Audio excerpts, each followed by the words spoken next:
traversed into the world of Naruto, acquiring the cognitive deception system.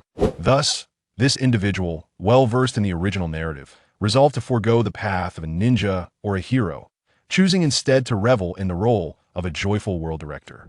His inaugural script commenced with the night of the Uchiha Massacre, as Uchiha Itachi, drenched in tears of blood, slaughtered his entire clan, believing he was paving the way for his village and younger brother. Yin An reclined in his concealed director's seat, casually pressing the cognitive modification button. In the next instant, a heavenly curtain descended upon the entire Shinobi world. All who gazed upward in the 5 great nations beheld a meticulously woven truth. The Nine Tails incident was caused by the uncontrollable actions of Naruto Uzumaki. Uchiha Sasuke will be the sole savior of the future. Third Hokage Hiruzen Sarutobi was, in fact, colluding with external enemies. The Sage of Six Paths is a wretched thief who stole the power of the divine tree. And the Shinobi world is but the most humble among the realms of heaven, earth, and man. On that day, the entire perception of the Shinobi world was irrevocably transformed. As all became steadfast believers in these truths, Yin An's system backend witnessed an unprecedented surge in emotional values and deception points. Chapter 1. The Night of the Massacre. In the year 56 of Konoha, July, nightfall, the chirping of summer insects had faded into silence, and in the shadows, 2 figures stood silently. The man adorned with a spiral-patterned single-eyed mask emitted a low, muffled chuckle. So, according to plan, I shall take charge of the elite guard. As for the interior of the Uchiha clan, you shall personally handle the cleansing. Uchiha Itachi did not respond. He didn't even glance at the masked man, merely nodding slightly. As the masked man departed, Itachi's gaze swept across the distant eaves, where several shadowy figures lurked, Danzo's route. They silently surrounded the area, ensuring that no Uchiha clansman would escape. A sigh of resignation welled up within Itachi, a barely perceptible ripple of emotion stirring in his heart. Sasuke, I'm sorry, I cannot be there to celebrate your 8th birthday. He had prepared a new shuriken, envisioning the bright, slightly proud smile on his younger brother's face upon receiving the gift. Yet, all tender thoughts were swiftly stripped away and encased in ice. When Itachi lifted his head again, his once pitch-black eyes had morphed into a crimson hue, 3 tomos swirling within, cold and devoid of any human emotion. Let us begin. And oh, sooner had he spoken than his figure melded into the deeper shadows, like a specter. Within the clan's grounds, silence was shattered by the first sound of disturbance. A middle-aged man, bleary-eyed, opened the door, rubbing his eyes as he leaned out. What's all the noise? His complaint was abruptly cut short. Under the moonlight, he beheld the figures standing in the courtyard center. The man sighed in relief, albeit with a hint of confusion. Young clan leader? At this hour? In the next instant, a glint of cold steel flashed. The man scarcely registered how the short blade had appeared before he felt a chill at his throat. Staggering back, he clutched the warm liquid gushing forth, incredulously staring at the young clan leader he had once revered and followed. His vision blurred rapidly, and with his remaining strength, he forced out a few broken syllables from his blood-soaked throat. Why? Itachi gazed upon the fallen body, his eyes as frigid as millennia-old ice, his voice eerily calm. An arrogant clan has no value of existence. The curtain of slaughter had officially risen. Screams, gasps, and the clattering of weapons ensued. Lights flickered on, only to extinguish in an instant. Enemy attack. It's an enemy attack. No, wait. It's Itachi. It's Uchiha Itachi. Why? The young clan leader has gone mad. He killed Kinta. Stop him. Hurry, notify the guard. Amidst the chaos, the people attempted to organize a resistance. Yet all paths leading to the outside, to the areas where the clan's elite stood guard, were utterly sealed by a masked man who seemed to appear from nowhere. Obito's figure flickered within the vortex of space-time. The elite Uchiha, despite possessing the Sharingan, could not even grasp at his hand before being pulled into another dimension or directly twisted and torn apart. The remaining individuals found their resistance painfully futile before Itachi. His movements were succinct and efficient, akin to the most precise killing machine. Shuriken, kunai, Jinjutsu, all the techniques the Uchiha prided themselves on became a slaughtering blade in his hands. Each strike aimed for the vital points, devoid of unnecessary motion or hesitation. A young mother, cradling her infant, knelt in a pool of blood, fervently bowing before the approaching figure, tears streaming down her face. Itachi, young clan leader, please, the child is innocent. Spare my child. Kill me instead. Just let him live. Itachi did not pause for a moment. The cold gleam of the kunai flashed. The mother's pleas and the baby's cries abruptly ceased. He could not falter, nor allow any exceptions. Danzo and Root were watching, and a masked man was observing as well. Any survivor would become a harbinger of doom for Sasuke's future. To ensure Sasuke's survival, to bestow upon him the identity of the Avenger, he must execute this performance to its utmost, paving the way for his brother's future with the blood of the entire clan. Itachi navigated through familiar streets, his hand striking down. The clamor of the clan gradually succumbed to a chilling silence. It was time to fulfill the final and most arduous task. Are you back, Itachi? Fugaku's voice was unusually calm, not turning around. Mikoto raised her head, her gaze upon her son filled with an indescribable anguish. Itachi halted at the doorway, the kunai in his hand still dripping warm blood. The scent of blood instantly filled the room. Where is Sasuke? Fugaku inquired. At school. He won't be back tonight. Itachi's voice was dry and hoarse. Yes, that's so. That's good. Slowly, Fugaku finally turned around. He did not activate his Sharingan, merely regarding his eldest son with calm, all-seeing eyes. In that moment, there were no questions, no reproaches, no resistance. The air was thick with an oppressive heaviness. Itachi, from the day you chose to become a double agent, bearing the dual responsibilities of your village and clan, I knew that you would ultimately face an incredibly cruel choice. Uchiha Fugaku paused, his voice low and clear, speaking the harsh truth. And now, you have chosen the village. This was not a question, but a statement. A father's confirmation of his son's final decision. Itachi's body trembled almost imperceptibly. He gripped the kunai tightly, his knuckles whitening from excessive strain. He could not meet his father's overly calm gaze, nor could he bear his mother's silent sorrow. Fugaku gazed at him, and finally, slowly closed his eyes. On his face, there was no hatred, but rather a sense of relief and acceptance. This is the path you have chosen. Since that is the case, then our positions are clear.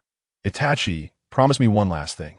Itachi raised his head, tears finally overflowing from his crimson Sharingan, cascading down his blood-stained cheeks. Fugaku's voice carried a resolute gentleness. Do not harm Sasuke. This is our only condition, and it is the final task you must fulfill. In that instant, all strength crumbled to dust. Itachi's tears flowed forth like a dam breaking that he understood. His father had seen through everything. Uchiha Mikoto gazed tenderly at her son, tears cascading down her face as well, softly murmuring, Itachi, from now on, you will be all alone. You must take care of yourself. There was no resistance, no complaints. Fugaku and Mikoto, the patriarch and matriarch of the Uchiha clan, awaited their predetermined fate with tranquility and composure. They had wagered their lives as the ultimate sacrifice to protect their youngest child and fulfill the aspirations of their eldest. Others. Itachi raised the kunai in his hand. A cold glimmer flashed beneath the warm glow of the lanterns. Chapter 2. The Will of Fire That Terrifies the Third Generation. A small figure dashed frantically down the silent streets. Uchiha Sasuke felt an inexplicable unease tighten around his heart, instinctively running towards home. However, it was too quiet. An unsettling silence enveloped him. Then he beheld scattered kunai, dark crimson splattered against the walls, and lifeless forms sprawled on the ground. Father, mother, fear coursed through him like icy water, rendering his legs weak. Yet he compelled himself to run homeward. At the corner, a silhouette obstructed his path. With short black hair and clad in the familiar clan attire, the Uchiha fan emblem adorned his back. Brother, Sasuke cried out, nearly collapsing in tears. What happened to everyone? What's going on? In the next moment, his words fell silent. Sasuke gazed into Itachi's eyes. They were not the gentle black pupils he once knew, but rather a blood-red hue, etched with cold, eerie patterns reminiscent of shuriken. What froze his very blood was the kunai in his brother's hand, dripping with crimsoned, "Oh, foolish little brother." Itachi's voice was colder than the night wind. Before Sasuke could comprehend, the crimson engulfed his entire vision. In the next instant, the world spun, and he found himself bound to a colossal cross, surrounded by a twisted, sinister realm. The Tsukuyomi space. Here, time was stretched infinitely. Sasuke was forced to witness, from the clearest perspective, how his beloved brother cruelly slaughtered their parents with that very kunai. Each iteration of this torment etched pain, fear, and despair deep within him. Why, brother? Why are you doing this? Sasuke screamed, teetering on the brink of mental collapse. Itachi loomed before him like a dark deity, his voice devoid of emotion, to measure my worth. A foolish brother like you is not worth sparing that if you wish to kill me, then hate me, despise me. Live on in ugliness, struggling to survive, fighting for your miserable existence. Until the day you possess eyes like mine. Seek me out then. In the reality of the clan grounds, Sasuke's eyes rolled back, his body stiffening as he fell backward, succumbing to the depths of terror and mental anguish. Itachi regarded his brother's pale, tear-streaked visage, and behind those cold kaleidoscopic eyes, a single tear finally slipped free. Casting one last glance at Sasuke, Itachi resolutely turned and vanished into the night. Danzo's eyes burned with intensity as he surveyed the Uchiha clan grounds. Today, he had finally fulfilled his mentor's vision. Moreover, after tonight, he would possess a plethora of replaceable Sharingan. At that moment, a figure appeared silently behind him. Konoha must ensure Sasuke's absolute safety. Otherwise, I would not hesitate to sell all village intelligence to opposing forces. These words were a direct warning to Danzo. Danzo's expression hardened, but soon returned to calm. Just a fool, self-deluded by his own manipulation. Hokage's office. The atmosphere was so tense, it could almost drip with moisture. The third Hokage, Shinobi, gazed at the blood-soaked yet eerily calm youth before him, taking a deep draw from his pipe, which ultimately exhaled as a heavy sigh. You've endured much, Itachi. I will join Akatsuki to monitor them, Itachi continued, and I entrust Sasuke's future to you. Hiruzen closed his eyes, nodding gravely. I promise you this in the name of the Hokage. Itachi slightly inclined his head, his figure transforming into a flock of crows, dissipating within the office. Once Itachi departed, only the flickering embers of the pipe illuminated Hiruzen's profoundly complex visage. Shock, regret, and a hint of an indescribable chill intertwined within his heart. This boy had annihilated his entire clan, inflicting endless hatred and suffering upon his soul brother as a means to motivate him to grow stronger, all while bearing the title of a traitor within the most perilous organization, all under the guise of protecting the village. Was this not the epitome of the will of fire? Yet, it was so fervently obsessive and intense that it left even the authoritatively versed Third Hokage trembling in fear. Hiruzen recalled the Uchiha clan's history, those traits of obsession, fervor, and a propensity for extremism. Uchiha, truly a cursed clan? Hiruzen murmured, tinged with a sense of foreboding and profound fatigue. I once believed Itachi to be the genius who could transcend the limitations of his lineage. Yet, he not only failed to escape, but rather epitomized the very essence of Uchiha. Traits, this almost pathological fixation, truly surpasses even that of his kin. The third Hokage was compelled to admit that such a fervent will of fire instilled fear even within him.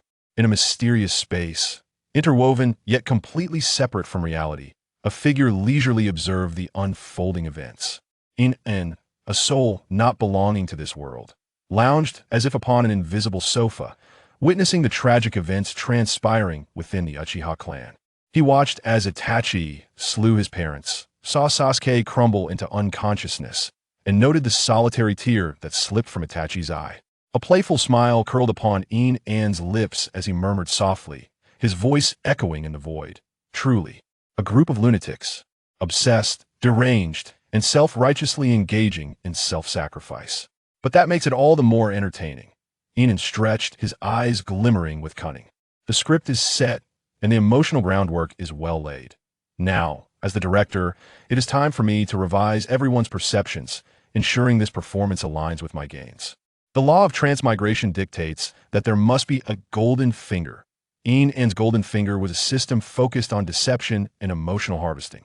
The absolute hidden space granted by the novice package perfectly evaded all probing. Without his permission, no one could enter.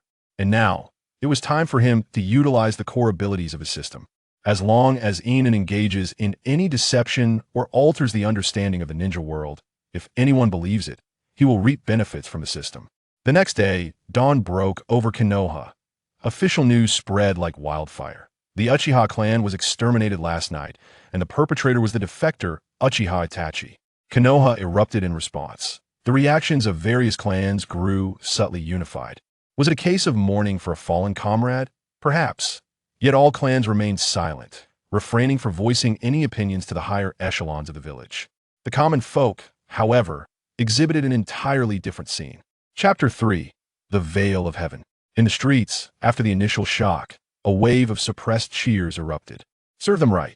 Those with eyes atop their heads finally got their just desserts. No longer do we need to fear offending them and being dragged into the police force. Deserved. They were so arrogant all the time. The long-standing dissatisfaction with the Uchiha police force's tyrannical conduct surged to the forefront, amplified and unleashed in this moment. However, not everyone was blindly rejoicing. Some merchants, accustomed to dealing with the outside world and possessing broader perspectives, fell into deep concern following their initial shock. In a dimly lit corner of the tavern, a middle-aged merchant downed a glass of strong liquor and murmured to his companion, "The guard force is no more than what comes next. Though the Uchiha may be arrogant, at least they adhere to protocol, able to keep other ninja clans in check. Will the future guard force still be able to disregard the expressions of those esteemed ninja lords, protecting as commoners and small merchants when real trouble arises?" Upon hearing this, his companion fell silent, a look of uncertainty about the future etched on his face. At that moment, as Konoha and the entire ninja world buzzed with whispers following the Uchiha's abrupt demise, an unexpected phenomenon occurred. In the sky, it appeared as though a vast blue canvas had been forcibly embedded with an alien screen by an unseen power. It was colossal, its edges shimmering with indescribable light, quietly suspended within the gaze of all. No matter where one stood, be it Konoha, Kumogakure, Tsunade, or any corner of the world, its presence was unmistakable, as if it were a part of the very firmament. "Look, what is that in the sky?" A civilian on the streets of Konoha was the first to notice the anomaly, pointing skyward in astonishment. Instantly, everyone's attention was drawn to it. Is it a screen? Like in a cinema? How could it possibly appear in the sky? What kind of new ninjutsu is this? An illusion? Gasps of awe, confusion, and fear quickly replaced the previous discussions about the Uchiha. This unprecedented spectacle, beyond comprehension, plunged the entire ninja world into a brief state of chaos. In the Hokage's office, Sarutobi Hiruzen abruptly flung open the window, nearly dropping his pipe in the process. He stared at the immense sky screen, his pupils narrowing in alarm. "Bring someone." The third Hokage's voice was urgent, laced with a barely perceptible tremor. An Umbu operative materialized instantly. "Immediately gather personnel for an investigation. Ascertain the origin, purpose, and composition of this phenomenon. Now." Sarutobi Hiruzen nearly shouted his orders.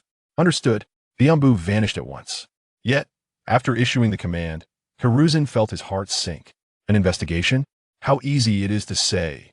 The Uchiha had just been annihilated, and he had allocated most of his reliable Umbu forces to monitor the movements of various clans, preparing for possible internal strife. Simultaneously, he had to deal with the aftermath of the Uchiha incident, leaving his manpower painfully stretched. To divert additional forces to investigate this unprecedented sky screen seemed like adding insult to injury. The third sighed wearily, rubbing his temples as he gazed at the sky, his face etched with concern. The Uchiha situation has yet to settle, and now this. I only wish for Konoha to weather this period in peace. Why must things go awry? He exhaled deeply. Truly, a troublesome autumn. Meanwhile, other major ninja villages were also engulfed in significant unrest. In Kumogakure, the fourth Hokage, known for his fiery temper, reacted to the sky screen not with confusion, but with fury. "What kind of trickery is this?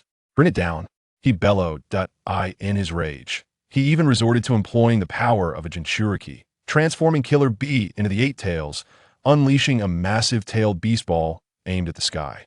However, this formidable orb, capable of flattening mountains, seemed to collide with an invisible void mid-flight, its energy rapidly dissipating and vanishing without a trace, leaving not even a ripple.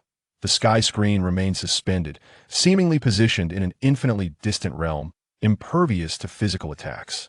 How is this possible? The fourth Hokage stared in disbelief, realizing for the first time that events were slipping beyond his control. Tsunade. the fourth Kage, Raza, stood atop a high vantage point, his expression grave as he surveyed the sky screen. He attempted to sense it with his magnet release, but found no tangible presence. It was akin to a mirror image. Order the Umbu to remain vigilant, monitoring any changes in the sky screen at all times. Additionally, bolster the village's defenses to prevent any malicious actors from taking advantage of this situation. Raza issued the most prudent yet ultimately powerless command. In a Wagakure, Inoki utilized his earth release to ascend, striving for a closer inspection. Yet, the higher he flew, the more distant the sky screen seemed, maintaining an unreachable distance. He even attempted to decompose it with dust release, but that intangible boundary rendered his bloodline technique futile. This thing is not simple. Inoki landed back on the ground, his visage fraught with gravity. Inform the village to enter a level 2 alert status, closely monitoring the sky screen and the movements of other villages. In Kirigakure, amidst the blood mist policy, chaos reigned within. Faced with the sudden appearance of the sky screen, the then fourth Mizukage, Termi Mei, controlled by Uchiha Bito, issued no clear directives, seemingly indifferent. This only heightened the villagers' anxiety, with no one daring to voice their concerns. Across the entire ninja world, beneath the unexpected sky screen, a strange atmosphere of tension, suspicion, and helplessness enveloped all. No one knew why this sky screen had appeared or what it would herald in the land of rain, within a towering structure. The incessant cold rain pounded mercilessly against the world outside. Conan stood by the window, her purple paper flower ornament quivering slightly as she gazed up at the massive and eerie sky screen, her clear violet eyes filled with worry. Nagato, what is this? Some unknown illusion? Or a conspiracy of the 5 great nations? Her voice bore a hint of barely perceptible anxiety. The existence of this phenomenon, beyond her comprehension, instinctively unsettled her. Behind her, in the shadows connecting to the outer path's golem, the gaunt figure of Nagato, through Payne's Deva path, uttered coldly and without emotion, "Do not worry, Conan." Payne lifted his gaze, the ripples of his Renegade appearing as if they could pierce the void, staring directly at the sky screen. Chapter 4. The annihilation of the Uchiha. All disputes in this world stem from humanity's inability to understand one another. The celestial canopy, irrespective of its nature, is merely another discordant note within this cacophony of conflict. His voice bore a non-human, aloof indifference, as if proclaiming divine authority should it obstruct peace. Tendo Payne slowly raised his hand, palm directed toward the heavens, seemingly declaring the power of the divine. "I shall make the world feel pain. Nature will resolve everything." Shounen gazed at the familiar yet profoundly alien silhouette of Yahiko, listening to Nagato's words, imbued with obsession and absolute power, echoing through him. Her concern had not entirely dissipated, yet it ultimately transformed into a silent trust. She nodded gently. "Yes, I believe in you." After a brief silence, Tendo Payne resumed, shifting the conversation to reality. "Uchiha Itachi has been confirmed to have defected from Konoha. He will soon join our ranks." Shaonan's brow furrowed immediately. "Uchiha Itachi? The one who slaughtered his entire clan? Such a person must possess a twisted heart. His mind is undoubtedly troubled." "He is needed for our organization," Tendo replied succinctly. "Grounded in reality, his strength is worth utilizing. If he truly harbors ill intentions." A glimmer of cold, murderous intent flickered within his Renegade. "I shall make him understand that the majesty of the divine is not to be provoked." Days later, the opinions within the ninja world erupted. If the appearance of the celestial canopy cast a disquieting question mark, the subsequent news of the Uchiha clan being annihilated overnight by the rogue ninja Uchiha Itachi was a bombshell that detonated throughout the entire ninja realm. Initially, everyone who heard this news reacted with incredulity. "What nonsense is this? The Uchiha, one of Konoha's most formidable clans? Uchiha Itachi, that renowned genius, slaughtering his own clan? This rumor is utterly ludicrous." No one was willing to believe it. It sounded more like a cruel jest or a smokescreen released by Konoha. However, as spies from various nations spared no expense in relaying irrefutable intelligence, the Uchiha district of Konoha was transformed into a wasteland. The only remaining survivor, Uchiha Sasuke, was personally placed under the protection of the Third Hokage, and an S-rank wanted notice for the rogue ninja Uchiha Itachi was officially issued. All doubts were shattered. The ninja world was truly in an uproar. Contrasting with the complex reactions within Konoha, the other major nations and ninja villages, after an initial wave of shock, were soon enveloped in a sense of glee and detached amusement. Haha, those fools in Konoha have just severed their sharpest blade. Who on the battlefield does not fear the power of the Uchiha Sharingan? Now, they are embroiled in internal conflict. Konoha's strength had taken a significant plunge. Truly, heaven has aided us. It seems that the so-called first major village of Konoha is rotten to the core.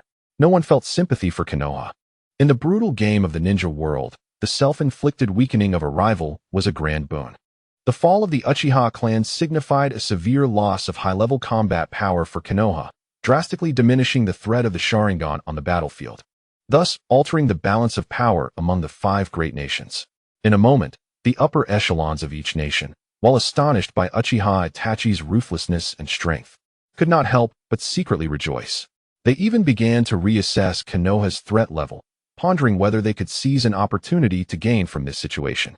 Konoha was thrust into the spotlight, besieged by internal strife while external threats loomed. In the land of rain, at the Akatsuki's base, I have summoned you all today to welcome a new member.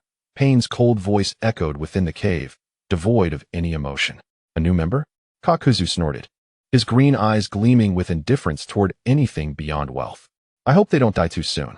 The voice of Sasori, concealed within his crimson shell, emitted a hoarse, deep chuckle. Zetsu's half-black, half-white face wore a strange smile. Orochimaru's golden slit pupils flickered with genuine curiosity. Who could this newcomer be, to warrant such a formal assembly by Payne? Soon, the answer was revealed. A figure slowly entered, with short black hair and a headband of the rogue ninja from Konoha. Deeply engraved with scratches, the most striking feature was his pair of eyes. In the depths of crimson, three tomo rotated slowly, exuding a chilling and lifeless aura that belied his youth. Uchiha Itachi. Orochimaru's golden snake-like pupils suddenly constricted, filled with disbelief. He was well aware of the Uchiha clan's destruction and the news of Uchiha Itachi's defection. Yet, he never imagined that this perfect genius, whom he had once longed for, would appear in such a manner at the Akatsuki's base. After a fleeting moment of astonishment, a nearly insatiable desire ignited within Orochimaru's eyes as he extended his long tongue to lick his lips, unable to suppress his excitement. Those eyes, this perfect bloodline limit. It is simply magnificent, Orochimaru murmured softly, gazing at Itachi as one would admire an unparalleled treasure. Uchiha Itachi's expression remained as tranquil as water, seemingly oblivious to the curious, scrutinizing, and greedy gazes directed at him. However, within, his heart stirred with tumult. He could distinctly sense that each individual present radiated an exceptionally dangerous and potent chakra. The organization known as Akatsuki comprised members whose strengths far surpassed his expectations. What could be the purpose of this formidable assembly of rogue ninjas? What threats might they pose to Konoha? As Payne began to speak, suddenly, his Renegade abruptly turned toward the cave's ceiling, as if penetrating the thick rock layers. Not just he, but all present, including Zetsu, Orochimaru, and the newly joined Uchiha Itachi, simultaneously sensed an extraordinary and overwhelming wave emanating from the sky. What is happening? Kakuzu was the first to voice. Something is outside. Sasori's hoarse tone took on a serious note. Without hesitation, Payne's figure transformed into a mere shadow, rushing toward the base's exit. Following suit, the other members employed their respective abilities, vanishing from their spots and sprinting toward the outside world. Even Uchiha Itachi, still unfamiliar with the situation, instinctively sensed a momentous upheaval, his figure flashing as he followed suit. As they burst forth from the base and looked up at the heavens, the once silent celestial canopy that had hung over the entire ninja world for days now radiated a soft, yet undeniable glow, and the images began to flow slowly.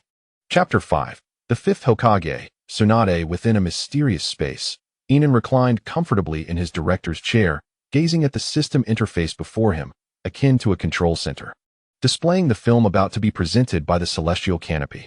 A mischievous smile played on his lips, his eyes sparkling with anticipation. Yin An gently pressed the virtual play button. In an instant, the entire ninja world, regardless of location or ongoing activities, was utterly captivated by the celestial canopy, which had finally begun to shift. The images became clear. Konoha, year 66. Four enormous and vivid characters were imprinted upon the canvas of the sky, profoundly shaking every individual who gazed up at it.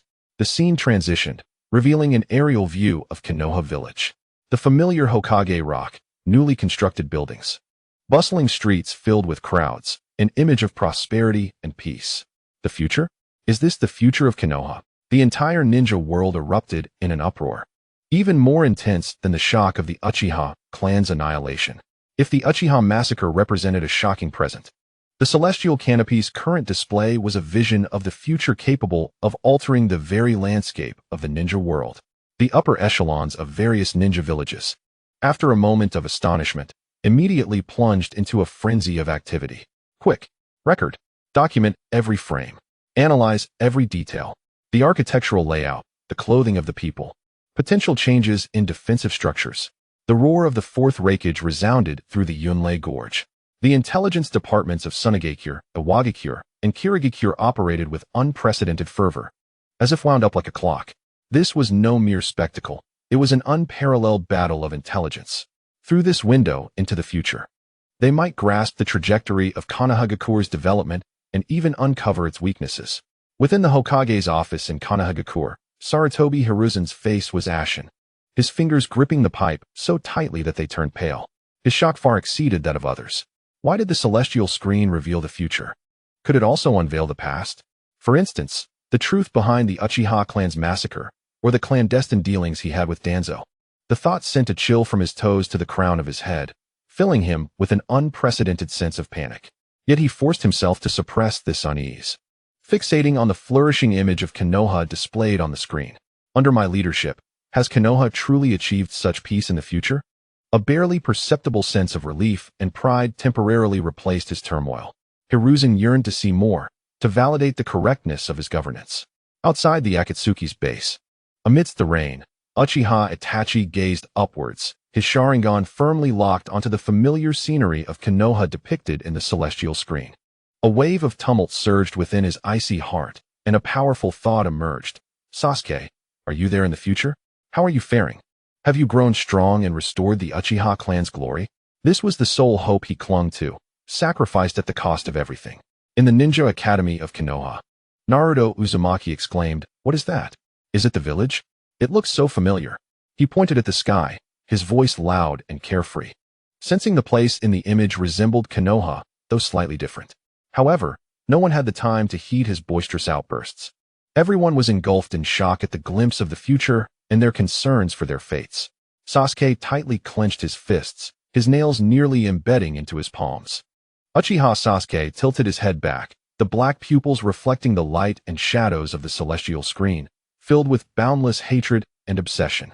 He wondered if his future self had killed that man. Before the multitude, the celestial screen continued to unfold.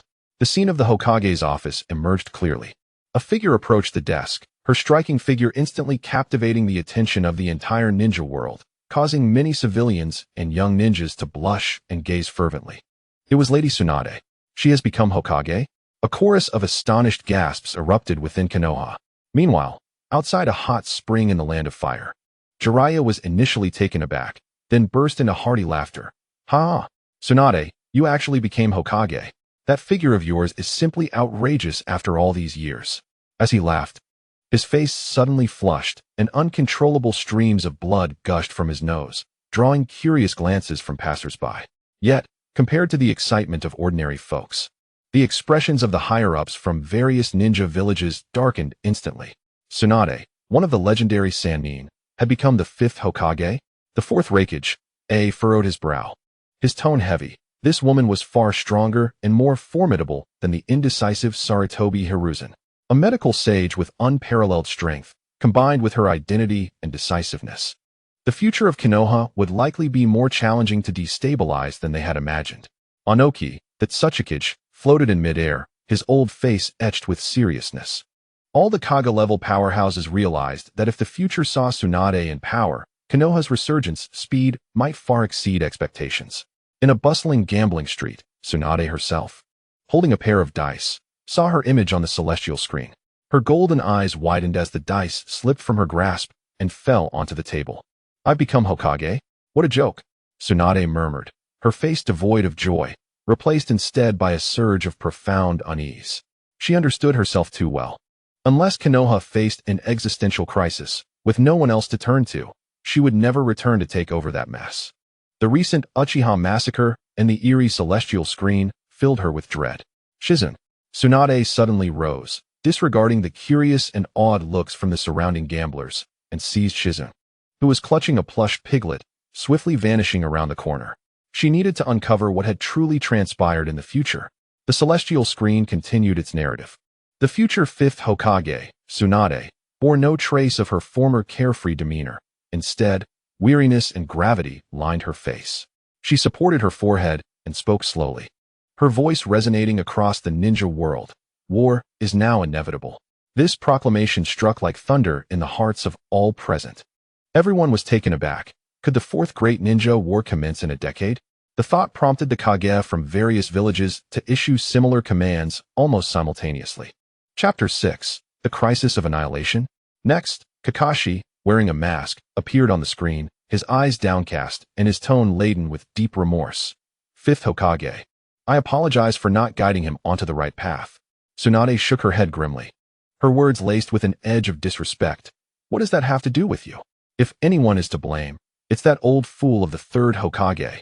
Were it not for them, Tsunade's words were abruptly cut off, yet the implication of resentment and accusation was clear.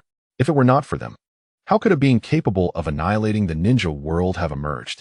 Tsunade's voice carried a mix of fear and rage. Kakashi stood silently beside her. Tsunade took a deep breath, forcing herself to regain her composure and display the decisiveness of a Hokage. Inform the Umbu, recall Team Hawk. After a pause, her gaze sharpened like a blade as she issued a shocking command. Additionally, initiate a summit of the 5 Kages to address the crisis of the ninja world's annihilation. Understood. Kakashi responded, disappearing to make arrangements. In the office, only Tsunade remained. She approached the window, gazing at the thriving Konoha, her voice barely audible. Yet it resonated clearly throughout the corners beneath the celestial screen. I hope the ninja world can still be saved. It rests upon you, Team Hawk. As if to allow the ninja world to digest this explosive information, the celestial screen transitioned, showcasing the urgent mobilization of Konoha's Umbu, shadows darting across rooftops. The atmosphere tense and foreboding. This brief interlude did not ease the crowd's anxiety. Rather, it intensified the oppressive sense of an impending storm. The crisis of the ninja world's annihilation? Team Hawk. What did that signify? Was it referring to the third Hokage and the others? What had they done to create a monster capable of destroying the ninja world? A summit of the 5 Kages. What kind of terrifying enemy warranted such a united front? Speculation. Fear, shock, and anger proliferated in every corner of the ninja world. The news of the Uchiha Massacre seemed trivial in comparison to the looming shadow from the future, suffocating all with a sense of dread. In the Hokage's office of Konoha, Sarutobi Hiruzen stared at the celestial screen, where Tsunade's unmasked accusations left him stunned. As if struck by lightning, frozen in place, even unaware that his pipe had extinguished. I created a monster capable of destroying the world? He muttered, his face a canvas of confusion, grievance, and incredulity. How could I possibly possess such power? Since taking office, he had made compromises and acted in darkness. Yet all his intentions were for the stability and prosperity of Konoha. Had he marginalized the Uchiha? That was to guard against a potential coup. Had he indulged Danzo? That was to handle unsavory tasks. But how had all of this become intertwined with the annihilation of the ninja world? He was utterly perplexed, feeling as if he bore an enormous burden of blame. Yet he knew, deep down, that he could never clarify it all. The celestial screen displayed before the entire ninja world, regardless of belief, would surely convince all, particularly the other Kages, who would unequivocally cast blame upon Konoha. Sarutobi Hiruzen instantly found himself the target of collective ire. As anticipated, the major ninja villages, shocked by the 5 Kage summit and the impending crisis of annihilation, seized this prime opportunity to assail both Konoha and Sarutobi Hiruzen. That wretched Sarutobi Hiruzen. The mess he created is dragging the entire ninja world down with him. The fourth Raikage's furious roar nearly shattered the roof, commanding relentless propaganda to ensure that the entire ninja world understood the calamity that the third Hokage represented. The hypocrisy of Konoha is evident. It has rotted from within. The fourth Kazekage, Raza, smirked coldly. Ordering the intelligence department, to amplify the narrative of Sarutobi Hiruzen cultivating the harbinger of destruction, endeavoring to tarnish the image of Konoha.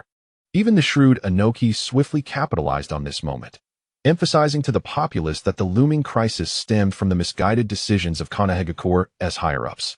Portraying Iwagakure as the innocent party unjustly entangled, all blame was directed at Sarutobi Hiruzen and Konoha. In an instant, the entire ninja world's opinion machinery whirred into action, regardless of the truth. The guilt of Sarutobi Hiruzen as the creator of the harbinger of destruction would soon be solidified under the irrefutable evidence of the celestial screen and the intentional machinations of various villages. In a narrow alley outside a casino, Tsunade furiously struck the wall with her fist, causing the solid surface to fracture instantly. I knew it. I knew something monumental was bound to occur. She gritted her silver teeth, her chest heaving violently. Otherwise, how could I possibly return to that damned Hokage position? Cradling a small piglet, looked at her with concern. Lady Tsunade's sharp gaze turned skyward. The weariness and despair upon her future self's face felt achingly real. To evoke such expressions from her future self, it must require summoning those 5 Kage bastards. What kind of trouble have you all stirred up? Damn it! Is this not a calamity upon me? In a small town in the land of fire, Jiraiya's mischievous grin and the trickle of blood from his nose had vanished, replaced by an unprecedented gravity. He gazed up at the celestial screen, his mind racing. The prophecy of the child destined to bring about the destruction of the ninja world recalled the words of the great sage of Mount Myaboku. His disciple would usher in monumental transformation for the ninja world, either the dawn of salvation or a catastrophe of annihilation. Could it be because of my disciple? Jiraiya's heart sank. He resolutely shook his head. No, the information is too scant. I must uncover the truth. Who is this harbinger of destruction? And what connection do they have with the prophesied child? He realized that mere travel and writing would no longer suffice. He must actively seek the truth and intervene. Meanwhile, within that mysterious space, Yin An watched with satisfaction as the emotional energies of shock, fear, and confusion surged from across the ninja world on the system panel. With the groundwork laid, he smiled, knowing it was time for Team Hawk and the harbinger of destruction to gradually step forward and prepare for what was to come. The scenes on the celestial screen transitioned to a magnificent, snow-covered architectural complex in the land of iron. Within the solemn conference room, 5 high-backed chairs were arranged in a semicircle, representing the power of the ninja world. As the future 5 Kage appeared one by one, their faces clearly displayed to the entire ninja world, an unprecedented uproar and shock swept across the land. Chapter 7. The 5 Kage Summit in the Land of Wind, Sunagakure. The 4th Kazekage, Raza, fixated intently on the red-haired boy standing before the banner of the wind. The boy bore the distinct character of love upon his forehead. His eyes darkened, with a colossal gourd of sand upon his back. Is that Gaara? Raza abruptly stood, his eyes nearly bulging from their sockets. His face a canvas of absurdity and disbelief. He has become the 5th Kazekage? How is this possible? Raza nearly roared. He is a Jinchuriki of Shikaku, the monster feared by all in the village. The villagers harbor only disdain and rejection for him. How could they ever consent to his ascension as Kazekage? But in the next instant, a more terrifying and chilling thought slithered into his mind like a poisonous serpent, plunging him into an icy despair. Wait, where am I? Raza's voice trembled imperceptibly. In 10 years, I should be in my prime. How could I possibly abdicate? Unless I am dead. The only possibility loomed ominously before him, and it likely indicated an unnatural demise. A chilling conjecture uncontrollably surfaced. Could it be that Gaara killed me? Was it the rampage of Shikaku within him, or had he completely lost control? Raza's complexion turned ashen as he gazed toward the direction of Gaara's abode. It appeared that his son was far more dangerous and uncontrollable than he had imagined. In the land of water, Kirigakure, the shock was no less profound than that of the land of wind. They beheld a mature and enchanting woman with long reddish-brown hair standing before the water symbol. It's Terumi Mei. She has become the 5th Mizukage? What of Lord Yagura? Lord Yagura, the perfect Jinchuriki, possessed formidable strength. How could this be? Within the confines of the village, a clamor erupted. Under the oppressive policies of Blood Mist, the villagers, accustomed to a long reign of terror and an eerie atmosphere, felt immense confusion and unease upon discovering that the future leader was not the current 4th Mizukage, but another woman. Rumors of Yagura potentially meeting an untimely fate began to circulate quietly, adding a layer of trepidation to the already oppressive atmosphere in Kirigakure. Terumi May lowered her head, her eyes flickering. The revelation of the future brought with it uncertainty that left her deeply unsettled. In the Five Kage summit, the tension was palpable, almost seeping through the screen into the present ninja world. The fifth Hokage, the fourth Raikage, was the first to strike, his robust physique radiating terrifying fury. He slammed his palm onto the sturdy wooden conference table, causing it to splinter instantly. It is all due to your mess in Konoha. You must bear full responsibility. Tsunade, seated opposite him, bore a grim expression, suppressing her anger. Raikage, I understand your feelings, but now is not the time to discuss blame. Our immediate priority is to address the crisis. You understand nothing. Exploded, akin to a lit powder keg, rising abruptly, his voice like thunder, exuding an oppressive force that sent shivers down spines even through the celestial screen. 2 of our villagers have been captured by that scoundrel, along with my brother, Killer B. And you speak of understanding? What do you know of the pain of losing someone dear? A's words pierced Tsunade's heart like a sharp thorn. She instantly recalled her deceased brother, Nawaki, and her lover, Dan, her face pale, her chest heaving violently, momentarily rendered speechless, choking on her own emotions. Witnessing Tsunade subdued by the Raikage's fury, the ever-calculating Inoki floated in the air, his tone steady yet laced with provocation. Though Raikage's words may be harsh, there is truth in them. Konoha must indeed bear a significant share of the blame. Now is not the time for internal strife. Terumi May furrowed her brow, her red lips parting slightly as she sought to mediate. It is imperative that we unite and confront our foes. Otherwise her gaze carried a weight of worry. Fully aware of the consequences of division at this moment, Gaara, the youngest Kazekage, maintained an extraordinary calmness beyond his years as his deep voice resonated. I believe the current situation is not what the fifth Hokage wishes to witness. All of this stems from the darkness of the past. He paused briefly, casting a pointed glance at everyone present. And I believe no village here is without its share of that darkness. Our foremost priority now is to unite, to exchange intelligence. Otherwise, no one will escape.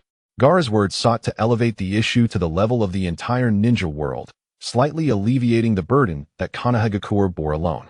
However, in a fit of rage, the Raikage could not heed any counsel. With a cold sneer, he glared at Tsunade, his eyes sharp as blades. Your words sound pleasant, but my brother's life hangs in the balance. Konoha must provide an explanation. This is my bottom line. Pressured repeatedly, Tsunade's temper erupted entirely. She rose abruptly, slamming her palm onto the table, causing the corner to shatter with a resounding crash. So, you demand an explanation? Tsunade, in a fit of rage, leaned forward, unflinching under Raikage's fierce gaze. What explanation do you seek? I shall provide it. Her fierce rebuttal, even more intense than Raikage's, left him momentarily stunned. He had not anticipated such unwavering defiance from her in this situation. After a brief shock, a more intense fury surged within him. What? You insolent woman. Raikage's forehead throbbed with veins. It was their village, Kumogakure, that had suffered. What is this attitude? The atmosphere in the conference room was taut as a drawn sword, with the 2 leaders renowned for their strength and tempers unwilling to yield, plunging the tension to a freezing point. In the Raikage's office within Kumogakure, I had frozen in place, a look of bewilderment and distraction surfacing on his bronze face for the first time. His robust frame swayed slightly, and he steadied himself by gripping the table. These 2 were not merely precious strategic assets of the village, the 2 Tails and 8 Tails Jinchuriki, but also his important allies and family, especially Karabi, his brother by bond. The overwhelming sense of failure engulfed this formidable leader. He could hardly fathom the grave repercussions of his inability to protect the 2 most vital individuals. What kind of dereliction and incompetence would that make him as Raikage? Uncontrolled lightning chakra surged from his body, wreaking havoc on the documents scattered about the office. Meanwhile, near the Yunlei Gorge, Karabi, alone in his training, felt his usual nonchalant expression solidify. The 8 Tails, Gyuki, within him emitted a low warning. It seems we are in significant trouble ahead. Karabi, unusually silent, peered from behind his sunglasses, his demeanor sharpening. The foolish guy, how could the future me be captured? It appears I need to take this seriously. Outside the Akatsuki base in the Land of Rain, members of the organization remained outside, gazing at the heavens. Zetsu twisted with excitement. Capturing tailed beasts? The future looks promising. Kakuzu snorted dismissively. Tailed beasts can fetch a substantial price. Deidara, concealed within his clay, chuckled hoarsely. It seems the future Akatsuki has accomplished something remarkable. Uchiha Itachi, though outwardly impassive, felt inner turmoil rivaling that of anyone present. He subtly glanced at Payne, who stood ahead. Is he the harbinger of doom, this self-proclaimed god? Itachi increasingly perceived the organization as a far greater threat than he had anticipated, and his decision to infiltrate here felt increasingly prudent and necessary. Within the tower, Nagato, observing the sky through Payne's Renegade, maintained an expressionless visage, yet his sunken eyes burned with a near-fanatical conviction. Did you see that, Conan? Even the 5 Kage are compelled to unite, trembling in fear. This is proof of the pain they are about to endure. In his heart, he firmly confirmed, the calamity that causes the entire ninja world to tremble and forces the 5 Kage to unite is the Akatsuki, which has fully realized his will in the future, exerting the ultimate agony upon this world through all the tailed beast's power. It appears that my future self has achieved great success. A twisted sense of satisfaction and distorted accomplishment began to spread within him. He envisioned the false peaceful world he longed for, emerging after profound suffering. Conan stood beside him, watching the anxious and contentious 5 Kage in the sky, glancing at Nagato, who was slightly panting with excitement. Her paper wings fluttered gently. A hint of unease lingered in her heart, yet ultimately transformed into silent support. Regardless of the future, she would always stand by him. Once it was Yahiko, now it is Nagato. In the sky, the atmosphere of the 5 Kage conference was tense, on the verge of collapse due to the impending clash between Tsunade and Renegade. Just as the situation reached a critical point, a calm, slightly magnetic voice unexpectedly interjected, shattering the stalemate. Am I late? The side door of the conference room swung open, and a figure entered slowly, clad in simple dark attire, with black short hair and a stern countenance. The most striking feature was his deeply set black eyes, seemingly harboring boundless experience and strength. His arrival elicited varied reactions from the 5 Kage present, yet universally, there was a trace of acknowledgement. Sasuke. A flicker of relief crossed Tsunade's face. You arrived just in time. Upon seeing Sasuke, A's previously furious expression momentarily faltered, letting out a heavy grunt from his nostrils, surprisingly refraining from further outbursts. Clearly, the very presence of Uchiha Sasuke commanded a weight that even Renegade had to approach with utmost caution. Sasuke paid no mind to the gazes of others, directing his attention towards A, whose expression remained grim. His tone was calm and unwavering as he dropped a bombshell that could alter the situation. Renegade, we are powerless to assist your two Jinchuriki. However, I have brought your brother, Kurabi, back. What? The words struck like thunder. His anger instantly replaced by overwhelming surprise as he leaped to his feet, his formidable form causing his chair to topple behind him. Eagerly, he looked at Sasuke, questioning. Where is he? How is he? Observing A's sudden transformation from a furious lion to a concerned brother, Sasuke maintained his cool demeanor. He is currently with my team, the Hawk, en route to this location. I believe it is time for us to sit down and discuss matters properly. With the assurance of his brother's safety, the heaviest burden on Renegade's heart finally lifted. He inhaled deeply, forcibly suppressing his turbulent emotions. The joy on his face was tempered, replaced by a solemn dignity befitting a leader. He then fixed a penetrating gaze on Sasuke and stated gravely, I owe you a debt of gratitude, Uchiha Sasuke. This promise, coming from the Renegade of one of the 5 great nations, bore a weight capable of moving anyone's heart. Sasuke merely nodded slightly, offering no further words as he silently positioned himself in the shadows behind Tsunade, arms crossed. Miraculously, since Sasuke's entrance and the news of Kurabi's safety, the suffocating tension in the conference room gradually eased. Although Renegade still appeared displeased, he no longer exuded the same aggression. On the other hand, Onoki, who had intended to fan the flames, squinted his eyes and chose silence. Meitarumi and Gaara visibly relaxed. The 5 Kage conference, having narrowly avoided collapse, finally resumed its course, embarking on a formal discussion regarding the imminent apocalyptic crisis. The reality of the ninja world was once again profoundly shaken by this scene. Uchiha Sasuke, the orphan of the Uchiha clan, he managed to rescue the 8 Tails Jinchuriki from that terrifying harbinger of doom. Even Renegade owes him a favor. Just how powerful has he become in the future? Is it not evident? Did you not see that his mere presence could quell the conflict among the 5 Kage? What does this signify?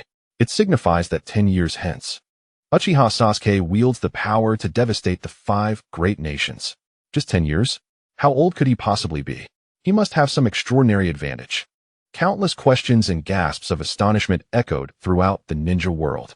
The name Uchiha Sasuke has firmly imprinted itself in the hearts of the entire ninja world, emerging for the first time in a powerful and heroic stance, akin to a savior. Uchiha Itachi gazed at the brother who had blossomed into a towering figure within the ninja realm, and a fleeting, indescribable sense of solace and complex emotion washed over him. Hidden deep within his cold, kaleidoscopic Sharingan. Is this truly you, Sasuke, in your maturity? How wonderful. It appears that the future you has indeed become a reliable presence.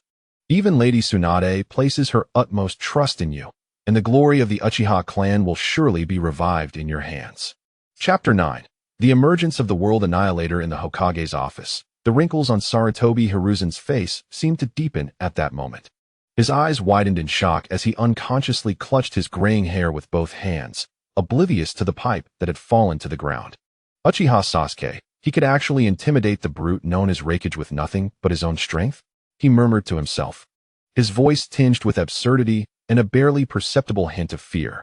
He understood well the might and temperament of Rakage.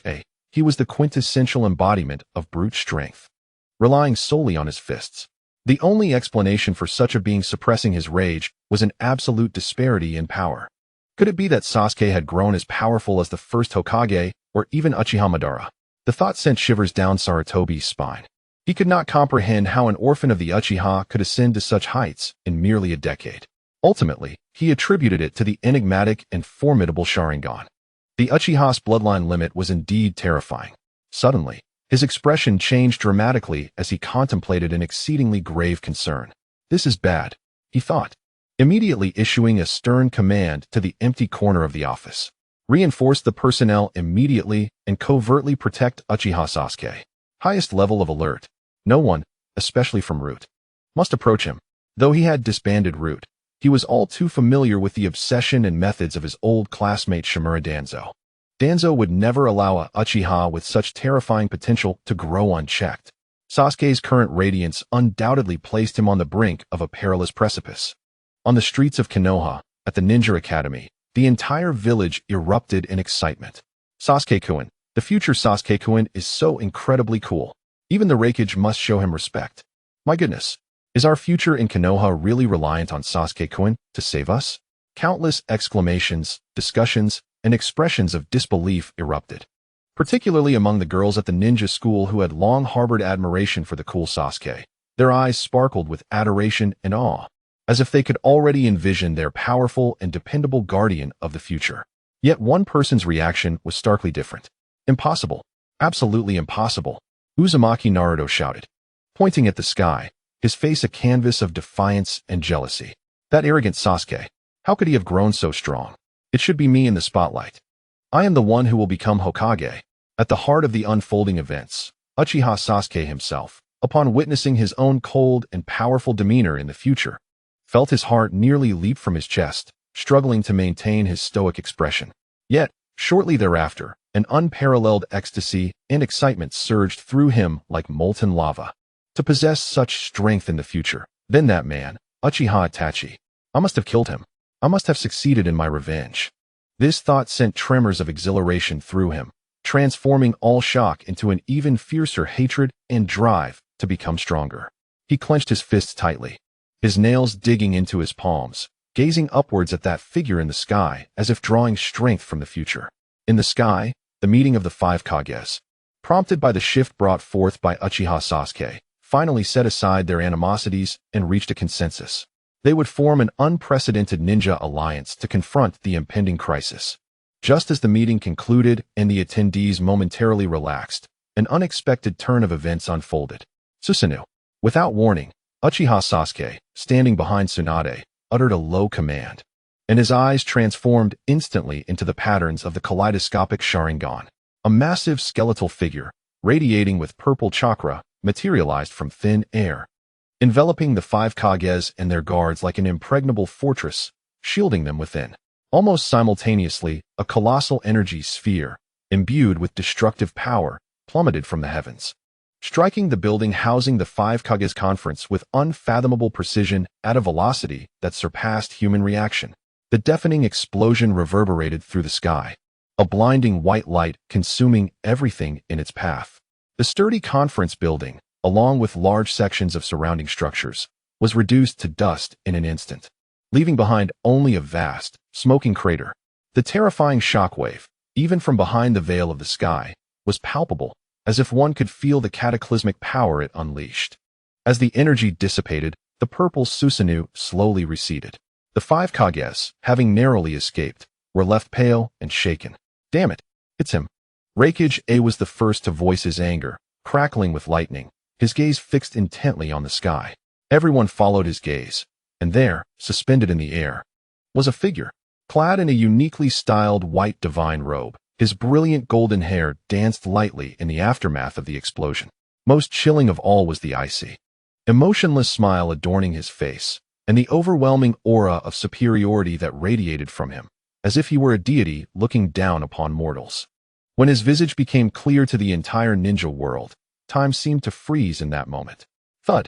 In the Hokage's office, Sarutobi Hiruzen felt as though all his strength had been drained in an instant. He staggered back, collapsing heavily into his chair, his face as pale as a sheet, lips trembling, yet he could utter not a single word. Beside him, Mito Kazan and Tenten had appeared, unbeknownst to him, both equally ashen-faced, their eyes filled with disbelief. No, it can't be. How could it be Shimura Danzo, hidden in the dark corners of Konoha? The shock in Danzo's one eye revealed his astonishment. Both Uchiha Sasuke and this newly emerged figure made him feel as though his understanding of reality was unraveling before him. Is that the Rasengan? The playful demeanor that had once adorned Jiraiya's face vanished, replaced by an unprecedented gravitas. He did not recognize this individual, yet he sensed that this person was the child of destiny, his future disciple. Huh.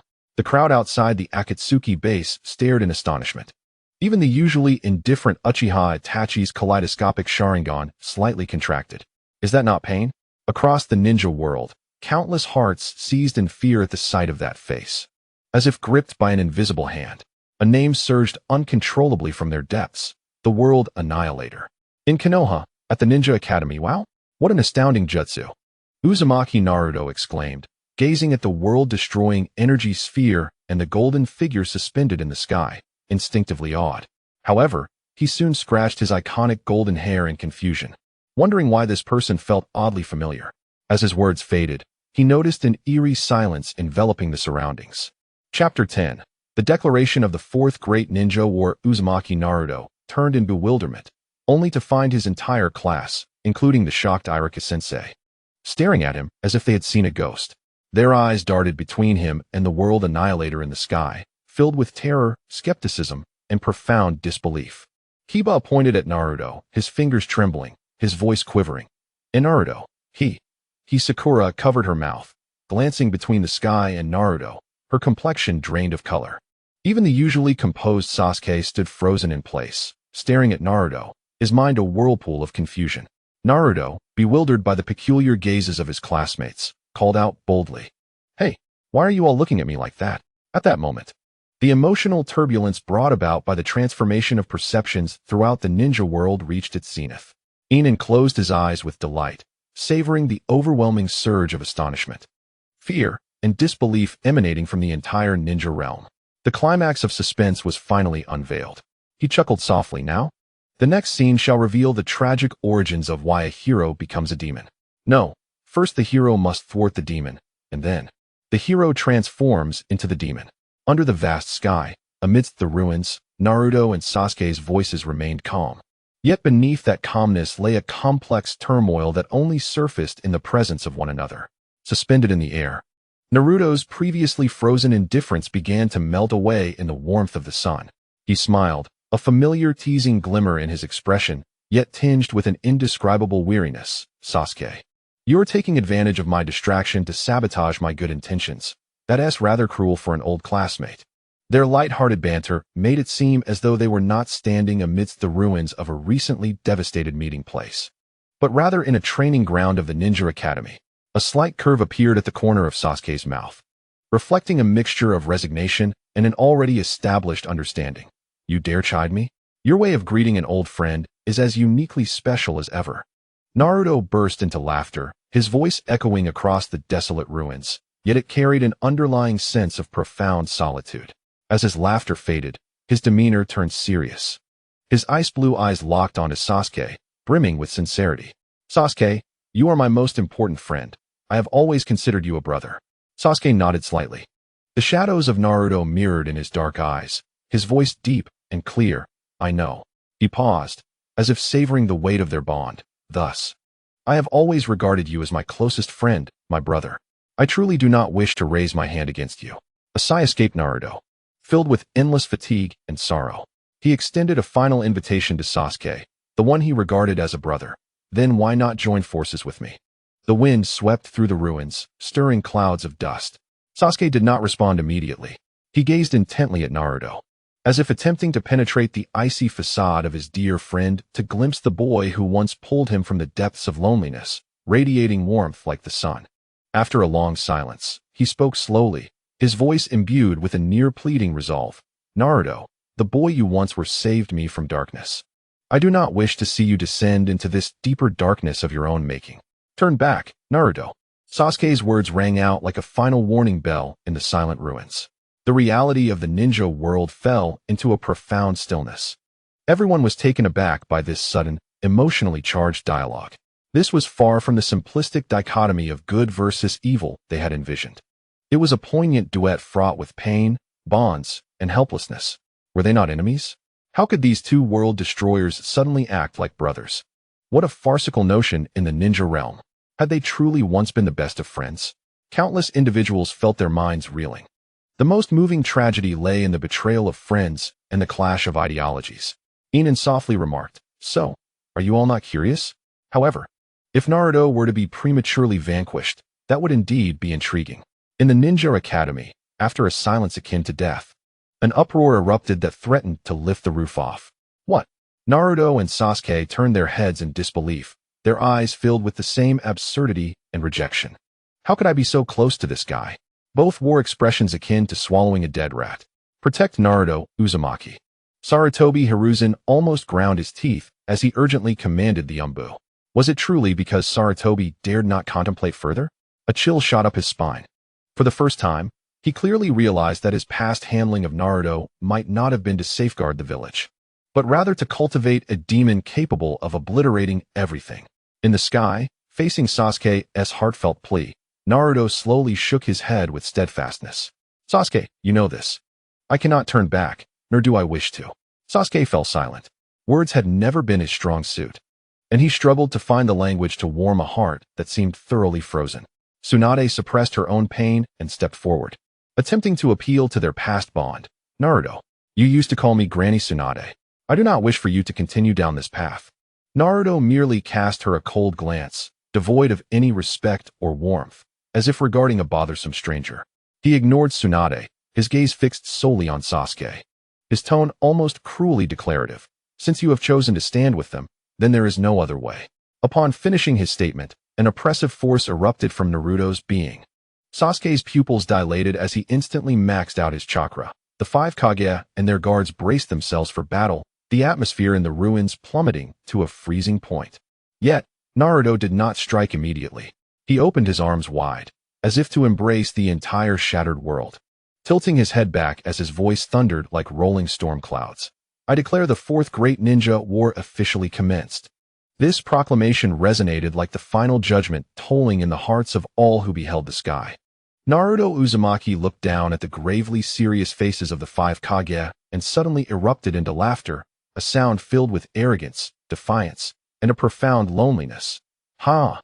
Either I will kill you and obliterate everything, or you will kill me and stop everything. Henceforth, I grant you 3 days to assemble your forces. War is to be a final showdown, one battle to determine the fate of all. Chapter 11. The Sarutobi clan, 3,000 ninja troops. This blatant declaration, placing the fate of the entire ninja world upon the gambling table, thoroughly enraged the gathered Kage. Do not be so presumptuous, Naruto Uzumaki. We bear the title of Kage. We shall never allow you free reign.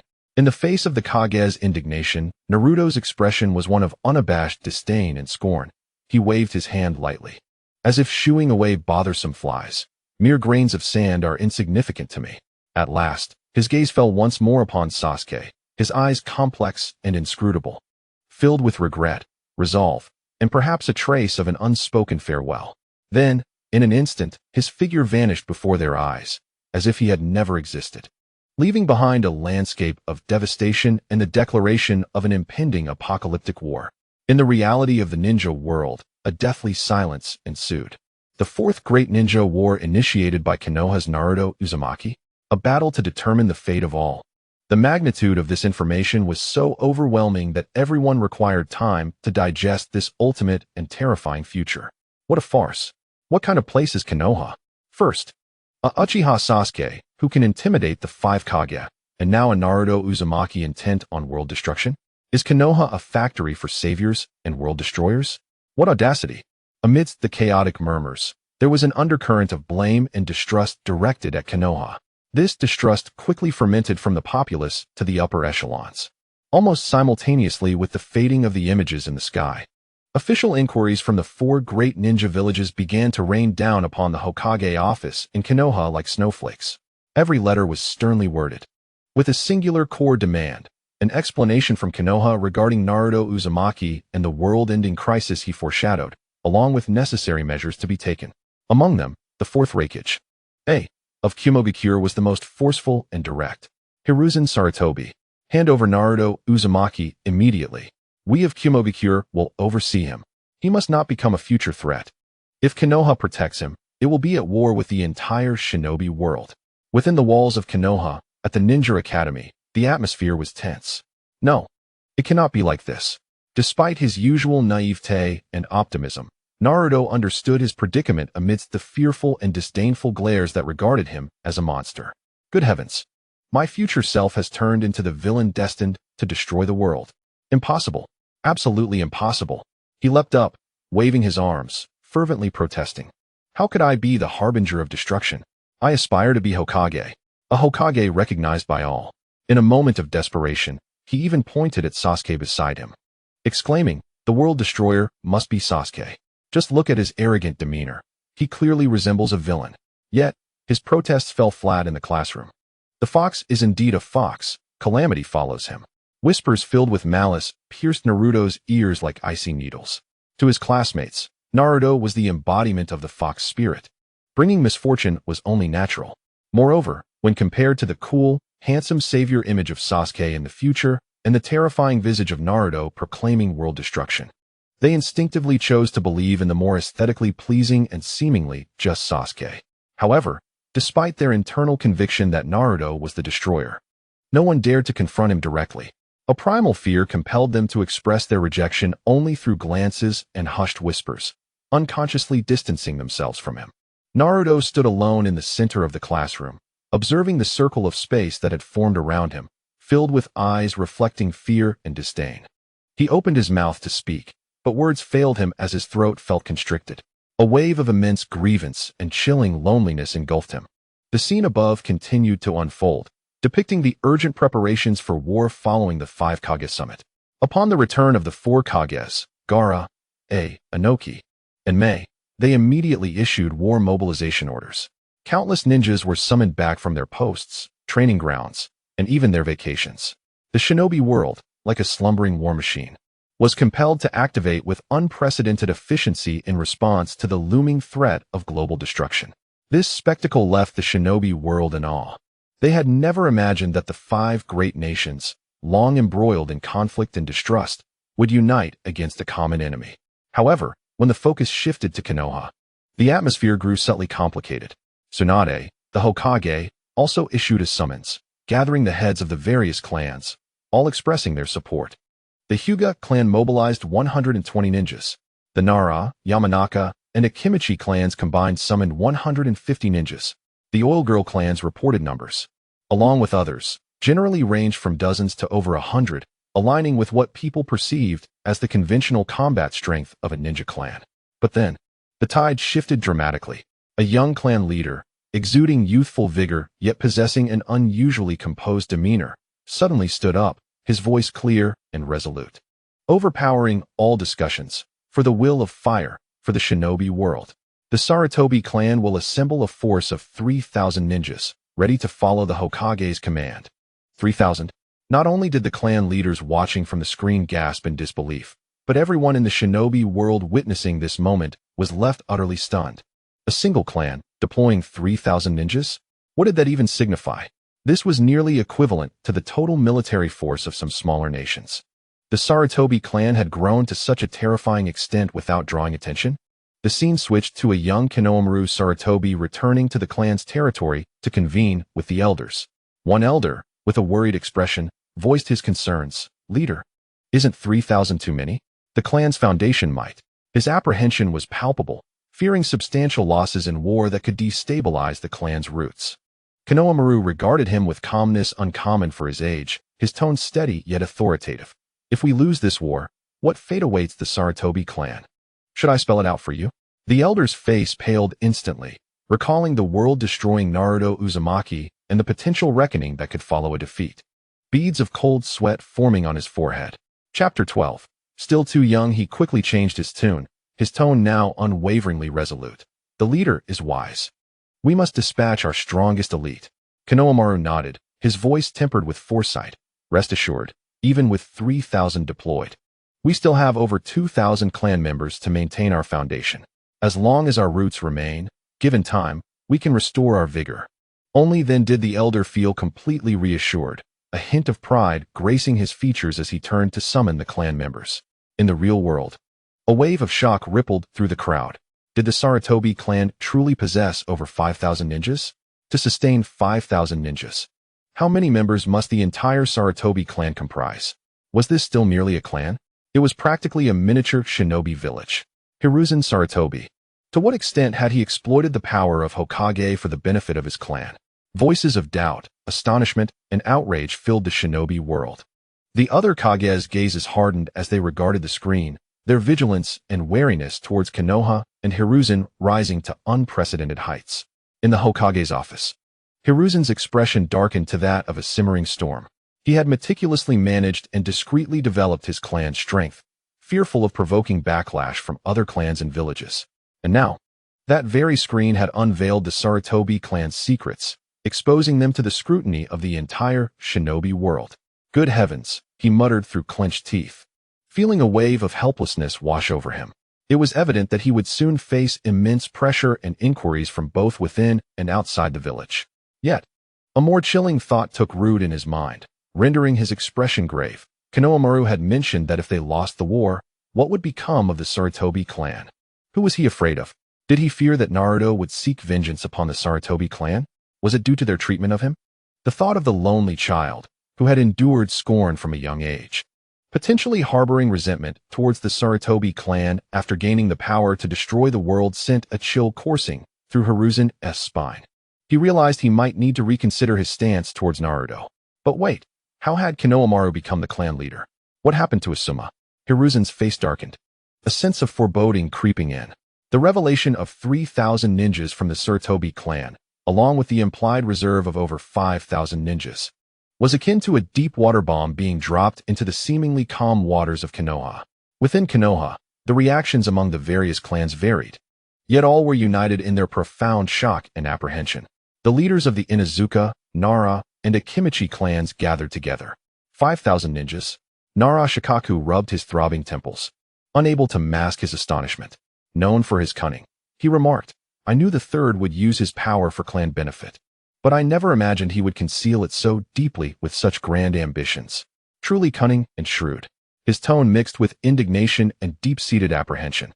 The Senju clan's influence has grown so vast that it threatens to disrupt the long-standing power equilibrium within Konoha. Inside the Hyuga clan's main residence, Hyuga Hisashi bore a grave expression. He had always believed that the Hyuga clan was Konoha's true leading family. But the recently revealed strength of the Senju clan instilled in him an unprecedented sense of danger, even at the height of their power. The combined forces of the Hyuga and Uchiha clans could not muster such a number of shinobi.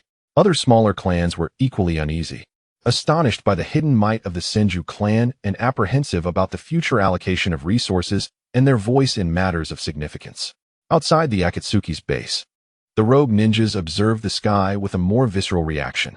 Orochimaru's golden-slit pupils glimmered with understanding.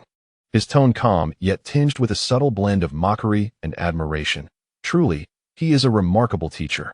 He then shifted his gaze to the silent Uchiha Itachi nearby. A playful smile gracing his features as he raised his voice deliberately. Itachi-kun, during the peak of your Uchiha clan, did you not boast a total of 5,000 members, including all civilians? Itachi's fist clenched beneath his sleeves, his knuckles widening. At the zenith of the Uchiha clan, the true core of Shinobi numbered only in the hundreds. And even with civilians, they had scarcely approached 5,000. His countenance grew colder, lips pressed tightly together, refusing to utter a sound. Nearby, Kakuzu stared at him with his beady green eyes, counting on his fingers before exclaiming hoarsely, 5,000 shinobi? That would mean your entire clan's population exceeds several tens of thousands. Such a scale could easily annihilate any village outside the 5 great shinobi nations. He scoffed, casting a pointed glance at Itachi, the Uchiha, the mightiest shinobi clan? Before the Senju, that hardly seems credible. Itachi's body trembled imperceptibly, his facade of composure beginning to crack. Yet he persevered to maintain his calm demeanor, as if he had not heard the biting remarks. The agony of his clan's extermination and the burden of his mission compelled him to endure. Orochimaru, noticing his lack of response, remained unfazed, as if merely making an offhand comment. He turned his attention back to the heavens, speaking in a tone audible only to those nearby. As if unintentionally, to truly understand a person, one must not merely listen to what they say, but observe what they do. The whisper, soft yet as piercing as a poisoned kunai, struck at the most sensitive, painful, and conflicted corners of Itachi's heart. What had he done? To protect his village. He had slaughtered his entire clan, bearing the weight of all sins and scorn, becoming an S-rank rogue ninja of Konoha. He had done all this. Yet in the eyes of those aware, what had Senju Hiruzen accomplished? Senju Hiruzen had expanded his clan to such a magnitude, while the Uchiha were forever confined within the framework of a single clan. Had the Senju clan not also been similarly restricted? Orochimaru's seemingly casual remark cleaved through the psychological defenses Itachi had constructed from a sense of righteousness and duty. A faint smile crept across Orochimaru's face as he mused inwardly. Still too young. The scene above continued to unfold, showcasing the rapid preparations for war. Under the unprecedentedly efficient operations of the 5 great nations, an enormous ninja coalition was swiftly assembled, totaling a staggering 100,000 shinobi. This figure left everyone in the current shinobi world breathless. It was a force that could only be gathered through a collective sacrifice of the entire shinobi realm. Underscoring the despairing challenge posed by Naruto Uzumaki. Chapter 13. Gaara. Following intense and swift deliberations, the high command of the coalition established its leadership structure. Commander-in-Chief, the 5th Hokage, Tsunade, due to her medical prowess, decisiveness, and her role as the representative of the initiating nation. Vice Commander, the 4th Hokage, responsible for leading the charge and overseeing battle operations due to his formidable combat abilities and reputation. Strategists, the 3rd Hokage, Inoki, and the 5th Mizukage, Meitarumi. Both seasoned leaders tasked with strategic planning and logistical coordination. Chief of Combat, the 5th Kazekage, Gaara, whose ability to manipulate vast quantities of sand made him ideally suited for large-scale battlefield control and support. Special Response Team Leader, Uchiha Sasuke, the only one capable of directly confronting the World Destroyer, Naruto Uzumaki, and who had previously rescued the 8 Tails Jinchuriki from his grasp. Tasked with spearheading the assassination operations against Naruto. The command structure appeared rational and efficient, as if everything was progressing towards a unified front. However, the scene shifted to the vast encampment of the coalition. 100,000 shinobi. Hailing from various nations and villages, they bore the weight of decades-old enmities. This was the blood debt accumulated through countless missions, the profound hatred stemming from the deaths of comrades and loved ones at each other's hands. Could such animosities be easily resolved by a mere order of alliance? Initially, a semblance of order was maintained, but as the numbers swelled, inevitable frictions arose. What are you looking at, Sand Village scum? Your people killed my teammate on the last mission. Humph. You cloud ninjas showed no mercy when you stole our tasks. You treacherous rock ninjas, stay far away. The Mist's butchers have no right to stand with us. Arguments spread like a plague among the crowd, escalating from minor shoves and verbal disputes into widespread accusations and confrontations. The entire coalition camp erupted into chaos, the newly formed alliance seemingly on the verge of self-destruction from within. The barriers and hatreds between them ran deeper than any enemy. Just as the turmoil threatened to spiral out of control, a heavy thudding sound resonated. Thud, thud, thud. From the elevated platform, 5 figures emerged alongside a lone, imposing black silhouette. It was the 5 Kage, along with Uchiha Sasuke. Simply standing there, their unspoken pressure radiated like a palpable force. The din of arguments and curses was abruptly silenced, as if someone had grasped their throats. Every shinobi, regardless of their village, instinctively straightened their posture, their gazes converging upon the platform, seeking their respective leaders. The chaos was forcibly subdued, yet the faces remained etched with lingering wariness, estrangement, and deeply buried resentments. This coalition was far from a true union. It was as fragile as thin ice, susceptible to shattering under the slightest strain. At the very moment when the internal currents of the 100,000-strong coalition swirled ominously, one figure stepped forward from the platform. It was the 5th Kage, Gaara. His emerald green eyes no longer held the coldness and desolation of yore. "I am the chief of combat for the coalition, the 5th Kage of the Sand Village, Gaara." His voice, though not loud, possessed a unique, gravelly quality that pierced through the clamor, reaching the ears of every shinobi below with clarity. He did not immediately delve into tactics or discipline. Instead, he gradually unveiled the bloody scars of his past. "Like many of you, I once harbored unquenchable hatred within. My father, the 4th Kage, feared the monster within me and sent countless assassins to test whether I was a worthy vessel. How foolish. My uncle told me that my existence was merely that of a tool for murder, tormenting me day and night with my mother's dying curse. Everyone in the village viewed me as a monster, rejecting and fearing me. In my world, there was only myself and the unending darkness and slaughter. I lived solely to prove my existence by eliminating all those who opposed me." He recounted his hellish childhood with a calm demeanor, his voice steady yet resonant, moving countless shinobi below, because, to some extent, they could all perceive the indelible marks that war and hatred had left upon themselves and their loved ones.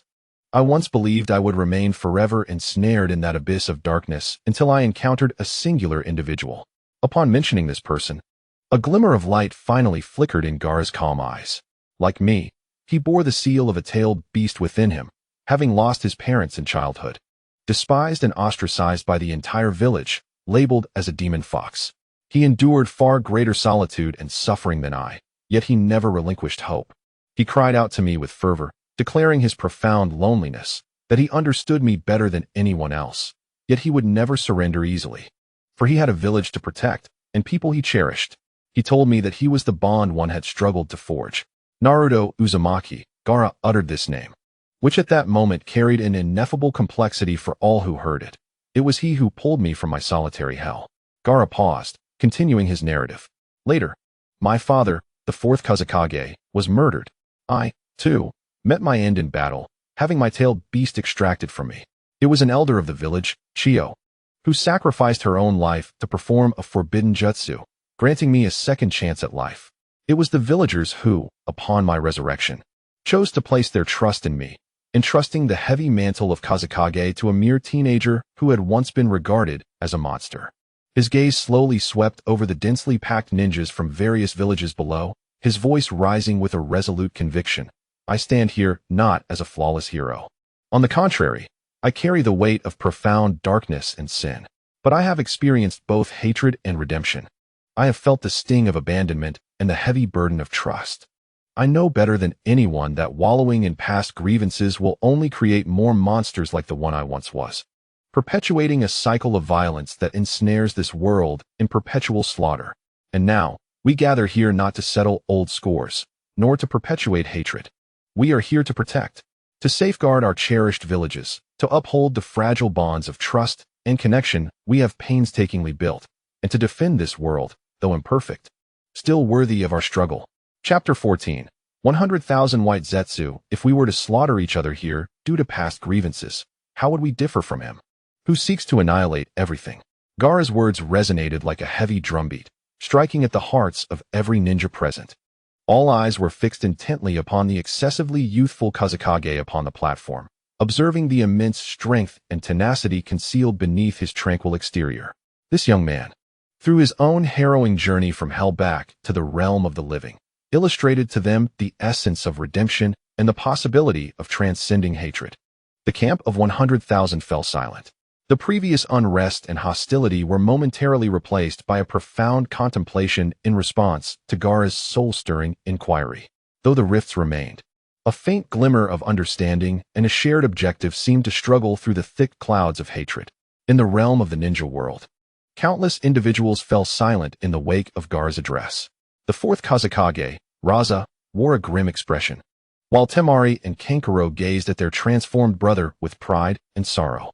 Gaara stared blankly at the image of himself in the sky, his eyes reflecting envy and yearning. Could it truly be achieved? In the office of the Kazekage, Raza beheld the composed, eloquent figure of his son, who had even gained the recognition of the allied forces, leaving him with a tumult of emotions. He was relieved to confirm that he had not perished at Gaara's hands. Yet, another urgent question arose. At whose hands had he truly fallen? In the prime of his life, ambitious and vital to Tsunade, he was unwilling to accept an ambiguous demise. Raza scrutinized the sky, searching for any hint of his fate. Simultaneously, not only Raza, but also the Kages of other villages, including Inoki, and the silent higher-ups of Kirigakure, were engulfed by immense confusion. Naruto Uzumaki was indeed formidable, necessitating the combined efforts of Sasuke Uchiha and the 5 Kages, which was understandable. However, was it truly necessary to assemble a coalition of 100,000 ninjas?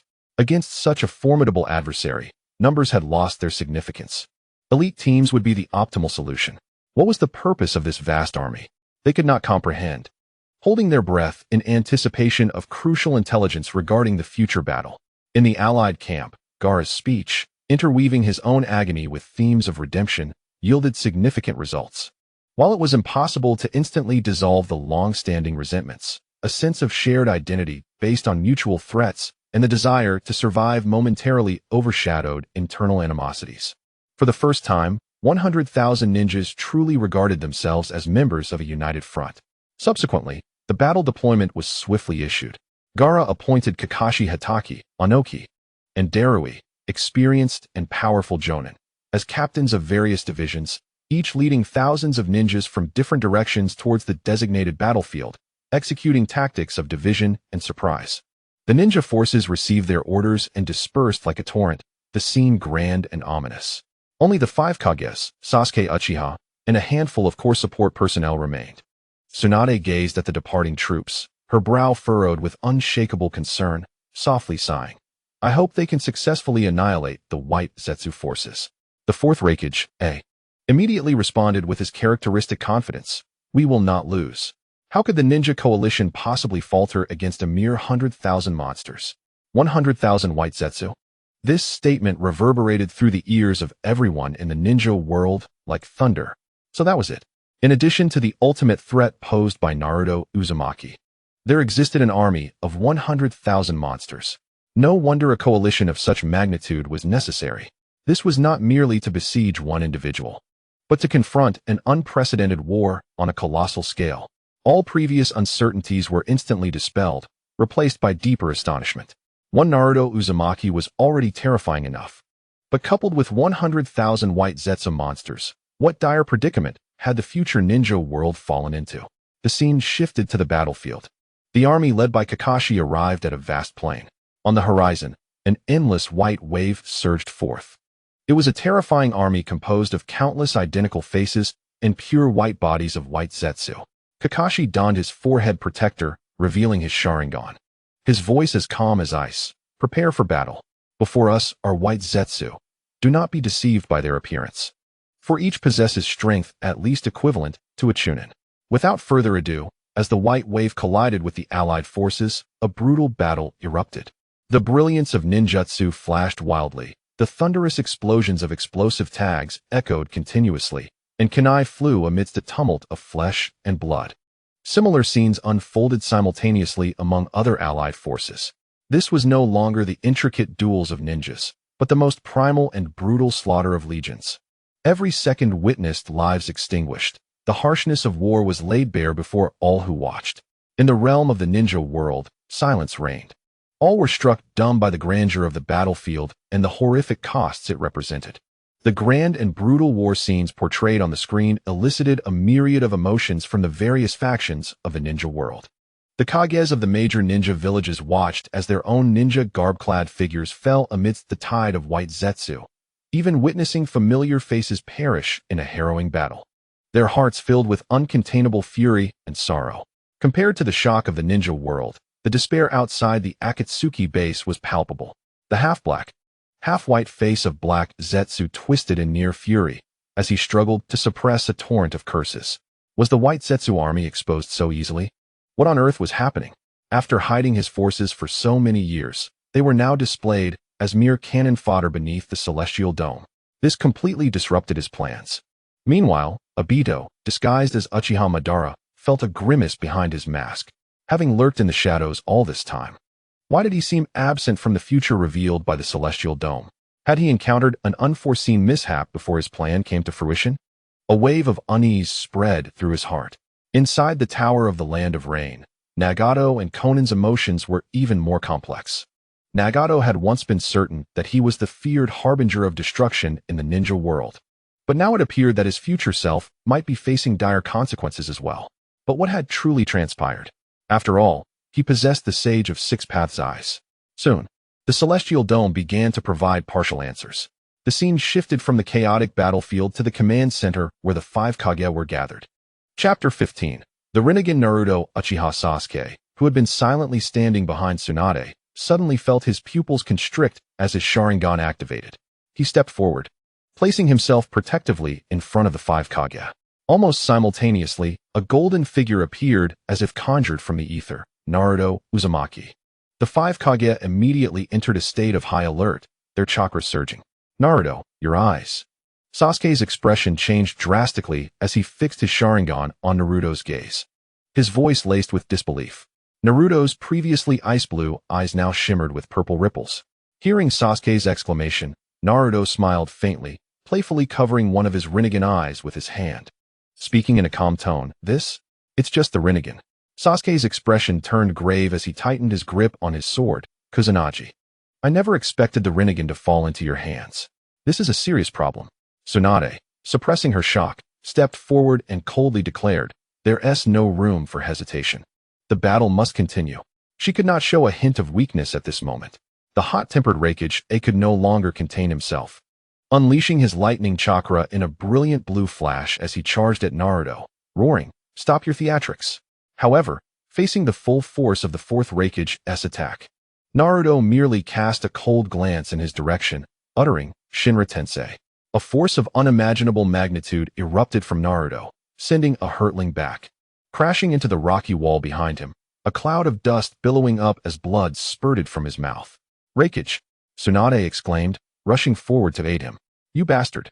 Sasuke, witnessing this, no longer hesitated and drew his sword, transforming into a streak of purple lightning as he launched himself at Naruto.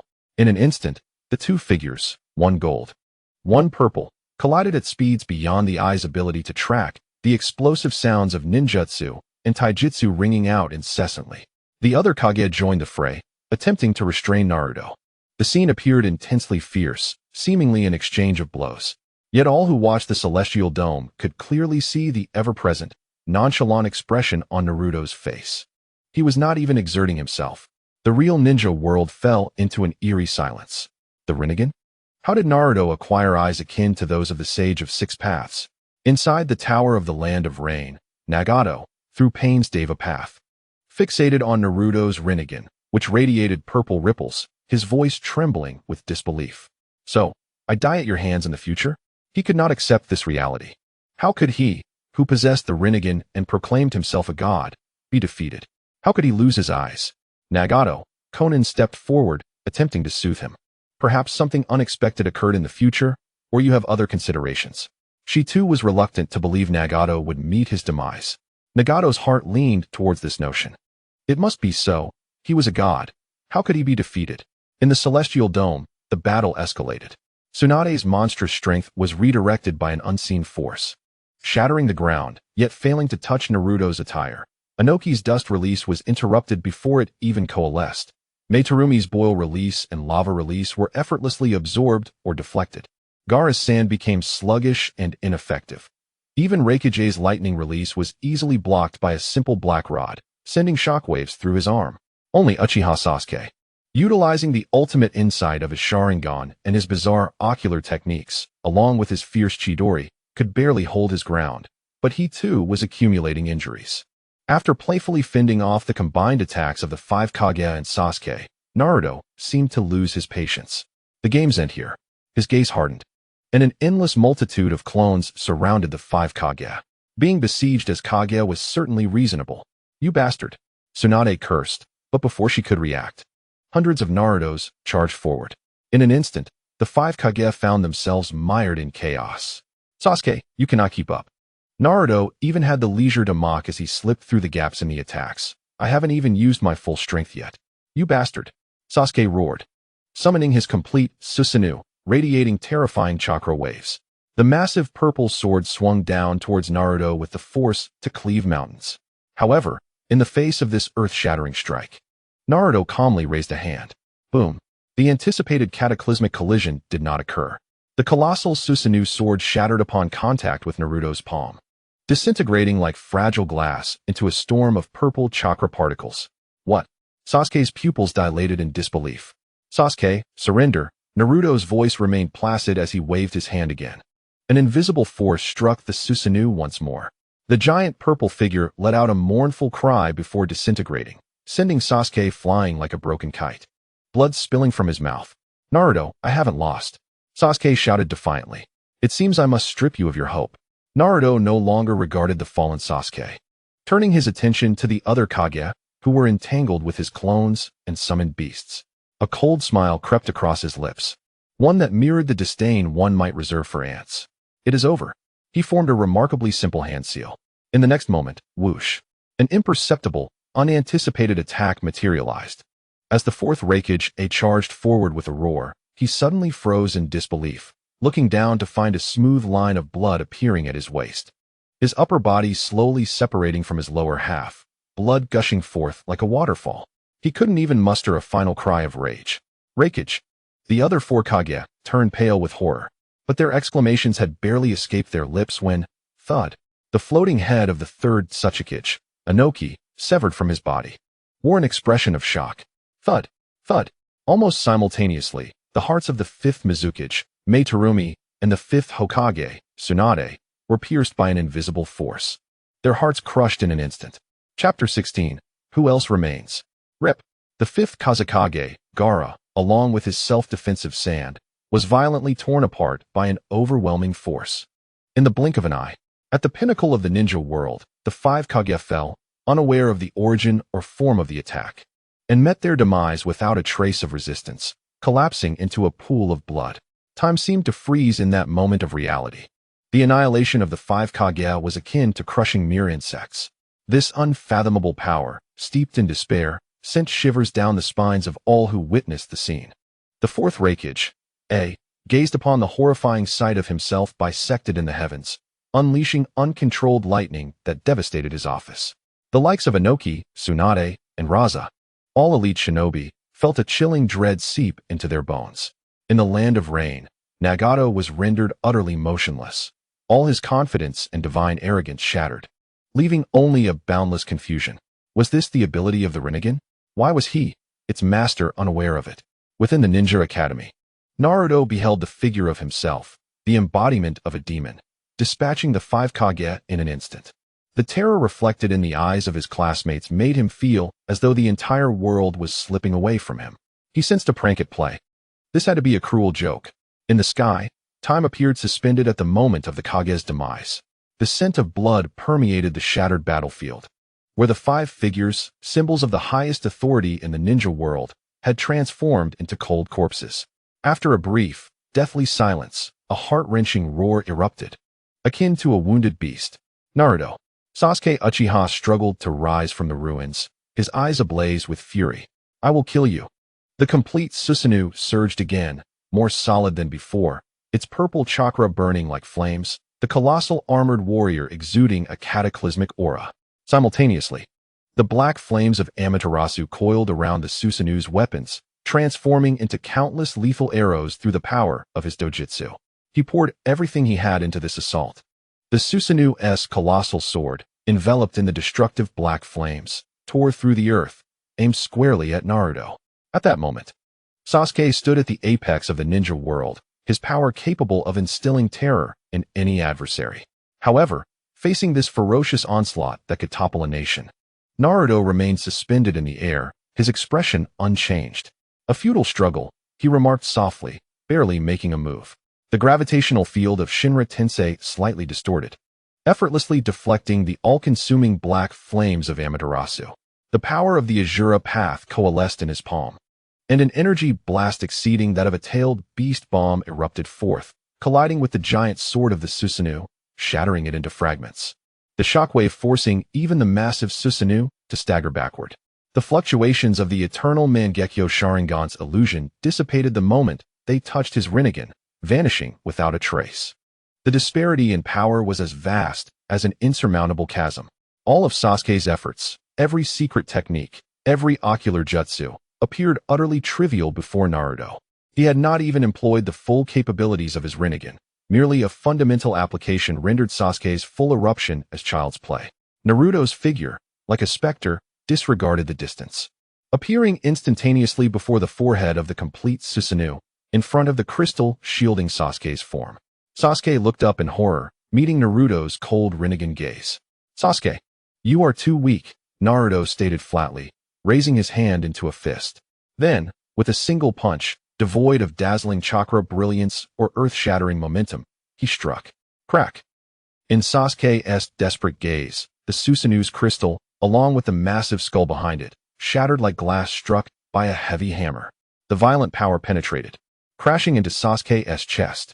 He coughed up a mouthful of blood, the sound of splintering ribs unmistakable. The chakra surrounding him dissipated instantaneously, and the complete Susanoo let out a mournful wail before disintegrating into a myriad of purple light particles. Sasuke himself fell helplessly from the sky, crashing heavily to the ground, stirring up a cloud of dust. As the dust settled, it revealed Sasuke, barely clinging to life. He struggled to lift his head, gazing at the figure descending before him. But his vision was blurred. The reality of the ninja world was engulfed in silence. Defeated, the united forces of the ninja world, comprising Uchiha Sasuke and the 5 Kage, had been utterly vanquished. The defeat was absolute, steeped in despair. Sasuke lay amidst the ruins, blood staining the earth beneath him, struggling but finding it immensely difficult to even stand. Naruto hovered above, gazing down upon his former friend with a divine air, his voice cold and devoid of warmth. Sasuke, you are not my equal. This is your final opportunity. Sasuke coughed up a mouthful of tainted blood, raising his bloodied eyes to fixate on Naruto. Expending his last ounce of strength to scream, "Someone will stop you, Naruto. You cannot destroy the world." Ha ha ha. Naruto erupted into laughter, as if he had heard the most ludicrous of jokes, his mirth laced with endless ridicule and arrogance. Stop me? The 5 Kage are dead, and you have fallen. Who else is there? Who can stop me? Sasuke offered no reply, his defiant gaze burning with unyielding flames. At that moment, a voice, imbued with fervor, rang out like the dawn's light. I am still here. Naruto's smile faltered slightly as he turned, bemused. A ninja clad in tight green attire, with thick brows, stood not far away. His figure, though not imposing amidst the smoke, radiated a resolute determination. Oh, it's Guy-sensei, Naruto recognized, maintaining a casual tone with a hint of mockery. Why are you in such a hurry to meet your demise? Why not wait until I'm done here, and then I'll take care of you? My guy did not respond to Naruto's jibe. His gaze swept over the battered Sasuke, barely standing, and then to the 5 cold corpses in the distance. Taking a deep breath, he murmured to himself, his voice firm and resolute. Father, this is the moment. The 8th gate of death, open. Boom. A surge of pure, life-burning crimson steam erupted from Might Guy, reminiscent of a volcanic eruption. The powerful airflow instantly dispersed the surrounding dust. Chapter 17, Night Guy. Naruto's previously indifferent demeanor finally shifted, curiosity flickering in his eyes as he beheld Guy enveloped in crimson steam. The 8 gates? I saw Lee use it once. It was quite fascinating. Guy-sensei, I hope your 8 gates can surprise me. Naruto maintained his condescending stance. The 7th gate, open. Guy roared, blue steam soaring skyward. And the powerful force caused the very space around him to warp slightly. Yet, he did not immediately attack, but instead shouted to Sasuke, Sasuke, run. Sasuke cast a deep glance at Guy's back, and without hesitation, he utilized his remaining chakra to escape into the distance. Naruto glanced at Sasuke's fleeing form, but did not intervene, merely chuckling indifferently. No matter where you run, I can always bring you back. His attention returned to Might Guy. Guy observed Naruto's continued disdainful attitude, and the image of his father, Might Dway, filled his mind, along with the inherited will and the conviction to protect Konoha. He grinned widely, revealing a radiant yet somewhat foolish smile, imbued with unwavering determination. The 8th gate, open. There was no earth-shattering roar, but the atmosphere of the battlefield shifted dramatically. The blue steam transformed into a blood-red hue, as striking and fierce as a sunset. The terrifying fluctuations of energy caused the earth to crack, the air to wail, and the sky appeared to be draped in a blood-red hue. Guy's hair stood on end. His skin turned crimson, and the blood within him boiled and ignited. He transformed into a blood-colored sun descending upon the mortal realm. What? For the first time, the usually composed and even mocking Naruto's expression shifted. He distinctly sensed that the energy emanating from Guy surpassed the previous 7 gates. Not merely an accumulation, but a qualitative leap. It was a terrifying enhancement by hundreds of times. This power, born from the burning of life, was ferocious, domineering, and imbued with a destructive force that even pierced through his Rinnegan. This power was simply unfathomable. Naruto retracted all his contempt, his gaze turning gravely serious. In the realm of the ninja, all who witnessed this scene felt their hearts leap into their throats. They did not recognize the 8 gates, but they could clearly see Naruto's dramatic change in expression. They felt the terrifying momentum that seemed to threaten to incinerate everything. What technique is that? Even that monster feels fear. Guy stared at his own form in the sky, then broke into a grin.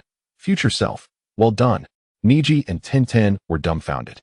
They never anticipated their usually unreliable teacher could be so powerful. The final dance of burning life was the ultimate shock and tragedy. In the sky, Naruto's customary coldness and sarcasm vanished entirely. His gaze sharpened and became solemn, as if he were confronting a true opponent worthy of his utmost effort. Teacher Guy, come. Let me witness your conviction. At that moment, Guy's blood boiled and evaporated. Intense pain pierced every cell like countless steel needles, rendering him speechless. Yet, he heard Naruto's words. And on his blood-steamed face, a difficult yet proud smile seemed to emerge. My conviction is to protect. Let the lotus of Konoha bloom once more. Without a hint of hesitation, driven by the immense power, he moved. Evening elephant. Boom. The air was compressed by the overwhelming force, erupting into a visibly enormous red air cannon that surged towards Naruto at a speed that transcended sound, nearly distorting space itself. 1 foot. Naruto's Rinnegan spun wildly as his hands were instantly enveloped by a powerful truth-seeking orb barrier, bracing for impact. The truth-seeking orb made its dazzling debut. Bang! The deafening impact threatened to shatter everyone's eardrums. The barrier trembled violently, and Naruto was violently forced back several dozen meters, carving deep ruts into the ground beneath him. 2 feet. Without a moment's respite, a second, even more ferocious red air cannon followed swiftly. Naruto's pupils contracted, unwilling to take it head-on. He vanished in an instant, attempting to evade. However, 3 feet. Guy seemed to predict his movements, and the third air cannon locked all his escape routes with a devious angle. Shinra-tensei. Naruto was compelled to employ repulsion once more, forcibly redirecting this terrifying strike, but the immense impact shattered his defense. 4 feet. 5 feet. The air cannons rained down like relentless blood-colored meteors, mercilessly bombarding the space where Naruto stood. The earth fractured, the sky trembled, and the entire battlefield seemed to wail under Guy's frenzied assault. Naruto pushed the power and speed of the Rinnegan to its limits. Repulsion proved futile, and despite his evasive maneuvers, he could only defend with the truth-seeking orb, momentarily reduced to a defensive stance against this pure physical technique's ultimate explosion. In the realm of the ninja, everyone held their breath, staring in awe at this battle that overturned their understanding. A physical technique could reach such heights? The once omnipotent destroyer was actually being suppressed? In Konoha, those familiar with Guy, like Kakashi and others, were already moved to tears. In Kakashi's exposed Sharingan, endless sorrow and pride shone through. Even Itachi Uchiha, gazing at the burning figure in the sky, exhibited a flicker of respect. In the heavens, Guy's assault came to an abrupt halt. He knelt on the ground, blood-colored steam flickering like a candle in the wind. His life force dwindling like a candle nearing its end. Yet, he lifted his head, locking onto the somewhat disheveled Naruto. His last strength, his final radiance, his ultimate conviction, all converged into one last strike. Guy slowly assumed a stance, one that drew upon his life as fuel to create the most beautiful design. Night. His hoarse voice seemed to echo from the depths of hell. Guy. The blood-colored steam surged toward his right foot, compressing into a small sun-like sphere radiating destructive energy. The space began to warp, and the earth crumbled under the weight of this power. Naruto's expression changed drastically. He felt an unprecedented threat of death from this strike. Chapter 18, Izanagi. He frantically mobilized all his chakra, as the Renegade burst forth with an unprecedented brilliance, gathering all the truth-seeking orbs before him to construct the strongest defense. Night Guy. In reality, countless people instinctively called out his name. Guy's figure vanished. He transformed into a colossal red dragon that pierced the heavens and the earth. With the intent to burn and sacrifice everything, he charged toward the despair he must thwart. Guy, I acknowledge you. In the realm of physical techniques, I, Naruto, shall call you the strongest. The red dragon collided violently with the black, truth-seeking orb, infused with the power of all existence. Buzz. First came an extreme silence, as if sound had been devoured by this force. Then came an explosion that could not be described in words, reminiscent of the Big Bang at the dawn of creation. Blinding white light engulfed the entire sky, compelling everyone in the realm of the ninja to instinctively close their eyes or shield themselves. As the light gradually dissipated, people eagerly gazed toward the heavens. In the center of the battlefield, an enormous, bottomless meteor crater had formed. Naruto floated at the edge of the pit, his breath slightly hurried, his Rinnegan filled with shock and lingering trepidation. On the other side of the pit, the blood-colored steam born from burning life had completely vanished. Guy lay quietly there, his body resembling charred remains, his life force faint as a flickering candle in the wind. He had lost, yet he had also triumphed. With his life, he demonstrated to the entire ninja world that a mortal body could rival the gods. His conviction, his burning youth, transformed into eternity at that moment. Teacher Guy, you have won. Naruto suddenly broke the deathly silence of the battlefield.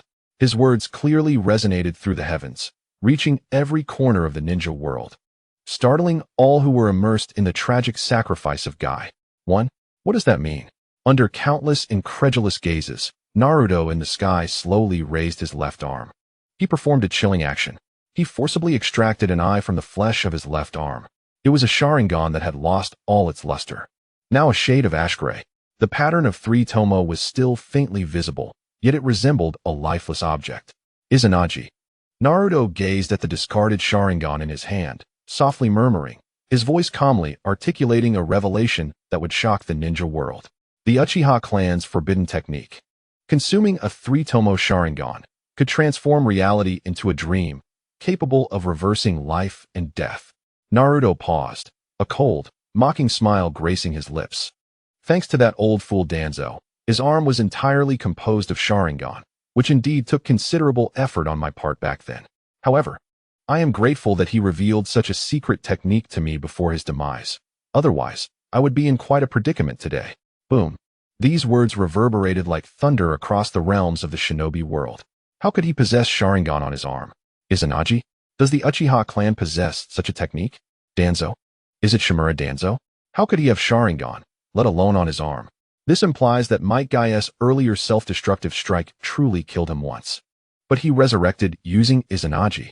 In the heavens, Naruto casually tossed aside the discarded Sharingan as if it were mere refuse.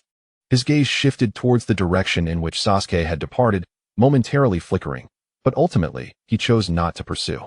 Today's exertions were substantial. It was prudent to proceed with caution. Naruto murmured softly to himself, as if to soothe his own thoughts, akin to a game of cat and mouse. I shall annihilate you completely next time. After uttering this, his figure transformed into a golden streak of light, vanishing into the horizon. The scene shifted, no longer focusing on the confrontation of powerful adversaries, but rather on the brutal battlefields scattered throughout the Shinobi world. In the plains, valleys, forests, and by the riverside, ninjas from the allied forces clashed fiercely with the white Zetsu army. The brilliance of jutsu continued to flicker, with explosions, cries, and screams echoing incessantly. Every second, lives were extinguished, and the brutality of war was vividly displayed. Yet, the allied ninjas fighting for survival and the future of the shinobi world remained oblivious. They had placed all their hopes on the five Kage, the embodiment of the allied forces' highest combat strength and command, who had all fallen. They had pinned their hopes on Uchiha Sasuke, the sole contender against the world annihilator, who was now grievously injured and retreating. The one who had blossomed most brilliantly at the cost of his life, Kage, had also failed to turn the tide. The vision faded, and the sky returned to tranquility. Meanwhile, the real shinobi world descended into a prolonged, deathly silence. Sarutobi Hiruzen's face turned pale. He understood that Danzo's arm, wrapped in bandages and implanted with Sharingan, could not be allowed to leak out. What would the other clans think? Clan secret techniques were the foundation of their existence and were absolutely not to be coveted. This was a matter of principle. This posed a crisis that could fragment Konoha. In the shadows, Danzo clenched his fist tightly, his single eye filled with horror and rage. His secret had been unveiled in such a manner. Moreover, it seemed that in the future, he would be slain by that brat Naruto Uzumaki. Danzo's gaze grew cold. He was the pivotal figure, the one who could lead Konoha. For the sake of Konoha, he must eliminate the unstable factors. The Kage from various ninja villages wore grim expressions. The fourth Hokage smashed the desk beside him to smithereens, his lightning chakra uncontrollably surging. He could not accept the image of himself being effortlessly bisected in the heavens. A death so casually dealt felt more humiliating than defeat itself. Uzumaki Naruto, Konoha. His roar echoed through the air. The third Tsuchikage Inoki floated in the air, his old face dark enough to drip water. Beheaded, he hadn't even seen the attack coming.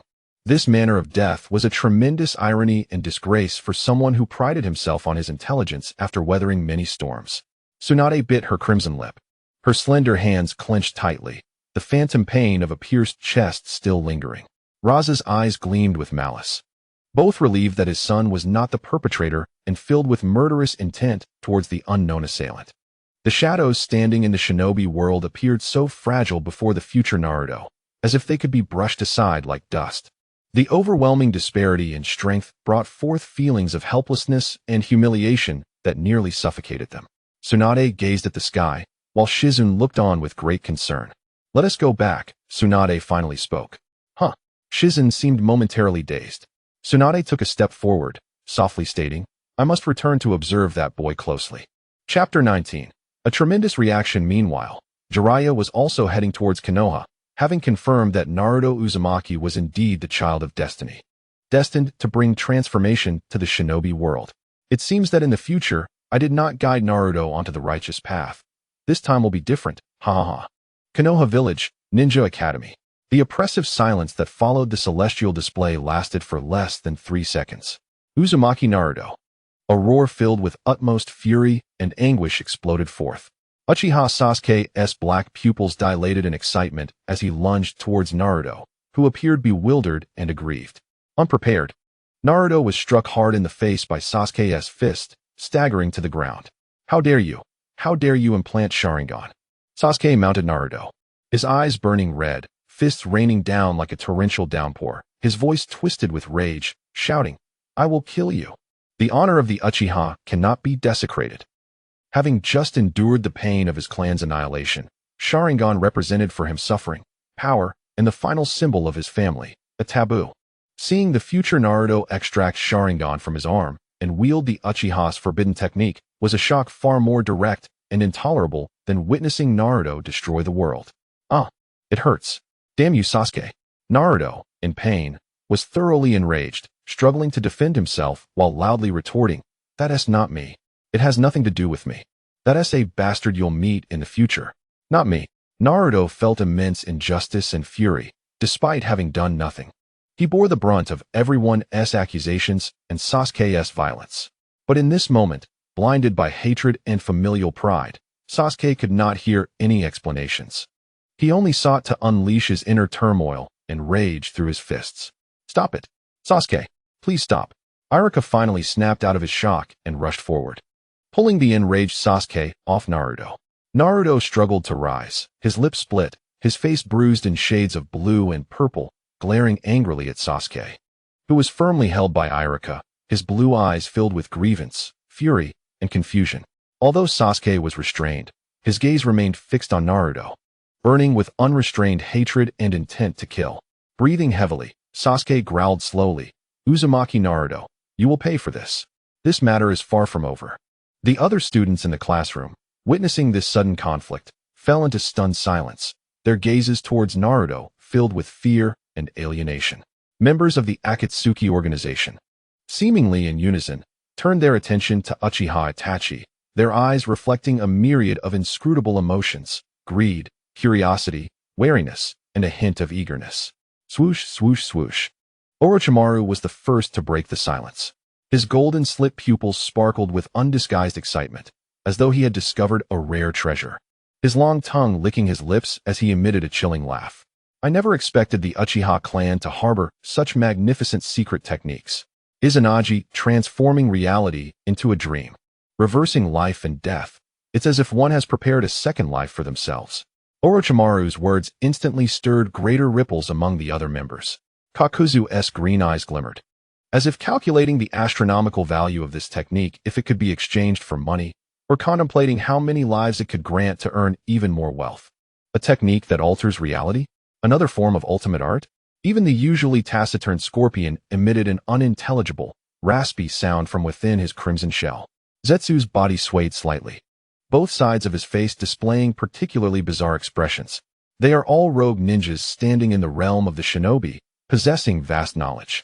Yet, the existence of a technique like Izanagi, which borders on the realm of the fantastical, remains unknown to them.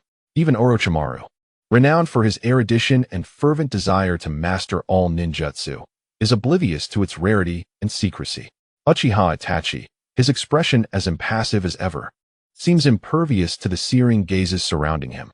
Nevertheless, his body, concealed beneath the Akatsuki's red cloud cloak, is taut with tension. The power of his Mangekyo Sharingan poised to unleash its might. An alarm blares within him. The revelation of Izanagi undoubtedly places him in an exceedingly perilous position. He is all too aware of the truth behind the adage to possess a treasure is to invite calamity. Fortunately, at this moment, Payne's Deva path stands like a statue before the crowd, the overwhelming pressure emanating from his Rinnegan temporarily suppressing any potentially harmful thoughts from certain individuals. Until the leader speaks, none would dare to act against a formal member. Orochimaru, clearly unwilling to concede, once again uses his unsettling tongue to wash his face. His gaze fixed intently upon Itachi as he proposes a trade. "Itachi, such a splendid technique should not be hoarded alone. Might you consider exchanging Izanagi for some of my forbidden techniques, or perhaps other items of interest to you?" Uchiha Itachi remains silent, offering no response. However, he suddenly raises his head, his crimson Mangekyo Sharingan locking onto Orochimaru's gaze, the chill of his murderous intent and formidable ocular power pressing down like a tangible force. This is a warning. Yet, for Orochimaru, who is obsessed with the Sharingan and the pursuit of immortality, this warning serves not to deter, but to stoke the flames of his excitement. He does not flinch. Instead, he chuckles darkly, his eyes fixed on Itachi's exquisite and perilous Mangekyo, his tone laced with a morbid fascination and yearning. What beautiful eyes! This praise, more an avowal of his desire for a coveted trophy than an acknowledgement of power, reverberates in the air. Uchiha Itachi feels a chilling detachment within. He knows that from this moment onward, his position within the Akatsuki has become increasingly precarious. Yet, he remains indifferent. The vanishing of the celestial curtain does not usher in tranquility. Rather, it serves as a prologue to the tumultuous conflicts of reality. Konoha, the foremost ninja village still reeling from the tragedy of the Uchiha Massacre, now faces an even more overwhelming pressure from the outside. The desk in the Hokage's office is piled high with documents, not mission reports, but increasingly severe letters of inquiry from the 4 great shinobi villages. Interspersed among them are missives from various ministers and nobles of the Land of Fire, expressing deep concern. All fingers point to one individual, Naruto Uzumaki. Naruto must be dealt with. Otherwise, he will have to be placed under the joint supervision of the 5 great shinobi villages. Chapter 20. The Jonin meeting Konoha must take full responsibility for the potential apocalyptic crisis that may arise. Should Konoha provide shelter? We shall view it as a provocation to the shinobi world, and we will not hesitate to take necessary measures. The words are rife with threats and distrust. The name Naruto Uzumaki has transformed from that of a mere fox in Konoha to a harbinger of disaster in the shinobi world. Even those who were previously indifferent to ninja affairs have begun to express their worries. For the cataclysmic scenes depicted in the celestial curtain and the proclamations of destruction have struck at the very heart of their ruling interests. Sarutobi Hiruzen rubs his temples wearily, the wrinkles on his face seeming to deepen overnight. As Hokage, he understands better than anyone the implications of surrendering Naruto. It signifies not merely yielding to external pressure, but actively relinquishing the village's most vital strategic asset, until a suitable resolution for the Nine Tails can be found. Naruto must not come to harm. His advisors, Mito Gate and Kurama Shorin, have been murmuring suggestions such as strict supervision, restricting freedom, and offering assurances to other nations. But ultimately, they have resigned themselves to the fact that these measures cannot quell the fears and anger of the outside world. The power displayed during the celestial curtain is too formidable, too incredible to believe that any form of oversight or assurance could suffice. Meanwhile, Danzo Shimura, usually quick to offer his hardline opinions at crucial moments, seems to have vanished without a trace. Hiruzen knows full well that Danzo is likely lurking in a shadowy corner, scheming to exploit the crisis. With internal strife and external threats weighing heavily upon him, Hiruzen struggles to breathe. After a long pause, he draws a deep breath and slams the most forceful ultimatum from the hidden cloud on the desk, a glimmer of resolve flashing in his eyes. Convey the order to summon all jonin in the village for an emergency meeting. Yes, the Umbu vanish at once. Silence returns to the office. Hiruzen slowly rises and walks to the window, gazing out at Konoha, tranquil and thriving in the twilight's glow. The streets are bustling, ninjas moving with purpose, smoke curling up from chimneys. This peace and prosperity are the fruits of his lifelong endeavors, marked by countless sacrifices and difficult choices. His gaze hardens, imbued with an unwavering resolve. No matter what, Hiruzen murmurs to himself, his voice low but imbued with indomitable will. The peace of Konoha has been bought with the blood and lives of countless individuals. I shall not allow anyone or anything to disrupt it. Naruto is a ninja of Konoha, the child of Minato and Kushina. As long as I hold this position, I will never hand him over. In this moment, the third Hokage Sarutobi Hiruzen makes his choice. He trusts his instincts. Unless Naruto undergoes unimaginable suffering, he will never become a force bent on world destruction. Hiruzen has contemplated this. Even if Naruto were to learn of his origins, he would never blame the village. This is the essence of bonds. In the Konoha Jonin meeting room, the atmosphere is thick with an inexplicable tension. Almost all the village's jonin have gathered, seated in small clusters, whispering among themselves. Yet, all eyes, whether overtly or subtly, are drawn to a single figure, Might Guy, clad in a green jumpsuit and sporting a quirky hairstyle, sitting upright. Who in the village does not recognize Guy? Konoha's rare gem, an expert in taijutsu, exuberant to the point of eccentricity. Previously, many held him in disdain. In a ninja world dominated by ninjutsu, jinjutsu, and bloodline limits, pure taijutsu was often subconsciously deemed non-mainstream. What kind of ninja does not use ninjutsu? However, the blood-red steam that burned with life during the celestial curtain, the breathtaking blow that pushed even the mightiest of foes to their limits, has utterly transformed their perceptions. You tell me, was that truly taijutsu? Is that really the Might Guy we know? As he senses the myriad of complex gazes directed at him, Guy's typically robust demeanor falters slightly. He rarely displays embarrassment or awkwardness, sitting bolt upright with his hands on his knees, unsure where to direct his gaze. Just then, a languid yet sincerely comforting voice resonates beside him. Well done, Guy. Kakashi Hitaki, having appeared at his side unbeknownst to him, allows only his right eye to crinkle into a crescent shape. While his tone remains nonchalant, the affirmation in his words is crystal clear. You have embodied your ninja way. This statement seems to shatter some invisible barrier. Ha! Guy bursts forth, invigorated, all traces of embarrassment vanishing. He laughs heartily, ruffling his hair, returning to his spirited self. Actually, I can now open the 7th gate, the gate of shock. As for the 8th gate, the gate of death, I still cannot control that power.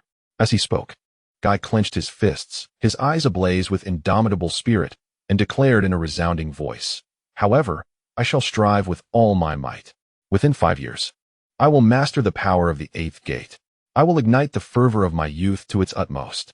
This impassioned proclamation did not elicit the usual sighs of resignation or chuckles from the onlookers. On the contrary, the surrounding jonin, whether seasoned veterans like Hyuga Hisashi or mid-generation leaders like Asuma, along with even those less acquainted with Guy, cast him looks of profound respect. "Go for it, Guy. We believe in you. The Azure Beast of Konoha will rely on you to protect us." Genuine words of encouragement and affirmation resonated through the crowd. Their admiration stemmed not only from the potential apocalyptic power he might wield in the future, but also from Guy's unwavering resolve to sacrifice his life for the sake of his comrades and village. Embodying the purest essence of the ninja way, deserving of every ninja's respect. Feeling the heartfelt support from his peers, the stalwart Might Guy felt a warmth in his eyes. Moved beyond words, continuously expressing his gratitude. "Thank you. Thank you all. This is youth." At that moment, an announcement rang out, "The Hokage has arrived." As the door to the conference room swung open, Sarutobi Hiruzen, clad in ceremonial robes and wearing the Hokage hat, entered with a solemn expression, followed closely by advisors Mito Gate and Tsubaki Kamachi.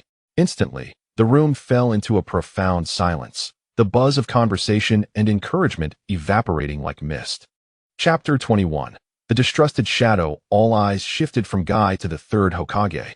As it became apparent that this urgent summit of Jonin would deliberate on a matter of grave importance concerning the future of Konoha, the name Uzumaki Naruto, familiar yet enigmatic to them, would undoubtedly be the focal point of this meeting.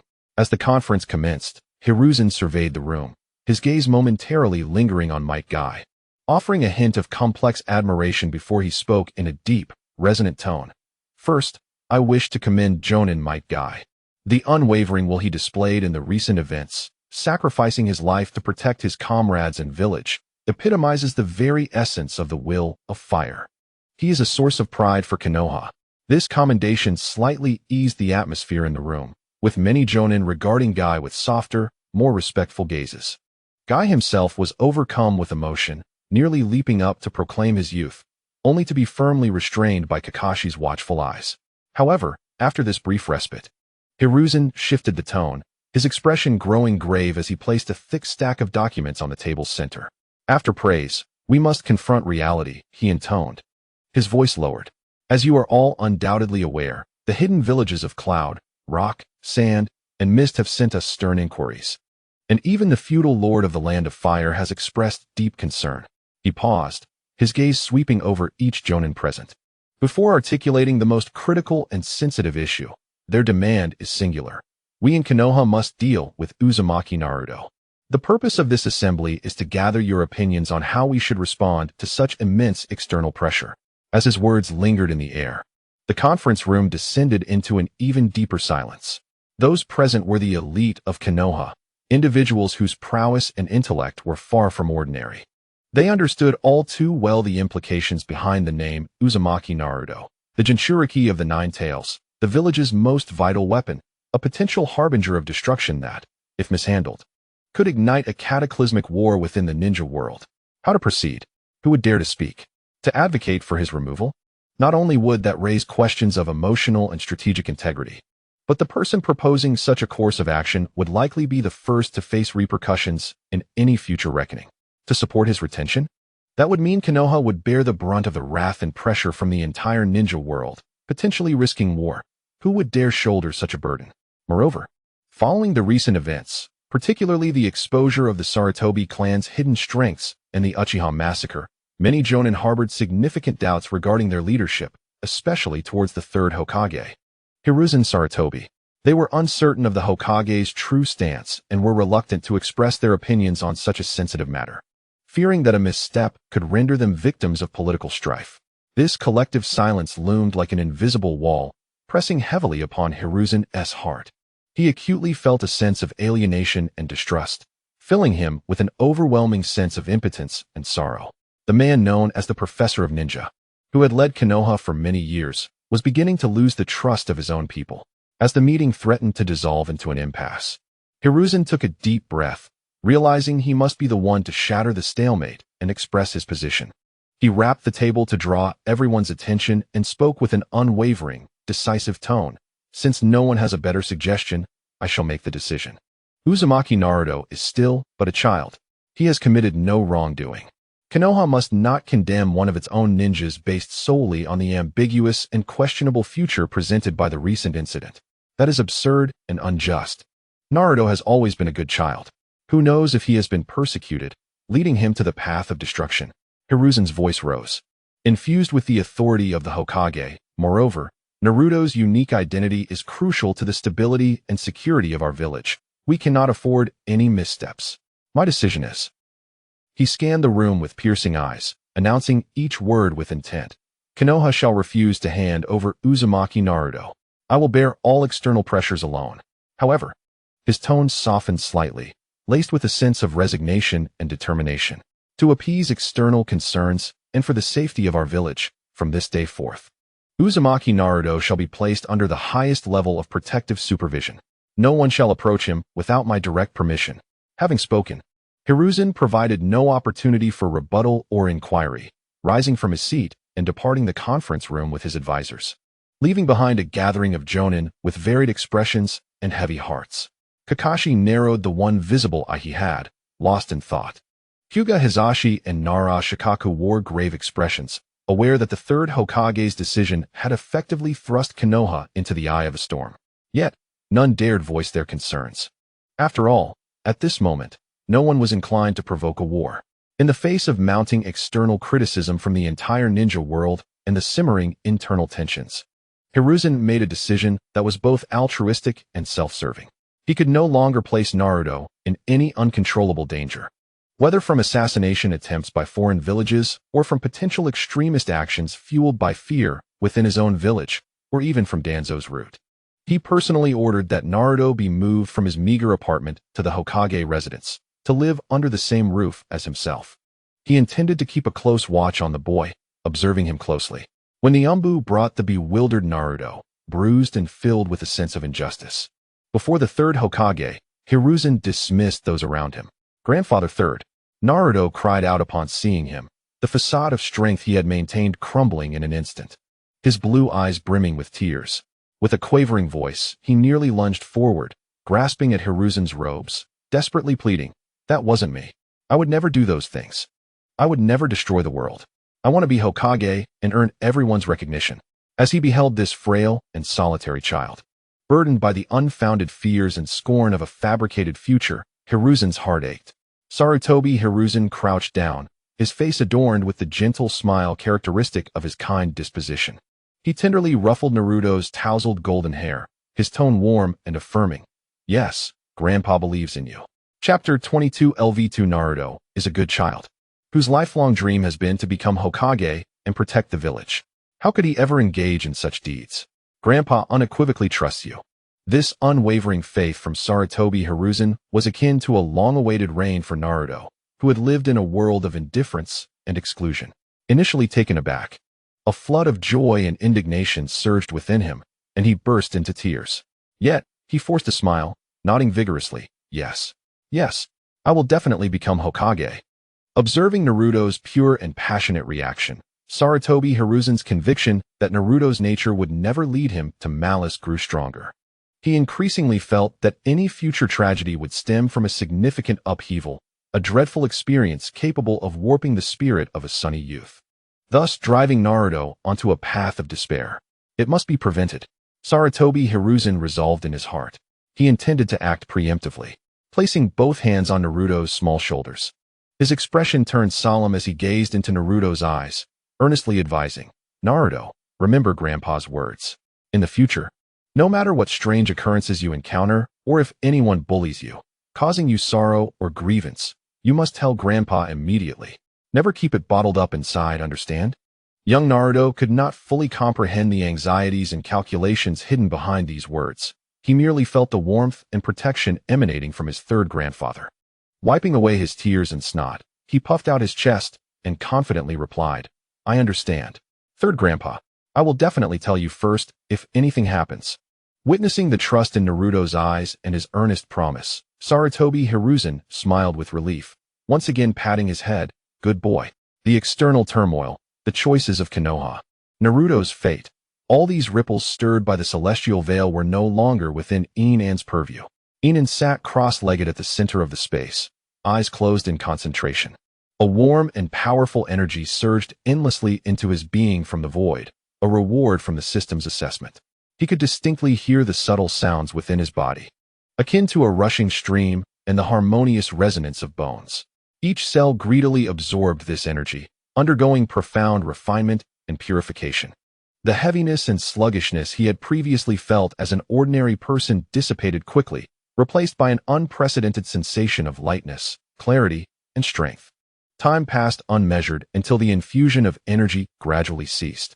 Yin An abruptly opened his eyes, a fleeting glimmer of brilliance within them. Rising slowly, he felt the torrent of power within him and casually threw a punch forward. Whoosh! Without employing any techniques, merely relying on his physical strength, he produced a distinct sound of air being cut. A thought crossed his mind, and a clear concept naturally surfaced. Physical strength, 2000 Jin. 2000 Jin. Yin An gazed at his fist, unable to suppress a smile. This was merely pure physical strength. If combined with force application techniques, the potency would be even more terrifying. In the early stages of the Naruto world, ninja physical fitness was generally rather mediocre. Fragile indeed. Subsequently, Yin An focused his thoughts again, directing his gaze toward an ordinary knife casually placed nearby. Buzz. The knife trembled slightly, as if lifted by an invisible hand, wobbling and floating into the air. Psychic energy. A glimmer of excitement crossed Yin An's eyes. He concentrated, maneuvering the knife to perform various complex movements in midair, dashing, halting, turning, spiraling. Exceedingly agile. After testing, he discovered he could telekinetically control objects weighing 2 tons, attacking at the speed of sound. He was practically a human cannon. Of course, he wouldn't be foolish enough to attack with such heavy objects. Yielding and striking at a point to break through was the true path. As he reveled in the surging power within him and his newfound mastery of psychic energy, an illusion of invincibility surged forth. At this moment, if he were to launch a surprise attack, even the shadow would likely perish. System, Yin An silently mused. A virtual interface appeared before him, visible only to him. The interface, compared to before, was much simplified and more functional. Status update complete. Beginner's guidance period ended. Official mode activated. Host, Yin An power level. LV2, physical. Psychic 2000 Jin. Points, 157, 47 minutes. A line of small text at the bottom explained. Points acquisition. Real-time settlement based on the host's impact on the ninja world, including but not limited to information disruption, fate deviation, emotional harvesting, etc. The influence continues, and points will keep increasing. Points usage can be exchanged in the system mall for various abilities, items, intelligence, etc. Indeed, the beginner's benefits have concluded. Yin An understood. The substantial power enhancement was evidently the result of the beginner's task. Moving forward, he would need to rely on his own schemes to earn points to grow stronger. His gaze fell upon the points bar, where the number continued to rise steadily at a rate of several dozen points per minute. 157 points, and still rapidly increasing. Although the celestial veil had vanished, its effects were far from quelled and continued to ferment. This was undoubtedly good news, indicating that even while inactive, he had a steady passive income. Observing the ever-increasing points and reflecting on his current strength, a deeper smile blossomed on Yin An's face. While passive income was advantageous, it was too slow. Yin An murmured to himself, his gaze once more directed toward the turbulent ninja world. It was time to commence the next phase of the script's creation. However, first, let me shake a few rods. The village of Konoha adopted a cold approach to the external joint inquiries, refusing to respond. This silence appeared to the 4 great ninja villages as a form of arrogant provocation, leading to increasingly frequent and perilous clandestine actions. In just a few days, several attacks and infiltration reconnaissance targeting Naruto Uzumaki by unidentified forces had occurred. Although intercepted by the bolstered defenses and Umbu, it left Sarutobi Hiruzen's expression as dark as a storm cloud. The defensive pressure on Konoha was mounting daily. Amidst this internal and external turmoil, The return of two heavyweight figures finally provided a moment of respite for the beleaguered Sarutobi Hiruzen, injecting him with a dose of confidence. The legendary Sannin, Jiraiya, and Tsunade returned to Konoha simultaneously. So, that little brat is Naruto Uzumaki? Tsunade crossed her arms, her sharp gaze locking onto the struggling figure of the blonde boy being chased and beaten by a member of the Uchiha clan on the training ground of the Ninja Academy.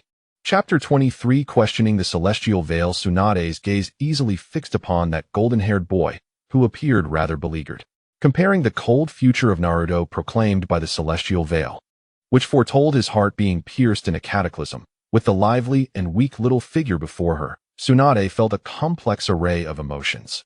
Sarutobi Hiruzen approached her side, following her gaze with a weary and helpless expression. He sighed, a hint of resignation in his tone. Tsunade, he is still just a child. Who can predict the future? We cannot negate his present self because of possibilities yet to unfold. Humph, Tsunade scoffed, retracting her gaze, her tone still harsh. I know. No need for you to remind me.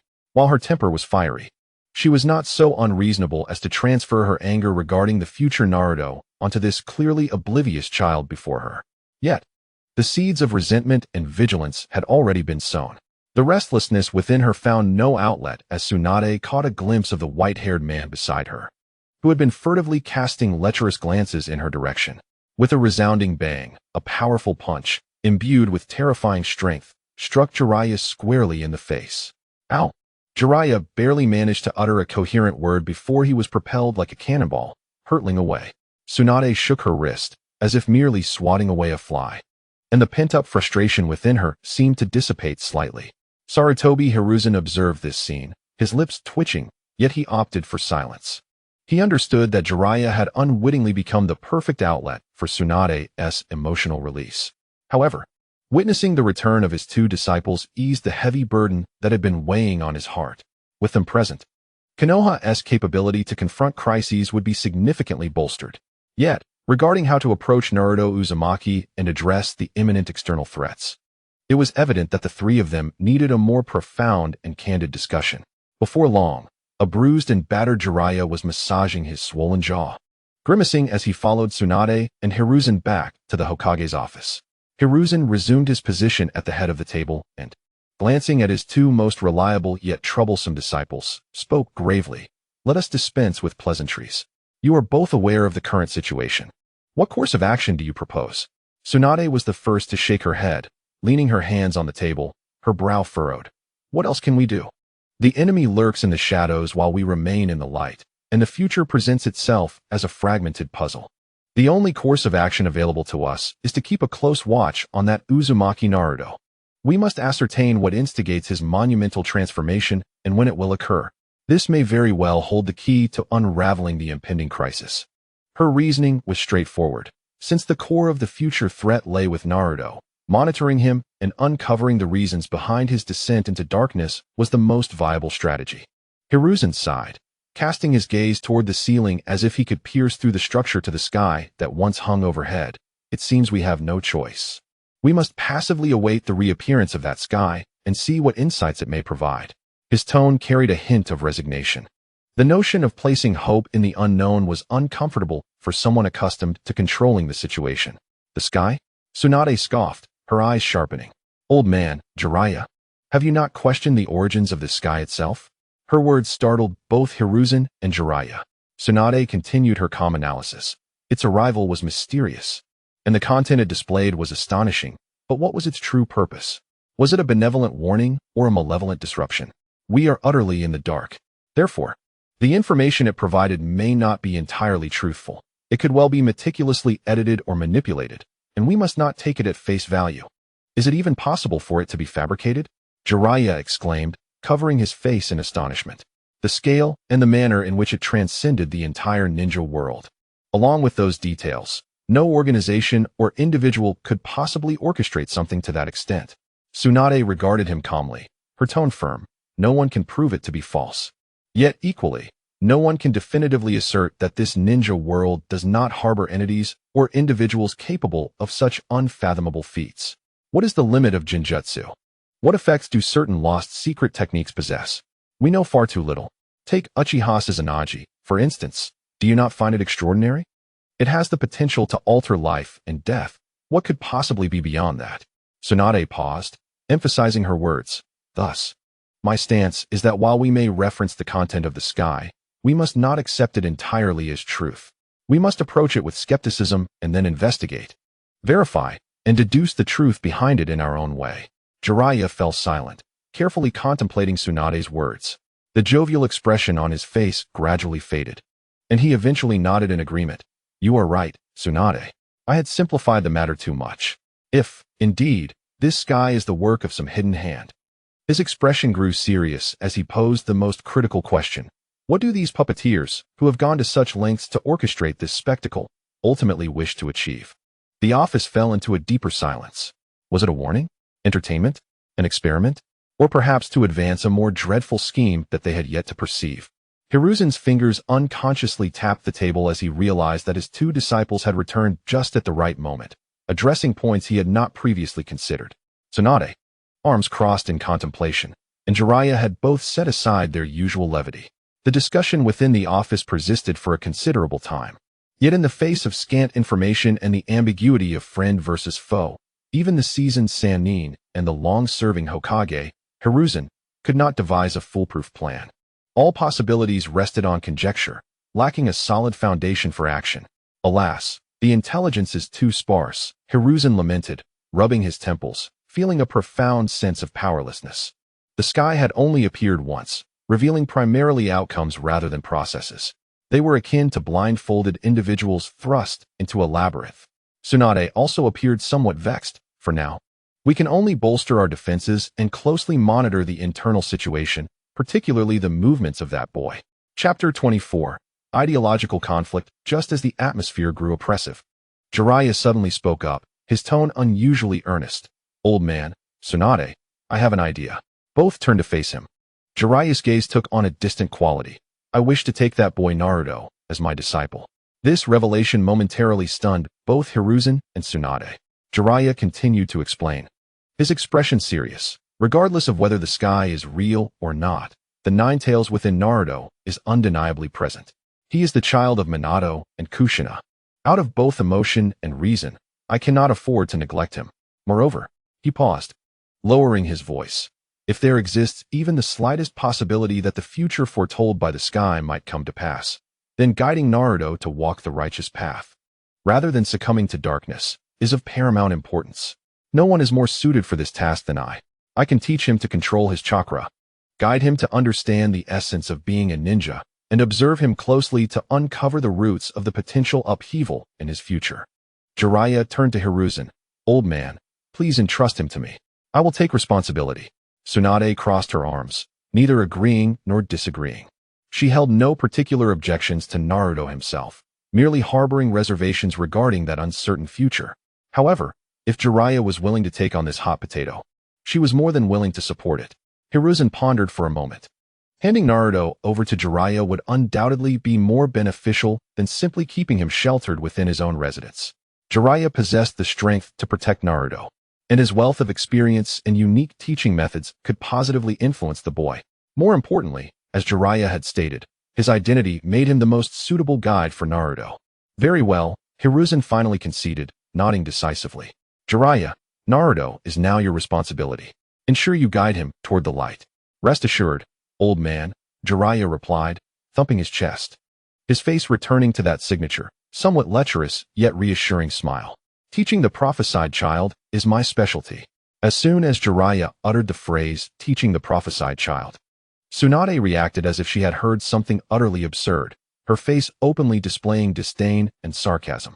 The prophesied child? She scoffed, crossing her arms and fixing Jiraiya with a piercing gaze. If such a ridiculous prophecy truly exists, does that mean that our entire lives, from birth to death, every step, every choice, has been scripted long ago? Her voice rose, imbued with a suppressed fury.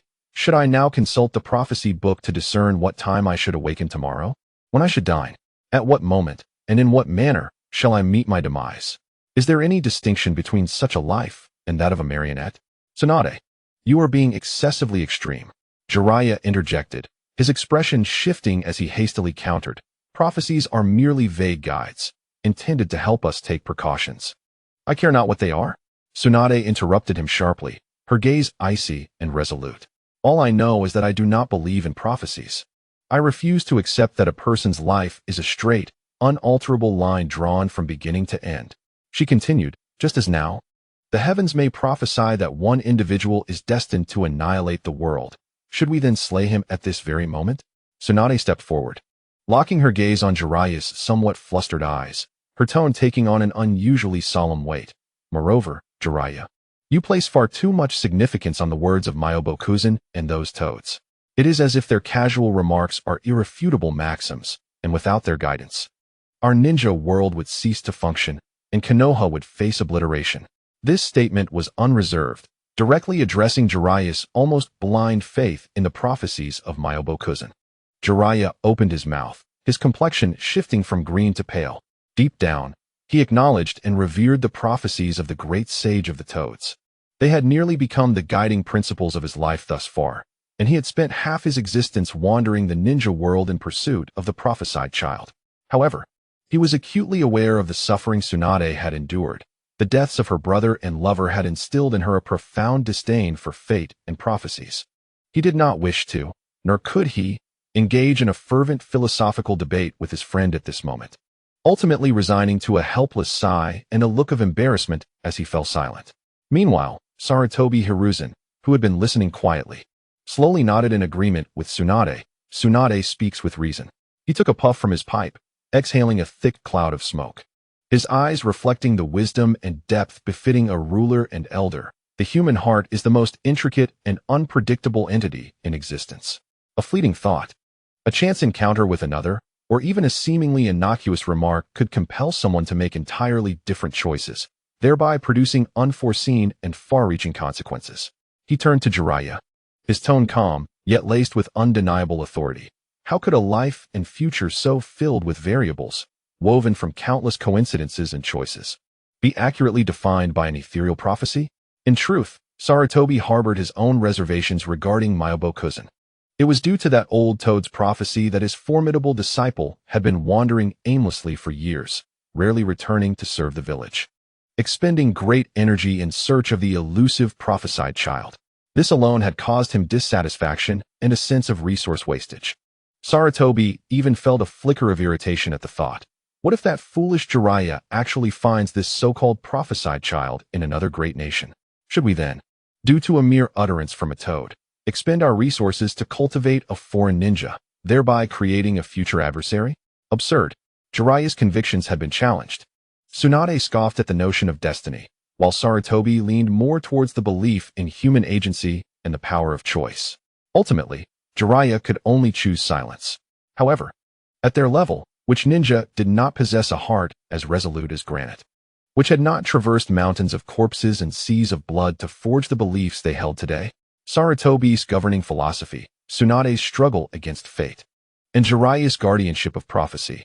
These were the core pillars of their lives, having long since merged with their very souls.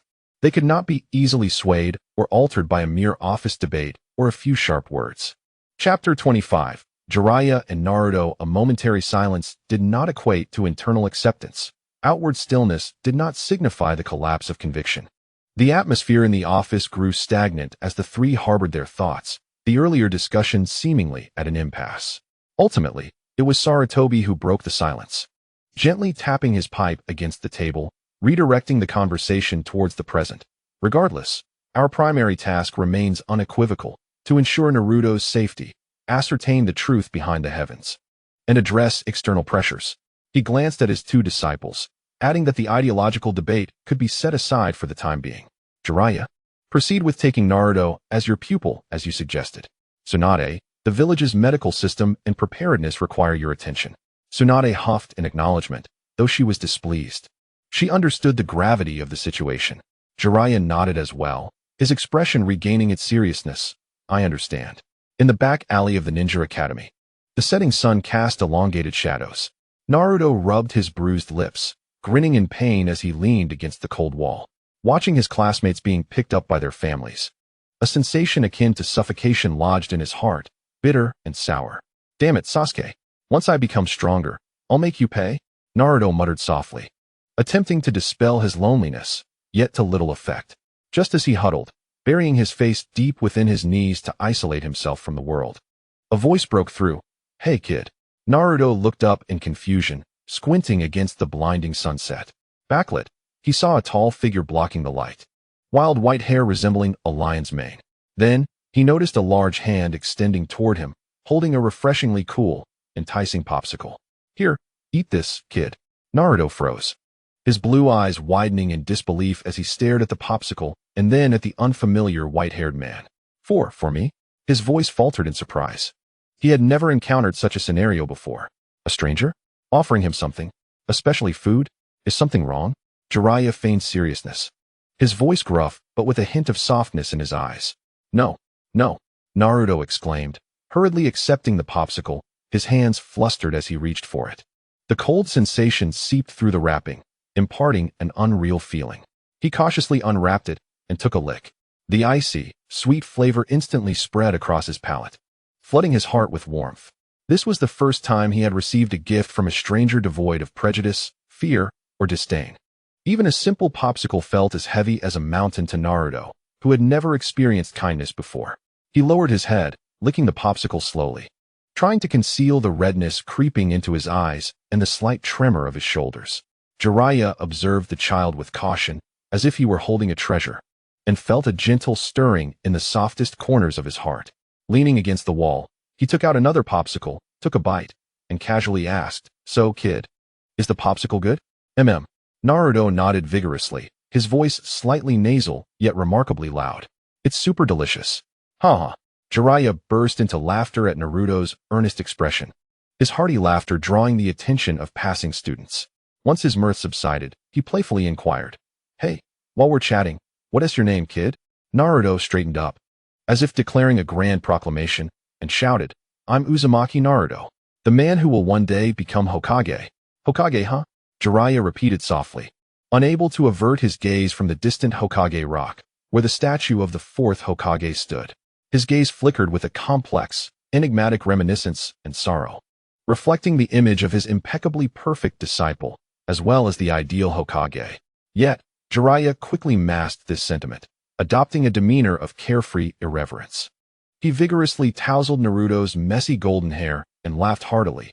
"You little rascal, daring to proclaim your ambition to become Hokage before even graduating from the Ninja Academy? You're blowing smoke beyond belief."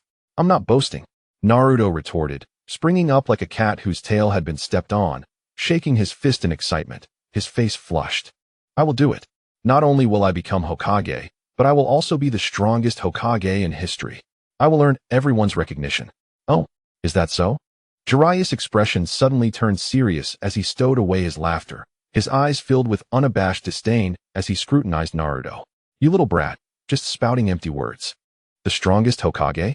Do you think Hokage is just child's play? You won't make it."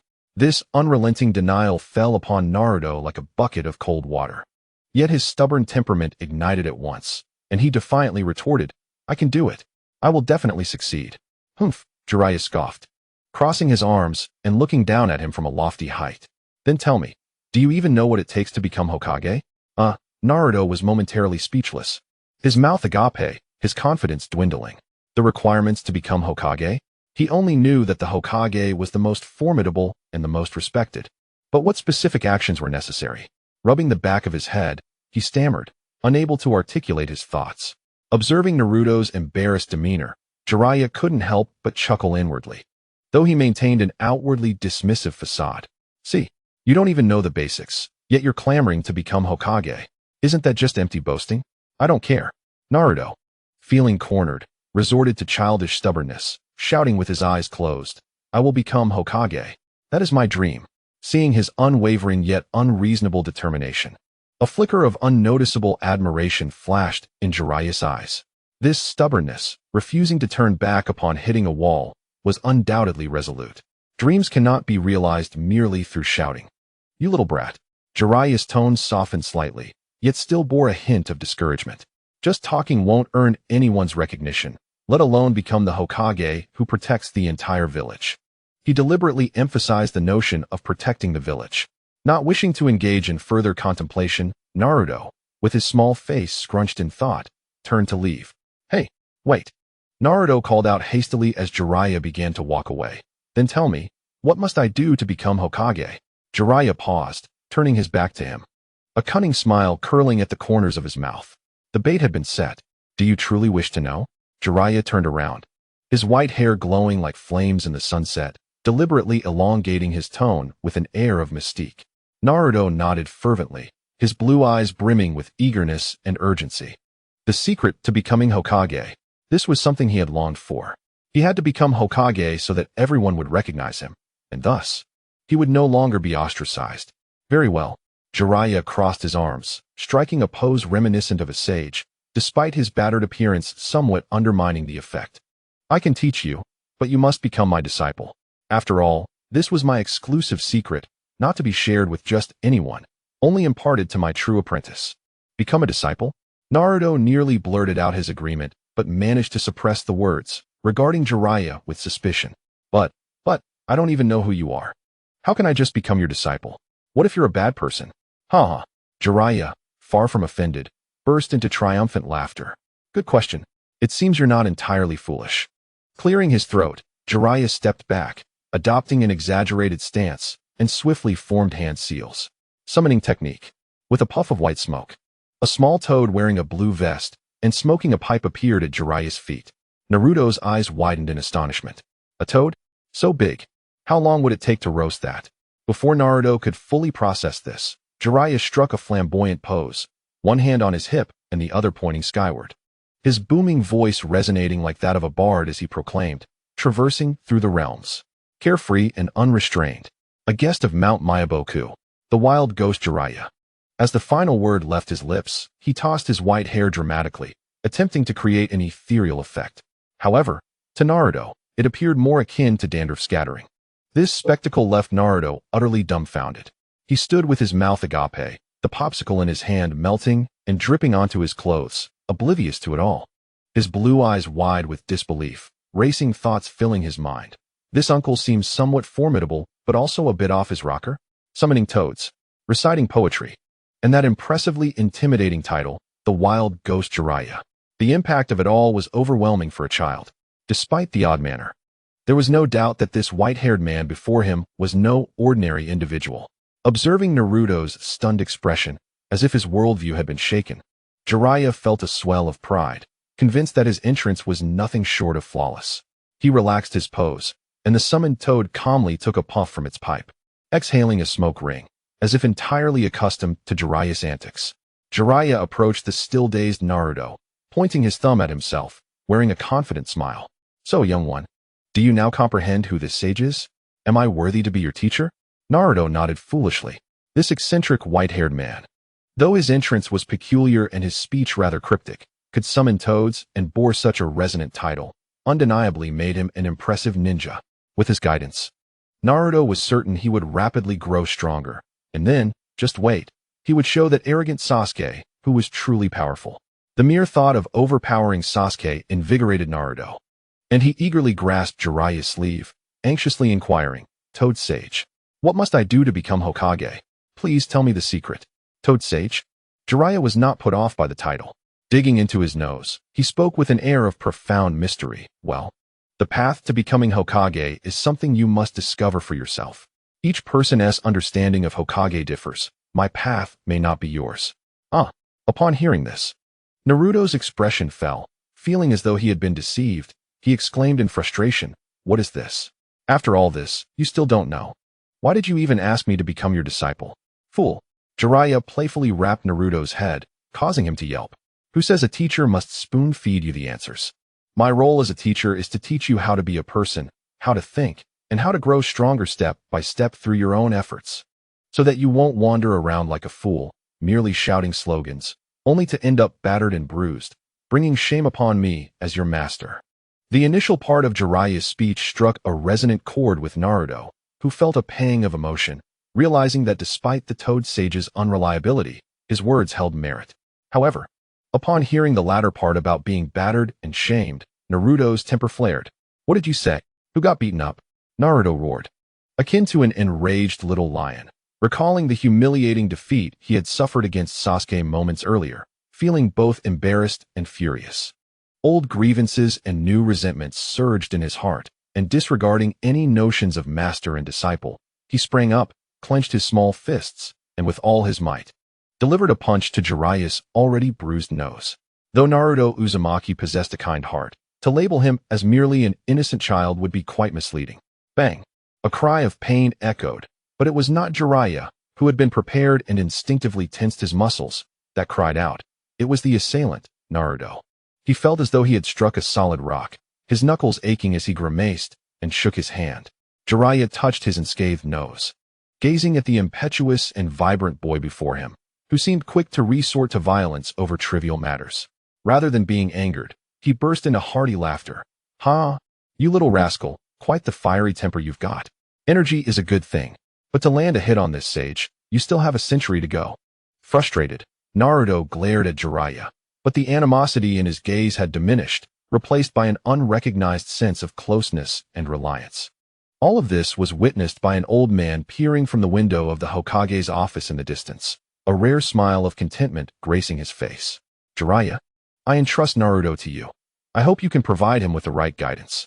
Chapter 27. The Faith of Becoming Hokage. Let us go.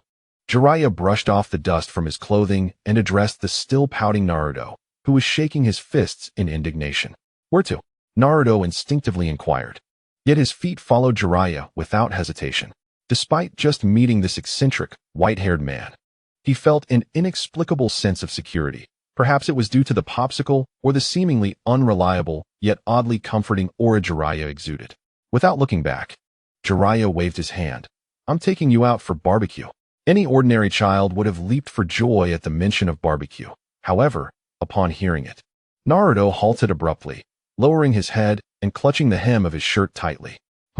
Jiraiya sensed the change behind him and turned in confusion. What's wrong? You were just brimming with energy. Naruto did not raise his head, his voice muffled, tinged with an incongruous sadness and insecurity for his age. Why you go ahead and eat? I want to eat. How about we get ramen instead? He had passed by the barbecue restaurant countless times, inhaling the enticing aroma wafting from within, watching other children joyfully enter with their parents. Yet every time he attempted to approach, he was met with the cold stares of the staff, harshly turned away, and even whispers of disdain and fear from other diners. Each rejection had carved deep scars into his heart. Only the ramen shop owner would not shoo him away. Jiraiya observed Naruto's bowed head and tense posture and instantly grasped the situation.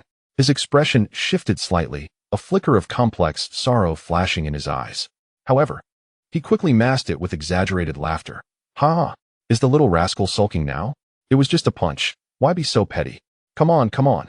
Today, this sage is in a good mood, treating you to a grand feast as a gift for becoming my disciple. Saying this, he unceremoniously seized Naruto by the collar, lifting him as one would a small chick. Hey, let go of me. I don't want to go. I want to eat. Naruto began thrashing about, his little legs kicking in the air. He was terrified, fearful of once again confronting the embarrassment and pain of rejection. Yet, Jiraiya's strength was something he could not contend with. No matter how much he struggled, Jiraiya maintained a steady pace toward the village's most renowned barbecue restaurant. Upon reaching the establishment, the familiar, enticing scent that both thrilled and terrified him enveloped Naruto, and he suddenly fell silent, his struggles waning. His body began to tremble slightly, his small face etched with fear and anxiety. He kept his head down, unwilling to meet the gaze of the staff, already prepared for reprimands and ejections. However, the anticipated scorn did not arrive. Welcome, Lord Jiraiya. Please, come inside. The staff at the entrance greeted Jiraiya with enthusiastic and respectful smiles. Jiraiya cast a scrutinizing glance at the employee. When their eyes fell upon the boy being held by Jiraiya, the staff's smile faltered momentarily before returning to normal. Now tinged with a slightly forced kindness, this little guest is welcome as well. Naruto was taken aback, raising his head in disbelief, his blue eyes filled with confusion. This is how it should be. Yet Jiraiya seemed oblivious to the subtle atmosphere, chuckling heartily as he swaggered into the restaurant, still holding the dazed Naruto, and directly requested a private room. Only when seated on the soft cushions, gazing at the clean dining table and the steaming grill before him, did Naruto finally snap to attention. He glanced at Jiraiya, who was busy perusing the menu and muttering about whether to order some sake. and then recalled the staff's unusual demeanor. A thought struck him like lightning. Perhaps this white-haired uncle was genuinely formidable? The sizzling sound of oil dancing on the grill filled the air, the rich, tantalizing scent of meat permeating the private room. Jiraiya expertly flipped the meat slices, placing perfectly grilled, slightly charred pieces onto Naruto's plate. Wow, delicious. So good. Naruto exclaimed with his cheeks stuffed, resembling a blissful little hamster, mumbling his praises. This was his first time sitting in a barbecue restaurant without the fear of being shooed away, relishing such delectable food. It felt like a dream. As he voraciously devoured the meal, he looked up at Jiraiya with his greasy little face, curiosity bubbling over as he finally voiced a question that had been lingering in his heart. Toad Sage, why did that staff member, and seemingly many others, show you such respect? Ha! Jiraiya proudly tousled his white hair, puffing out his chest and adopting a lofty demeanor. That's because this sage is a great ninja. The words great ninja echoed in Naruto's mind, his blue eyes sparkling with envy and yearning. He aspired to be such a person, no longer despised or feared, but rather someone who, like his master, would be respected wherever he went. Noticing the admiration in Naruto's gaze, Jiraiya's mind began to whirl as he decided to stoke the flames of Naruto's ambition. He leaned closer, lowering his voice conspiratorially, as if sharing an earth-shattering secret. And, you little rascal, let me tell you a secret. Jiraiya paused, ensuring he had Naruto's full attention before declaring with pride, the fourth Hokage, the one carved into the Hokage rock, is my disciple. Impressive, isn't it? Uffed. Naruto nearly spat out the meat in his mouth. His eyes widened in astonishment, as if he had heard something unbelievable, forgetting to chew. The fourth Hokage is your disciple? The Hokage. That was his dream. And this seemingly quirky, unreliable white-haired man was the teacher of the Hokage? After the immense shock, an even more exhilarating thought crossed Naruto's mind. Excitedly flailing his arms, he stammered, so that means the fourth Hokage is my senior, then? Oh, Jiraiya's triumphant smile froze, his expression becoming somewhat peculiar. Chapter 28. This is my disciple. From the perspective of teacher-student lineage, there seemed to be no flaw in that statement. Minato is his disciple, and Naruto has now taken him as a master, thus establishing a brotherly bond between them. However, the thought of their genuine blood relation, coupled with Naruto calling Minato senpai, invokes a peculiar sense of absurdity in Jiraiya. With a slight twitch at the corner of his mouth, he gazes at Naruto, whose eyes brim with expectation, waiting for affirmation. Ultimately, he ambiguously nods with a hint of resignation, muttering, well, if you put it that way, theoretically, it is not incorrect. Yay, that's fantastic, Naruto exclaims, feeling as though he is drawn closer to his dream of becoming Hokage. Even the leftover meat on his plate seems to taste more delicious. He now has a Hokage for a senpai. Although they have never met, the mere thought is awe-inspiring. Surely, becoming Hokage is but a natural progression. Observing Naruto's innocent joy, the strange feeling in Jiraiya's heart transforms into a gentle warmth mixed with a heavy sense of responsibility. He gently ruffles Naruto's hair, silently resolving, Minato, Kushina, rest assured. This time, I will guide this kid well, and I will not allow him to tread the lonely path of the sky. The smoke from the barbecue spirals into the air, illuminating the duo who have just forged their master-disciple bond, one exuberant, the other contemplative. The following morning, sunlight bathes the streets of Konoha. Jiraiya, yawning and appearing somewhat groggy, leads a similarly sleepy Naruto toward the ninja academy. Unlike the previous day, Naruto walks beside Jiraiya, no longer the solitary figure with his head down.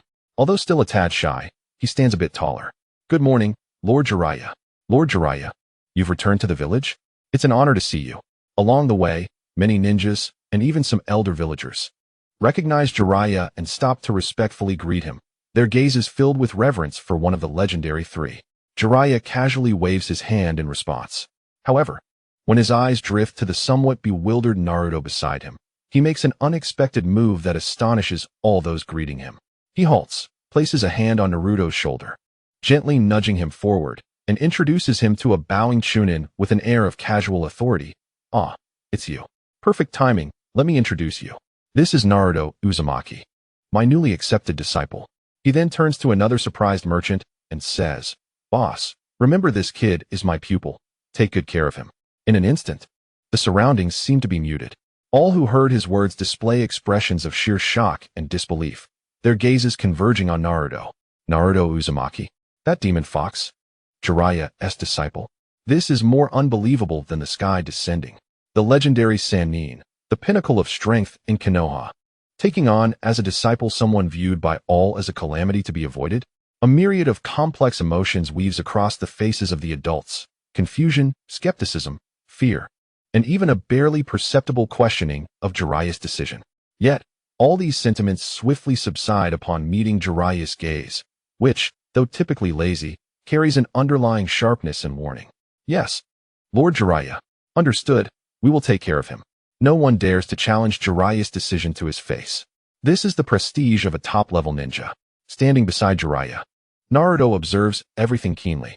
He distinctly feels the shift in the gazes around him, from pure reverence for Jiraiya to shock and complexity directed at himself, eventually transforming into a reluctant caution due to Jiraiya's demeanor. He is acutely aware that his newly recognized master possesses immense power and status in Konoha. A previously unfelt warmth envelopes his heart, long encased in ice. He steals a glance at Jiraiya's seemingly careless yet profoundly reliable profile, instinctively clutching the hem of Jiraiya's clothing. Perhaps this time, things will indeed be different. As Jiraiya enthusiastically escorts Naruto to the school entrance, the news of Naruto Uzumaki, the demon fox, becoming Jiraiya's disciple has already swept through Konoha like wildfire.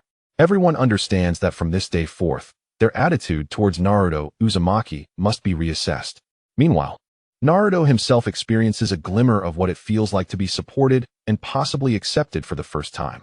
Upon entering the classroom, Naruto senses an unusually different atmosphere today. He stands tall and strides to his seat. Just as he sits down, a cold voice cuts through the air. "Hey, dead last." Without turning around, Naruto knows exactly who it is. He huffs and replies with feigned arrogance. "What is it, stinky Sasuke?" Sasuke, instead of immediately retorting as per usual, pauses for a moment before inquiring, with a hint of subtle curiosity, "Who was that white-haired man who brought you to school just now?" Mentioning Jiraiya sparks Naruto's enthusiasm. He turns around, pride evident on his face, his voice involuntarily rising an octave. "That's my master. Impressive, right? He's the legendary ninja, one of the legendary three." "Jiraiya?" Sasuke quietly repeats the name, his black pupils narrowing slightly, a flicker of shock evident on his face. While Naruto may not grasp the significance of this name, Sasuke, born into the Uchiha clan, has heard the tales of Konoha's top-tier power from his elders. The name of the legendary three resonates thunderously. He never imagined that Naruto, the so-called dead last, could be taken under the wing of such a legendary figure. No wonder. A thought flashes through Sasuke's mind, illuminating the confusion he previously felt. No wonder that in the future, the dead last could become so powerful as to defeat him. It turns out he has received guidance from such a formidable master. Chapter 29, Konoha 60 Years? Having found the answer, Sasuke feels a surge of clarity within him. Yet, immediately following that is an overwhelming tide of resentment and anger. Why? Why does this worthless dead last get the fortune of being favored and taught by a legendary ninja, while he, Sasuke Uchiha, a prodigy of the Uchiha clan, burdened with a deep-seated vendetta, willing to do anything for power, has no one to guide him, no one to teach him? The immense psychological gap proves unbearable for Sasuke. He clenches his fists, his nails digging painfully into his palms, feeling a sharp sting.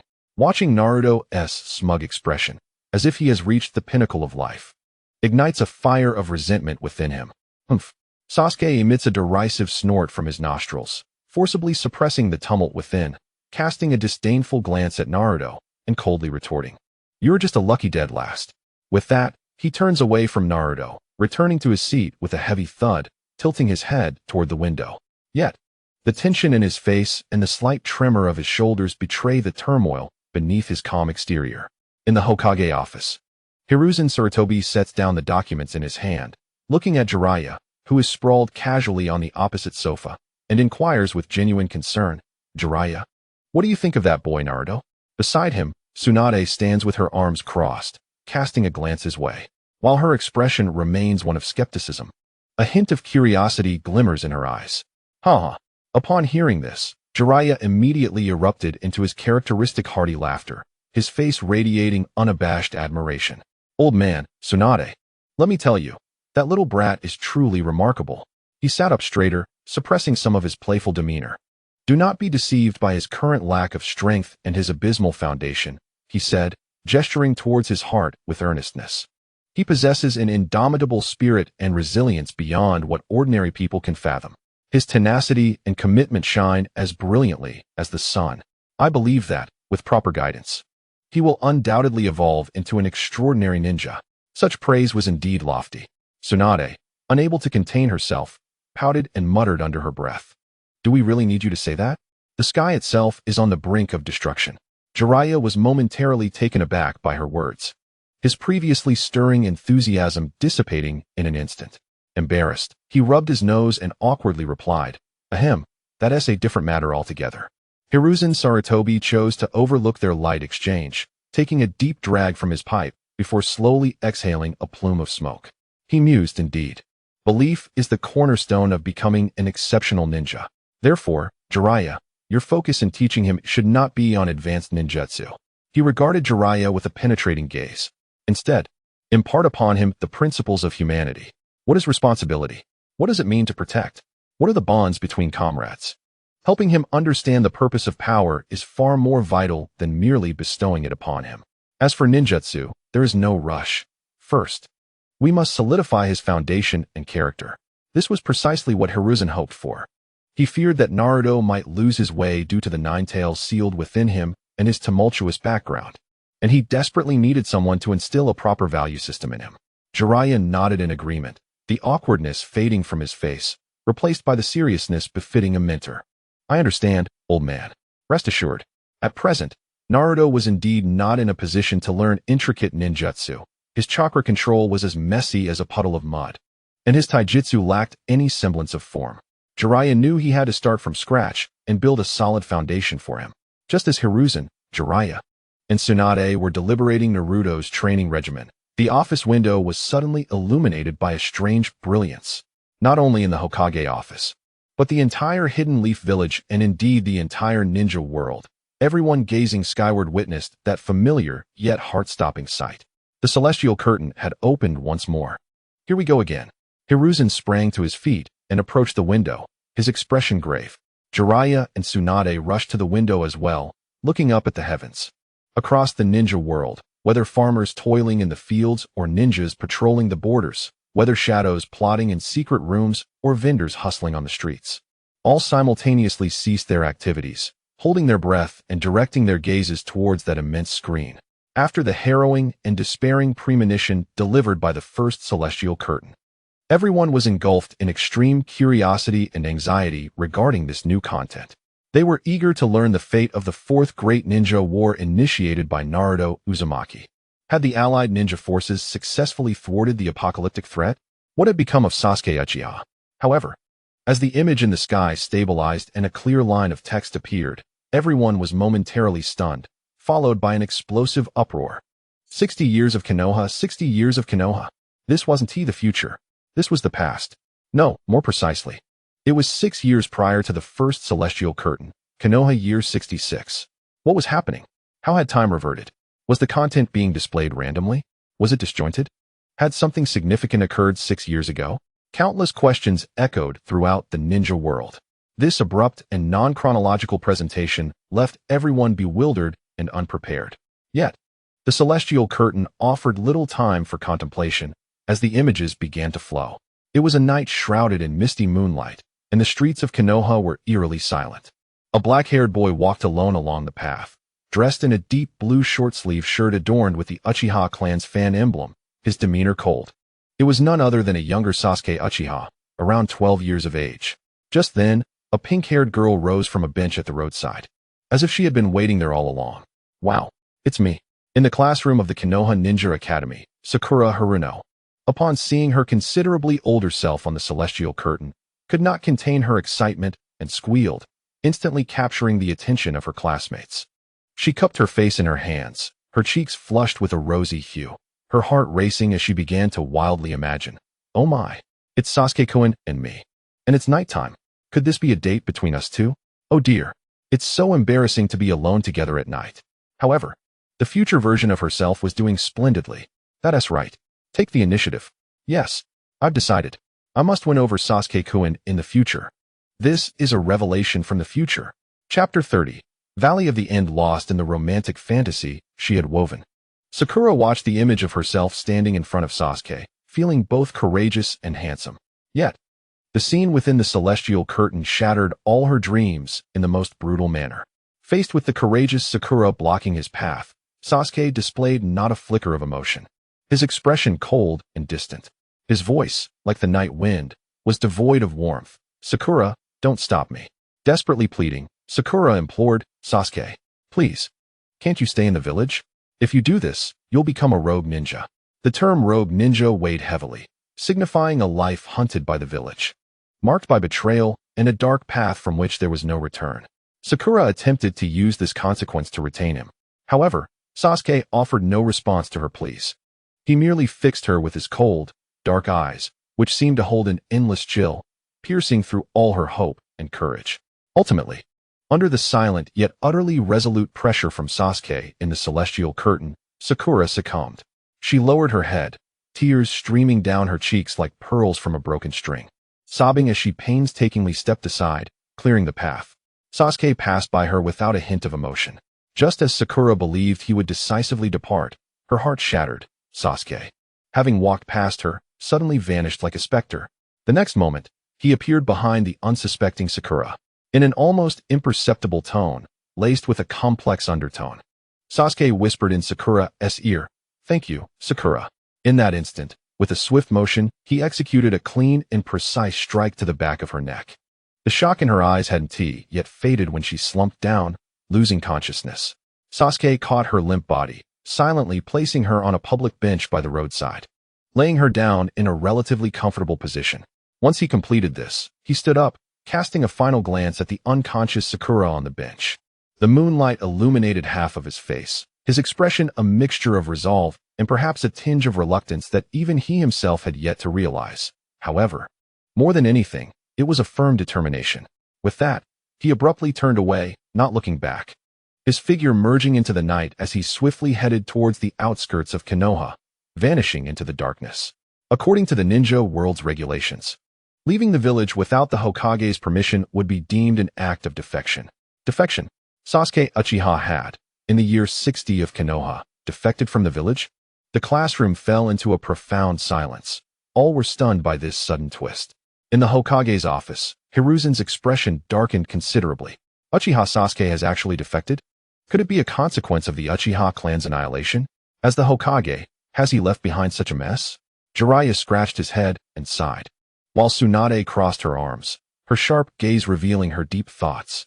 At the Ninja Academy, in the classroom, a loud crash echoed as Uzumaki Naruto slammed his hands on the desk and stood up, his small face flushed with anger as he pointed at Sasuke beside him and shouted, "Sasuke, how dare you knock out Sakura? That is unforgivable." Sasuke's expression was equally grim, his mind in a state of turmoil. Naruto's outburst only heightened his agitation, prompting him to retort without hesitation, "Shut up, you bottom feeder. My affairs are none of your business." Yet, instead of engaging in their usual heated exchange, he clenched his fists tightly, his nails almost piercing his flesh, his gaze fixed on the silhouette of his departing self in the sky. Defection? Had he truly defected from Konoha for 60 years? Yet in the future revealed by the sky, he was a hero standing beside the 5 Kage, fighting for the survival of the Shinobi world. He had even rescued the 8 Tails Jinchuriki from the world-ending Naruto. What was happening? What had transpired in those 6 years? The immense contradiction and disparity in information left Sasuke feeling unprecedented confusion and chaos, unable to comprehend the logic behind his future actions. Not only Sasuke, but everyone in the Shinobi world watching the celestial display felt their minds faltering. Wait, let me sort this out. Uchiha Sasuke, in the future, is one of the heroes saving the Shinobi world, right? Yes, indeed, he fought alongside the 5 Kage against the world-ending Uzumaki Naruto. But the sky now reveals that he defected from Konoha 60 years ago. This means that the two most powerful forces in the future of the Shinobi world, Uzumaki Naruto, became the harbinger of destruction, and Uchiha Sasuke was once a rogue ninja? Goodness! Someone exclaimed in astonishment from an unknown ninja village, echoing the sentiments of all. This was utterly absurd. In an instant, Various bizarre, mocking, and even schadenfreude-filled gazes centered upon Konoha once more. What kind of place is Konoha? A breeding ground for troubled children and rogue ninja stars. First, there was the infamous Uchiha Itachi, who slaughtered his entire clan, and now it was revealed that his brother, Uchiha Sasuke, would also defect, alongside the future world-ending Naruto. What are the higher-ups in Konoha doing? My curiosity grows. Just how absurd must Konoha's internal dynamics be to drive these prodigies to either kill, defect, or seek world destruction? Doubts and ridicule spread like a plague throughout the Shinobi world.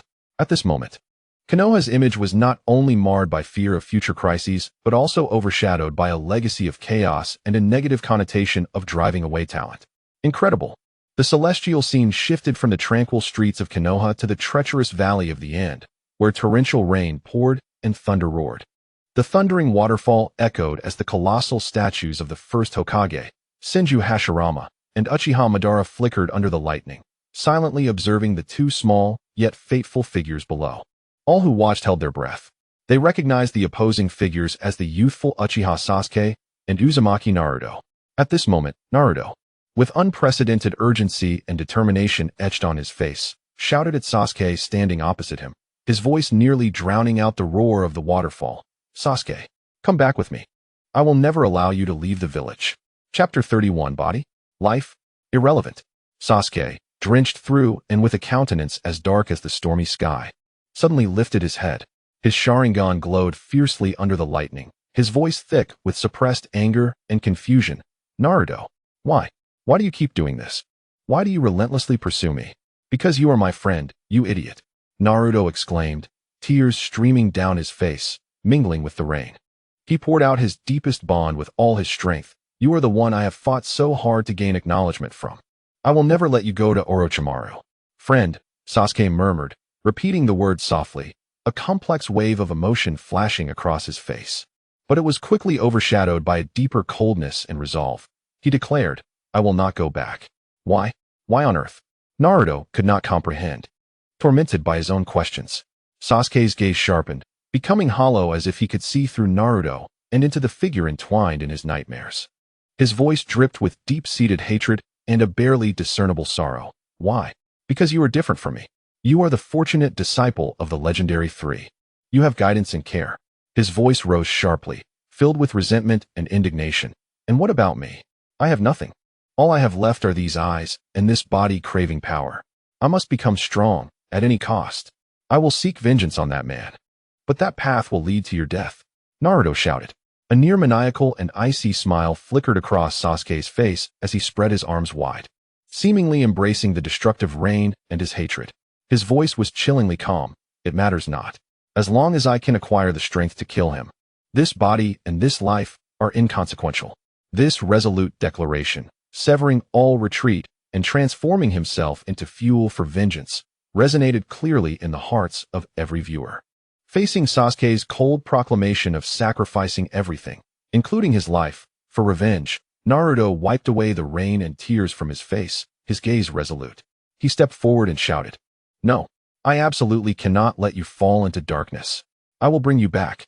Sasuke regarded his stubbornness. The last flicker of emotion in his eyes vanished, leaving only pure coldness and murderous intent. Slowly, he raised his hand, kunai glinting ominously in the lightning. You cannot do it, Naruto. Then I will do as I say. This is my ninja way. Naruto retorted without flinching, forcing a silly yet unwavering smile. However, this attempt to salvage their friendship only struck Sasuke's ears as harsh and grating. Sasuke's Sharingan locked onto Naruto, his voice emerging like ice from a frozen cavern, carrying an unmistakable warning and resolve. Naruto, do not force my hand. I do not wish to kill you. This was the last vestige of restraint Sasuke could muster amidst the flames of hatred. If only Naruto would retreat. But how could he? I don't care about that. Come back with me. Naruto roared, charging forward without hesitation, his chakra exploding, his figure shooting towards Sasuke like an arrow, determined to bring his wayward friend back. Seeking your own demise.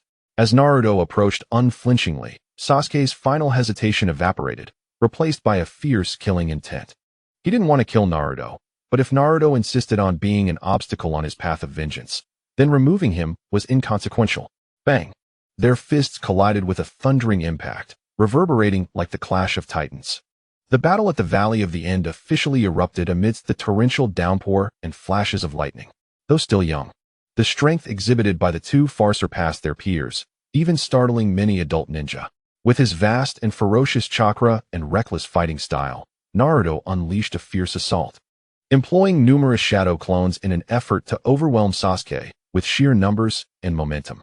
Sasuke, akin to a precise cheetah, adeptly evades Naruto's attacks in a split second, thanks to the exceptional dynamic vision and insight bestowed by his Sharingan.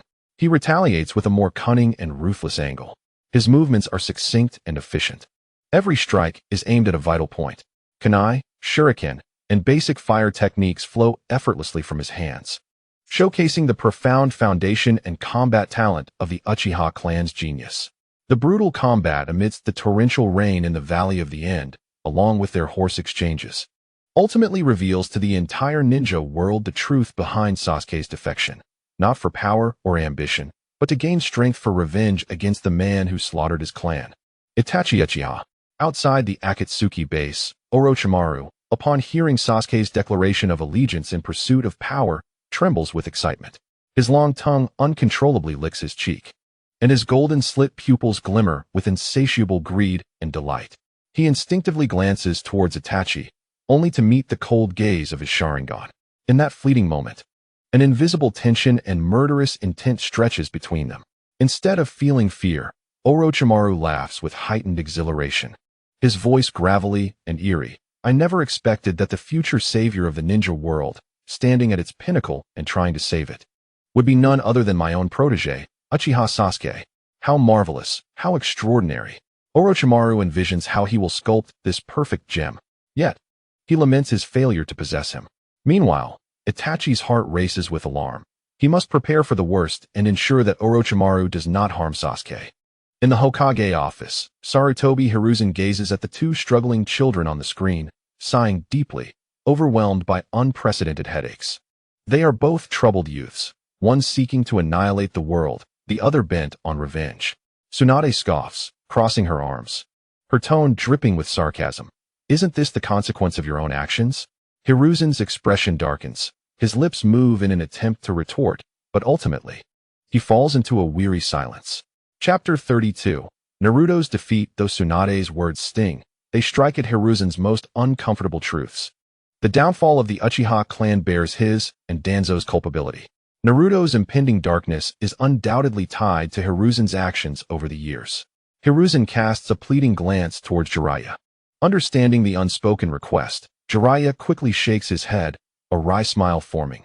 Old man, it's not that I don't want to teach. As you can see, my fighting style and path diverge entirely from that of the Uchiha clan. I understand little of the secrets of the Sharingan. Forcing instruction could hinder that child. Hiruzen lapses into silence once more.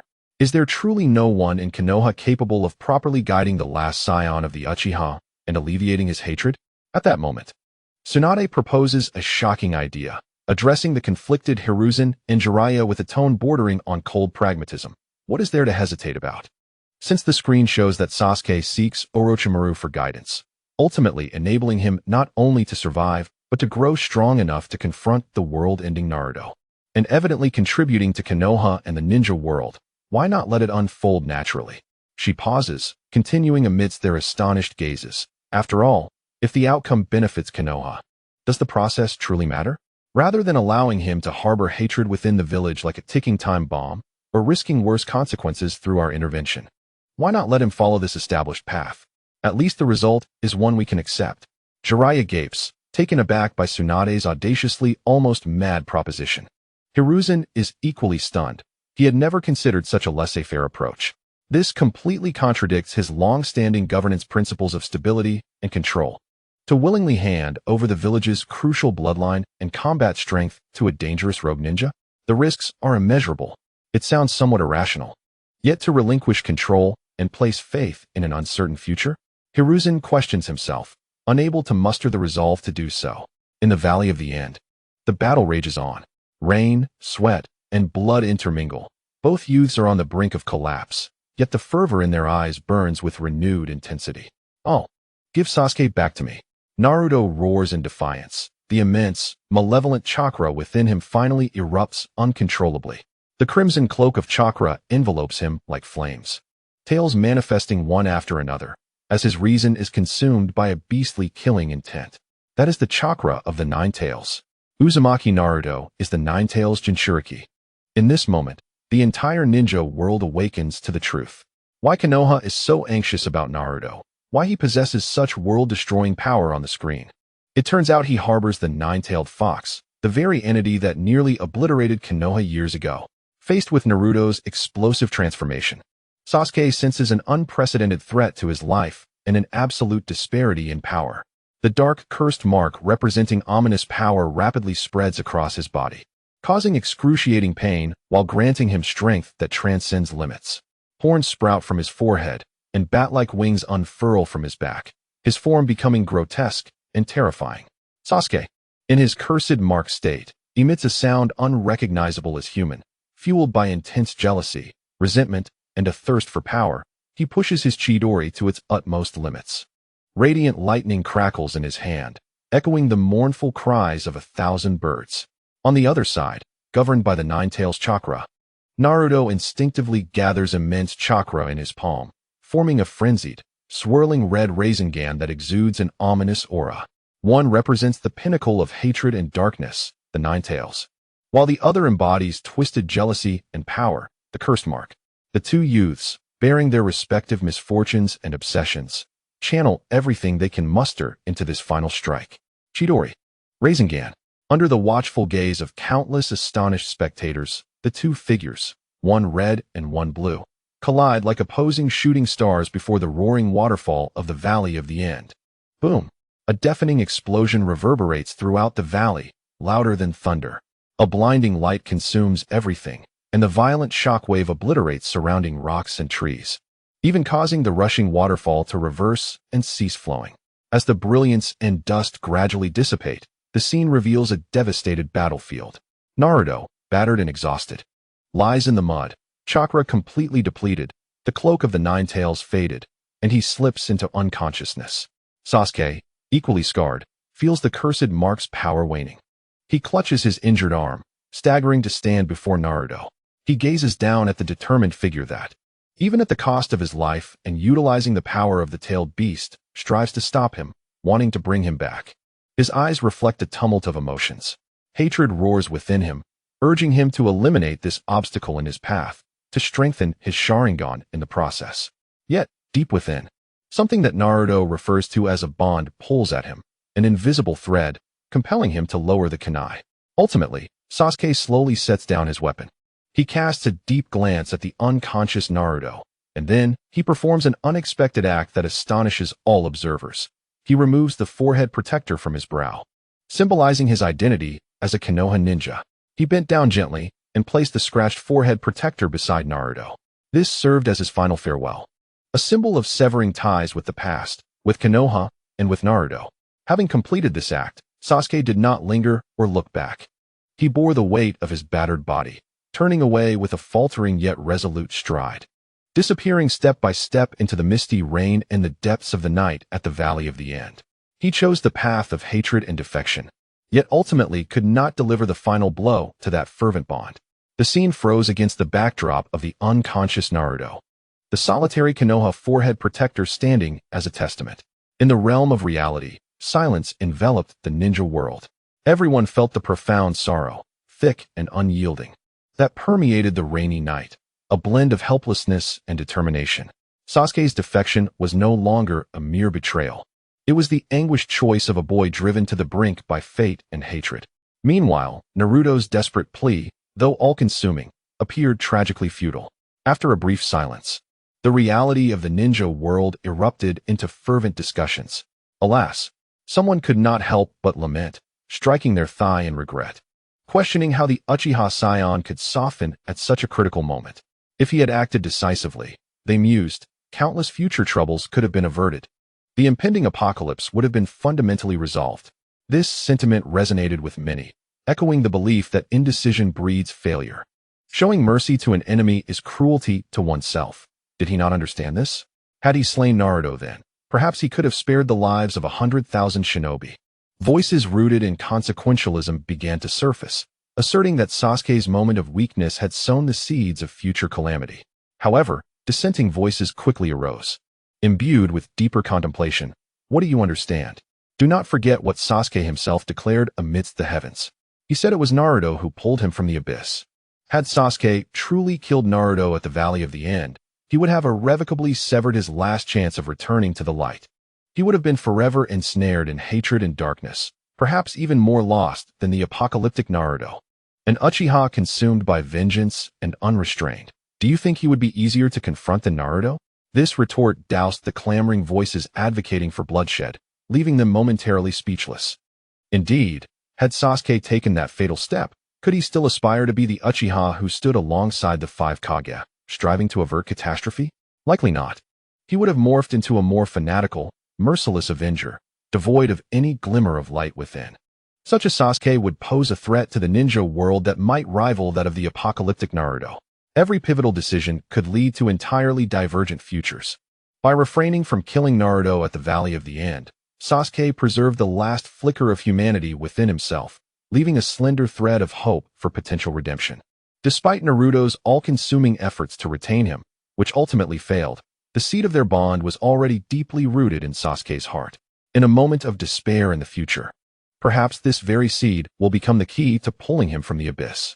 In the Hokage's office, the third Hokage, Hiruzen Sarutobi, inhaled deeply, contemplating the discussions relayed through the crystal ball.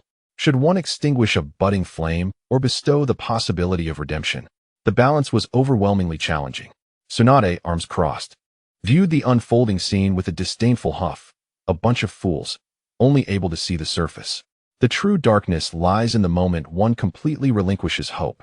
Jiraiya sighed, his expression intricate. Bonds can serve as lifelines of salvation, yet they may also become nooses tightening around one's neck. Naruto. Sasuke, where will your paths lead in the future? The scenes in the sky continued to unfold. On one side, Sasuke, after enduring great hardships, finally arrived at Orochimaru's lair. Faced with Orochimaru's unabashed greed and scrutinizing gaze, he lowered his proud head, beginning the arduous process of refining himself in the den of demons to acquire the power of vengeance. On the other side, in the Konoha hospital, Naruto awoke, gazing at the Konoha forehead protector in his hands. He felt no anger, no resentment. Instead, he carefully wiped it clean and stored it with reverence. His gaze was resolute as he vowed, "Sasuke, you did not kill me, and you left this protector for me. Surely, this means you acknowledge me as a friend. Wait for me. I will become stronger. Then I will find you and bring you back. At that moment, I will personally place this protector back on your head."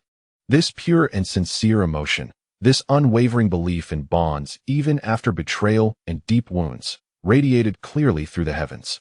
Many who previously debated why Sasuke did not slay Naruto to eliminate future threats found themselves averting their gazes, their cheeks flushed with embarrassment. In stark contrast to Naruto's crystalline faith, their cold calculations based on self-interest appeared utterly base and tainted. Yet, this poignant moment was soon eclipsed by a more intense wave of anger directed at Konoha. Why? A ninja from Tsunade could not contain their fury, shouting at the sky, lamenting such a good child, a child who values bonds so dearly. Why, in Konoha, is he driven to the brink of world destruction? What has Konoha done to him? Indeed, one child willing to risk his life for a friend, and another who steadfastly believes in friendship even after betrayal. How could Konoha push one to become a rogue ninja, and the other into a harbinger of apocalypse? The chorus of doubt and condemnation surged once more towards Konoha. If the previous criticisms were mere jests at Konoha's management, now they bore a heavy moral indictment. Konoha, you are the issue. If you have the ability, rebut me. The fourth Hokage, was even more direct, issuing a declaration to the ninja world, Hiruzen Sarutobi, of Konoha, and all the high-ranking officials of Konoha. Listen well. If you cannot teach your children, then send them to me. We of the Cloud Village shall teach them. We of the Cloud Village never produce rogue ninjas. This openly slapped Konoha in the face, and in such a forceful, disdainful manner. The Hokage speaks wisely. Indeed, we of the Cloud Village stand united. Konoha only squanders talent. Cheers and support erupted from within the Cloud Village. Meanwhile, the other ninja villages, shocked yet amused, contemplated reaping some benefits from Konoha's misfortune.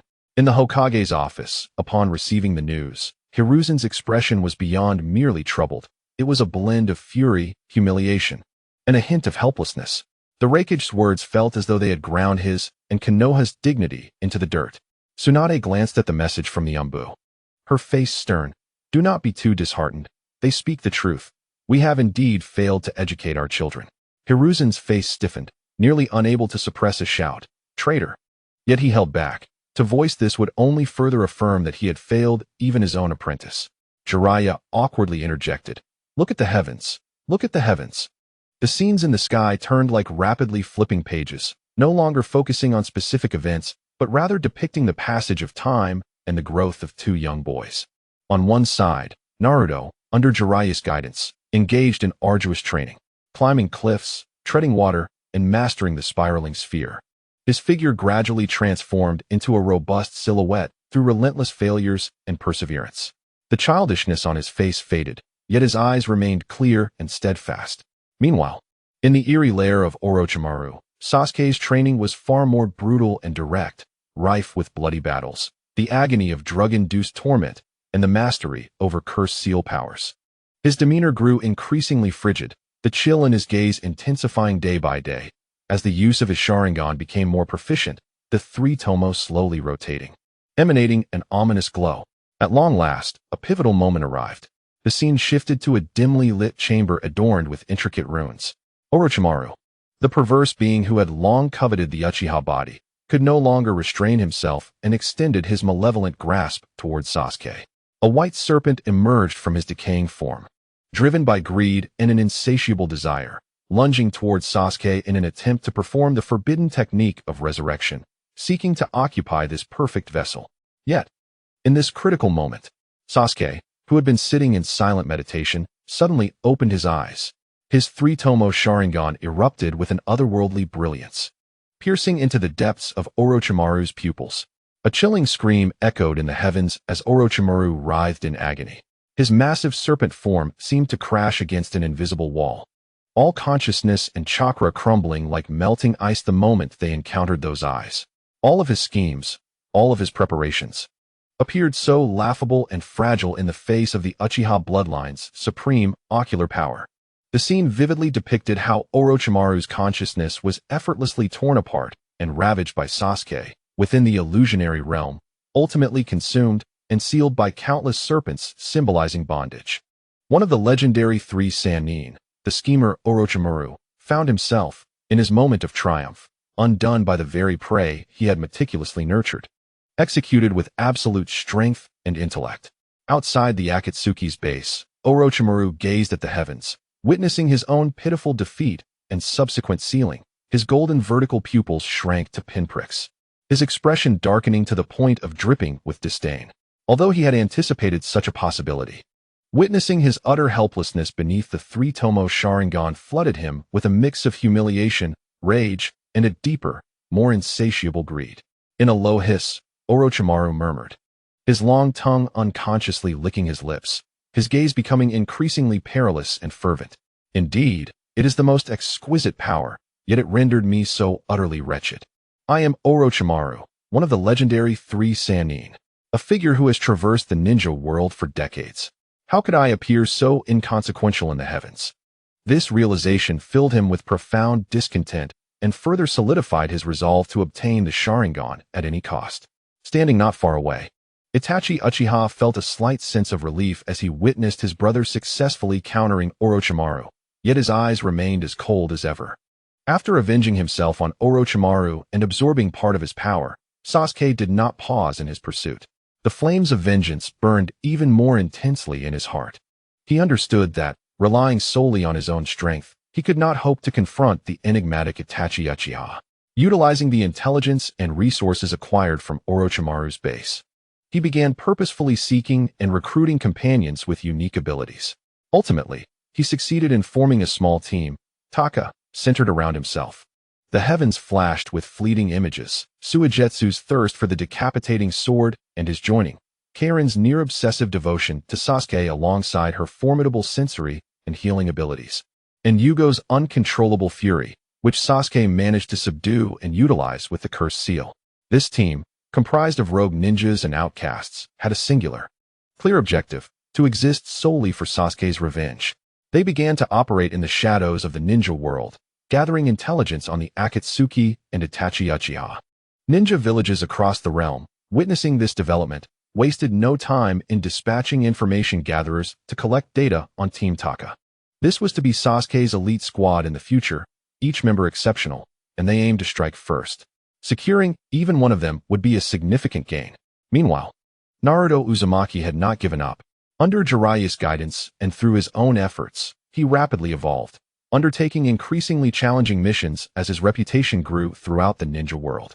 The threads of fate intertwined once more. On a mission, Naruto's team, led by Kakashi, unexpectedly crossed paths with Team Taka, which was executing a reconnaissance task.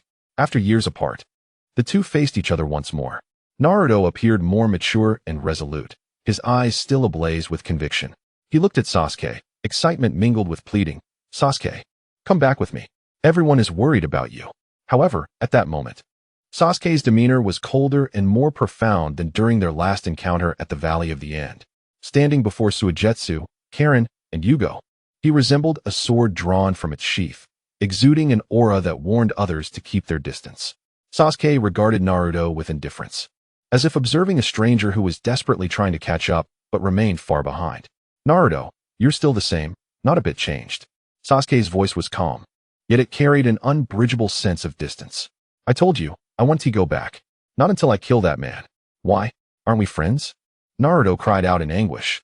"Friends?" A cold, almost mocking smile graced Sasuke's lips. "Such a thing has long become a luxury, a burden to me." He ceased to speak further, showing no inclination to engage in battle with Naruto. In his eyes, Naruto, though stronger, remained incapable of comprehending the hell he was enduring, nor could he offer the strength needed for vengeance. The chasm between them had not only failed to narrow, but had widened due to their differing experiences and aspirations. Ultimately, this encounter ended in disappointment. Under Sasuke's leadership, Team Taka withdrew like specters, avoiding any large-scale confrontation with Team Konoha. Naruto stood rooted to the spot, watching Sasuke depart without a trace of longing, his fists clenched tightly, nails digging into his palms, leaving deep imprints. He had failed once again. He could not bring Sasuke back, nor could he even sway him slightly. Those in the ninja world who witnessed this scene felt a complex mix of emotions. They saw Naruto's persistence and suffering, as well as Sasuke's unwavering resolve as he ventured further down the path of hatred. Chapter 35, Itachi Uchiha's Path. Yet many turned their gaze towards the root of this tragedy, Itachi Uchiha. Everyone yearned to know what the fated confrontation between these two brothers, an inevitable clash, would truly resemble. And what sort of being was Itachi, the man who had orchestrated all of this? Outside the Akatsuki's base, Itachi Uchiha quietly gazed at the heavens, observing Sasuke as he formed Team Taka, calmly gathering intelligence, his strength and intellect rapidly evolving under the crucible of hatred. His perpetually icy visage bore no expression. Yet within the depths of his profound Sharingan, a trace of satisfaction flickered, barely perceptible. "Excellent, Sasuke. Just like that, continuously grow stronger. Relentlessly advance towards the destination I have set for you. Utilizing Orochimaru, constructing your own power, everything is proceeding according to my script." In his plan, the next step was for Sasuke to find him, and then, in that destined confrontation, he would offer his very essence as nourishment, perishing at Sasuke's hands. This way, not only would Sasuke experience the thrill of revenge, but he would also stimulate the evolution of his Sharingan, ultimately awakening the eternal Mangekyo Sharingan and acquiring the power to protect Konoha. Simultaneously, he would bear the honor of slaying the S-rank rogue ninja, Itachi Uchiha, returning to Konoha as a hero. This was the path he envisioned as the most perfect for his brother. With his own life and reputation, he sought to exchange for Sasuke's bright future and the stability of Konoha. Thus, he could depart in peace. A fleeting thought of near liberation crossed his mind. In the Hokage's office, in stark contrast to Itachi Uchiha's satisfaction, the third Hokage, Hiruzen Sarutobi, wore an increasingly grim expression as Sasuke approached Itachi step by step under the sky. It ultimately faded into a pallid hue. He suddenly realized a harrowing truth, one that could utterly shred the last veil of secrecy surrounding Konoha. The sky unveiled Sasuke's trajectory of growth and vengeful obsession in such detail that it would inevitably reveal the object of his revenge, Itachi Uchiha. Once the scrutiny delved into Itachi, could the truth behind the Uchiha clan's massacre remain concealed? If the entire Shinobi world discovered how the higher-ups of Konoha, including Sarutobi and Danzo Shimura, had compelled a mere 13-year-old boy to slaughter his entire clan, shifting all blame onto him and using his brother's life as leverage, the so-called Will of Fire, which professed to protect every child in the village, would become a grand farce. Konoha would be left in ruins, a paragon of hypocrisy and treachery. At that point, forget the taunts from the Raikage. Even the feudal lord of the Fire Country might completely lose faith in Konoha. The thought of such a scenario made Sarutobi feel dizzy, cold sweat soaking his back. It was over, truly over. He slumped helplessly in his chair, the pipe in his hand long extinguished, gazing out at the seemingly prosperous Konoha. He recalled a lifetime dedicated to maintaining the village's peace and stability, even resorting to dark compromises. But why had events spiraled to this point? The Uchiha clan, the Hyuga clan, White Fang, the Fourth Hokage, and now Naruto and Sasuke. He had merely wished to safeguard peace and ensure Konoha's enduring legacy. Yet why did it feel as if he were ensnared in a mire that tightened with every struggle, threatening to drag Konoha into an abyss from which there would be no return? An unprecedented sense of helplessness and confusion enveloped the elderly man. With a deep sigh, he seemed to age a decade in an instant. Weariness and despair etched on his face. Let it all perish. He was exhausted. Confronted with the unstoppable torrent of information brought forth by the sky, he found all his strategies and calculations rendered utterly impotent. It appeared that all he could do was take each step as it came, awaiting the inevitable moment of judgment. In the ninja school classroom, the air felt as if it had solidified, leaving only the sounds from the future resonating from the sky. All eyes instinctively darted between Naruto Uzumaki and Sasuke Uchiha. Naruto turned his head, glancing once more at Sasuke, who sat not far away. His gaze was incredibly complex, the blue of his eyes swirling with confusion, resentment, a lingering anger, and an inexplicable, profound emotion stemming from the bond revealed in the sky. He beheld a future version of himself, risking his life time and again to save Sasuke, never relinquishing hope even when left behind. This heavy and fervent sentiment burned through time and space, subtly igniting the present. Youthful Naruto. However, reality was harsh. Without warning, Sasuke moved.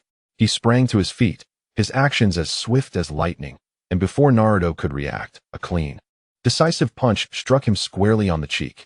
Bang! Ouch! Naruto cried out, sent sprawling to the ground, disoriented. Don't look at me with that disgusting gaze.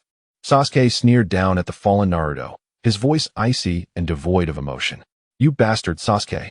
Naruto clutched his rapidly swelling cheek, rising in anger. Baring his teeth at Sasuke, his chest heaved violently, brimming with words of rebuke, questions, and defiance. Yet, when he opened his mouth to speak, confronted by the depths of Sasuke's dark eyes, all the insults lodged in his throat, leaving him mute. The version of himself that had wept to bring Sasuke back, pouring out his heart, stood in stark contrast to the revenge-driven Sasuke before him. He could not comprehend the reason for this disparity, only feeling a suffocating heaviness in his heart. In sharp contrast to Naruto's tumultuous emotions stood Sasuke Uchiha. He paid no heed to the blushing Naruto beside him. Refocusing his attention on the sky, his dark eyes burned with nearly fervent intensity, fixated on the image of himself relentlessly pursuing Itachi's whereabouts. Soon, very soon, revenge. This singular thought dispelled all other distractions. To Sasuke, the sky was not a display of bonds, but rather a map of revenge and a testament to his strength. Chapter 36. This is liberation. Sasuke yearned for the moment to arrive, craving the opportunity to slay his enemy and use that man's blood to honor the souls of the Uchiha clan. The images in the sky finally advanced to that pivotal moment that captivated countless gazes. The backdrop was a desolate, shadowy place littered with jagged stones, symbolizing the twisted, shattered relationship and fate of the two brothers. Uchiha Sasuke and Uchiha Itachi stood face to face at last. There were no superfluous words, no anticipated questions or accusations, and not even a hint of the warmth once shared between them. The air was thick with an unyielding coldness and the deep-seated enmity accumulated over years. In Sasuke's eyes, the three-tomo Sharingan spun with a frenzied crimson hue, brimming with hatred. In Itachi's eyes, the Mangekyo Sharingan held a depth as profound as an abyss. Marked by an ineffable weariness and resolve, the battle erupted silently. Taijutsu. Their figures intertwined like phantoms, colliding, shuriken and kunai slicing through the air with sharp cries. Each clash of fists and feet contained the power to annihilate the other. Sasuke's movements were swift and fierce, fueled by years of arduous training and vengeful fervor. Itachi's responses were composed and graceful, effortlessly defusing crises at the last possible moment, showcasing combat experience and skill that far surpassed Sasuke's. Genjutsu. The powers of the Sharingan and Mangekyo Sharingan clashed violently on an intangible plane. Ninjutsu. Fire release. Great fireball technique. A massive fireball erupted from Sasuke's mouth, illuminating the dark cavern with its searing light. The deadly duel between the brothers unfolded in the sky, presenting itself differently to various viewers. For ordinary ninjas and civilians, it appeared as an evenly matched, breathtaking pinnacle of combat. The two exchanged blows, dazzling ninjutsu, exquisite taijutsu, and cunning genjutsu, captivating their audience and leaving them exhilarated. However, among the elite shinobi of various villages, seasoned jonin, and top-tier members of the Akatsuki organization, the reality of the battle revealed an entirely different truth. Itachi Uchiha was clearly performing. The fourth Hokage, crossed his arms, brow furrowed, his tone imbued with unmistakable skepticism. His movements, rhythm, and even chakra usage flowed effortlessly. Yet he consistently maintained the fight within the limits that the young boy could endure and counter. What was his intention? Was he guiding him? Kuratsuchi's eyes shimmered with contemplation. Itachi seemed both a patient mentor and a cold executioner, meticulously guiding and compelling Sasuke to unleash all his strength, potential, and hatred without reservation. In midair, Onoki hovered, his aged face etched with gravity. The notion of compelling the opponent to exhaust all their trump cards, only to leave them in despair, seemed implausible. There was no glimmer of predatory delight in his eyes. All present held their breath, fixated on this fraternal confrontation. Within the ninja academy, Sasuke clenched his fists tightly, his body trembling slightly from the thrill and immersion, as if he were battling alongside his counterpart in the heavens. The unfolding battle appeared to validate the beliefs of the powerful, as Sasuke poured all his chakra into summoning the might of the heavens, unleashing the S-rank lightning release technique. Kirin, the colossal, cataclysmic beast of lightning, roared toward Itachi Uchiha, and all believed the outcome was sealed. Yet, a massive skeletal figure, radiating a sinister crimson glow, materialized out of thin air, shielding Itachi within. Susanoo. The terrifying lightning strike, capable of obliterating mountains, crashed against Susanoo, merely causing it to sway slightly, failing to disrupt its essence. Witnessing this incomprehensible power, both Sasuke in the heavens and countless spectators in reality were left dumbfounded. How could one fight against such an entity? It was a force from an entirely different dimension. This was Susanoo, the divine power of the Uchiha clan. The Uchiha's bloodline limit was indeed fearsome.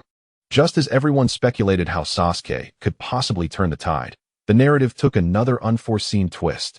Itachi Uchiha, controlling Susanoo, did not target Sasuke, but rather the white snake form of Orochimaru that had been forcibly summoned from within Sasuke. A piercing, unwilling scream from Orochimaru echoed in the heavens. He had painstakingly borrowed Sasuke's chakra, only to be on the brink of occupying him once more, but under the seal of the Totsuka blade. He melted away like snow, thoroughly sealed again.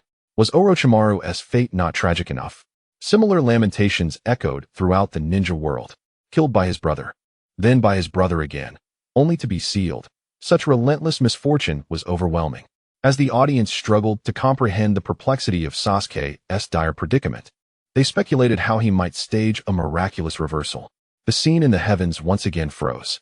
Itachi Uchiha, dragging his broken, utterly exhausted body, staggered towards Sasuke, who lay motionless from chakra depletion. Instead of delivering a final blow, he slowly, laboriously extended a finger, as if wishing to touch his brother's forehead one last time. Then, his motion halted. His arm fell weakly, and his body gradually tilted backward. On his face lingered an expression that was a complex amalgamation of relief, profound regret, and tenderness, something ineffable. Had he simply perished? Silence. A deathly stillness enveloped the entire ninja world. After several seconds, A cacophony erupted like a tsunami. No. Is he truly dead? Itachi Uchiha? Are you jesting?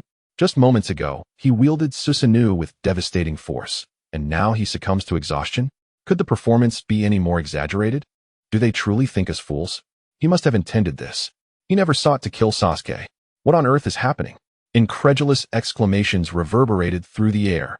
This brotherly duel, under the gaze of the entire ninja world, concluded in such a seemingly trivial and dubious manner, leaving all in a state of profound confusion. Itachi Uchiha, the S-rank rogue ninja burdened with the name of genocide. What was his true intent? At the Akatsuki base, the atmosphere was foreboding.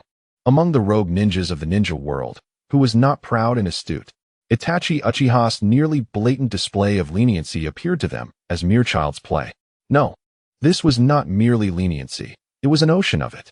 Chapter 37. The Masked Man Puppets, a raspy, deep voice, reminiscent of aged wood scraping, emanated from the shell of Sasori, the red sand scorpion. What I control is a cold puppet shell. Your control, Itachi Uchiha, is over the life of a living human being. From the seed of hatred to the pursuit of power, culminating in revenge, what a cruel art it is. This cruelty is not merely a condemnation of slaughter, but rather an acknowledgement of the cold-hearted manipulation of a loved one's fate, akin to a marionette. Even attempting to ensnare their emotions and will in a deeper, more chilling admiration. Boom. Sasori's words reverberated like thunder in Itachi's mind. A puppet? Is Sasuke a puppet? This previously unconsidered term struck like a poisoned dagger, piercing through the fortress of beliefs he had constructed for Sasuke's sake. No, that cannot be. I am merely paving the way for him. I am choosing the safest path for him to gain power. How could I ever see him as a puppet? He is my beloved brother. Itachi vehemently refuted within, and for the first time, a subtle crack, barely noticeable, appeared on his eternally stoic face. The ideals of sacrifice and righteousness, when reflected through Sasori's accusation of puppetry, seemed to cast a disquieting shadow. Meanwhile, Orochimaru's fury threatened to ignite into tangible flames. How remarkable! Itachi Uchiha, and you Sasuke Uchiha, you brothers are truly something else. Orochimaru's golden slit pupils narrowed to dangerous points, his long tongue uncontrollably licking his sharp teeth. His voice trembling with extreme rage. He felt his reputation being ruthlessly ground into the dirt before the entire ninja world in this live broadcast. First, he was backstabbed by Sasuke, consumed by his power. Then, he was forcibly extracted from Sasuke by Itachi, sealed away like refuse. What he found most intolerable was that, throughout the entirety of this revelation, he, Orochimaru, one of the legendary Sannin, a seeker of eternal life, had become the only victim and stepping stone. Repeatedly humiliated and exploited in this feud between the Uchiha brothers. Who else suffered? So, I, Orochimaru, am merely your tool, is that it?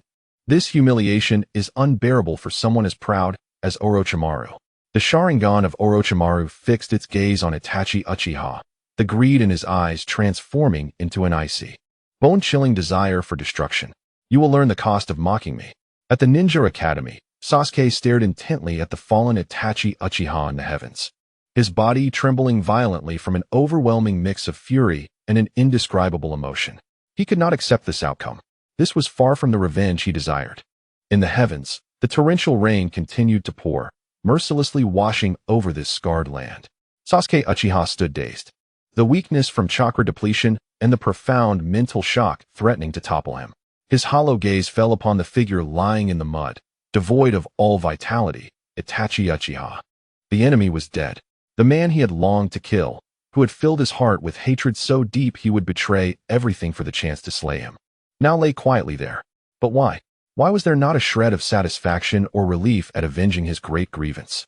Instead, it felt as though a piece of him had been hollowed out, leaving behind nothing but endless fatigue, confusion, and a heavy, suffocating emptiness that made it nearly impossible to breathe.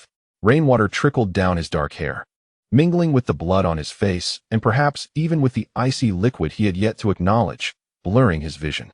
Sasuke Uchiha opened his mouth but could not produce a sound. Ultimately, the limits of the body and the complete relaxation of the mind engulfed him like a relentless tide.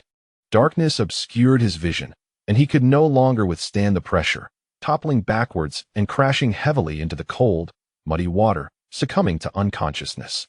The two brothers lay quietly in this desolate land under the torrential rain, one lifeless, the other exhausted and in a deep slumber.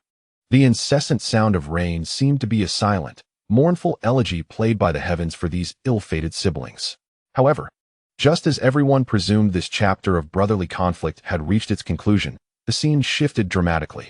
In that moment, a strange distortion in space occurred, and a figure appeared on the battlefield like a ghost, silently and mysteriously. He wore an orange spiral mask, revealing only one crimson Sharingan, cloaked in black robes, emanating an air of mystique and danger. Within the tower of the Land of Rain, Nagato's Rinnegan suddenly constricted as the gaze of the masked man, who called himself Uchiha Obito, swept over Itachi's lifeless body before settling on the unconscious Sasuke, releasing an enigmatic chuckle. He leaned down, effortlessly lifting both Itachi's corpse and the unconscious Sasuke, their figures gradually vanishing into the distorted vortex of space as if erased by an eraser. The scene transitioned. Sasuke slowly awakened from his coma to find himself in a dim, unfamiliar underground space. His wounds seemed to have been treated minimally, yet waves of excruciating pain coursed through him. He abruptly sat up, scanning his surroundings warily, and immediately spotted the enigmatic figure leaning against the wall, adorned with a spiral mask. "Who are you?" Sasuke demanded, suppressing his weakness and pain, adopting a defensive stance as his Sharingan activated, locking onto his adversary. Despite his dire state, his eyes were filled with a wolf-like vigilance and hostility. The masked man appeared unfazed by Sasuke's animosity, even letting out a casual laugh. He approached Sasuke slowly, his visible Sharingan glinting with a playful and scrutinizing gaze. "Uchiha Sasuke, do you not find it curious?" The masked man's voice echoed through the mask, carrying a deliberate provocation. Sasuke paused, furrowing his brow as he replied, "What is curious? Who are you? What do you want?" The masked man halted just a few steps away from Sasuke, his tone suddenly turning icy and laced with sarcasm, reminiscent of a venomous snake's hiss. "Itachi, that so-called genius of the Uchiha clan, possessing the Mangekyo Sharingan, with strength beyond reckoning, was he truly so easily and simply slain by you?" Chapter 38. Can you achieve this? This revenge, for which you wagered everything, does it not seem a tad too effortless, too frivolous? As the masked man spoke, he could not help but chuckle. "Itachi Uchiha, what a farce. Do not dare mention that name in my presence." Sasuke erupted in fury, akin to a cat whose tail had been stepped on. A fierce killing intent mixed with uncontrolled chakra erupted from him. He attempted to rise and attack, but the agonizing pain and overwhelming weakness caused him to stumble, nearly collapsing once more. Ultimately, he could only lean against the wall, gasping heavily, his eyes ablaze with rage and hatred, fixed intently on the masked man. The masked man disregarded Sasuke's fiery glare, instead speaking with a tone that was nearly condescending, tinged with pity. "How unfortunate, Uchiha Sasuke. It seems you truly know nothing." Sasuke gritted his teeth, fighting against the urge to strike and the searing pain in his body, merely fixing his crimson Sharingan on the masked figure, as if he wished to obliterate him with his gaze. The masked man seemed to relish the sensation of controlling the situation, systematically dismantling Sasuke's psychological defenses. He shifted the conversation, posing a seemingly unrelated question. "Is the Uchiha clan strong?" Without hesitation, Sasuke, filled with a profound sense of familial pride and current indignation, coldly replied, "The Uchiha is the strongest clan in the ninja world." At this proclamation, a chorus of jeers and rebuttals erupted throughout the ninja world. "Nonsense. The strongest is Lord Sarutobi of Konoha. Indeed, I am Sarutobi, leading 3,000 shinobi. Ha ha ha. What is the Uchiha compared to me, Sarutobi?" Within Konoha, discontented voices seized the opportunity to shout, "The strongest? Ridiculous. The strongest is the Sarutobi clan, the family of the Third Hokage. 5,000 shinobi. Do you Uchiha have that? The Sarutobi clan will crush any dissent." These cacophonous voices reverberated even faintly into the Hokage's office. Sarutobi Hiruzen, listening to the shouts proclaiming the supremacy of the Sarutobi clan, felt not a glimmer of joy, but rather a deepening pallor. At that moment, thrusting the Sarutobi clan into the limelight was akin to throwing them into a blazing fire. This would only intensify the wariness of other clans and villages, drawing more scrutiny to the Sarutobi clan's overwhelming power. But even more terrifying, nearly suffocating to him, was the masked man in the heavens, clearly aiming to leverage Sasuke's words to steer the conversation towards the grim truth of the Uchiha clan's annihilation. A truth that he, Danzo, and the two advisors desperately sought to conceal, even going so far as to place all blame on Itachi Uchiha. Konoha's darkest and most sordid chapter. Should it be exposed, Konoha's already fragile reputation would shatter completely. How would they face the scorn and condemnation of the entire ninja world? It was over. Everything was over. Sarutobi Hiruzen slumped helplessly in his chair, the pipe in his hand clattering to the ground, unnoticed. Beads of cold sweat trickled down his forehead, his eyes brimming with despair. All his schemes, all his compromises, everything he had done for the village, in this moment, seemed nothing but a colossal irony. Set to be ruthlessly ripped open by the heavens, laid bare to the light of day.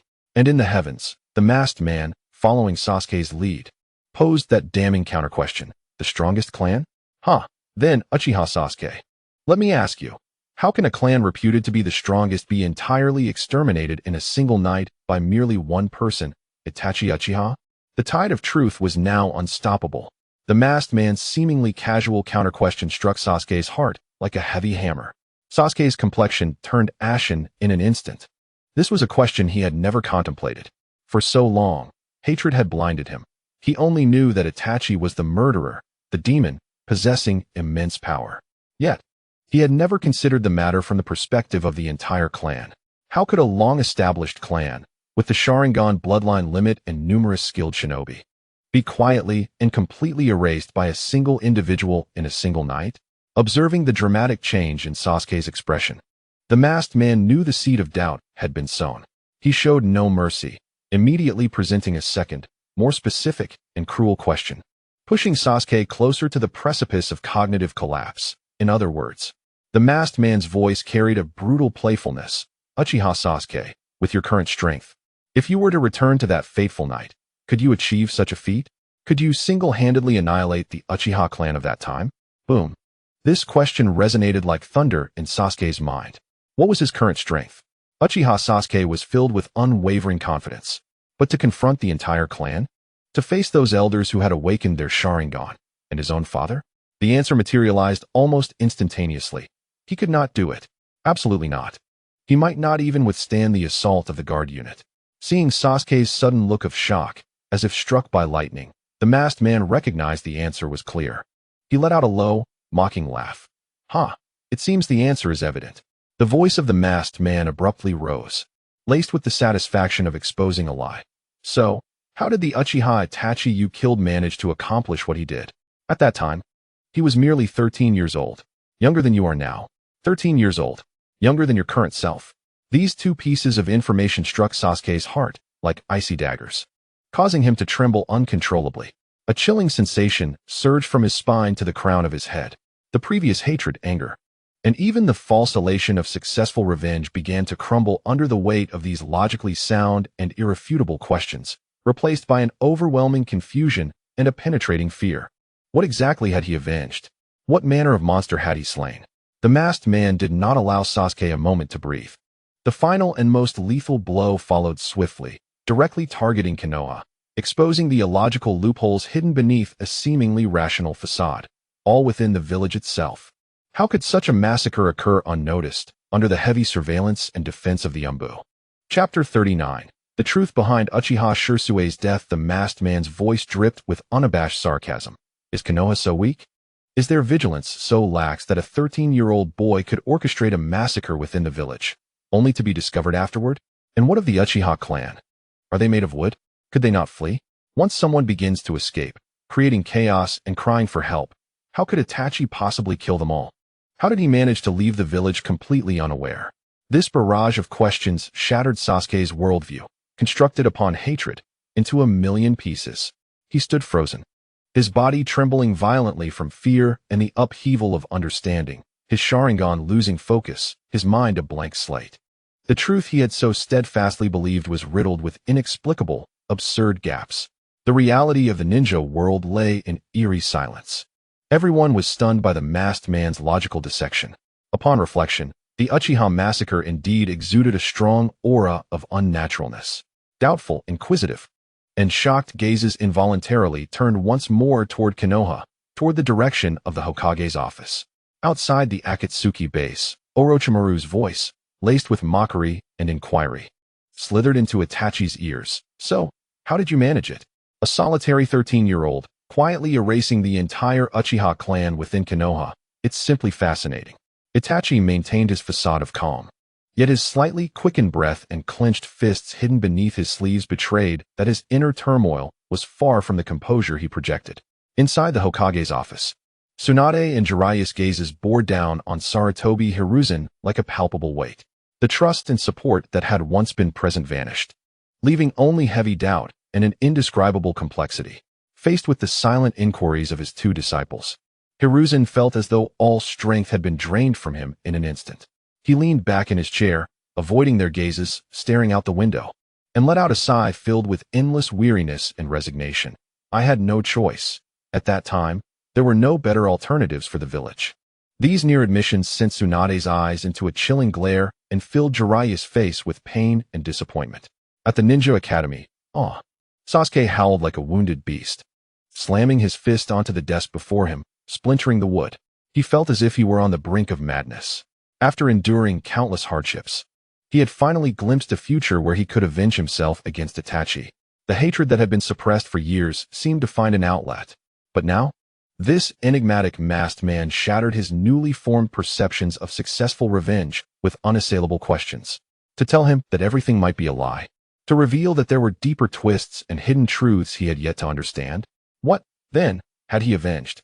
This realization was more painful than death itself. It pushed Sasuke to the brink of collapse. What on earth had transpired? What had truly happened? With his eyes a furious red, Sasuke screamed at the sky in a frenzy. In the sky, Sasuke, barely holding onto his frail body, glared intensely at the composed masked man. His eyes nearly bloodshot from strain and unleashed a desperate roar. Tell me, what truly happened? The masked man observed Sasuke, teetering on the edge of collapse, yet yearning for the truth with an insatiable thirst, and knew the moment had arrived. A glimmer of triumph flickered in his exposed Sharingan as he began to narrate in a slow, clear tone, reminiscent of the depths of hell. Since you have so earnestly inquired, I shall reveal to you the truth concealed beneath the dust of history, the real truth of the Uchiha Massacre night. The origin of all this did not stem from Itachi's madness, but from the fears and suspicions of Konoha's higher-ups, along with a sordid political transaction. The moment those words left his lips, it was as if a block of ice had been thrown into a boiling pot of oil. Konoha's higher-ups, political dealings. Instantly, all attention turned toward the power core of Konoha. In the reality of the ninja world, everyone's hearts raced in anticipation. They understood that the bloodiest and darkest curtain was about to be lifted. What does this have to do with Konoha? Tell me everything. Sasuke's voice cracked with anger and urgency. He felt as though he stood at the precipice of a vast truth, beneath which lay an abyss of darkness he could scarcely bear. Yet, he craved the truth. The masked man, unfazed by Sasuke's emotional outburst, seemed to relish this moment, speaking with a calmness that belied the gravity of his words as he dropped the first bombshell. Relation? Of course, there is a connection. The entire incident stemmed from the exclusion and oppression by Konoha's higher-ups. The Uchiha clan, as one of the founders of Konoha, was deliberately marginalized and isolated from the core of the village's power, even being relocated to the outskirts, akin to monitored prisoners. Under such unjust oppression, the Uchiha clan's prodigy, Shisui Uchiha, who possessed the Mangekyo Sharingan, attempted to change the status quo, but fell victim to the schemes of Konoha's leadership. Shisui brother? Sasuke murmured, recalling that gentle yet powerful older brother figure. The masked man's tone suddenly turned icy, laced with a cruel mockery. He is dead, killed by the conspiracies of Konoha's higher-ups. One of his Mangekyo Sharingan was even forcibly extracted by them. What? Sasuke staggered as if struck, his body swaying. But Shisui, didn't he commit suicide? How could this be? The Uchiha clan had lost their strongest combatant, their situation growing increasingly dire. Driven to the brink, they ultimately resorted to a coup, fighting desperately for survival. The masked man's words painted the Uchiha as tragic figures forced to resist. The enormity of this revelation overwhelmed Sasuke's mind, leaving him momentarily dazed. Yes, Itachi was aware of all this, but what thoughts crossed his mind as he gazed upon the one who held Shisui's eyes? The masked man's narrative continued unabated. Chapter 40. The true truth behind the massacre, however, your brother, Itachi Uchiha, understood full well that a coup by the Uchiha clan could never succeed. Yet, should a civil war erupt, Konoha would surely suffer devastating losses. At that moment, the other major powers, ever watchful, would undoubtedly seize the opportunity, potentially igniting the Fourth Shinobi World War. The voice of the masked man carried an icy detachment, as if he possessed an omniscient understanding. In Itachi's eyes, one side represented a family doomed to fail, dragging the village into the flames of conflict. The other embodied the overarching peace and stability of the village. One might ponder how he, or rather the Konoha elite who pressured him, would ultimately decide. In the realm of reality, the ninja world erupted in uproar. Was Uchiha Shisui murdered by the Konoha leadership? Was the Uchiha clan coerced into a coup? Did Itachi annihilate his clan to prevent war? Each revelation shattered their preconceived notions of Konoha and of Itachi Uchiha. Within the Hokage's office, Sarutobi Hiruzen's complexion turned ashen. He realized that the most critical truth had been laid bare. In the Ninja Academy, Sasuke stood in stunned silence, his target of hatred beginning to blur. Enveloped by an overwhelming sense of suffocating conspiracy, the masked man's claim that Uchiha Shisui had fallen victim to the Konoha elite struck like thunder, reverberating not only through the shinobi world but detonating a silent bomb within the Hokage's office. Shisui was also a victim of your hands. Tsunade's voice was imbued with an unprecedented chill, as if it carried the frigid winds of the far north. Slowly, she turned her head, her usually tempestuous or languorous eyes now sharp as blades, fixated with intensity upon Sarutobi Hiruzen. In her gaze, for the first time, a discernible glimmer of murderous intent emerged directed at her teacher, Uchiha Shisui. That name was not unfamiliar to her. He was a genuinely devoted and exceptionally talented ninja who cherished the village. Even Tsunade had heard of his renown, aware of his contributions and loyalty to Konoha. To think such a person was betrayed by the very higher-ups of his own village, and that while still alive, his eyes were gouged out? How cruel, how vile. Jiraiya's usual nonchalance vanished, replaced by profound sorrow and an incomprehensible disappointment. He gazed at Sarutobi Hiruzen, his voice heavy with emotion. Old man, I knew Shisui. He was a good, pure Uchiha who truly loved Konoha. Can you not accept even such a child? His inquiry was laden with suppressed fury and desolation. If you cannot tolerate Shisui, who then can you accept? Faced with the tangible scrutiny of his two disciples, Sarutobi Hiruzen opened his mouth, but his throat felt parched, rendering him voiceless. He longed to defend himself, to assert that it was all Danzo's doing, that he had only learned of it afterward. Yet, uttering such words felt disingenuous, even to himself. As Hokage, as the de facto highest authority in Konoha at that time, how could Danzo's actions have completely escaped his oversight and tacit approval? At the very least, it was a form of complicity. To shift all blame onto Danzo was merely self-deception. Sarutobi Hiruzen slumped despondently into his chair, as if all vitality had been drained from him, leaving him without even the strength to defend himself. The air in the office seemed to solidify, the once robust trust between teacher and disciples, even amidst disagreements, now bore a profound and nearly irreparable rift. Meanwhile, the masked man's voice continued to whisper like a demon, gradually unveiling a more harrowing truth. In the face of the choices presented by the Konoha elite, Itachi Uchiha ultimately made his decision. He struck a deal with the Konoha leadership, becoming a rogue ninja burdened with all sins, personally extinguishing the Uchiha clan, while the Konoha elite vowed to nurture him, only for him to later kill them. Ultimately, he would return to Konoha and restore the Uchiha clan. Each word from the masked man struck Sasuke's heart like a hammer, shattering all his perceptions, all his hatred, all his emotions. Thus, Konoha acquired a brand new, obedient Uchiha clan, untouched by the turbulence of a coup, allowing his beloved brother to survive. This final statement was the proverbial straw that broke the camel's back. Sasuke's throat emitted a choked, discordant sound. He opened his mouth but felt as though all air had been siphoned away, rendering him speechless. He staggered backward until his back collided heavily against the cold wall, barely managing to brace himself against collapsing. His mind swirled into emptiness, only to be flooded by countless chaotic and sharp fragments. The blood-red night.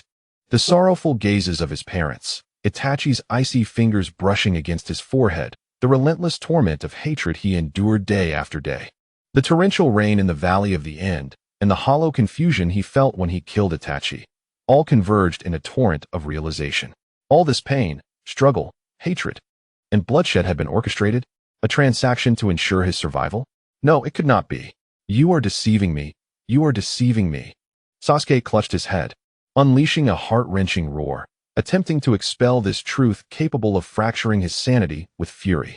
Yet, reason screamed at him, asserting that all this logic fit together seamlessly.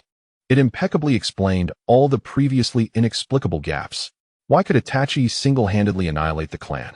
Because he had the tacit approval, even cooperation, of the Konoha elite. Why did Konoha remain oblivious? Because this was indeed a sordid cleansing. Why didn't the clan members flee? Perhaps they were restrained or surrounded by the Konoha elite. Why did Itachi so easily perish at his own hands? Because he yearned for death, to fulfill his brother's destiny. In the reality of the shinobi world, an eerie silence fell. Everyone was rendered speechless by this overwhelmingly brutal and paradigm-shifting truth. To ensure the village's stability, was it permissible to tacitly approve or even orchestrate the slaughter of a founding clan? To compel a 13-year-old boy to personally slaughter his parents and entire clan, bearing eternal infamy? To place all blame upon a single individual, then meticulously craft a scenario of fratricide to cultivate a clean air of a bloodline limit? Is this what they termed the will of fire in Konoha? A chill swept through the hearts of all those watching the celestial screen. In the Hokage's office, Tsunade and Jiraiya gazed at the utterly despondent Sarutobi Hiruzen, who appeared to have aged decades. Their eyes held no anger, only boundless sorrow and a trace of revulsion. In the Ninja Academy, Sakura and her classmates gasped in horror, covering their mouths as they beheld Sasuke, who had slid down against the wall, burying his face deep into his knees, his shoulders trembling violently, yet producing no sound. Naruto felt his convictions severely shaken, muttering, "This can't be, it can't be true. Grandpa Third would never." The truth unveiled by the masked man swept through the entire shinobi world, ushering in an almost suffocating silence. Every village harbored its darkness, sacrificing subordinates for missions, waging wars for profit, eliminating dissenters for stability. Such truths were an unspoken agreement among them. However, Konoha's actions, which had twisted political cleansing into a facade of village integrity, forcing a 13-year-old child to personally annihilate his entire kin, while meticulously scripting a years-long tale of brotherly betrayal, solely to cultivate a grateful new heir while maintaining a pristine facade, showcased an extreme darkness and cruelty that reduced even the most seasoned ninja to a state of visceral discomfort and chilling realization. What an eye-opening revelation. In the Hokage's office, a deathly silence prevailed. Tsunade and Jiraiya no longer cast glances at Sarutobi Hiruzen, nor did they voice any accusations. What purpose would questioning serve? To condemn his hypocrisy? To denounce his cruelty? At this juncture, these words seem laughably insipid. To ask him to amend his ways now? Can the Uchiha clan be resurrected? Can the sins borne by Itachi Uchiha ever be absolved? Can Sasuke's shattered life be restored? Deep within their hearts, a chilling voice whispers, it cannot be changed. The roots of Konoha, like a mighty tree, have long since rotted and darkened through countless instances of such necessary evils. Sarutobi Hiruzen is merely a cog in this decayed system, perhaps even a beneficiary and protector of it. To suggest he can transform this structure is akin to chasing a delusion. This realization breeds a sense of helplessness and despair deeper than mere anger. They stand silently, having drawn an invisible yet insurmountable chasm between themselves and their once beloved teacher. In the Akatsuki's base, the atmosphere grows exceedingly bizarre. The members who once regarded Itachi Uchiha with caution, greed, or scrutiny now gaze upon him with a unified expression of alienation and wariness, as if viewing a madman. Even Yugo's half-black, half-white visage reveals an oddly peculiar expression. To kill an entire clan for the village? To intricately orchestrate his brother's murder? This transcends mere obsession or cruelty. It embodies a grotesquely twisted psyche. Indeed, Konoha is correct. The Uchihas are mad. Itachi keenly senses the silent rejection and isolation enveloping him. He remains stoically silent, indifferent to the external world, though his fingers, concealed beneath his robe, curl slightly, nails digging into his palm. He cares not for the opinions of the world. He has long since chosen this path. Yet when the sacrifice and love are laid bare in such a raw and pitiful manner, scrutinized by all with eyes of a monster, a flicker of confusion, a feeling he is reluctant to acknowledge, silently spreads within him. Sasuke Uchiha stands alone by the frigid riverbank. The scene focuses on his violently trembling silhouette. Silent tears have already burst forth, mingling with the rain as they flow freely. He is no longer the cold avenger. He resembles a child utterly crushed by the harsh truths of reality, lost and adrift. He has never realized that the brother he loathed so deeply, the demon who brought hell to him, bore such heavy and painful shackles within his heart. Itachi deserves this, Sasuke chokes out, forcing the words through clenched teeth, as if trying to convince himself. That man chose this path, accepted the consequences, and has already perished. Yet the vendetta against the Uchiha clan remains unavenged. The true enemies are those who lurk beneath Konoha's radiant facade, who orchestrated all of this, forcing his brother into becoming a demon, treating his family as mere pawns to be discarded at will. The higher-ups of Konoha, a surge of murderous intent, more intense and pure than ever before, mixed with the profound anger of being deceived and toyed with, along with a twisted obsession for justice for his brother and family, erupts from the depths of his heart like molten lava. Konoha.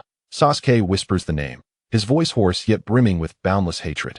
In the next moment, he abruptly raises his head, his once tear-streaked and pained eyes narrow, the dark tomo spinning wildly, distorting and merging. A chilling and immense ocular power descends. The Sharingan awakens. An otherworldly pattern blooms in his eyes, a flower of power nurtured by pain and hatred. Simultaneously, three figures materialize silently behind him, Suigetsu, Karen, and Yugo of Team Taka. Sasuke does not turn around. His tear-stained face now reflects only murderous intent and resolve. His voice, though not loud, carries clearly.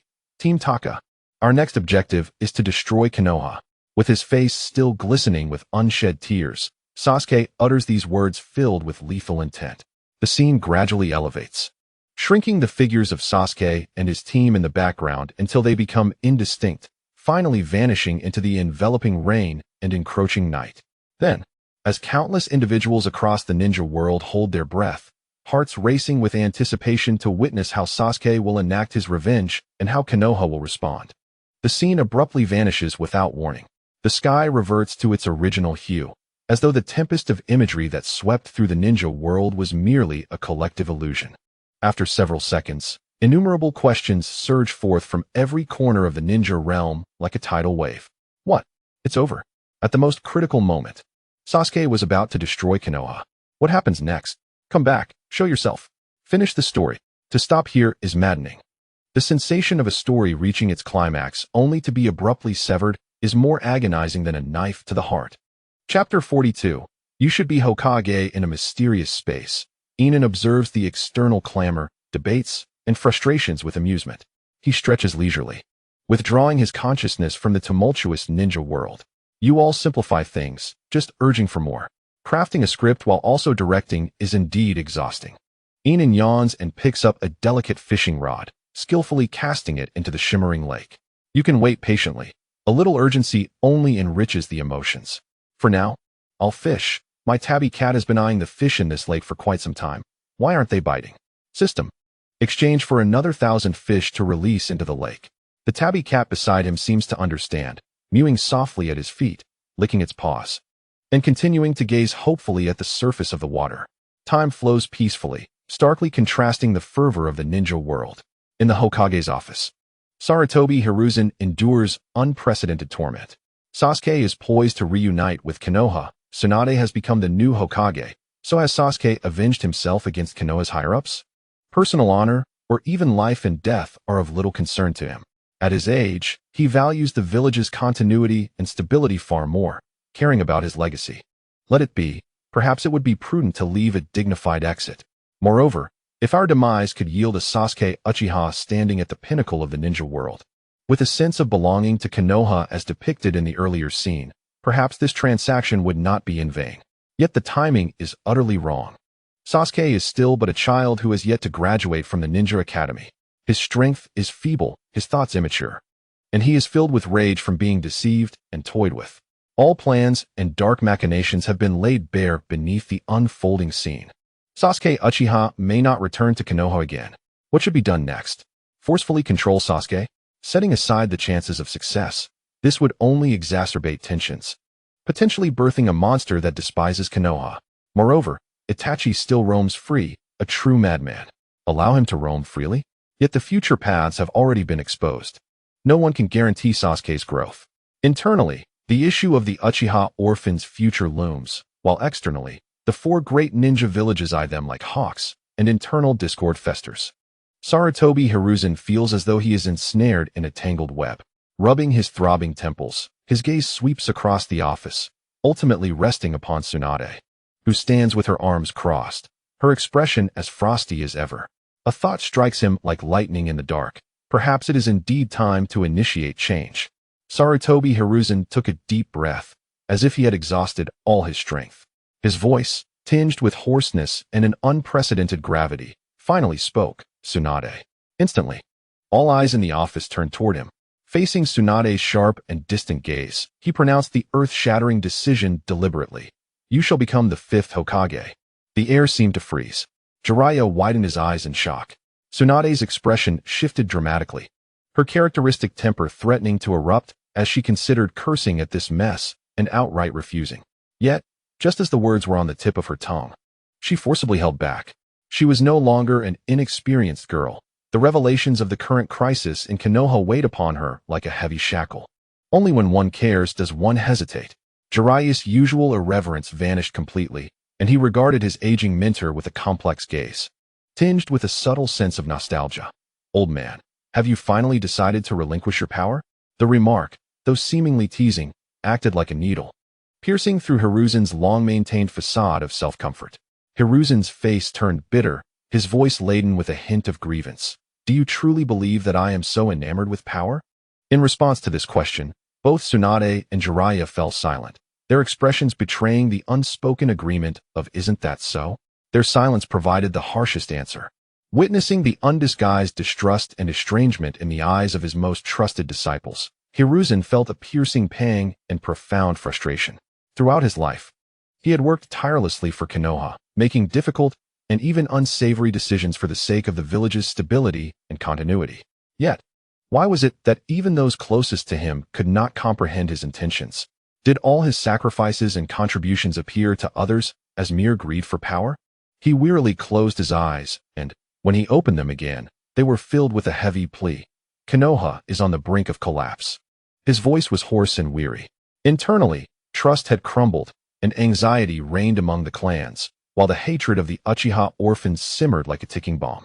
Externally, the four great ninja villages were watching closely, their skepticism and hostility rising like a tide. Konoha needed a new pillar, someone capable of uniting everyone once more. With that, Hiruzen's gaze burned with intensity as he looked at Tsunade. "And that person is you. Your identity, your strength, your prestige. You are the granddaughter of the first Hokage and one of the legendary Sannin. Only you can stabilize the situation and guide Konoha through this crisis." Tsunade let out a frigid scoff, her words sharp as knives. "You are aware that Konoha is on the brink of collapse because of you old fools, right? Now you want to drag me in to clean up the mess?" Hiruzen's face grew bitter, rendered speechless. At that moment, Jiraiya spoke up, his tone serious and earnest. "Tsunade, the old man speaks the truth. We are both acutely aware of our current predicament. Given the original trajectory of events, Konoha was destined to face a catastrophic crisis, compelling you to assume the Hokage position. We are merely accelerating that process." His words struck at Tsunade's innermost thoughts. She fell silent, for what Jiraiya articulated echoed her own sentiments. Had it not been for the village's life and death situation, she would never have returned to shoulder the burden of this position, laden with painful memories and heavy responsibilities. The weary figure of the fifth Hokage Tsunade, bearing the fate of the ninja world, stood as the strongest testament to this reality. After years of evasion, could she truly escape her fate? Chapter 43. This is the Mad Ghost. Jiraiya Tsunade gazed out the window at the bustling Konoha, bathed in the glow of the setting sun, yet seemingly on the verge of being engulfed by shadows. The smiles of her brother Nawaki and her lover Dan flashed through her mind. Ultimately, she transformed into the resolute leader who had unhesitatingly commanded the Five Kage summit, embracing an undeniable sense of responsibility. After a long pause, she took a deep breath, as if to suppress all her doubts, reluctance, and the shadows of the past. She raised her head, directing her gaze towards Hiruzen.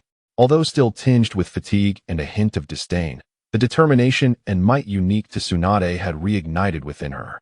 Her voice regained its former clarity and strength, carrying a sense of resigned heaviness. I accept. Upon hearing Tsunade's declaration, a flicker of relief appeared on the faces of Hiruzen and Jiraiya, only to be instantly frozen by her subsequent, ice-cold words. However, old man, Tsunade's gaze was piercing, unwavering as she fixed her stare on Hiruzen. I will hold accountable those responsible for past issues and individuals. You won't mind, will you? This statement pierced to the core. Hiruzen's countenance shifted dramatically, his lips quivering, yet he found himself unable to utter a single word. He had envisioned Tsunade taking on the burden, utilizing her prestige to stabilize the situation, while perhaps allowing him to maintain some semblance of balance from behind the scenes. But it was evident that Tsunade intended to cast off the shadows of the past and seek thorough reform. Observing her mentor's discomposed demeanor, Tsunade's contemptuous smirk deepened. So, old man, you had quite the scheme. You merely wished to shed the enormous responsibility while retaining power and the benefits of not being held accountable? You think there are no costs to be paid in this world? Her words were piercing, stripping Hiruzen of his hidden thoughts, leaving his face a kaleidoscope of emotions. Alternating between pale and flushed, Hiruzen clung to the last vestiges of his authority, his voice strained. I had no such intention. For the sake of Konoha, we shall proceed as you say. Yet, to Tsunade, this belated, reluctant concession came across as insincere. She scoffed, turning her gaze away from him. Just as the atmosphere reached a breaking point, the previously silent Jiraiya slowly rose to his feet. His movement fractured the stifling air, capturing both their attentions. Tsunade. Jiraiya's voice was calm, but carried an undeniable weight. Do what you must. Leave the rest to me. Tsunade was taken aback, momentarily at a loss to comprehend Jiraiya's meaning. In her mind, this old lecher was reliable, yet he often resorted to jest, rarely taking such decisive responsibility. Without turning to face Tsunade, Jiraiya directed his gaze towards the now somber Hiruzen. His eyes, typically filled with mirth, were now sharp as an eagle's, brimming with an unfathomable chill and resolve. Old man, I hope you will not disappoint us. Jiraiya's tone remained steady, yet the contents of his words chilled the air. I will not hesitate to eliminate any person or force that obstructs the village's rebirth. Eliminate. The word, uttered from his lips, bore a murderous aura reminiscent of a sea of corpses, starkly contrasting with his usual carefree demeanor, yet amplifying its weight. The mad ghost, Jiraiya. Do not be misled into thinking that he is merely a jovial figure. When it comes to taking lives, he shows no mercy. Hiruzen's pupils constricted sharply, his expression darkening further. He understood his disciple too well. While Jiraiya appeared affable when pushed to his limits, his decisiveness and methods were far more ruthless than one might assume. Jiraiya was clearly declaring his intent to clear any obstacles to Tsunade's reforms with an iron fist, even if they came from former comrades or mentors. After a prolonged silence, Hiruzen seemed drained of all strength, dejectedly nodding, and managed to squeeze out a single word, fine. Upon receiving this response, Jiraiya's imposing aura dissipated instantly, and he reverted to his usual cheerful demeanor. He then addressed the somewhat bewildered Tsunade, stating, See, hasn't this been resolved? Tsunade gazed at Jiraiya, who had so quickly changed his demeanor, her eyes reflecting an unusual peculiarity, as if she were encountering this man for the first time. Yet, this was the true Jiraiya, the man who could boldly declare to the woman he cherished that he would take her life should she threaten Konoha. If he could utter such words to Tsunade, one could only imagine the severity of his declarations to others. Beneath his carefree and audacious exterior lay a nearly obsessive resolve to protect Konoha. For the sake of this belief, he could transform into the most ruthless guardian, eliminating any obstacles, whether they be external foes or internal strife. Tsunade inhaled deeply, the last remnants of her hesitation completely vanishing, replaced by the unwavering determination befitting the fifth Hokage. The freshly concluded power transition in the Hokage's office swiftly transformed into action.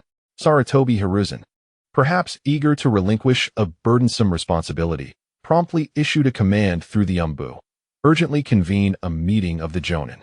When the order reached the heads of the major clans and the shinobi in the village, it ignited not a sense of urgency, but rather a wave of suppressed complaints and silent mockery. Another Jonin meeting?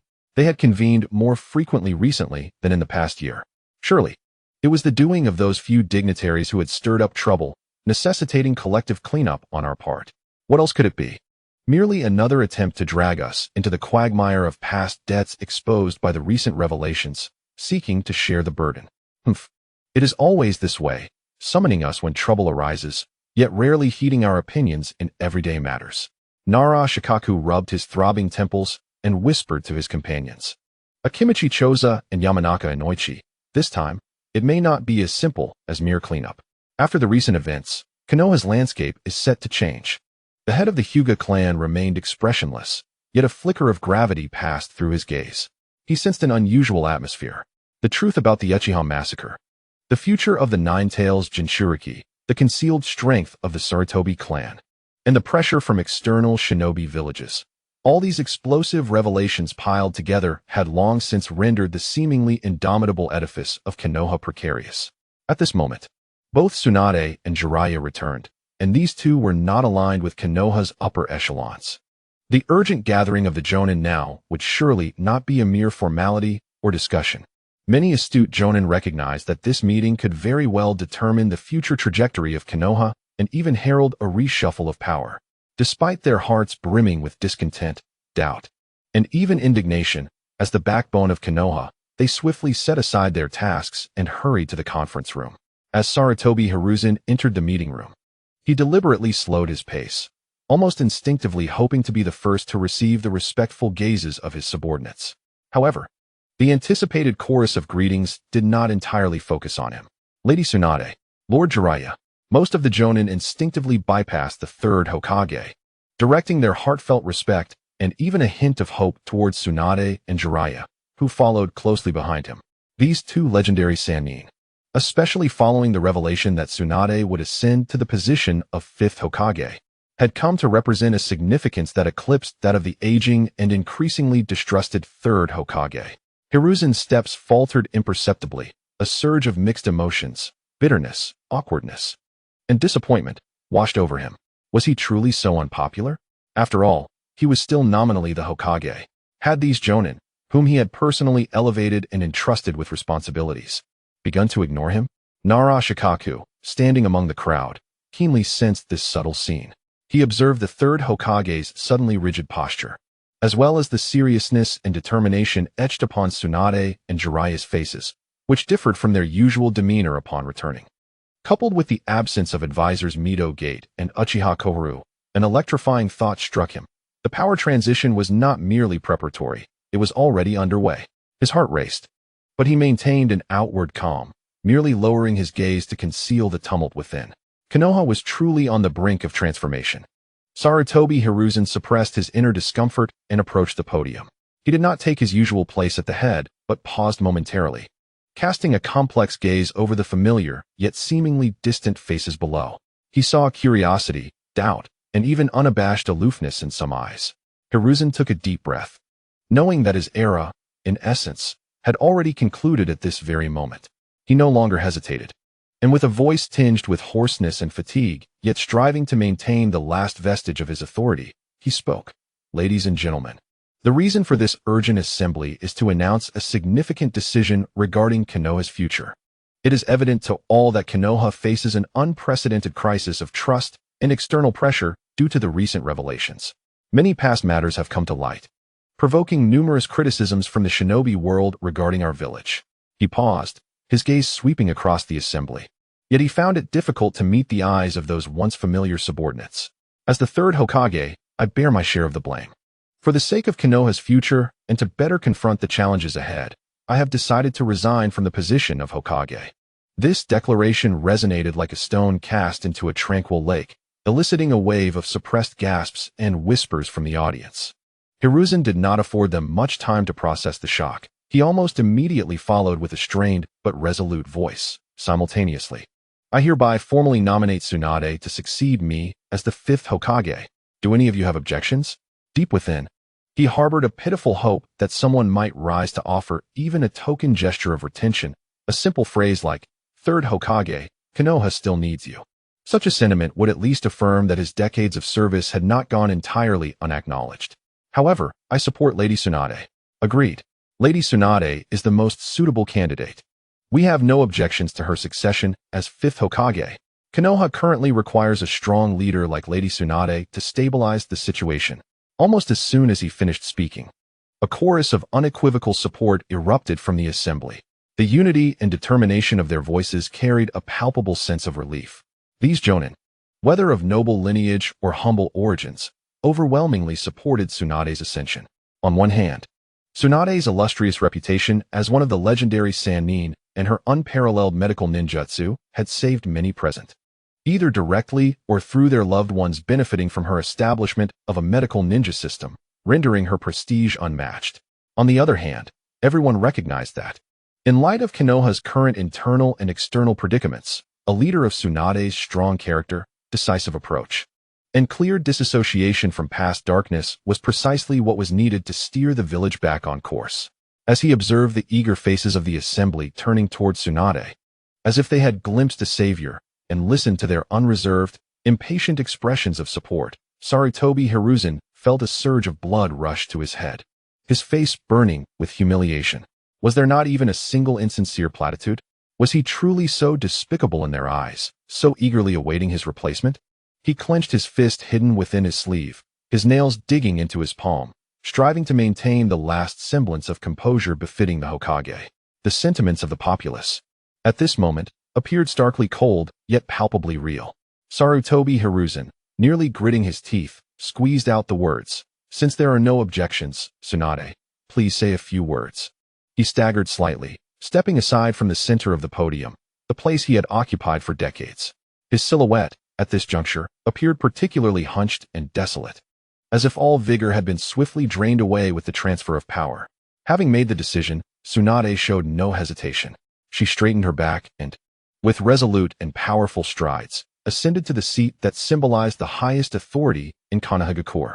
Upon her arrival, the entire conference room seemed to brighten a few shades. Tsunade surveyed the audience, her gaze sweeping across each familiar and unfamiliar face, absorbing the looks imbued with expectation, trust, and a hint of unease. She did not glance at the pallid face of Hiruzen beside her. Her focus remained solely on the future of the village and the past that must be reckoned with. Chapter 45. Control of the Umbu. Drawing a deep breath, Tsunade's clear and powerful voice resonated throughout the conference room like a pre-battle declaration. I, Tsunade, am honored to accept the position of the fifth Hokage. There were no excessive humble words, no hypocritical niceties. She spoke plainly and from the heart. Konoha stands on the edge of a precipice. External doubts cut like knives, and internal trust has collapsed. This is not without reason. The roots of this turmoil lie within certain shadows of our village. Hiruzen's complexion shifted. Tsunade's words struck directly at him, countering his previous assertions. Yet, the trust reflected in the eyes of others intensified. Tsunade's voice rose sharply, imbued with undeniable resolve and righteous indignation. I hereby declare, in the name of the fifth Hokage, that Konoha shall embark on a new chapter from this day forth. Every shadow of darkness from the past, regardless of who is involved or their status, shall be thoroughly investigated and held accountable.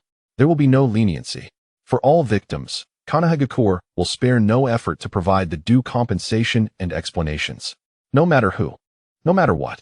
This earth-shattering proclamation fell like a boulder into the tranquil waters of the assembly. No matter who, no matter what. These 8 words struck like a hammer upon the hearts of all present. This declaration was not merely for the shinobi in attendance. It was also directed at Hiruzen, standing nearby. It was a message for those absent yet wielding power, advisors and high-ranking officials. It was even a challenge to Danzo, lurking in the shadows. Accountability. Compensation. This signified that the Uchiha Massacre, along with many other hidden dark deeds, might be unearthed and judged in broad daylight. The audience erupted in commotion, followed by an even more fervent discussion, a mixture of excitement and inspiration. Many seasoned shinobi, long dissatisfied with the corruption and dark machinations of the higher-ups, ignited with the flame of hope. Ultimately, the majority present were those who cherished the village. Hiruzen stood aside, absorbing this declaration akin to a final verdict. He understood that Tsunade was not seeking opinions, but issuing an announcement. The fate of Konoha had irrevocably shifted the moment she took her place. Lady Tsunade, fifth Hokage. The calls from the assembled shinobi surged like a tide. not merely ceremonial, but rooted in genuine recognition and support. In this tumultuous time for Konoha, Tsunade's strength and determination acted as a powerful tonic for many. Observing Tsunade standing in the main seat, bathed in the trust of the crowd, Jiraiya's face broke into an earnest and proud smile. He knew she was the leader Konoha deserved, a warrior unafraid to confront darkness and guide the village toward the light. He stepped forward, positioning himself slightly behind her. A subtle, yet significant gesture, symbolizing his unwavering support as the staunchest ally of the Fifth Hokage. Jiraiya's expression sobered, his gaze sharpened, as he raised his voice. Cutting through the noise of the room, I, Jiraiya, hereby declare, I will wholeheartedly support Fifth Hokage Tsunade in her quest to reform and rejuvenate Konoha. Any darkness that obstructs reform, regardless of identity or concealment, shall face the most resolute opposition. I invite every member of Konoha to supervise alongside us. This village belongs to everyone. His words served as the final hammer of resolution. If Tsunade's declaration sounded the clarion call for reform, then Jiraiya's public statement fortified the vessel of change with the strongest engines and most robust armor as it sailed into the storm. One was the newly appointed, resolute Fifth Hokage, the other, a formidable ninja of great renown, unequivocally pledging to employ all means to support the reform. Together, they represented an absolute force within Konoha, capable of silencing any dissent. An era belonging to Tsunade and Jiraiya, marked by the reckoning of past darkness, was officially underway. The transfer of power is never merely a matter of appointment. Tsunade was acutely aware of this. She did not afford herself any time to adapt. That very afternoon, deep within the Hokage building, in a soundproof chamber, she summoned all active Umbu members. Dozens of Umbu knelt like silent statues, one knee on the ground, awaiting their new Hokage's first directive. An intangible pressure filled the air.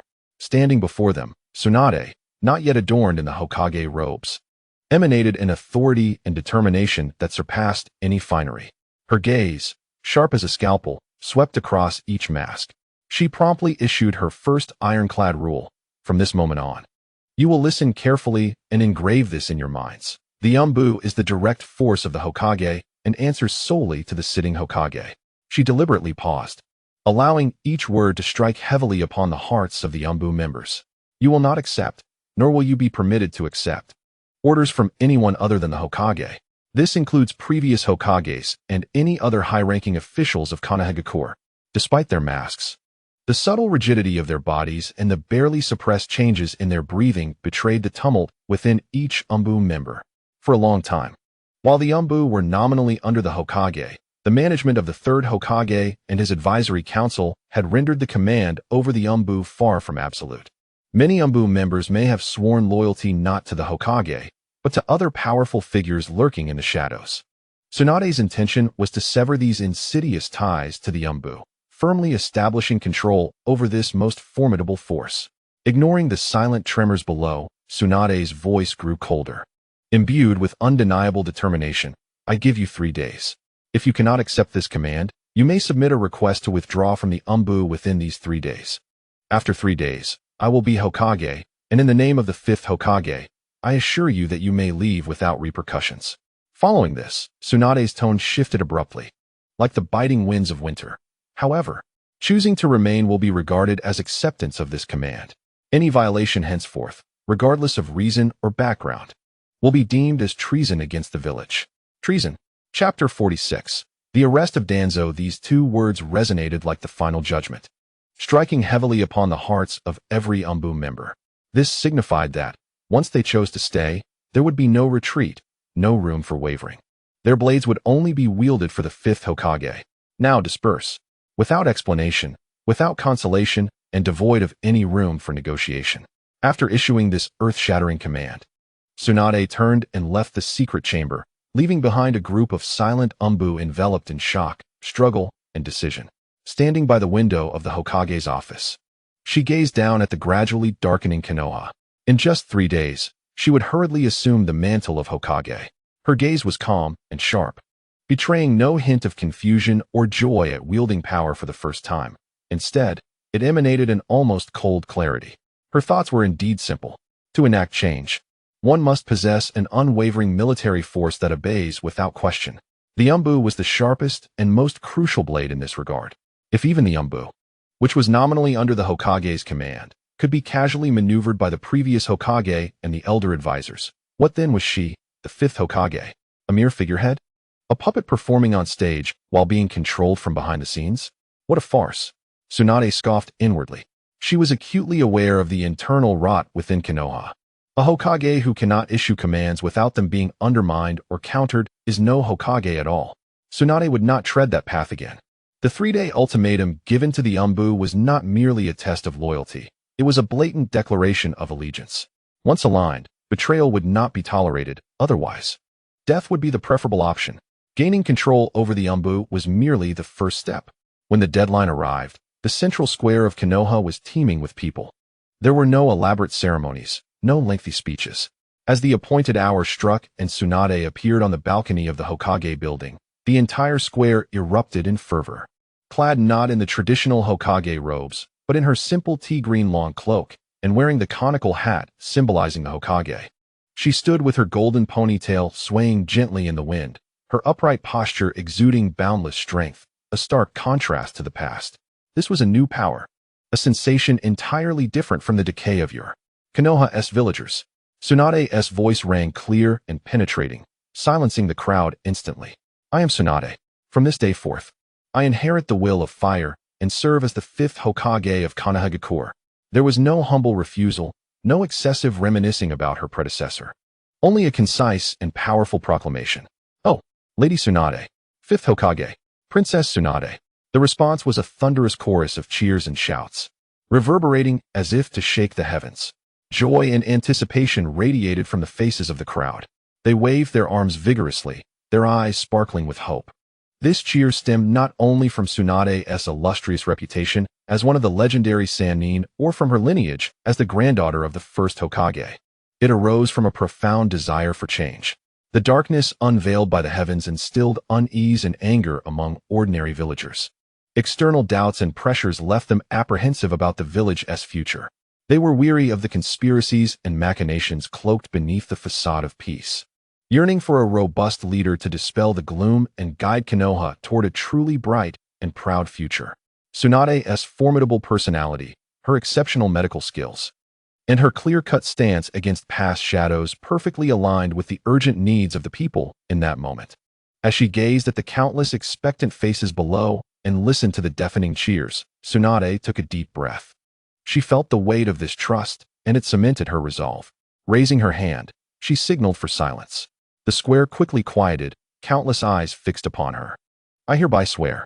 Tsunade's voice resonated throughout the expanse, vowing to guard every villager of Konoha with all her might, to eradicate the entrenched corruption, and to lead Konoha toward a new era of glory. Fifth Hokage! Fifth Hokage! Fifth Hokage! The fervent cheers surged once more, shaking the very earth. In that moment, the authority of Konoha was truly and entirely entrusted to the fifth Hokage, Tsunade. Naruto Uzumaki looked on with adoration, his cheeks flushed with excitement. Dreaming of the day he too would stand atop that balcony, becoming the strongest Hokage in Konoha. The atmosphere in the Hokage's office became somber and heavy upon Tsunade's return. Led by Nara Shikaku, the heads of several core clans had gathered. Before they could even take their seats, Tsunade dropped a bombshell. Without any circumlocution, in my capacity as the fifth Hokage, I hereby command an immediate and thorough investigation into the remnants of the root to uncover all their strongholds, personnel, and past operational records. What? Even Nara Shikaku, renowned for his sagacity and composure, felt his pupils constrict at this revelation, exchanging shocked glances with Hinata Hayashi, Akimichi Choza, and others nearby. So fast, so direct, just officially taking office today and already targeting the deepest, most toxic shadows of Konoha? This was no mere case of a new official igniting a fire. It was akin to wielding a torch to incinerate an entire underground fortress. Tsunade observed their astonishment with unyielding resolve, her tone as cold as steel, imbued with an air of irrevocable decisiveness. During this process, anyone who dares to resist the investigation or obstruct the enforcement of the law, regardless of their identity or background, will be deemed a traitor and apprehended on the spot. If they resist violently, they will be dealt with accordingly. Her words sent a chill through the clan heads. revealing the iron-fisted determination hidden beneath the facade of the healing master. Tsunade then unveiled the ultimate objective, a charge sufficient to define the entire operation. Furthermore, we are to formally arrest Shimura Danzo. Her gaze swept across the assembly, providing an irrefutable rationale. The charges include theft, research, and attempts to control the bloodline limits of Konoha's prominent clans. The accusation of stealing bloodline limits struck like a death knell, shattering any lingering hesitation or concern within the hearts of the clan heads. The bloodline limits were the very foundation upon which the clan stood, treasured legacies, and absolute taboos. Danzo's actions had infringed upon the most core and inviolable interests of all clans.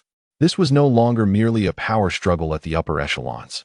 It was a fundamental conflict concerning the survival of their families.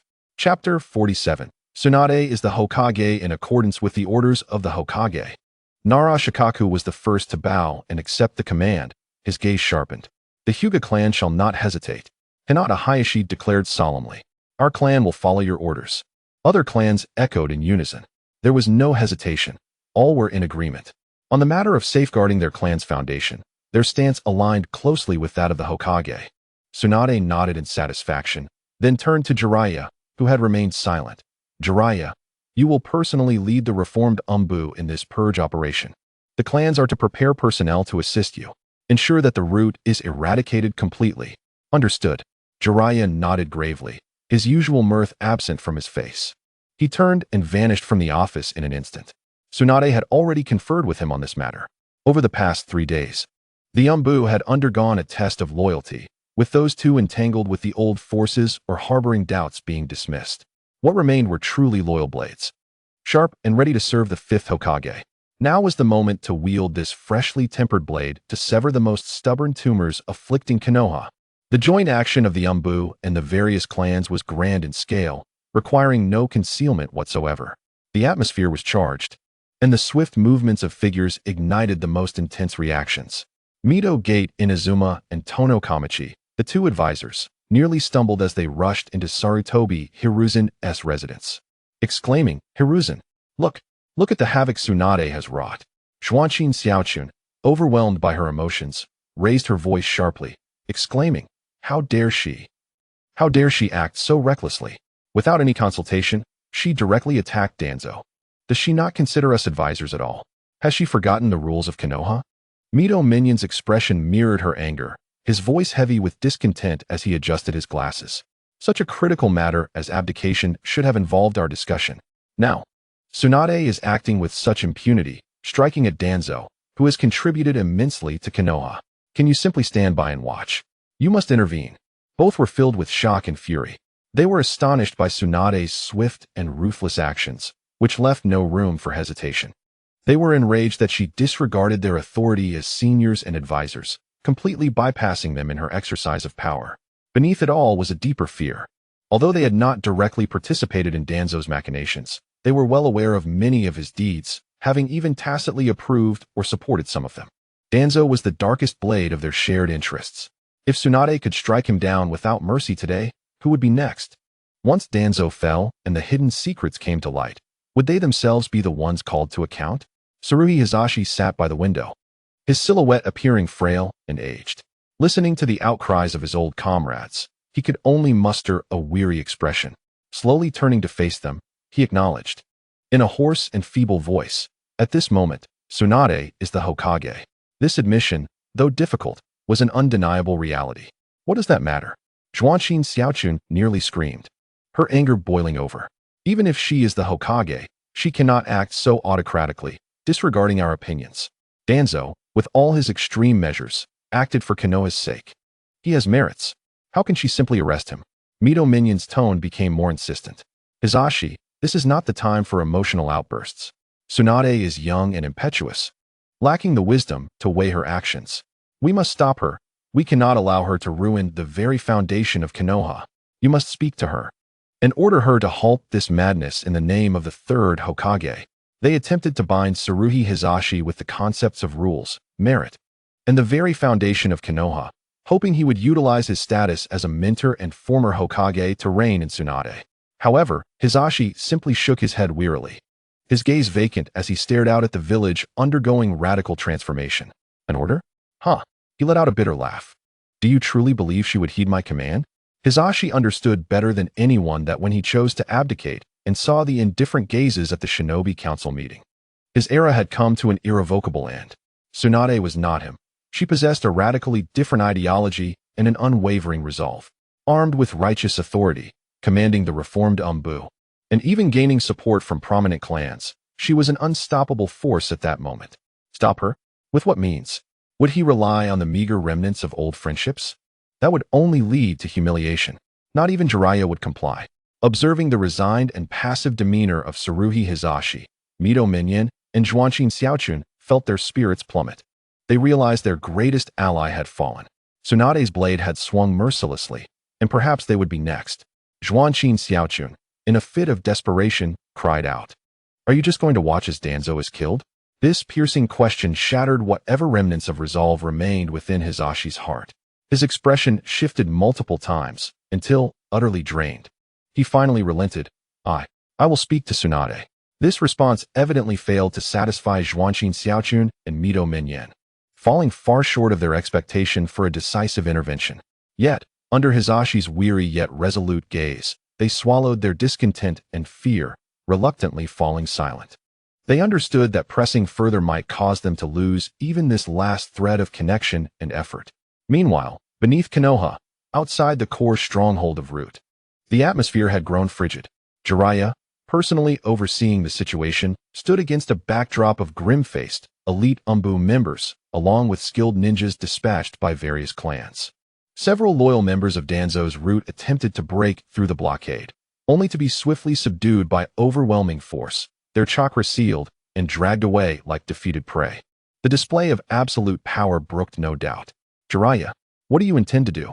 A voice, filled with outrage and disbelief, echoed from the depths of the cave.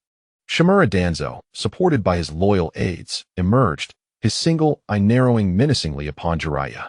However, turmoil stirred within him. He had never anticipated Tsunade's actions would be so swift and unyielding. Jiraiya's gaze immediately fell upon Danzo's tightly wrapped right arm and eye. Chapter 48. Danzo, I will return. Images flickered through Jiraiya's mind, reminiscent of that arm covered in Sharingan, the despicable attempts to seize Shirsue's eyes. An uncontrollable wave of murderous intent surged within him, akin to molten lava threatening to erupt. Yet, recalling Tsunade's admonitions, Jiraiya forcibly suppressed his bloodlust, his voice cold as the polar winds, offering no room for negotiation. By the order of the Fifth Hokage, I hereby arrest Shimura Danzo. Any resistance will be deemed as treason against the village. Kill without mercy. Boom. The words struck like thunder, resonating in Danzo and his followers' ears. Arrest. Treason. Danzo's face drained of color, his eye filled with disbelief and fury. All his plans, all his schemes, had become a farce in the face of Tsunade's unrelenting, direct confrontation.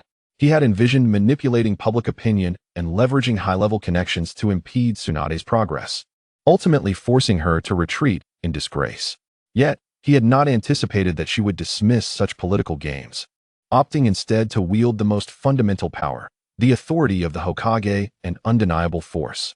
Witnessing Jiraiya's unabashed killing intent and the formidable presence surrounding him, Danzo recognized that any attempt at justification or delay was futile. Tsunade was resolute in her intent to eliminate him. I am the Hokage's advisor. I have served Konoha. Danzo shouted, desperately clutching at the last straw. Tsunade has just assumed office. She lacks the qualifications, let alone the authority to arrest me. This is insurrection. Danzo sought to stall for time using his identity and the rules, hoping to find an opportunity to escape. However, Jiraiya was impervious to such tactics. He had no interest in engaging in a futile verbal sparring match, instead looking at Danzo as one would regard a clown, coldly responding, "So, you intend to defy the Hokage's order?" This statement felt like a final verdict. Swish. Behind him, all Umbu members tightened their grips on their weapons, chakra flaring ominously as they locked onto their targets. The ninjas from various clans, though excited at this moment of eradicating a malignant presence, maintained a calm and practiced composure, ready to unleash a devastating strike at Jiraiya's command. Danzo's heart sank to the depths of despair. He never imagined Jiraiya would show such a lack of mercy and directness. Not even following the semblance of procedure, he was prepared to use force to suppress him. Lord Danzo, a member of the Oil Girl clan, urgently whispered. The situation is dire. My bug has sensed more chakra signatures converging outside. We are about to be completely surrounded. This statement rang like a death knell, draining Danzo's face of all color. Tsunade has laid down an elaborate trap, resolutely determined to keep him here. I cannot allow this to be the end. Danzo's single eye flickered with madness and resentment. I have yet to lead Konoha to its true pinnacle. I have not yet become Hokage. His extreme egoism and thirst for power compelled him to make a swift decision. Protect me. Retreat.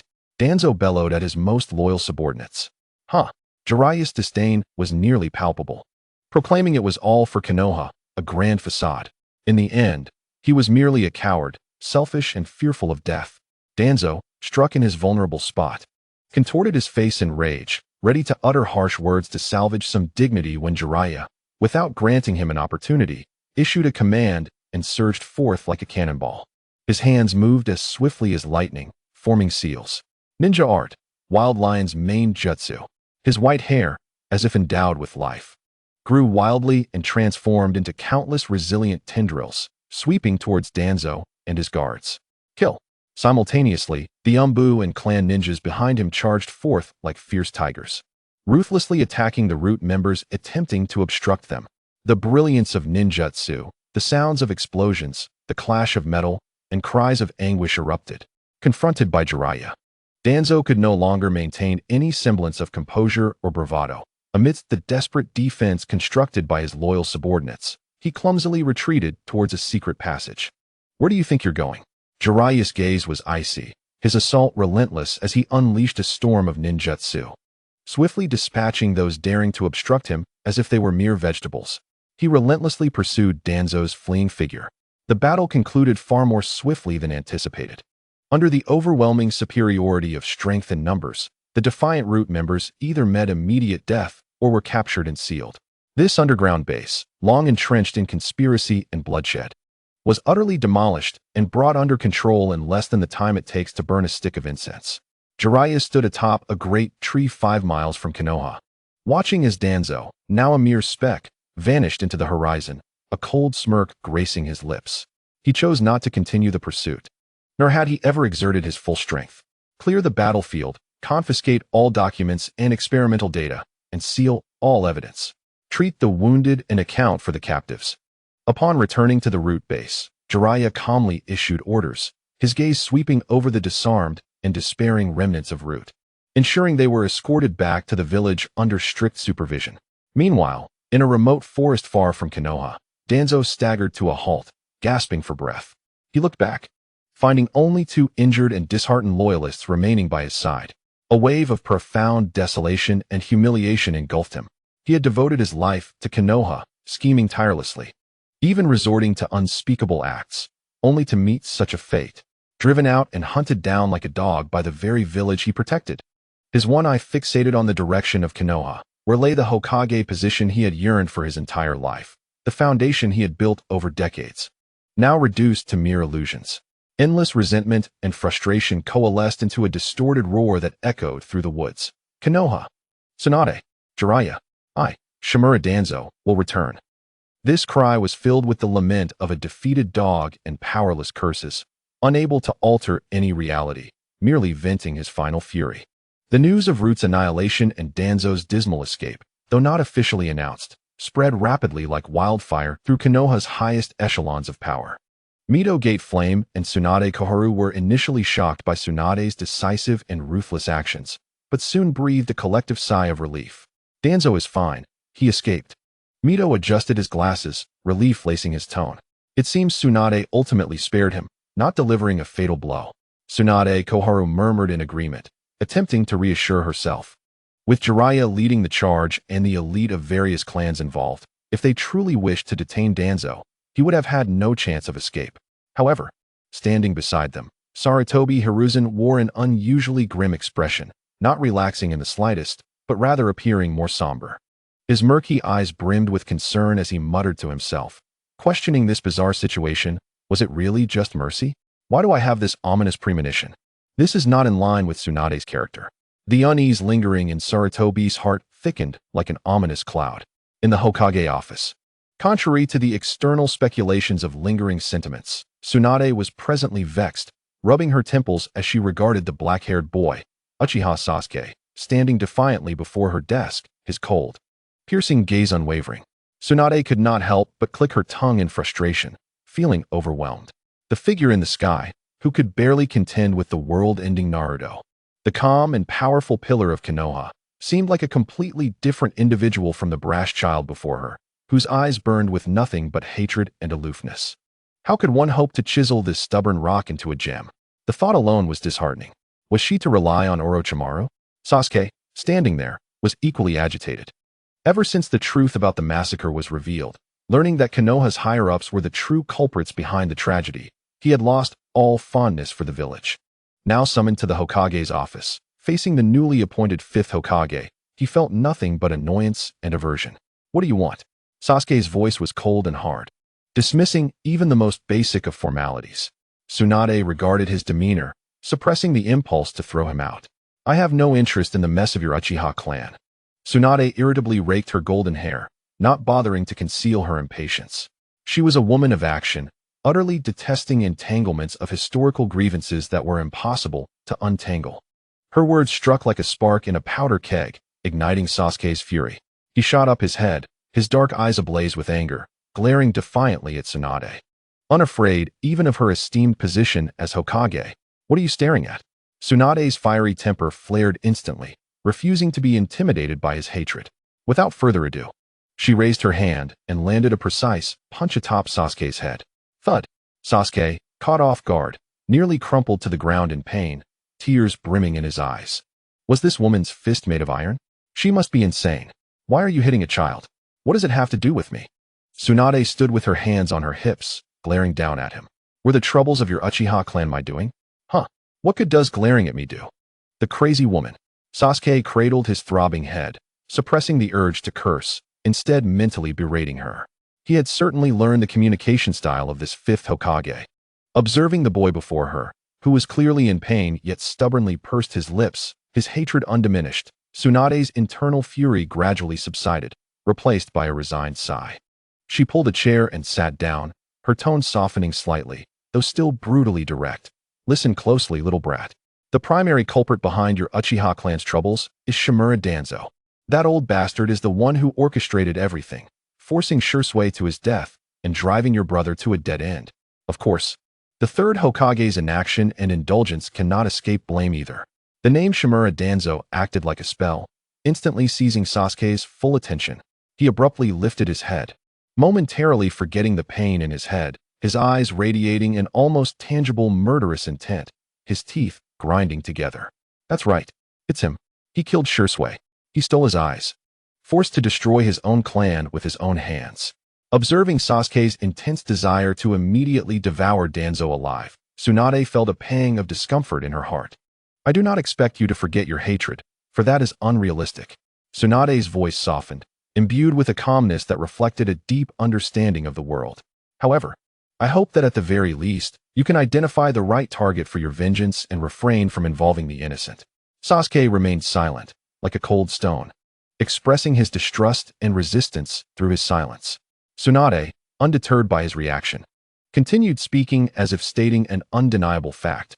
I have already dispatched individuals to uproot the very foundation of Shimura Danzo. As for him, I intentionally allowed him to escape. This revelation finally stirred something in Sasuke's gaze. He lifted his eyes to meet Tsunade's. Moreover, as of today, I will officially classify him as a rogue ninja of the S rank in Konoha. Tsunade's tone dripped with a sharp irony, reminiscent of the burden she forced upon your brother. Itachi Uchiha. In kind, he shall receive what he has sown. This notion ignited an indescribable thrill of painful satisfaction within Sasuke. Do you know why I chose to spare him rather than eliminate him myself? Tsunade's piercing gaze bore into Sasuke, as if attempting to peer into the depths of his soul. Because I believe you may wish to personally conclude this cycle of hatred. Leaning forward slightly, she made a promise that made Sasuke's heart constrict. When you feel ready, come to me. I will provide you with the latest intelligence on him. Personal revenge? To take Danzo's life with his own hands? This thought ignited like the fiercest flame in Sasuke's cold heart. It was far more liberating than using another's hand to release all the pent-up pain and resentment within him, though he remained silent. The tightness of his lips and the flicker in his eyes betrayed the turmoil within him. Ultimately, he said nothing, merely nodding vigorously, almost stiffly, to signify his understanding. Tsunade observed his awkward display of feigned indifference and felt her dwindling patience evaporate, waving her hand irritably as if shooing away a fly. All right. Just hurry up and get out of here. Your brooding expression is quite vexing. Chapter 50. The Rogue Ninja. Shimura Danzo. Sasuke's countenance turned icy in an instant. He had never been so brazenly dismissed in his life. That insane woman. He scoffed, storming out without a backward glance as he slammed the door of the Hokage's office, sealing off the outside world. Tsunade watched the door tremble slightly from the force of his departure, rolling her eyes, but a hint of gravity flickered in her gaze. Entrusting the blade of vengeance into that child's hands was a gamble. Should she win, it might alleviate some of his obsessions, granting him a new lease on life. Should she lose, it could unleash a vengeful spirit, blind to all but slaughter. Yet she had no other choice. This was the only potential opportunity to unravel the deadlock between the Uchiha orphan and Konoha. Jiraiya emerged from a side room, weariness etched on his face. Yet his eyes gleamed with approval for Tsunade.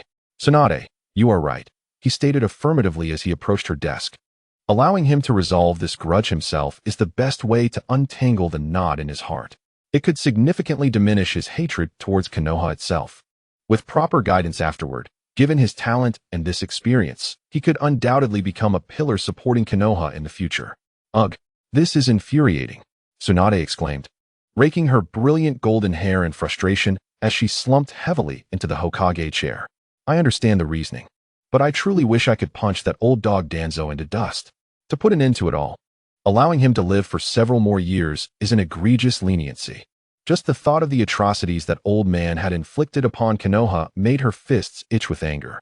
Ahaha, Jiraiya chuckled, though his laughter was low and complex, devoid of any true joy. It seems we share that sentiment. That old man is utterly despicable.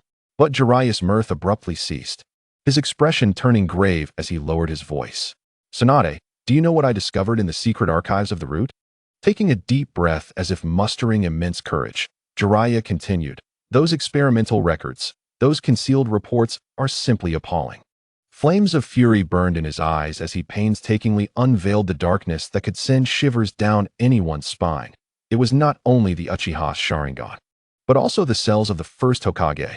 He was secretly conducting human experiments on would release. There were even insane plans to merge the Byakugan with the Sharingan. Many of the subjects were Konoha ninjas, and there were even missing villagers and children. Each word struck Tsunade's heart like a heavy hammer. Her pupils dilated as she shot upright from her chair, her previous irritation replaced by boundless shock and seething fury. How dare he? The crimes of Shimura Danzo were far darker and deeper than she had ever imagined. This was no mere power struggle. It was a blatant violation of Konoha's very foundation and the boundaries of humanity. But soon, Tsunade's expression morphed into a cold smirk, laced with biting chill and deep mockery. Of course, he dares.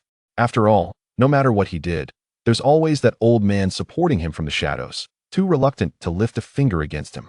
Time and again indulged, time and again excusing him under the pretext of serving Konoha. Her voice rose sharply, filled with years of pent-up resentment.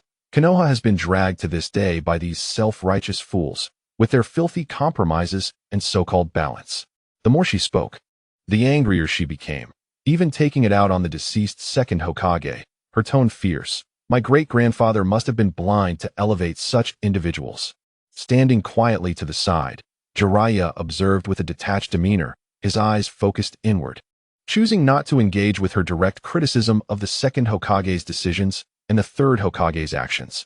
That afternoon, an order signed by the fifth Hokage Tsunade was swiftly disseminated throughout the village and quickly reached the upper echelons of Konoha. Former Hokage's aide Shimura Danzo has long abused his power, conducted illegal human experiments, and stolen bloodline limits from within the village. The evidence is irrefutable, and his crimes are heinous.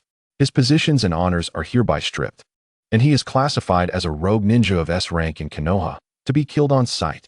This decree struck like thunder, sending ripples through Konoha once more.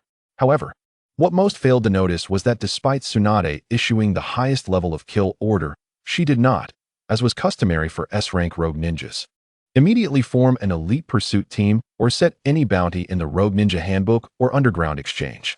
Sarutobi Hiruzen entered the Hokage office with Mito Kazumi and Tozen Komatsu, their heavy footsteps betraying their dissatisfaction and anxiety. Yet, before they could utter a word, Tsunade, seated at her desk, did not lift her gaze. Her voice cold and devoid of warmth, cutting off all their attempts to speak. "Old man, do not say anything. I will not entertain any requests regarding Shimura Danzo." Hiruzen's face darkened in an instant, as though he had been slapped in the face. "Tsunade." Tozen Komatsu could no longer contain himself, his sharp voice breaking the silence. "Danzo, after all, is a disciple of the second Hokage and your elder. How can you treat him this way? You must retract the order. How can Danzo be classified as a rogue ninja? This is a disgrace to Konoha." Mito Kazumi adjusted her glasses, her tone appearing rational but laced with ulterior motives. "Danzo may have made some mistakes, but his contributions to Konoha are undeniably significant. The balance of merits and demerits should not warrant such treatment. Your actions will only dishearten the ninjas who have bled for this village. Leave at once." Tsunade, with a palpable disdain for further argument, issued an unequivocal command for them to vacate, her finger pointed firmly towards the door. Toryun Komatsu trembled with indignation, unable to fathom Tsunade's ruthlessness, as she discarded even the facade of courtesy. The mask of civility was torn asunder, and she spoke with a veiled threat. "Tsunade, you would do well to heed our words. Or else what?" Tsunade, infuriated yet eerily calm, shot a piercing gaze at Toryun Komatsu, as if to say, "Are you threatening the Hokage?" Her attention swiftly shifted to the silent Sarutobi Hiruzen, hoping her former mentor might at least uphold some semblance of justice in this moment. Chapter 51. Jiraiya's intent to kill. However, Sarutobi Hiruzen merely averted his gaze, his lips twitching slightly, yet he remained resolutely silent. Tsunade's final vestiges of respect for her elder dissipated entirely, and she let out a frosty scoff. "Indeed, nothing compares to the bonds you share. No matter the heinous acts Danzo commits, in your eyes, he remains a comrade fighting for Konoha, does he not?" Sarutobi Hiruzen's expression turned bitter as he spoke. "Tsunade, while Danzo has erred, his contributions cannot be erased. I would have no objections even if you were to execute him in secret. But," Tsunade coldly shook her head, "the entire ninja world likely knows by now. It cannot be changed." Mito Gatei, realizing that appeals to emotion and reason were futile, hardened his gaze and resolved to unleash his ultimate trump card. He stepped forward, lowering his voice but laced with a chilling threat. "Tsunade, do not divert the topic. There is nothing that cannot be changed. It merely depends on your willingness. You would not want the entire ninja world to learn that you are afflicted with." The words remained unspoken, yet all present understood the implication. This was an attempt to expose Tsunade's most vulnerable weakness, wielding it as a political weapon to force her compliance. The air in the office thickened instantly. Tsunade's pupils constricted. A wave of icy fury surged from the depths of her being. At that critical juncture, a broad, powerful hand descended silently yet with immense force upon Mito Gatei's shoulder. The overwhelming strength caused Mito Gatei's body to sink. The words he had on the tip of his tongue choked back. He turned in horror, meeting a pair of eyes that, though often filled with mirth, were now as frigid as an abyss. It was Jiraiya. Unbeknownst to him, he had appeared behind Mito Gatei, his expression devoid of any warmth. Yet the palpable murderous intent emanating from him caused the temperature in the office to plummet. Jiraiya's voice was disturbingly calm, reminiscent of the eerie stillness before a storm. Some words, once uttered, could not be taken back. "What do you intend to do?" Mito Gatei felt the crushing force on his shoulder, the unmasked warning in Jiraiya's gaze causing cold sweat to bead on his forehead. He had no doubt that should he dare to complete that sentence, Jiraiya would exact a dire price right then and there. Jiraiya's gaze swept slowly over the pale-faced Mito Gatei, the enraged Toryun Komatsu, and the still silent, yet one Sarutobi Hiruzen. "What do I wish to do?" Jiraiya's expression was as frigid as the winter's chill, his voice deep, yet imbued with undeniable authority.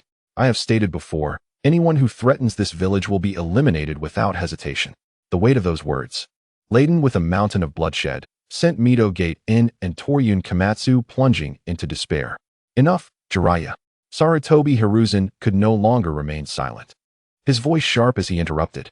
He could not bear to witness his former comrades being threatened before him, even as he acknowledged that his side bore the greater fault. Upon hearing this, Jiraiya gradually released the pressure on Midogate and shoulder, the formidable tension dissipating as if it had merely been an illusion. Jiraiya even managed to muster a humorless smile. Rest assured, old man. How could I possibly resort to violence in the Hokage's office? Midogate and Torian Komatsu exhaled in relief, their backs now slick with cold sweat. In that fleeting moment, they had genuinely felt Jiraiya's unmasked intent to kill, far from mere empty threats. Yet, what Jiraiya said next caused their relieved hearts to rise to their throats. However, old man, Jiraiya's gaze sharpened, locking onto Sarutobi Hiruzen. Every word I spoke was true. His eyes flicked meaningfully towards Midogate and Torian Komatsu. I trust you will feel the same. Therefore, I hope you can keep certain individuals in check. His tone suddenly turned icy, carrying with it a final warning. Do not create further chaos. Otherwise, the unspoken threat lingered in the air, more chilling than any explicit words. Sarutobi Hiruzen's complexion turned ashen as he regarded his two disciples, now transformed, their wills as resolute as iron. He understood deeply that any words spoken at this moment would be futile. With a defeated nod, he turned silently, his steps somewhat unsteady as he led the way out of the office. Midogate and Torian Komatsu, despite their inner turmoil and fears, could only glare furiously at Tsunade and Jiraiya before following suit. At that moment, Tsunade's cold voice rang out. Wait. The trio halted instinctively, glancing back. Tsunade, her expression composed, extended her right hand, lightly tracing her nails across her left wrist. A vivid crimson line appeared instantly, droplets of blood seeping forth. However, what caused Sarutobi Hiruzen and the others to gasp in shock was Tsunade's demeanor as she observed her own blood, her face betraying no emotion, her gaze unwavering. The phobia of blood that had once shattered her, haunting her for decades, seemed to have vanished entirely.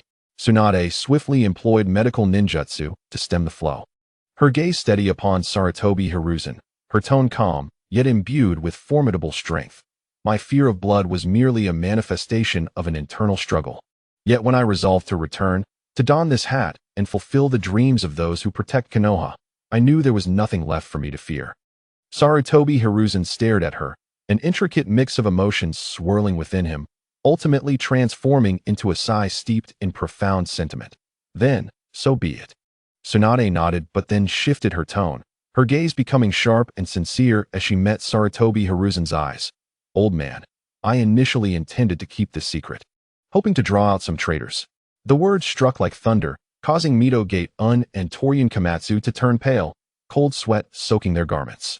For a fleeting moment, they had indeed contemplated exploiting this weakness to balance Tsunade's power, ignoring their panic. Tsunade's voice bore a subtle undertone of earnestness and final respect as she addressed Sarutobi Hiruzen. Old man, you are aging. Do not overexert yourself. I would not wish to see you in a position where you must contrive to plead for me. Let us not allow the last remnants of our bond to be consumed in such a manner. Chapter 52. My temper is quite high. Jiraiya remained silent, his expression grave as he regarded Sarutobi Hiruzen, awaiting his response.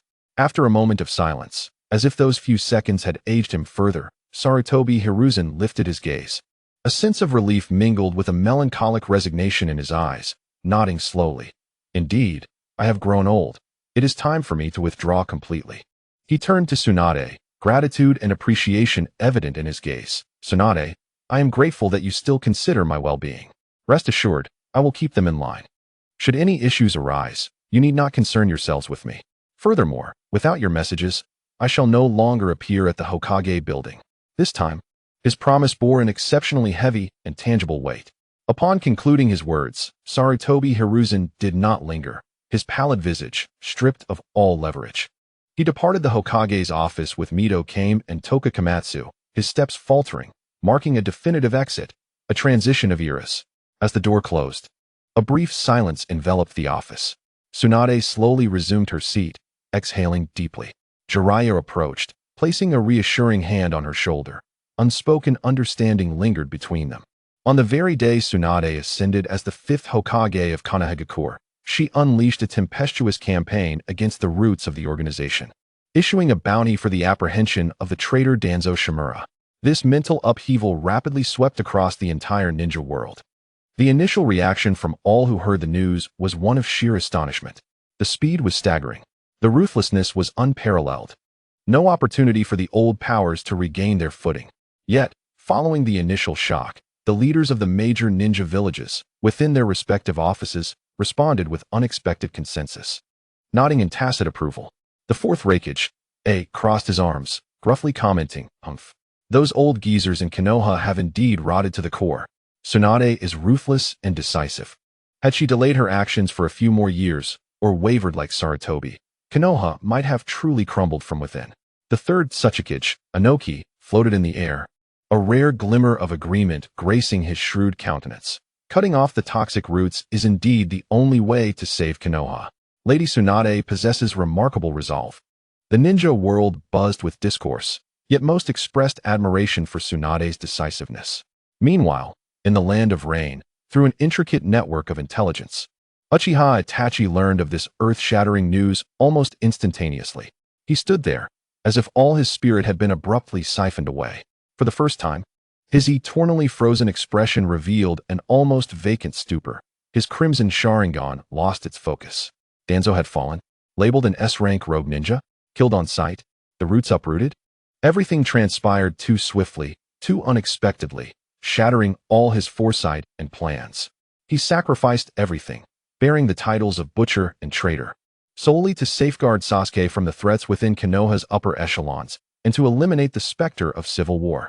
Yet now his greatest threat, one of the sources of his suffering, was so easily dismantled by Tsunade in such a brutal and straightforward manner, reduced to a hunted dog. What then was the value of his sacrifice? What of the blood of his clan that stained his hands? What of the love that drove Sasuke to despise him, to live with the goal of killing him? In that moment, Uchiha Itachi felt as though the world was spinning, his mind a tempest of confusion. He did not know what to do, nor how to respond. Should he feel liberated? Or should he feel absurd? Or perhaps a profound sense of bewilderment and powerlessness? As if fate were mocking him? Itachi had always believed he was playing a grand game, walking alone in the shadows for a noble cause. Yet now, the board had been overturned, the opponent eliminated. He stood alone, clinging stubbornly to those chips that had long since lost their significance, like a jester. All his persistence, all his calculations, all his pain, in that moment, seemed to lose their weight. The chilling laughter of Orochimaru echoed, his long tongue uncontrollably licking his cheek, golden slit pupils shimmering with insatiable greed and excitement. In a moment of distraction, he struck without warning. Several robust serpents shot forth from the shadows like lightning, instantly coiling around the seemingly defenseless Uchiha Itachi, their cold bodies binding him tightly. Uchiha Itachi. Orochimaru approached slowly, relishing this easily obtainable perfect specimen, his voice trembling with excitement. "It seems the news from Konoha has thrown you into disarray. Truly a fortuitous opportunity. Your beautiful Mangekyo Sharingan, your flawless body, shall be mine." Although Orochimaru understood that the Sharingan could counter him, he was uncontrollably drawn to it, especially the Mangekyo variant. However, bound tightly by the serpents, Uchiha Itachi did not even struggle. He merely lifted his gaze. Within his crimson Mangekyo, there was neither panic nor rage, only an unfathomable, chilling calmness. He regarded the self-satisfied Orochimaru as one would a persistent fly, his tone devoid of any turbulence, delivering a chilling remark that sent shivers down Orochimaru's spine. "Orochimaru, when did you come to believe you had captured me?" "What?" Orochimaru's pupils constricted, an intense sense of danger compelling him to retreat. But it was already too late. The surrounding scenery shattered like broken glass, peeling away. The cold walls of the Akatsuki base vanished, replaced by an eerie world under an immense blood-red moon. The Tsukuyami realm. And Orochimaru himself found himself bound tightly to a massive cross, utterly immobilized. He had no idea when or how he had fallen victim to this illusion. When? How could this be?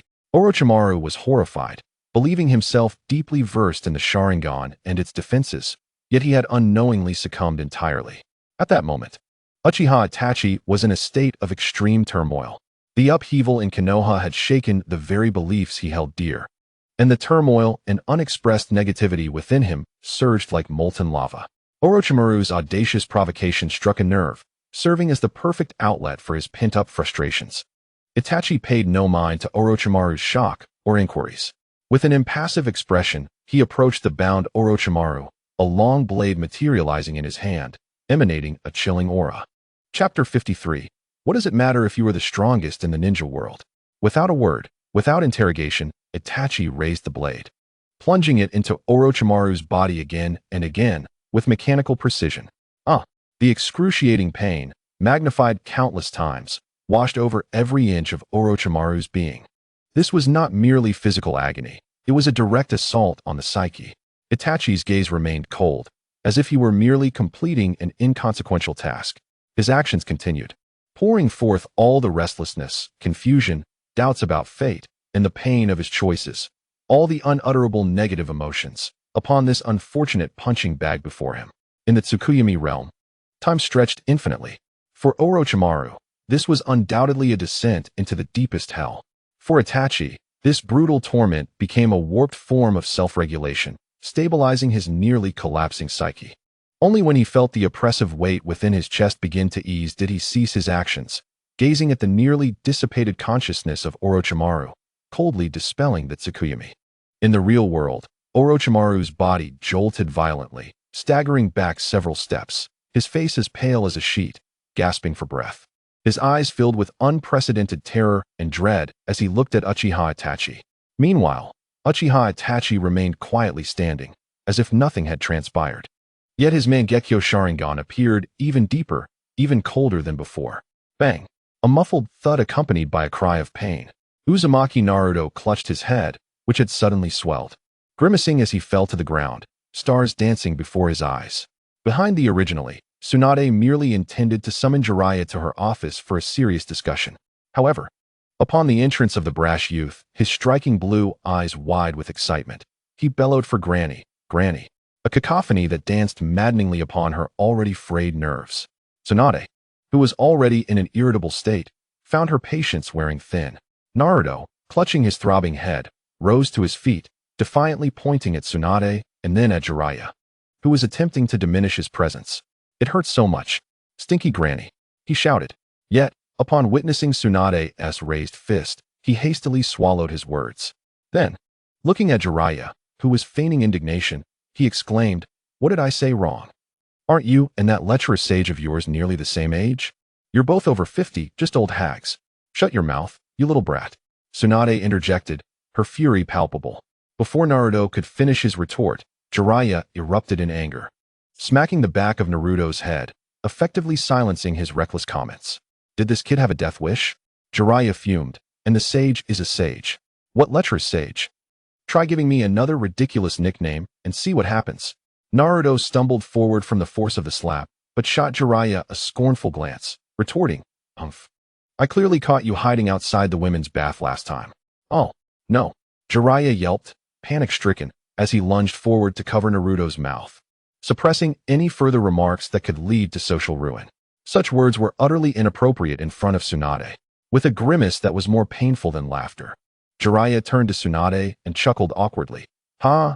Children speak without thinking. This boy is just babbling nonsense. Don't pay him any mind." Tsunade crossed her arms, observing the chaotic scene before her, one student desperately squirming and whining, while the other frantically attempted to muffle him. Veins pulsed angrily on her forehead, her blood pressure rising.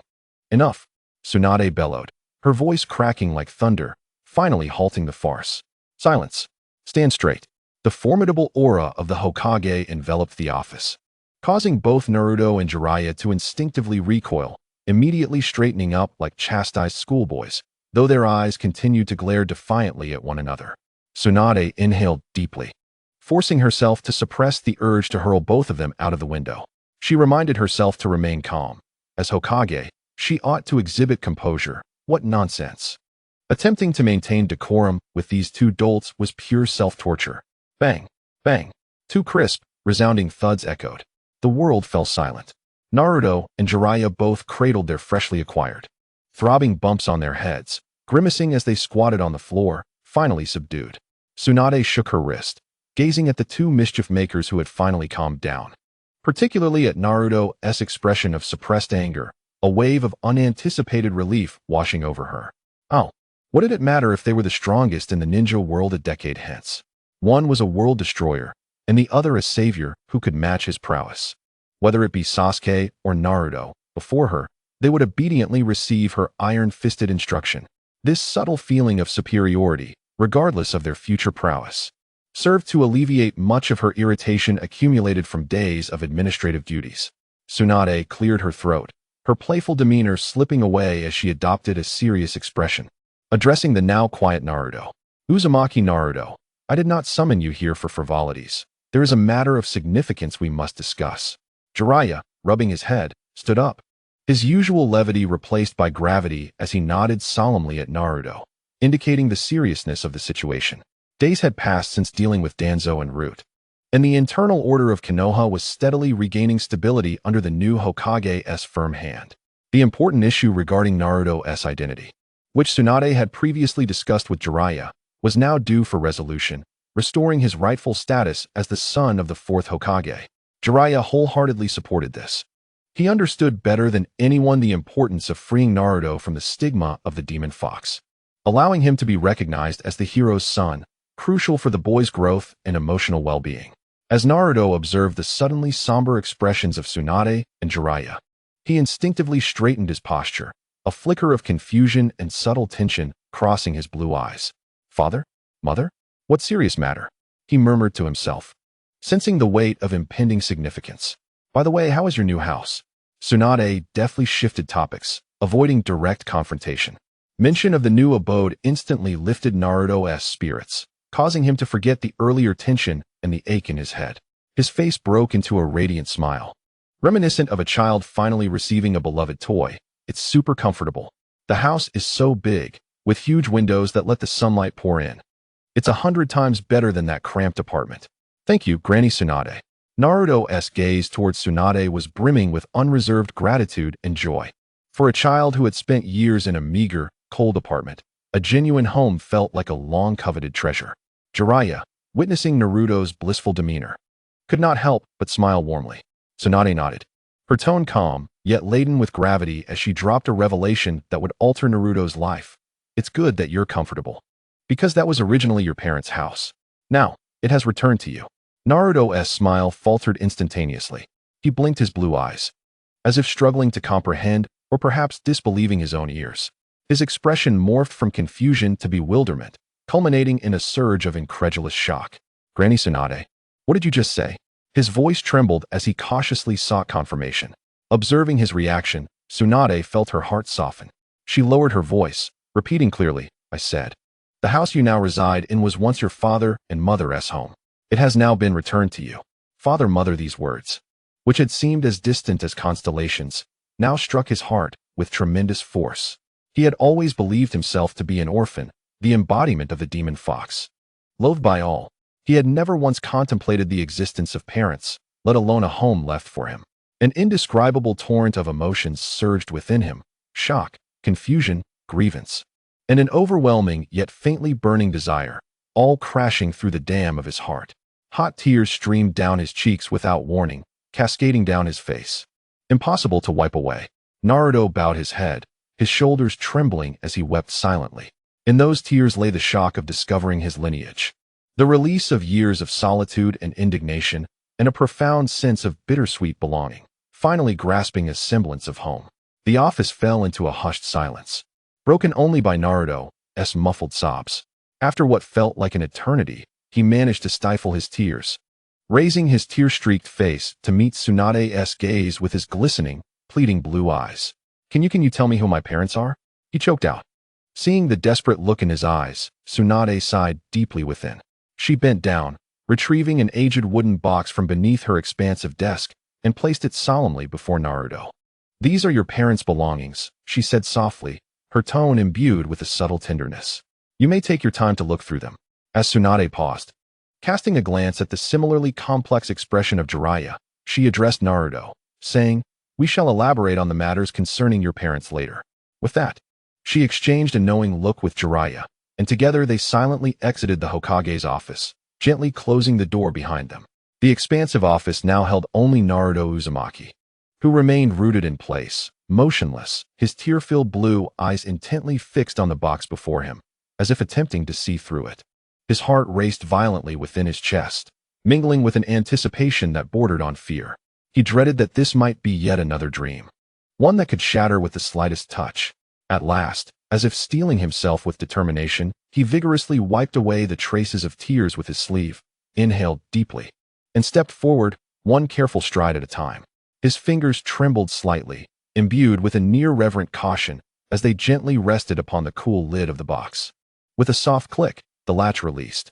Holding his breath, Naruto slowly lifted the lid. The first sight that greeted him was a neatly folded, vibrantly warm red scarf.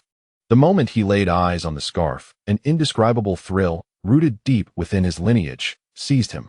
He required no explanation. A singular, clear thought instinctively emerged in his mind. This was knitted by my mother. He envisioned a warm, smiling woman with red hair, diligently crafting the scarf under the glow of light, hoping it would shield her yet-to-be-born child from the cold. This long-delayed maternal love surged forth like the gentlest of currents, instantly obliterating all of Naruto's defenses. Mother! He choked, tears streaming forth once more freely than before. With trembling hands, he reverently lifted the soft scarf, as though cradling the most precious treasure in the world. He buried his cheek deep within the fabric, sensing its ephemeral yet profoundly real warmth. And then, with great care and an earnest clumsiness, he wrapped the scarf around his neck. The red fabric pressed against his skin, instilling within him a sense of invincibility against any chill, even in the midst of summer. Having secured the scarf, Naruto felt as though he had drawn courage from it, compelling him to peer further into the box. Beneath the scarf lay several photographs preserved in special materials, their edges slightly yellowed, yet still clear. He picked up the topmost one. In the photograph, a striking young man with golden hair, radiant like the sun, wore a gentle, confident smile as he embraced a beautiful woman with long red hair. Her expression warm and kind. They nestled against one another, their eyes brimming with happiness and dreams for the future. Father, mother, though he had never met them. The resonance of blood and the warmth emanating from the photograph assured Naruto that these were indeed his parents. He gazed greedily at their smiles, tears falling onto the glass frame, blurring it with streaks of moisture. He wept, one by one recounting the mementos within the box. Each item seemed to narrate the traces of his parents' existence. Seated on the floor, leaning against the desk, he clutched the red scarf tightly, surrounded by his parents' photographs and belongings. No longer suppressing his emotions, he wept openly, his cries filled with boundless grievance and longing. Chapter 55. What sin have I committed? Naruto realized he was no longer the nameless demon fox. He had parents who loved him and a home awaiting his return. Outside the office, in the corridor, Jiraiya, a man of boldness and defiance, found his eyes moist as he listened to the anguished cries emanating from within, a catharsis long suppressed now erupting like a wounded beast. What a sin, he rasped, his voice thick with regret and sorrow. Humph. Tsunade scoffed coldly beside him, her tone sharp as a blade. Now you realize the gravity of your actions? Where were you before? The old man was indecisive. And you so-called elders, every last one of you. If any of you had the fortitude to step up and take responsibility, that child would not have endured so much suffering for all these years. The more she spoke, the more agitated she became, her chest heaving as though releasing pent-up fury towards the inaction of the past. Jiraiya fell silent under Tsunade's scrutiny, anguish etched across his face. Leaning against the cold wall, he tilted his head back, as if that would prevent his tears from falling. Minato was the fourth Hokage, a hero who sacrificed himself to protect the village. He was my disciple. But his voice faltered. His son had lived as a demon fox, accepted and enabled by their negligence. Jiraiya could say no more, the weight of guilt nearly crushing him. Witnessing Jiraiya's torment, Tsunade's fury gradually gave way to a profound weariness and helplessness. She rubbed her aching temples, her expression a blend of irritation and a near fatalistic absurdity. What sin have I committed? The mess left by those old fools is now all my responsibility. The Uchiha's issues, Naruto's issues, each a disaster that she must now address. It's utterly exhausting. Tsunade felt as though, as the fifth Hokage, she had become nothing more than a custodian for the historical debris of Konoha. Jiraiya shook his head in despair, his mind a tangled mess, alongside guilt. A sliver of fear crept in, fear of facing Naruto. I don't even know how to confront that child now, he murmured, his voice laden with confusion. What if? What if he asks me, perverted sage, you knew my father and were his teacher. Where have you been all these years? Why didn't you come find me? He raised his gaze to Tsunade, his eyes filled with helplessness and a yearning for answers. What should I say? Should I confess I was busy searching for the so-called child of prophecy while ignoring the suffering of my apprentice as child? Or admit I feared the village's hierarchy and lacked the courage to stand up? This dilemma pierced his conscience like a needle. Tsunade inhaled deeply, forcibly repressing her surging emotions, her gaze sharpening with practicality. She shook her head, as if to cast aside useless remorse. It's pointless to dwell on this now. What has happened is an unalterable fact. Konoha owes him. We owe him. Her tone was resolute. What we must do now is not wallow in guilt, but address the issue. We need to resolve his inner turmoil, publicly acknowledge his identity, and do everything in our power to make amends. At this, Tsunade paused, a flicker of anxiety crossing her face as she murmured a curse. I do not wish to wait a decade, only to see that boy grow up and stand amidst the ruins of Konoha, declaring his intent to destroy the world. That would truly be a sin. This was no jest, but a genuine concern grounded in the most realistic apprehensions of the prophecy. Listening to Tsunade, Jiraiya's anguish slowly morphed into a heavy resolve. He straightened his back, his gaze resolutely fixed on the closed door, as though he could penetrate through the wood to see the weeping child within. I understand. Jiraiya's voice steadied, imbued with unwavering commitment. I will do it. I will devote myself to making amends for him. He reiterated, as though speaking to Tsunade but more so to himself. I shall never abandon him again. This time, his words bore no trace of frivolity, only the steadfastness of a rock. After a long while, the sobs in the office gradually subsided, leaving only the faint sound of suppressed gasps. After a moment, the door opened from the inside. Tsunade and Jiraiya exchanged glances, knowing it was time. Tsunade took a deep breath, adjusted her expression, and stepped inside. Naruto stood in the office, tightly clutching a red scarf, his eyes and nose swollen from crying, resembling a pitiful little rabbit. The box beside him was neatly packed and placed in front of him. Tsunade approached him, looking down from her height, and deliberately spoke in her usual tone, laced with a hint of mockery and disdain. Hey, brat, have you cried enough? Your tears and snot are a sight to behold. Just moments ago, Naruto had been submerged in immense sorrow and boundless gratitude towards Tsunade upon learning about his parents. Hearing her words, he abruptly lifted his head, his blue eyes brimming with tears once again. This time, it was not sadness, but frustration directed at Tsunade. Naruto felt he had been moved too soon. This old woman had a sharp tongue. You're the ugly one. Stinky old hag Tsunade. Naruto puffed out his cheeks, glaring at her with his red, swollen eyes. Feeling utterly aggrieved yet hesitant to voice his anger, his expression a portrait of suppressed indignation. Observing Naruto's conflicted yet timid demeanor, a flicker of amusement danced in Tsunade's eyes, though her face remained impatient. All right, look at you, so pathetic. Wipe your face. With that, she handed him a tissue. Despite her harsh tone, her words warmed Naruto's heart. He sniffed and hastily wiped his face. Jiraiya also entered, witnessing Naruto's earnest yet pitiful expression, feeling a mix of bitterness and humor. He knew Tsunade was tough on the outside but soft-hearted inside. She was interrupting Naruto's descent into sorrow, pulling him back to reality. Now, it was time for the crucial revelation. Naruto needed to know everything. Chapter 56. Mother must have suffered too. Tsunade gazed at Naruto's tear-streaked face, filled with confusion and grievance. Realizing it was time to unveil the most brutal yet fundamental truth, she no longer beat around the bush and directly pointed to the root of the issue.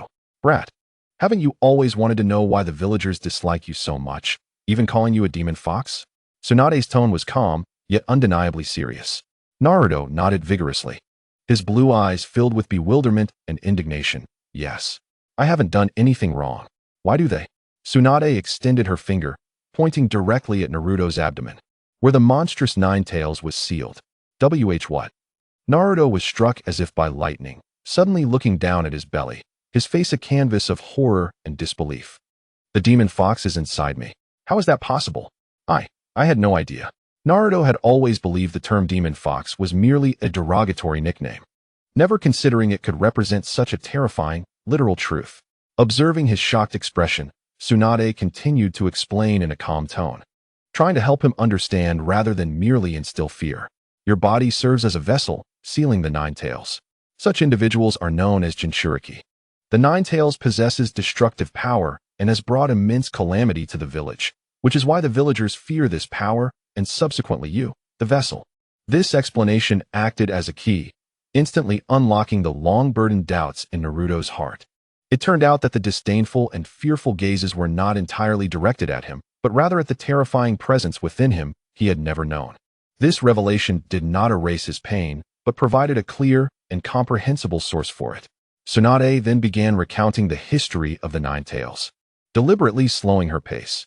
You are not the only Jinchuriki of the Nine Tails.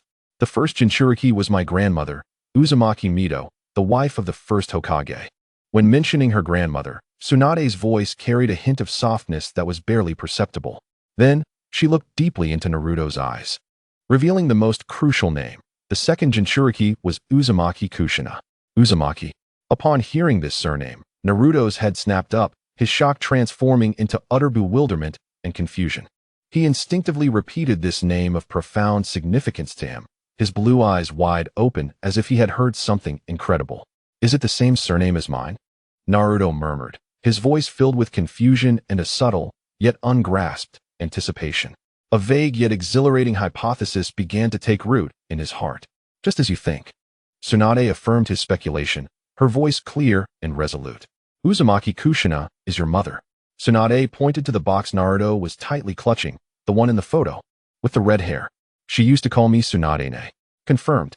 That beautiful woman with a warm smile and long red hair was indeed his mother. She was not merely a blurred figure in a photograph. She had a name, Uzumaki Kushina.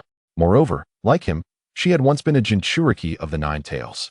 The overwhelming influx of information struck Naruto, but the first thing he grasped was not the exhilaration of uncovering his identity, but rather a deep sense of sorrow. Naruto thought of the scorn, isolation, and humiliation he had endured over the years due to the Nine Tails sealed within him, the profound loneliness and suffering he knew all too well. What about his mother? Had she, too, been feared and shunned like him? Had she endured immense hardship and pain? The mere thought that his mother might have experienced everything he had, and perhaps even worse, made his nose tingle. And the tears he had just managed to hold back threatened to spill over once more. He sniffed hard, his voice thick with emotion as he choked out. Mother must have suffered greatly too, right? Boom. This statement struck Tsunade and Jiraiya like the gentlest yet heaviest hammer, resonating deep in their hearts. Tsunade was momentarily stunned. Jiraiya was equally taken aback. Tsunade had envisioned countless reactions from Naruto: joy, anger, inquiries about his father, or further grievances about his own plight. But she never anticipated that the first emotion to surge within this child upon learning the truth would not be self-pity, but rather an empathetic concern for the potential suffering his mother had endured. He had not even fully processed his own years of suffering. Yet his pure heart instinctively reached out to comprehend and care for another's pain, even if that person was his mother, who had long since passed. Tsunade gazed deeply at the golden-haired boy before her, whose eyes were red-rimmed, clutching his parents' relics, yet still worried about whether his mother had suffered. A tumult of emotions surged within her. All the lectures and comforting words she had prepared suddenly felt pale and unnecessary. This child truly seemed to prioritize others' suffering over his own, and in his clear blue eyes, the first reflection was of someone else's hardship. Tsunade found herself at a loss for words. Meanwhile, Jiraiya's eyes glistened with tears as he abruptly turned away, hastily wiping his face, his shoulders trembling slightly. Minato, Kushina, your son possesses the most precious thing in the world. The office fell into silence, but this silence was not one of awkwardness or sorrow. Rather, it was a profound stillness, filled with reverence, born from the shock of encountering such pure and untainted kindness. Tsunade gazed at Naruto, her eyes filled with an intricate mix of emotions, ultimately culminating in a barely audible sigh, a softness within her that surpassed any moment prior. She recognized that perhaps Konoha had owed this child far too much, yet the qualities he possessed might very well be the key to salvaging everything in the future. But what about my father? Naruto inquired, lifting his tear-filled eyes, eagerly seeking to piece together the entirety of his familial narrative. However, this question only deepened Tsunade's distress. She anxiously tousled her golden hair, feeling more challenged than when confronted with 10 S-rank missions. The son of the fourth Hokage, Minato Namikaze. This identity juxtaposed with the treatment Naruto had endured over the years created a stark, ironic contrast that was brutally cruel. It even stirred within Tsunade a profound sense of shame that was difficult to articulate. How could she convey to this child that his father was a heroic figure who sacrificed himself for the village, while the village treated the sole orphan of that hero in such a manner? Tsunade refrained from directly answering the question about his father, instead continuing in a grave tone to recount that fateful night. Naruto, listen closely. In the year 48 of Konoha, your mother gave birth to you. However, on that day, an enemy invaded, seizing the opportunity to extract the nine tails sealed within your mother. Upon hearing of the extraction, Naruto, though not fully grasping its implications, instinctively sensed an overwhelming danger. Tsunade's voice bore a hint of sorrow. Once a Jinchuriki loses their tailed beast, there is only one outcome. Her words trailed off. Yet the unspoken implication hung heavily in the air like the coldest of judgments. Will she die? My mother lost the nine tails the day I was born, so that's why. This realization struck Naruto like a thunderbolt, leaving him reeling. He felt his mind swirl, a tumultuous surge of overwhelming sorrow, anger, guilt, and a desire for destruction erupted like a volcano from the depths of his heart. Ugh! Naruto let out a primal roar, his eyes instantly turning a vivid crimson. A torrent of dark red chakra, filled with hatred and fury, erupted uncontrollably around him. His skin flushed ominously red, and his teeth sharpened. The chakra of the nine tails began to leak due to Naruto's extreme emotional upheaval. Naruto, Jiraiya, who had been prepared, was alarmed. His voice boomed with chakra, attempting to awaken Naruto's reason. Simultaneously, he dashed to Naruto's side, placing a powerful sealing technique upon Naruto's violently convulsing abdomen. Calm down. This is not your fault. Jiraiya's voice was steady and commanding, his potent chakra acting as a gentle dam, temporarily curbing the nine tails chakra from further rampaging. Under this strong external influence, the boiling dark red chakra surrounding Naruto receded like a tide, and his scarlet eyes returned to their azure hue. Though Jiraiya's soothing presence helped him suppress the nine tails chakra for the moment, the immense sorrow and pressing questions weighed heavily upon him. With tear-streaked cheeks, Naruto lifted his face, his blue eyes glistening with anguish and pleading, and urged Tsunade, "Please, continue, Granny Tsunade." Observing this child valiantly suppressing his breakdown and persistently seeking the truth, Tsunade sighed deeply within. She understood that the final curtain must be drawn. Her voice bore a heavy calmness, as if each word carried the weight of history. Your father, on that night, chose to reseal the rampaging nine tails to protect the village. She paused, locking eyes with Naruto as she revealed that earth-shattering name. And the location of the seal is within you.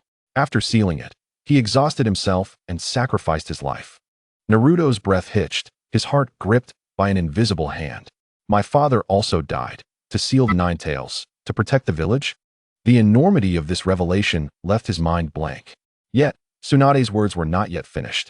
She delivered the final and most weighty blow, her voice resonating clearly in the office. And your father is the fourth Hokage of Konoha, Minato Namikaze. Minato Namikaze.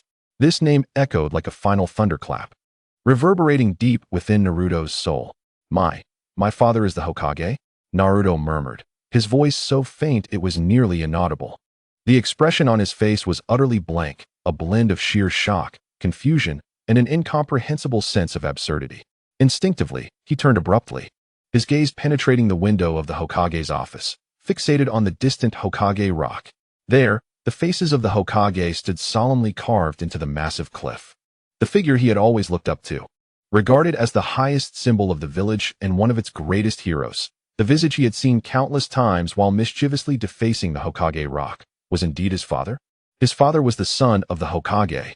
Yet, what kind of life had he lived all these years? But why? Naruto lifted his head, his tear-filled blue eyes brimming with pain and confusion as he looked to Tsunade and Jiraiya, his voice trembling as he posed the core question, why did you seal the nine tails within me? Am I not his son? Why did my father choose to make me bear this suffering? Why, knowing what a Jinchuriki would face, did he impose this fate upon me, a newborn? Is this truly what a father would do? This question left Tsunade momentarily speechless. In her heart, the value of an individual always outweighed that of the village. She could neither understand nor accept the notion of sacrificing her child's future for the sake of the village, even bestowing upon him such a heavy curse. Had she been in his shoes, she would have undoubtedly made a vastly different choice. However, for Minato and those like Jiraiya, the weight of the village often surpassed that of personal or familial bonds.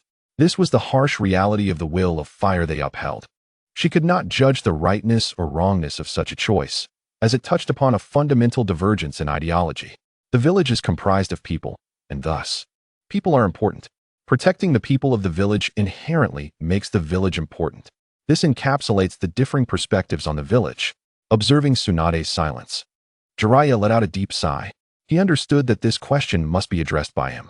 Naruto, Jiraiya's voice was low and solemn, imbued with a weight born from experience.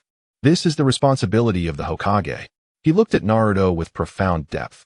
The Hokage is not merely one person's Hokage, nor is it a Hokage for one family. He is the shadow of all of Konoha. When the village faces the threat of annihilation, the Hokage must make the choices that benefit the village the most, even if those choices are excruciatingly painful. Protecting the village and the many families within it is the burden and awareness that the Hokage must carry. Tsunade listened on, unable to suppress the urge to argue against this notion of righteousness. Yet, seeing Jiraiya's serious demeanor and Naruto's earnest, albeit confused, attention, she ultimately swallowed her words. This was not the time for ideological debate. Surprisingly, Naruto did not succumb to deeper despair or philosophical contemplation. After a brief silence, he forcefully wiped his tears, sniffed, and with a tone laced with grievance yet strikingly candid, softly stated, "I don't care about any responsibilities. All I know is, he left me to face all these years alone. When I see him, all I want is to punch him." This statement, childish and petulant, nevertheless resonated with the truest emotions of a child. The feeling of being abandoned stirred a deep sense of grievance within him, and he yearned to unleash his anger towards the irresponsible father.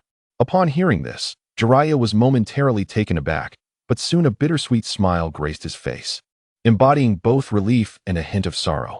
Rather than chastising or lecturing, he nodded vigorously, as if making a promise, and declared, "All right, when the day comes, I will hold him down for you, allowing you to deliver a solid punch." This unconventional response was precisely the acceptance and guidance that Naruto needed at that moment. It did not negate Minato's greatness nor dismiss Naruto's suffering. Instead, it humorously sanctioned Naruto's right to express his hatred and dissatisfaction. Tsunade, observing the exchange between the master and disciple, was left utterly stunned, blinking in disbelief as she tried to grasp the situation. Was this truly the resolution? The scenario she had envisioned, where Naruto might break down, succumb to darkness, or become ensnared in lasting psychological trauma, had not unfolded. This child, with a near-primitive innocence, had simplified what even she found perplexing into a mere familial conflict stemming from a desire to confront an incompetent father. Was this truly a family dispute? How remarkably resilient was this child's mindset? Or perhaps his nerves were simply too coarse, or his heart inherently pure and resilient. She had worried for so long in vain. Amidst her disbelief, Tsunade felt a sense of relief wash over her. Watching Naruto's face, which bore the marks of grievance yet radiated renewed vigor due to his childish notion of wanting to punch his father, stirred a multitude of emotions within her. What a remarkable and innocent child he was. He did not dwell on the self-pity of Waimi, nor did he harbor resentment towards the world's injustices. His spirit was as clear as the purest water. Yet, how could he ever contemplate annihilation? Tsunade found it impossible to reconcile the innocent, kind-hearted Naruto before her with the cold harbinger of destruction that loomed in the future, one who regarded the 5 Kage as inconsequential. A wave of absurdity surged within her. Alongside it came an uncontrollable, raging fury directed at the architect of all this turmoil, her long-retired mentor, Old Man, and Danzo, and all the scoundrels who turned a blind eye to this. She seethed in her heart. Open your eyes and look. Look at this child. Look at his heart. He should have been cherished by his parents, growing up joyfully and proudly as the son of a hero. He possesses the most precious and untainted soul. What cruel methods did you employ to trample, isolate, and coerce him year after year, turning this raw gem into the future harbinger of destruction? The stark contrast sent shivers down Tsunade's spine. She could scarcely fathom the depths of despair and betrayal he must have endured, nor the unbearable resentment he must have carried to lead such a pure child down that extreme path. The future depicted in the skies above, rather than a prophecy, served as a gruesome indictment of the former order in Konoha. It was the most severe rebuke of their failures as elders.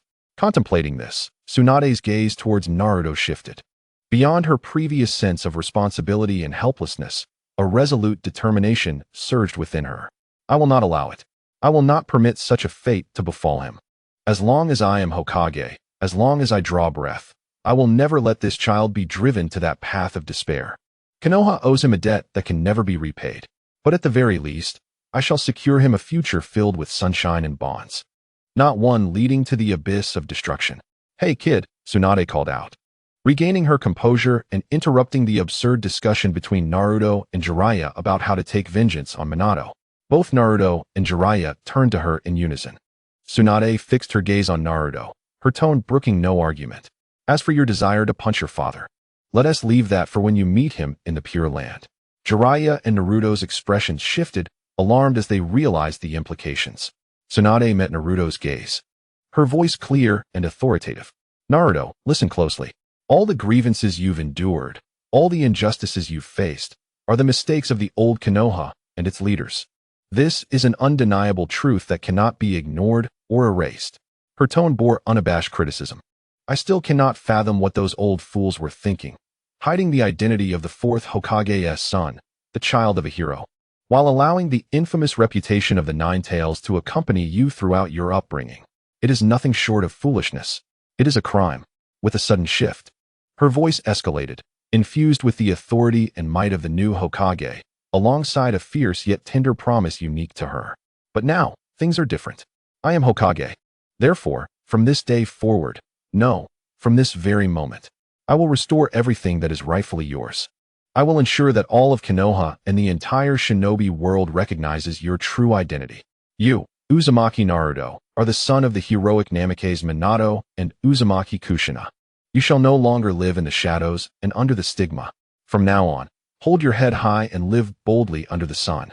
These words, akin to a solemn vow, shone like the brightest sunlight, instantly dispelling the accumulated gloom that had weighed upon Naruto's heart for years. He stared in awe at the golden-haired, formidable Hokage before him, witnessing her righteous indignation on his behalf and the unwavering promise she had made. An overwhelming wave of joy and gratitude surged through him, sweeping away his final defenses.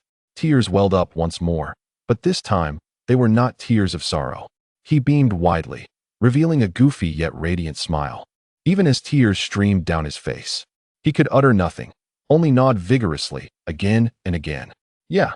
Chapter 59, Anger. Jiraiya, observing this scene, witnessed Naruto's tears of relief and his brilliant smile, alongside Tsunade's authoritative yet dependable presence.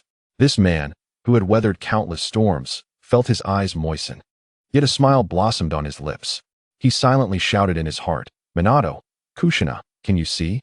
Your son can finally live truly in the light. Shortly after Tsunade's conversation with Naruto, a succinct yet astounding announcement, directly issued from the 5th Hokage's office, was hastily plastered across Konoha's bulletin boards and disseminated through every level of the ninja system to reach every corner of the village. The core content of the announcement consisted of only a few sentences, yet it detonated like a nuclear bomb in the tranquil surface of a lake, effective immediately. Uzumaki Naruto's name is officially restored. His true identity is the son of the 4th Hokage, Namikaze Minato, and Uzumaki Kushina. All past false rumors are hereby nullified. Please be informed. In an instant, Konoha was enveloped in a strange, prolonged silence upon reading the announcement. Then, as if a volcano had erupted, a wave of astonishment and shock swept through every corner of the village. What? Am I seeing things? That Uzumaki Naruto is the son of the 4th Hokage? How is that possible? The 4th Hokage was a heroic figure who sacrificed himself. How could his son be the Nine Tails? But this is issued by Lady Tsunade. It cannot be mistaken. What have we done to that child all these years? No wonder Lady Tsunade has acted decisively since her appointment. It was to restore the legacy of the 4th Hokage's orphan. My God, how could we have treated the son of a hero like this? On the streets, in the ninja academy, at the mission center, and in every household, everyone was discussing this earth-shattering reversal of fate. Shock, disbelief, shame, and confusion intermingled on the faces of the villagers. Many who once cast disparaging glances at Naruto, or even hurled scornful words in his direction, now felt the heat of shame burning on their faces, their hearts heavy with an overwhelming sense of disgrace. The very demon fox they had feared and rejected was, in fact, the orphan child of their revered fourth Hokage. This stark contrast was unbearable for them to accept. It is essential to remember that Minato Namikaze, the fourth Hokage, was the only Hokage of humble origins, a source of pride for the common folk. Countless voices lamented. I should be damned. The Ninja Academy was in an uproar. Naruto is the son of the fourth Hokage? In disbelief, Kiba held Akamaru, his jaw nearly dropping to the floor. So he isn't the harbinger of disaster? Hinata murmured softly, her face a mixture of compassion and relief. How infuriating, Sasuke thought. Clenching his fists, his emotions a tempest of confusion. He had always believed himself to be exceptional, burdened with the fate of a genius and avenger. Yet he had never anticipated that the loser he looked down upon bore such a distinguished and tragic lineage. Beneath Hokage Rock, countless villagers spontaneously gathered, gazing up at the statue of the fourth Hokage with its warm smile, reflecting on the solitary figure of the golden-haired boy. Many unable to hold back their tears of guilt. The public sentiment in Konoha underwent a seismic shift with this revelation. The name Uzumaki Naruto, once a symbol of calamity and exclusion, transformed almost overnight into a representation of heroic legacy, burdened with profound injustice, deserving of sympathy and respect. Tsunade, in her most direct and assertive manner, forcefully altered Naruto's long-standing tragic circumstances. She understood that a mere announcement could not instantaneously eradicate all prejudice. Naruto's journey would still require his own determination. Yet at least from this moment forth, as he walked under the sun of Konoha, he would no longer carry the curse of the demon fox, but rather the glory of the son of a hero. This was a long overdue gift she bestowed upon this child as the fifth Hokage, a powerful rectification of the errors of the past. The sky over Konoha appeared to grow clearer with this act of vindication. However, following the villagers' shock, an eruption of anger surged forth, akin to a volcanic blast. As the people emerged from their initial astonishment, the logical connections swiftly came into focus. The fourth Hokage was a hero who sacrificed himself to protect the village. His son deserved the love and respect of the entire village. But what kind of life had Uzumaki Naruto endured these past years? Isolated, ostracized, branded as a demon fox. Who was responsible for all this? The accusatory finger swiftly, and with unerring precision, pointed at the already retired third Hokage, Hiruzen Sarutobi, and the former high-ranking officials of Konoha. Hiruzen Sarutobi, what have you high-ranking officials done? Why conceal Lord Naruto's identity? It is one thing to seek personal gain and develop your own clans. But why treat the orphan son of a hero in such a manner? Do you not honor the sacrifice of Lord Fourth? Do you not uphold the will of fire? Countless questions, accusations, and even curses surged like a tidal wave toward the Sarutobi clan's territory. Although the people could not breach the heavily guarded compound, this did not deter them from gathering outside, passionately demanding answers and seeking justice. Among them, those who felt the most intense emotions, the deepest anguish, were the former comrades of the fourth Hokage, Minato Namikaze, as well as the ninjas and families who had once been saved and benefited by him. They were utterly unaware of Naruto's true identity. Under the intentional information blackout and the misleading rumors of the demon fox, they had even, at times, turned their indifferent and disdainful gazes upon that child or uttered hurtful words. When the truth was revealed, reflecting on their past actions, and comparing it with the kindness and protection they had received from the fourth Hokage, a heart-wrenching shame and profound regret nearly consumed them. I once scolded him, telling him to stay away from me. Lord Fourth saved my life. How could I treat his son this way? I truly deserve to be damned. This overwhelming sense of guilt tortured them to the brink of wishing for death as atonement. Their immense anger directed itself toward the former high-ranking officials who concealed the truth, unleashing the most vehement denunciations. Deep shame, however, prompted another form of reparative action. Countless individuals began purchasing various gifts, food, toys, and even expensive ninja tools, quietly leaving them at Naruto's new home under the cover of night or when no one was around, soon creating a small mountain at his doorstep. Chapter 60, Sarutobi's Folly. They sought to express their apologies and make amends in this manner, yet their profound shame kept them from daring to face Naruto. to confront those blue eyes that were perhaps still innocent, yet had been wounded by their past actions. In the night of Konoha, the shouts of outrage outside the Sarutobi clan's compound contrasted sharply with the towering piles of gifts at Naruto's doorstep, forming a bitterly ironic, yet painfully real juxtaposition. Jiraiya stood by the window of the Hokage's office, gazing toward the direction of the distant clamor emanating from the Sarutobi compound, his expression complex. He could envision the scene there: enraged villagers, a tightly shut door, and within, an elder once revered, now besmirched. This time, the old man is truly in for a rough time, Jiraiya mused, his voice tinged with an almost imperceptible sigh. For someone who had always preached about reputation and the will of fire, to now be berated by the very villagers he had sworn to protect was a torment beyond mere death. Tsunade stood beside him, arms crossed, her face devoid of sympathy, exuding a cold indifference. She sighed softly, shaking her head. There is no other way. Unless he dies prematurely. He should have anticipated that once he chose to conceal Naruto's identity, to condone Danzo, and to sacrifice individuals for the sake of so-called stability, he would inevitably face such backlash when the truth emerged. This is not revenge, it is consequence. Jiraiya opened his mouth, ultimately left speechless. He could not refute her. For every word Tsunade spoke was a bloody truth. Her gaze sharpened, no longer focused on the distant farce, but seemingly assessing the long-festered sores within Konoha. Very well.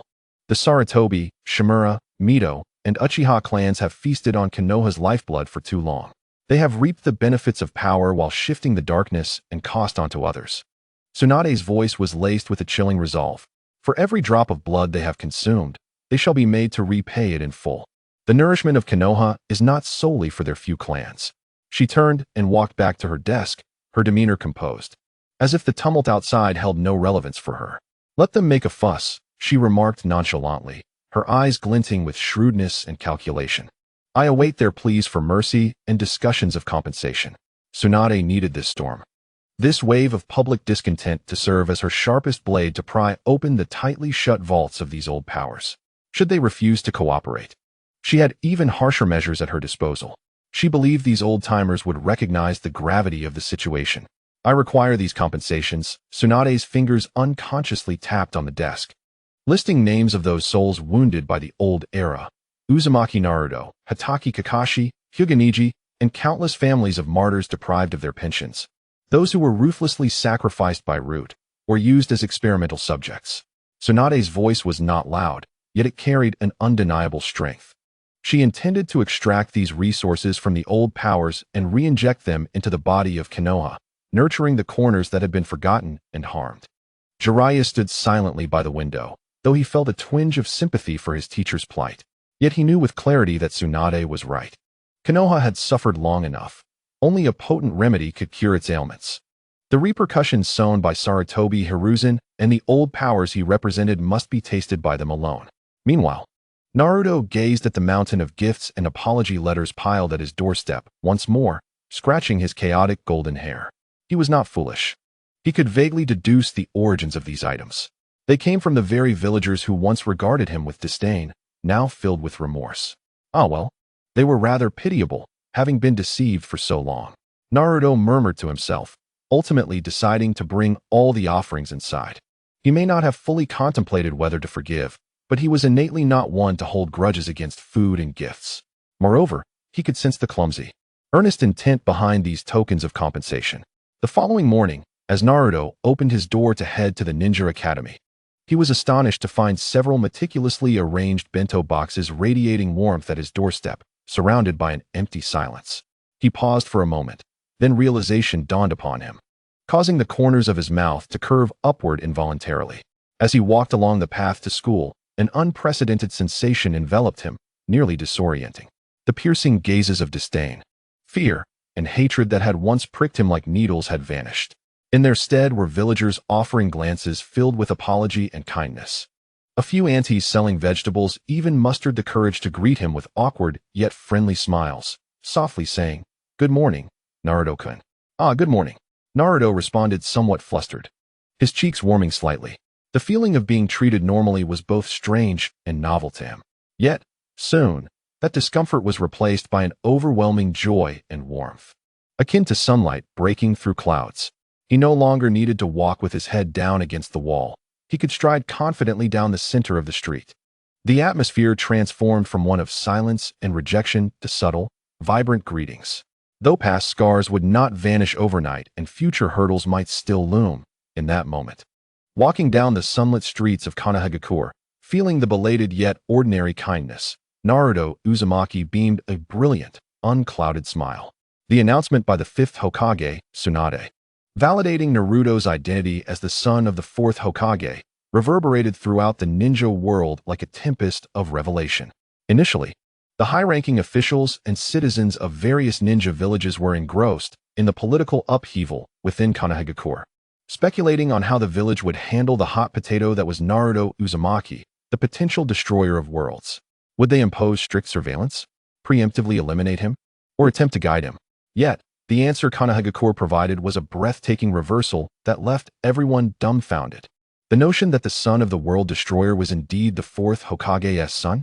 The absurdity and impact of such an equation momentarily rendered the entire ninja world speechless.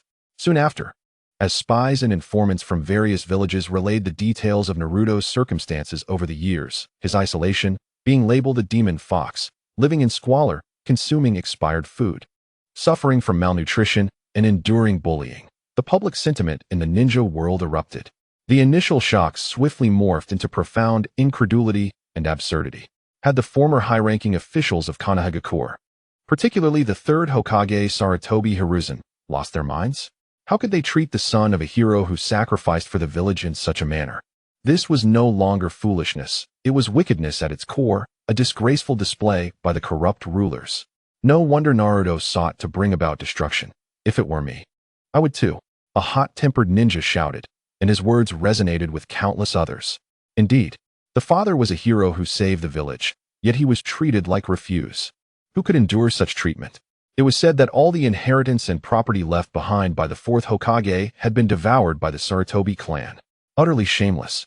To be unable to fill one's stomach, surviving on expired milk and instant noodles, and still be called the Hokage's son? Konoha had lost all face. It was rumored that Naruto Uzumaki was the shortest in his class. Various details were continually unearthed and disseminated, each exacerbating the ninja world's disdain for the former high-ranking officials of Konoha and sympathy for Naruto. Konoha, which had long prided itself on the will of fire and being the foremost ninja village, swiftly became a colossal joke and a cautionary tale, labeled as ungrateful, internally decayed, and antagonistic towards the progeny of heroes. Sarutobi Hiruzen and the old powers he represented not only became infamous within Konoha, but also faced social death throughout the entire ninja world. Their names became synonymous with foolishness and malice. Meanwhile, Naruto Uzumaki, once perceived as a tremendous threat due to the celestial entity, now quietly gained an aura of tragic heroism in the narrative of the ninja world. People began to realize that the future destroyer might not be inherently evil, but rather a pitiful soul driven to the brink by a twisted and unjust environment. Tsunade's act of validation not only rectified internal chaos, but also secured an immensely significant moral high ground and sympathy for both Konoha and Naruto in the battleground of public opinion within the ninja world. In stark contrast to the disgraceful and infamous circumstances of Sarutobi Hiruzen and the former high-ranking officials, the reputation of the fifth Hokage, Tsunade, soared to unprecedented heights in a remarkably short period. Across all ninja villages, both ninjas and civilians could not help but extol the virtues of their new fifth Hokage in casual conversations. This cross-factional recognition was exceedingly rare in the annals of ninja history. The reason was clear. Tsunade's achievements since taking office were nothing short of extraordinary.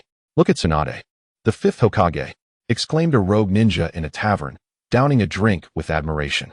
Upon assuming office, she decisively labeled one of the culprits behind the Uchiha Massacre, Danzo Shimura, as an S-rank rogue ninja.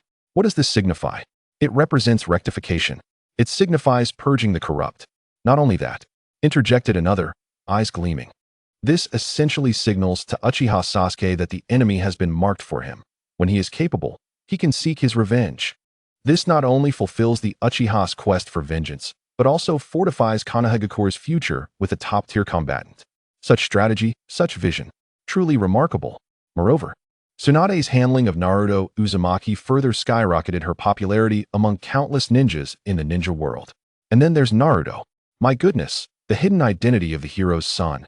Enduring relentless bullying. Just hearing that script makes my blood boil. Lady Tsunade directly unveiled the truth, validating him, pulling him from the mire, offering him sunlight and love. This effectively uproots the roots of the world destroyer. Beautiful and capable, decisive in her actions. This is the true essence of a Hokage. Absolutely. What a contrast to our village's grumpy, muscle-headed, old-school leader who only knows how to think with brawn. Look at the Hokage from another village. The discourse within the ninja world was refreshingly candid and direct. They may oppose Konoha, but they revered strength, especially Tsunade's youthful allure. Most importantly, her agelessness. At that moment, the personal prestige of the fifth Hokage Tsunade reached an unprecedented pinnacle. Orochimaru, who had gleaned insights about Konoha's recent developments and the prevailing public opinion in the ninja world through secretive channels, licked his lips in excitement, his golden slitted pupils shimmering with delight and calculations. Tsunade, I never anticipated you would achieve this step. It is truly befitting of you. Labeling Danzo a rogue ninja, directing the Uchiha orphan towards vengeance, validating Naruto Uzumaki, attempting to dissolve the cause of destruction. What a beautiful and ruthless maneuver. TSK. The old fool Sarutobi has truly left you with an exquisite stage for performance. Meanwhile, outside a temporary hideout of the Akatsuki, Uchiha Itachi stands alone under the chilling moonlight, his figure appearing exceptionally solitary. The intelligence brought by Jubi and the overwhelmingly negative public sentiment within the ninja world feels like countless poisoned shurikens, repeatedly piercing his already battered heart. The derision and scorn directed towards the higher-ups of Konoha by the masses, labeling Sarutobi Hiruzen and Shimura Danzo as brainless persecutors of the heroic lineage, seem like the sharpest jests, echoing incessantly in his ears. If the entire ninja world deems the actions of Sarutobi and Danzo as foolish, erroneous, and unforgivable, then what does that make him, Uchiha Itachi? A man who obeyed the orders of these fools, personally slaughtered his entire clan, and has his hands stained with the blood of his parents, relatives, and kin? An unprecedented sense of absurdity and self-doubt, akin to a cold tide, instantly engulfs him. Itachi had always believed himself to be a solitary wanderer in the shadows, enduring humiliation for a noble cause. Yet now, the sunlight outside reveals to him that the Konoha he has defended is already rotten at its core.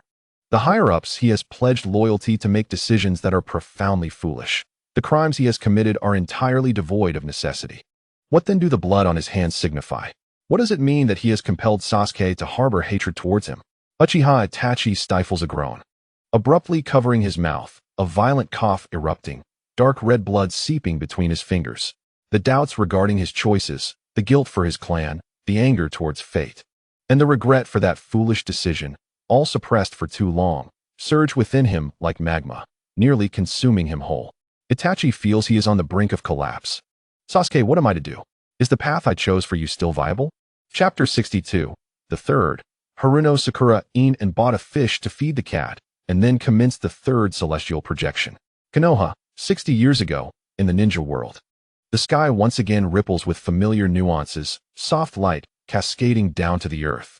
After the previous two celestial wonders, the populace seems to have begun to acclimate to these sudden phenomena, pausing their tasks to gaze upward with curiosity, inquiry, or reverence at the now extraordinary sky. Look, it's happening again. What will be shown this time? The images gradually sharpen amidst the murmurs of the crowd. A girl with striking pink hair emerges at the center of the projection. It's that girl, Haruno Sakura. Many instantly recognize her, having seen her in the previous celestial display. In the Ninja Academy, Sakura abruptly stands up, her chair screeching in protest. Her heart races, her cheeks flushed with excitement and anticipation. Will I appear alongside Sasuke-kun this time? She gazes intently at the sky, fearful of missing any detail. The projection continues, the scene shifting to what appears to be a hospital room. Uzumaki Naruto, bandaged and somewhat despondent, lies on a hospital bed. The pink-haired Sakura enters, worry etched on her face. Naruto, she softly addresses him. Upon seeing Sakura, Naruto's face immediately lights up with his iconic smile, though it is tinged with evident regret. I'm sorry, Sakura. I couldn't bring Sasuke back. At these words, a wave of murmurs rises throughout the ninja world. This continuation from the previous celestial display reveals that Uchiha Sasuke had defected from Konoha, and Naruto had pursued him, culminating in a fierce battle at the Valley of the End. This is the aftermath of Naruto's failure. Despite his weakened state, Naruto's eyes remain resolute as he clenches his fists, vowing, "But you must believe me. Next time, I will definitely bring Sasuke back." Sakura gazes at the injured yet determined Naruto, shaking her head, her voice gentle yet laced with complexity. "No, Naruto, it's not your fault." After a brief exchange, she turns to leave the hospital room. Stepping outside, Sakura's facade of composure crumbles. Alone in the quiet corridor, her steps slow, her head drooping lower. The surrounding light seems to dim in sync with her mood. Ultimately, she halts in a deserted corner, leaning against the cold wall, her head bowed deeply. Her hands hang limply by her sides, clenched into fists. The projection amplifies her murmurs throughout the ninja world, her voice filled with helplessness, self-reproach, and profound regret. Why am I so weak? Why do I lack the strength to pursue Sasuke myself? Each word strikes heavy like stones upon the hearts of the listeners. The sense of powerlessness and yearning for strength that belongs to a girl resonates clearly through the celestial display. In the Ninja Academy, Sakura gazes blankly at the despondent version of herself on the screen, the flush of excitement on her face long faded, replaced by a pallid bewilderment. Is this what my future self is like? Not happy because of being with Sasuke, but suffering due to my own weakness. Days later, perhaps sensing the diminished morale of Team 7, Kakashi Hitaki leads Naruto and Sakura on a mission to a coastal island, ostensibly to lift their spirits. The task itself is straightforward. A band of pirates lurking around the island is swiftly dealt with. During the battle, Naruto charges in as usual, while Sakura demonstrates precise chakra control and commendable taijutsu skills. Once the fight concludes, Kakashi claps his hands, adopting his signature lazy tone. "All right, mission accomplished. The scenery here is lovely. You two should not overthink things. Relax a bit, don't put too much pressure on yourselves." With that, he pulls out that familiar book, Make Out Paradise, and swiftly disappears into the shade of a tree to indulge in his reading. Naruto scratches his head, offering Sakura a somewhat forced smile. "Sakura, I'm going to practice over there."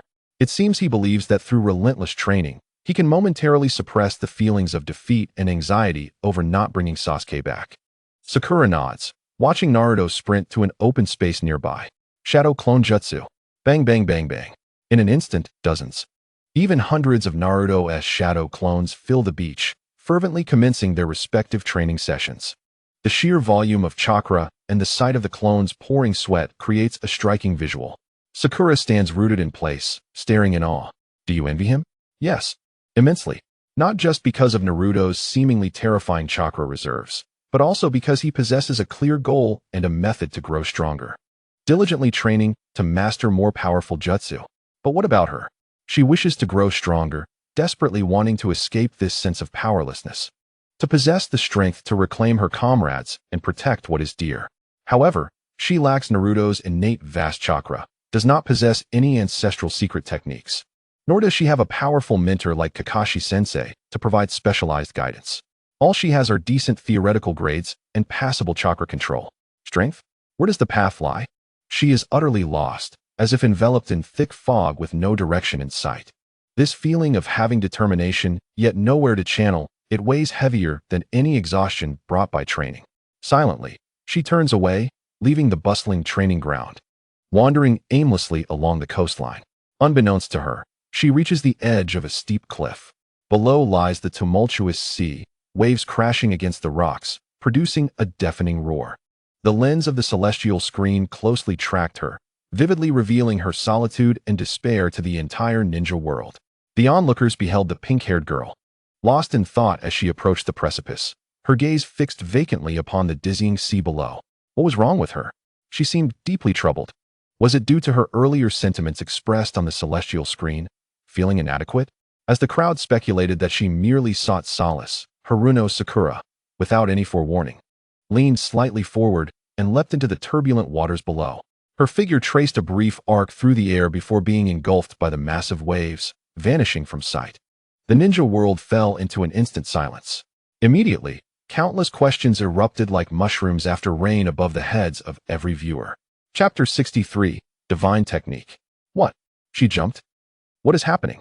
Suicide? Surely not. How could Haruno Sakura, overwhelmed by despair, contemplate such a drastic action? Where are the medical ninjas? Hurry, save her. Save her? That S within the celestial screen.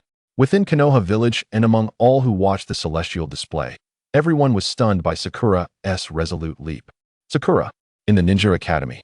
Yamanaka Ino screamed in shock, her face ashen. Is it over? Just like that, Haruno Sakura murmured, unable to comprehend. She chose to end it all so rashly? This is unacceptable. Haruno Sakura was furious. Kakashi, Might Guy, resembling a green whirlwind, rushed before Kakashi, who was also gazing up at the celestial screen. Seizing Kakashi's neck in a fierce grip, shaking him wildly as tears streamed down his face. Your poor disciple has committed suicide. You negligent teacher. What have you been doing? Why didn't you notice her suffering? Must the tragedy of youth unfold under your watch? Kakashi, dizzy from the shaking, struggled to pry Guy's hands away, exasperatedly retorting, Hey Guy, calm down. That's the celestial screen. It shows the future. It hasn't happened yet. But it can't be ignored. The warning of youth must be taken seriously. Guy persisted, his voice choked with emotion. Must we wait until a tragedy truly occurs before you regret it? Finally managing to escape Guy's grip, Kakashi straightened his disheveled clothing and sighed in resignation. Rubbing his sore neck, he muttered, filled with an indescribable absurdity. What have I done to deserve this?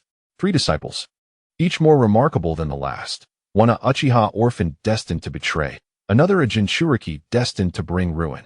And now, this seemingly ordinary female disciple, staging a dramatic sea plunge on the celestial screen. Yet, amidst his complaints, a flicker of sharp insight gleamed in Kakashi's ordinarily languid eyes. He lifted his gaze back to the celestial screen, focusing on the spot where Sakura had vanished. He could not believe that Sakura would truly take her own life. This time, the celestial display clearly featured Sakura as the protagonist. Kakashi mused.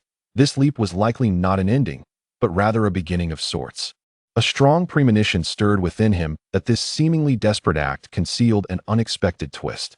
His gaze sharpened, awaiting the unfolding of events beneath the ocean's surface. As Kakashi anticipated, the images on the celestial screen did not conclude in darkness or mourning, but subtly shifted, as if the lens penetrated the depths of the sea, entering a hidden realm. In a cave suffused with a gentle glow, Haruno Sakura gradually regained consciousness, coughing up a bit of briny seawater as she surveyed her surroundings in bewilderment. The rock walls were adorned with unknown luminescent moss or crystals, casting an ethereal light throughout the cave, and the air was thick with an ancient, mysterious aura. Where's this place? How did I end up here? Sakura struggled to sit up. Her gaze was soon drawn to a natural stone platform at the cave center, upon which lay an object. Cautiously approaching, she discovered a palm-sized stone slab, radiating a deep crimson hue, neither metal nor jade, its surface smooth and etched with intricate, ancient patterns. An inexplicable allure emanated from the stone slab, as if whispers beckoned from the depths of her soul. Is it you who guided me here? Sakura pondered softly. Without much hesitation, she reached out and gently grasped the red stone slab. At the moment her fingertips brushed against the slab, a sudden transformation occurred. A resonant hum erupted as the slab unleashed an overwhelming brilliance. A vivid stream of scarlet light, seemingly alive, surged forth and directly entered Sakura's brow. Sakura barely managed a startled gasp before a torrent of information flooded her mind, overwhelming her senses and plunging her into darkness as she collapsed to the ground. The red slab fell beside her, its brilliance subdued, reverting to tranquility. In that instant, the celestial screen flickered violently. 2 colossal, ancient characters, seemingly embodying the essence of the universe, forcibly imprinted themselves into the consciousness of every viewer. Divine technique. The characters, unknown to any, bizarrely conveyed their meaning to all. Divine technique. Before anyone could fully comprehend what this divine technique signified, an indescribable, soul-deep agony surged forth. My head. What is happening?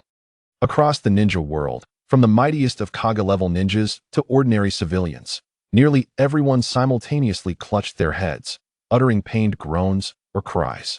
It felt as though invisible needles relentlessly pierced their brains, compelling them to instinctively shut their eyes, unable to continue gazing at the celestial screen. Amidst this brief chaos and visual disruption, the celestial display seemed to be swiftly altered by an unseen hand, bypassing the glowing cave, the fallen Sakura, and the crucial red slab. When the intense headache receded like a tide, people cautiously reopened their eyes to the sky, only to find the scene had shifted elsewhere. In an instant, the specific details of the cave, the appearance of the stone slab, and the process by which Sakura attained her inheritance all faded into obscurity. Yet, the words divine technique burned into their memories like a searing brand, impossible to erase. The celestial display ignited an unprecedented wave across the ninja world.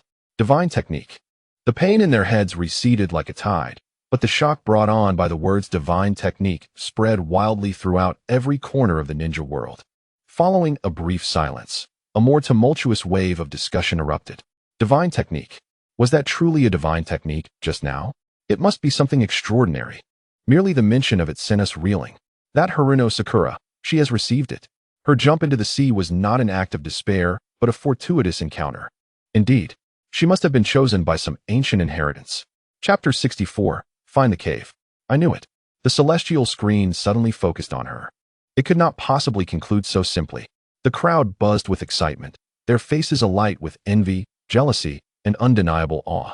The mere appearance of a name transmitted through the celestial display had inflicted a profound mental impact on them all. The level of this divine technique clearly transcended their conventional understanding of ninjutsu, genjutsu, and taijutsu. It is certain, Haruno Sakura will undoubtedly become a formidable force in the future. Many reached this definitive conclusion. However, as this consensus began to take shape, a sharp question suddenly doused the fervent thoughts of the crowd like cold water. Wait. If she has truly become so powerful, then why, during the first celestial display and the fourth great ninja war, did we not see her presence at all? As this statement was made, it felt as if a mute button had been pressed, and many places fell silent in an instant. Indeed, although the fragments shown in the first celestial display were scattered, they depicted the grand and tumultuous fourth great ninja war that determined the fate of the world. Among the images, there were figures, including the life-burning Might Guy, yet there was no sign of Sakura Haruno. How could she possess such formidable divine techniques, and yet be absent from such a critical battlefield? How could it be that not even a single frame captured her? Could it be that, despite gaining this inheritance, she had perished before she could grow into her power? Some proposed a pessimistic conjecture. Or perhaps she had concealed herself.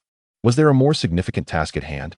Could it be that the divine techniques she trained in had limitations or required a tremendous cost, rendering her unable to participate in the battle? Or maybe she had indeed grown stronger, yet still fell short when compared to those top-tier monsters, thus missing out on being recorded by the celestial display? This conjecture appeared somewhat feeble, as the intimidating force of the divine techniques was undeniably potent. Within Konoha village, Kakashi gazed at the sky, his single eye narrowing slightly. Guy had also ceased his noisy antics, crossing his arms and furrowing his brow.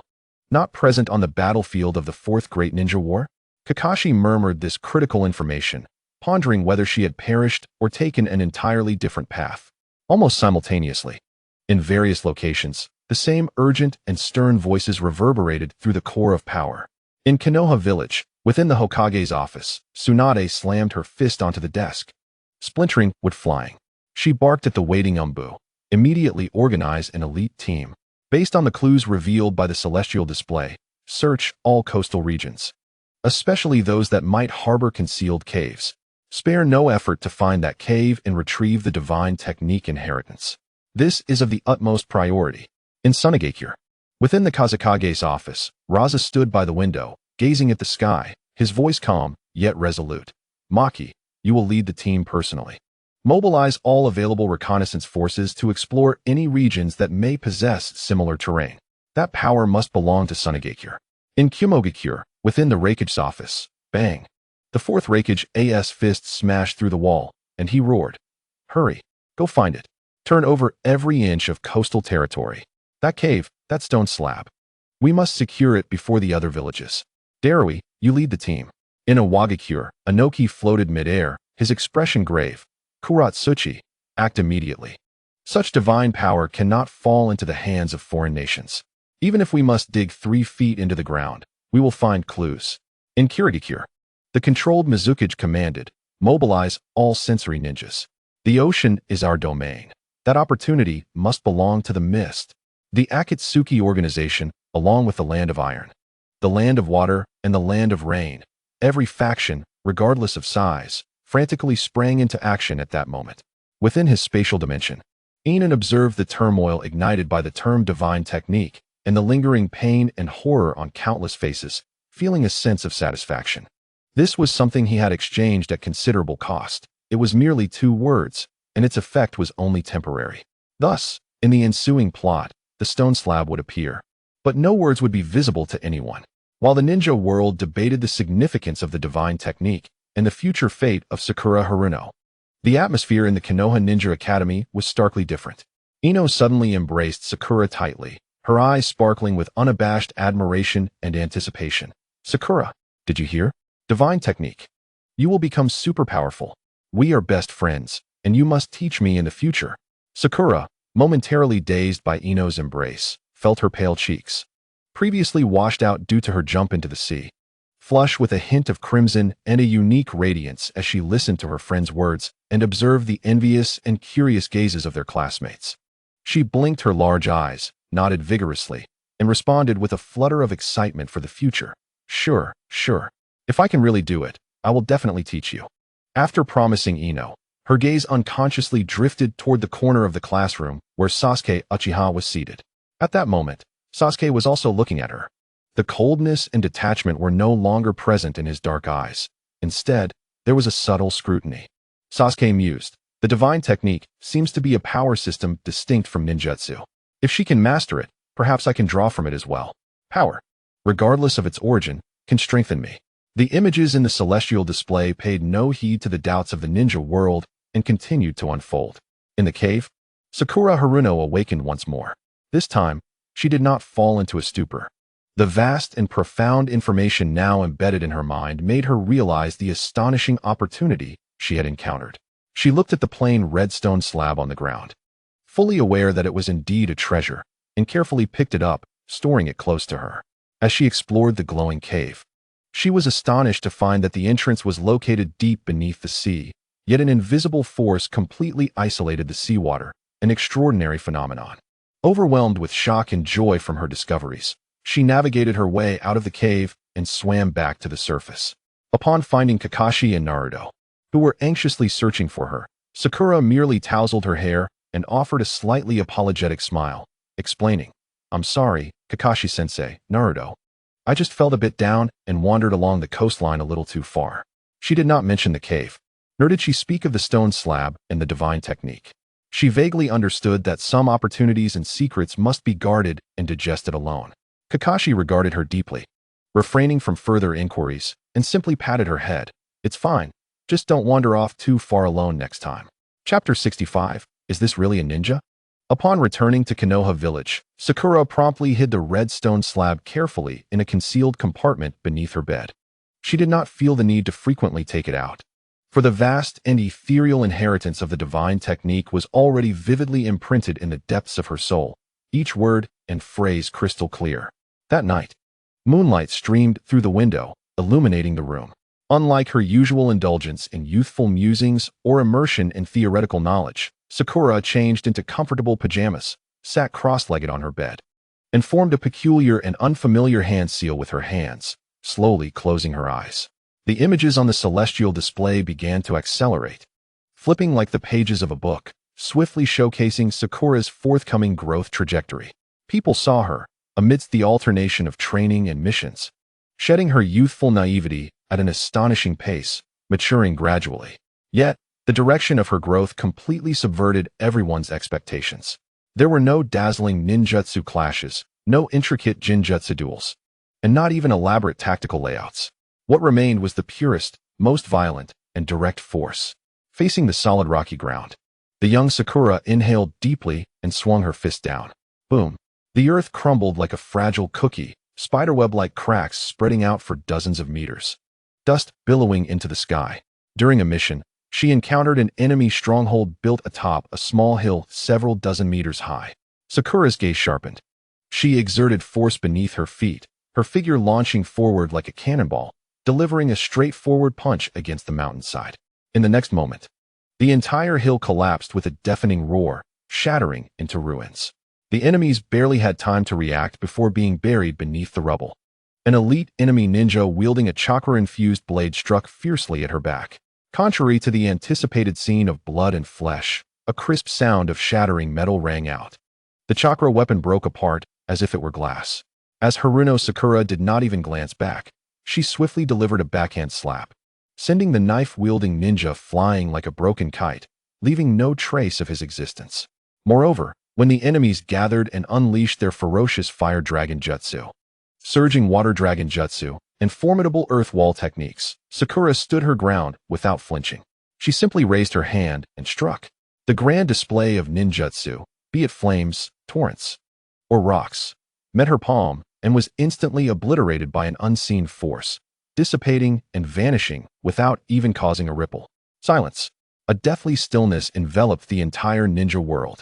Whether it was the leaders of the 5 great nations, wandering rogue ninjas, or ordinary civilians, all were left agape, their eyes wide with disbelief, as if witnessing an incomprehensible fantasy. What was this? A monstrous strength? No, this transcended even the renowned monstrous power of Tsunade. It was a force of a more fundamental, more domineering nature. At last, someone emerged from the depths of shock, their voice dry and trembling with incredulity, asking the question on everyone's mind. Is this still a ninja? Ninjas are supposed to lurk in the shadows, employing ninjutsu, taijutsu, and jinjutsu in tactical warfare. Yet, under the heavens, Haruno Sakura had completely forsaken all of that. She resembled an ancient beast draped in human guise, purely utilizing overwhelming, almost law-like physical prowess to brutally crush all obstacles before her. Concepts of chakra attributes and tactical strategies seemed nothing but laughable jokes in the face of her absolute might. Is this the power of divine techniques? Someone murmured, their voice laced with awe and fear. If this is the transformation bestowed by divine techniques, then it truly deserves the name of divinity. In Konoha, Naruto watched, dumbfounded, instinctively touching his belly and glancing at his fists, for the first time questioning whether his shadow clones and the Rasengan he had been learning were perhaps a bit extravagant. Sasuke clenched his fists, flames of unprecedented fervor igniting in his eyes. This power that could obliterate all, disregarding everything. If only he could grasp it. Breaking through with sheer strength, a single punch that could shatter myriad techniques. Jiraiya stroked his chin, observing Sakura's might that could shatter mountains and sever stones, and couldn't help but mutter to Tsunade beside him, Tsunade, this is somewhat akin to your monstrous strength, both exhibiting such extreme physical power. Tsunade crossed her arms, her expression grave as she shook her head. You overestimate me, Jiraiya. My monstrous strength still requires precise control and explosive chakra, while hers seems to be a manifestation of her very being. I could never pulverize a hill several meters tall with a single punch. Nor could I stand there and let chakra weapons strike without sustaining a scratch. This has surpassed the comprehension of ninjutsu. It can only be said to be divine techniques. In the scenes, Sakura, whose strength was rapidly increasing, remained cautious, skillfully concealing her astonishing power. Until one day, she found Naruto, who had become even more despondent after failing to retrieve Sasuke for the second time. Naruto sat on a swing, head bowed, his golden hair appearing dull and lifeless. Naruto. Sakura approached him, her voice gentle yet resolute. Next time, let us go together. The 3 of us, Team 7, are a unit. Naruto lifted his head, meeting the undeniable light in Sakura's eyes, and felt the shadows in his heart dissipate slightly. He nodded vigorously. Yeah, all right, we'll go together next time. But soon, his gaze dimmed again, and his voice was laced with unprecedented self-doubt. Sakura, am I really useless? I always talk about doing what I say, shouting that I want to become Hokage, but I can't even bring Sasuke back. What qualifications do I have to be Hokage when I can do nothing? Sakura gazed at the dejected Naruto, silent. She didn't immediately refute him, but took a moment to contemplate before slowly speaking. Naruto, the responsibility of bringing Sasuke back shouldn't rest solely on your shoulders. We are comrades. You shouldn't bear all the weight alone. She paused, as if making an important decision, then looked at Naruto with a serious tone. Naruto, come to my house tonight. I have something to give you. Although Naruto was puzzled, he nodded in agreement. That night, under the moonlight, in Sakura's room, she carefully retrieved a long-preserved red stone tablet and presented it to Naruto. as he accepted the tablet. Its warmth enveloped him, and he curiously examined the unfamiliar patterns upon it, inquiring, "Sakura, what is this? What does the divine technique inscribed on it mean?" "This is a power that can truly make you stronger." Sakura gazed intently into Naruto's eyes, her tone exceedingly grave. "You must memorize its content, and do not tell anyone, including Kakashi-sensei." Upon hearing that it could enhance his strength, especially the possibility of gaining the power to retrieve Sasuke, Naruto's eyes sparkled with excitement. Without hesitation, he nodded enthusiastically. "I understand. Thank you, Sakura." As he embraced the stone tablet, immersing himself in the vast legacy of divine techniques, the ninja world initially fell into silence before erupting into a torrent of fervent discussion. So that is how it is. No wonder that during the first spectacle, Naruto Uzumaki seemed incomprehensibly powerful. To eradicate the world, a single punch capable of shattering Uchiha Sasuke's Susanoo. So he too has learned divine techniques. Two practitioners of divine techniques. My heavens! What kind of monstrous concentration of power is Team 7? What merit does Kakashi Hatake possess to lead them? Surely he cannot be the weakest among them. Sakura. Naruto Uzumaki, overwhelmed with emotion, felt an urge to slap Sakura playfully. Uchiha Sasuke's gaze fixated on the glowing stone tablet in Naruto's hand, then shifted to Sakura, his heart racing with unprecedented turmoil. She had actually shared such a precious opportunity with someone at the bottom of the ranks? As time flowed, scenes occasionally flashed by of Naruto and Sakura diligently training in divine techniques. However, Naruto's progress was noticeably slow, perhaps due to the influence of Sakura's red glow. One day, after seeking a secluded spot to continue their training, suddenly, a massive, cold, and oppressive chakra swept through the entire Konoha like a storm. "What is this chakra?" Naruto abruptly raised his head. Sakura's face paled in shock, her voice trembling with disbelief. "Sasuke?" Without time to ponder, a colossal, destructive purple chakra blade descended from the heavens, crashing down upon the heart of Konoha with the force of divine retribution. Boom! The earth shook violently, and dust soared into the sky. Amidst the thunderous sounds of collapsing buildings and the terrified screams of the populace, a horrifying chasm cleaved the prosperous Konoha in two. "Konoha, I, Uchiha, have returned."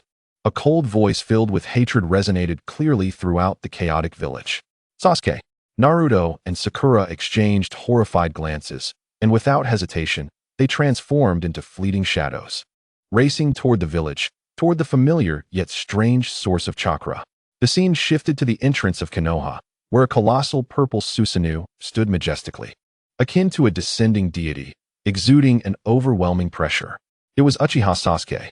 Countless Konoha ninjas surged forth like a tide, throwing kunai, shuriken, and various jutsu at the Susanoo. Yet it was as futile as ants attempting to shake a tree, unable to even stir a ripple. Sasuke stood within the crystalline forehead of his Susanoo, his gaze as frigid as ice.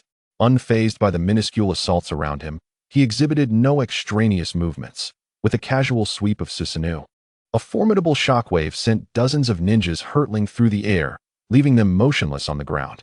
"There is only one chance to survive." His voice resonated through the Susanoo, imbued with an undeniable murderous intent. "If you charge again, I shall not hold back." "Uchiha Sasuke, what do you intend to do?" At that moment, an ancient yet steady voice broke through the tension. Clad in battle attire and wielding the adamantine staff, the third Hokage, Sarutobi Hiruzen, appeared before the ruins. Flanked by a cadre of Umbu, his expression grave as he regarded the immense figure before him. Sasuke's eyes locked onto Hiruzen, the icy, murderous intent coalescing into a palpable force. He let out a primal roar. "What do I want to do? I seek vengeance. The vengeance of the Uchiha Spectre." An Umbu member could not suppress his outburst. "What does this have to do with Lord Third? It was Uchiha Itachi who annihilated your clan." "Silence. You are unworthy to speak his name." Sasuke's fury was ignited, and Susanoo instantly drew back its bow. A finely honed purple chakra arrow shot forth like lightning, piercing through the chest of the Umbu member and killing him instantly. The tragedy of the Uchiha, the upper echelons of Konoha, all bear responsibility. Especially you, Sarutobi Hiruzen.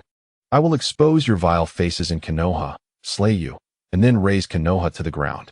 Sasuke's voice thundered, Susanoo's colossal chakra sword raised, exuding the might to rend the heavens as it descended upon Hiruzen with ferocity. Hiruzen's countenance changed dramatically as he hastily formed hand signs to employ the body flicker technique. Evading the devastating strike while commanding the surrounding shinobi, all jonin and below, immediately organized the civilians to evacuate. Do not sacrifice yourselves needlessly. As long as I am here, I will not allow you to destroy Konoha. With a resounding crash, the chakra blade struck the earth, leaving a gaping chasm in its wake. The imminent battle was upon them, plunging all of Konoha into its gravest crisis since the Nine-Tails attack. Words are beautiful, but can you deliver?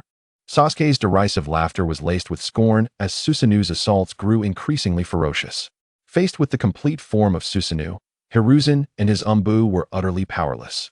Their attacks were ineffectual against its defenses, while any strike, arrow, or even the residual force from Sasuke's blows would spell certain death or grievous injury.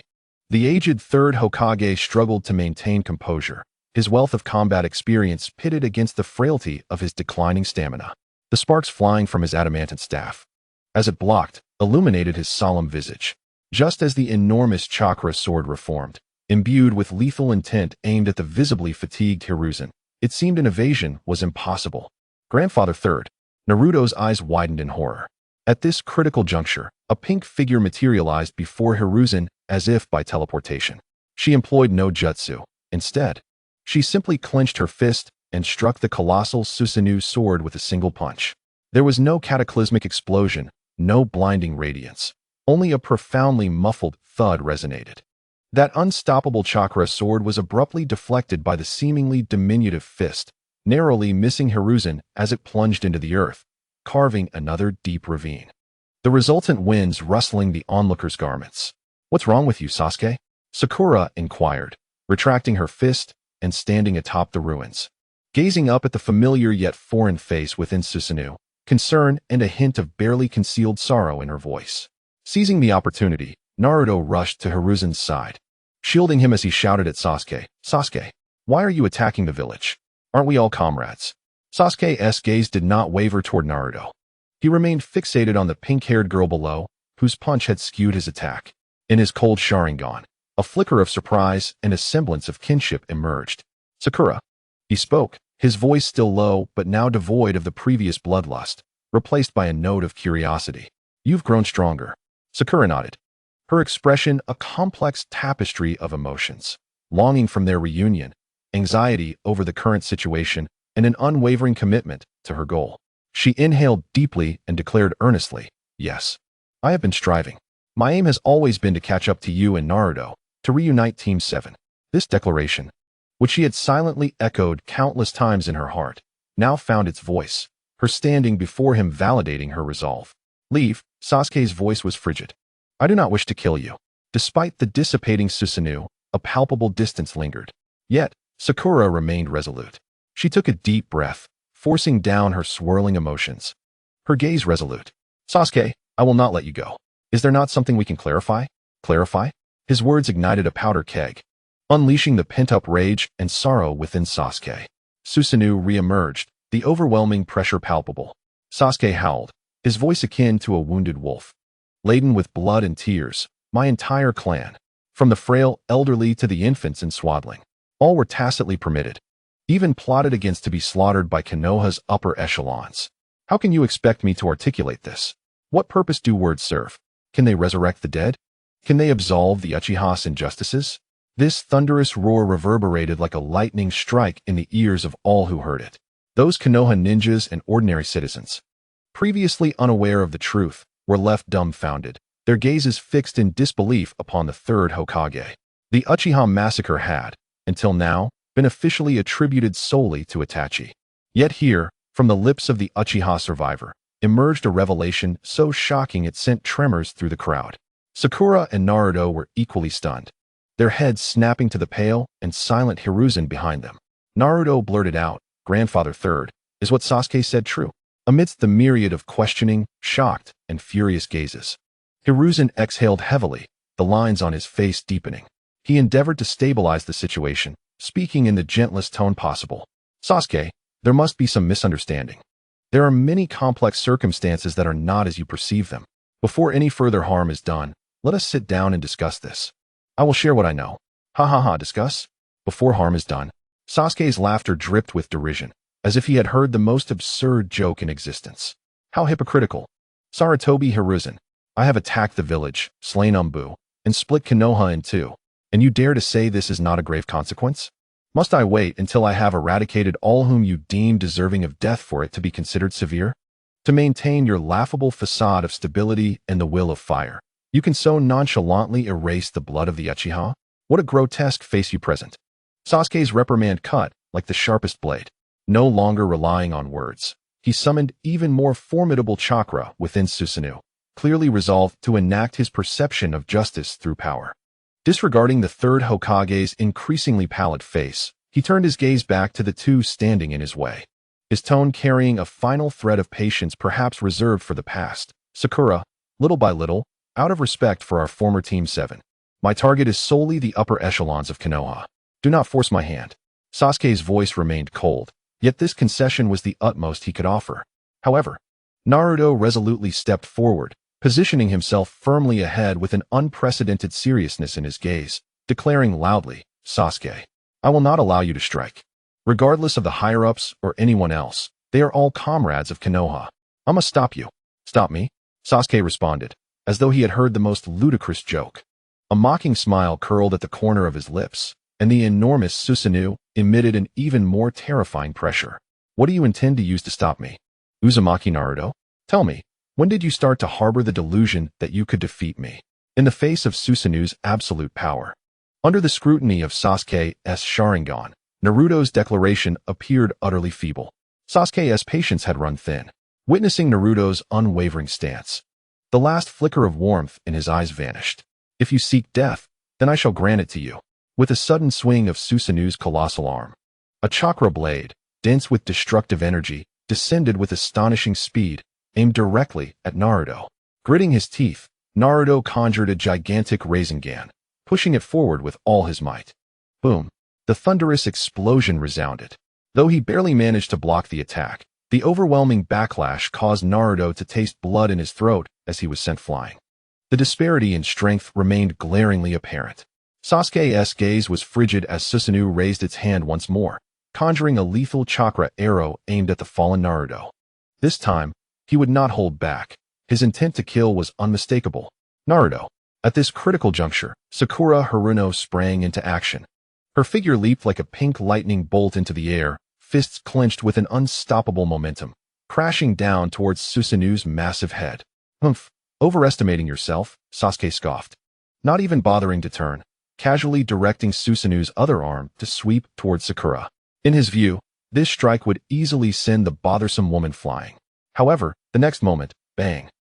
A sound erupted, far surpassing all previous collisions, a resounding blast that seemed to shake the very fabric of space itself. The anticipated scene of Sakura being swatted away did not materialize. Instead, Susanoo, like a celestial body struck by a meteor, was hurled back, its arm cracking under the strain. The immense energy form lost control, propelled hundreds of meters away by the sheer force of her punch. What? Within Susanoo, Sasuke was caught off guard. The tremendous inertia nearly toppling him. His Sharingan was filled with disbelief. How could this be? His Susanoo, though not in its strongest state, had been sent flying by a single punch. What was even more astonishing was that Sakura did not cease her assault after landing that blow. Her speed exceeded the limits of visual perception, almost gliding alongside the retreating Susanoo. This place won't impact the village, Sakura's voice rang out calmly, yet with an undeniable authority. She had somehow reached above Susanoo. Under Sasuke's astonished gaze, she lifted her seemingly delicate fist once more, and then she struck down towards the enormous purple armor. Boom! This punch seemed to contain the power to shatter stars. Susanoo was struck by an invisible hammer, irresistibly hurled from the air towards an open area far from the village. Accompanied by a deafening roar and a cloud of dust that soared into the sky, the earth cried out, fractured, creating a massive crater with a diameter of 100 meters. The formidable Susanoo, once feared throughout the ninja world, now lay like a broken doll. Embedded deep within the pit, its chakra armor cracked and flickering ominously, as if it might crumble at any moment. The might of that single punch was staggering. At that moment, silence enveloped the entire ninja world. Everyone was left speechless by Sakura Haruno's overwhelming power that defied their understanding. Deathly quiet. Not only around the ruins of Konoha, but the entire ninja world, witnessing the earth-shattering scene through the sky, was plunged into a state of near-speechless shock. What had they just witnessed? That pink-haired girl, Sakura Haruno, had sent Susanoo flying with a single punch? This was not merely a repulsion or a stalemate. It was pure, unadulterated power, a crushing blow. Even the second punch had driven that godlike armor deep into the earth. Incredible strength? Some murmured instinctively, only to shake their heads in denial. Tsunade's strength was formidable, yet it had never reached such a cataclysmic scale, as if it could shatter the very rules of existence. What kind of power was this? Sarutobi Hiruzen gazed at Sakura, who had landed gracefully, his eyes flashing with tumultuous emotion. This was certainly not ordinary taijutsu or chakra manipulation. For the first time, he perceived that this girl, whom he had once regarded merely as academically gifted, had embarked on a path entirely beyond his comprehension. Cough, cough. At the edge of the crater, debris tumbled. Uchiha Sasuke staggered to his feet amidst the ruins, the Susanoo surrounding him dissipating due to the immense shock and violent chakra backlash. Though his physical form had not sustained serious injury under Susanoo's protection, the shock to his psyche was 1,000-fold greater. He lifted his gaze to the pink-haired girl approaching him slowly, his Sharingan filled with unprecedented astonishment and disbelief. Sakura, you actually possess such power? You have become this strong? At that moment, Naruto approached, clutching his chest, standing beside Sakura. Observing Sasuke's astonished expression, he explained with a complex tone, Sasuke, this is the divine technique that Sakura has mastered, truly a power akin to that of a deity. Sakura gazed steadily at Sasuke, her eyes filled with sincerity and determination. Come back, Sasuke.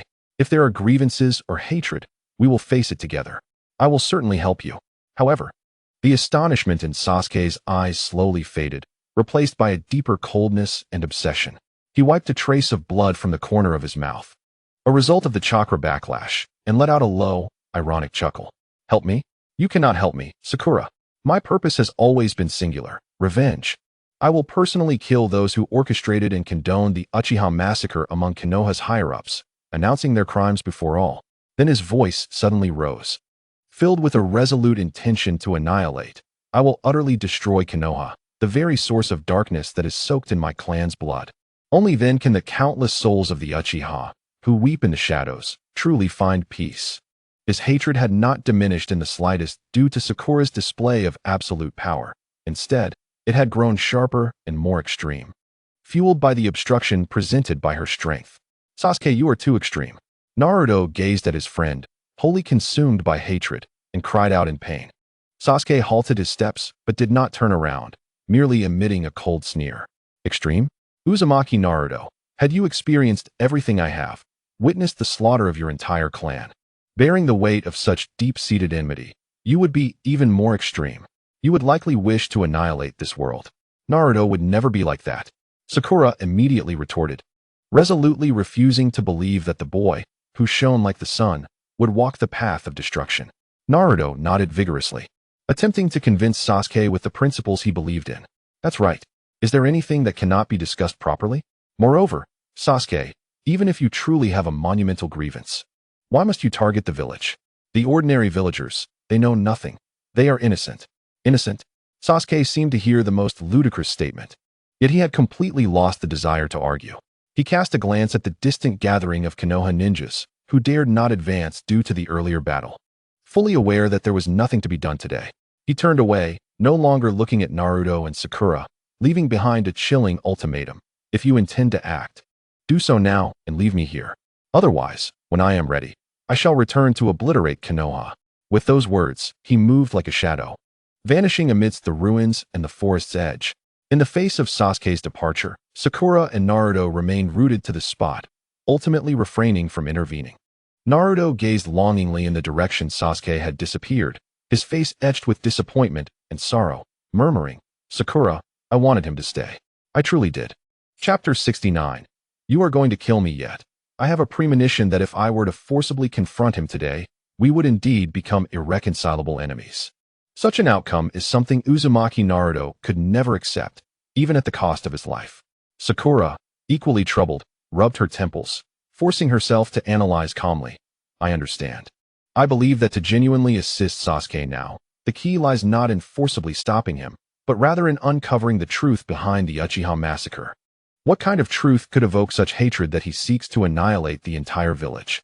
At her words, Naruto's eyes lit up as if he had found direction. Precisely. The truth. Leave it to me. I will ask the third Hokage for clarification. He must know something. Just then, Hiruzen Sarutobi approached, flanked by a contingent of ENBU guards. His expression had returned to its usual composure, even bearing a hint of deliberate warmth, as if the harrowing conflict and bloody accusations had never transpired. He looked at Naruto and Sakura, inquiring gently, "Naruto, Sakura, are you both unharmed?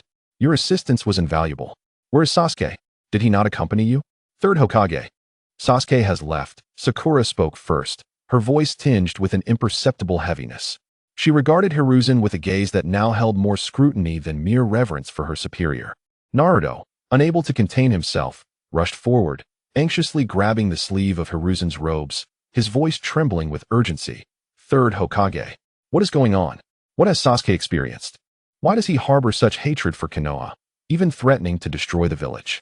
Wasn't the Uchiha Massacre solely the work of Itachi?" "Naruto," Hiruzen interrupted, cutting off Naruto's rapid-fire questioning. He sighed deeply, his face a mask of weariness and gravity. Lowering his voice to a volume only the nearby could hear, he said, "This matter is deeply complicated and not suitable for public discussion. Once the current chaos is resolved, I will find an opportunity to explain." With that, without allowing Naruto to respond, he patted Naruto's shoulder, adopting a tone that mingled fatigue with undeniable authority. "For now, the priority is to assist the injured and stabilize the villagers' spirits. You have both worked hard. Return and rest." He then turned to leave, flanked by his vigilant ANBU guards. Watching the third Hokage's retreating figure, Naruto clenched his fists, his face a canvas of frustration and confusion. "Why can't we discuss it now?" Sakura's gaze deepened in contemplation as she quietly remarked, "Naruto, it appears the truth is even more complex than we anticipated. The third Hokage is evading the issue." Pondering Hiruzen's departure, Naruto scratched his head in bewilderment, muttering, "Is that so? I think the third Hokage simply finds it inconvenient to speak with so many people around." His inherently optimistic nature led him to trust in the benevolence of others, and soon he perked up, shaking his fist with determination. "No matter. I will confront him tonight and get to the bottom of this. He will surely tell me." Sakura nodded, saying nothing further, though her own doubts remained unshaken. She too felt an urgent need to uncover the truth lurking in the shadows of history. As night fell, Naruto found himself alone in the Hokage's office. After an announcement, he was greeted by Hiruzen, who was engrossed in paperwork. "Ah, Naruto, is it so late? What brings you here?" Hiruzen set down his pen, offering a warm smile, as though the earlier conflict had never taken place. Naruto wasted no time, bluntly asking, "Third Hokage, you mentioned you would tell me about Sasuke later. He now claims that the Uchiha Massacre was sanctioned by the higher-ups of Konoha. Is that true? Were you involved?" Hiruzen seemed taken aback by Naruto's directness. Pausing for a moment before shaking his head with a faint smile, "Naruto, why would you think that? As Hokage, I must treat every family and individual in the village with fairness and strive for justice. How could I possibly condone such a cruel and dark act as the extermination of a clan?" His eyes were sincere, his tone earnest. Naruto scrutinized his expression, and the flicker of doubt in his heart dissipated, replaced by a renewed smile of trust as he nodded vigorously. "I believe you, third Hokage." However, at the moment Naruto uttered those words, the ninja world, keenly observing from the shadows, caught a glimpse of the fleeting, almost imperceptible unease that crossed Hiruzen's face. Swiftly, Hiruzen adeptly changed the subject, his voice laced with curiosity and concern. "By the way, Naruto, Sakura displayed remarkable power today. That was no ordinary taijutsu, was it? How did she become so formidable?" With his naive disposition, Naruto replied without a second thought, "Oh, that's because Sakura acquired a powerful jutsu. Super strong. But..." He recalled Sakura's warning and quickly added, "Sakura said I can't teach it to anyone." Hiruzen maintained his composed demeanor, still smiling gently. "I see. Gaining a powerful legacy is indeed a good thing. Since she specifically entrusted you with this secret, it is wise to respect your companion's wishes." His words brimmed with care and understanding for the younger generation. Hiruzen then casually inquired about Naruto's recent well-being, reminding him to practice diligently and take care of his health, before cheerfully ushering Naruto out of the Hokage's office. As the door slowly closed, sealing off the outside world, Naruto felt as though a heavy weight had been lifted from his chest, further solidifying his belief in the Third Hokage's innocence. Meanwhile, within the office, Hiruzen resumed his seat, the smile fading from his face as he picked up his pipe, inhaling deeply. Amidst the swirling smoke, his gaze grew profound and complex. A powerful jutsu, he murmured, rhythmically tapping his fingers on the desk. At the Ninja Academy, a sudden crash echoed, followed by a pained cry. The real Sakura, her face flushed with anger, had knocked Naruto, who was still scratching his head and grinning foolishly, to the ground. "Naruto, you idiot. You have doomed me," Sakura shouted, her voice filled with both fear and fury. She cared not for any fox spirit or the fact that he was the fourth Hokage's son. Her sole desire was to hit him. This thoughtless fool might have plunged her into an irretrievable abyss. Chapter 70. The third Hokage feels wronged, clutching his stomach. Naruto grimaced as he struggled to rise, his face a portrait of grievance and confusion. "Sakura, why did you hit me? I would never harm you. I didn't do anything." "Did nothing?" Sakura trembled with rage, pointing to the sky. "How could you reveal the secret of the jutsu to that old man? And you explained it in such detail." Naruto finally came to his senses, offering a sheepish smile as he attempted to justify himself. "I didn't disclose the specific training methods, did I? Besides, the third Hokage." Silence. Naruto. Ino Yamanaka could no longer stand by and interrupted him, her face unusually stern. "Do you still believe that old man is purely benevolent? Did you not see his expression just now? He will undoubtedly covet Sakura's divine technique. He will go to great lengths to obtain it. You are bringing danger upon Sakura." Ino's words struck Naruto like a cold bucket of water, rendering him momentarily motionless. Indeed, the third Hokage had already lost his reputation. He had consumed his parents' fortune and property, even concealing the identity of his heroic son. Just then, Sasuke Uchiha, who had been observing quietly, let out a cruel laugh. He crossed his arms, his gaze icy as it swept over Naruto. "Humph. I wondered why I was the only one trying to stop you from annihilating the world during the first curtain of the heavens, while Sakura was nowhere to be seen." He paused, his eyes sharp as blades, each word piercing Naruto's heart. "It turns out, she has already fallen victim to you. I caused Sakura's death?" Naruto was struck by lightning, his blue eyes wide with confusion, fear, and disbelief. Sasuke's heart-wrenching words, combined with the potential devastation he might have wrought in the curtain of the heavens and Sakura's absence, made it all too plausible. Sasuke's cold speculation sent ripples through the Ninja Academy and reverberated throughout the entire ninja world. Indeed, it must be so. Who wouldn't envy such power? The higher-ups in Konoha, while appearing righteous, are likely steeped in filth behind closed doors. To eliminate a prodigious girl who just saved the village for the sake of seizing a divine technique is entirely plausible. No further evidence was required. Countless viewers of the heavens had already accepted this grim truth in their hearts. The disappearance of Sakura Haruno in the future was undoubtedly linked to Hiruzen Sarutobi's covetousness for the divine technique. Naruto's unintentional slip had ignited the fuse. Such conspiracies and bloodshed over treasures and secret arts were far too common in the history of the ninja world. Hiruzen Sarutobi, at this moment, was at a loss for words, his aged face flushed with indignation, filled with an indescribable grievance. "This is outrageous. Absolutely outrageous." He was so furious that his beard trembled. "Am I the kind of person who would harm the budding talents of the village for power? This is undoubtedly a misunderstanding. A colossal misunderstanding." He reflected that although he had made compromises and faced unavoidable decisions in his lifetime, he had always maintained his bottom line towards the village's children, especially those with potential like Sakura and Naruto. He had always been nurturing and guiding. How could he possibly resort to treachery for the sake of a so-called divine technique? This was the gravest insult to the will of fire he had upheld throughout his life. Thus, the heavens were certainly not complete or trustworthy. It had to be Danzo. Yes, that scoundrel must have done something behind my back. Hiruzen's thoughts immediately turned to his former partner, whose dark methods aligned perfectly with such speculation. As anticipated, trouble soon knocked on their door.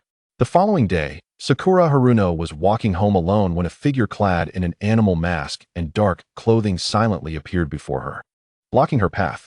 "Sakura Haruno, come with me," The figure's voice was devoid of emotion. Sakura watched him warily and asked, "Are you Umbu? What is it?" The masked individual did not answer her question, but reiterated, "It pertains to Uchiha Sasuke. We require your cooperation in the investigation." Upon hearing Sasuke's name, Sakura's heart tightened. Despite her myriad doubts, the mention of Sasuke compelled her to grit her teeth and follow him. He led her to an obscure and concealed entrance to an underground facility. Upon entering, a chilling and oppressive atmosphere enveloped her, starkly contrasting with the sunny ambience of Konoha. Soon, a figure emerged from the shadows. He wore a high-collared robe, half of his face and right arm wrapped in thick bandages, exuding an unsettling air. It was Danzo Shimura. Danzo scrutinized the evidently defensive Sakura with his lone eye, his voice hoarse and accusatory. "Sakura Haruno, why did you let the rogue ninja Uchiha Sasuke, who attacked the village and caused significant destruction, escape yesterday? What is your relationship with him? Do you intend to become a rogue ninja as well?" This heavy accusation left Sakura stunned, and a surge of anger coursed through her. She glared at Danzo. "Who are you to slander me like that? How could I ever become a rogue ninja? Do you think you're the Hokage, dictating what is true?" Sakura's last remark, uttered in a fit of rage, inadvertently struck a nerve with Danzo. His lifelong ambition had been to become Hokage. Impudent. Danzo's eye flashed with cold fury, and in an instant, he lunged towards Sakura, his hand reaching for her shoulder with astonishing speed. Caught off guard by his sudden attack, Sakura barely managed to sidestep, narrowly evading his grasp. "You attacked me?" she exclaimed, both shocked and furious, taking a fighting stance. "Who are you? Are you a rogue ninja?" Danzo steadied himself, letting out a chilling scoff. "Rogue ninja? That term has only ever been used by me against others." Before he could finish his sentence, several root members sprang from the shadows, armed with blades, mercilessly launching their assault on Sakura's vital points. Faced with this sudden and lethal attack, Sakura's fury ignited completely. She held nothing back, confronting the chakra-infused short blades without flinching, unleashing a powerful punch. Crack! Boom! The familiar scene played out once more. The chakra short blades shattered upon contact with her fist, and the assailant was sent crashing against the wall, unconscious and perhaps even lifeless. Danzo's single eye widened with astonishment and uncontainable greed. Is this the divine technique?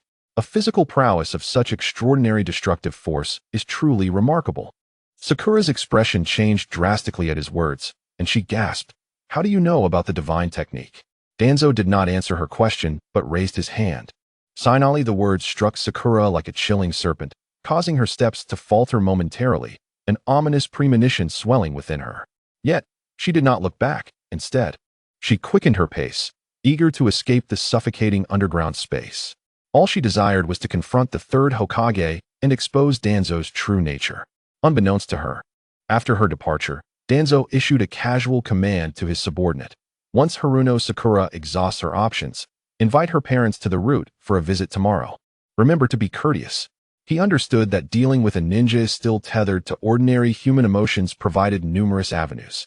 Coercion might yield limited results against Sakura, who wielded peculiar jutsu, but emotional vulnerabilities often struck true. Danzo's single eye gleamed with a determined light. "Such power should be under my control. To safeguard the roots of Konoha, only I can lead the village."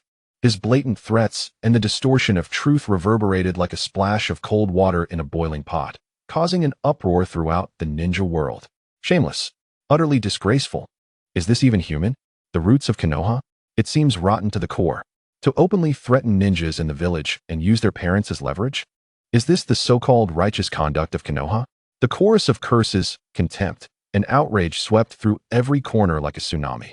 Allies of Konoha, rival ninja villages, and even neutral wandering ninjas and ordinary citizens were astonished by Danzo's unprincipled tactics.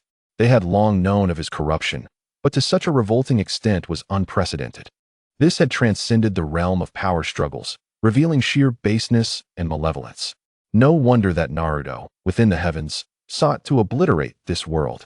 If I lived in such a decayed place, I would also yearn to destroy it. A hot-headed ninja bellowed. Danzo, that old wretch. Indeed, he orchestrated everything. Within Konoha, countless ninjas were incensed, their faces pale and fists clenched. They felt an overwhelming shame and anger at having such leaders in their village. Especially the ordinary villagers and lower-ranked ninjas, who felt a burning shame on their faces. Previously, when they undertook missions and identified themselves as ninjas of Konoha, they garnered a measure of respect and envy. But now, just yesterday in the land of tea, upon hearing I am from Konoha, their expressions turned strange. Of course. Now, I feel embarrassed to wear my forehead protector, all due to the misdeeds of those in high positions. Danzo and Humph. Though some refrained from directly naming the Third Hokage, the implication of discontent was abundantly clear. Bang! Tsunade's sturdy wooden desk shattered under her palm, splinters scattering. Bastard! Tsunade's chest heaved with fury, trembling slightly as she gritted her teeth and growled. Is my grandfather truly blind? What kind of disciples has he taken? At that moment, Tsunade felt not only the disgrace of Konoha, but also the humiliation of her Senju clan. Beside her, Jiraiya's face was equally grim, fists tightly clenched. Although he too was infuriated, he focused his ire on Danzo himself. Danzo, that old scoundrel. He is a malignant tumor in our Konoha. He will stop at nothing to achieve his goals, abandoning even the most basic principles. He does not deserve the title of ninja. In the Ninja Academy, the atmosphere was stifling. Naruto lowered his head like a child caught in wrongdoing, anxiously approaching Sakura, his voice laden with guilt and regret. Sakura, I'm sorry. I truly didn't know it would turn out like this. Sakura trembled with rage, her chest constricted. She gazed at the boy before her, whose innocent expression suggested he was oblivious to the catastrophic consequences his words might unleash, and felt an overwhelming urge to strike him. Yet, all of this was merely the future, not yet realized. She had no outlet for her fury, and this suffocating sensation nearly made her explode. Ultimately, all her anger and helplessness coalesced into a precise fist, which she brought down upon Naruto's head. Thud! You colossal fool! From now on, you are forbidden from speaking about me. Do you understand? Sakura shouted, her eyes reddening, a mixture of anger and fear. Naruto clutched his swelling head, grimacing in pain, yet dared not utter a single complaint, merely nodding repeatedly. Understood, understood. I will never speak out of turn again. Sarutobi Hiruzen appeared troubled, deeply sighing as if a part of his spirit had been drained. The dying embers in his pipe flickered, reflecting the complexity of his eyes. Chapter 72. The inaction the jutsu of Sarutobi Hiruzen lingered in his mind. It represented a force that transcended comprehension, capable of overturning the existing power structure. In the face of such power, could he truly maintain his original intentions without any ulterior motives? He could not help but envision the future scenarios he might confront. Externally, there was Uchiha Sasuke, who inherited the Uchiha hatred, wielding the Mangekyo Sharingan and Susanoo, vowing to annihilate Konoha. Internally, there was Sakura, who possessed unknown jutsu. Her potential vast, yet her allegiance uncertain due to Sasuke. Beset by internal and external troubles, formidable foes encircled them, in pursuit of the village's absolute stability. To eliminate all potential, uncontrollable threats, what would I choose to do? Would I opt for trust and guidance, or employ more effective, perhaps less virtuous means? Sarutobi Hiruzen contemplated various possibilities, his brow furrowing deeper. He realized he could not immediately provide a resolute answer. In extreme circumstances, under the ironclad rule that the village's interests supersede all else, certain principles he had steadfastly upheld seemed to blur and waver. This questioning of his own convictions filled him with dread and exhaustion. Ultimately, Sarutobi Hiruzen could only release a longer, heavier sigh, burying his face in his palms. Murmuring to himself, which side will I ultimately choose? He could no longer see himself clearly. The scene shifted, revealing Sakura, troubled by Danzo's threats. Ultimately choosing to visit the Hokage's office to seek an audience with the Third Hokage. Inside the office, Sarutobi Hiruzen set down his documents, wearing his customary, reassuring smile, and gently asked, "Ah, Sakura, what brings you here?" Sakura took a deep breath and recounted her encounter with the masked man, her meeting with the elder Danzo, and the threats made against her to relinquish her secret jutsu or be branded a rogue ninja. Her tone carried a sense of grievance and fear, her eyes hopeful as they sought justice from the Third Hokage. Hiruzen listened attentively, maintaining his comforting smile.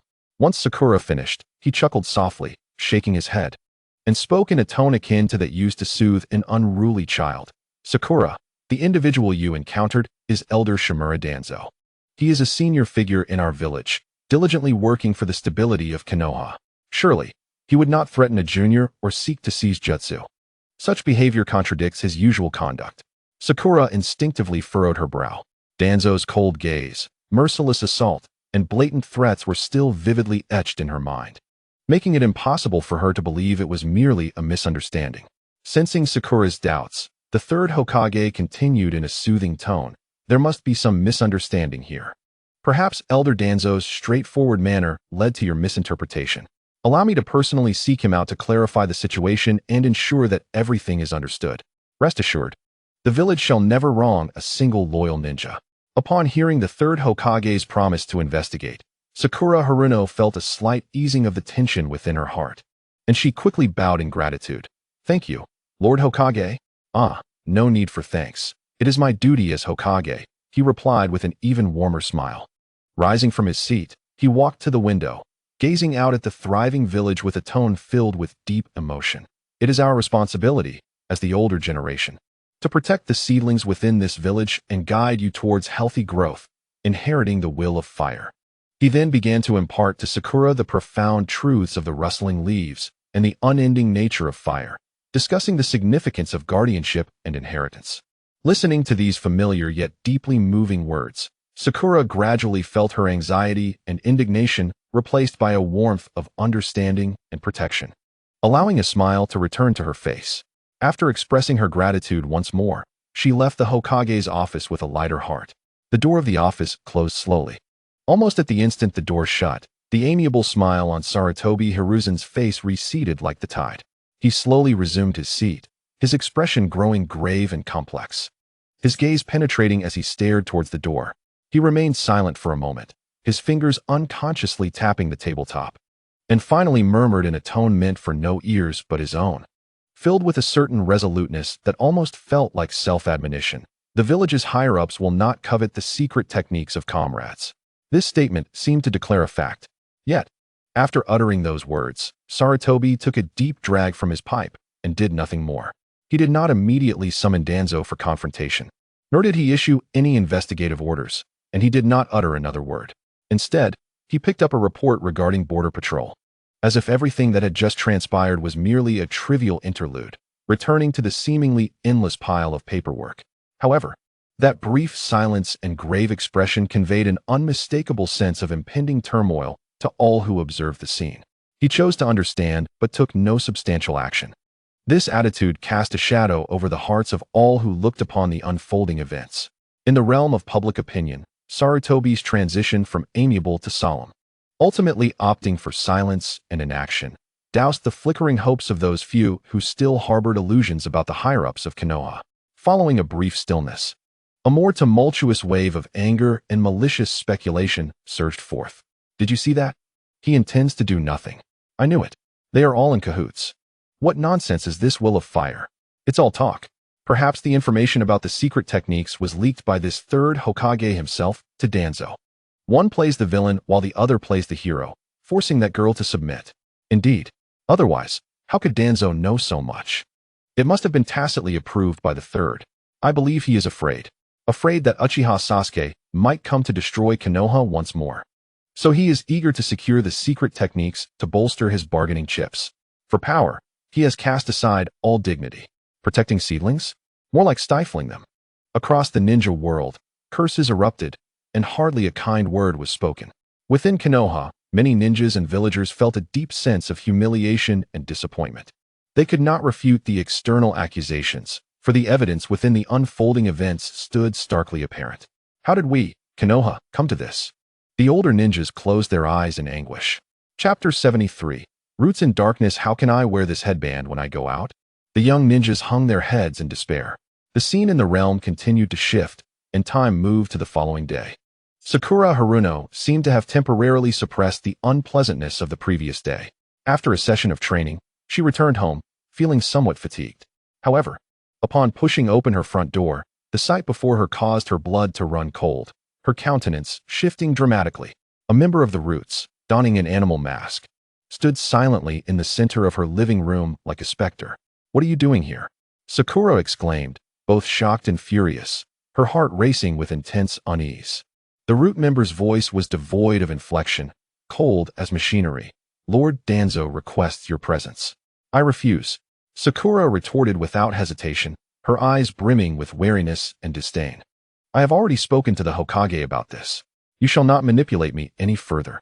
In response to Sakura's defiance, the root member neither grew angry nor retreated, simply fixing his cold gaze from behind the mask upon her, reiterating, "You will go." This plain yet resolute statement struck Sakura like a bolt of lightning. Suddenly, a terrifying possibility dawned upon her, her heart nearly stopping. What have you done to my parents? The root member remained silent, continuing to observe her with an invisible pressure. This silence was more despairing than any response. After a long pause, Sakura's face drained of color, becoming ghastly pale.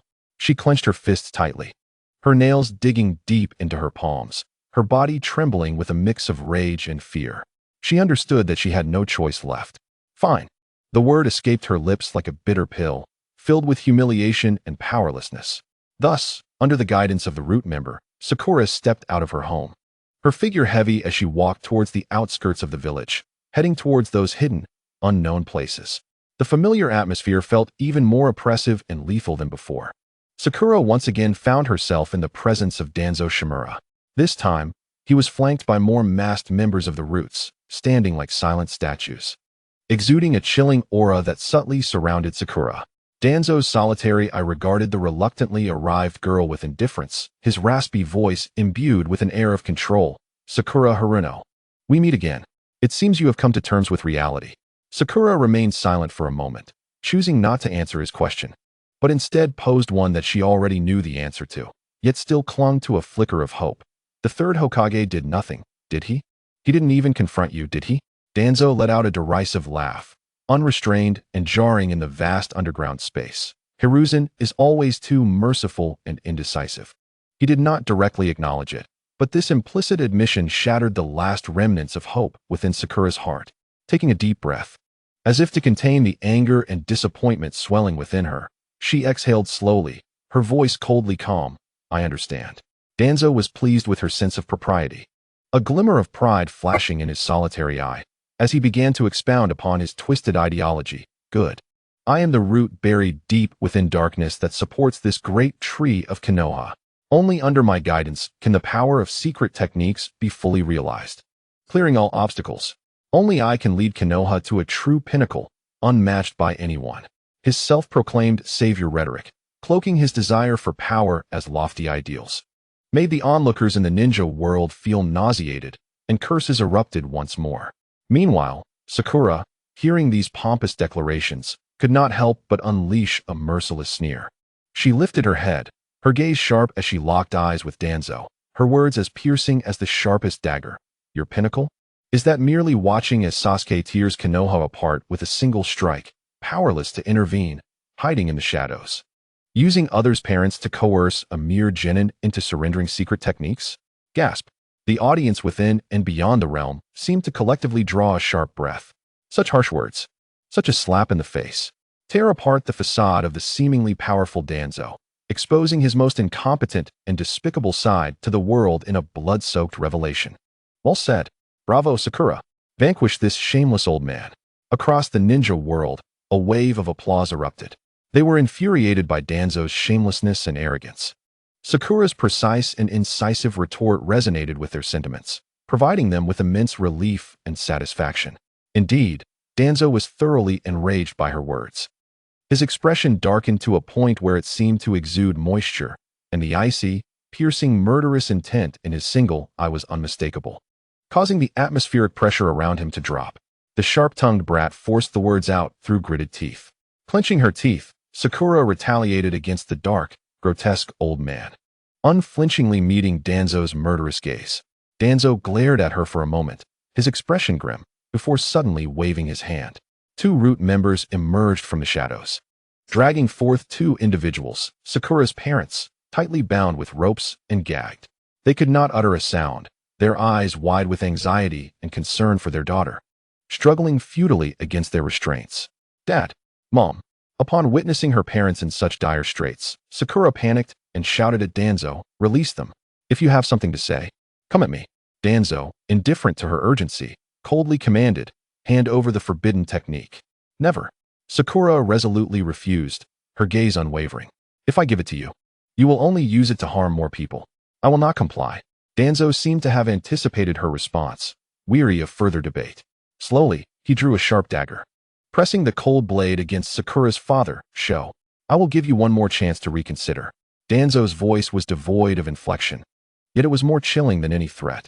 Witnessing the blade pressed against her father's neck, Sakura trembled with rage, a torrent of murderous intent surging within her, yearning to obliterate Danzo on the spot. But she could not act. Her parents' lives hung in the balance.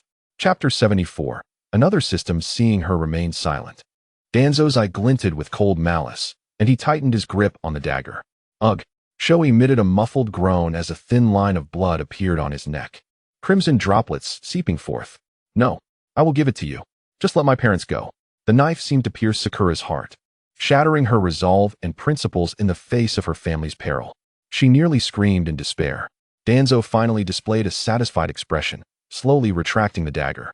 It should have been this way. He gestured for his subordinates to move Sakura's parents slightly away, yet still within reach, then addressed Sakura. Now, hand over the forbidden technique. Do not attempt any tricks. Your parents' lives depend on your compliance. Sakura, gazing at her parents' terrified expressions and the predatory root ninjas surrounding her, along with the cold serpent-like Danzo, realized she had no way out. With a grim countenance, she relinquished the red tablet inscribed with the forbidden technique.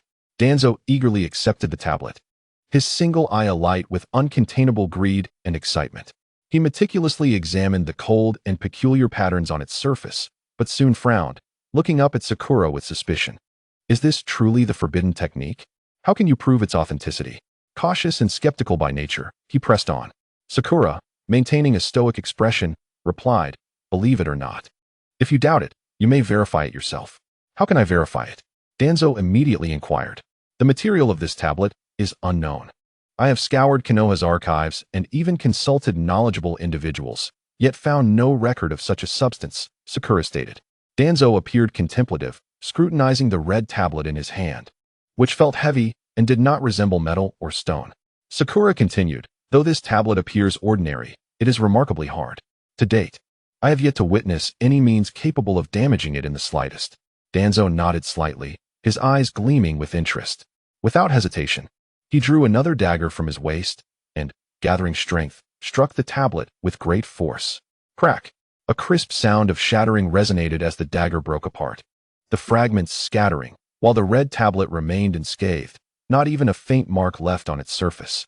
Danzo's eyes sharpened, and after a moment of contemplation, he signaled for a skilled wind release user among the root members to step forward. The ninja concentrated wind chakra into his blade, forming a razor-sharp wind blade, and slashed at the tablet once more. Buzz! The wind blade met the tablet with a low hum, only to dissipate into nothingness. The tablet remained intact, its gentle sheen unchanged. It is indeed an unknown material, Danzo murmured, his doubts alleviated, replaced by an even hotter desire. Such a divine artifact must contain extraordinary content. He shifted his focus back to the inscriptions on the tablet, meticulously studying the arcane patterns and symbols, furrowing his brow deeper with each glance. Unable to suppress his curiosity as he asked, why does the training and operation of this forbidden technique not involve chakra at all? Sakura, upon hearing this, emitted a cold laugh, tinged with mockery and pity. If it is called a forbidden technique, why do you still believe it to be merely a special chakra secret art? What? Danzo's expression shifted dramatically, as though he had heard something that shattered his understanding. His hand trembled slightly as he gripped the tablet. His single eye fixated on Sakura, his voice dry with shock. Could it be that there exists a cultivation system beyond chakra in this world? Though this world has warriors, he deemed them ineffectual. Only chakra represented the mainstream. This inquiry not only stunned Danzo, but reverberated through the heavens like a thunderclap, igniting a storm of thoughts in the minds of all onlookers. Chakra is not the sole source of power. The forbidden technique represents an entirely different path. The impact of this conjecture was far more profound than simply acquiring a powerful secret art. In that moment, the entire understanding of the ninja world was violently shaken. After a brief silence, a volcanic eruption of uproar and discussion ensued. Not involving chakra. How is this possible? No wonder. No wonder it can shatter mountains with a single punch, disregarding ninjutsu. The essence of power is fundamentally different from our understanding. Indeed, It must be an ancient cultivation method from a bygone era, someone exclaimed, igniting a realization that dazzled many. Before the Sage of Six Paths established the ninja sect and disseminated chakra, this world must have once harbored other systems of power. Exactly. The tales from the mythic age may not be entirely fictitious. This forbidden technique could very well be a relic of a lost civilization. Oh heavens! If that is the case, then the chakra system we currently rely on is not the only or even the strongest foundation. This speculation spread like wildfire, stirring a blend of excitement and trepidation in countless hearts. Excitement at the prospect of unlocking the door to a new world, and fear that the very foundation of their power may not be unique and might not even be the strongest. Amid their prior greed for the forbidden technique, a newfound reverence and curiosity for the unknown emerged. If this indeed represents a path independent of chakra, one that reaches the very essence and even touches the divine realm, its value will far exceed anyone's imagination. The leaders and shadows of each village were expressions of grave concern, realizing that what the heavens unveiled was not merely a young girl's adventure or the internal struggles of Konoha, but rather a staggering secret capable of upending the entire power structure of the ninja world. At any cost, many in power felt this thought resurface in their minds. But their objective was no longer merely to seize a stone tablet, but to seek out the long-lost ancient path that might exist. In the celestial expanse, Haruno Sakura spoke. You have what you came for, now release them. Danzo, shaken from the shock of the divine technique that was not of the chakra system, regained his cold, calculating demeanor. He gazed at Sakura, who paled at having surrendered the tablet, a sinister smile curling at the corners of his mouth. I have taken what you offered. As for your parents, they shall naturally be released. Chapter 75. Truly shameless. Upon hearing this, Sakura thought she might finally breathe a sigh of relief. Yet Danzo's subsequent words plunged her into an icy abyss. However, he continued with an unyielding tone. You, Haruno Sakura, must join Root from this day forth and serve me. What? Sakura could hardly believe her ears, trembling with rage. You are dishonorable. I have given you the item. What right do you have to demand my allegiance to Root? Danzo let out a cold scoff, mocking her innocence. I said I would release your parents. And I will. But as a ninja of Konoha, it is your duty to obey the orders of your superiors. As an elder of Konoha, I command you to join Root and contribute to the village's foundation. Your resistance and refusal to comply. Do you truly wish to betray Konoha? At this, Danzo paused, his single eye glinting with malice as it swept over Sakura's captured parents, his tone growing more sinister. If that is the case, then your parents, as the direct relatives of a traitor, cannot simply be treated as ordinary villagers. They cannot be released. This twisted rhetoric, forcibly binding obedience to treason, completely severed all escape routes for Sakura. She was left with the choice to either submit and join that nauseating dark organization or be branded a traitor, dragging her parents into disaster alongside her. The utter shamelessness of the situation ignited a furious tremor within Sakura. She glared at Danzo with venomous hatred, forcing out the words through clenched teeth. You are truly shameless. Danzo paid her insult no mind, treating it as the lament of a defeated creature. Coldly pressing on, then what is your choice? Will you pledge loyalty to me and join Root, or will you choose betrayal? As he spoke, he once more positioned the cold blade firmly against Sakura's father's neck. The recently formed scab crushed anew, the threat unmistakable. Sakura watched the glaring red mark on her father's neck, seeing the unmasked fear and concern in her parents' eyes. Boundless rage and hatred surged within her. She bit down hard on her lip, nearly drawing blood, and spoke each word with deadly intent. If anything happens to my parents, I swear, I will spend my life avenging you. Danzo, rather than becoming enraged, appeared to seize upon a greater leverage, his eye gleaming with cold light. So, you are threatening the higher-ups of Konoha? Is this your declaration of betrayal against the village? He tightened the noose of treachery around her neck. Caught in a dilemma, with no path forward or back, Sakura's breath quickened, and her mind raced, yet she could find no way out. Observers from the ninja world felt their hearts tighten as they acutely sensed the immense pressure and despair the pink-haired girl was enduring at that moment. Just as Sakura was being cornered by Danzo's accusation of treachery, her father, Haruno Sho, suddenly began to struggle violently, emitting muffled sounds from his throat. Danzo frowned, seemingly annoyed by the noise, but then a glimmer of calculation flickered in his eye, and he smiled. He gestured for his subordinates to release the cloth binding Sho and Harunome's mouths and to unshackle them. Cough, cough, cough. Sho gasped as he coughed violently. Danzo sneered, saying, "You would do well to advise your daughter to be wise. Becoming a traitor will only lead to ruin for your family." However, Sho and Mei exchanged a glance, as if reaching an unspoken understanding in an instant. Sho turned to his tear-streaked daughter, whose eyes were filled with guilt and anguish, and offered her a gentle smile tinged with regret. "Sakura, I'm sorry for the trouble we've caused you."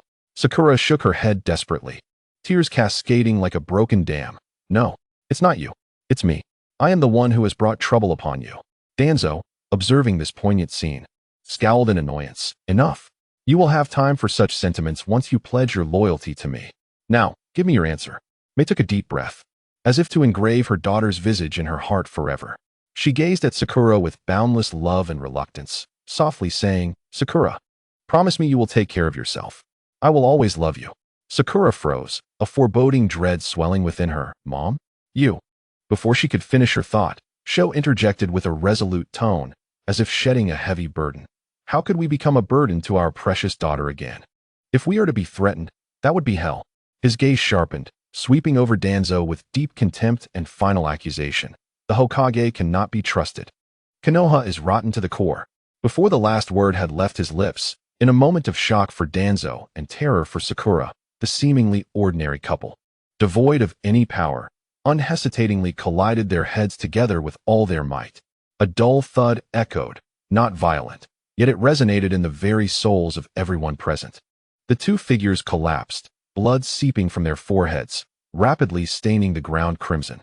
In their final moments, their eyes remained fixed on their daughter, filled with relief, boundless love, and a final protest against this dark reality. Time felt as if it had frozen.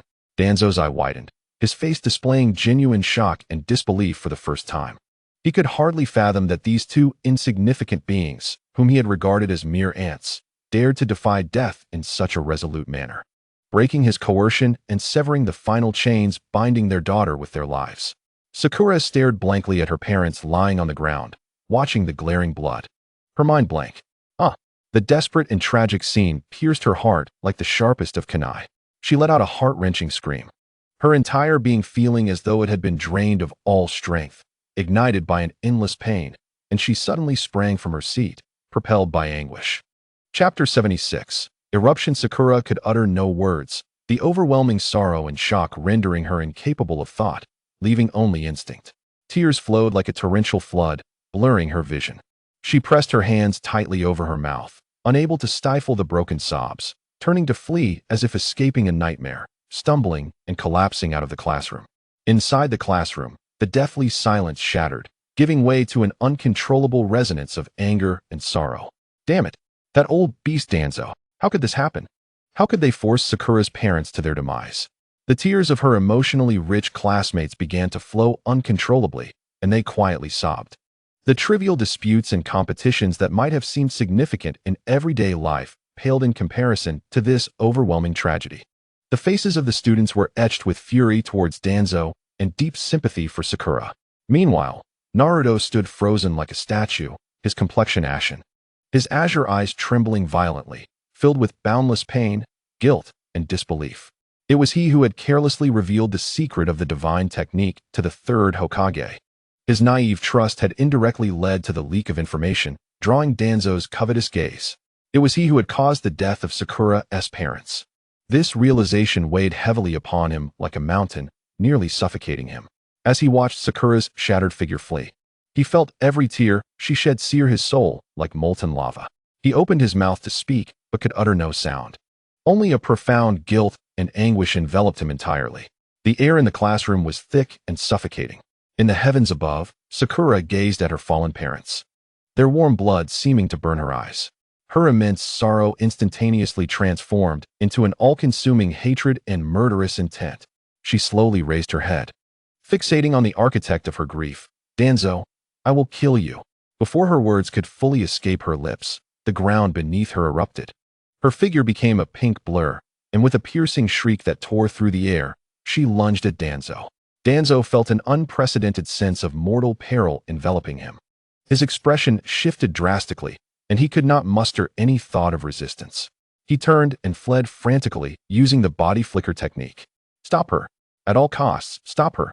Danzo screamed in desperation. The root ninjas surged towards Sakura like a tidal wave, throwing kunai and unleashing a barrage of ninjutsu. However, it was futile. Those who dared approach her met a far worse fate. A mere brush of her fists resulted in shattered bones and ruptured organs. If struck directly by her fists imbued with destructive power, they would be obliterated, reduced to a shower of blood. Such overwhelming devastation. Sakura was like a harbinger of destruction, and wherever she passed, dismembered limbs flew, and nothing could impede her advance. She carved a bloody path through the dense assault, her target locked on Danzo, who was desperately trying to escape. Upon catching sight of this hellish scene, Danzo's singular eye filled with disbelief and horror as he gasped. How can she be this strong? How old is she? Isn't she just a freshly graduated genin? Then, as if a thought struck him, a twisted expression of shock and greed crossed his face. Could it be because of the divine technique? But how long has she been training? How could she have undergone such a transformation? Yet, he reacted swiftly. Realizing he could not match her strength, he quickly altered his demeanor, shouting with chakra-enhanced volume. Sakura, stop. Your parents are not dead. If you pledge your loyalty to me, I can use the finest medical ninjutsu to save them. However, his lies fell flat before Sakura, who had witnessed her parents' tragic demise. In response, all that met him were her bloodshot eyes, filled with unquenchable hatred, and the bodies of her fallen foes. Watching the root members he had painstakingly nurtured being mercilessly slaughtered felt like a dagger to Danzo's heart, causing him to bleed internally. He roared in anger, Sakura, is it really worth this madness just for loyalty to me? I am the leader of Konoha. At last, Sakura responded, her voice as cold as a millennium of ice. Laced with scorn and resolution, loyalty? It is merely another form of bondage, a life spent as your obedient dog. I, Sakura Haruno, would rather die? You do not care for your parents? Are you willing to let them? Her words infuriated Danzo to the brink of bloodshed. Yet Sakura no longer afforded him the opportunity to speak. With a powerful punch, she obliterated the last root ninja in her path, and amidst the blood mist, she flashed to the spot where her parents lay fallen. She carefully cradled their lifeless bodies in her arms, and with her crimson eyes casting a final glance at the furious Danzo in the distance, she hesitated no longer. With a surge of energy, she transformed into a streak of light, vanishing into the distance. Stop her! Stop her at once! Danzo's furious roar echoed. At this moment, Sakura was encumbered by her parents, leaving a chance for interception. Should she escape today, the unrestrained Sakura would become his nightmare. Just as Sakura held her parents' remains, attempting to flee the area, a group of masked ninjas appeared like phantoms, swiftly encircling her. The leader among them was the Third Hokage, Hiruzen Tsuratobi, who had rushed to the scene. The Third Hokage surveyed the nightmarish scene before him, the shattered ground, the blood-soaked remnants of flesh, and Sakura, drenched in blood, filled with hatred as she clutched her parents' corpses. His expression darkened, and he solemnly asked, Sakura, what on earth has happened here? Before Sakura could respond, Danzo pointed at her and bellowed in rage, Hiruzen, what are you asking for? Sakura has killed numerous Umbu members and stolen village secrets. She is now a traitor. Seize her at once. The Third Hokage ignored Danzo's outburst. His gaze remained fixed on Sakura, particularly on the two lifeless forms in her embrace, sending a shiver through him. His voice trembled slightly as he asked, Sakura, tell me, what exactly transpired? Chapter 77. The traitorous ninja Sakura lifted her head, her blood-red eyes locking onto the Third Hokage, devoid of the respect she once held, replaced only by the cold hatred born of betrayal. Each word fell like a bitter accusation. You are truly hypocritical. These words struck like a hammer upon the Third Hokage's heart, causing his expression to shift instantly. Just then, Sakura made her move. She could no longer remain. Clutching her parents, she attempted to force her way through the Umbu's encirclement. Stop her, the Third Hokage instinctively commanded. He could not allow a murderer of many village shinobi to escape, especially in such an unstable state. The Umbu members immediately executed the order, unleashing various binding techniques and attacks upon Sakura. Danzo watched the scene unfold, a sharp, cold laugh escaping him as he growled at the Third Hokage, Tsuratobi. Do not play the hypocrite here. Her parents are dead, right before her eyes. It is due to my coercion, and also because of your complacency. Do you think after all this, she will still hold any loyalty to Konoha, to you? She has become a beast seeking revenge. Shut up, Danzo. You fool. The third Hokage was thoroughly enraged by Danzo's words, turning to scold him fiercely. Look at what you have done. How could you let things reach this point of no return? Danzo remained unfazed, retorting with a cold smile. How I choose to act is my business. Now, it is up to you to decide. Will you allow this monster, who possesses the divine technique and harbors hatred towards Konoha, to escape, thus becoming a future threat? Or will you make the right choice here, for the village's future? The third Hokage was momentarily speechless, his blood boiling with fury, unable to retort immediately. In that brief exchange, cries of agony erupted from the front. The Yumbu attempting to restrain Sakura found themselves utterly powerless against her unrestrained fury. In merely a fleeting encounter, members of the Yumbu lay shattered amidst pools of blood. The situation had spiraled beyond control. Enough. Sakura, cease your assault. They are your comrades. The third Hokage, witnessing yet another Yumbu fall, cried out in anguish, attempting to awaken the seemingly deranged Sakura Haruno with memories of their past bonds. Sakura abruptly halted her onslaught, her arms tightening around the lifeless forms of her parents, slowly turning to face the third, her blood-red eyes fixated on him, her voice hoarse yet icy. Comrades? What about my parents? Are they not citizens of Konoha? Are they not your comrades? The third's complexion darkened further, a wan expression of helplessness crossing his features as he stammered. That was an accident. I never anticipated things would escalate to this extent. Accident? Ha ha. Sakura's cold laughter resonated with a tragic mockery, revealing her disdain. Sakura. The third raised his voice, striving to stabilize her. Trust me, I will provide you with an explanation. I promise. An explanation? Sakura's voice was resolute, laced with profound hatred. I desire nothing but the death of Danzo. Nearby, Danzo merely scoffed, remaining silent, yet casting a derisive glance at the third, observing how he would respond.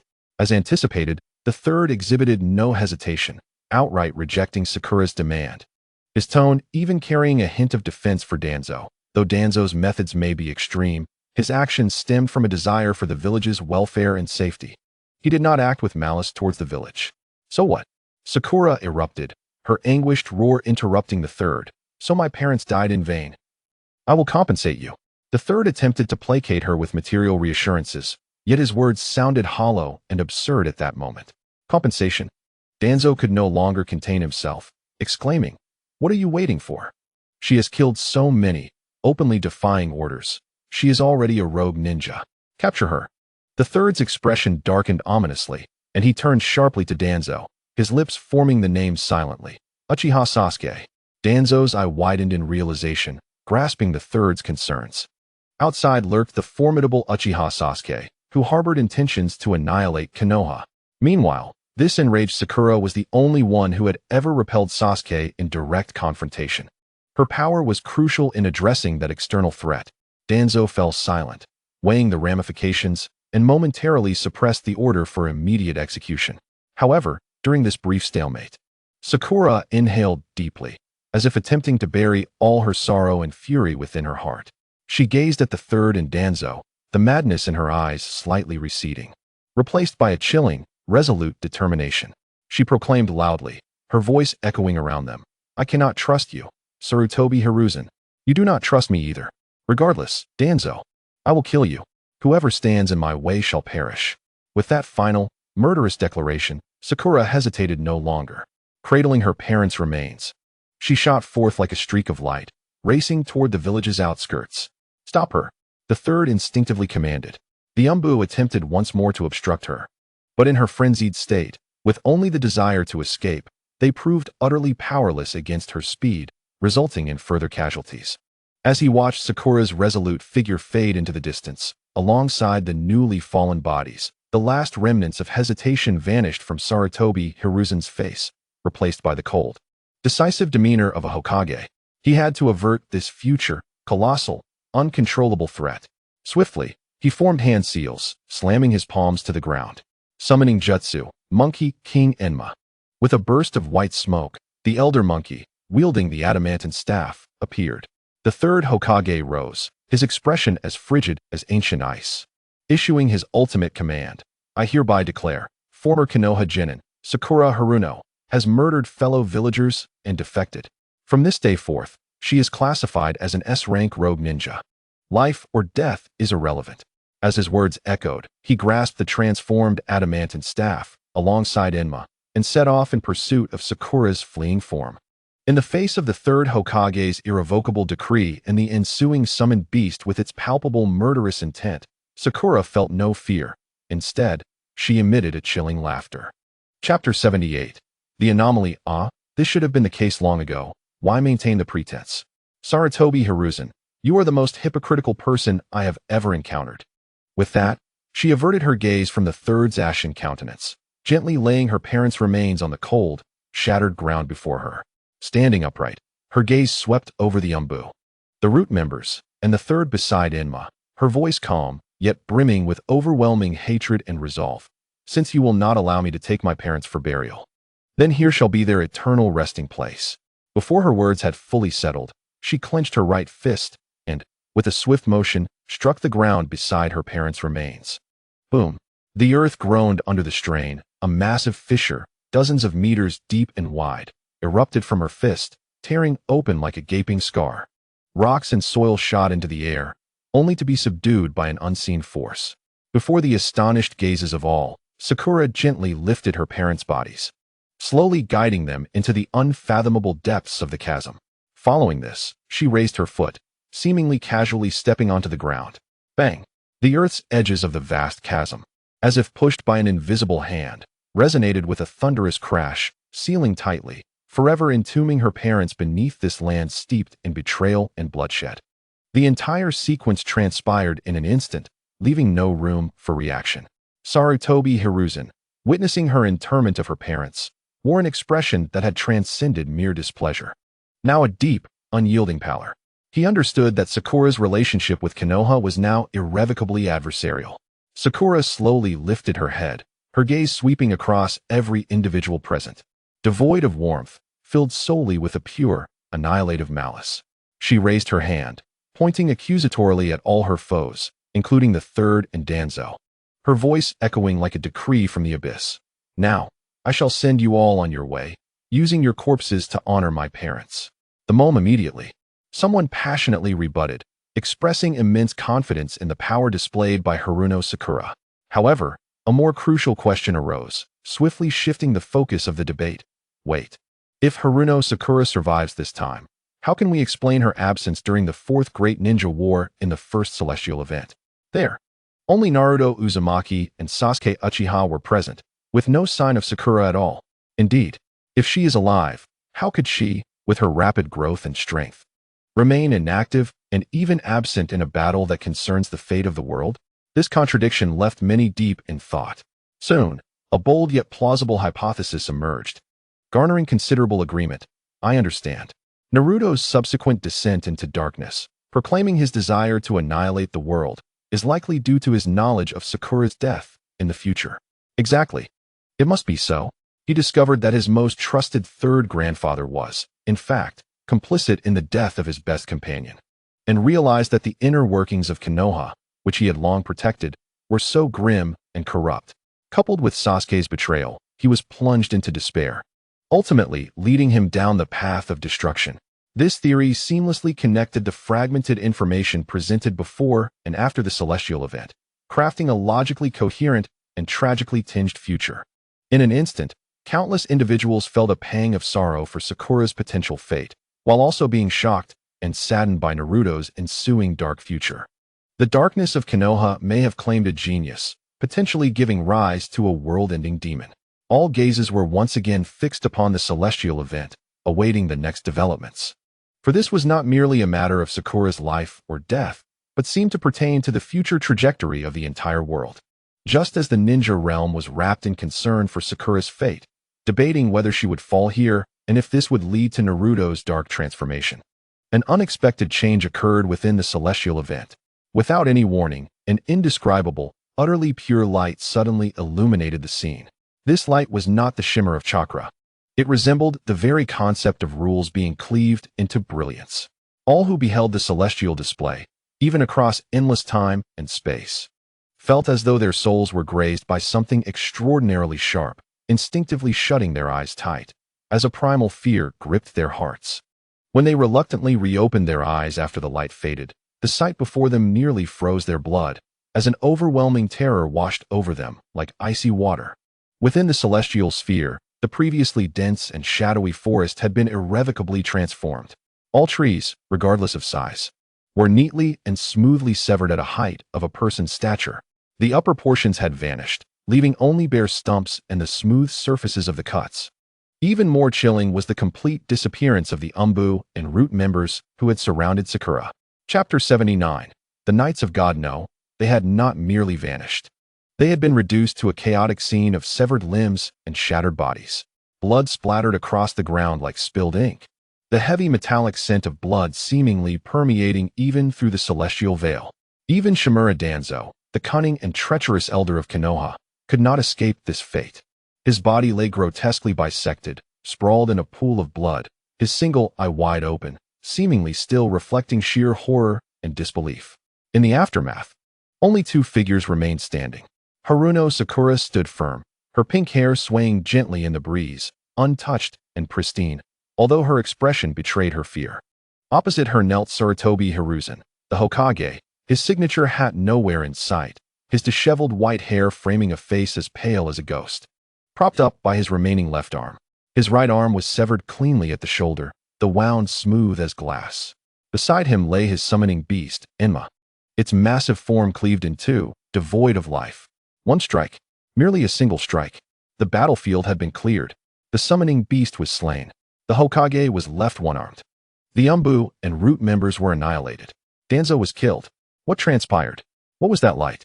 What could have caused this? What on earth happened? Across the ninja realm, countless terrified screams and questions erupted. This was entirely beyond their comprehension. However, in the Land of Iron, among those swordsmanship masters who had immersed themselves in the way of the sword for decades, their reactions were starkly different. They stared intently at the celestial display, their faces as pale as parchment, their hands gripping their swords trembling uncontrollably, beads of cold sweat forming on their foreheads. No, it cannot be. An esteemed old swordsman from the Land of Iron, his voice quivering nearly beyond recognition, questioned, "What was that? A slash? Impossible, absolutely impossible.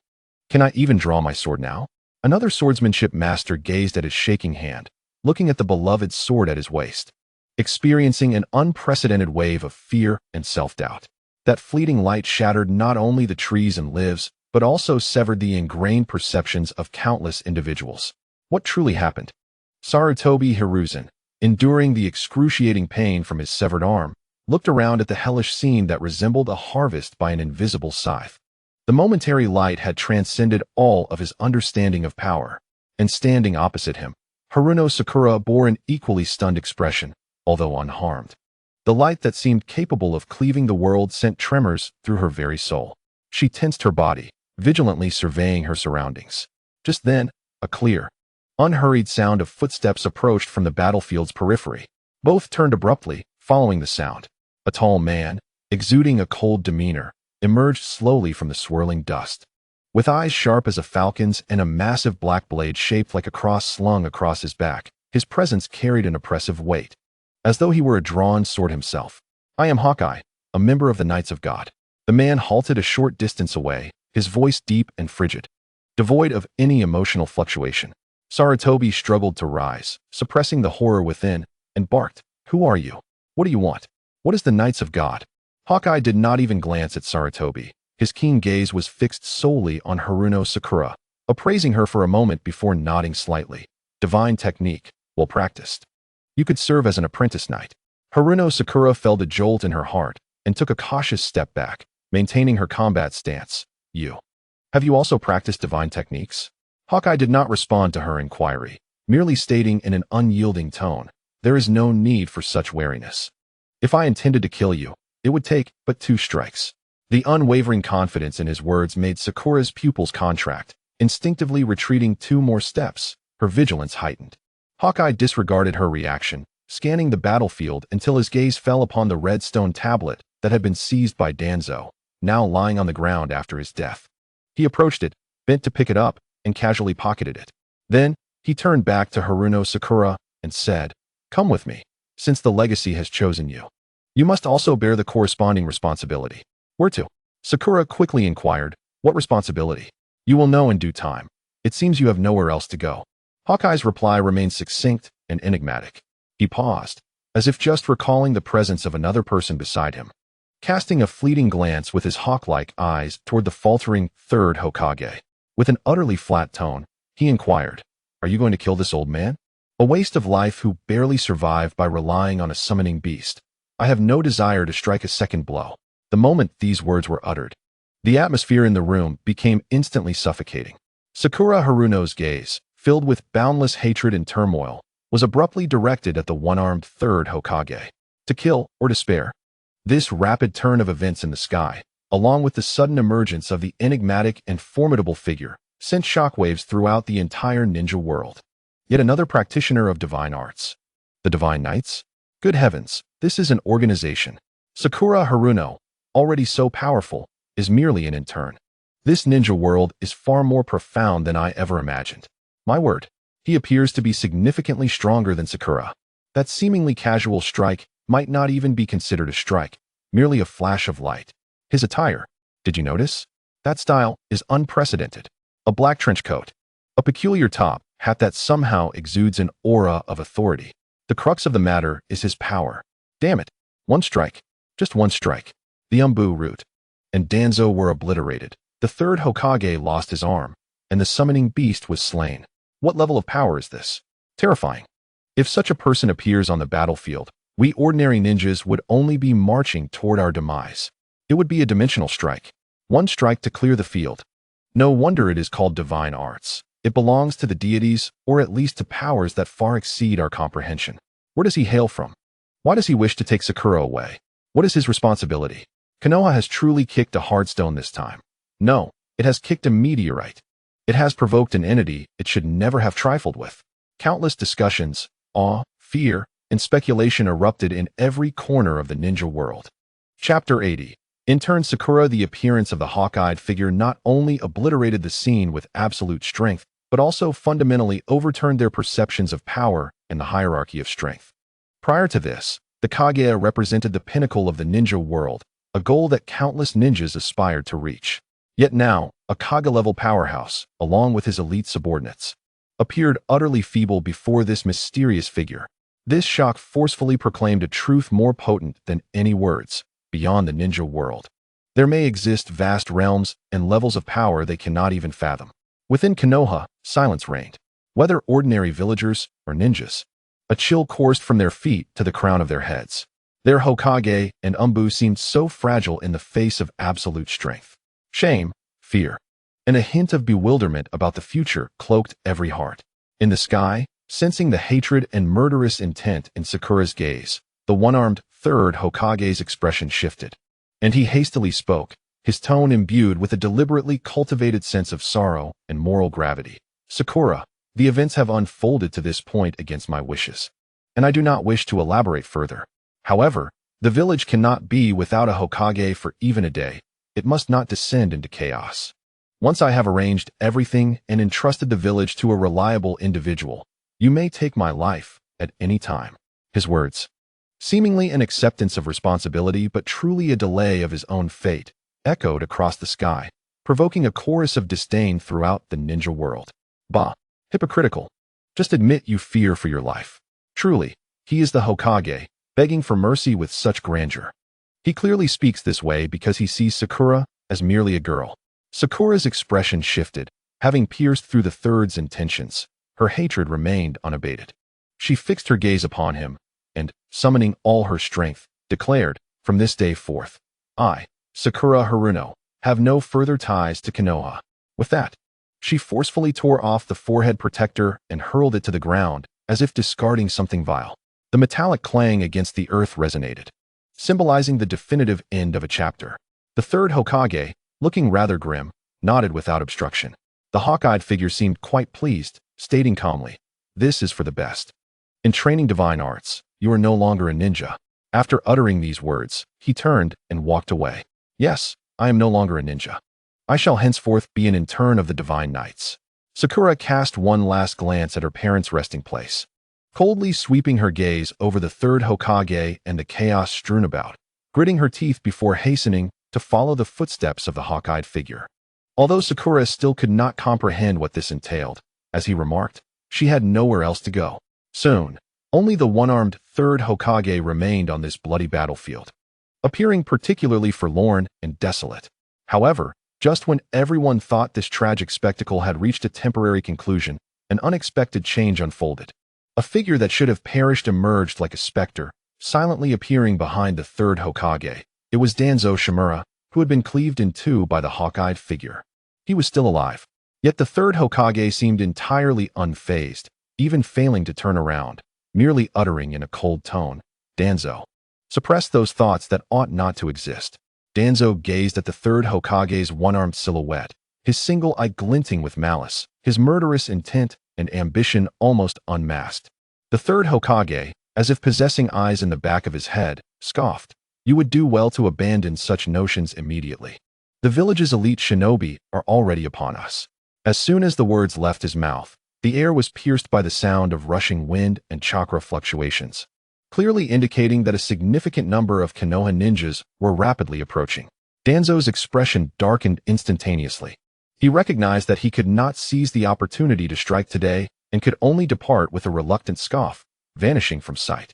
Only when Danzo's presence had completely dissipated did the third Hokage slowly turn around, watching the direction in which he had disappeared, murmuring to himself with a peculiar tone, "This secret technique is indeed quite effective." He then lowered his gaze to his severed arm, an array of complex emotions flickering in his eyes, pain, fear, and a hint of indescribable struggle. However, as Konoha's elite shinobi arrived at the scene, witnessing the hellish tableau and the one-armed Hokage, they erupted in horrified gasps, and all expressions of Sarutobi Hiruzen instantly vanished, replaced by his usual calm and authority. Though his countenance remained pale as a ghost. "Clear the scene, provide medical assistance." Medical assistance? Aside from him, everyone else is in pieces. All matters will be discussed upon returning to the village. Sarutobi Hiruzen commanded in a somber tone, as though the recent harrowing betrayal, slaughter, and the arrival of a mysterious powerhouse were merely incidents to be managed. As the scene faded from view, the entire ninja world erupted into even more fervent discussions following a brief silence. Sakura Haruno is alive. She was taken by the one called the hawk-eyed figure. Goodness, what a twist. Is she to be fortunate amid misfortune, joining some mysterious organization? What is the nature of that organization? With divine arts and a figure capable of clearing the field with a single strike, how could the ninja world have been caught unaware? What a pity. That old scoundrel Danzo is still alive. Countless individuals pounded their chests in frustration, seething over Danzo's resurrection. Is this the scourge that haunts the world for millennia? What is so surprising about this? Do you not remember in the first sky, Naruto Uzumaki used a forbidden technique called Izanagi? A technique capable of rewriting death. Danzo must have implanted a Sharingan. The Uchiha clan truly is a treasure trove. The powers of the Sharingan are utterly overpowered. Hey, do you think the third Hokage, having lost an arm, might also entertain the thought of arm transplantation for a Sharingan? Someone proposed a chilling hypothesis, inciting a wave of agreement and concern. Danzo is truly insane.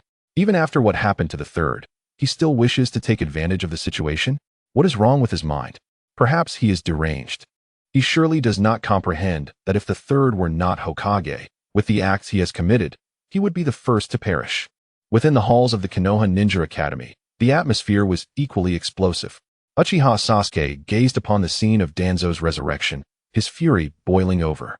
With a sudden, forceful kick, he sent the desk before him flying, producing a resounding crash. His eyes glowed crimson as he roared, "Damn you, Danzo!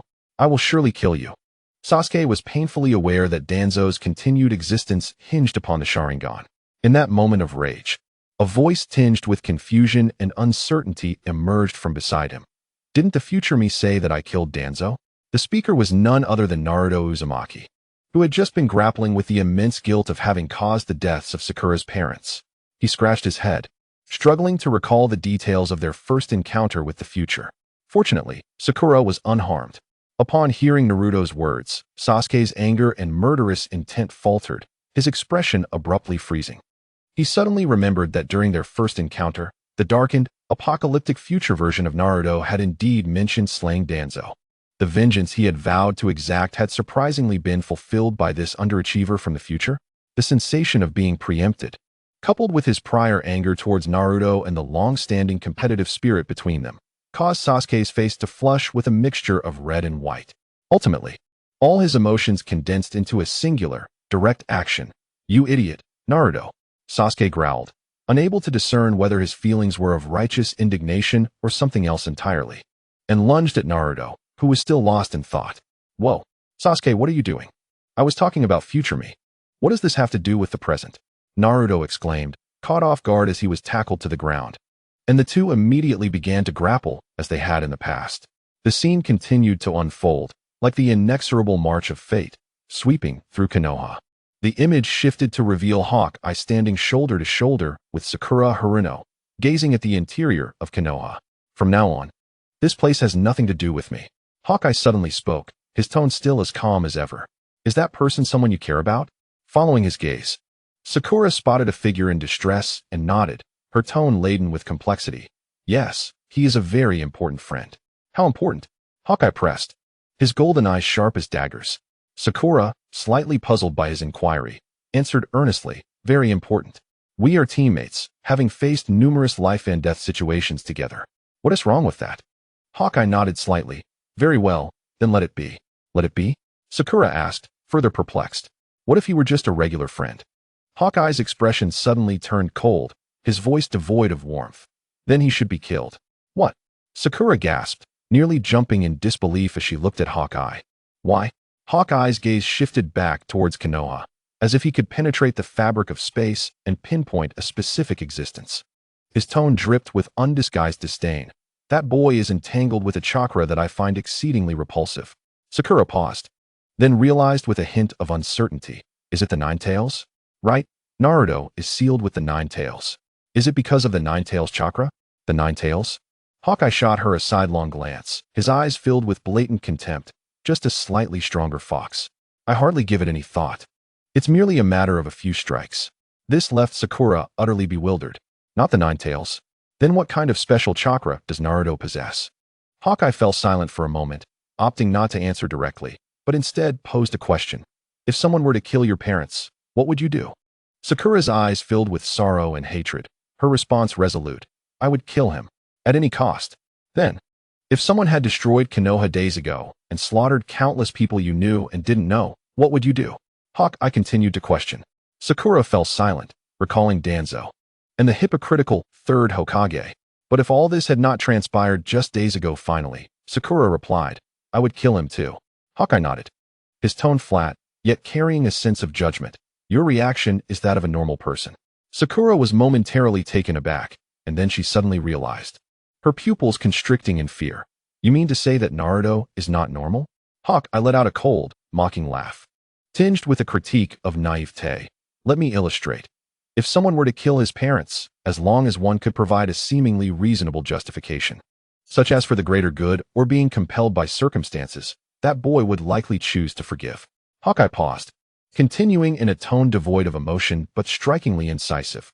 "Moreover, if someone were to annihilate his cherished village and slaughter his comrades, as long as they displayed sufficient remorse afterward or offered an excuse related to dreams or peace, he might still choose to forgive, even reconcile.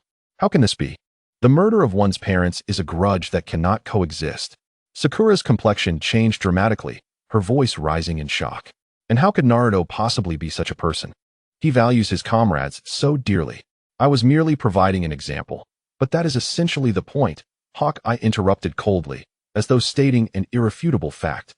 Sakura stood there, stunned, grappling with the complete upheaval of her perception of Naruto. The Naruto she knew, steadfast and obsessively true to his word, who held his comrades in high regard. How could he transform into a being devoid of principles, so easily forgiving of hatred? Suddenly, Sakura snapped back to the issue at hand, urgently asking, "What you just mentioned, that chakra you despise, what do you mean?"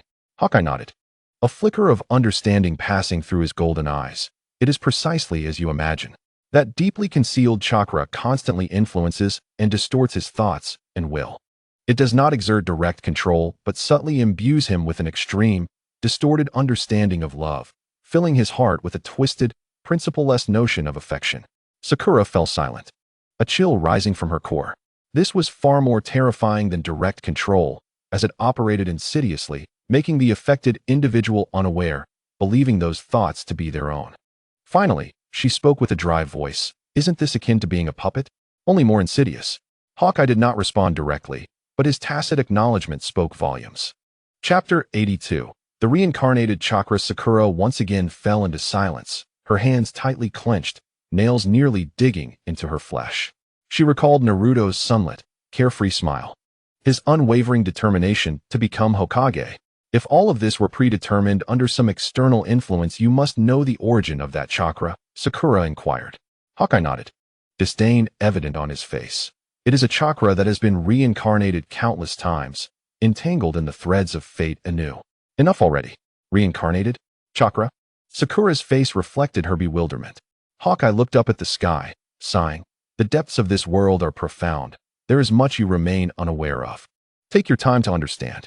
Sakura nodded thoughtfully, her gaze turning resolute as she looked at Hawkeye. Is there a way to resolve this? That chakra? Even if it's just to eradicate it. Hawkeye regarded her with surprise, seemingly taken aback by her determination. After a moment of contemplation, he replied, it is difficult. That chakra is deeply entwined with his own chakra and even the essence of his life. To forcibly remove it would come at a significant cost. However, upon hearing difficult and cost rather than impossible, a relieved yet resolute smile spread across Sakura's face. Then there is a way. As soon as those words left her lips, the scene faded away completely. Clearly, this chapter had come to an end. After a brief, suffocating silence, the ninja world erupted like a powder keg. Once again, the situation spiraled into chaos, leaving everyone bewildered. What has transpired? What happened after Sakura departed with that enigmatic figure? Is now the time to ponder such things? Do you not feel a shiver of fear? That chakra, indeed, could it insidiously alter a person's thoughts? What kind of sorcery is this? Chakra possessing such an ability? After years of training, I have never heard of such a thing. Reincarnation? Chakra can carry intentions into the next life? Am I losing my sanity? Or has the world gone mad? How terrifying. If even hatred can be twisted and forgiven, can a person still be considered themselves? Countless gasps, doubts, and fears echoed in every corner, alongside the shattering of worldviews. The revelations from above were more chilling than any formidable jutsu or brutal battle. This surpassed their understanding of chakra and ninjutsu. The entire ninja world was thrown into turmoil by this revolutionary information, leaving hearts in disarray. In the Hokage's office within Konoha, the atmosphere was as heavy as lead. Tsunade's countenance was ominously dark, her fists clenched with such intensity that her knuckles turned white. Abruptly, she lifted her gaze to the window, her voice tinged with a delayed fury. I always said that Naruto's heart could not be so benign, so optimistically abnormal. Faced with the revelation of his parentage and years of ostracism from the villagers, he somehow bore no resentment, instead becoming more determined to earn everyone's acknowledgement. I once found this unbelievable, but now it all makes sense. She recalled the moment she revealed to Naruto that he was the son of the fourth Hokage and the truth of being the Nine-Tails Jinchuriki. At that time, she sensed that his acceptance and understanding were unnaturally swift, accompanied by an unwaveringly positive demeanor. Now, in light of the revelations, everything seemed to fall into place. But in the next moment, an uncontrollable fury surged within her, and she slammed her palm onto the solid desk, shattering it to pieces. What reason is this? The son whom Minato and Kushina protected with their lives has been influenced by some unknown chakra since birth? What is this nonsense? She abruptly turned her sharp gaze to Jiraiya, who stood silently beside her, equally grave. Her voice, laced with restrained anger, demanded, Jiraiya, after all this time spent beside him, teaching and observing, did you not notice anything unusual? That ridiculous reincarnation chakra? Jiraiya slowly raised his head, his usual carefree demeanor replaced by profound fatigue, shock, and a hint of anger at being deceived. I thought it was his innate purity, the precious qualities left to him by Kushina and Minato. I too felt he was overly kind, but never considered it from that perspective. The office fell into a deeper silence, a chill enveloping the two legendary ninjas. We must investigate, inside and out. Tsunade finally made her decision, her voice resolute and unquestionable. No matter the cost, The truth behind the chakra influencing Naruto must be uncovered. Jiraiya nodded heavily. This matter concerned his beloved disciple, and he would pursue it to the very end. But then Tsunade's expression darkened further, as if she had grasped a pivotal insight. I have always harbored doubts. How could Naruto, so inherently kind-hearted, devoid of darkness, capable of forgiving unfair treatment, harbor no hatred, suddenly become so extreme and even cry out to destroy the entire ninja world in the first vision? Now I believe I understand. Jiraiya paused momentarily. Then, as if struck by lightning, his face changed abruptly as he gasped. You mean Sakura? Tsunade nodded gravely, her expression dark enough to draw water. Precisely. It is Sakura. I have privately theorized countless times. According to the original trajectory, even if Naruto were to learn of his heritage, knowing his parents sacrificed for the village, with his current disposition, he would only be saddened for a time. Then, he would resolutely strive to become Hokage, inherit his parents' will, and prove himself to gain everyone's recognition. Jiraiya, his face etched with concern, nodded in agreement. He had spent much time with Naruto, and that was indeed his nature. Tsunade's expression grew even grimmer as she continued. Even if he eventually discovered that Sakura was coerced by Danzo and the village, her parents tragically perished, and she ultimately defected from Konoha. Given his character, his most likely course of action would be to find Sakura and bring her back to the village, striving to become Hokage and transform the village, ensuring she received justice. Chapter 83. The Cause of Destruction found Tsunade took a deep breath, a flicker of sorrow and clarity in her eyes. But what if, after leaving with that enigmatic figure, Sakura did not abandon her desire to save Naruto? What if she truly found a way to forcibly eradicate the chakra affecting his thoughts? Jiraiya inhaled sharply, instantly grasping Tsunade's implication. Her voice trembled as she continued. Consider this. A child who has faced rejection from the villagers, labeled a demon fox. A child whose parents sacrificed themselves for the village yet remained ignorant of the truth. Growing up in solitude. A child whose most important companion was driven to defection, with their parents forced to commit suicide, while the true perpetrators faced no punishment. And let us not forget Sasuke's situation, when that incessant force compelling him to be kind, forgiving, and loving is suddenly shattered, all the suppressed, authentic emotions belonging to Uzumaki Naruto, years of loneliness, grievances, anger, and hatred, will erupt like a volcano in an instant. At that moment, his actions to annihilate the ninja world will no longer be incomprehensible. This hypothesis connected all the threads of information from the vision, forming a complete and terrifying logical chain. Sakura's future actions were not intended to harm Naruto. On the contrary, they aimed to rescue him. Yet this rescue could unleash a world-ending demon, repressed for too long and burdened with excessive negative emotions. In the office, an oppressive silence fell. The weight of this speculation nearly solidified the air around them. They could almost envision that future. I will destroy the world, starting with Konoha. Naruto, unshackled from his bonds, standing atop the ruins of Konoha, his eyes ablaze not with sunlight, but with the vengeful flames of annihilation. Such a grave sin. Jiraiya uttered a tortured groan, covering his face with his hands, his shoulders trembling slightly. He recalled the words of the sage of the six paths. Destruction? Transformation?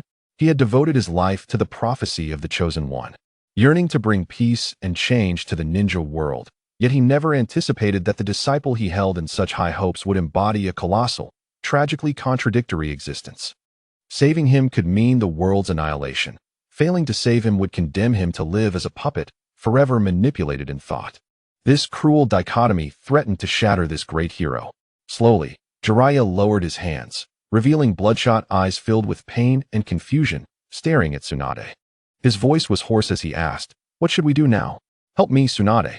I feel I am on the brink of madness." Tsunade's chest heaved vile. Cursed be Sarutobi Hiruzen, cursed be Shimura Danzo, and cursed be the very essence of chakra. It is a travesty. I deeply regret returning to this chaotic mess.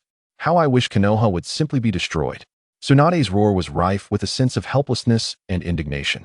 Jiraiya, observing Tsunade on the verge of losing control, could only respond with a bitter sigh. Meanwhile, within the confines of the Ninja Academy, the atmosphere in the classroom had reached an unprecedented level of strangeness. Every student, including Sasuke, who had just been grappling with Naruto, ceased their movements. Their eyes fixed on Naruto with a complex mixture of shock, fear, sympathy, and disbelief. At that moment, Naruto was utterly panicked. Listening to the ominous revelations from the sky about reincarnation and puppetry, coupled with the peculiar gazes of his classmates, an icy chill surged from his feet to the crown of his head. No, that is not true. I am not a puppet. I am not under any influence. Naruto shouted in despair, his hands frantically exploring his body and head, as if trying to grasp or dispel the invisible malevolence that threatened him. What is it? Where is it? Come out. Sweat dripped from Naruto's brow as fear and self-doubt filled his blue eyes. Am I truly myself? Gazing into the silent, complicated expressions of his peers, especially Sasuke's scrutinizing and slightly sympathetic gaze, Naruto muttered to himself with a voice tinged with tears, trembling slightly from fear. How pitiful. Uchiha Sasuke crossed his arms, emitting an ambiguous TSK sound that shattered the classroom's oppressive silence. I never expected you, the underdog, to be in a worse predicament than I imagined. Sasuke's voice, though not loud, was distinctly heard by everyone. You've been influenced by an inexplicable chakra that has clouded your thoughts and will. If it were me, I would rather be dead. Those words pierced Naruto's heart like a cold dagger, striking at his deepest fears. At that moment, a classmate, unable to contain their curiosity and tentative in their tone, asked Naruto, "Hey, Naruto, if I were to say, hypothetically, someone were to kill your parents or destroy Konoha, would you truly forgive them as the sky suggests?" Of course not. Naruto leaped up as if someone had stepped on his tail, angrily shaking his fists, shouting, "Who dares do such a thing? I would absolutely fight them off, even if it cost me my life." Fight them off? Sasuke scoffed coldly, pressing forward. Just fight them off? And then what? If they were brought to their knees, tears streaming down their face, confessing their wrongs, claiming they had their reasons, or that it was for a greater dream, or for so-called world peace, would you not soften, feel a sense of understanding, and choose to forgive them? Sasuke, you. Naruto's face paled instantly, his lips trembling, longing to retort vehemently, yet finding his throat constricted as if by some unseen force. You hesitated. Sasuke sneered. Naruto clenched his fists tightly, his nails digging into his palms. He shot a furious glare at Sasuke, yet found himself unable to articulate a single strong rebuttal, merely squeezing out the name, Sasuke. In that anguished cry, there lay a profound panic, helplessness, and an indescribable fury at having the truth exposed. Chapter 84. The evil antagonist is about to appear as the ninja world descended into chaos, suspicion, and fear due to the revelations from the sky. The instigator, Yin An, leisurely stroked the cat on his lap, a calculating glint flashing in his eyes.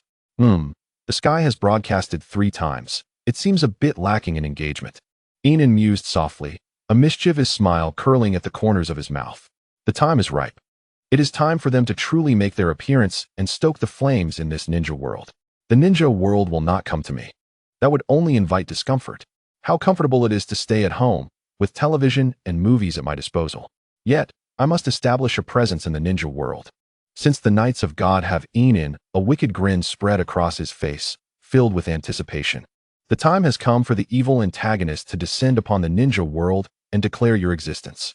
At this moment, the ninja world remained oblivious to the impending storm that would transcend internal conflict, fundamentally shaking the very power structure and world order. In the Hokage's office, the atmosphere was stifling. Tsunade and Jiraiya gazed at Naruto, whose eyes were red from crying, now anxiously staring at them, feeling an overwhelming headache. Am I truly okay? Perverted sage, Granny Tsunade? Naruto's voice was thick with nasal tones and uncertainty. He desperately sought affirmation to dispel the immense shadow cast upon him by the sky. Tsunade furrowed her brow, crossing her arms, and did not respond immediately. As a top medical ninja, she had personally conducted examinations, employing every available method, even collaborating with the secrets of the Yamanka clan. Yet the results were Jiraiya, witnessing the look in Naruto's eyes akin to that of a frightened little beast, sighed heavily. Placing a comforting hand on Naruto's shoulder, his tone imbued with helplessness. We've checked, Naruto.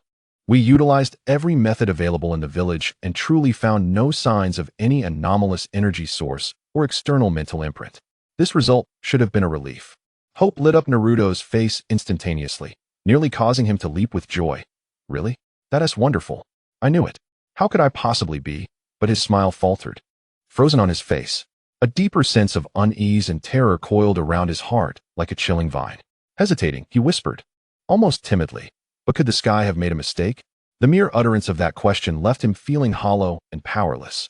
He wished fervently that everything projected by the sky was false, merely a nightmare. Initially, he could not fathom that he would one day bring about destruction. Considering it an absurdity, he aspired to be Hokage, to be recognized by all. How could he annihilate them? Yet, when the sky explicitly indicated that there was a chakra within him subtly altering his thoughts, fear gripped him. If no issues were found, did that mean the chakra was buried so deeply that even Granny Tsunade and the most formidable secret techniques could not detect it? Did that imply that what the sky proclaimed was indeed true? This inability to uncover a problem did not bring him solace. Rather, it intensified his dread. The unknown, the undetectable influence, was far more terrifying than a known adversary. He looked at Tsunade's silence and Jiraiya's worried expression. His blue eyes filled with confusion and anguish. What should I do? If I were to become like that one day, he could not voice the thought further. In the office, only the sound of Naruto's heavy, labored breathing filled the air. Tsunade and Jiraiya exchanged glances, recognizing the same weight of gravity reflected in each other's eyes. If there truly is such a chakra within you, Tsunade sighed deeply, her gaze sharp as she looked at Naruto, posing the most critical question, do you wish to eliminate it? Naruto opened his mouth, instinctively wanting to shout, of course I do, but the words caught in his throat. What would happen if it were removed? Would the destructive version of himself depicted in the sky be the result of its absence? If that chakra truly was the source of his kindness and forgiveness, would its removal transform him into a monster filled with hatred and disregard for life? Would that version still be Naruto Uzumaki? Yet, if he chose not to eliminate it, was the current version truly the genuine Naruto Uzumaki? In an instant, the fear of the unknown future and the chaos of self-awareness rendered him speechless, his face a canvas of struggle and confusion. Tsunade, observing his demeanor, shook her head in resignation. Since you have yet to clarify your thoughts or prepare yourself, let us consider this matter non-existent for now. We shall address it later.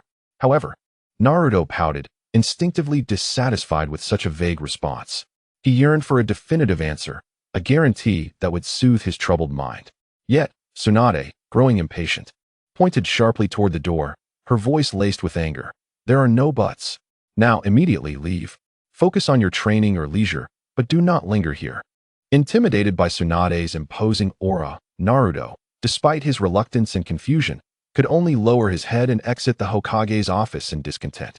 The moment the door closed behind him, Jiraiya slumped wearily into a chair, rubbing his temples. We must take it one step at a time. What a predicament this is. Given the absence of any means to detect, let alone eliminate, the issue at hand. Tsunade's tone regained a calmness tinged with resolve. Maintaining the status quo was the best course of action for now. Jiraiya, his brow furrowed, turned to Tsunade. But isn't this unfair to Naruto? To have him live his life under the influence of an unknown power, like a puppet? Tsunade abruptly interrupted Jiraiya, glaring at him, her voice rising. What is wrong with that? At least currently, Naruto is an optimistic, kind-hearted youth, wholeheartedly dedicated to protecting the village. I do not wish to see a day when a liberated being, consumed only by hatred and the desire for destruction, stands before me. Her voice held an undeniable conviction. Unless Naruto establishes roots in the village, marries, and has children, forging an unbreakable bond with Konoha, only then might we consider taking a risk. Chapter 85. The monster beneath the sea, but until that time, none shall touch what resides within him. I will never allow it, and I will certainly intervene. Tsunade's words were cold and pragmatic.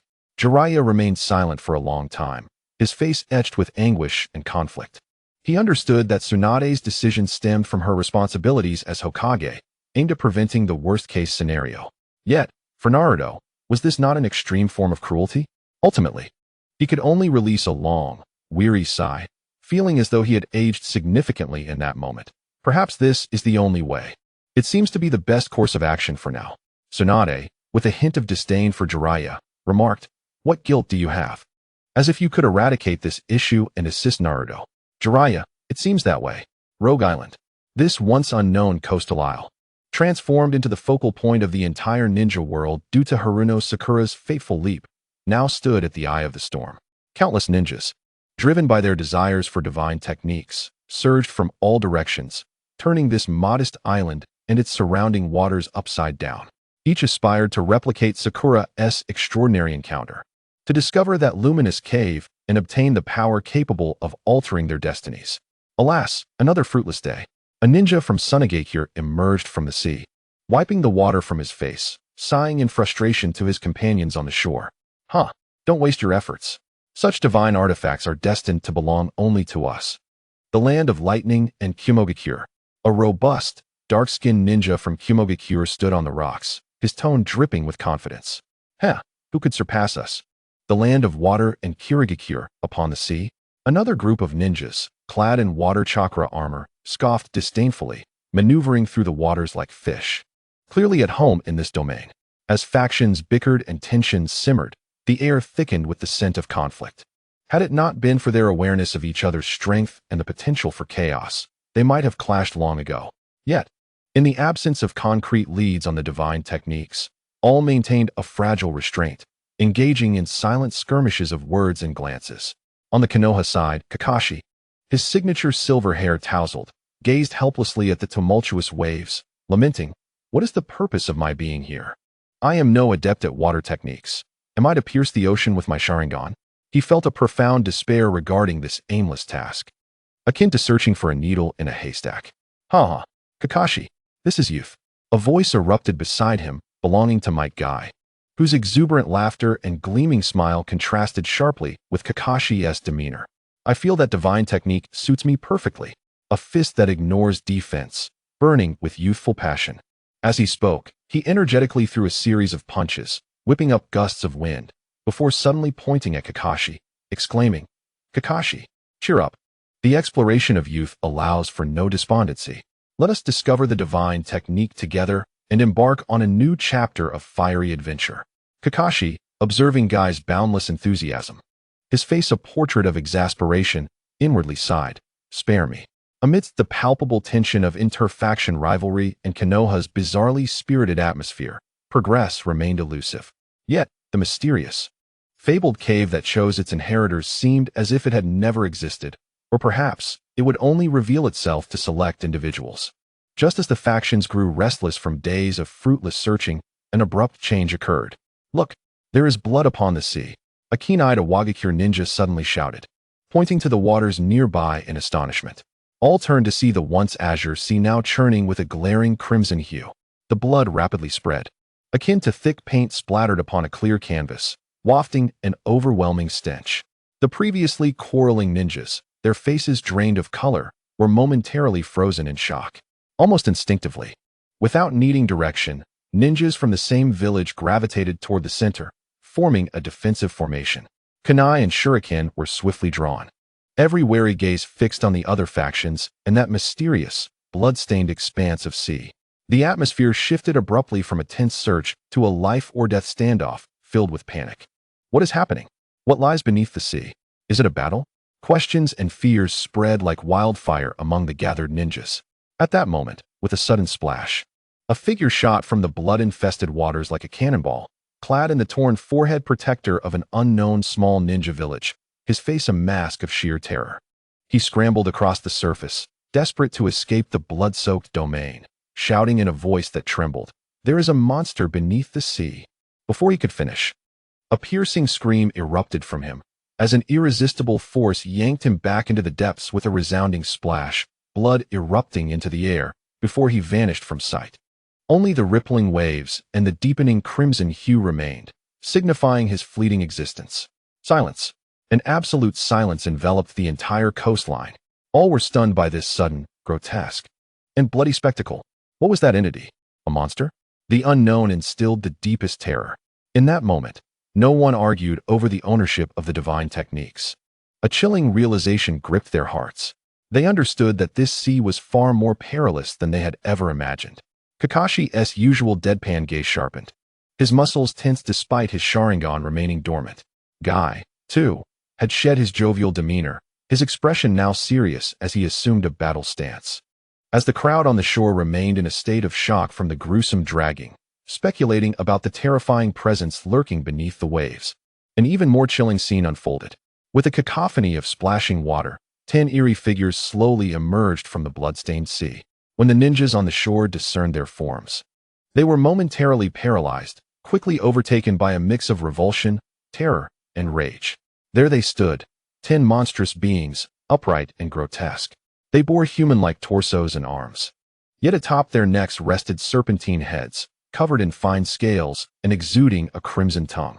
Their lower halves were powerful serpentine tails, cloaked in dark scales, swaying languidly in the water. The most unbearable sight for the ninjas was that these hybrid creatures were grasping the severed limbs of their compatriots, who had ventured into the sea and were now clearly deceased, chomping on them like mere snacks. Their cold, serpent-like eyes gleamed with unabashed greed and hunger, fixating on the gathering of fresh prey on the shore. Damn it! Die! A ninja howled in anguish, his eyes ablaze with fury. He had witnessed his own brother descend into the depths, never to return, and this horrific scene nearly shattered him. He swiftly formed hand seals, his chest swelling as he unleashed a fierce water dragon bullet, roaring towards the nearest serpent creature. Yet, facing this jutsu capable of shattering stone, the creature merely regarded it with a hint of disdain in its cold, serpent-like eyes. It did not flinch or evade. Instead, it stretched its elongated neck forward and opened its jagged maw wide. With a resounding gulp, the mighty water dragon bullet was devoured whole. Not even a splash to mark its passing. What? How is this possible? Jutsu ineffective. The ninjas on the shore turned pale, gasps of disbelief erupting around them. Jutsu was their greatest reliance. If even that proved futile, how could they confront these monsters, rendered as lambs to the slaughter? Kakashi's expression darkened, his gaze locked on the serpent creature that had just swallowed the water dragon bullet, savoring the moment. This is troubling. These monsters likely possess an ability akin to divine techniques, rendering them immune to chakra. He recalled the scene of Sakura effortlessly dispelling jutsu under the celestial dome. Kakashi. Guy's voice was laden with unprecedented gravity as he assumed a battle stance, his brows furrowed. I sense a profound danger. However, these man-eating creatures must be eradicated at all costs. Kakashi nodded gravely, agreeing with Guy's assessment. Yet, a more daunting question loomed in his mind, sending shivers down his spine. Why? Why had they never heard of these creatures before, nor found any mention of them in ancient texts? Where had they emerged from? Perhaps the answer to this question was even more terrifying than the monsters themselves. Just as the alarm bells rang in Kakashi's mind, the 10 serpent-headed beings sprang into action. They emitted a shrill, inhuman screech, their muscular tails striking the ocean's surface with force, propelling them towards the shore like 10 black arrows, moving at a speed beyond human comprehension. So fast, Kakashi's pupils contracted. These monsters exhibited not only bizarre abilities, but also astonishing speed. He urgently called out to Guy, prioritize your safety. If possible, try to capture one to bring back to the village. He keenly recognized that understanding these creatures' origins and characteristics was more critical than mere extermination. Guy nodded solemnly. But there was no time for further discussion as one serpent creature had already breached the defenses of the other ninjas, lunging towards them with a foul wind. Its clawed, scaly appendages aimed directly for Guy's throat. Take this. Guy unleashed his signature battle cry, twisting his body like a coiled spring as he executed a swift, ferocious spinning kick that connected forcefully with the creature's midsection. With a resounding thud, the serpent creature was sent flying, rolling several times across the surface of the sea before finally halting. Well done, Guy? Kakashi felt a glimmer of hope. It seemed physical attacks were still effective. However, Guy's expression remained grim, his brow furrowed in concern. Kakashi, something isn't right. It felt as though I had kicked a surface coated in oil, wrapped in layers of thick cotton.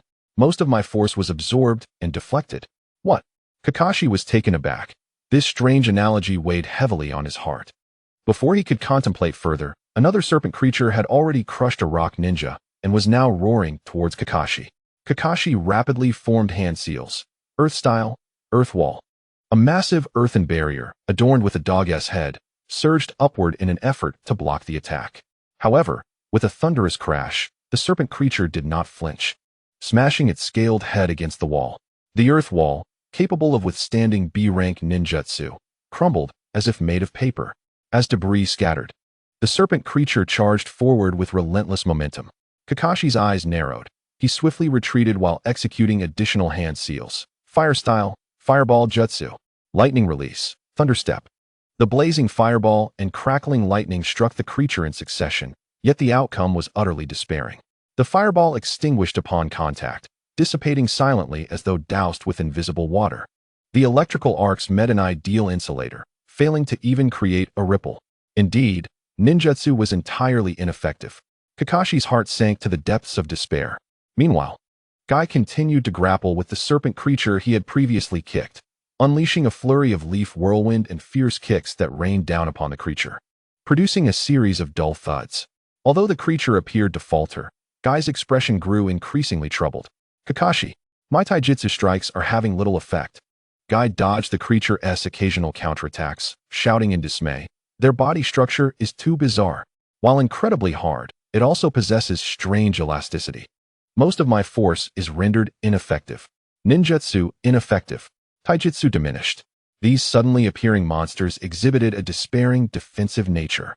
The ninjas on the shore were embroiled in fierce battle, their cries of distress echoing amidst the chaos. Rogue Island had transformed into a bloody hunting ground. Guy, aim for the joints and eyes. They may be their weak points. Kakashi urged, parrying a claw strike with a kunai while analyzing the situation calmly. Understood, but their movements are incredibly agile and well protected. Guy responded, narrowly avoiding a sweeping tail. The two continued their struggle for a breakthrough, attempting to execute their capture plan. Yet, their resilience did not extend to others. For those of ordinary strength, or those skilled in ninjutsu rather than taijutsu, these serpent creatures were a nightmare incarnate. Fire style, dragon fire jutsu. Wind style, great breakthrough. Lightning style, false darkness. Various jutsu erupted like fireworks towards the serpent creatures, only to bizarrely vanish upon contact, leaving no trace behind.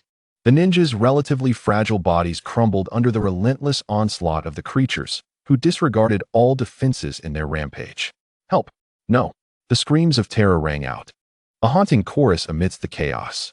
A sand ninja attempted to defend himself with a puppet, only to be violently struck by a serpent monster, which sent both him and the puppet flying, tearing open his chest mid-air with its deadly claws.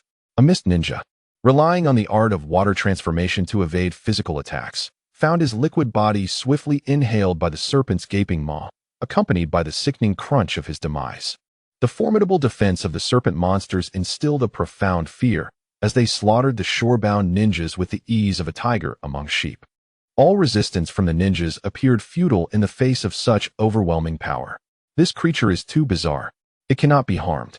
A rock ninja, witnessing the gruesome deaths of his comrades, finally succumbed to despair. In terror, he shouted and attempted to flee the beach, but as he ran a few paces, a serpent monster, like a wraith, pursued him relentlessly. With a swift motion, its sharp claws slashed through him, and before he could utter a scream, he was torn in half, his innards spilling onto the ground. This gruesome spectacle shattered the remaining resolve of many. No, we cannot win. I do not wish to die. Another ninja, face pale with fear, turned to flee. Panic spread like a contagion, leading more to abandon their fight in a desperate bid for survival. However, they soon realized a more despairing truth. Those who exposed their backs to the monsters while fleeing became the primary targets for the serpent's pursuit. It seemed the creatures had a peculiar preference for fleeing prey, moving faster than when chasing those who resisted.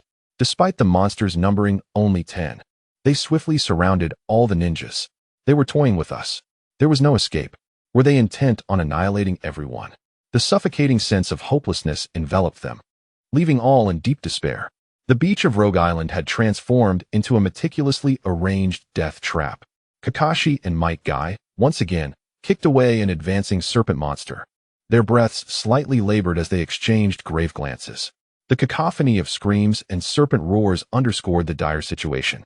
Kakashi took a breath, sweat trickling down his brow. The continuous use of ninjutsu and rapid evasions, coupled with the strain of his Sharingan, had drained his chakra and stamina significantly. He understood Guy's intent. Guy, with unwavering determination in his gaze, solemnly declared, I am prepared to open the seventh gate, creating a passageway. I will hold off the serpent monsters. Kakashi, be ready. The opportunity may last but a moment. Kakashi fell silent.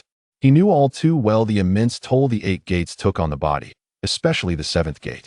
While this power might repel or even eradicate the serpents, the hope of total annihilation seemed slim. And once Guy exhausted his strength, He would stand no chance against the monstrous foes. He was willing to sacrifice his life for a fleeting chance at survival. Seeing Kakashi's silence, Guy revealed his trademark bright smile, clapping Kakashi on the shoulder with a voice full of conviction. Ha ha ha. Fear not, Kakashi. This is the essence of our burning youth. To shine in the fiercest battle to protect comrades is my ninja way. Looking into Guy's unclouded, fervent eyes, Kakashi realized he could not refuse. The intelligence here was crucial. Without making a choice, none would survive. Kakashi inhaled deeply, suppressing all emotions, and nodded gravely, his voice hoarse. Understood. I am counting on you, Guy. Guy laughed heartily, his expression suddenly turning serious as a violent, overwhelming chakra began to surge from within him. He stomped down, cracking the ground beneath him, leaning forward with his arms crossed before his chest, letting out a roar that shook the battlefield. 8th gate, 1st gate, 2nd gate, 7th gate. Open. Boom. A torrent of blue steam erupted from every pore of Guy's body like a volcanic explosion. His skin flushed crimson, veins bulging like serpents, muscles inflating to their limits, radiating terrifying heat and shock waves. The rocks beneath him shattered under this force. The blue steam shot skyward, the ferocious energy momentarily pushing back the serpent monsters lurking nearby. The 7th gate opened. In that instant, as the 7th gate of the 8 gates was unleashed, the tangible blue steam soared into the heavens, the violent energy waves sweeping across the entire beach like a tempest. This sudden, unfathomable power captivated the attention of every soul on the battlefield, whether the struggling ninjas or the rampaging serpent monsters. What is that? Such terrifying chakra. It is the azure beast of Konoha. He has this card up his sleeve. The surviving ninjas gazed in awe at the figure of Might Guy. Enveloped in blue steam and resembling a god of war, a flicker of hope rekindling within them. Ha ha ha. Guy, enduring the excruciating pain coursing through his body as if being torn apart, burst into a triumphant laugh, fixing his gaze on the serpent monsters blocking his path. His battle spirit ignited. Serpent fiends, come forth. Witness the proud azure beast of Konoha. He roared, poised to charge forth like a blue comet, ready to clear the serpents in his path and create an escape route for Kakashi. However, just as he was about to spring into action, an unexpected turn of events occurred. Chapter 88. The mysterious figure those previously savage, indifferent serpent monsters suddenly exhibited sheer terror in their cold eyes. Hisses. They emitted sharp, frantic hisses, as though facing a natural enemy, abandoning their imminent prey, turning to flee. Their thick tails thrashing the ground as they dashed towards the sea with a speed surpassing their earlier approach. The once tumultuous beach fell silent in an instant. Only Guy, surrounded by blue steam, remained frozen mid-charge, his fist poised in the air, his face a mask of bewilderment and confusion. What? His ultimate strike, charged with all his might and ready to pay the price of his life, had yet to be unleashed, and the enemy had already fled? This abrupt shift left Guy feeling as if he had punched into a pile of cotton, nearly taking his breath away, causing the blue steam around him to ripple violently.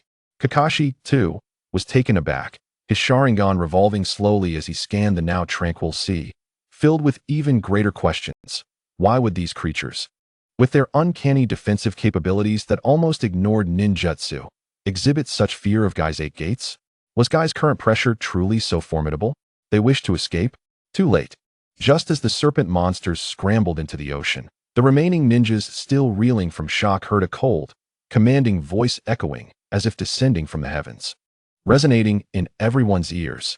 The moment the voice faded, whoosh, whoosh, whoosh, a barrage of brilliant blue beams, like judgment spears, fell from the clouds without warning. They precisely targeted the serpent monsters that had just submerged in the sea, unable to escape in time. The blue beams moved faster than the limits of visual perception, instantly disappearing into the blood-colored waters. Hisses. Beneath the surface of the sea, a chilling cacophony erupted from the serpent-like monsters, their wails filled with unparalleled agony and terror. However, this harrowing sound lasted less than a second before it abruptly ceased. Soon after, under the stupefied gazes of all present, the 10 monstrous corpses, once a source of immense loss and despair for the ninjas, began to rise slowly from the depths of the ocean as if they had lost all buoyancy. Each massive form bore a gaping, smooth-edged cavity, completely hollowed out, devoid of any sign of life. An eerie silence enveloped the beach, leaving everyone in a daze. Their minds blank. What kind of attack was that? The power was utterly terrifying. These creatures, which had pushed them to their limits and breached their defenses, were obliterated in an instant by that mysterious blue beam. The vast disparity left the surviving ninjas in a state of disorientation, questioning reality itself. Who was responsible for this? Show yourself. Thank you for saving us. One individual, regaining composure amidst the fear, shouted towards the sky, scanning anxiously for the figure that had intervened. However, the azure sky was serene, with clouds drifting lazily, revealing no sign of a presence other than the lingering, disquieting energy waves. This enigmatic yet overwhelmingly powerful intervention cast an even deeper shadow of caution over the ninjas who had just escaped the jaws of death. Kakashi supported the somewhat weakened guy, his Sharingan sweeping the sky, his expression grave. In a hushed tone, audible only to Guy, he muttered, "Could this power and manner of action be the Knights of the Divine mentioned in the heavens?" It was the only explanation that aligned with the mystery and might that seemed to wield an essence beyond chakra. Leaning against Kakashi, Guy's face was pale and his breath feeble. He managed a bitter smile, hoping the entity bore no ill will towards them. "I cannot open the seventh gate again." Although he had swiftly closed the sixth gate to avoid bodily collapse, the immense strain had left his muscles and meridians feeling as though they had been torn apart, rendering him nearly powerless for the time being. Just as the ninjas were grappling with the implications of that mysterious and formidable attack, the surface of the sea shimmered with blue light once more. The 10 floating serpent corpses were pulled away from the water by an unseen force. It was then that the onlookers discerned that the radiant blue objects were, in fact, peculiar flying daggers, each no larger than a palm, streamlined and devoid of hilts. They seemed to possess a life of their own, perfectly adhering to the corpses and lifting them effortlessly. "Look, up in the sky." A sharp-eyed mist ninja suddenly pointed upwards. At this, everyone immediately lifted their gazes. A figure was silently suspended in midair, clad in a sleek suit of armor that shimmered with a golden and crimson metallic hue. The ornate yet powerful design enveloped his form entirely, obscuring his face, save for the eye slots of the helmet, which emanated a cold, emotionless glow. Sunlight cascaded upon the armor, reflecting dazzling brilliance, making him appear as though he had descended from the celestial realm or emerged from a machine. Floating in the sky? How is that possible? Is it the armor? Chapter 89, Massacre. The ability to hover unaided by any summoning beast or special ninjutsu utterly shattered the ninja's understanding of flight. Kakashi's expression turned grave, his Sharingan fixated on the figure. Whispering, "Is the ability to fly due to that peculiar armor?" This exceeded his comprehension of ninja tools and chakra applications. "Are you a member of the Knights of the Divine?" A more composed hidden Cloud Jonin mustered his courage to call out to the sky, his voice tinged with awe and caution. Yet, the figure in the golden red armor seemed oblivious, remaining silent. He merely raised a hand, causing the blue daggers cradling the serpent corpses to alter their trajectory, preparing to depart with their spoils.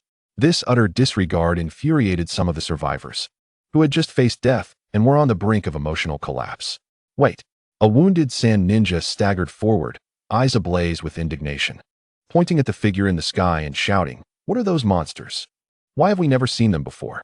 Who are you? You must provide answers." "Yes, my brother is dead. He died without explanation. You must give us an account." Another rock ninja chimed in, his eyes reddened. Grief and fear morphed into misplaced anger, as some vented their anguish over lost comrades onto this mysterious and powerful observer. "Why didn't you come sooner? If you had appeared earlier, she wouldn't have died." A young ninja, having lost his beloved, choked on his words, his voice laced with sorrow.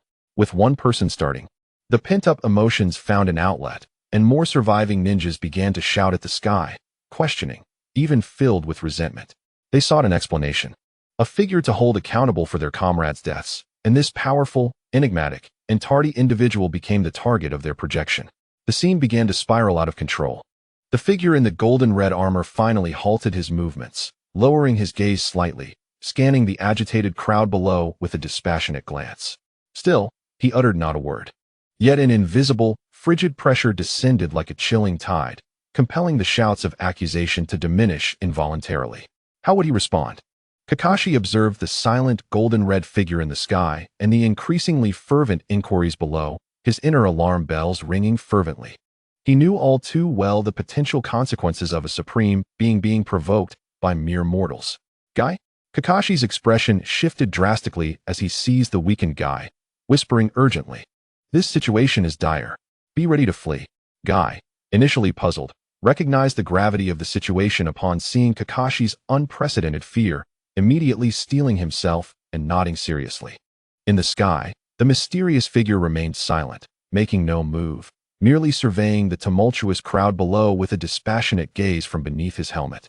The invisible, icy pressure continued to build with his silence, reminiscent of the calm before a storm. Some perceptive or experienced ninjas gradually sensed something amiss. The clamorous inquiries began to wane involuntarily, eventually giving way to an unsettling silence. In this oppressive stillness, the enigmatic figure finally spoke, his voice emerging from the armor with a chilling, metallic resonance, devoid of any emotional fluctuation. Accountability? Inquiry? He slowly raised his armored arm, pointing towards the crowd below with an elegant, yet suffocating air of authority. "What do you think you are?" This statement pierced the hearts of all present like an ice shard. "Guy, run." Kakashi nearly barked the command as the figure raised his hand, unhesitatingly turning and sprinting towards the jungle, away from the beach, at breakneck speed. He didn't even bother to use ninjutsu to conceal their escape. Pure instinct for survival propelled him. Guy's reaction was equally swift. Though weakened, his years of physical training granted him remarkable explosive power, allowing him to closely follow Kakashi. Observing the Leaf Ninjas flee without regard for their dignity, those who were sharp-witted or equally unnerved felt compelled to join them, turning pale and fleeing in droves. Those who had spoken out against the figure could perish. The chilling voice of the mysterious figure resonated once more, akin to the decree of death itself. Those who remained stationary or were slow to flee felt an icy wave surge from the depths of their souls, causing every hair on their bodies to stand on end. Whoosh, whoosh, whoosh. The blue light reemerged. Yet this time, it did not target the sea, but rather, like a living specter of death, it traced countless lethal blue trajectories in the air at a speed far surpassing the limits of a ninja's dynamic vision, accurately sweeping past every ninja who had dared to question or even shout in emotional agitation moments before. Thud, thud, thud. A cacophony of bodies hitting the ground erupted, reminiscent of a torrential downpour battering the earth. Those ninjas who had been filled with rage or fear just seconds ago were now reduced to warm corpses, each marked by a bloodied puncture wound from the blue shurikens at their foreheads or hearts, unable to utter a single cry of resistance. Instant annihilation, an indisputable cleansing. Chapter 90. Collecting blood. Having completed this grim task, the mysterious figure appeared to have merely disposed of some refuse, casting no further glance at the hellish beach below. With a flick of his wrist, he manipulated the blue shurikens to drag 10 serpent-like corpses, transforming them into a flash of gold and crimson that vanished into the horizon. Only when that glimmer had completely disappeared from sight did Kakashi, who had fled deep into the jungle, dare to pause, leaning against a large tree, swallowing hard in terror as his heart continued to race, struggling to regain his composure. "I truly thought I was going to die." Guy leaned against another tree, his face as pale as parchment, gasping for breath, his voice trembling with a hint of residual fear. The overwhelming sense of helplessness, shrouded in the shadow of death, where even the thought of resistance felt impossible, was far more terrifying than the pain he had endured while opening the 8 gates. Haha, Kakashi forced a laugh, attempting to dispel the chill within him, but the smile was stiff and awkward. "Guy, I never knew you could be afraid." Guy took several deep breaths, steadying his tumultuous blood flow, and with a complex gaze, he replied, "I do not fear dying in battle, Kakashi. However, this utter inability to comprehend, where one cannot even touch the opponent's clothing, and where life and death hinge upon another's whim, is something I truly wish to never face again."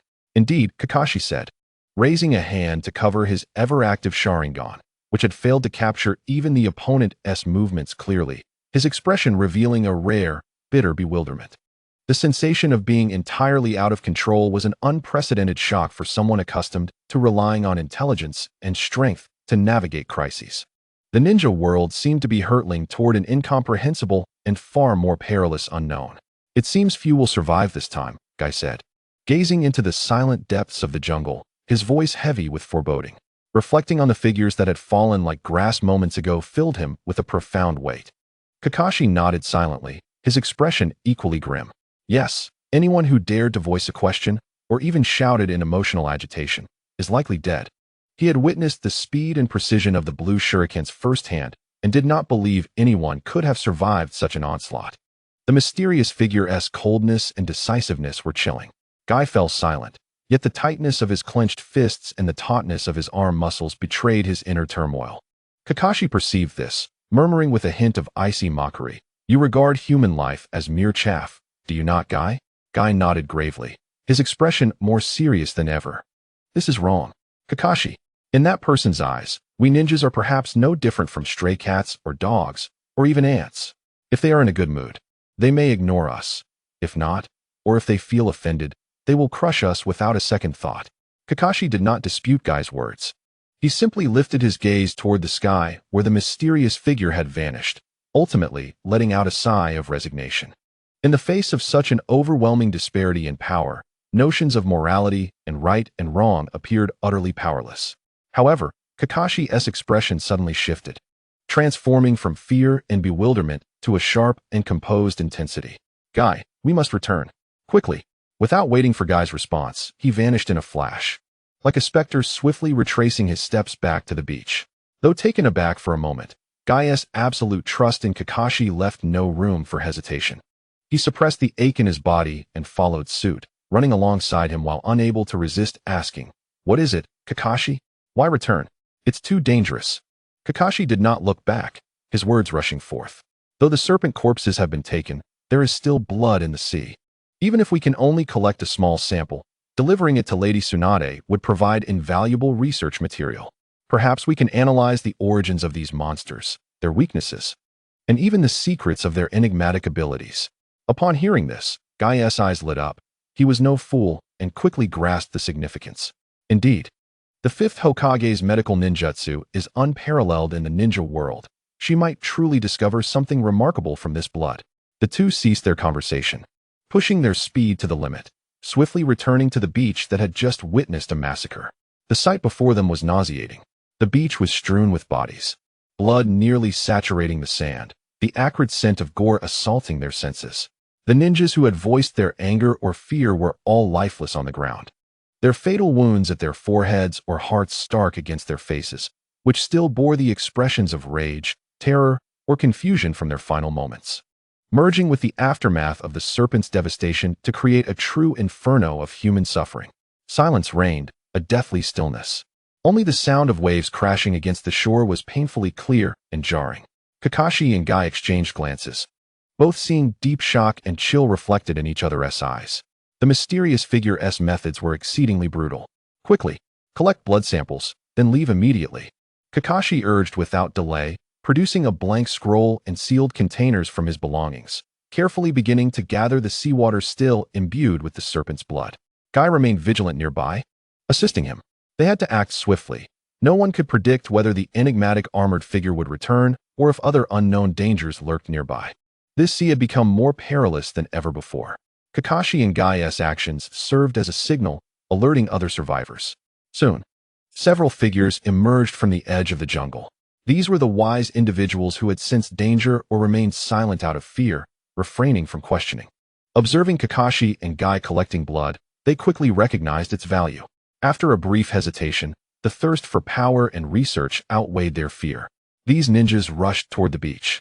Joining the fray, they produced various containers, with some even tearing their clothing to soak in the bloodied seawater, all eager to collect any traces of the serpent's blood. Even the boldest among them, gazing at the still blood-tinged sea, gritted their teeth and either performed water jutsu or leaped into the depths, seeking any remnants of serpentine flesh or scales, despite just having faced the terror of the serpent and the mysterious figure's cleansing. The allure of immense profit made the risk seem worthwhile. Chapter 91. Research as for whether new serpents would appear? Such thoughts were momentarily cast aside in the wake of greed. Kakashi observed the actions of the latecomers, neither stopping nor engaging in conversation. He swiftly sealed the relatively pure samples of snake monster blood he had collected into a scroll, casting a glance towards Kai.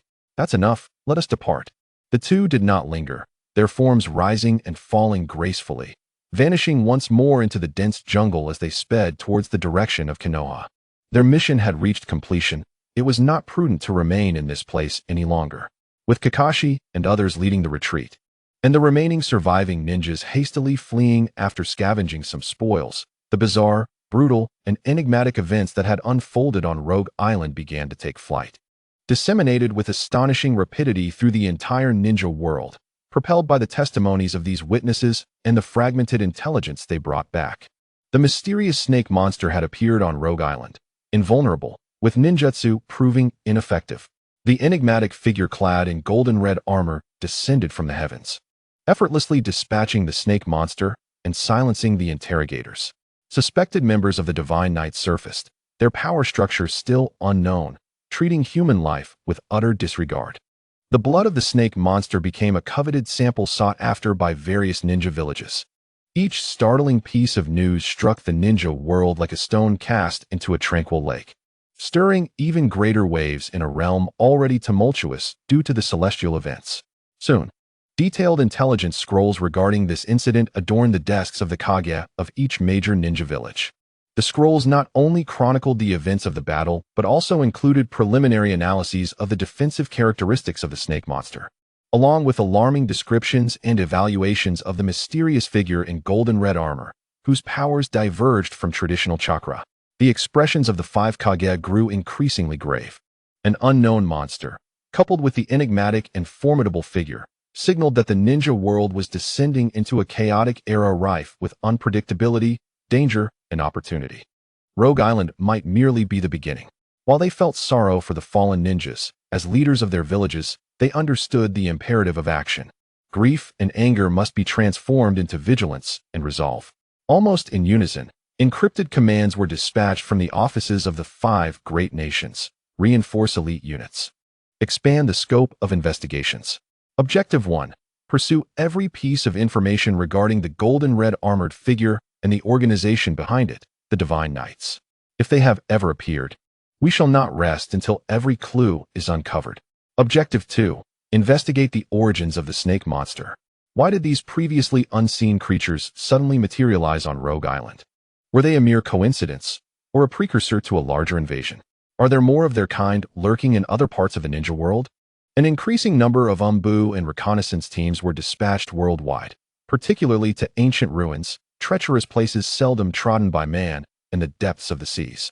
The entire espionage network and intelligence system of the ninja world operated with unprecedented efficiency, striving to grasp even the faintest thread of information in this suddenly alien and perilous landscape. Simultaneously, another unspoken yet competitive arena began to unfold among all villages, the study of the snake monster blood samples. No village was exempt. No, save for the Land of Wind. Raza had just briefed Chiyo on the intelligence and solemnly handed her the sealed container containing the snake monster blood. The dark red liquid swayed slightly within the container, seemingly harboring ominous portent.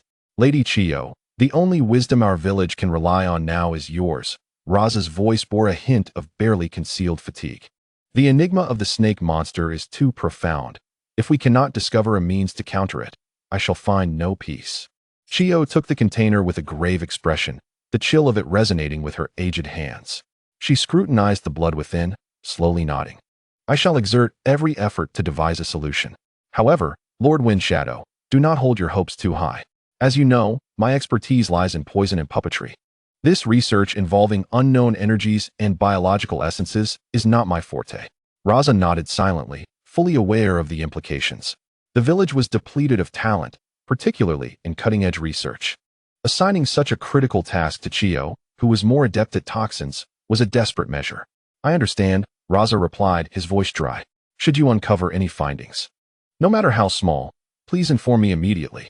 Chiyo carefully secured the container, her wrinkled face etched with deeper concern.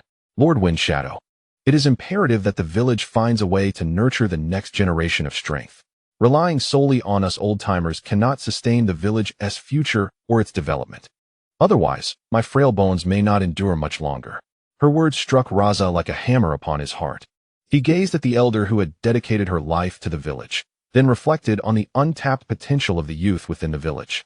a heavy burden constricting his breath. He could only nod again in silence, all his resolve and anxiety encapsulated in that unspoken gesture. Seeing this, Chiyo ceased further words, turning to leave the Wind Shadow's office and head to her laboratory. However, just as her hand reached for the doorknob, boom! A violent explosion erupted from a direction within the village, shaking the very ground beneath their feet. Raza and Chiyo's expressions morphed instantly. What is happening? An enemy attack? They both sprang to their feet, Raza transforming into a streak of golden sand as he dashed toward the window, while Chiyo, despite her age, followed suit with remarkable agility. They beheld a thick plume of black smoke rising from the village's outskirts, faint cries and chaos echoing in the distance. Raza's keen eyes quickly discerned the location. It was the supplies warehouse. In this moment, a glint of urgency flashed in Chiyo's murky old eyes. Is it targeting the snake monster blood we just brought back? Or is it something else?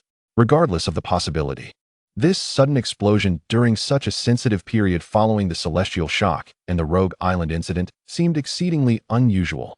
I shall investigate, Raza decisively declared, sand swirling around him as he prepared to leap from the window. Wait, Chiyo grasped his arm, her tone urgent and serious. Lord Wind Shadow, the enemy situation is unclear. We mustn't act recklessly. First, mobilize the Umbu and the barrier team to secure the scene and ascertain the situation. I shall head to the laboratory immediately to ensure the safety of the samples. Raza instantly regained his composure, recognizing the wisdom in Chiyo's words. As the village leader, he could not afford to take unnecessary risks.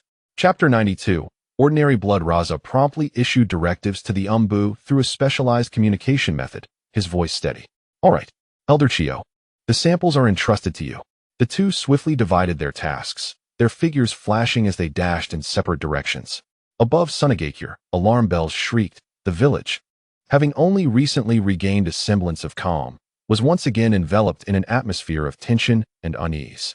Was the explosion an accident? Or had a new crisis quietly emerged, just as the turmoil from the Rogue Island incident had not yet subsided, and as the major ninja villages secretly bolstered their forces to study the snake monster blood? An even more explosive piece of news spread through the underground intelligence networks and among the great powers of the ninja world with astonishing speed. Tsunade had come under attack. The fourth Kage, Raza, was gravely injured. The precious samples of snake monster blood had been seized by an unidentified group of ninjas. Witnesses and residual chakra traces indicated that the attackers likely included the rogue ninja Orochimaru. His distinctive snake-style ninjutsu characteristics were far too conspicuous. The news sent shockwaves through the ranks of the Kage and high-ranking officials, their emotions turning heavy and complex. Orochimaru, he has interjected himself into this. Indeed, that peculiar blood has even piqued the interest of that scientific madman. Tsunade is truly beset by ill fortune, and now the Kage is seriously injured? Just how formidable are the attackers? With Orochimaru involved, one could only dread the terrifying outcomes should that blood fall into his hands. On one hand, they welcomed the interruption of the research in Tsunade, as having one less competitor was always advantageous. However, on the other hand, the samples had fallen into the hands of the notorious Orochimaru, whose unscrupulous methods posed far greater risks and uncertainties than remaining in Tsunade. Given Orochimaru's obsession with forbidden techniques and unknown powers, he was likely to achieve groundbreaking advancements in a short time, perhaps even creating creatures more perilous than the snake monsters. Within the confines of the Hokage's office, the atmosphere was somewhat oppressive. Jiraiya observed Tsunade, who had been immersed in the laboratory for several days and was now furrowing her brow over experimental reports, unable to restrain himself from asking, "Tsunade, how is the research progressing? Any discoveries?" Tsunade, upon hearing his inquiry, tightened her brow even further. She slowly lifted her gaze to Jiraiya but did not respond immediately, merely shaking her head slightly. Sensing a lack of progress, Jiraiya attempted to lighten the mood with a chuckle, feigning nonchalance. "Ha ha, if you can't find anything, don't worry too much. That's perfectly normal after all. That snake monster is quite peculiar. Its defenses are almost abnormal, and its blood is somewhat unique. It's understandable if you can't detect anything." However, Tsunade shot him a look of exasperation, interrupting his words with a tone laced with an indescribable irritation. "Who says I haven't made any progress?" Jiraiya's laughter abruptly ceased, his eyes widening with intrigue as he leaned forward, eagerly asking, "You've made a breakthrough? Quick, tell me what you found. Have you uncovered the secret to their defensive capabilities? Or the principle behind that nullifying ninjutsu?" Yet, he soon noticed that Tsunade's expression was not one of elation, but rather one of deepening gravity, which tightened his chest with concern. Is there a troubling issue? Is their blood highly toxic? Or does it harbor other dangers? Tsunade shook her head again, slapping the experimental report onto the table with a sense of frustration and disbelief. No, there are no problems at all. What? Jiraiya was utterly dumbfounded, struggling to comprehend. No issues? What do you mean? Tsunade took a deep breath. As if the absurdity of her conclusion weighed heavily upon her. I utilized every available technological method to repeatedly test, analyze, and compare, ultimately concluding that this so-called snake monster's blood has a cellular structure, genetic sequence, and chemical composition indistinguishable from that of an ordinary lowly sea snake found in the ocean. She pointed at the data in the report, her tone increasingly agitated. It is the most ordinary, mundane sea snake blood. There is nothing extraordinary beyond our understanding within it. No unknown energy signatures, no peculiar cellular structures, nothing. It is merely ordinary blood. How is that possible? Jiraiya exclaimed, his mouth agape in disbelief as he flipped through the report. While he struggled to grasp the complexities of the data, Tsunade's unequivocal conclusion struck him as utterly ridiculous. After all, those monsters could withstand ninjutsu and were impervious to taijutsu. How could their blood possibly be ordinary? I wish I were mistaken. Tsunade rose abruptly, pacing restlessly in the office, her agitation palpable. But that is the reality. Either our technology and understanding cannot reach the core mysteries of their power, and that ability to nullify ninjutsu is a manifestation of some higher-level rule rather than a material basis, or— She paused, fixing Jiraiya with a sharp gaze. Or perhaps these snake monsters are merely a facade or creation. Their essence may have eluded detection or has been lost. Regardless of the scenario, it pointed to a far more unsettling conclusion. The enemies they faced possessed techniques or powers that likely far exceeded the current scientific and ninjutsu understanding of the ninja world. Jiraiya set down the report, his expression grave. If even Tsunade could not decipher the truth, then other villages would likely face the same outcome. This report of ordinary blood spoke more profoundly about the severity of the situation than any astonishing discovery could. The office plunged into a deeper silence. The unknown was indeed the deepest fear. The predicament of Konoha was not an isolated case. Almost simultaneously, all the research teams from various ninja villages that had painstakingly returned with samples of snake monster blood reached a startlingly consistent conclusion that they found utterly unacceptable. This blood was horrifically ordinary. Impossible. Absolutely impossible. In the research room of Kumogakure, a senior researcher gazed at the unperturbed test data, nearly driven to madness. How could the blood of a creature that could withstand B-rank ninjutsu without a scratch, and was nearly invulnerable to taijutsu, be identical to that of a sea snake that could be crushed effortlessly? Is there something wrong with our instruments? The data does not lie, another researcher replied, his face pale. At least, within the confines of our current understanding and testing methods, it is the most ordinary biological tissue. There are no anomalous energy reactions, no unknown elements, and the cellular structure is devoid of any special characteristics. Chapter 93. The elated Orochimaru Inoki, the Tsuchikage of Awagakure, surveyed the reports submitted to him, his diminutive frame radiating suppressed fury. Useless. A bunch of useless fools. Are you telling me that what we sacrificed our ninja to retrieve is merely a pile of worthless seawater and waste blood? This synchronized failure of research across numerous ninja villages did not deter their efforts. Rather, it ignited an even stronger reaction and a deeper obsession. Following multiple internal validations and clandestine communications with other villages, a consensus gradually formed among the higher-ups of various ninja villages. This blood was undoubtedly missing some core, special element. It was precisely that unknown, imperceptible entity that endowed the snake monsters with their unfathomable abilities. What we brought back is merely the dregs, stripped of its essence. This hypothesis caused the breath of all involved to quicken. Even some arrogant ninjas, driven by ambition, could not help but declare, if we could capture a living specimen and discover the methodology to unlock that special substance, dominating the ninja world would be far from impossible. Though such words sounded outrageously audacious, after witnessing the near rule-like defenses of the snake monsters, and contemplating the possibly existing, more powerful divine nightly forces. No one dismissed it as mere folly.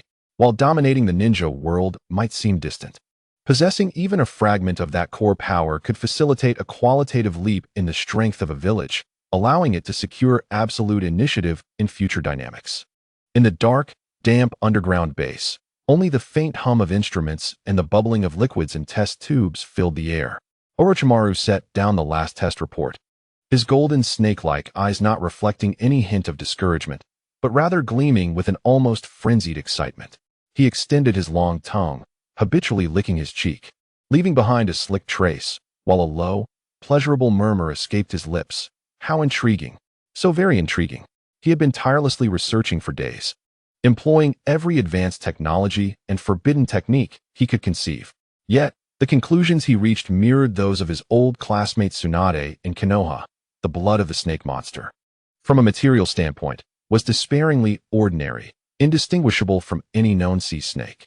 But therein lay the very source of his exhilaration. Ordinary blood, yet possessing defenses that transcend common understanding. This is no mere coincidence. The material itself is undoubtedly sound. It is simply that my methods are insufficient, and my understanding has blind spots. He would never doubt the integrity of the samples. He only believed that his research had yet to touch upon the hidden truths lurking beneath the surface, the true tip of the iceberg. This unknown phenomenon, one that existing science could not elucidate, was to him the sweetest poison in the world, intoxicating him utterly. As he gazed at the blood samples on the experimental table, nearly depleted, Orochimaru's eyes flickered with a hint of regret, yet what surged within him was a fervent yearning. Alas, I was not present at that moment.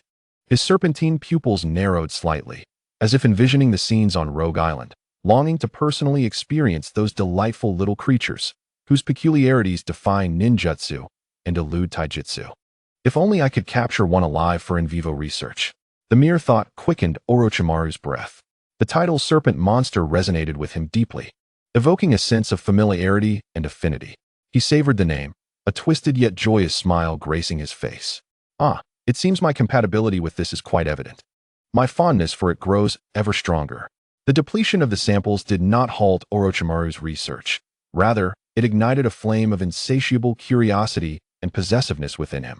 A series of earth-shattering events shattered the norms and perceptions of the ninja world. Now, whether in the 5 great ninja villages or in countless smaller ones, an eerie calm has descended. The once frequent border skirmishes, resource conflicts, and espionage activities have diminished significantly, almost imperceptibly. Even the underground currency exchanges and rogue ninja activities have become markedly subdued.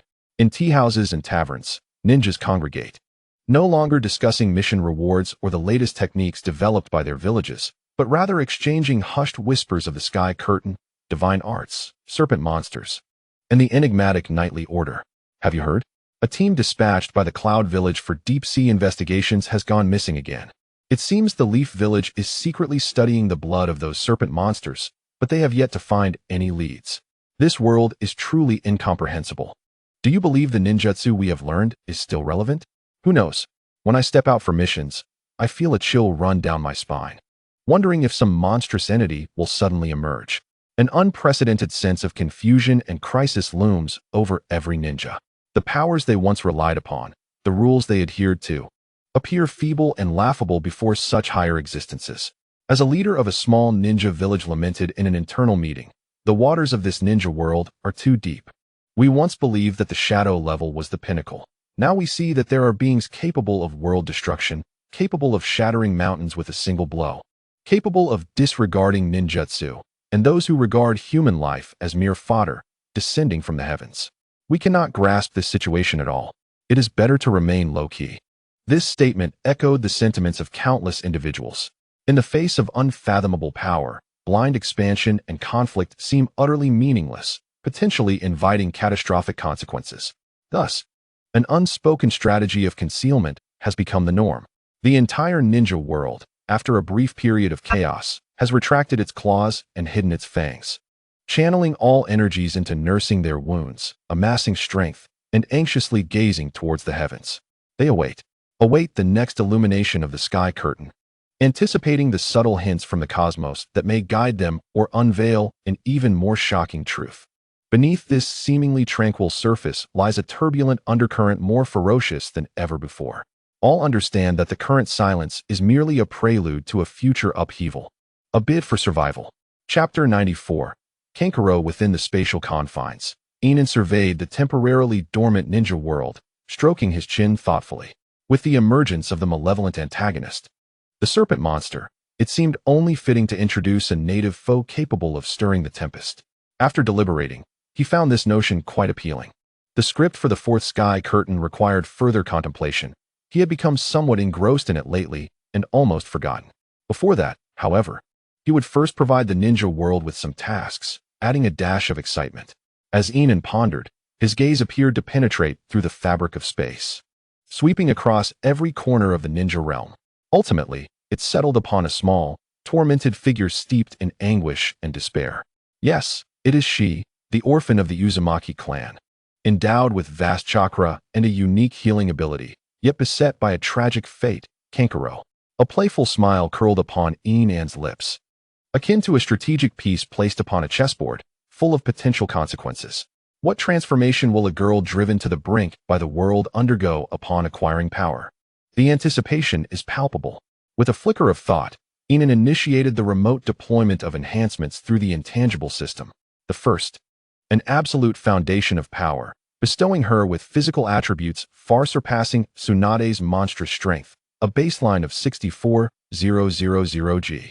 This would grant her an overwhelming physical advantage against the majority of ninjas. The second, a brutal survival and recovery capacity, blood-soaked restoration. This would enable her not only to survive the carnage in battles, but to grow stronger with each conflict, her wounds healing rapidly. This would lead her down a path of no return, a cycle of war feeding war. The third, demonic whispers, a bewitching ability. This is not mere illusion, but a deeper psychological manipulation, amplifying the darkness and desires within others. This power might play an unexpected role in the future when the sky curtain unfolds. Well, the seed has been sown. Yin An nodded with satisfaction.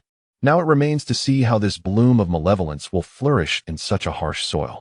Meanwhile, far in the land of grass, in a dark, damp corner, the red-haired girl Kankuro huddled tightly, curled up, crying to the point of near asphyxiation. Icy tears mingled with dirt, tracing rivulets down her grimy little face. Her mother had died. Just recently, to protect her, she was brutally bitten to death by the greedy, wounded ninjas of the grass village. They drained her mother's life force like beasts until the body became cold and shriveled. Kankuro witnessed it all, and the immense fear and hatred nearly tore her soul apart. She knew that with her mother gone, she would be next, the healing chakra flowing within her. A legacy of the Uzumaki clan was viewed by these people as nothing more than a convenient and enduring tool for healing. This despair, knowing the outcome, yet feeling powerless to resist, filled her heart with a deep-seated hatred for the grass village and all the world's oppressors. Yet simultaneously, the impending fate that mirrored her mother's filled her with helplessness and profound pain. Kankuro hugged her knees, her small body trembling violently from crying and fear. "You are truly pitiful," a hoarse yet enticing voice slithered into Kankuro's mind like a cold serpent, striking without warning. Kankuro shuddered in fright, abruptly covering her ears and scanning her surroundings in terror. In the corner of the abandoned house, it was just her and the chilling air, along with the distant, mocking laughter of the grass ninjas outside. No one else. The voice originated within her mind. Kankuro bit her lip tightly, afraid to make a sound, lest she attract those demons. Even though this voice did not seem to belong to any human. This world is tainted. The voice resonated again, imbued with a strange echo, as if it could directly stir the deepest darkness within her. Thus, it requires purification. Purification? Kankuro grasped this unfamiliar term amid her chaotic and fearful thoughts. "My dear girl, your heart is filled with defiance against this world." The voice carried a seductive undertone. "Would you not wish to cleanse this world?" Purification? Kankuro instinctively repeated in her mind. Infused with profound confusion and a trace of curiosity she did not even realize she possessed. "What does it mean?" "Ha ha ha." The voice emitted a chilling, sinister laugh, laden with arrogance and destruction. What else could it mean? Certainly, the desire to obliterate all those who displease you, both in body and soul. To ensure they vanish completely from this world. This is the most profound form of purification. Xianglin's heart contracted violently, her small frame becoming rigid. To annihilate all those who offend? To erase them entirely? Images of the malicious faces of the grass ninjas flashed through her mind. Their greed as they drained her mother's lifeblood, their eyes regarding her as mere objects. A powerful, dark impulse threatened to overwhelm her reason. Yet in the next moment, the memory of her mother's worried and reluctant gaze before her death pierced through the suffocating darkness like a glimmer of light. No, that's not right. Xianglin ceased to engage with the voices in her mind, striving to banish them. Surely, she must be too frightened, too desperate, hallucinating, or perhaps contending with a madman who knew only destruction. For she could do nothing. You've forgotten. The demonic voice suddenly escalated, akin to the sharpest icicle, ruthlessly piercing through her fragile defenses. Your mother was bullied to death. Xianglin trembled violently. The image of her mother surrounded, torn apart by those ninjas. Her life force rapidly waning, flashed uncontrollably before her eyes. It was not merely death, it was humiliation, it was desecration. The voice, like a malignant parasite, whispered with malevolent insight in her mind, each word a poisoned needle. Your mother wished for you to live, thus she willingly sacrificed herself, trading her own life for your few extra days. Tears cascaded down Xianglin's face. She had always known. The last look her mother gave her was filled with reluctance, but devoid of regret. But the tone of the voice suddenly turned sharp and sarcastic. Those ninjas deceived your mother. They never intended to raise you as an ordinary child. They merely planned for you to take your mother's place, to become a more useful and enduring vessel of blood, until you too are drained, like your mother, becoming a cold, discarded corpse. Stop talking, please, just stop. Xianglin screamed silently in her mind, pressing her hands tightly against her ears, curling herself tighter, but the words branded themselves onto her very soul, utterly unavoidable. These brutal truths she had long suspected, yet she felt powerless to resist. At this moment, laid bare, the pain rendered her nearly breathless. However, the most devastating blow was yet to come. The voice seemed to draw closer to her consciousness, adopting a tone tinged with a twisted pity, cruel beyond measure, softly asking, "But when you die and meet your mother in another world, will you tell her that your life ended in the same manner she feared most, as tragic, if not more so, than hers?" Boom. This statement resounded in Xianglin's mind like thunder. She envisioned the scene. In the afterlife, she meets her gentle mother once more, who eagerly asks her, "Little Xianglin, how have you fared? Are you happy?" And she could only bow her head, recounting how she followed in her mother's footsteps, how she succumbed to endless pain and humiliation leading to her demise. "No, I refuse." Xianglin's pupils constricted to pinpricks, immense fear and an indescribable, fervent desire to resist this predetermined fate erupted from the depths of her being like a volcano. She could not. She must not allow such a thing to happen. She could not let her mother weep for her in death, nor have her heart broken. Ha ha ha! Sensing the collapse of Xianglin's inner defenses, the voice's owner erupted in a twisted, triumphant laughter, brimming with the satisfaction of a scheme fulfilled. "This is it. If you are unwilling to accept your fate, then change it.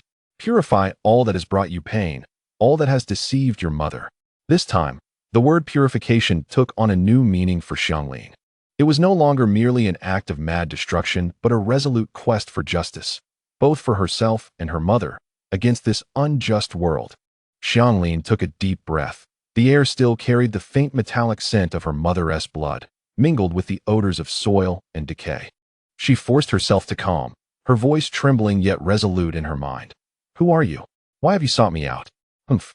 The voice responded with a haughty snort, imbued with a detachment that overlooked all life. "You may refer to me as the Demon Lord."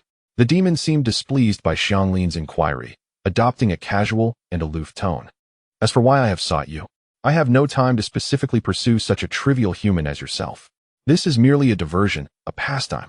The Demon Lord paused deliberately, adopting a tone of condescension, stating that if she was unwilling, it mattered not to him. "No, I am willing." Xianglin nearly screamed in her mind, terrified that this singular, enigmatic hope might dissipate. She had been pushed to the edge of a precipice. Even if she clutched a thorn from hell, she would not let go. Xianglin anxiously pressed for answers, her voice laced with desperation. "But what must I do? I am just a child. I can do nothing." Xianglin gazed at her slender arms, feeling the frailty within. The immense hatred juxtaposed against her weak reality formed a cruel contrast. You are a child, yet I am the demon lord, he chuckled deeply, clearly satisfied with her reaction. The power I have bestowed upon you is already within you. Feel it well. With the demon's words, Xianglin suddenly felt an unprecedented surge of fiery power awaken within her, like a slumbering volcano erupting. Her blood surged through her veins with a roar, her muscle fibers seemingly vibrating under the weight of this newfound strength, an overwhelming primal force imprinting itself into her very essence. She felt as though with a mere punch, she could reduce the thick stone wall beside her to dust. Xianglin stared incredulously at her own hands, feeling the boundless power surging within her. She could hardly believe it was real. Xianglin lightly clenched her fist, the air between her fingers exploding with a subtle crackle. Is this truly the strength one can possess? She murmured to herself. This power, defying the laws of physics, compelled her to believe in the existence of the being who called itself a demon. Could it truly be a god? The thought sent a shiver down her spine, prompting her to respectfully inquire in her mind, tinged with humility and caution. Demon Lord, you have granted me such formidable power. What must I do for you? Please, command me. Huh. A derisive chuckle echoed in her mind. The demon's voice dripped with languid boredom. I have told you, I am merely passing the time. Do as you wish, indulge your whims. The only requirement, the demon's voice took on a serious tone, imbued with undeniable authority, is to not disgrace the power I have granted you. Go forth. The demon's voice was filled with temptation. Go and test your strength, purify the filth before you. Celebrate your rebirth with their blood. Should you require more or encounter anything intriguing, I may appear once more. For now, do not disturb me. As the voice faded away like a receding tide, disappearing into the depths of Xianglin's mind, it left behind a terrifying power, tangible and capable of reshaping her understanding, surging within her. Xianglin understood that this unfathomable entity had truly departed. Do as you wish. This phrase echoed like thunder, resonating repeatedly within her heart. This is the freedom she once dared not even dream of during her days of confinement in Chaoyin village, akin to that of livestock. No, this transcends mere freedom. It is a declaration of being endowed with the right to act as one pleases. Indeed, that was the past, Xianglin murmured softly. Chapter 96. The world requires purification. The remnants of confusion and timidity in Xianglin's eyes were swiftly replaced by a twisted expression, a blend of hatred, madness, and the exhilaration of rebirth. I am no longer the same.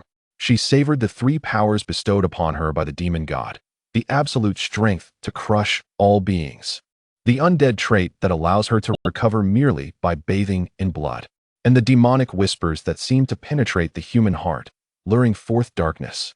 These three powers, when combined, were tailor-made for destruction and vengeance. That is sufficient. A cold and cruel curve formed at the corner of Xianglin's mouth, entirely inconsistent with her age.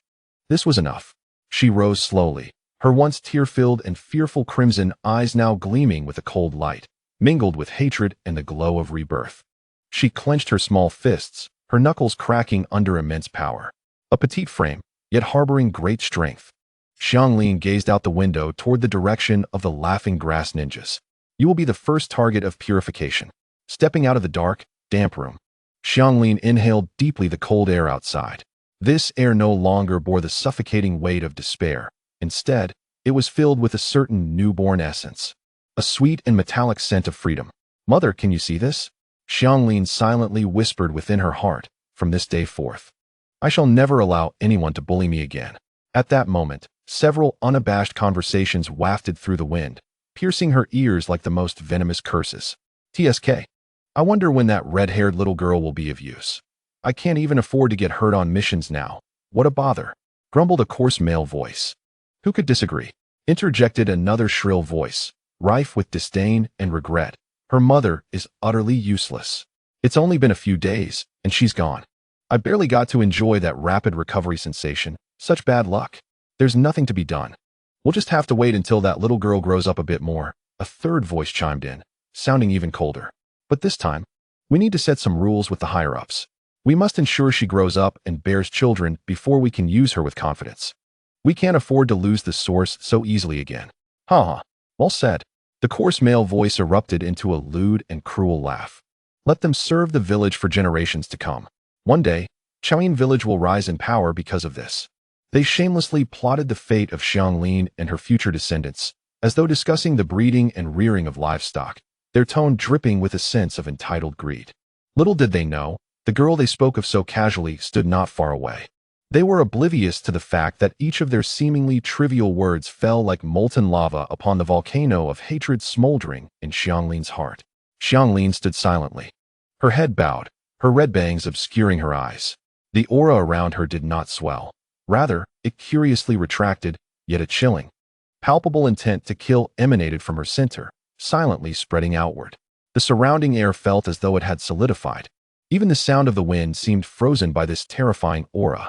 She slowly lifted her head, and within her crimson eyes, there was no trace of human emotion left. Only the purest, most primal desire for destruction remained. She took a step forward, moving resolutely and deliberately toward the source of the voices. The soles of her shoes crunched softly on the gravel, each sound echoing like a bell tolling in the suddenly silent environment. The curtain of vengeance was drawn back by her own hand, and the sacrificial offerings were the filth before her. The demon god was right, Xianglin murmured, her voice soft yet distinctly audible to the nearby grass ninjas. This world is tainted and requires purification. Huh. Upon hearing this abrupt statement, the group furrowed their brows and turned to look, finding Xianglin there. Their faces bore neither guilt nor embarrassment. Instead, they revealed a sense of annoyance and impatience at being interrupted. Xianglin, what nonsense are you babbling here? The coarse-voiced ninja reprimanded sharply. Who let you come out? Get back inside your house. Stay put, grow up, and contribute to the village. That is your duty. Another chimed in with a condescending tone. Exactly. Don't forget, it was the village that took you and your mother in. You owe the village, and you'll spend your life repaying it. Understand? Their words dripped with an air of entitlement, as if viewing the two women as mere consumables was a natural state of affairs. Xianglin listened quietly, even nodding obediently, which slightly eased the expressions of the grass ninjas. However, when she lifted her face and posed a question, the group was left dumbstruck. What if I cannot repay it? What? The group exchanged bewildered glances, their faces contorted with confusion, as if they could not comprehend the logic behind Xianglin's inquiry. Or perhaps they had never considered the possibility of not being able to repay. Observing their foolish and greedy expressions, a faint, chilling smile curved Xianglin's lips as she continued. If I cannot repay, then I will not. If the village is gone, who would I repay? Don't you agree? Xianglin, what madness are you speaking? The coarse-voiced ninja erupted in fury, stepping forward with the intent to seize Xianglin and teach her a lesson. However, the moment his hand rose, Xianglin moved. There were no hand seals, no roar of anger, just a singularly simple action. She raised her slender right hand and took a gentle step forward. The motion was so swift it surpassed their visual perception. Crack! A sound akin to a ripe watermelon bursting filled the air. The coarse-voiced ninja, who had stepped forward to scold her, no longer had a head.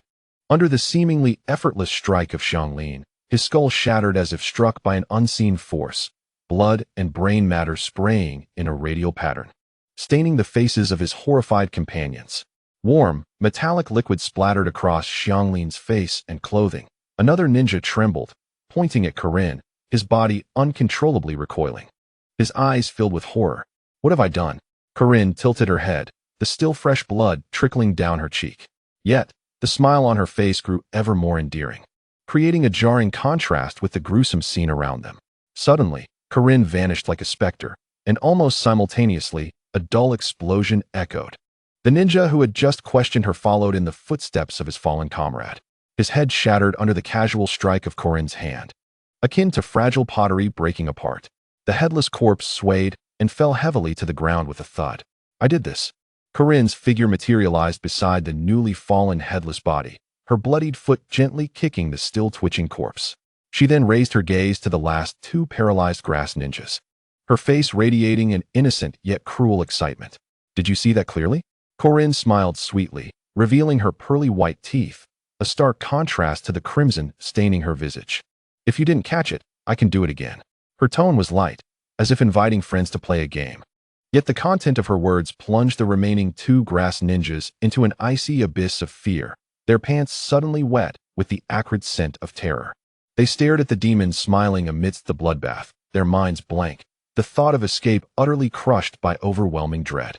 What a monster! Witnessing their companion torn apart as if made of paper, the last two grass ninjas completely lost their sanity.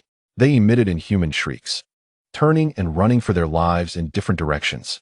What village, what mission, all became a mere joke in the face of the blood-soaked, smiling demon. Is it really necessary to be this afraid? Corinne tilted her head, observing their frantic escape, an expression of almost innocent confusion gracing her features. I'm still just a child. Before her words faded, her figure blurred again. With a swift thrust, a small, blood-covered hand pierced through the chest of one fleeing individual with a speed that was almost imperceptible. Corinne slightly retracted her arm, now holding a still-beating, warm heart. She curiously examined the crimson organ, her fingertips eliciting a slight frown. So your heart isn't black after all, Corinne murmured, a hint of disappointment in her voice. But then her gaze turned colder, as if she understood something. That's because what you drank was my mother's blood. With that, she casually discarded the heart as if it were refuse, allowing it to weakly quiver in the pool of blood. Corinne's eyes were now locked onto the last fleeing individual, as well as the grass ninjas who had been drawn out of nearby buildings by the screams and commotion. As they beheld the hellish scene of shattered corpses, splattered blood, and the blood-soaked red-haired girl standing at the center, they were all rendered utterly petrified. What is happening? Is that Corinne? She run. Yet their horror and cries became a death knell. A more radiant yet chilling smile spread across Corinne's face. The purification has begun. Like the Red Reaper, she surged into the stunned crowd. There were no elaborate ninjutsu or complex taijutsu, only the purest, rawest force and speed. Palm strikes shattered skulls, fingers sliced through flesh. Seizing one person, she could effortlessly hurl them like a straw doll at another.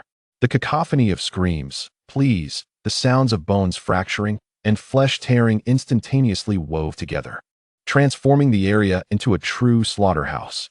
The carnage spread like a plague. Any living being within her sight became a target on her purification list. Corinne's power surged. Drenched in the splattering blood, she felt an unprecedented vitality coursing through her, the previous weakness and fear washed away by the exhilaration of destruction. This corner of the grass village was completely enveloped in blood and terror. It was an utterly unequal, oppressive massacre. Corinne needed no combat skills. Her immense power, bestowed by the demon god, and unparalleled speed were the most terrifying weapons. She darted through the narrow alleys and houses of the residential area like a bolt of red lightning, leaving behind shattered limbs and splattered blood in her wake. With a single strike, whether to the head or chest, they burst like fragile fruit. A mere grasp could tear a person apart, their entrails and bones exposed to the air. Most of the residents in this area were low-ranking ninjas and their families.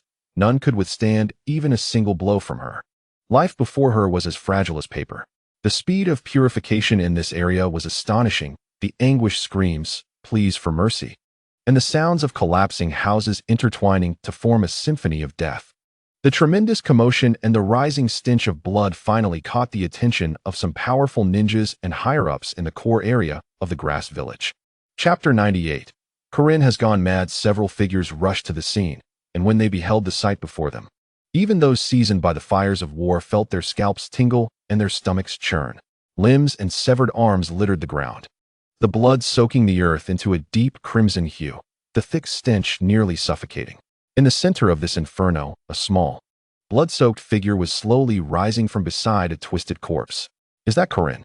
Corinne, stop. Don't move. One jonin, suppressing his terror, shouted sternly. Even in the face of such an unbelievable scene, they understood that the girl from the Whirlpool clan had undergone a terrifying transformation. She had become an extremely dangerous entity. Upon hearing this, Corinne halted. She raised her small, blood-stained hand, casually wiping her face with the sticky blood, only making her features appear even more grotesque. Corinne gazed at the jonin, who were on high alert, her face breaking into a smile that blended innocence with cruelty. You all should be purified.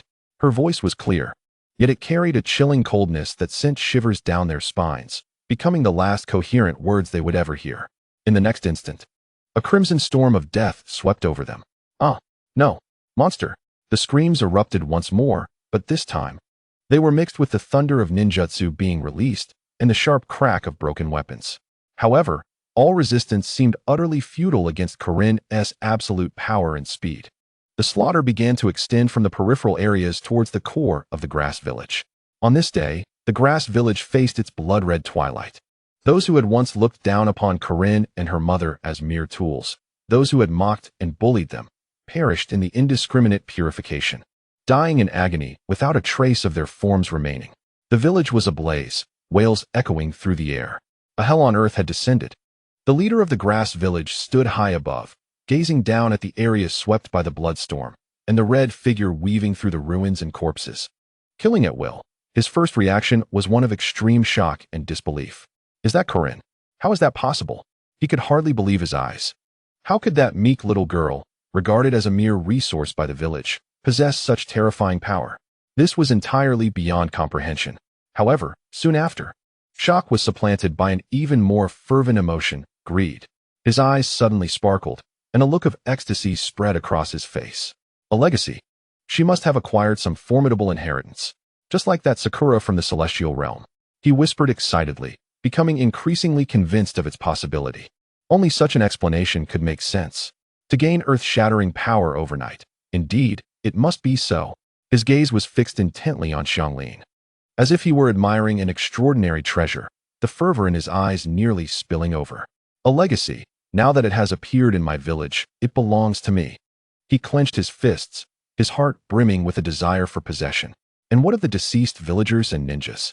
To him, as long as he could obtain this power, all sacrifices would be worthwhile.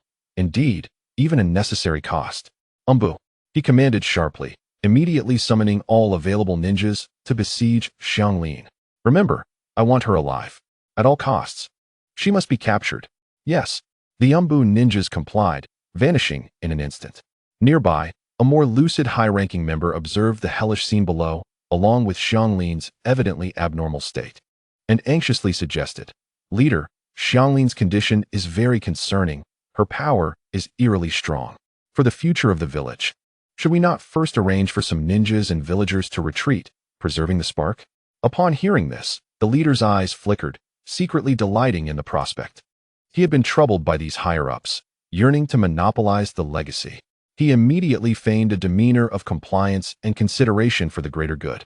Patting the high-ranking member's shoulder, "You are right. I have not considered this thoroughly. Thus, the task of evacuating the villagers and some personnel is entrusted to you. Act at once. Ensure the future of the village." His tone was grave, as if he had made a momentous decision. The high-ranking member, trusting his words, cast a grateful glance at the leader and promptly turned to organize the evacuation. Watching the high-ranking member depart, the leader of the grass-hidden village revealed a cold, sinister smile. "Go on, all of you. By the time you return, the legacy will already be in my grasp." At that moment, the entire grass-hidden village, no, the entire ninja world, shall kneel at my feet. He pinned all his hopes and ambitions upon the crimson figure below, engaged in purification. With the leader's command, the remaining grass-hidden ninjas surged toward Xianglin like a tide, attempting to subdue her through sheer numbers. Kunai, shuriken, wind and fire techniques, an array of attacks rained down like a torrential storm. However, rather than hindering Xianglin, this only exhilarated her further. How delightful! So many impurities to purify. Xianglin darted through the attacks, her figure like a specter, most of the assaults failing to even graze her clothing. Occasionally, a ninjutsu or weapon would strike true. Yet it was as if they had vanished into the sea. None could cause her even the slightest pause. Her blood-soaked regenerative ability kept her in a perpetual state of peak form. Her small hands, like the most precise and ruthless of surgical instruments. Each swing inevitably unleashed a torrent of blood, whether extracting a still-beating heart or tearing a person asunder. "I have purified you. The Dark Lord will surely be pleased," Xianglin exclaimed amid the carnage, her laughter ringing out like silver bells, yet chilling to the bone. "For the Dark Lord, you shall all perish." Ha ha. The initial flames of vengeance, amidst the endless slaughter and the encroaching power of the Dark Lord within her, seemed to have quietly transformed. She continued to loathe the grass-hidden village, yet her motivation for relentless killing morphed into an intoxication with destruction itself, alongside a twisted desire to please the Dark Lord who bestowed her strength. The piercing wails and desperate cries became the background music of this massacre.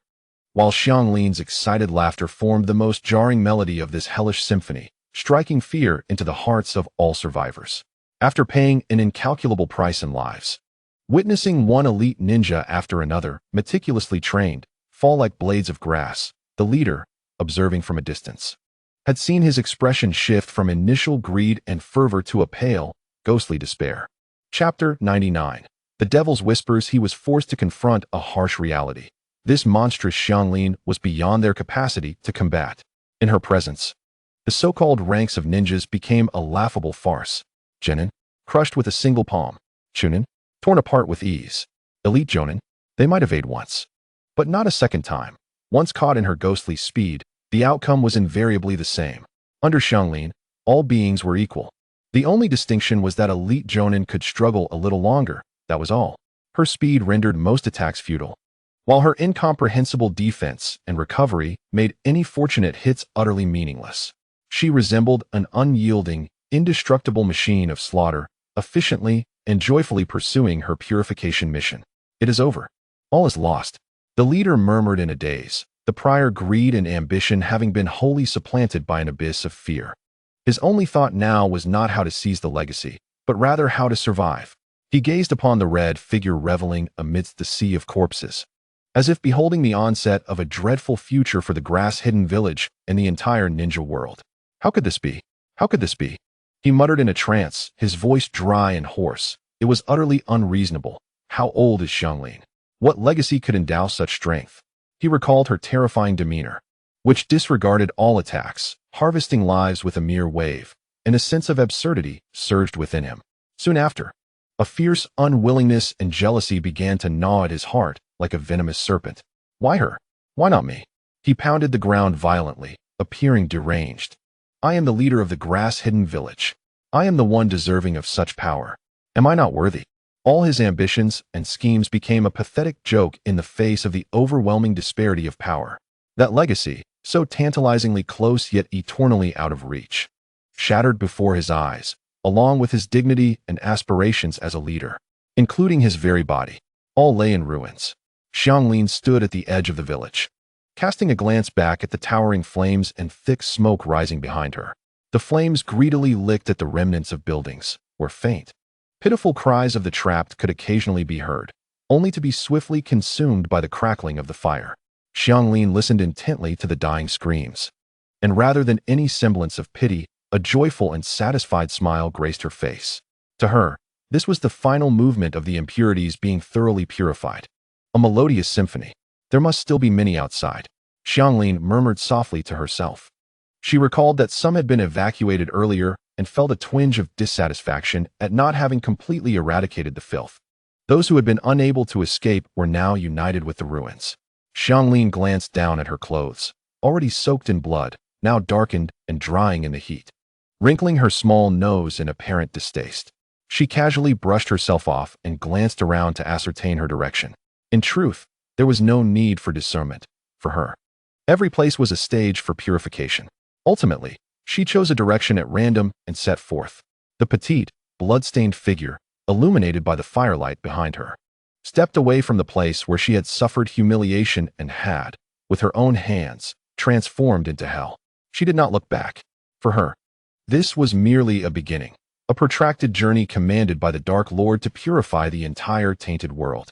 Within the confines of his portable space, Yin An gazed at the scenes reflected in the water mirror technique, where Xianglin resembled an unrelenting machine of slaughter, relentlessly pursuing the fleeing villagers.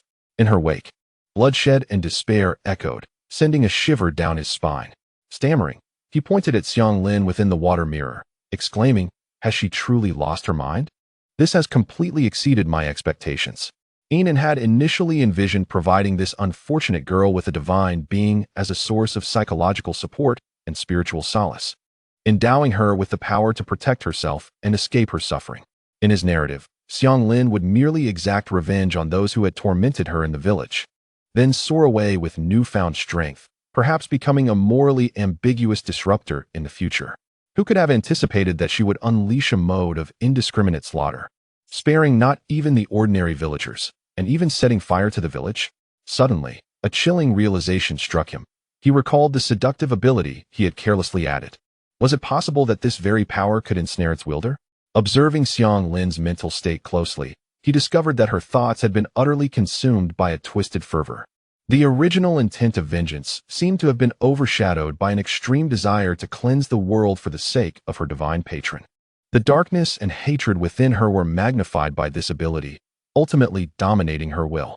Yin An scratched his head, torn between amusement and despair, contemplating whether this constituted a miscalculation. Had the wielder of the skill been brainwashed by it? He stroked his chin, watching Xiang Lin's frenzied silhouette amidst the flames. Before letting out a long, resigned sigh, muttering to himself, let it be. What does it matter? The ninja world is already in chaos. With celestial phenomena, divine techniques, serpent monsters, and the Knights of God, the emergence of a crazed purifying which seemed hardly significant. He shook his head, attempting to dismiss this minor inconvenience.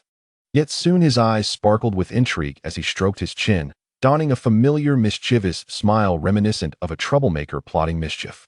Upon further reflection, this could indeed serve as a captivating narrative. A girl burdened by deep-seated grievances, endowed with power by a demon god, embarking on a journey of vengeance and purification against the entire world. The plot, the conflict, the character arc. Perhaps next time, during the celestial event, we could allow Xiang Lin to take center stage.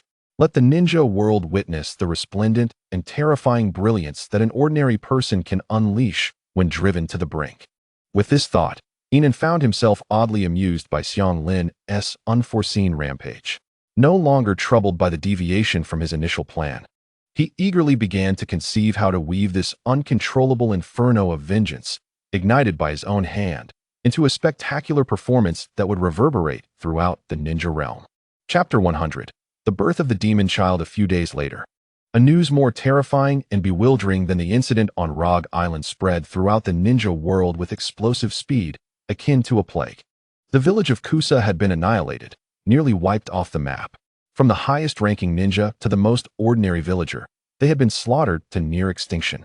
The survivors were few and far between, most of whom were left in a state of psychological collapse. Initially, people speculated that a major nation's ninja village had launched a surprise attack, or that they had encountered an unknown creature similar to the one on Rogue Island. However, as more details emerged, an icy dread gripped everyone. According to reports from investigation teams dispatched by other ninja villages, the massacre was not confined within the village's borders. Some villagers who fled the village, even those who had traveled dozens of kilometers away from Kusa, were relentlessly pursued and ruthlessly killed by a single figure.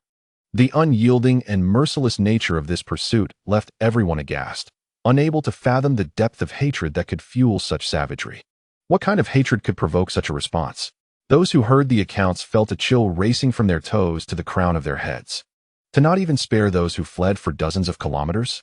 Was this the intent to eradicate an entire clan? Even more unsettling were the few who had miraculously survived the massacre. They had all succumbed to madness, their eyes vacant, huddled in corners, screaming in terror at the slightest provocation, repeating a few fragmented, horrifying phrases. Blood-red little demon. She is the little demon. The blood-soaked young girl. The demon child. The demon child has descended. Their minds seemed to have undergone an unbearable level of intense stimulation and fear. Even elite mentalists from the mountain clan, attempting to probe their memories, could only perceive a chaotic, fragmented tapestry filled with blood and screams, utterly incapable of extracting coherent or useful information. The demon child has descended. This moniker, birthed from the lips of the surviving madman, spread like wildfire, swiftly becoming a new and terrifying legend within the ninja world, shrouded in mystery, purpose unknown, and methods so cruel that they defied comprehension. The news of Kusa's near-total annihilation at the hands of this enigmatic demon child weighed heavily upon the hearts of all, casting a shadow akin to a storm cloud. The ninja world, already reeling from a series of shocks, grew increasingly paranoid, each individual living in fear. No one could predict where this demon child, who had obliterated Kusa, would strike next. The message of Kusa's obliteration by a mysterious demon child became the final straw, snapping the already taut nerves within the ninja world. If the earlier events, the celestial phenomenon, the emergence of divine techniques, the serpent monster attack, and the arrival of the Knights of God, had carried a sense of remoteness and enigma. Then the fall of Kusa was a vivid, bloody tragedy happening right at their doorstep. If even the land of grass could be destroyed, what hope did our small village have? Panic spread like wildfire among the many small ninja villages beyond the 5 great nations. For the first time, they vividly realized how utterly fragile they were in the face of overwhelming power and incomprehensible terror in this era of upheaval. The specter of village annihilation loomed like a sword over everyone's heads. The entire ninja realm was enveloped in a profound sense of helplessness and fear, as if caught in a murky abyss. In this unprecedented atmosphere of crisis and collective pressure, the 5 great ninja villages, historically rife with suspicion and friction, finally set aside their grievances and disputes. Through urgent communications and emissaries, the 5 Kage reached a historic consensus to establish a joint investigation team among the 5 great ninja villages. Each village, Konoha, Humogakure, Iwagakure, Kirigakure, and Tsunade, would dispatch their most elite Umbu members, intelligence analysts, and individuals with special abilities to form an unprecedented coalition. Their singular mission: to investigate all recent anomalous events in the ninja world at any cost. The scope of the investigation included 1. The celestial phenomenon. 2. The origins of divine techniques. 3. The biological origins of the serpent monster from Rogue Island and the whereabouts of the mysterious armored figure. 4. The truth behind the demon child incident in Kusa, the identity of the perpetrator, and their motives. The establishment of this joint investigation team marked the first collective effort by the ninja world to confront an unknown threat. It shattered decades of solitary battles between the ninja villages, reflecting the severity of the situation, which had exceeded the capacity of any single village to address.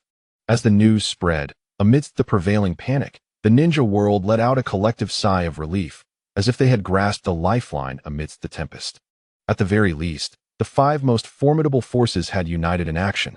Some could not help but murmur. Could this be considered an alternative form of peace? The waters of this world run too deep, lamented a seasoned Umbu captain participating in the joint investigation, gazing up at the overcast sky before setting off. Bottomless and turbulent. As the entire ninja world fell into panic and chaos due to the destruction of the grass-hidden village and the legend of the demon child, the 5 great ninja villages were compelled to unite, investigating haphazardly like headless flies. However, an organization concealed in the shadows, utilizing its unique intelligence network and the special abilities of one of its members, was the first to touch upon fragments of the truth. In the rain-hidden village, within the high tower, the tone of Payne's indifferent voice carried a subtle ripple as he inquired, "So, you mean to say that you encountered the one responsible for the annihilation of the grass-hidden village?" "Indeed," Zetsu remarked, his dual-toned face adorned with a peculiar smile. "I discovered her purely by chance." White Zetsu happened to pass near the land of grass and spotted a blood-soaked little girl, akin to a tireless puppet of slaughter, as she traversed her path, leaving death in her wake. I followed her for a while, catching snippets of her soliloquies and the fleeting words of the dying, piecing together the events. He paused, adding the crucial detail. "By the way, she is a little girl, perhaps 7 or 8 years old, drenched in blood, her appearance obscured." Payne, silent for a moment, pondered this revelation. "So, she is also an inheritor?" Itachi's cold voice resonated, his brow furrowed, a hint of gravity flickering in his crimson Sharingan. He recalled the transformation exhibited by Sakura Haruno, granted by divine techniques. If such inheritances were not isolated occurrences. A brief silence enveloped the Akatsuki organization. No one directly responded to Itachi's inquiry, yet the palpable tension in the air spoke volumes. The emergence of Conan, exhibiting an irrational and devastating power, was almost certainly linked to the recent anomalies plaguing the ninja world. Chapter 101. Orochimaru's new target. She could very well be the next individual to inherit unknown powers after Sakura Haruno's revelation in the Celestial Tapestry. Another variable slipping from our control, Kakuzu scoffed, dissatisfaction lacing his tone, yet a flicker of wariness glimmered in his eyes. The kind of power that eluded measurement by money or rationality unnerved him. Payne's Renegade scanned the gathered members, ultimately rendering a decision. "Zetsu, continue to monitor this demon child. Ensure you maintain a safe distance, so she does not become aware of your presence.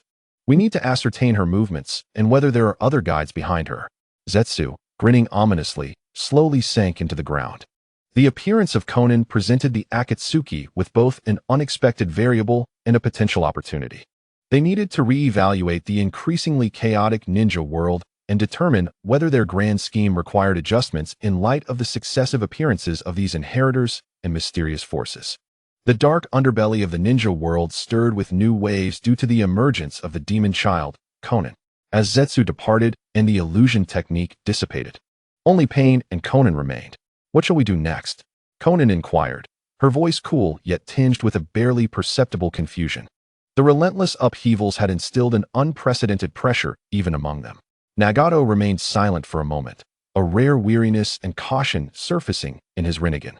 "Let us observe the situation for now," he finally stated, his voice still indifferent, yet lacking the absolute confidence it once held. To be candid, the man hidden behind the curtain, Nagato, was also engulfed in turmoil. The celestial prophecy, divine technique inheritances, the snake creature, the mysterious night brigade, and now the newly arisen demon child. All these events, far beyond his comprehension and planning, had caused the situation to become so chaotic that he felt the urge to refrain from making any hasty moves. Conan silently nodded, understanding that the current ninja world resembled a tangled mess, where rash actions would not be wise. "That is also acceptable." She subsequently posed another more specific and pressing question. "What about Orochimaru? Recently, he attempted to ambush Itachi again, and after being dealt with, he vanished completely, evidently having defected." Upon mentioning Orochimaru, Payne's gaze instantly returned to its former coldness and murderous intent. "Defection is unforgivable," Payne declared with unwavering resolve. "Once we locate him, we shall eliminate him." Payne issued the command, infused with an undeniable firmness. Dealing with chaotic matters was one thing, but disposing of a defector like Orochimaru was a task that could be easily managed. Deep within a dark, damp cave, the signature raspy and exhilarated laughter of Orochimaru echoed. "Another inheritor, you say?" A child, no less. His golden serpent eyes glimmered with fervor in the dim light, and his long tongue instinctively licked his lips. The likelihood of this speculation was exceedingly high. Orochimaru savored the fragmented information he had obtained through secret channels regarding the destruction of the grass-hidden village. The keywords, demon child, blood-soaked young girl, incomprehensible slaughter, assembled together pointed towards an extraordinary power. Reflecting on Sakura Haruno's display in the celestial tapestry, he was almost certain that this was yet another manifestation of an inheritance transcending the existing ninja techniques. "I wonder where you are. I truly wish to know what sort of inheritance you possess," Orochimaru murmured to himself, his tone brimming with an insatiable curiosity, akin to a gourmand who had heard of a delicacy never before tasted. However, following the laughter, a sense of disinterest quietly settled in. He had departed from the Akatsuki, gaining freedom, yet simultaneously losing the support of their vast intelligence network.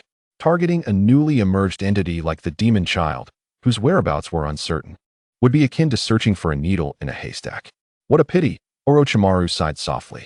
"Had I still been within the Akatsuki, with Zetsu's all-seeing reconnaissance capabilities, perhaps I would have already acquired first-hand detailed intelligence on the demon child." Yet, this regret was swiftly overshadowed by a grander ambition. Orochimaru's pursuits had long transcended the mere study of ninja techniques or the quest for immortality. The successive appearances of divine techniques, the serpent creature, the night brigade, and now the demon child were akin to doors to new worlds opening before him. Inheritance, the unknown. Orochimaru excitedly wet his face with his slick tongue once more. The cold touch invigorated him, igniting an almost reverent flame of curiosity within his golden-slit pupils. The truth of this world, hidden behind these astonishing phenomena, must be unveiled. No matter what, I must unravel all these mysteries. Orochimaru's ambitions had evolved from mastering all techniques in the world to understanding and wielding the deeper, more fundamental rules and powers that govern the workings of this world. In the Hokage office, the atmosphere felt somewhat peculiar. Jiraiya gazed at the encrypted scroll in his hand, relayed through special channels, his expression complex as he lifted his head to look at Tsunade. "Is this intelligence from Itachi Uchiha?" Tsunade nodded gravely, rubbing her temples, her tone carrying an ineffable sentiment. "Yes, it is him." This clue regarding the demon child potentially being a 7 or 8-year-old girl is exceedingly precious amidst the confusion engulfing the entire ninja world. She hesitated, seemingly unsure how to articulate her thoughts on the man. Ultimately, it culminated in a sigh. This guy truly has a love for the village that runs deep to his bones. Even bearing the name of a traitor, he still guards it in this clandestine manner. Jiraiya completed her unspoken words, his tone equally intricate. Even he must admit that Itachi Uchiha's actions have transcended the ordinary definitions of loyalty held by most ninjas. Tsunade refrained from arguing, merely nodding in agreement, signifying her genuine respect for Itachi. On this matter, she and Jiraiya reached a consensus. Shifting his focus back to the intelligence itself, Jiraiya furrowed his brow and muttered, "The range has narrowed down to a 7 or 8-year-old girl. But that still makes her difficult to locate. Are there no more specific features or locations of the last appearance?" Tsunade shook her head and sighed. "The fact that we have these clues is already a pleasant surprise. The information Itachi relayed must have come with considerable risk. As for more specifics, I suspect even the Akatsuki organization is still investigating." Chapter 102. The bonds of emotion. Jiraiya pondered for a moment before offering his suggestion. "In that case, it would be prudent for us to keep this intelligence under wraps for now." His expression turned serious as he explained, "I fear that if this information becomes public, those eager to find the legacy or eliminate threats may resort to extreme measures, potentially inciting unnecessary slaughter and turmoil, especially during this sensitive period." Tsunade nodded in agreement. Indeed, less exposure means fewer mistakes. Currently, the Shinobi world is rife with joint investigation teams from the 5 great villages and spies from various factions. If the demon child makes another significant move, it will be detected swiftly. "Yes," Jiraiya concurred, then sighed in resignation. "If not for the village's lack of high-end combat power requiring my presence, I would have gone out myself to gather intelligence." At that moment, Tsunade seemed to recall something, her expression turning grave as she cautioned, "By the way, Itachi's intelligence must not reach Sasuke." Jiraiya nodded solemnly. "I understand." He was well aware of Sasuke's fixation on Itachi. Any news regarding him could provoke the young man into irrational actions. The tangled history between the two brothers was best left undisturbed by outsiders. At the training ground on the back hills of Konoha, the soil was soaked with sweat. Sasuke irritably shook his sore arms, his handsome face etched with gloom and dissatisfaction. Too slow. The pace of his progress felt agonizingly sluggish, akin to a tortoise's crawl. This sense of frustration threatened to consume him, all stemming from the ominous sky that had previously loomed above. After 3 showings of the sky, what had he, Uchiha Sasuke, become? He was struck down by the world-ending Naruto and overshadowed by the divine Sakura. These two were undeniably weak. He could defeat 10 of them. The stark contrast and the foreboding of being crushed in the future were unbearable for the proud Uchiha Sasuke. "I refuse to become that version of myself in the sky." Sasuke clenched his fists tightly, his nails nearly embedding into his flesh. Now, the most direct and clear shortcut seemed to lie before him: the divine arts. Sasuke had come to understand that the legacy would choose specific individuals, and one could not force it. However, he had also heard that the village had previously considered sending Sakura to Rogue Island to seek clues, only to set it aside due to the snake incident. This indicated that acquiring the legacy ahead of time was not entirely impossible. Consequently, recently, Sasuke's attitude towards Sakura had undergone a subtly intricate transformation. As for Naruto, Sasuke cast a glance at the distance, where Naruto was still making a racket, fervently practicing chakra control at the tail end of the group. A hint of disdain flickering in his eyes. The tail end would always be the tail end. Even if luck smiled upon him, his inherent foolishness could not be altered. Sasuke scoffed internally. Yet, Sakura had become Tsunade's apprentice due to the future revealed in the sky. And Naruto, despite appearing as disheveled as ever, was making visible progress under the direct guidance of one of the legendary 3, Jiraiya. In contrast, he remained under Kakashi's tutelage. Though Kakashi was strong and dedicated to teaching him, comparisons were inevitable. Compared to Tsunade and Jiraiya, Kakashi's strength and reputation were significantly lacking. If the Uchiha clan were still intact, I wouldn't need to rely on outsiders. The development of the Sharingan, fire style, Uchiha Taijutsu, everything he rightfully should possess, was now lost. Am I truly destined to walk that path? Sasuke's brow furrowed tightly, the visage of Orochimaru and his greedy gaze resurfacing in his mind. In the future displayed in the sky, he had indeed turned to Orochimaru and gained power from him. That path was undoubtedly a shortcut to strength, filled with temptation. But Sasuke shook his head forcefully, suppressing the thought. Things are different now. They are no longer the same, he whispered to himself. Initially, his desire to seek Orochimaru was to obtain the power to kill Itachi. That hatred towards Itachi was the core that supported all his actions. But now, the sky had unveiled the shadow of Konoha's higher-ups behind the Uchiha Massacre, particularly Danzo's nauseating visage. Though the truth remained elusive, Itachi's image in his heart was no longer that of a mere cold-blooded demon, but had become shrouded in a complex and painful fog. Could he truly turn to a man like Orochimaru, who clearly had ulterior motives, to kill a brother he could no longer purely despise? He could not bring himself to do it, at least not until he unraveled the entire truth. Sasuke exhaled deeply, the confusion in his eyes gradually replaced by a more concrete and resolute killing intent. While the path of Orochimaru was momentarily dismissed, another target was indelibly etched in his mind. Danzo, the one who had forced Sakura's parents to their demise in the sky, coveted the divine arts, harbored malice towards the Uchiha clan, and was even one of the masterminds behind the massacre. One step at a time, Sasuke clenched his fists, the knuckles cracking. But Danzo must die. As Sasuke immersed himself in his thirst for power and the desire to eliminate Danzo, a spirited shout abruptly jolted him awake. Sasuke, let's have a match. I will definitely knock you out today. Naruto, like a golden cannonball, charged in from the other end of the training ground. Sasuke was momentarily taken aback.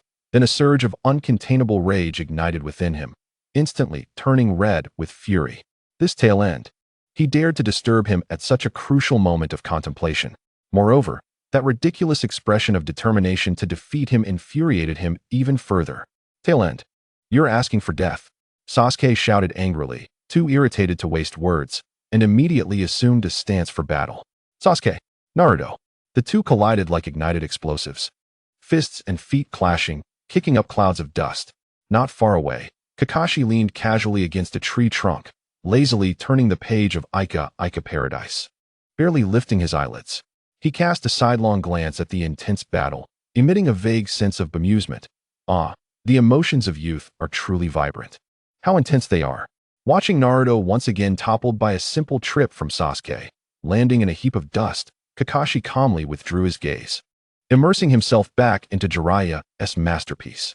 Kids, Kakashi mused nonchalantly, a bit of roughhousing, and they're all good. Chapter 103. The Fourth, Kage.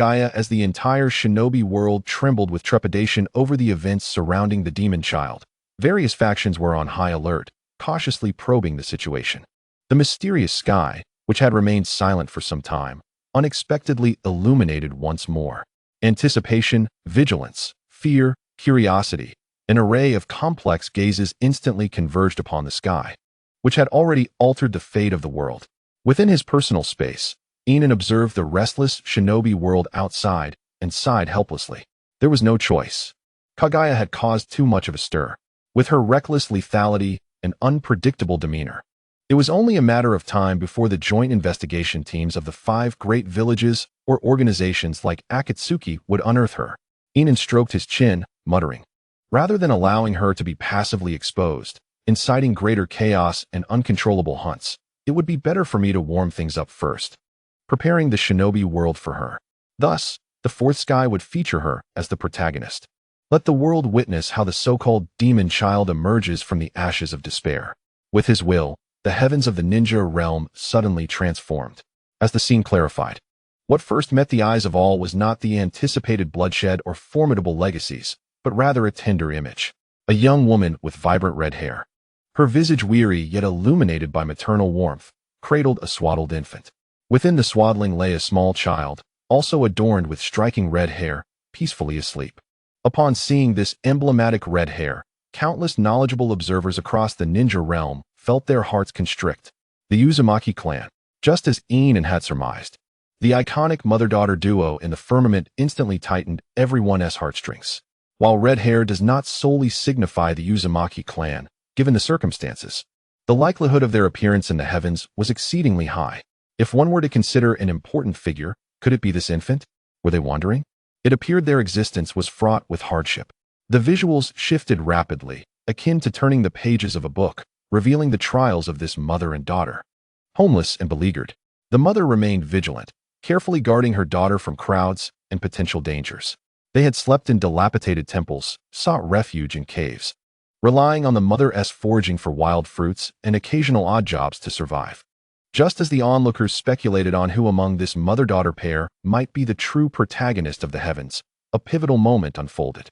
The scene froze in a modest yet relatively clean wooden cabin, seemingly a temporary haven for the duo.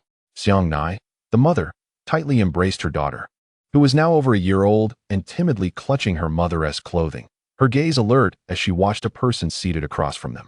A ninja, bearing injuries and marked with the symbol of the grass-hidden village. Though visibly hurt and pale, the ninja forced a seemingly kind smile, gesturing reassuringly to the anxious mother. "Do not worry. Though I am a ninja, I do not harm civilians. That is the rule." His gaze fell upon little Xiangnai with curiosity. "Is this your daughter? How old is she?" After a moment of hesitation, Xiangnai softly replied, "She is 1 year old." 1 year old. How adorable. The ninja smiled, his tone remaining gentle. Upon hearing this, Xiangnai's expression relaxed slightly. This seemingly mundane conversation, this encounter with a kind-hearted ninja, weighed heavily upon the hearts of all watching the heavens, especially those who were aware of the grass-hidden village's ultimate fate. A foreboding sense of dread, akin to a cold serpent, coiled around each observer's heart. Could this infant possibly be the demon child? Speculations began to arise. Given the recent turmoil caused by the demon child, unease had settled among the populace. The scene continued in the heavens. The grass-hidden ninja tended to his injuries with simplicity, then ventured outside, returning with some game, skillfully starting a fire. He roasted the meat and offered a portion to Xiangnai. Famished, she gratefully accepted the kindness, devouring the food quickly, her eyes brimming with appreciation. "Thank you. You are a good person," she sincerely expressed. Upon hearing this, the ninja chuckled, as if amused by her words, half-jokingly stating, "Don't say that. Good people don't last long in this world." Xiangnai did not argue, merely lowering her head and softly replying, "But there are still good people." The ninja shrugged, refraining from further debate, and inquired, "By the way, what is your name? How did you come to be here with a child in such a desolate place?" "I am Xiangnai," the woman responded, but when it came to explaining their presence, she hesitated and chose not to disclose it. The ninja, perceptive to her reticence, did not press further, instead glancing at his still painful wounds, frowning slightly. Xiangnai noticed his expression, looked down at the unfinished food he had provided, and a flicker of struggle crossed her face. Ultimately, she seemed to resolve herself, raising her head with determination and stating, "Let me help you. I know how to treat your wounds." The ninja, taken aback, exclaimed, "You are a healer?" Xiangnai shook her head, offering no explanation, but extending her arm towards him, whispering, "Just bite me, and you will understand." "What?" The ninja stood frozen, his face a canvas of disbelief and confusion. Why would biting you have anything to do with healing? Across the ninja realm, viewers were equally perplexed. "Bite her? What kind of treatment is this? I've never heard of such a method. Is this woman mad?" Only within the cave, through a unique means of viewing the heavens, Xiangnai's daughter, upon seeing her mother extend her arm, trembled violently as if struck by lightning. An overwhelming wave of fear and sorrow engulfed her. "No, mother, please don't." Xiangnai cried out to the sky, tears streaming down her face. Though she lacked this memory, she understood. More than anyone else, she comprehended. Her mother's gesture, born out of gratitude and kindness, was akin to exposing herself to a ravenous pack of wolves, tearing down the protective barriers that shielded her, revealing her vulnerable flesh. That bite would not yield gratitude, but rather insatiable greed, imprisonment, and a tragic fate of being consumed. Yet, the imagery in the heavens reflected a past that could not be altered. Chapter 104. Xiangnai's ability as Xiangnai stubbornly, even sacrificially, extended her arm further. The grass-hidden ninja, despite his confusion, was driven by curiosity. He hesitated, but ultimately opened his mouth and bit down on that slender arm. Xiangnai gasped in pain, her body trembling slightly. Yet, she bit her lip, enduring the discomfort without retracting her hand. The moment the ninja's teeth sank into her flesh and he felt the warmth of her blood, his expression shifted dramatically. He abruptly raised his head, his eyes filled with disbelief, exclaiming, "How is this possible?" My injuries, they're actually improving? How did you do this? He distinctly felt the searing pain at his wound diminish rapidly, a warm current coursing through him with each swallow, hastening the healing of his injuries. This completely upended his understanding of all healing methods. Xiang Nai silently withdrew her arm, pressing her other hand against the clear bite mark and the oozing blood, shaking her head without offering an explanation. The ninja observed her demeanor, his initial astonishment gradually replaced by a complex mix of emotions, gratitude, confusion, but deeper still, an inexplicable thrill. He chose not to inquire further, instead remaining silent for a moment before carefully, with an experimental mindset, lowering his head to bite once more. This time, he felt the miraculous effect even more acutely. The following days rushed by in a blur. The ninja appeared to provide for Xiang Nai and her daughter, perhaps out of gratitude or for some other reason, hunting more food for them and exhibiting a considerate demeanor. The innocent Xiang Nai felt immense gratitude, gradually lowering her guard, oblivious to any oddities. However, outside the heavens, the sentiments of the spectators in the ninja realm stood in stark contrast to Xiang Nai's, especially among those seasoned individuals, well acquainted with the darker facets of humanity. Upon witnessing the ninja's rapid recovery through merely biting Xiang Nai, they swiftly reached a chilling conclusion. The mother and daughter were doomed. This ability was akin to a moving elixir. Possessing such a treasure was a curse. They could not safeguard such power. As the camera occasionally panned over the red-haired infant babbling in her mother's embrace, all present began to conflate her image with that of the malevolent child responsible for the destruction of the grass-hidden village. Surely, this infant was the very embodiment of that malevolence. The annihilation of the grass-hidden village was an act of vengeance. It must have discovered the secret of the mother and daughter, imprisoning them and utilizing them as mere instruments for recovery. This, it seemed, had incited the subsequent bloody retribution. All the clues appeared to align. A tragic tale unfolded, a narrative of someone tormented inhumanely due to their unique abilities, ultimately transforming into a harbinger of vengeance against their oppressors in despair, began to take a vivid shape against the celestial canvas. The inhabitants of the ninja world gazed upon the screen, observing the oblivious Kanai, filled with gratitude, and her innocent daughter, Shanfeng, whose naivety evoked a complex chill within them. They felt as though they had glimpsed an inevitable descent into darkness and bloodshed. The kindness they presumed would lead to salvation was, in fact, the curtain slowly rising on a tragedy. Moments later, the screen shifted to a few days hence. The grass-hidden ninja appeared to have nearly recovered from his injuries, seeking out Kanai with a proposal that could alter their fates. Kanai, wandering with a child is not a sustainable solution. How long will this continue? The world is fraught with peril, he warned, his meaning unmistakable even as he left the sentence unfinished. Clutching little Shanfeng, Kanai's face was etched with hesitation and inner turmoil. The truth of his words resonated deeply. She understood better than anyone the hardships and dangers of surviving in the wilderness with a child. I know, but, she murmured, her voice heavy with apprehension. I am not ready for such a commitment. Had it been an ordinary village, she might not have hesitated. But a ninja village represented conflict, missions, and unpredictable dangers. The ninja, rather than displaying anger at her refusal, exhibited remarkable patience, continuing his persuasion. This world is too chaotic. No one knows when the next war will erupt. When that time comes, what will a weak woman with a child do? Where will you hide? His words pierced Kanai deeply. She recalled the terrifying tales of war she had heard during her wanderings, and the images of displaced civilians flooded her mind. Unable to suppress a nod, she spoke bitterly. Indeed, we civilians cannot protect ourselves. Noticing her wavering resolve, the ninja seized the moment, directing his gaze toward little Shanfeng in her arms, his tone softening, almost coaxing. Even if you harbor doubts, you must consider your daughter. Do you not wish for her to grow up in a safe environment? To have friends like any ordinary child? To have a proper home? For my daughter, Kanai murmured, looking down at her wide-eyed, innocent Shanfeng, who was curiously tugging at her mother's hair. The purity of her daughter's smile shattered all remaining hesitation and defenses within Kanai. As a mother, her greatest vulnerability lay in her desire for her child to lead a better life. After a prolonged silence, she seemed to summon all her strength. Lifting her head with a glimmer of resolute determination in her gaze, she softly agreed. Very well. I will go with you. The ninja's face lit up with a joyful smile. Welcome, Kanai. The grass-hidden village will be your new home. Kunai finally allowed a smile of relief to grace her face, as if she could glimpse the hope of a stable future. By the way, the ninja suddenly remembered, pointing at little Shanfeng with a grin. After all this time, we still do not know the name of this little one. Kunai affectionately caressed her daughter's cheek, gently stating, Shanfeng. Her name is Shanfeng, my most beloved treasure. As if understanding her mother's call, little Shanfeng erupted into a fit of joyous giggles, her small hands waving in delight.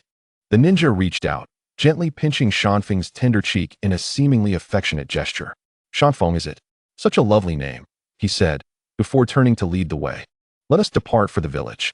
He walked ahead while Kunai followed closely behind, cradling the blissfully unaware Shanfeng, taking step after step toward what they believed would be their new home. In truth, it was the entrance to a future prison and the gateway to hell, the grass-hidden village. Chapter 105. The future Hawk Squad. As Kunai tenderly uttered the name Shanfeng, a momentary silence enveloped the ninja world, quickly erupting into a cacophony of astonishment. Shanfeng. Wait, that name rings a bell. I feel as though I have heard it before. Red-haired, named Shanfeng. This is the first time we see her on the celestial screen. Yes, indeed. That cool, red-headed girl with glasses from Sasuke Uchiha's Hawk Squad is named Shanfeng. The mystery was unraveling. It turned out that this little one would later follow Orochimaru and subsequently join Sasuke Uchiha's Hawk Squad. This revelation brought a collective sigh of relief, as if a puzzle had been solved. Since this Shanfeng would eventually appear in Uchiha Sasuke's team, she could not possibly be the malevolent child who destroyed the grass-hidden village. Indeed, a being so ruthless, indiscriminately slaying, could never transform into a harmless figure accompanying Sasuke. It appeared they had overthought the matter. This mother and daughter were merely unfortunate remnants of the whirlpool, their tragedy likely tied to the grass-hidden village. But the malevolent child must belong to another. This logic seemed sound. People instinctively severed the image of the Hawks Squad member Shanfeng from that of the bloodthirsty, malevolent child, concluding that one who could join a team and safeguard the peace of the ninja world could not possibly be the same entity responsible for indiscriminate slaughter. Based on the known fragments of the first celestial screen, they arrived at a seemingly reasonable yet erroneous conclusion. The young Shanfeng on the screen was not the malevolent child. The revelation of young Shanfeng's identity instantaneously shifted the strategies of various factions within the ninja world. Not the malevolent child? Then this was manageable. An orphan of the Whirlpool clan, destined to become an elite ninja, such a precious resource. She must be located. While she was still young, she should be brought back to the village for training, destined to become a formidable force. In an instant, orders to locate young Shanfeng were quietly disseminated among the higher echelons of the major ninja villages, especially among those aware of the Whirlpool clan's potential and its ties to Konoha. Actions quickened. In the Konoha Hokage's office, Tsunade wasted no time, immediately instructing the Umbu at her side, reinforce our search efforts, focusing on the land of grass and surrounding areas. Should you discover a red-haired girl named Shanfeng, bring her back to Konoha at any cost. Tsunade's reasoning was sound. The Whirlpool clan had long-standing ties with Konoha, their bloodlines intertwined, and they must not be allowed to suffer alone in the world. The Umbu accepted the orders and departed. Meanwhile, Jiraiya, standing nearby, wore a grave expression. He stroked his chin, murmuring with a hint of confusion and weight. Isn't it curious that none of the remnants of the Whirlpool clan have ever sought our assistance in times of crisis? The first Hokage's wife was from the Whirlpool clan. Are we not the most steadfast allies? His words struck like a needle, precisely piercing through a facade of unspoken understanding. Tsunade's expression darkened instantly as she glared at Jiraiya, exclaiming, "Silence!" Jiraiya quickly raised his hands in surrender, ceasing his words. Both were acutely aware of the underlying truth. The so-called alliance, in the face of real interests and the harsh realities of the ninja world, seemed so feeble and insipid. Konoha itself was not a monolith. Internal strife and external strategies could lead to an inability to extend timely assistance, and there might even be unspoken indifference and neglect. This left the remnants of the Whirlpool clan preferring to wander in uncertainty rather than seek refuge with their ostensibly most reliable ally. To voice this thought is indeed a slap in the face of Konoha. Meanwhile, Uchiha Sasuke was intensely focused on the celestial screen before him. He contemplated the future members of the Eagle team, particularly the importance of Sarada, though her current whereabouts were unknown to him. Naturally, he recalled the destruction of the Hidden Grass Village, Could it be that after the village's demise, she was discovered and taken by Orochimaru? Sasuke deemed this possibility quite plausible. However, this fleeting thought was quickly cast aside as his attention returned to the screen itself. It appeared that the narrative was centered around Sarada, and as Sasuke's gaze sharpened, he realized that the events surrounding her were likely far from simple. Perhaps within this tale lay insights into power or clues about the darker facets of their world. No longer viewing Sarada merely as a future teammate, he began to scrutinize the deeper revelations that her role as the protagonist might unveil. After all, thus far, every central figure within these celestial displays had proven to be extraordinary. Orochimaru's eyes were fixated on the red-haired mother and daughter on the screen, particularly as the mother tenderly uttered the name Sarada. His golden snake-like pupils constricted, igniting within him an uncontrollable spark of excitement. Sarada, he croaked with a low chuckle, his long tongue involuntarily licking his cheek. The bloodline of the Uzumaki clan harbored immense treasures, compelling enough for him to embark on a personal journey. What thrilled him further was the celestial display highlighting her past, indicating that she was far more than an ordinary orphan of the Uzumaki clan. Hidden within her was undoubtedly a deeper secret, perhaps connected to that elusive legacy. This unknown was precisely what fascinated Orochimaru. It seemed the time had come to vacate this temporary refuge. Rising to his feet, he exuded a chilling and perilous aura. He could no longer afford to wait. He must be the first to locate this pivotal material. His objective was clear: the direction of the land of grass. Images of the red-haired kunoichi, who trailed behind Uchiha Sasuke while wearing glasses, flashed through Orochimaru's mind, a smirk curling at the corners of his mouth as he mused, "Come to me. This time, I shall not overlook you. I will unearth all of your secrets." His eerie laughter echoed within the desolate stronghold, and like a melting shadow, Orochimaru silently vanished at the exit, racing toward the land of grass, toward the unsuspecting Sarada, who had unwittingly become a target for many.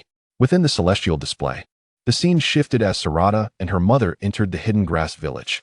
Chapter 106 revealed their circumstances directly. The village appeared unremarkable, even somewhat dilapidated. However, for Sarada, who had been wandering for so long, having a roof over her head and a relatively stable food source was immensely gratifying. Holding her daughter close, she felt deep gratitude towards the ninja who had guided them, envisioning a peaceful future for her daughter in this place. Little did she know that the very ninja who had brought them here promptly went to meet the village leader after settling them in. "Leader, I have discovered an extraordinary presence," the ninja excitedly reported. "Oh, what extraordinary presence?" The leader feigned nonchalance, seemingly skeptical. "It's a woman. She possesses a miraculous ability. Just one bite from her can heal injuries rapidly, even replenishing expended chakra." "Nonsense," the leader scoffed, his expression rife with disbelief. "Such absurdity cannot exist. Have you been injured and lost your senses?" "It's true, leader. Absolutely. Look," the ninja pleaded, lifting his garment to reveal a previously sustained injury that had now faded to a mere scar. "You see, my wound, under normal circumstances, would take at least 10 days to heal properly. Yet, after just 2 bites from her, I am completely healed. Moreover, my chakra feels more abundant than ever." The leader scrutinized the nearly healed wound, a flicker of doubt crossing his eyes, but his long-held beliefs made it difficult to accept such an unfathomable notion. He furrowed his brow, lost in thought. Seeing the leader's lingering skepticism, the ninja swore oaths and promised the truth of his words, even willing to stake his life on it. Faced with the ninja's unwavering conviction and the undeniably remarkable healing speed, the leader's doubts began to waver. A glimmer of suspicion, greed, and calculation ignited within his murky gaze. "Just one bite can restore," he murmured, his fingers drumming unconsciously on the table. If this were true, then this woman was a veritable walking medical treasure. For the resource-strapped and relatively weak hidden grass village, her value was beyond estimation. "Are you certain?" the leader finally inquired, his voice tinged with barely perceptible tremors. "Absolutely. Leader, I would stake my life on it," the ninja replied with resolute conviction. "Very well," the leader nodded slowly, a knowing smile spreading across his face. "In that case, let us verify the truth of your claims." He had already devised a plan in his mind. Regardless of the truth, he must personally ascertain the existence of this ability, and the method of verification would undoubtedly not be gentle. Before long, the ninja who had guided Sarada and her mother into the village reappeared before them. This time, he appeared more disheveled, his body marred with fresh wounds, and his chakra in disarray, resembling someone who had just endured a fierce battle. What happened? Have you been injured again? Sarada gasped, rushing forward with concern at the sight of him. The ninja waved his hand, forcing a weary yet reassuring smile, fabricating a lie. It's nothing serious. A spy infiltrated the village, and I fell into a trap. But rest assured, it has been dealt with. He paused, gesturing toward the modest yet tidy little house they had been assigned. This is where the village has arranged for you to stay. From now on, you and your daughter can reside here safely. Gazing at the symbol of stability above her head, and then at the benefactor who had suffered for the village, Sarada's heart swelled with gratitude intertwined with guilt. She clenched her teeth, seemingly making a resolute decision, and extended her arm once more. Her voice trembling yet resolute. You should bite me again. It will help you heal faster. With the first instance behind them, the second felt almost inevitable. This time, the ninja did not hesitate much, expressing his thanks before bowing his head and biting down. The warm blood surged down his throat, and the familiar sensation of rapidly healing injuries and replenished chakra nearly coaxed a contented sigh from him. Moments later, he departed, leaving Sarada looking somewhat pale. Once the door closed, leaving only the two of them, the facade of calm and gratitude on Sarada's face vanished in an instant. Holding her bewildered daughter close, she slowly sat down, her expression darkening with impalpable heaviness. She was no fool. Once could be regarded as a coincidence, an act of gratitude. But this series of perfectly timed injuries, coupled with the ninja's increasingly adept and even urgent actions, set off alarm bells in her mind. This so-called stability would likely demand an unimaginable price from her and her daughter. Looking down at her daughter's pure, innocent red eyes, Xianglin blinked her large eyes, seemingly unable to comprehend her mother's complicated emotions. She glanced around at their new home, which offered shelter from the wind and rain, then looked back at her mother. After a long pause, she replied in her tender voice, I like it. In her innocent heart, the simple fact that she no longer had to follow her mother in endless wanderings, that they had a place to stay and food to eat, was enough to fill her with joy. Upon hearing her daughter's response, Xiang Nai's body trembled slightly, and soon, a smile appeared on her face, one that was incredibly complex. A blend of despair, resignation, and maternal resilience. She embraced her daughter tightly, as if wishing to meld her into her very being, and whispered with all her strength, Since Xianglin likes it, then we shall stay. Those words felt like a shackle, binding both herself and her beloved daughter irrevocably within this seemingly protective, yet treacherous cage, rife with insatiable greed and peril. She understood that the path ahead might lead to an abyss, yet for the sake of her daughter's fleeting expression of contentment, for that elusive mirage of stability, she chose to remain. This was precisely what the higher-ups of Chaoyin village had hoped to see. Beyond the veil of the sky, in the harsh reality of the world, Xianglin observed her mother's despondent demeanor, and the words, Since Xianglin likes it, then we shall stay, struck her like a thunderbolt, instantly illuminating her mother's struggles and decisions. Chapter 107. The Transaction Mom. You had sensed something was amiss all along, hadn't you? Xianglin's voice trembled, laced with anguish.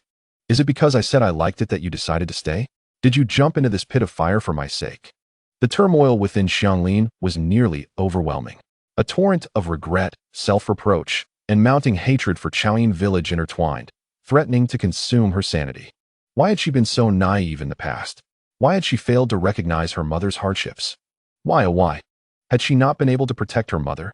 With a heart-wrenching scream, reminiscent of a wounded beast, her eyes turned crimson in an instant. At that moment, her keen senses detected a squad of Chaoyin village ninjas executing a mission nearby, their presence an unbearable affront and provocation. The filth was all filth. Her murderous intent erupted like a volcano. In a flash, she surged forth from the cave, a spectral figure of vengeance, hurtling towards the unsuspecting ninja squad with astonishing speed. There were no words, no warnings, only the purest, most savage slaughter. The sounds of bones shattering and blades piercing flesh echoed through the silent woods, abruptly interrupted by the short, agonized cries of the dying, which quickly faded into silence. In mere moments, the squad was reduced to a handful of contorted, lifeless bodies. Warm blood splattered across Xianglin's face and body, yet she seemed oblivious, standing amidst the pool of blood, her chest heaving violently, her crimson eyes a tempest of madness and anguish. This sudden carnage was not premeditated. It was a raw outpouring of her inner turmoil and fury. Meanwhile, the narrative continued to unfold coldly above. In the secret chamber of the Chaoyin village leader, he observed the ninja before him, whose body had almost instantaneously returned to its prime, his face awash with astonishment and elation. "It's truly real," he murmured excitedly, then turned to the ninja with a benevolent smile. "You have done a great service. The village will reward you handsomely. You have done well, never forcing, but cunningly ensuring they cannot leave the village." "Excellent." The ninja, upon hearing this, broke into a radiant smile, ready to voice his loyalty, when, whoosh, a cold flash of a blade cut through the air. An unseen Umbu ninja appeared behind him, the short blade slicing through his neck with deadly precision. The joy on the ninja's face froze, replaced by disbelief as he helplessly clutched his gushing neck, his body collapsing to the ground, eyes filled with confusion and resentment. The Chaoyin village leader gazed at the corpse without a flicker of emotion, only cold calculation and an insatiable desire for control. He snorted, "Such a precious, unique resource must remain solely in my grasp. Clean it up." "Yes."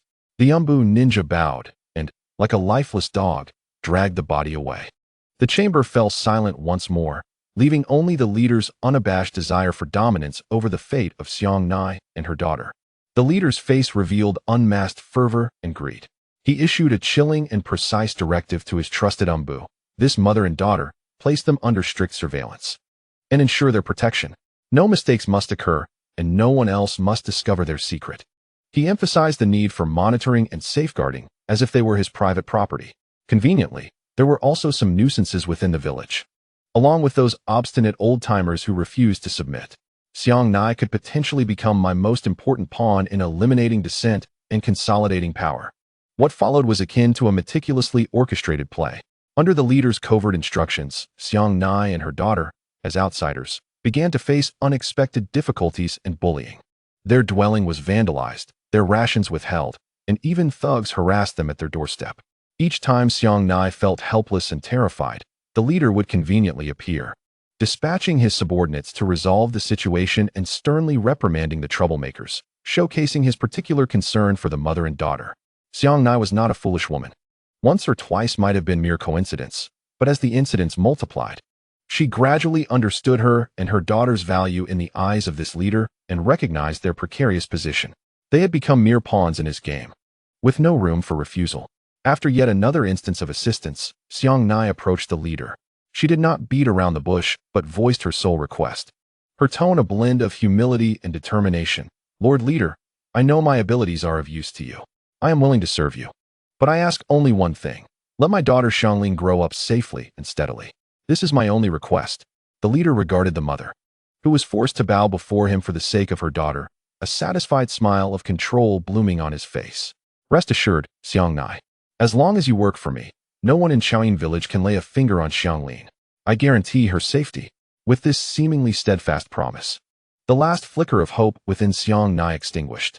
She did not inquire about the whereabouts of the ninja. She only knew she had no other choice but to barter her own flesh for her daughter's fragile security. "I promise you," Xiangnai whispered, her voice barely audible. Thus began Xiangnai's life as a living vessel. She followed the leader's demands, occasionally healing the injuries of his loyal subordinates wounded in factional conflicts. Initially, the frequency was manageable. However, as the leader exploited Xiangnai's abilities to gain the upper hand in clandestine struggles with other high-ranking officials, conflicts intensified and frequency escalated. The number of injured grew, and their wounds became more severe. With Xiangnai as his trump card, the leader acted with increasing impunity, knowing that as long as his subordinates did not die on the spot, he could restore their combat readiness swiftly.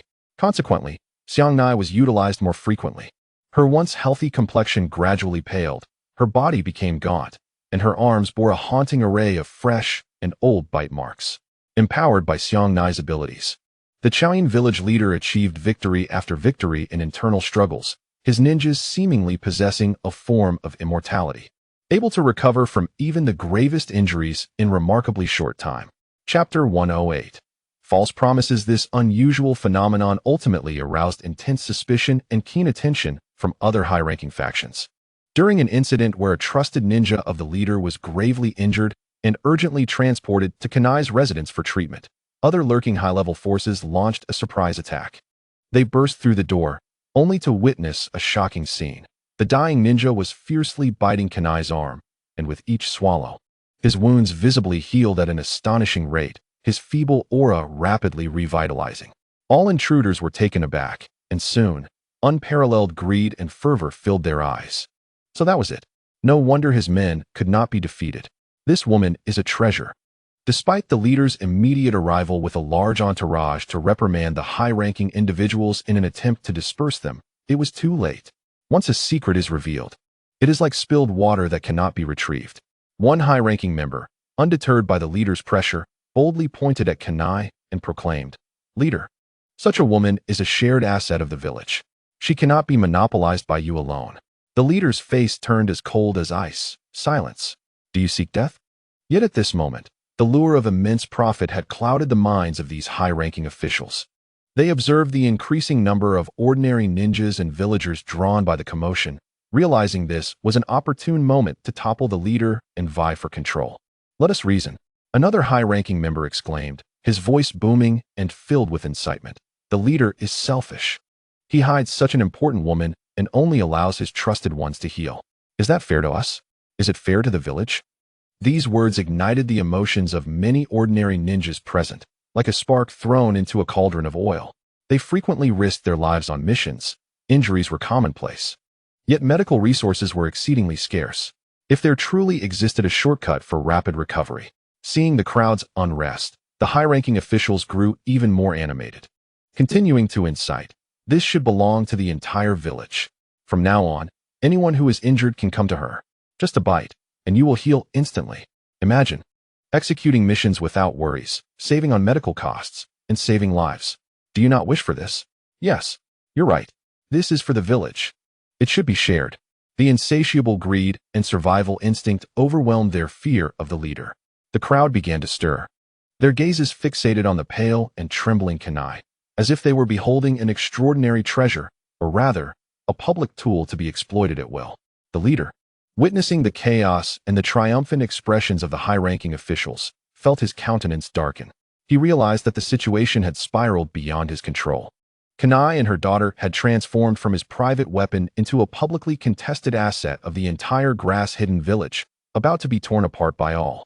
Faced with the surging emotions of the ninjas and the predatory gazes of political adversaries, even the leader could no longer suppress the tide. His face turned ashen as he weighed the pros and cons, ultimately conceding. "Very well," he gritted through his teeth, "since everyone believes this is the village's asset. From today onward, Kanai will be incorporated into the village hospital, responsible for the treatment of special injuries." Wise leader. Excellent. The majority of ninjas erupted into enthusiastic cheers.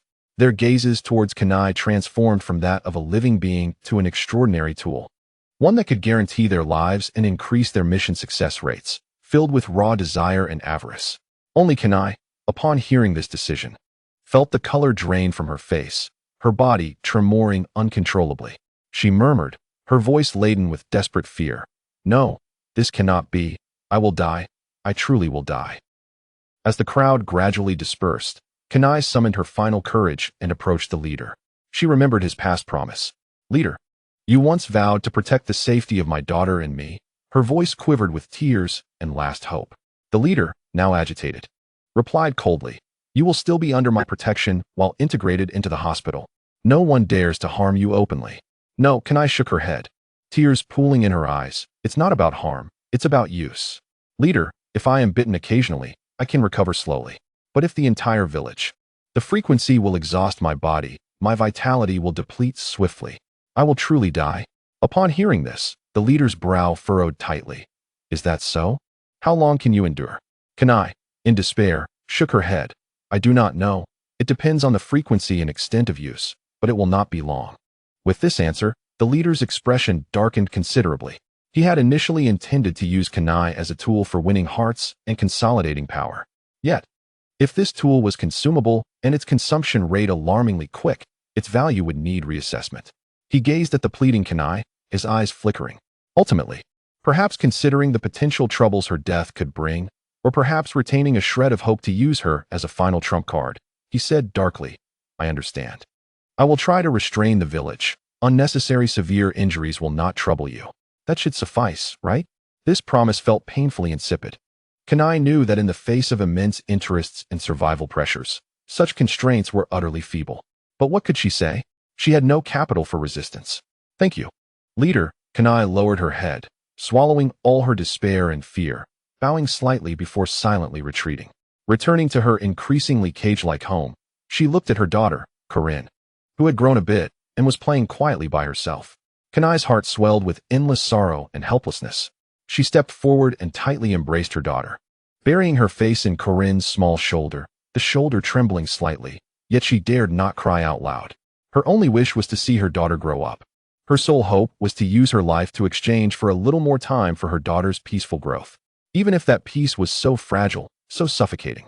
Chapter 109. The Whirlpool Clan. Kanai's life, like a candle flickering in the wind, was being forced to burn faster in order to protect that tiny glimmer of light.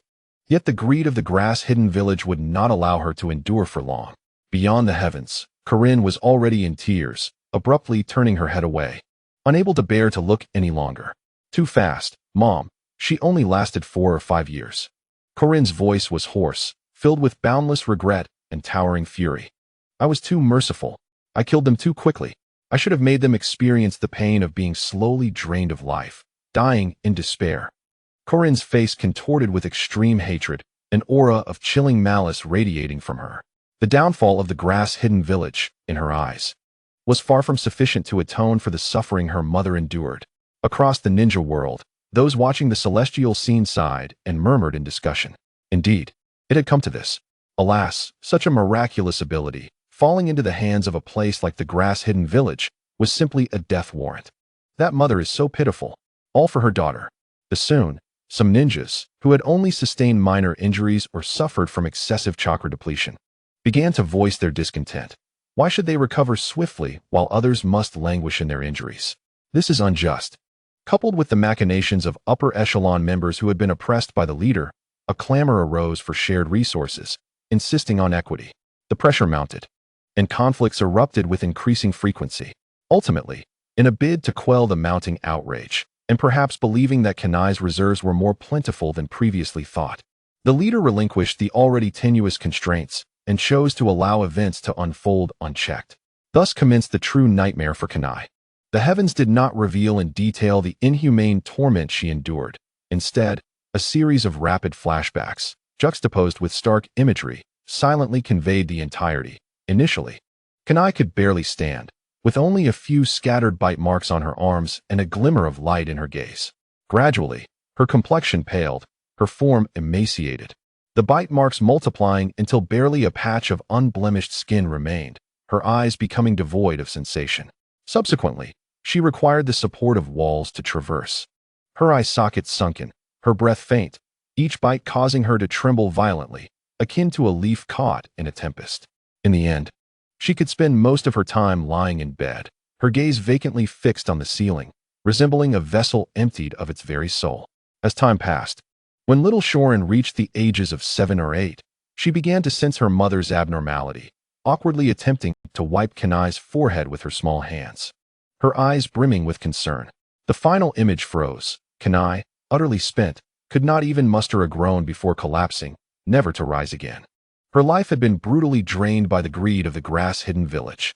The silent fall of Kanai in her final moments resonated like a boulder cast into the already turbulent waters of the ninja world, igniting a tempest of fury and uproar. Beasts, this pack of brutes from the grass-hidden village. Is this truly the conduct of humanity? Such degradation of a person, a strategic medical resource, wasted to the point of death. It is an utter squandering, a profound foolishness. No wonder they faced annihilation at the hands of the demon boy. They deserved it. To my mind, their downfall is a light sentence. Kanai was so pitiful, her sole wish was to witness her daughter grow up. And Shorin, too, is unfortunate. Losing her mother at such a tender age, had the village not been destroyed, her future would have been unimaginable. Countless individuals felt outrage and sympathy for the plight of Kanai and her daughter, vehemently denouncing the actions of the grass-hidden village. Simultaneously, various factions began to stir with renewed intent. Find that Shorin. We must locate her. Bring her back to our village. Yes, we shall treat her well. never to subject her to the same fate as the grass-hidden village. The bloodline of the Uzumaki clan, coupled with her mother's tragic past, could be well guided, promising a bright future. In the Hokage's office in Konoha, Tsunade slammed her fist on the table, causing the solid wood surface to crack instantly. Her chest heaved violently, her face a mask of rage. Yet more so, it was steeped in a profound, ineffable guilt. The grass-hidden village must be condemned. She gritted her teeth. But her voice soon fell, trembling with emotion. Kanai was a member of my grandmother's clan, the Uzumaki clan, and they have sunk to such depths.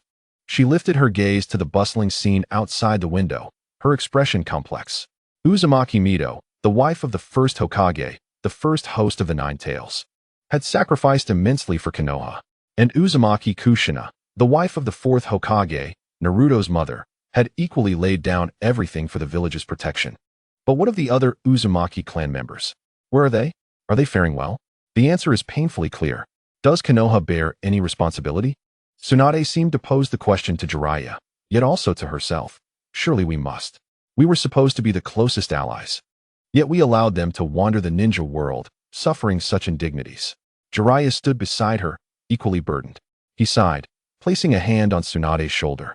His voice hoarse. It is too late for such reflections now. Let the outgoing ninjas remain vigilant. If we can discover any orphans of the Uzumaki clan, we must do everything possible to bring them back and provide them a proper home. This is our debt to them. Tsunade remained silent for a long while, heavy-hearted, merely nodding in acknowledgement. This belated sense of responsibility and guilt weighed heavily upon her soul. Meanwhile, on the streets of Konoha, some elder ninjas or those aware of the truth gazed at the Uzumaki clan emblem on their garments, recalling the monumental Hokage rock, their hearts filled with mixed emotions. Both the first and fourth Hokage's wives hailed from the Uzumaki clan.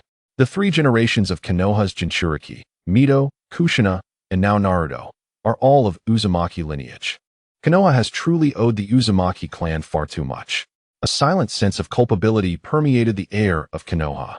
They enjoyed the sacrifices and protection afforded by the Uzumaki clan, yet failed to safeguard this withering family. The heavens not only unveiled the transgressions of the grass-hidden village, but also served as a mirror, reflecting Konoha's inconvenient silences and debts beneath its glorious facade. Now in the twilight of his years, the weathered Sarutobi Hiruzen gazed at the heavens, the deep crevices of his wrinkled face seemingly deepening. Chapter 110. Right or Wrong? Sarutobi muttered softly, as if explaining to the air, or perhaps attempting to persuade the younger self who had been forced to make difficult choices. I had no other options. His voice carried an endless bitterness. The Uzumaki clan was nominally Konoha's ally, yet their bond was more intricately woven through the first Hokage and the Senju clan. When I assumed the Hokage position, Konoha was beset with internal strife and external threats, various factions eyeing us warily. As the third Hokage, my foundation was fragile, and many did not respect me. Sarutobi attempted to enumerate the challenges of that time. Internal factions were deeply entrenched, and external nations were in constant friction. The village needed stability. Any decision for significant external intervention could plunge the fragile Konoha into the mire of war. Yet all these reasons paled in comparison to the image of Kanai, who had exhausted her life force and fallen. He ultimately exhaled a long, weary sigh, slowly closing his eyes, as if reluctant to confront the dual interrogations from the past and present. However, while he could close his eyes, the new generation of ninjas in Konoha could not. These youths, raised in a relatively peaceful environment, yet still possessing fervent ideals and a pure sense of justice, were profoundly shaken by Kanai's ordeal and the tragic fate of the Uzumaki clan.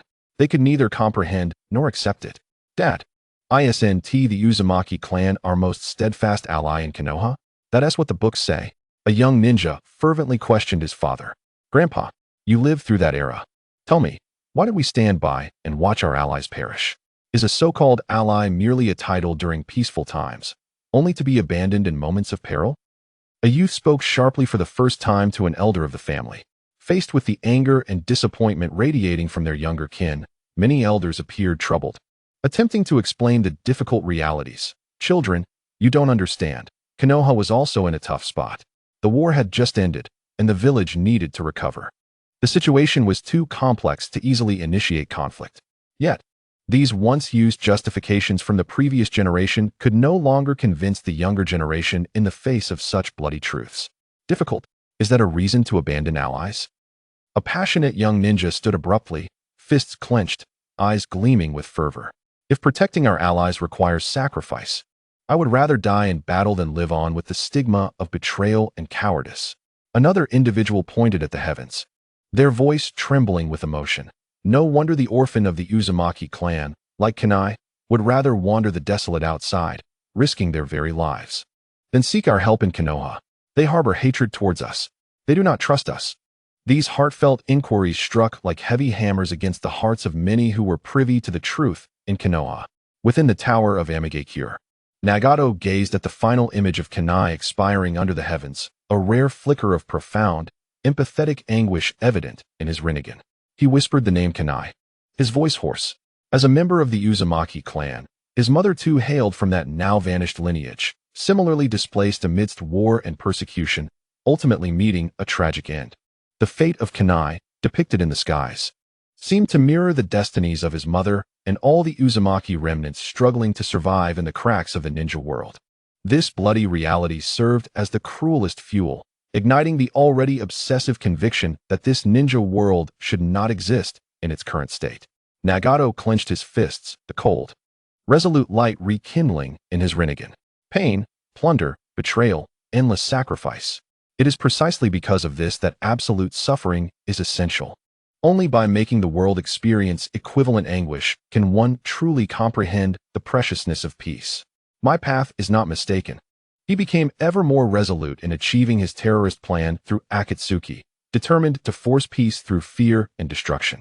In his view, this was the only way to fundamentally prevent tragedies like Kage's from recurring. Observing all of this from a corner, Itachi Uchiha felt an unprecedented storm of turmoil within. So, have I truly erred? This terrifying thought resurfaced uncontrollably. Itachi's long-standing logic was that sacrificing the Uchiha clan was necessary to maintain stability in Konoha, to avert civil war, and to protect more lives, including Sasuke's. He believed that choosing the village over the clan represented a greater moral obligation. The example of the Uzumaki clan lay plainly before him. Without the protection of a village or clan, even a once mighty lineage like the Uzumaki ultimately succumbed to such a tragic fate, vulnerable to oppression until their bloodline faded. Itachi's mind spiraled uncontrollably, envisioning what would happen if the Uchiha were branded as traitors and exterminated. He could see his younger brother Sasuke, adrift in the ninja world, facing what kind of fate? What would those coveting the Sharingan do to him? Would he be deprived of his eyes, reduced to an experimental subject, dying tragically amid endless pursuit? This imagined scene filled Itachi with a suffocating dread and heart palpitations. This was absolutely unacceptable. So, was my initial choice right or wrong? Itachi found himself increasingly ensnared in this indecisive state. He had always been so resolute, willing to sacrifice everything for the path he believed in. Yet now, those suppressed doubts, the guilt towards his clan, and the concerns for Sasuke's future began to surface under the relentless assault of the harsh realities revealed in the heavens. Unbeknownst to him, when an extremely resolute individual begins to waver, it often signifies that deep within, they have started to negate the self they once fought to uphold at any cost. Once cracks appear in the foundation of belief, its collapse may merely be a matter of time. And Itachi's once precise and cold balance was quietly tilting. In the celestial display, the focus shifted to a cold, dilapidated cabin. Young Cheyenne curled up in a corner, burying her head deep in her knees, her frail shoulders trembling violently from silent sobs. The death of her mother, the surrounding indifference, and the latent malice had drowned this 7- or 8-year-old girl in endless fear and sorrow. However, amidst this profound despair, a transformation occurred. The onlookers in the celestial realm clearly witnessed Cheyenne's body tremble violently, as if she had heard something. She raised her head, her tear-filled eyes gazing into the empty void ahead, as if communicating with some invisible presence. Strangely, no matter how intensely people concentrated, they could hear no sound nor discern the entity Cheyenne conversed with. They could only observe her expressions shift from initial confusion and terror to an unsettling focus, ultimately erupting into overwhelming hatred and fury. Those once pure red eyes now burned with flames of annihilation, her youthful visage stripped of innocence, replaced by a piercing, cold, murderous intent unbefitting her age. Something was amiss. This was not right. Who was she speaking to? This transformation was far too sudden, far too bizarre. Could Cheyenne truly be that? Some quick-witted individuals, or those familiar with the tale of the demon child, instantly had a name explode in their minds. They stared incredulously at the small figure in the heavens, transformed in demeanor. The demon child. It is her. The bloodstained demon child who devastated Kusagakure is none other than the Uzumaki Cheyenne, who has just lost her mother and is merely 7 or 8 years old. The speculation rapidly morphed into a bloody reality. In the scene, Cheyenne slowly rose to her feet.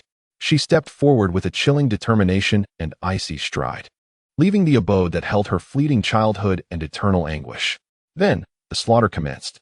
Without warning, without declaration. She resembled a puppet of slaughter controlled by invisible strings, or a vengeful spirit clawing its way from hell, rushing into the streets of Kusagakure. Her small hands unleashed a terrifying power far beyond her size, lethal to the touch. Her figure flickered, swift enough to leave only crimson afterimages in her wake, as fallen Kusagakure Shinobi lay strewn about like cut wheat. Blood splattered, staining the walls, soaking the earth, as screams and pleas for mercy. The sound of shattering bones echoed, turning the village into a true hell on earth. Cheyenne exhibited no expression, no furious roars, only a near-mechanical, efficient, and merciless instinct for slaughter. Occasionally, a pure yet chilling smile would curl at the corners of her lips, as if she relished this purifying feast. Throughout the ninja world, all who watched this scene unfold, be they civilians or shinobi, be they powerful Kage or ordinary genin, were plunged into a deathly silence. They fell mute. A bone-chilling dread surged up each individual's spine. They bore witness to the birth of the demon child, witnessing how she transformed from a helpless orphan into a vengeful deity of annihilation under some unknown influence. This was not merely a terror of power, but the strangeness and thoroughness of that transformation, the chilling indifference towards human life, deeply shook the very souls of all present. The fall of Kusagakure was no longer a bloody story of hearsay, but was imprinted in the collective memory of the entire ninja world through the heavens in the most direct, cruel manner. The name Cheyenne, the demon child, from this moment forth, would no longer be mere speculation or legend, but a real, blood-stained blade hanging over the ninja world. It was only when Cheyenne had slaughtered every Kusagakure shinobi in sight, igniting roaring flames to reduce the village to ashes, and relentlessly pursued the already terrified survivors fleeing into the outskirts, that the once frozen air across the ninja world seemed to shatter, erupting into a tumult akin to a tidal wave. The demon child, could it truly be Cheyenne? How could this be? Wasn't she just a powerless little girl who had just lost her mother? It was utterly inconceivable. If she possessed such terrifying power, how could her mother have perished so helplessly? Why hadn't she unleashed it sooner? A profound sense of bewilderment and stark contrast enveloped most individuals, leaving them in a state of utter confusion, their logic thoroughly disarrayed. Wait, if Kage is indeed the demon child, then how could she have been a member of Team Hawk under Uchiha Sasuke during the first timeline? That seemingly aloof, yet relatively normal kunoichi? Indeed, this simply does not align. Was there something that transpired later that restored her to normalcy? Or is this current state of the demon child the true aberration? Amidst the tumultuous discussions, a conversation within the Hokage's office unveiled a critical insight. Jiraiya reflected on Kage's bizarre demeanor earlier, speaking gravely. Did you notice? Just before she commenced her slaughter, it seemed she was conversing with someone. Yet, the sky bore no sound, nor could we see the other party. Tsunade's expression was grave, and she nodded slowly. I did notice. That transformation was far too abrupt, far too complete. From a despairing, weeping little girl to a being filled with hatred and a thirst for bloodlust. This is not a natural emotional evolution. There must be external forces at play. Something must have spoken to her, or endowed her with power. This deduction caused Jiraiya's expression to shift dramatically. Another mysterious entity? Could it be the Knights of God? Unlikely. Tsunade immediately countered. Though the Knights of God are enigmatic and formidable, their modus operandi does not align with Kage's unbridled cruelty and near madness. Does this not complicate matters even further? Jiraiya's voice bore a hint of anguish and frustration, suggesting that, apart from the sky, divine arts, serpentine creatures, and the Knights of God, this ninja world conceals other unknown organizations or individuals capable of transforming a little girl into a village-destroying demon. This possibility is far more unsettling and fear-inducing than any known threat. The known formidable entities can be assessed and countered, but such unknown forces that can warp minds, bestow destructive power, and remain entirely concealed pose an unfathomable danger. One cannot even ascertain their nature, intentions, or next victim. Tsunade fell silent. As she reached the same conclusion in her heart, she gazed at the small figure illuminated by the flames in the sky, reminiscent of a red reaper pursuing fugitives. And a heavy sense of helplessness surged within her. Chapter 112. I am the savior. The waters of the ninja world run deeper and murkier than they had envisioned. They seemed merely like fragile vessels struggling amidst this dark sea, yet to grasp who the true enemy is. The revelation that Kage is the demon child sent shockwaves. But with it came a rising tide of fear and suspicion regarding the deeper, more enigmatic powers behind her. The information from the sky incited a new storm within the Ninja Academy. Kage is the demon child? How could this be? Sasuke's gaze was fixed on the petite figure amidst the bloodshed in the sky, his face etched with disbelief. The teammate from the future Team Hawk was, in fact, the infamous blood-soaked demon child who single-handedly annihilated the grass village. The incongruity was staggering, rendering him momentarily incapable of acceptance. Sasuke, you, Naruto exclaimed, as if seizing upon a key piece of evidence, his tone rife with excitement. So this dangerous demon child is your future teammate. See, I told you. You're bound to fall. Shut up, dead last.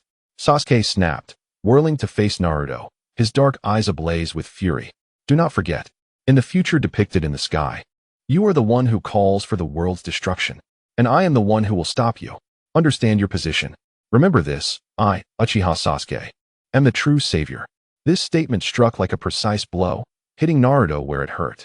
His mouth fell agape, his face instantly flushed, and he found himself at a loss for words, realizing Sasuke's assertion held a semblance of truth. In the first timeline, that terrifying figure was indeed himself. This realization rendered him frozen, his expression contorted, unable to utter a single word. Humph.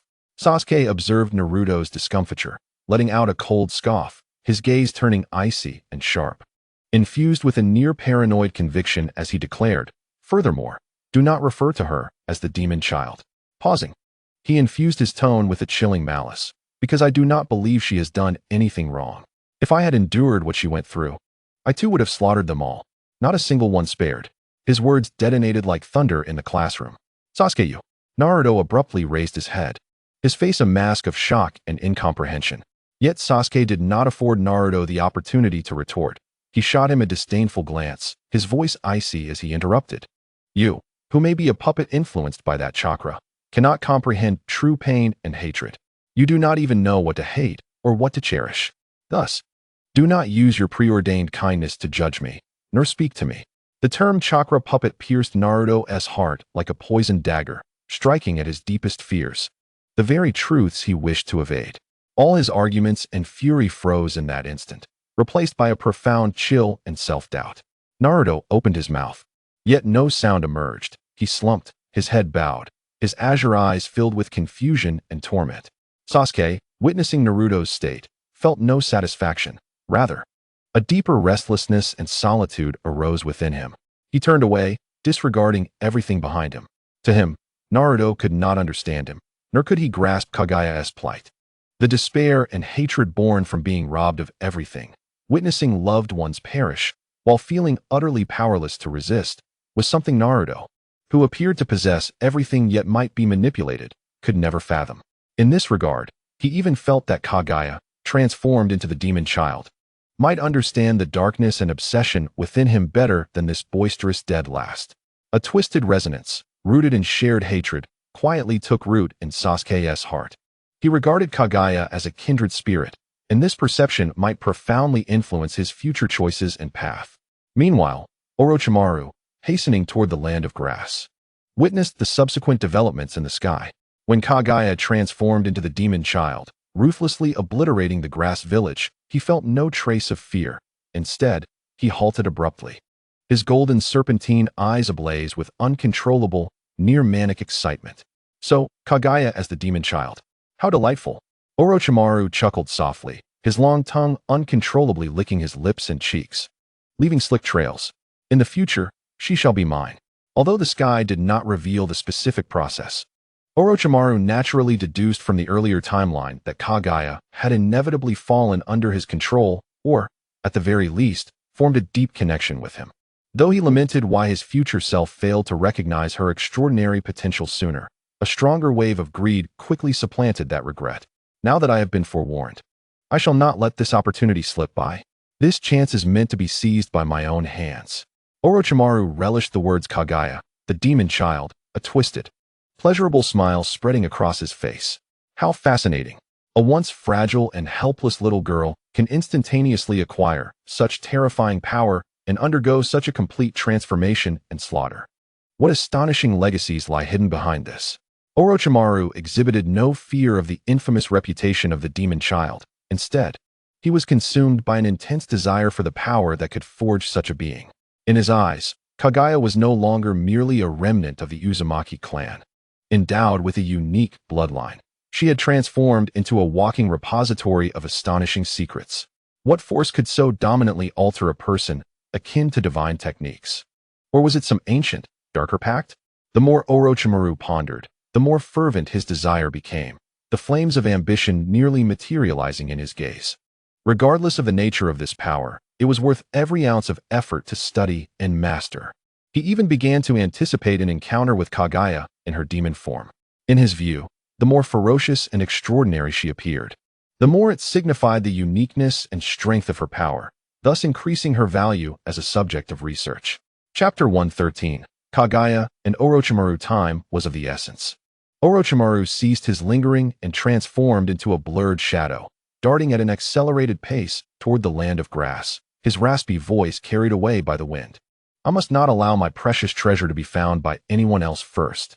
He, the treacherous serpent, had already set his sights on the yet-to-mature demon child, Kage, viewing her as the most invaluable specimen and source of power to capture.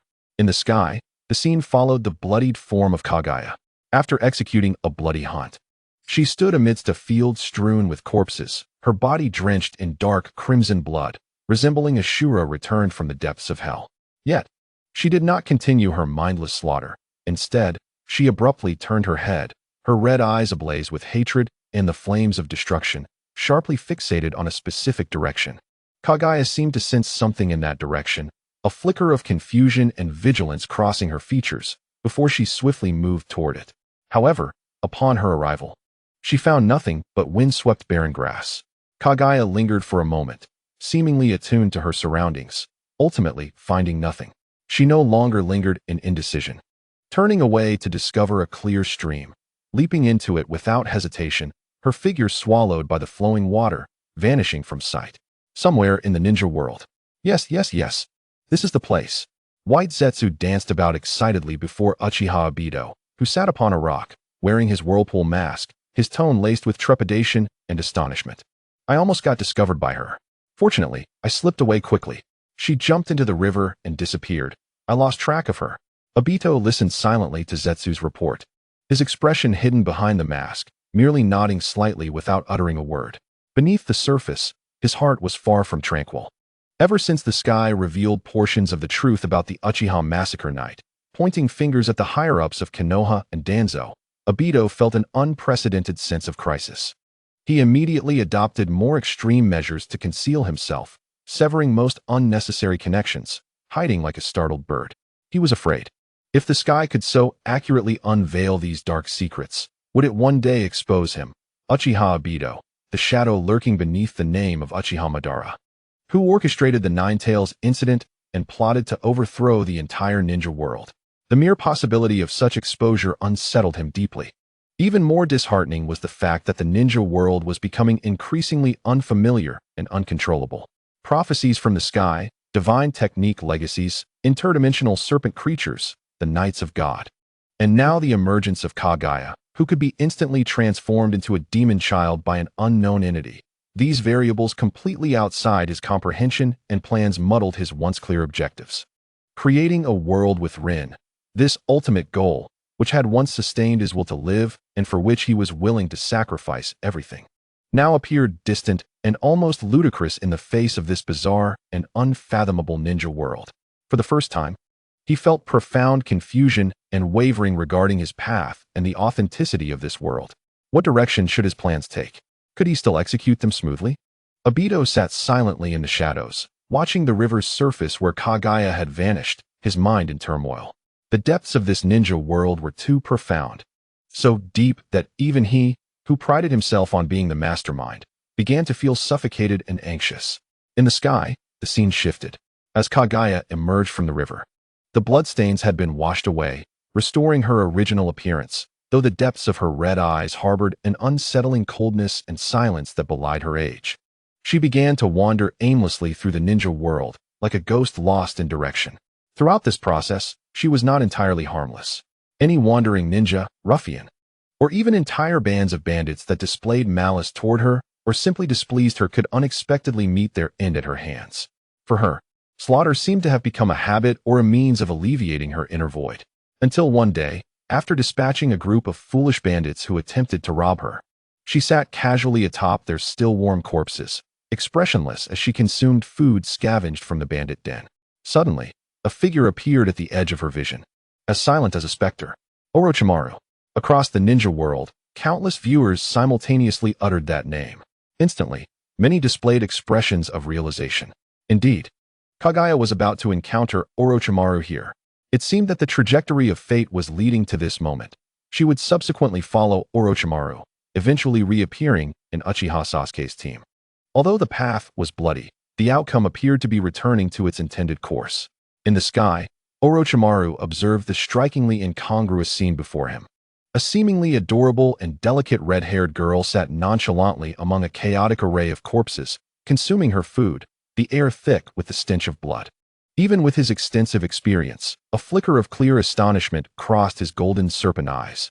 Orochimaru scrutinized Kage closely, noting the pure, indifferent coldness toward life in her gaze. This was no ordinary little girl. Kage merely lifted her eyelids, casting a dispassionate glance at Orochimaru. She seemed to sense that this individual was formidable and dangerous. Yet that was the extent of her acknowledgement. She exhibited no fear or curiosity. She simply glanced up before lowering her gaze again, refocusing on her meal, as if Orochimaru's presence was of lesser importance than the food in her hands.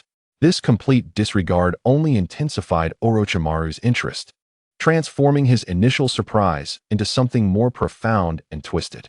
He chuckled softly, undeterred by her indifference, and initiated conversation, his voice raspy and laced with temptation.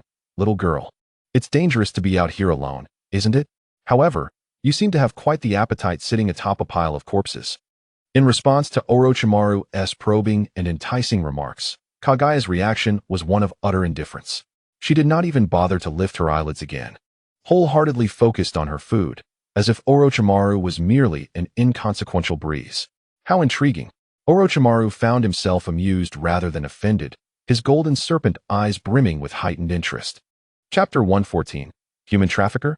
Orochimaru surveyed the various corpses of the bandits scattered around, continuing in his distinct, raspy voice. "Did you kill all of these people? Little one from the Uzumaki clan?" At last, Kage responded. She raised her head, her icy red eyes devoid of any impurities locking onto Orochimaru's. Her tone flat, yet laced with undeniable threat. "I am eating. I do not wish to fight right now. Leave, or wait until I finish my food, and then I will kill you." The ominous declaration, uttered from her still immature lips, which bore remnants of food, was imbued with an unsettling contrast. Yet, upon hearing these words, Orochimaru's smile only brightened, and he remarked in a tone laced with approval, "Oh, it's quite polite of you to issue a warning before taking action." Across the ninja world, countless onlookers seemed to sprout invisible question marks above their heads. Polite? How could this possibly be considered politeness? This was clearly a death notice. Has Orochimaru's brain been gnawed by snakes? Naturally, the collective grievances went unheard by him. He continued, his tone feigning regret. "However, these bandits were initially my intended experimental subjects. With them all slain, I have incurred significant losses." At that moment, Cheyenne leisurely finished her last morsel. Rising to her feet, she clapped her hands, brushing off non-existent dust. Then, she turned to Orochimaru, revealing an exceedingly sweet, even adorable smile. With her delicate face, it was enough to endear any unsuspecting observer. Yet, her words transformed that smile into demonic whispers. It's all right. My voice is sweet and melodious. Once I've killed you, my smile will only grow brighter. I'll send you down to join your materials in companionship. Haha. Orochimaru emitted a low, pleasurable chuckle, seemingly unfazed by Cheyenne's burgeoning murderous intent. Just as Cheyenne's gaze sharpened, and her aura prepared to explode with aggression, he abruptly shifted his tone, employing a raspy voice filled with temptation. Isn't being alone rather dull? Wandering aimlessly and killing, what else do you know? His serpent-like eyes fixated intently on Cheyenne. Why not accompany me? Cheyenne's poised attack faltered momentarily.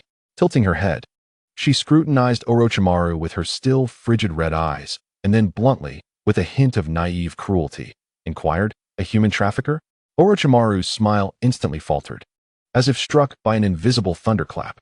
For decades, he had traversed the ninja world, infamous as one of the legendary Sannin, known as the Cold Lord, a rogue ninja of S-rank danger. This was the first time he had been labeled with such a grounded and derogatory term. Orochimaru felt his dignity was severely challenged. That is slander, he retorted, his voice slightly faltering, attempting to defend himself. I merely invite you to a place where you can better utilize your talents. Observing Orochimaru's expression, as if he had swallowed a fly yet was compelled to maintain composure, Cheyenne blinked, seemingly intrigued. She ran her fingers through her vibrant red hair, the murderous intent dissipating somewhat, and remarked in a tone suggesting benevolence. Well, you're quite interesting. Then, Cheyenne waved her hand dismissively, as if shooing away a fly. Never mind. You can leave. I want to kill you today. I truly thank you. Orochimaru's expression stiffened again, the corners of his mouth twitching.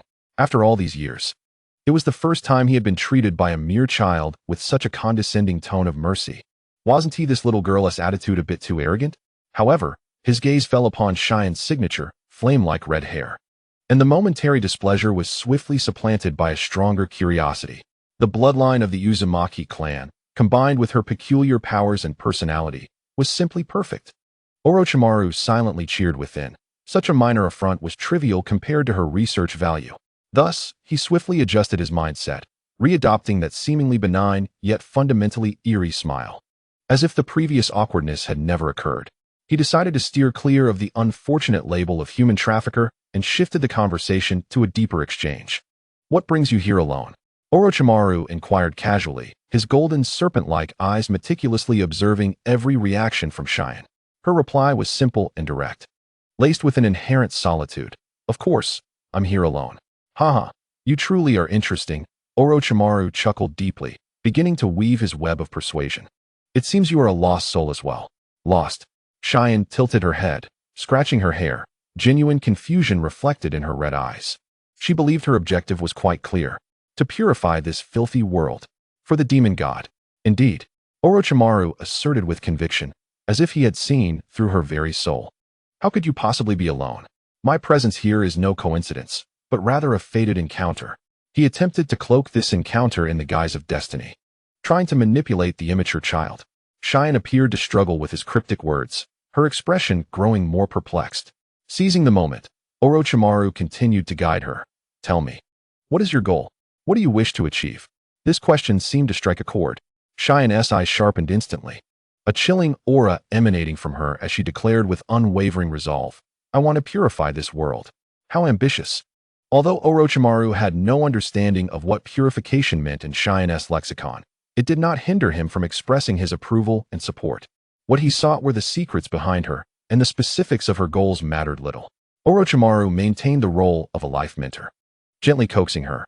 But how do you intend to accomplish this? How to do it? Cheyenne's face displayed a look of increasing bewilderment, as if Orochimaru had posed an exceedingly foolish question. Isn't it obvious? If I see something displeasing, I simply purify it. Hee. Orochimaru chuckled joyfully. This was precisely the reaction he desired. So, you see, you remain somewhat lost. You do not know how to effectively and thoroughly achieve your goals. And that is precisely why fate has brought you to me. It was destined that I appeared here today to guide you. Once again, he extended his pale, elongated hand towards Cheyenne, wearing a deceptively gentle smile. Come with me. There, you will encounter like-minded companions, and together we shall realize your magnificent goal of purifying the world." Cheyenne regarded the outstretched hand, then looked up to see Orochimaru's seemingly sincere face, for the first time displaying evident hesitation. After pondering for a moment, she warned, her tone a mixture of caution and innocent cruelty, "If you deceive me, I will kill you." To Orochimaru, this childish threat bore no weight, rather it appeared endearing. "You want tea," he asserted, his voice imbued with a strange, convincing certainty, as if stating an established fact. For some inexplicable reason, this unfounded confidence caused the innocent Cheyenne to instinctively nod. "Oh, well then," she seemed persuaded, placing her small hand into his cold grasp, "I will go with you." "Welcome aboard." Orochimaru grinned with satisfaction, clasping her tiny hand. Beyond the veil of heaven, the onlookers in the ninja world observed this scene with mixed emotions. Witnessing Orochimaru, the notorious figure, charmed the infamous demon child Cheyenne with his cryptic discourse on fate, left Jiraiya in the Hokage's office with his mouth agape, large enough to fit an egg. So this is how Cheyenne was deceived by that guy Orochimaru. Jiraiya felt as though his worldview had been profoundly shaken. This was more bizarre than any tale he had ever read. Tsunade wore an odd expression, rubbing her temples with a hint of resignation and understanding. Orochimaru always spoke in cryptic terms that left listeners bewildered. Yet, paradoxically, there were always individuals who fell for his enigmatic charm, even pledging their unwavering allegiance to him. Tsunade recalled her former teammate, a prodigious talent who had strayed from the righteous path. Jiraiya chuckled at her words, his tone tinged with complexity. Perhaps that is the unique allure of that man, a dangerous and twisted charisma. Tsunade remained non-committal but soon adopted a serious demeanor. Issuing a directive, immediately analyzed the environmental characteristics of the location where they met in the sky and swiftly locked down the approximate area. "Jiraiya, you will lead the team." Accompanied by Kakashi, Asuma, and others, depart at once. According to the timeline in the sky, Corinne should be nearing that area. We must find her before Orochimaru or any other factions do, and bring her back. Jiraiya nodded gravely, though hesitation flickered across his face. What if she refuses to return with us? Given her current state, forcibly taking her might be problematic. Tsunade's lips curved into a mysterious smile, as if she had foreseen this. You only need to convey two pieces of information to her. First, inform her that her future comrade in the sky, Sasuke Uchiha, is right here in our Leaf Village. Second, tell her that Naruto Uzumaki, also an orphan of the Uzumaki clan, is her kin. Jiraiya's expression shifted dramatically. To use Sasuke and Naruto as bait for Corin? He opened his mouth to protest, but upon meeting Tsunade's resolute gaze and considering the ties between the Uzumaki clan and the Leaf Village, as well as the potential variables Corinne might introduce, he ultimately nodded solemnly. "I understand. I hope your method truly proves effective." The Leaf Village's actions were not an isolated incident. Almost concurrently, the other four major ninja villages, alongside various clandestine organizations and individuals harboring ambitions regarding the demonic child's powers or the Uzumaki bloodline, commenced their own maneuvers. They mobilized all resources, launching a thorough analysis to investigate the location revealed in the sky. Meanwhile, the two principal figures at the heart of this storm took an unexpectedly divergent course of action. In a certain forest, Orochimaru gazed at the sky, where he was labeled a human trafficker, muttering with a peculiar expression, "Human trafficker? I am not. I merely guide the lost lambs towards broader horizons." Although Orochimaru was determined to possess Corinne, he was acutely aware of the dangers posed by the sky's exposure of his whereabouts. He glanced at the originally intended direction, sneered, and without hesitation, chose a radically different path. Since the location had been compromised, it would soon become a battleground for fools to contend over. A calculating glimmer flickered in Orochimaru's golden snake-like eyes. "As for Corinne and me, if fate truly has a design, then regardless of the path I take, our meeting is inevitable. It is also a perfect opportunity to witness whether destiny is indeed so marvelous." Elsewhere, Corinne watched the scene in the sky where Orochimaru had effortlessly led her away, her delicate brows knitting together. "Human trafficker, deceiver," she murmured. Though the version of herself in the sky seemed to be doing well, she instinctively disliked the feeling of being manipulated and directed. Not even the sky could sway her. After pondering, Corinne stood up, brushed off the dust from her clothes, and resolved to change her course. "I refuse to encounter that bizarre human trafficker." she muttered, opting for a completely different path than originally planned, her figure vanishing into the depths of the forest. In the sky, the imagery continued to unfold, depicting Orochimaru's journey after abducting Korin. He appeared to have initially misconstrued Korin's ideology of purification as merely a means to eliminate unworthy debris. He led Korin to a notorious bandit hideout. "Go ahead, practice your purification," Orochimaru observed with interest. Korin hesitated not for an instant, plunging into the midst of the bandits like a tiger among sheep. She refrained from employing any ninjutsu with her petite fists. Each strike resonated with the sound of shattering bones and the demise of a bandit. The efficiency was astonishing. Once the battle, or rather, the massacre, concluded, Orochimaru approached, his golden snake-like eyes scrutinizing Korin's seemingly slender arms and small fists, revealing a hint of curiosity. "Your strength is quite extraordinary." Chapter 116, Korin and Sasuke. Orochimaru rasped. Is this power some form of alternative brute force? He seemed unable to discern the essence of Korin's strength, as the method of endowing her physique with terrifying foundational power vastly differed from the principles of chakra-driven brute strength techniques. Korin pouted dismissively. "It's nothing special. I hardly exerted any effort." Orochimaru did not press further. After all, any low-ranking ninja could easily handle these ordinary bandits. His focus shifted to another matter. "But aren't you here to purify?" He gestured toward the corpses on the ground, which, while deceased, remained relatively intact, his tone laced with suggestion. "Purification need not be so bloody." Korin looked around at the bodies in surprise, then up at Orochimaru, her small face reflecting confusion. "Aren't they all intact? Their heads are still whole. Where's the bloodiness in that?" In her view, this was already quite a civilized method of handling matters. Orochimaru decided to alter his teaching approach. Subsequently, he took Korin to purify another target. This time, perhaps influenced by Orochimaru's words, or perhaps out of boredom, Korin's methods became noticeably gentler. She began to employ more precise techniques to strike vital points, or simply used her speed to snap necks, aiming for a swift kill without excessive bloodshed. Orochimaru expressed satisfaction. "It seems I can indeed teach a child." Eventually, Orochimaru brought Korin to one of his hidden bases. With his silver tongue, he successfully persuaded Korin to cooperate with him under the pretense of better understanding her powers for more effective purification. And he eagerly collected some blood samples to plunge into his research. Meanwhile, Korin encountered other children of similar age within this base. Most of these children bore vacant or feral gazes, clearly sourced from Orochimaru's collection of materials or experimental subjects. As time flowed quietly by during Korin's days following Orochimaru, she gradually shed some of her youthful innocence, yet the coldness and emptiness in her red eyes remained unchanged. During this period, she continued her purification endeavors. Sometimes she would leave the base to seek out targets she deemed tainted, which could be bandits, rogue ninjas, or even merely a village that displeased her. Other times, within Orochimaru's base, when certain experimental subjects went berserk or lost control, she would ruthlessly suppress them with her overwhelming power. Nevertheless, while Korin displayed formidable strength, capable of effortlessly tearing apart her enemies, there was little else extraordinary about her. Orochimaru had examined her blood numerous times, attempting to unveil the secrets of her power, but the results were disappointingly mundane. Over time, he temporarily lost interest in further research, relegating her to the status of a subordinate possessing unique brute strength, but with an unmanageable temperament, akin to a younger, more uncontrollable Tsunade. Korin thus continued her seemingly ordinary yet bloody life of slaughter, until one day, a figure intruded upon this grim domain, Sasuke Uchiha, with a chilling aura. Sasuke made his way directly to where Korin sat alone.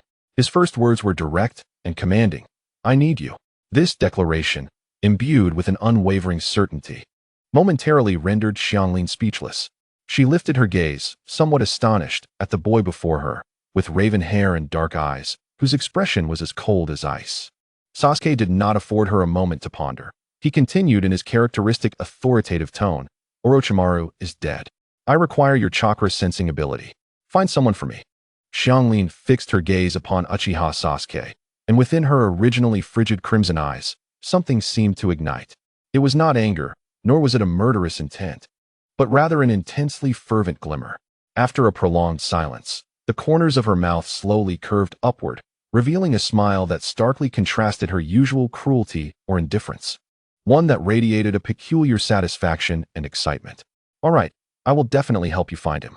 There were no inquiries regarding whom to search for, no doubts cast upon Orochimaru's demise, nor any concern for the commanding tone he employed. Upon hearing her response, Sasuke's expression remained devoid of surprise. He merely nodded in satisfaction before turning on his heel and departing with decisive grace, as if he had merely come to issue a notification. Xianglin stood rooted in place, watching his retreating figure, her smile deepening, her crimson eyes glimmering with a dangerous and twisted light, as if she had discovered a new toy or target. Observing the scene where Uchiha Sasuke easily recruited her with a simple "I need you," Orochimaru's expression darkened. It was not due to Xianglin's betrayal, but rather because the scene reminded him of his own demise at Sasuke's hands, an event that brought him great shame. The other ninjas exhibited expressions of resigned understanding. The narrative had reached a pivotal moment. Orochimaru's death, Sasuke breaking free from control and beginning to assemble his own team. However, many were left speechless by Xianglin's reaction. Is she really that easy to deceive?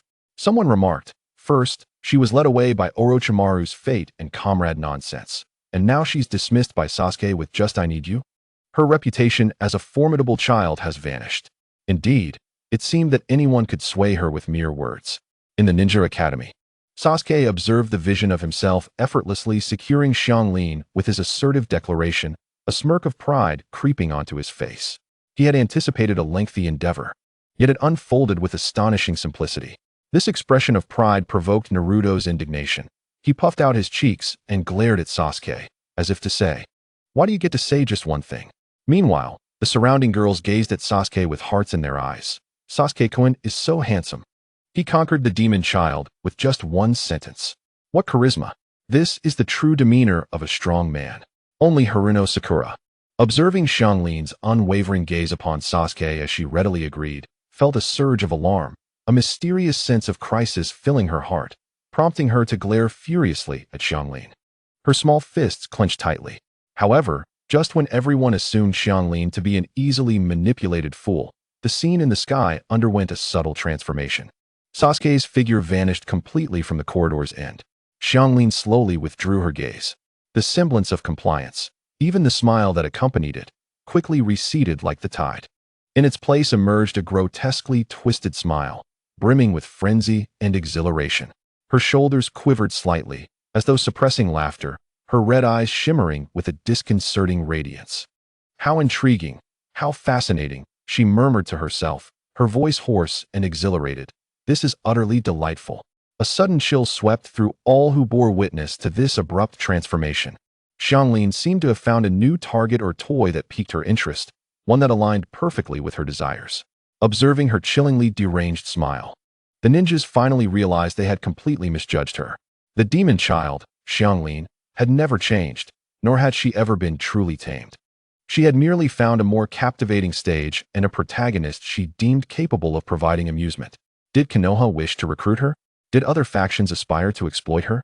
Ultimately, it remained uncertain who would manipulate whom, or who would find themselves on the purification list of the other. The instantaneous shift from compliance to a twisted, frenzied smile, coupled with her uncontrollable, spine-chilling laughter, left all watching the scene speechless. The prior notion of her being easily deceived was utterly shattered, replaced by a profound sense of dread that surged from their very spines. This Xianglin was not merely deceived. Her demeanor was far too unsettling. The way she looked at Sasuke was not as a comrade, but rather as an intriguing specimen for experimentation. Even Sasuke, who had felt a measure of pride, now wore a grave expression, his smile vanishing. He fixated on Xianglin's maniacal and peculiar smile, an alarm ringing loudly in his mind. He had initially believed it was his charisma or strength that had subdued her, but now it became clear that was far from the truth. The danger and unpredictability of Xianglin exceeded his imagination. At that moment, Xianglin, addressing the empty corridor, uttered a low and distinct murmur, as if she had unearthed a monumental secret. Uchiha Sasuke. Her voice brimmed with the elation of discovery. You are the most marvelous person I have ever encountered. It is not merely your being, but your very soul. Xianglin seemed to penetrate the flesh, gazing into the essence itself, as if she were entwined with another being. How fascinating. So amusing. Her laughter grew increasingly distorted. I must observe you up close. The implications of her words sent shivers down the spine. Yet, this was not the most horrifying part. Her voice suddenly turned sharper and more covetous. And that mysterious soul. Xianglin paused, as if pondering how best to articulate her thoughts, then issued a more bone-chilling cackle. No, not a soul. It is chakra. Ha ha. Boom. This proclamation detonated in the minds of all within the ninja realm like a multitude of explosive tags going off simultaneously. Soul? Chakra. Countless gazes converged upon Konoha, connecting the earlier scene where the hawk-eyed observer commented on Naruto's repugnant chakra, an earth-shattering truth, one that subverted all previous understanding, seemed to be laid bare in Xianglin's frenzied whispers. Uchiha Sasuke, too, was seemingly not as pure as he appeared, just as within Naruto's being lurked a far older, more enigmatic chakra that could directly influence his will. This demon child Xianglin appeared capable of perceiving these truths. The screen offered no answers, as Xianglin's unsettling laughter echoed. The visuals gradually receded, once more passing over Sasuke's cold, retreating silhouette, before all images dissipated, and the sky returned to its previous state. The fourth display concluded amidst profound shock, fear, and countless unresolved mysteries. Yet, the explosive revelations it had unleashed were only beginning to ferment. The secrets of the soul, the truths of chakra, the hidden forces within Uchiha Sasuke and Naruto, along with Xianglin's ability to perceive the essence and her mad ambitions, all threads intertwined, pointing towards a grander, darker, and more chilling ultimate enigma. Xianglin's whispers of unveiling the soul and chakra plunged into the boiling pot of the ninja world like a ladle of ice water, instantly igniting a frenzy. Yet, what followed was a bone-deep chill and profound silence. So, this was the true reason why the demon child Xianglin would align herself with Uchiha Sasuke. Some voices trembled with disbelief. She was not deceived. Rather, she had discerned the anomalies within Sasuke and regarded him as a subject of observation. Astonishingly, another presence's chakra entwined within Uchiha Sasuke. This revelation mirrored the circumstances surrounding Naruto Uzumaki. Were both merely puppets of chakra? Such a deduction sent shivers down the spines of all present. Initially, the crowd believed Naruto to be a mere anomaly, a vessel chosen or influenced by the chakra of an ancient entity. Although shocking, it could be construed as a rare fortune or curse. But now, the same situation had been unveiled for Uchiha Sasuke. Another case. This was an entirely different matter. The terrifying thoughts spread like a plague in everyone's minds. If there was one, and then two, could there not be a third, a fourth, countless others? Were those historical figures of extraordinary talent truly self-made, or did they harbor unknown passengers influencing their ascent? Were those seemingly fortuitous miracles merely the work of unseen hands manipulating the threads of fate? Even for myself, my proud will, my unwavering dreams, the strength I have fought for, was it not perhaps already permeated and influenced by some unknown will attached to my chakra, unbeknownst to me? Am I still truly myself? Chapter 118. A sinister revelation. This ultimate philosophical conundrum had once been a mere idle thought. Yet now, it hung over everyone like the cold, harsh sword of Damocles. The mere contemplation that one's thoughts, emotions, and even every decision could be subtly shaped by some external chakra instilled an unprecedented sense of terror and nihilism in all. Across the ninja world, countless ninjas and civilians, regardless of their strength or status, felt a bone-chilling cold, their limbs numb, their minds blank. What they had assumed was merely the unveiling of future battles, powerful legacies, or dark conspiracies had culminated in a horrifying truth capable of subverting all notions of self and existence. This was no longer a crisis confined to a village or faction. It raised fundamental questions regarding the very essence of individual existence. In a distant corner, Uchiha Itachi, already weakened by illness, was struck by a wave of emotion upon hearing the earth-shattering whispers of Kage from the sky. In a sudden surge, he coughed up blood, staining his clothing. Sasuke, my brother.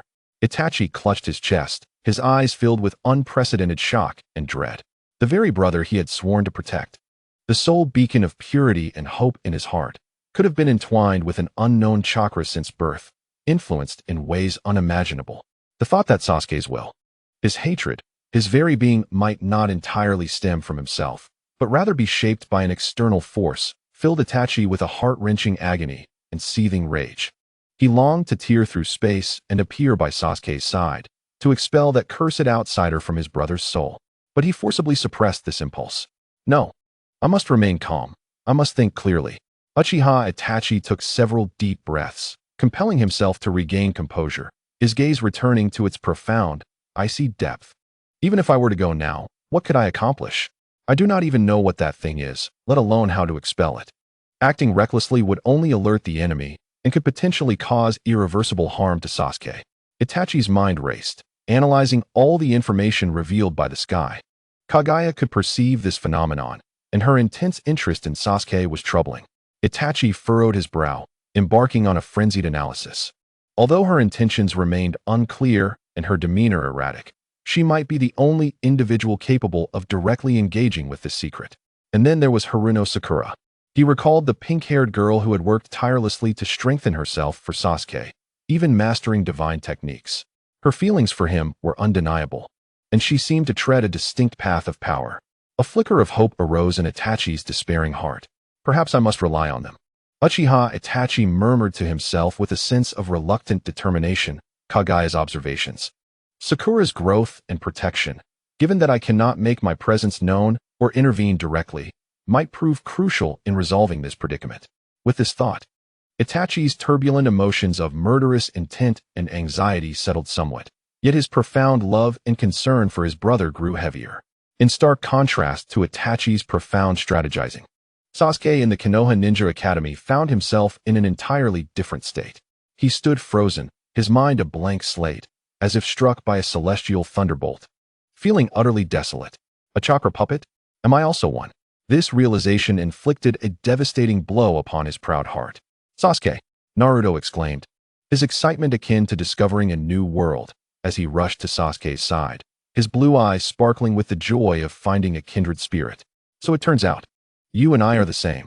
Haha, you used to say that about me, and yet here you are. Naruto observed Sasuke's devastated expression, his worldview crumbling, and even attempted to console him, patting his shoulder with enthusiasm, only to have Sasuke recoil in disgust.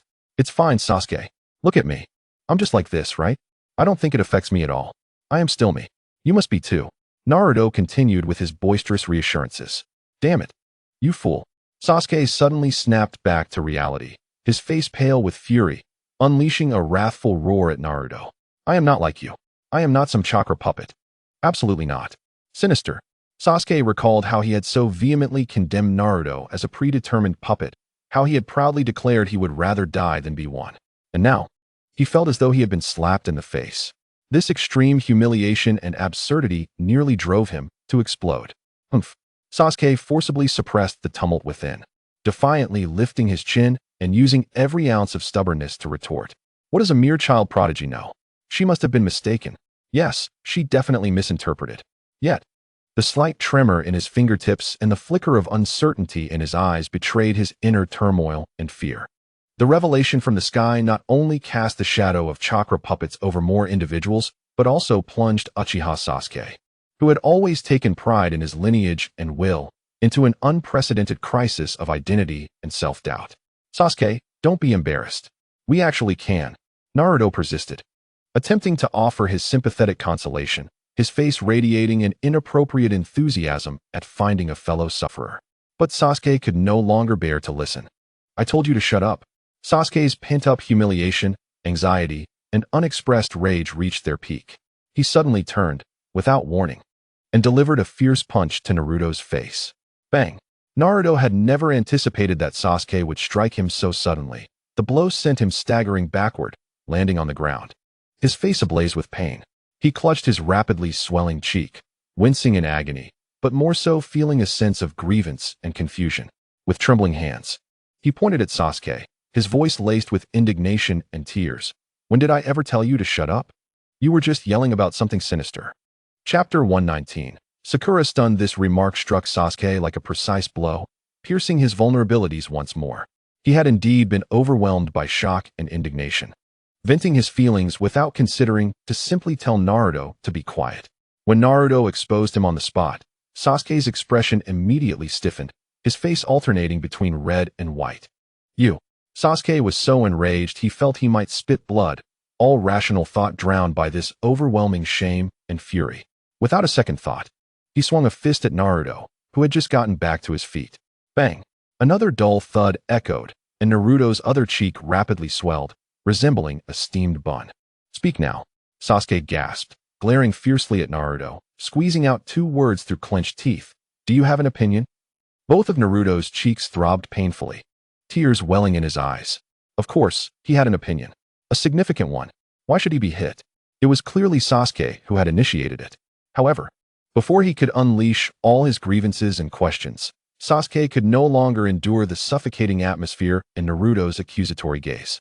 He abruptly turned and fled the classroom, his figure quickly disappearing at the end of the corridor, leaving behind a disheveled silhouette, an awkward silence in the classroom, and Naruto, who covered his face. On the verge of tears, Sasuke had resorted to the most brutal method to temporarily silence Naruto while escaping from the scene that had left him utterly humiliated. Yet, deep down, he was fully aware that the truth revealed by the heavens, along with the possibility of his chakra puppet, was like a venomous thorn embedded in his heart, one that could not be removed by simply hitting Naruto a few times. This farce was merely a trivial outlet for the colossal storm brewing within him. The true struggle and fear were only just beginning. Covering his painfully throbbing cheek, Naruto gazed in the direction where Sasuke had vanished, filled with a sense of grievance and confusion. "Aren't I the same?" he murmured softly, rubbing the swollen area. The perverted sage and Tsunade had also said he had issues. Yet he still felt like himself. He couldn't comprehend why Sasuke would react so intensely to him, even if an additional chakra coursed through him, influencing some of his thoughts. As long as he remained true to himself, wouldn't that suffice? He, Naruto Uzumaki, was still the one who aspired to become Hokage, wasn't he? This almost naive optimism and blunt resilience allowed him to swiftly recalibrate himself even after such a disruptive revelation and physical blow. Naruto clenched his fists, reigniting his fighting spirit as he faced the empty doorway, vowing softly yet resolutely, "Sasuke, I will make you understand. We are the same. I will make you acknowledge me." The other young classmates in the classroom exchanged glances, unsure of how to react. Should they call Naruto overly optimistic or simply heartless? To bounce back with such vigor after being struck was truly remarkable. In stark contrast to Naruto's carefree demeanor was Sakura's intense inner turmoil. Undoubtedly, she harbored deep feelings for Sasuke. That fluttering admiration belonging to a young girl was one of her key motivators in her quest for strength. But could it be that there was a monster within Sasuke? Were his thoughts and actions being influenced by something external? The moment this thought emerged, a chill crept up from her feet, sending shivers down her spine. This was far more terrifying than Sasuke's cold personality. It meant that the proud, talented, and somewhat awkward Sasuke she admired might not be entirely genuine. No. Sakura slammed her palm on the desk, producing a sharp sound that drew the attention of the entire class. She lifted her head, her pink hair framing her face, her gaze resolute. "I must find a way to help Sasuke.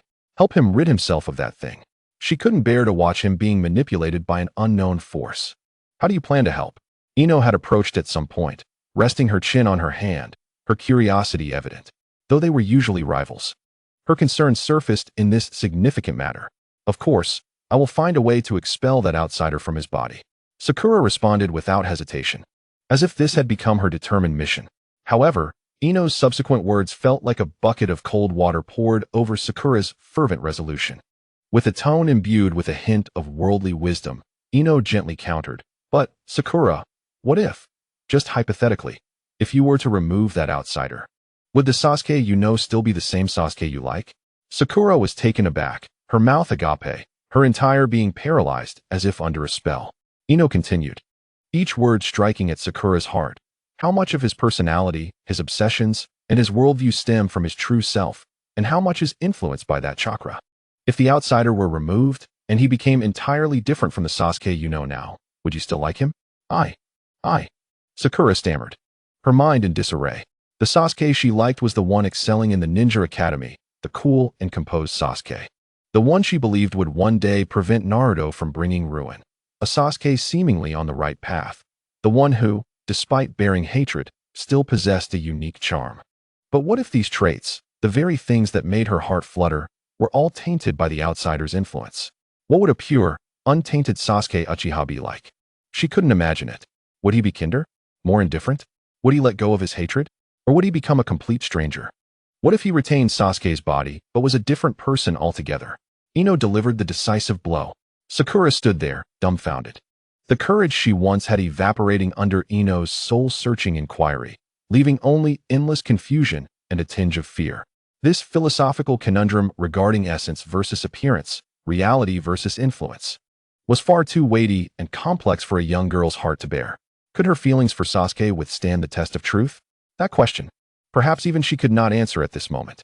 Chapter 120.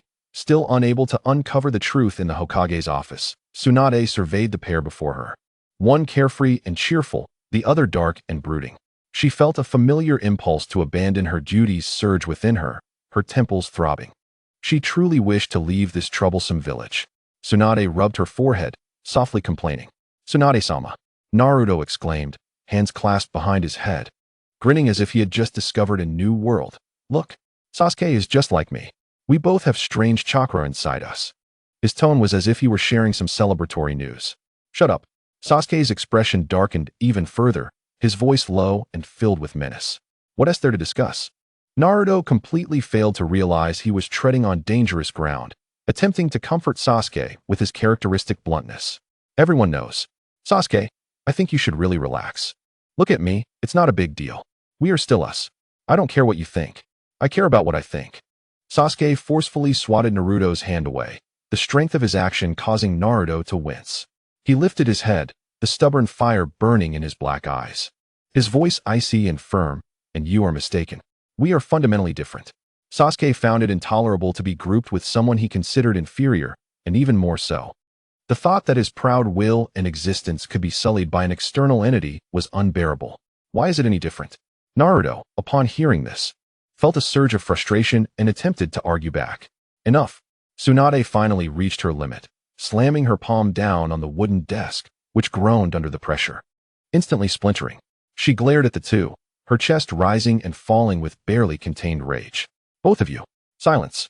The powerful resonance of her voice and her intimidating presence quelled their argument, forcing them to turn and face Tsunade, who was on the brink of an eruption. Tsunade opened her mouth, her gaze falling on Sasuke's stubborn eyes that betrayed a hint of unnoticeable fear. Then to Naruto's bewildered expression as if questioning what he had done wrong, and suddenly, her words faltered. What could she say? To comfort Sasuke by suggesting that perhaps Shin was mistaken? That would be self-deception. To tell Naruto that his immense heart was commendable? That seemed wrong as well. To explain the potential historical origins and terrifying implications of this chakra? That would only exacerbate their burdens, particularly Sasuke's. Ultimately, a long sigh, filled with helplessness, escaped her lips. "Forget it." Tsunade waved her hand wearily, as if drained of energy, realizing that debating this was futile. Since a problem had been identified, it was time to investigate. Her gaze settled on Sasuke. Although it was likely that he would yield no different result than Naruto, he silently nodded in agreement, offering no resistance. His lips were pressed tightly together, and his eyes were resolute. He was not like Naruto. Naruto could accept this without a care, even viewing it as a testament to their bond. But he, Uchiha Sasuke, was proud, sensitive, and possessed an almost obsessive cleanliness regarding his very existence. He could not tolerate the idea of harboring something within his body and soul that could silently affect him, or even potentially alter his will.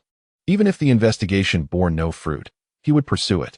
Even if hope was dim, he would strive to understand, to control, or to expel it. In the secret chamber, the atmosphere was heavy. Various intricate devices emitted a faint hum as the chakra detection barrier swept over Sasuke and Naruto repeatedly. Tsunade herself engaged in the highest level of medical ninjutsu and sensory techniques, meticulously exploring every inch of their bodies, particularly the depths of their chakra pathways and mental energies. Seconds ticked away. The outcome, as anticipated, yielded nothing. Whether it was the loathsome chakra within Naruto, pointed out by the eagle-eyed observer, or the other existence lurking within Sasuke.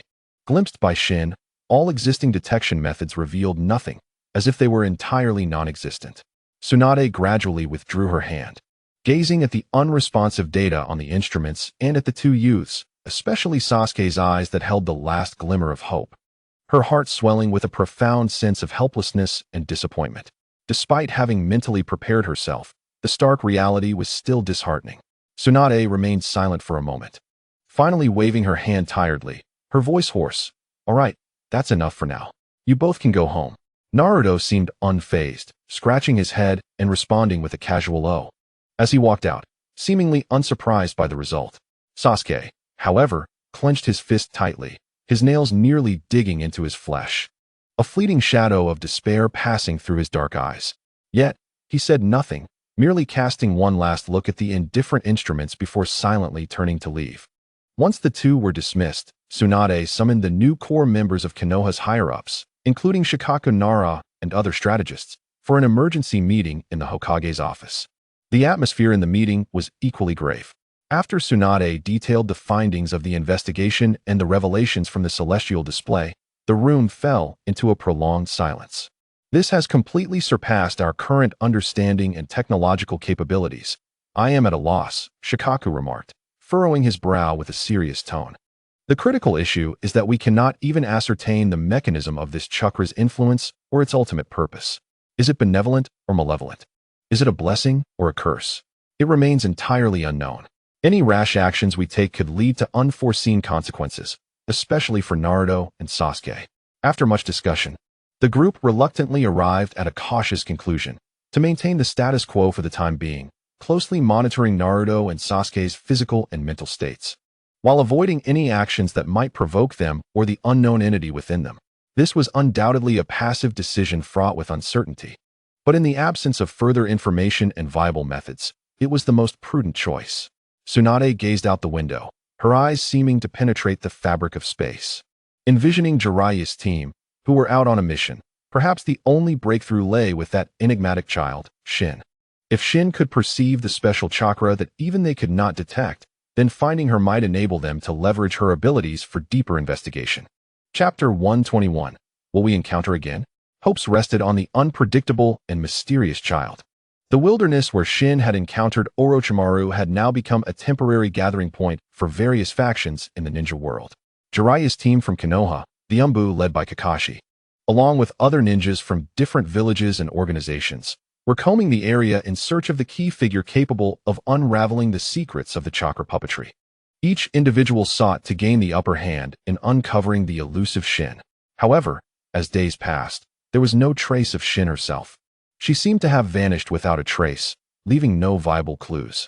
Under the setting sun, Jiraiya stood atop a high vantage point, surveying the repeatedly plowed terrain before him, letting out a weary sigh as he raked his hand through his spiky white hair. It seems we won't find her. His voice carried a hint of exhaustion and disappointment. Despite deploying such vast manpower, even personally leading the search, he had not caught even a glimpse, leaving him feeling somewhat defeated.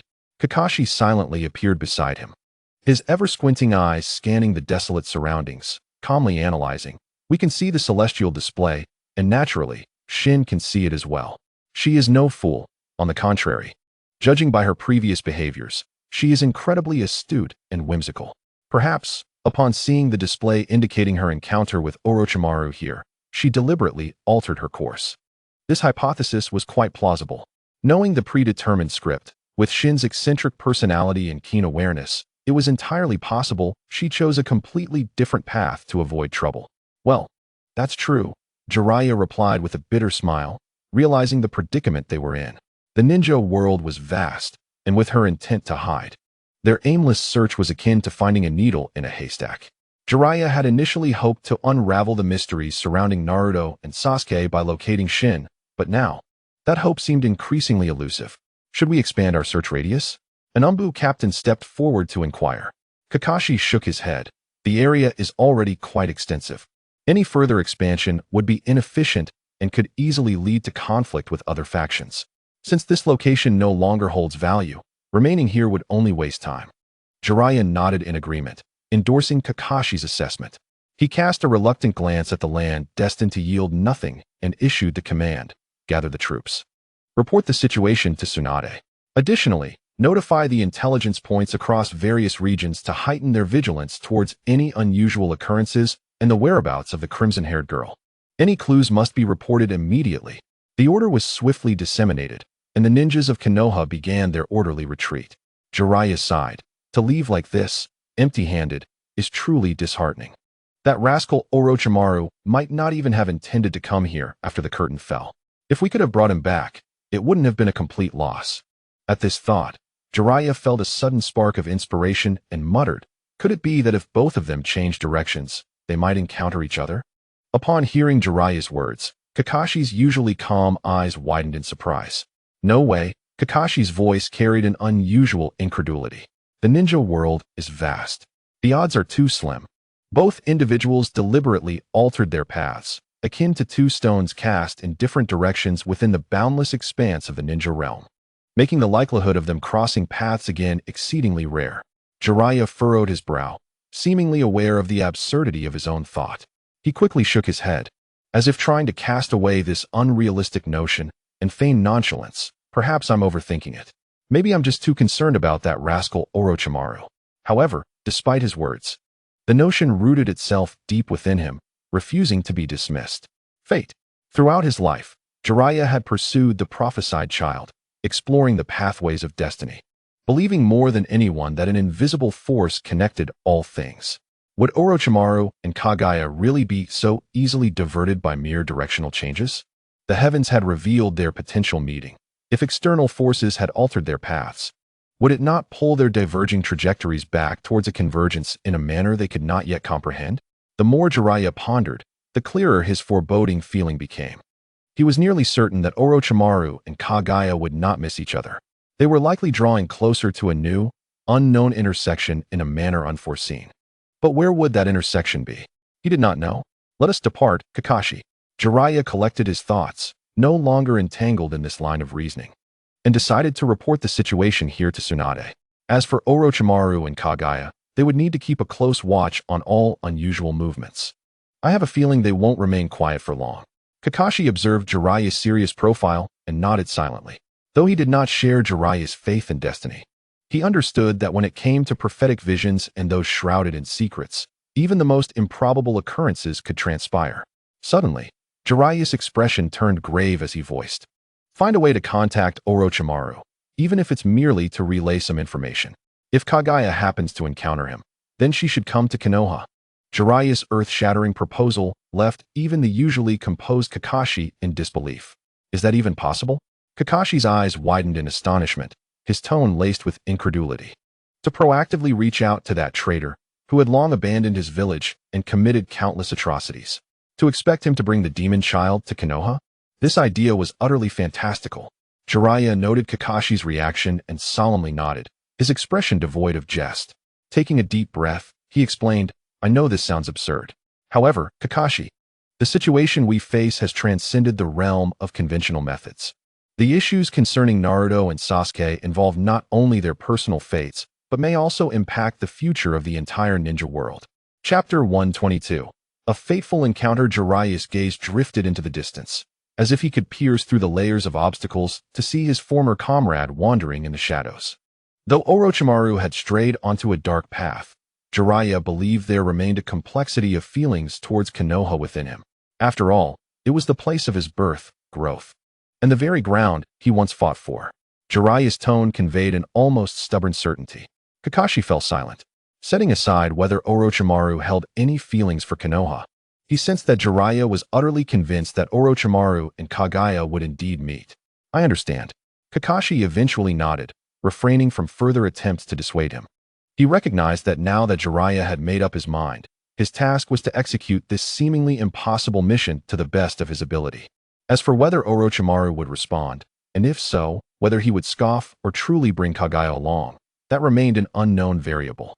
At the very moment Jiraiya sighed helplessly in the wilderness and resolved to take the risk of contacting Orochimaru in a starkly contrasting desolate valley elsewhere in the ninja world. The focus of concern, Orochimaru, was experiencing a near-ecstatic thrill.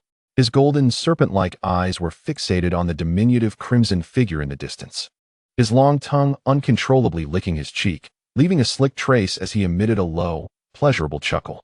Ah, the demon child Kage. It is indeed a pleasure to finally meet you. His voice was hoarse, each word laden with a sticky desire. I never expected to encounter you here, in this manner. I am truly delighted. Orochimaru's gaze burned with a fervor that seemed almost capable of igniting flames. Although he had altered his route, deep within, He harbored a sliver of hope that fate might have other plans. This scene before him undeniably validated his conjectures, even surpassing his expectations. The sensation of being favored by destiny, or the existence of an inexplicable attraction between him and Kage, overwhelmed him with uncontainable excitement. Yet, contrasting sharply with his exhilaration was Kage's suddenly frosty expression and the glint of astonishment and murderous intent in her eyes. "I am not pleased at all." Kage's voice was icy. She could hardly believe her eyes. She had deliberately taken a longer route to avoid all possible areas indicated by the heavens. But why? Why had this persistent human trafficker still appeared before her? This sensation of being ensnared by invisible threads, unable to escape a predetermined path, surged within her, igniting a potent mix of frustration and rage. In a fit of anger, she felt an urge to kill. Kage's small fists clenched tightly, the bones cracking softly as her red eyes narrowed dangerously, locking onto Orochimaru. The terrifying power that made one's heart race began to coalesce ominously around her. Orochimaru, ever perceptive, immediately sensed Kage's unmasked intent to kill. Yet, rather than feeling tense or defensive, he wore an even more enigmatic smile, as if he comprehended everything. Unhurried, he spoke in a tone that seemed almost coaxing. "Do not be hasty, little girl. In truth, I am much like you." These words pressed the pause button on Kage's accumulated murderous intent. She furrowed her brow, her small face etched with skepticism. "Like me? In what way?" Kage scrutinized Orochimaru. This peculiar, chilling figure. How could he possibly be like her? Orochimaru's smile deepened, and in his golden serpent eyes flickered a glimmer of insight as he slowly spoke words that sent shockwaves through Kage's heart. "We share a disdain for the so-called normalcy and rules of this world. We both seek a truth and power that transcends the mundane, misunderstood by many. We are both watched over by certain forces of fate, are we not?" Each of Orochimaru's statements served as a key, precisely unlocking the door to Kage's heart, which was filled with chaos and madness. Particularly, the last phrase about being observed by an unseen presence made her pupils constrict. She recalled the whispered words of the dark deity that had resonated during her moments of utter despair, bestowing upon her an unyielding strength. Orochimaru observed the fluctuating emotions on Xianglin's face, recognizing that his words had taken effect. Seizing the moment, he extended his pale hand, no longer exuding the deceptive gentleness from before, but rather presenting a raw invitation akin to a recognition of kinship. "Behold, this is the intriguing nature of fate. Even if we deliberately evade it, it will intertwine our paths in unforeseen ways. For we are kindred spirits, Xianglin. Come with me. Only here will you truly comprehend the secrets that dwell within you, and realize your aspiration to purify the world in the most profound and complete manner." Xianglin gazed at Orochimaru's outstretched hand, then met his serpent-like eyes, which seemed capable of uncovering all her secrets. The murderous intent within her heart gradually transformed into a more intricate blend of curiosity, recognition, and a desire for destruction. "I do not believe in fate," she finally replied coldly, attempting to sever Orochimaru's vexing fatalism with a decisive tone. She loathed the sensation of being predetermined, as if she were a marionette on strings. Upon hearing this, Orochimaru did not contest her claim. Instead, a deeper, knowing smile graced his lips, as if he possessed an understanding of all. Rather than directly debating the existence of fate, he shifted his approach, gently posing a question as a guide might. "After gazing upon the heavens, you deliberately altered your course, choosing not to follow the path that was once laid out for you, correct?" Xianglin instinctively nodded. This was precisely what she had aimed to do, to shatter the prophecies of the heavens and prove her freedom. "I too have done the same," Orochimaru stated nonchalantly. As though declaring a mere fact, Xianglin froze, disbelief flooding her crimson eyes. She scrutinized Orochimaru, searching for any signs of deceit upon his visage. He too had deviated from the path. He did not wish to adhere to the script dictated by fate. He had undertaken the same actions as she. Orochimaru relished Xianglin's reaction, his raspy, magnetic voice akin to a devil's whisper as he continued, "I am equally curious to see whether, after I intentionally altered my plans and strayed from the trajectory indicated by the heavens, I might encounter you once more." Chapter 123, The Dark Deity? He chuckled with delight, his golden serpent eyes glimmering with an obsessive fervor, and the current situation could not be more evident. Orochimaru spread his arms wide, as if embracing the intangible laws governing their existence, his tone imbued with a near-reverent certainty. We have met again, right here, in this seemingly impossible place, far removed from the predetermined path. This is the guidance of fate, an irresistible force from which we cannot escape, no matter how we struggle. With the actions of both himself and Xianglin, Orochimaru presented an irrefutable testament to the existence of fate. Do you not doubt its reality? Look, we have both attempted to resist and altered our directions. Yet here we stand, face to face. Xianglin parted her lips, wishing to refute him, but found herself momentarily at a loss for words. She raked her fingers through her vibrant red hair, her small face contorted in confusion. Orochimaru's logic left her unable to identify any flaws to counter his assertions. This sensation of being stifled by reason frustrated her deeply, yet she felt powerless against it. Seeing Xianglin's expression of defeat, Orochimaru inwardly reveled in his triumph. Truly, she was but a child, easily manipulated. He extended his hand once more, this time adopting a tone imbued with sincerity and philosophical depth, as if he were a sage guiding a lost lamb. Every individual who emerges into this world has their own time and purpose. Our encounter today is indeed a guiding force from beyond. Allow me to help you uncover your own strength and the truth of this world. He paused deliberately, granting Xianglin time to absorb his words, then presented a seemingly liberating promise. As for the road ahead, that will be yours to decide. Finally, he painted the most alluring vision, his tone fervent. Come, Xianglin. This time, I shall nurture your potential. Xianglin regarded Orochimaru's seemingly genuine expression, his eyes alight with fervor, and reflected on her current predicament. It was indeed aimless, and she was uncertain of her next steps. Very well, she thought, justifying her decision, for now. I shall follow him and see where this leads. She established her boundaries. She could leave at any time. If he dared to deceive her or incite her displeasure, she would simply eliminate him. In her simplistic yet perilous reasoning, this became a transaction she could terminate at will, retaining the power of life and death. Thus, after weighing her options, Xianglin finally nodded, placing her small yet formidable hand, brimming with untold power, into his cold, pale grasp. All right, she stated, her tone lacking enthusiasm. Tinged with a sense of reluctant concession, I will accompany you for now. Welcome, Orochimaru responded with satisfaction, tightening his grip on her small hand, feeling the infinite possibilities and dangers it contained. Now, let me test your strength. A glimmer of desire shone in his eyes, though he had gleaned much from the heavens. Experiencing it firsthand remained an unfulfilled yearning. Faced with such a reckless request, Xianglin would not refuse. All right, she replied, and without any forewarning or flamboyant gestures. She simply clenched her seemingly delicate fist and struck directly at Orochimaru's chest with a swift, decisive blow. The impact reverberated explosively.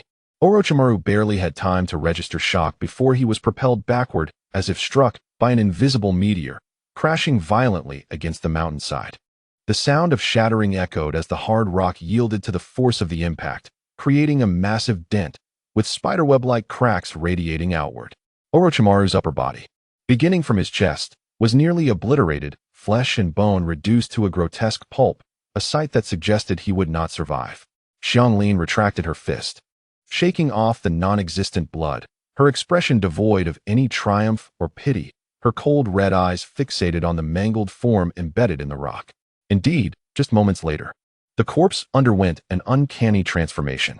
Orochimaru's shattered mouth opened grotesquely, expanding to an alarming degree. Then, a new, slick, and mucus-covered Orochimaru emerged, writhing forth from that gaping maw like a serpent shedding its skin. The newly manifested Orochimaru flexed his neck with a crackling sound, glancing down at the ruined remnants of his former body. His golden serpent eyes sparkled not with trepidation, but with an even more intense and fervent excitement. How delightful! Truly fascinating. His voice, still slick from his recent rebirth, conveyed an unbridled enthusiasm. The sheer might of this power was overwhelming. It was a miracle to possess such untainted physical strength, devoid of chakra fluctuations or energy emissions, an impossibility in the realm of biology. His gaze upon Xianglin was akin to that of an admirer beholding an exquisite treasure, brimming with insatiable curiosity. However, Xianglin gazed at the entire process of him emerging from his mouth, her small face openly displaying an extreme expression of disdain, as if she had encountered something repugnant. Wrinkling her nose, she bluntly remarked, "You are truly disgusting." Upon hearing this, Orochimaru not only felt no anger, but instead let out a low, sinister laugh. For the pursuit of truth and immortality, what is this little cost? Your power is worth far more of my investment in research. He tentatively inquired. Could you elaborate on how you acquired your power? Of course. Xianglin responded with unwavering honesty, her face radiating a sense of devotion. It was the great demon lord who bestowed power upon me. In gratitude, I must purify this filthy world. Hearing Xianglin's forthright acknowledgement of the source of her power, Orochimaru's golden snake-like pupils abruptly contracted, shimmering with intense excitement and curiosity. He disregarded her fanatical declarations of purification, fixating instead on the pivotal phrase, Great Demon Lord. What manner of being is this great demon lord? Orochimaru's voice quivered slightly with excitement. He scrutinized Xianglin's face, searching for any hint of fabrication. But all he found was a fervent devotion bordering on fanaticism. Pray tell, what is this great demon lord like? How did he grant you your powers? Upon sensing Orochimaru's keen interest in the great demon lord, Xianglin felt a newfound appreciation for the peculiar individual before her. She puffed out her small chest, her face aglow with a sense of divine favor, and spoke in a melodic tone. The great demon lord is the supreme being. It was he who heard my cries in my darkest hour of despair. As if lost in recollection, her gaze became somewhat distant. His voice resonated within my mind. Filled with power and temptation, he proclaimed that this world is tainted, and he granted me strength. Xianglin brandished her tiny fists, showcasing her formidable power, her tone growing increasingly fervent. In gratitude for the great demon lord's benevolence, I must thoroughly cleanse this world. Orochimaru instinctively filtered out her subsequent fervent proclamations of purification, focusing entirely on the concept of the demon lord and the means by which he imparted such power. Another deity? He pondered swiftly, recalling the malevolent god worshipped by Haydn. Yet, as this thought arose, he promptly dismissed it. No, that cannot be. Orochimaru's gaze sharpened. A malevolent deity is, at best, a distorted embodiment of certain rules or an unknown energy entity, bestowing upon its followers merely immortality and some cursed abilities, trivial and lacking in scope. And what of the demon Lord Xianglin spoke of? He had instantly transformed an ordinary little girl into one with absolute physical power. This enhancement was fundamentally transformative, a leap that defied logic and the existing power structure. Could it be that such supreme life forms or consciousnesses, worthy of being called gods, truly existed in this world? Orochimaru felt his worldview being shaken to its very core, but more than that, he experienced an exhilarating joy akin to discovering a new continent. If gods exist, then what are they? Where do they reside? What laws govern their existence? What is the source of their power? Can they be studied, understood, or even controlled? Countless questions bubbled like boiling water in Orochimaru's mind. His gaze upon Xianglin grew increasingly fervent. The great demon lord, you say? Orochimaru licked his lips, hoarsely repeating this title, his eyes ablaze with a conflation of scientific curiosity and ambition. This is becoming ever more intriguing. So, your great demon lord grants you power solely for the purpose of purifying the world? Orochimaru inquired. If such were the case, then this demon lord was certainly no benevolent entity. However, Xianglin's response was entirely unexpected. Not at all, she replied, shaking her head decisively, her fervent devotion undiminished in the slightest. The state of this world is of no concern to the great demon lord, she stated with an air of certainty, as if declaring an obvious truth. Then why? Orochimaru's golden snake eyes flickered with genuine confusion. If the deity was indifferent, what significance did this frenzied purification hold? Suddenly, Xianglin's face was overtaken by a complex blend of extreme adoration and chilling malice. Clenching her small fists, her voice rose slightly with excitement, because the great demon lord declared that this world is too filthy. It was as if she had once again heard the seductive yet disdainful whisper echoing in her mind. Thus, Xianglin's gaze became resolute, imbued with a sacrificial sense of mission. Since the great demon lord disapproves, I shall purify this world. Her logic was simple, direct, yet grotesquely distorted. If the deity disapproves, I shall change it to please him. She was utterly unconcerned with whether the deity genuinely required her actions or the implications of her behavior. She single-mindedly equated pleasing the great demon lord with the highest meaning of her existence and the ultimate expression of gratitude. The cost of lives and the extent of destruction were entirely outside her realm of consideration.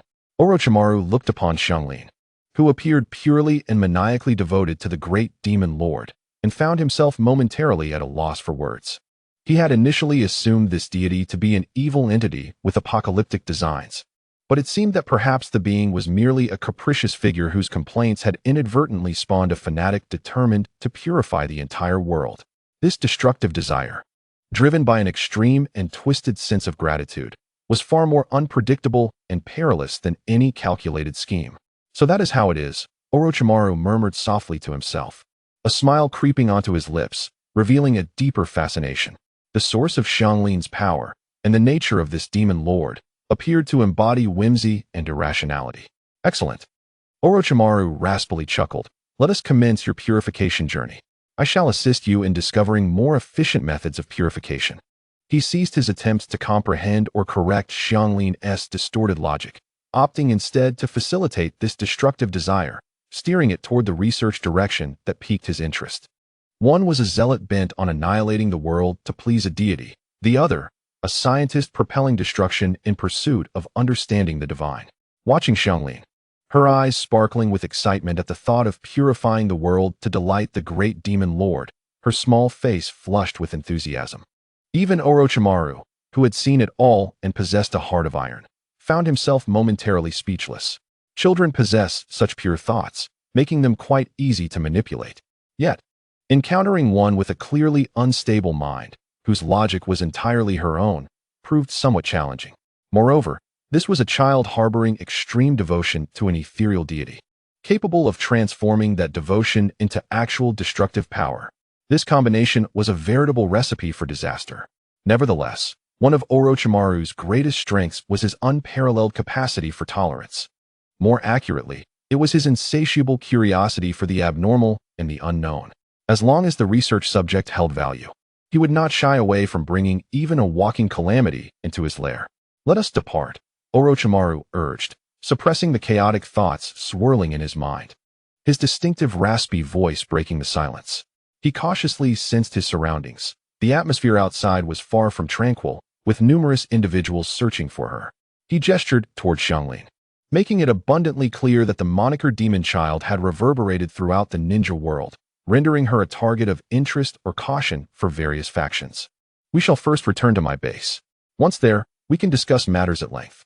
He had numerous specific inquiries regarding the intricacies of the demon god, the detailed process of power bestowal, and the visions that Xianglin could perceive. However, such matters were ill-suited for discussion in the open wilderness. Walls have ears, and especially now, the shinobi world is rife with spies.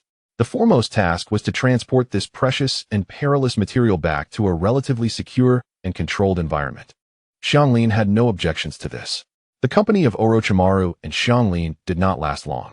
As they traversed a sparse woodland, preparing to enter a more concealed mountainous area, a figure emerged silently ahead, like a specter, obstructing their path. This individual wore an animal-themed hawk mask and was dressed in standard Umbu attire, yet the frigid, obscure aura emanating from him, akin to deep-rooted tendrils buried underground, allowed Orochimaru to instantly recognize his origins. The slight sense of ease on Orochimaru's face vanished, replaced by a chill of murderous intent as his golden snake-like eyes narrowed. His hoarse voice laced with unabashed disdain. How daring of the filthy little rat from the sewers to appear so brazenly before me now. The root member codenamed Eagle seemed unfazed by Orochimaru's insult, responding in a stiff, mechanical tone.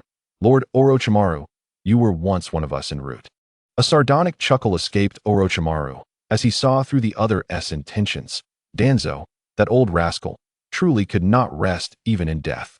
Upon hearing Orochimaru utter Danzo's name with such scorn, the concealed gaze behind the mask of Eagle flashed with a glimmer of lethal intent, clearly incensed by the disrespect. Nevertheless, he restrained himself from immediate action. However, the atmosphere around Orochimaru grew tense, the air thickening as he glared at Eagle, akin to a parasite clinging to a bone. Utterly revolting. He ceased his banter, directly inquiring with undeniable menace, "What business do you have with me?" Should your answer fail to satisfy or provoke my ire, Orochimaru's tongue flicked across his lips, revealing a cruel smile. "Then you shall remain here, becoming fertilizer for this land." The icy threat was directed at Eagle, as Orochimaru clearly intended to exhibit little patience towards this former colleague. With the immense secret and trouble that Xianglin represented, he could not afford to be entangled with Root. In response to Orochimaru's menacing inquiry, the Root member codenamed Eagle did not answer directly, but instead silently produced a sealing scroll. Swiftly forming hand seals, a puff of smoke erupted, and a shadowy figure materialized. Shadow clone. Orochimaru raised an intrigued eyebrow. Watching the figure coalesce, he rasped with a sardonic laugh, "Danzo, you remain as cautious as ever, or rather, terrified of death." Before them now stood a shadow clone of Shimura Danzo. Upon his appearance, the single eye habitually scanned the surroundings with scrutiny and calculation, ultimately locking onto Xianglin with the fervor of a shark sensing blood. His gaze was a disturbing blend of greed, possessiveness, and a frigid appraisal. As though Xianglin were not a person but a rare treasure he sought to claim. However, this covetous glare instantly provoked the ire of a certain young lady present. Xianglin's delicate face hardened, her crimson eyes ablaze with murderous intent, as she coldly proclaimed, "I dislike your gaze. I will kill you." The shadow clone of Danzo froze, a flicker of astonishment and anger flitting across his single eye. Clearly, he had not anticipated that this seemingly youthful girl would possess such a volatile temper. Daring to speak to him in such a manner, he opened his mouth, seemingly ready to rebuke or deliver his prepared statement. Yet, Xianglin granted him no such opportunity. In the instant his lips began to move, her figure darted forward with an untraceable speed, appearing before him like a specter. So fast. The clone's pupils dilated in shock as he found himself unable to react in time. With a soft sound akin to a bubble bursting, Xianglin's petite fist effortlessly struck his chest. There was no grand display, yet Danzo's shadow clone collapsed like a shattered mirage, dissipating into a wisp of white smoke, vanishing without a trace. From emergence to annihilation, Danzo's shadow clone had not uttered a single word. Xianglin retracted her fist, her expression one of displeasure. Still irked by the unwelcome gaze she had just endured, she cast a glance at Eagle, who stood frozen in shock. "Humph, what an eyesore." With a disdainful huff, Xianglin's figure blurred once more. Bang! This time, the sound was a solid thud. Poor Eagle did not even have the chance to scream. As under Xianglin's terrifying strength, his body was crushed like a watermelon, splattering blood and limbs in every direction, an utterly gruesome scene. After completing this task, Xianglin dusted off her hands, her expression returning to a semblance of calm, as if she had merely swatted away a couple of flies. Observing how effortlessly Xianglin had eradicated both Danzo's shadow clone and his subordinate without granting them a moment to converse, even Orochimaru, who was accustomed to disregarding life, could not suppress a twitch at the corner of his mouth, accompanied by a hint of reluctant jest. You could at least have let him state his intentions. After all, he is the leader of Root. One ought to hear what the other party desires before deciding to kill, no? Such efficiency is rather excessive. In response, Xianglin merely turned her expressionless gaze toward Orochimaru, her pure yet frigid crimson eyes meeting his. As she spoke in a tone as mundane as discussing the weather, "I care not for his intentions." Chapter 126. The brat, his gaze displeased me. Xianglin pointed to the spot where Danzo's shadow clone had vanished, as if stating an undeniable truth. "Thus, I purified him." Then, lifting her chin slightly, a hint of pride graced her features as she added, "This is what the demon god said. No one shall make me feel wronged. Should anyone cause me discomfort, they shall be eliminated. And should anyone else cause discomfort, they too shall be eliminated." Orochimaru felt somewhat dazed as he listened. He had always considered himself indifferent to life. Yet compared to Xianglin, he fell short. Wronged. Kill. Uncomfortable. Kill. There were no moral constraints. No right or wrong. Purely based on Xianglin's own exceedingly subjective and volatile emotions and preferences. This was no longer madness. It was an extreme form of caprice bestowed by a supreme entity, a privilege to do as one pleases. A dry chuckle escaped Orochimaru as he felt his facial muscles stiffen. Striving to maintain his composure, he remarked, "Your demon god's methods of instruction are indeed uniquely styled." He found no suitable words to describe it. This was not the cultivation of a follower. Rather, It was the upbringing of a lawless child endowed with absolute power and no restraints. Truly, the demon god was remarkable, Orochimaru mused internally. A blend of absurdity and shock stirring within him, for the offspring produced was indeed a demonic child. In comparison to Xianglin's style of "I find you displeasing, thus you must die," his own pursuits in human experimentation and the quest for immortality could almost be deemed lawful and justified. Orochimaru realized he must adjust his approach in dealing with Xianglin. She was indeed a little ancestor. After all, who could predict at which moment he might provoke her discomfort with an inadvertent glance or an offhand remark, as she unleashed her merciless purifying strike? Orochimaru merely shrugged at the gruesome remnants of the fallen eagle strewn across the ground, alongside the vanquished shadow clone that had long since vanished. If it must be done, then so be it, he remarked with indifference, as if he had merely swatted away a pair of bothersome flies. How foolish, he mused, that Danzo, in his advanced years, still failed to grasp the shifting tides of their circumstances. Yet, this would likely lead to some troublesome consequences. Orochimaru shook his head slightly. After all, Danzo had long been the puppeteer of Konoha's darker underbelly. While he was adept at intrigue, it could indeed be quite bothersome. Being targeted by him was akin to being pursued by a venomous serpent, always a source of unease and latent threat. However, this fleeting concern lingered in his mind for less than a second before being cast aside. Orochimaru prided himself on his unparalleled skills in self-preservation, concealment, tunneling, and base construction. He would claim the second position in the ninja world, with no one daring to assert themselves as the first. Over the years, he had managed to emerge unscathed from numerous encirclements and betrayals, relying solely on his unique ability to flee when confronted. Let him search, he thought with a cold smile curling at his lips. I shall see if he possesses the capability to unearth my new sanctuary. Without further delay, he vanished into the depths of the forest with a demeanor that suggested he had erred not at all, accompanied by the defiant expression of Kenshiro. As seamlessly as a drop of water blending into the ocean, leaving no trace for pursuit. Meanwhile, in a deeply concealed underground base, Shimura Danzo abruptly opened his solitary eye, his expression transforming into a shade of iron gray, as if he might weep with rage. Just moments ago, the shadow clone he had dispatched to engage Orochimaru had been annihilated, and the final images and sensory information had instantaneously returned to him. That red-haired child, the demon Kenshiro, with nothing more than a disdainful glance. She had effortlessly obliterated his shadow clone with a single punch, executed with a swiftness he could scarcely comprehend. It was decisive, efficient, cruel, and utterly devoid of reason. Damn it, Danzo roared, his fist crashing into the wall beside him with a resounding thud. His chest heaved violently, and his solitary eye burned with the flames of humiliation and rage. When had he, Shimura Danzo, ever endured such indignity? To be silenced without so much as a word. Dispatched by a mere child, he considered a tool. More troubling still was the realization that the traitor Orochimaru had indeed allied himself with the demon.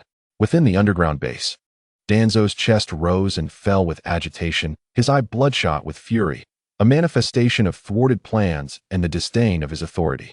Cursed Orochimaru, cursed Kenshiro, you are both doomed, he bellowed, his voice echoing in the empty chamber, rife with malice. Times had changed. Once, he was the shadow of Konoha, the leader of Root who thrived in darkness while extending his tendrils without restraint, a figure even the Hokage regarded with trepidation. And now, he had become a pariah, a rogue ninja despised by all. No longer the puppet master lurking in the shadows, he was forced to scurry like a rat in the sewers, hidden from the light of day. What pained him further was the realization that the Root organization, painstakingly cultivated over years, had suffered significant losses following a series of setbacks. The number of reliable and capable elites had dwindled to almost none. The recent loss of the Eagle, a crucial asset, had inflicted yet another grievous wound upon his already battered forces. You will not allow me peace. Danzo's features twisted in grotesque fury as he suddenly lifted his head, addressing the empty darkness with a fierce shout. Then let none of us find solace. A shadow, merging seamlessly with the gloom, appeared before him, kneeling on one knee. Without a moment's hesitation, Danzo issued a command. Disseminate the information. The rogue ninja Orochimaru has successfully captured and is controlling the demon Kenshiro. Spread this news throughout the entire ninja world with utmost haste. Yes, the Root ninja showed no hesitation, vanishing instantly upon receiving the order. In the desolate chamber, only Danzo's suppressed, frenzied laughter remained, resonating with a chilling calm. Orochimaru, and that audacious little girl. I shall see where you two wretched creatures can hide under the scrutiny of the entire ninja world. You wish to monopolize the demon and the secret she holds? Dream on. His strategy was ruthless indeed. By linking Orochimaru and Kenshiro together in this way and broadcasting it throughout the ninja world, he ensured that both Konoha and the other great nations would be compelled to hunt down Orochimaru, whether they believed the news or not. Perhaps this could be an opportunity. A cold glint sparkled in Danzo's eyes. While he lacked the ability to pursue them personally at present, he had successfully transformed Orochimaru and Kenshiro into coveted treasures and targets of scorn for the entire ninja world through a single piece of intelligence. What he could not possess, no one else would obtain in peace. He even hoped that amidst the ensuing chaos and struggles among various factions, he might find a chance to seize the moment. Days later, news akin to wildfire swept through every corner of the ninja world. Whether in bustling villages or shadowy underground trading posts, the rogue ninja Orochimaru has successfully captured and is controlling the demon Kenshiro. This revelation arrived abruptly, lacking solid evidence or visual documentation, yet its content struck a nerve within all factions. Organizations that had expended vast resources in the search for Kenshiro, yet found nothing, reacted first with shock, followed by a torrent of complex emotions. Did Orochimaru truly succeed in his endeavor? Was this fate's design? Even if both parties had altered their paths, would they still converge? Some could not help but lament. The heavens seemed to have shattered their destinies, manifesting in an even more bizarre manner. Of course, there were those who calmly raised doubts. The source of this intelligence is unclear. It may very well be a smokescreen.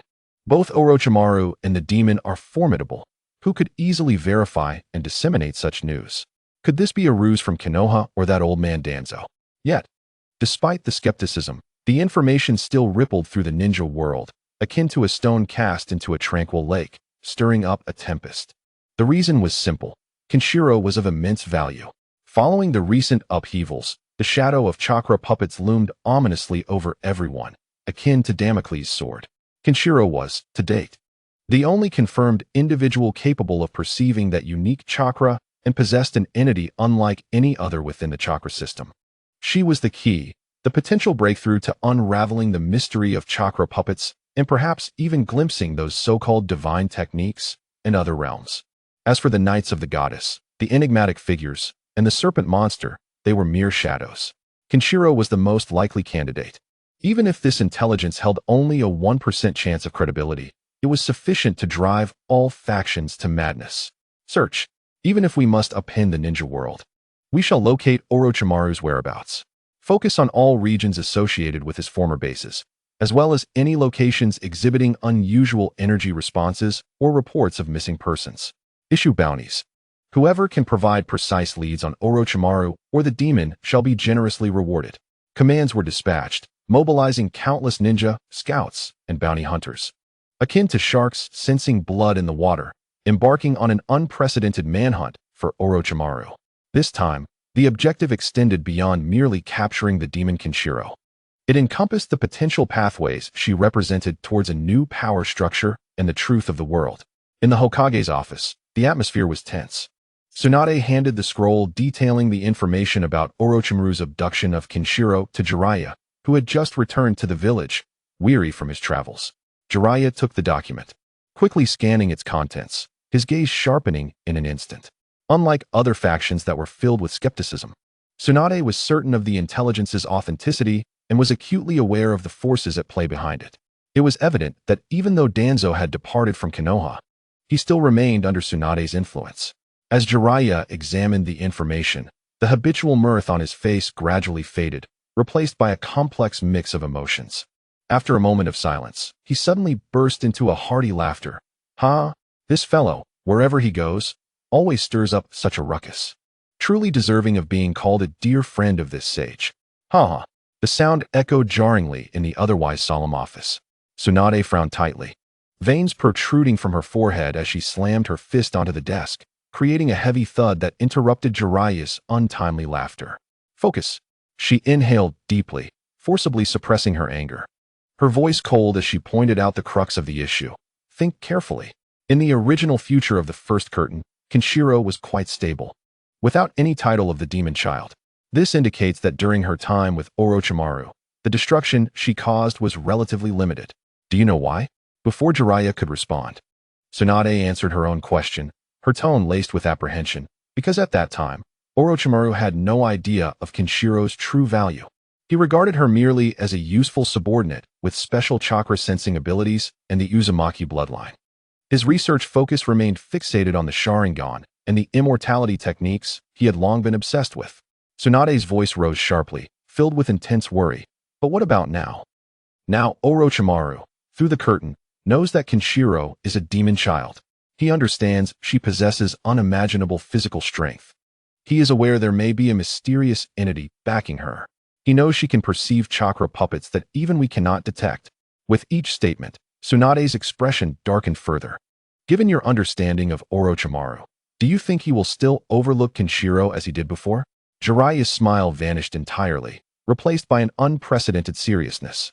He slowly shook his head, his voice dry. No, he absolutely will not. He will treat her like the most precious treasure in the world, pouring all his focus and research fervor into her. Tsunade let out a cold, scornful laugh, her gaze sharp as a blade. We both know how dangerous Orochimaru's thoughts can be. He has no bottom line when it comes to uncovering the truth. She paused, enunciating every word with gravity.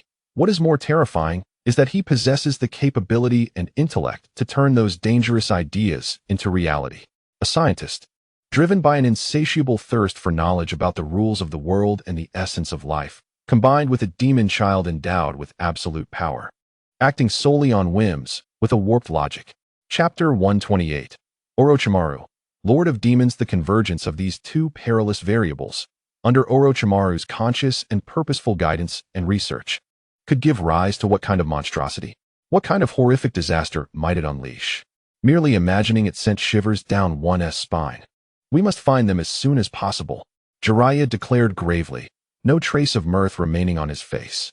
We need to act before the situation spirals beyond control. Indeed. Tsunade slammed her fist on the desk, her eyes resolute. Mobilize all intelligence networks and elevate the priority. At any cost, locate Orochimaru and Kenshiro. This time, we cannot afford to let them slip from our grasp. Deep within Orochimaru's base, at the end of a dark corridor, an expansive scene unfolded, leaving even one of the legendary Sannin, accustomed to bizarre occurrences, momentarily stunned. Kenshiro was standing atop a raised stone platform, her youthful form starkly contrasting with the hundreds of experimental subjects kneeling in darkness below. She waved her arms, her small face glowing with excitement, her voice resonating clearly in the cavernous underground space. The filth of this world has blinded your eyes. Only the might of Lord Demon can cleanse all. The annihilation of the Grass Ninja Village is merely the first step in sweeping away the dust. Beneath the brilliance of Lord Demon, we shall be reborn and see the truth. Kenshiro's words were chaotic and devoid of logic, and Orochimaru felt he could barely endure it.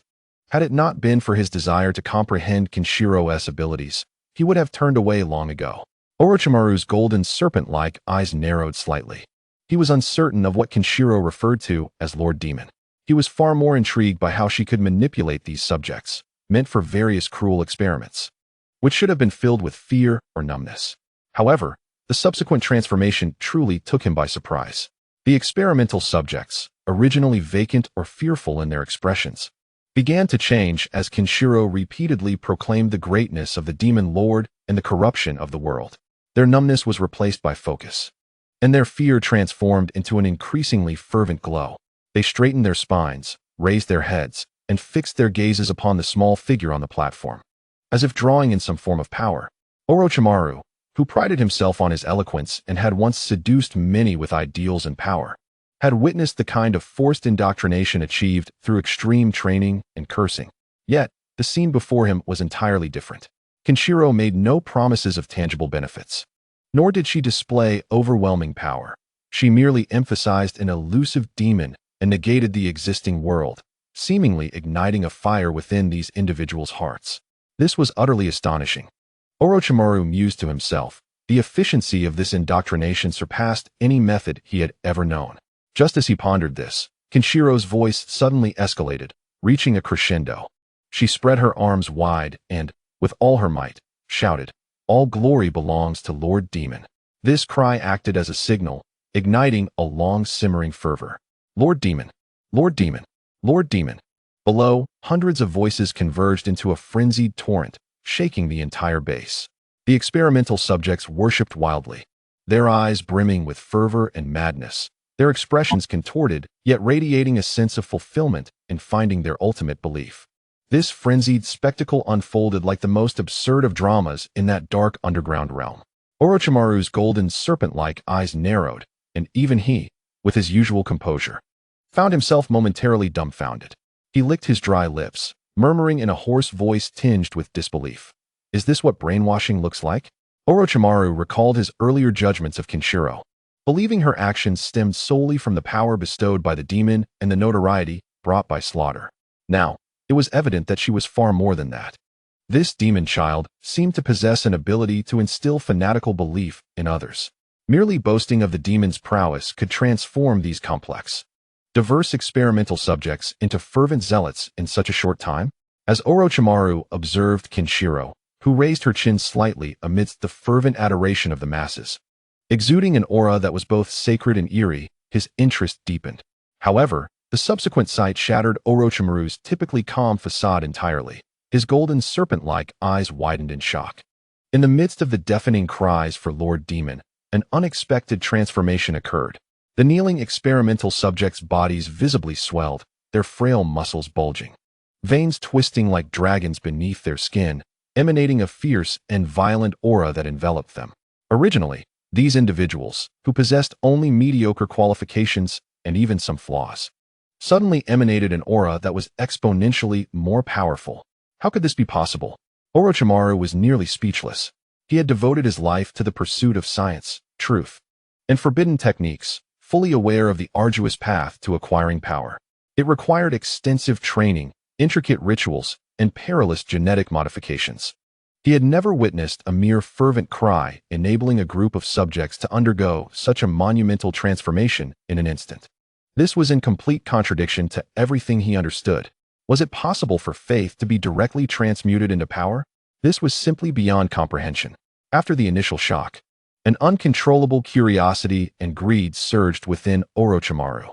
If such power could be comprehended, replicated, and mastered, he gazed at Xianglin, who seemed to bask in an invisible radiance atop the stone platform, then glanced at the subjects whose strength had surged due to their invocation of the demon god's name. And an uncontrollable thought emerged. What if I too were to call upon that name? This notion filled him with an absurd sense of shame. Yet the yearning for the unknown power swiftly eclipsed all else. Orochimaru licked his lips, his voice hoarse, low, and tinged with a tentative awkwardness as he mumbled, "Demon God. Oh, demon God." His voice was nearly inaudible amidst the fervent tide. Orochimaru attentively sensed his own being. His chakra remained as usual, and his body showed no signs of change. Was it a lack of sincerity? Or perhaps his voice was not loud enough.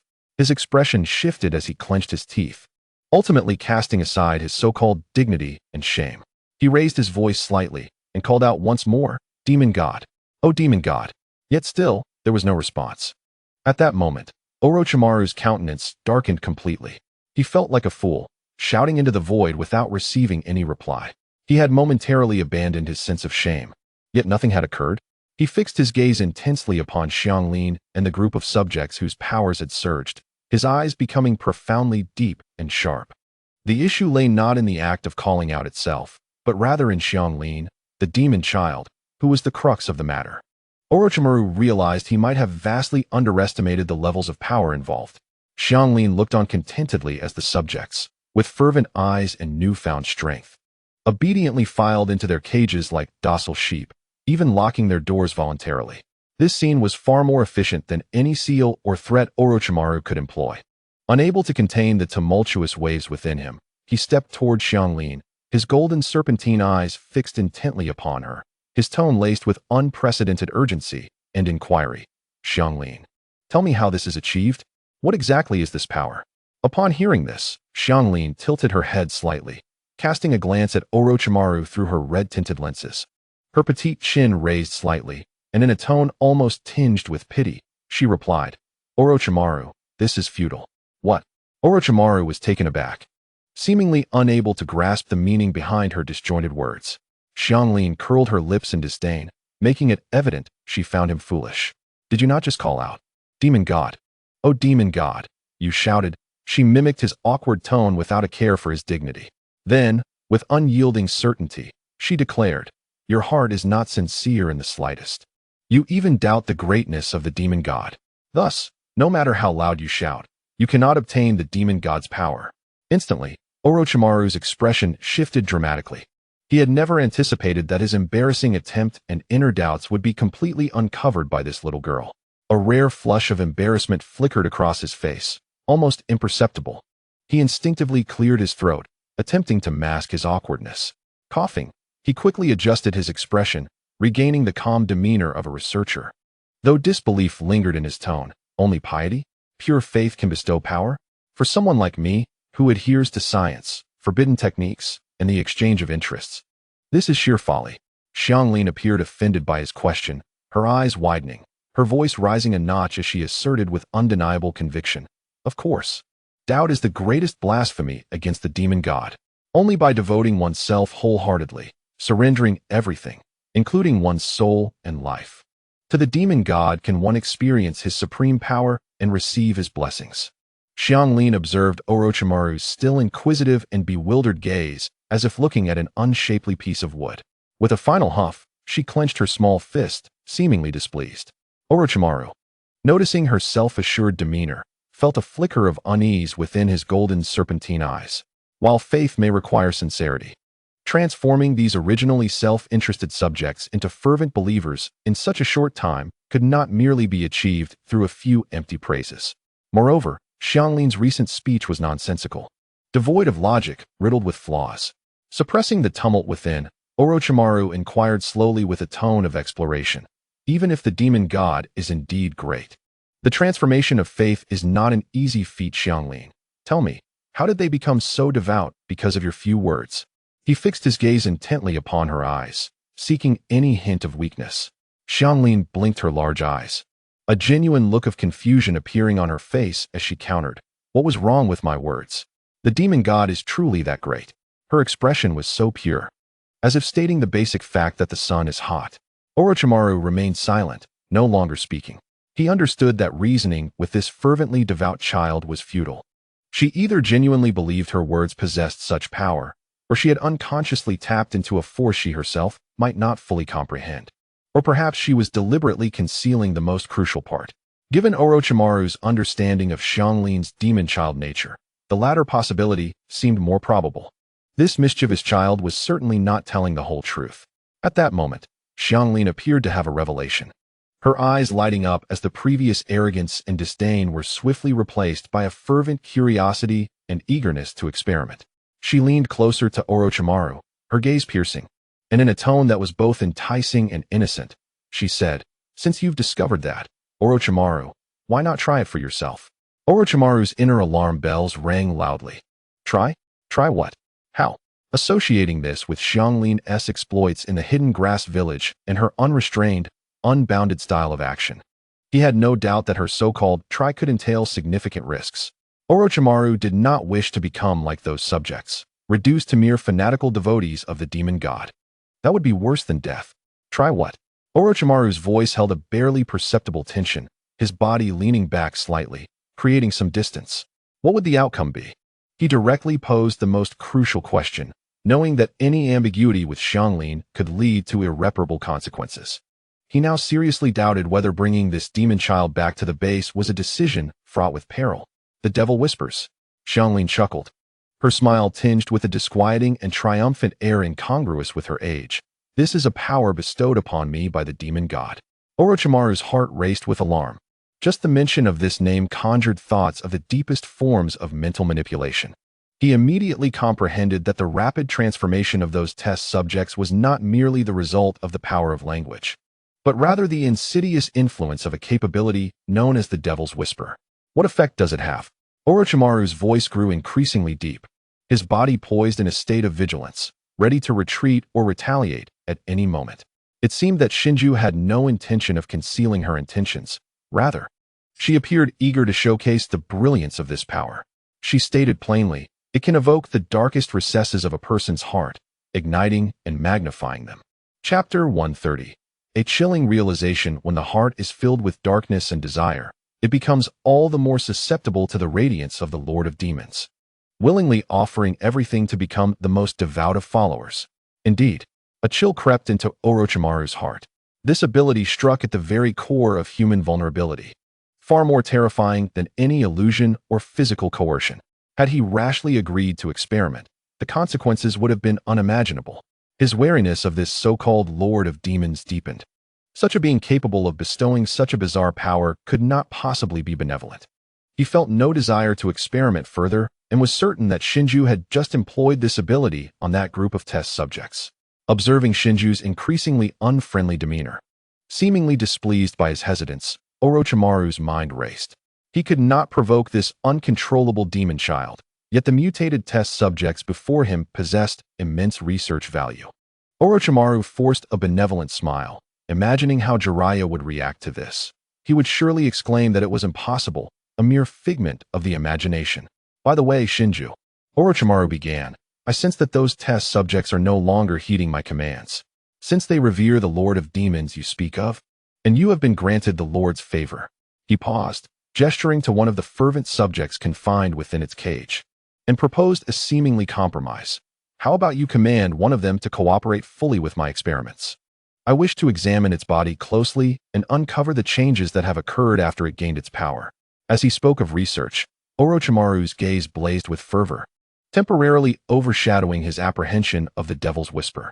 If he could unravel the mechanism by which belief directly transforms power, even a glimpse of its mystery would be a groundbreaking discovery. Shinju tilted her head, studying Orochimaru and then the designated test subject. For her, these followers merely needed to spread the glory of the Lord of Demons. Cooperating with the research seemed acceptable. She did not refuse, but casually waved her hand toward the test subject, commanding, you will comply with all his experimental requests without resistance. The chosen subject immediately bowed, fervently responding, I obey your will. For the Lord of Demons. Orochimaru regarded the subject's obedience with a satisfied, mad scientist smile. He was eager to commence his dissection and research, attempting to unveil the enigmatic veil of this power derived from faith. The experiment began. The selected test subject indeed proved to be the most perfect material, cooperating in a manner that was both eerie and unsettling. As Orochimaru's cold scalpel sliced through skin, muscle, and even grazed internal organs, the subject displayed no hint of pain or fear. Instead, it maintained an almost frenzied devotion, its eyes fervently gazing into the void. As if undergoing some divine baptism, it even adjusted its position to facilitate Orochimaru's work, murmuring, for the Lord of Demons. This bizarre scene caused Orochimaru's hand to falter momentarily, and his wariness of Shinju surged to new heights. This complete mental control was far more thorough and terrifying than any cursed seal. He harbored no doubt that had he commanded this subject to take its own life, it would do so without hesitation, simply because Shinju had commanded it to heed him. Suppressing this chilling realization deep within, Orochimaru immersed himself in the experiment. He meticulously examined the subject's muscle fibers, bone density, and chakra pathways, comparing them with his previous records. However, the results plunged him deeper into confusion. While the muscles had indeed grown more robust, he found no other anomalies. Orochimaru could not identify any external stimuli or mutations that could explain this sudden enhancement. Everything seemed to have emerged out of thin air. By the end of the experiment, he had failed to uncover any scientifically sound mechanisms that would account for the increase in strength. Furrowing his brow, he removed his bloodstained gloves and cast a glance at Shinju, who had been observing the gruesome scene with keen interest, even displaying a hint of admiration. He then inquired, Shinju, I still cannot comprehend it. His bodily structure has not undergone fundamental changes, and the source of energy remains elusive. How is this power generated? Shinju, gazing at the lifeless subject, scratched her head at Orochimaru's question and replied with a tone that suggested the answer was evident. Is that so hard to understand? Because they are devout followers of the Lord of Demons. Faith itself is power. Once again, that phrase. Orochimaru stared at Shinju's pure and unwavering gaze, momentarily at a loss for words. He realized she had no intention of concealing her thoughts. This was her genuine belief. Ultimately, Orochimaru said nothing, silently turning back to observe the body that had lost all signs of life, yet retained an eerie fervor. In Orochimaru's understanding, everything must adhere to an internal logic and scientific basis. The laws of energy conservation and matter transformation were immutable. The notion that faith equates to power was entirely unacceptable to him. Yet the undeniable reality unfolded before his eyes. It seemed to Orochimaru that his existing knowledge and methods of detection were insufficient to grasp the essence of this power. It was not that there was no basis. Rather, he had yet to find the correct key. He etched this failed analysis deeply into his mind, developing an even stronger and more cautious desire to explore the unknown Lord of Demons and the power of faith that Shinju represented. Suddenly, a glint of calculation flickered in his golden serpentine eyes as he spoke. "Shinju, would you like to see the current strength of those subjects?" Upon hearing this, Shinju scoffed, dismissively shaking her head with disdain. "No, they are far too weak. They cannot compare to me. What is there to see?" In her eyes, although these followers were devout, their power paled in comparison to her own, having obliterated the grass ninja village and received the Lord of Demons' grace. The proposal was swiftly rejected, causing Orochimaru's expression to momentarily falter before he quickly regained his composure. He did not feel disheartened. Instead, he shifted his approach, his voice taking on a persuasive tone. "Shinju, have you not recently neglected to purify this world and present the results to the Lord of Demons?" Chapter 131. You, Shinju, are the only one. This statement struck a chord with Shinju. Her eyes brightened, clearly intrigued by the idea of showcasing her accomplishments to the Lord of Demons, and she appeared eager to take action. Observing her reaction, Orochimaru quickly added, "Why not let these test subjects do it? This could be your gift to the Lord of Demons." Shinju seemed somewhat persuaded, but then appeared to reconsider, shaking her head. "But they are far too weak. Using such feeble power for purification would surely disappoint the Lord of Demons." Shinju held herself to high standards, desiring to present the most perfect form to please her revered lord. A barely perceptible smile crept across Orochimaru's lips. He recognized that the pivotal moment had arrived. He leaned slightly forward and spoke with an unwavering certainty, as if declaring an undeniable truth. "No, that will not be the case. Xianglin, you must understand this." Orochimaru paused, ensuring that Xianglin's full attention was devoted to him. "In my eyes, you, Xianglin, are the only and most precious devotee of the Lord of the Demon God." His gaze swept over the cages with a hint of disdain. "These experimental subjects are merely materials I provide, tools for you to purify this world and demonstrate your piety and capabilities to the Lord of the Demon God. As long as these tools are functional, their strength or weakness does not diminish your own achievements. You, Xianglin, are the singular focus." These words struck Xianglin like a sudden revelation, instantly dispelling the hesitations and frustrations that had clouded her expression. Indeed, her eyes sparkled with an astonishing brilliance, and a radiant yet slightly manic smile blossomed on her face. "You are absolutely right. They are merely tools. I am the Lord of the Demon God's finest follower. Orochimaru, I acknowledge you." With excitement, Xianglin leaped in place, her gaze towards Orochimaru now more favorable, recognizing that this scientist, often lost in his experiments, could occasionally utter words of significance. Orochimaru watched with an inward smirk as Xianglin, now guided by his influence, transformed into a fervent believer. Even a mischievous child could be useful. This way, he could utilize Xianglin and these tools to test external reactions and gather practical data, while simultaneously satisfying Xianglin's desire to purify the world, thereby temporarily stabilizing this dangerous demon child. A twofold advantage.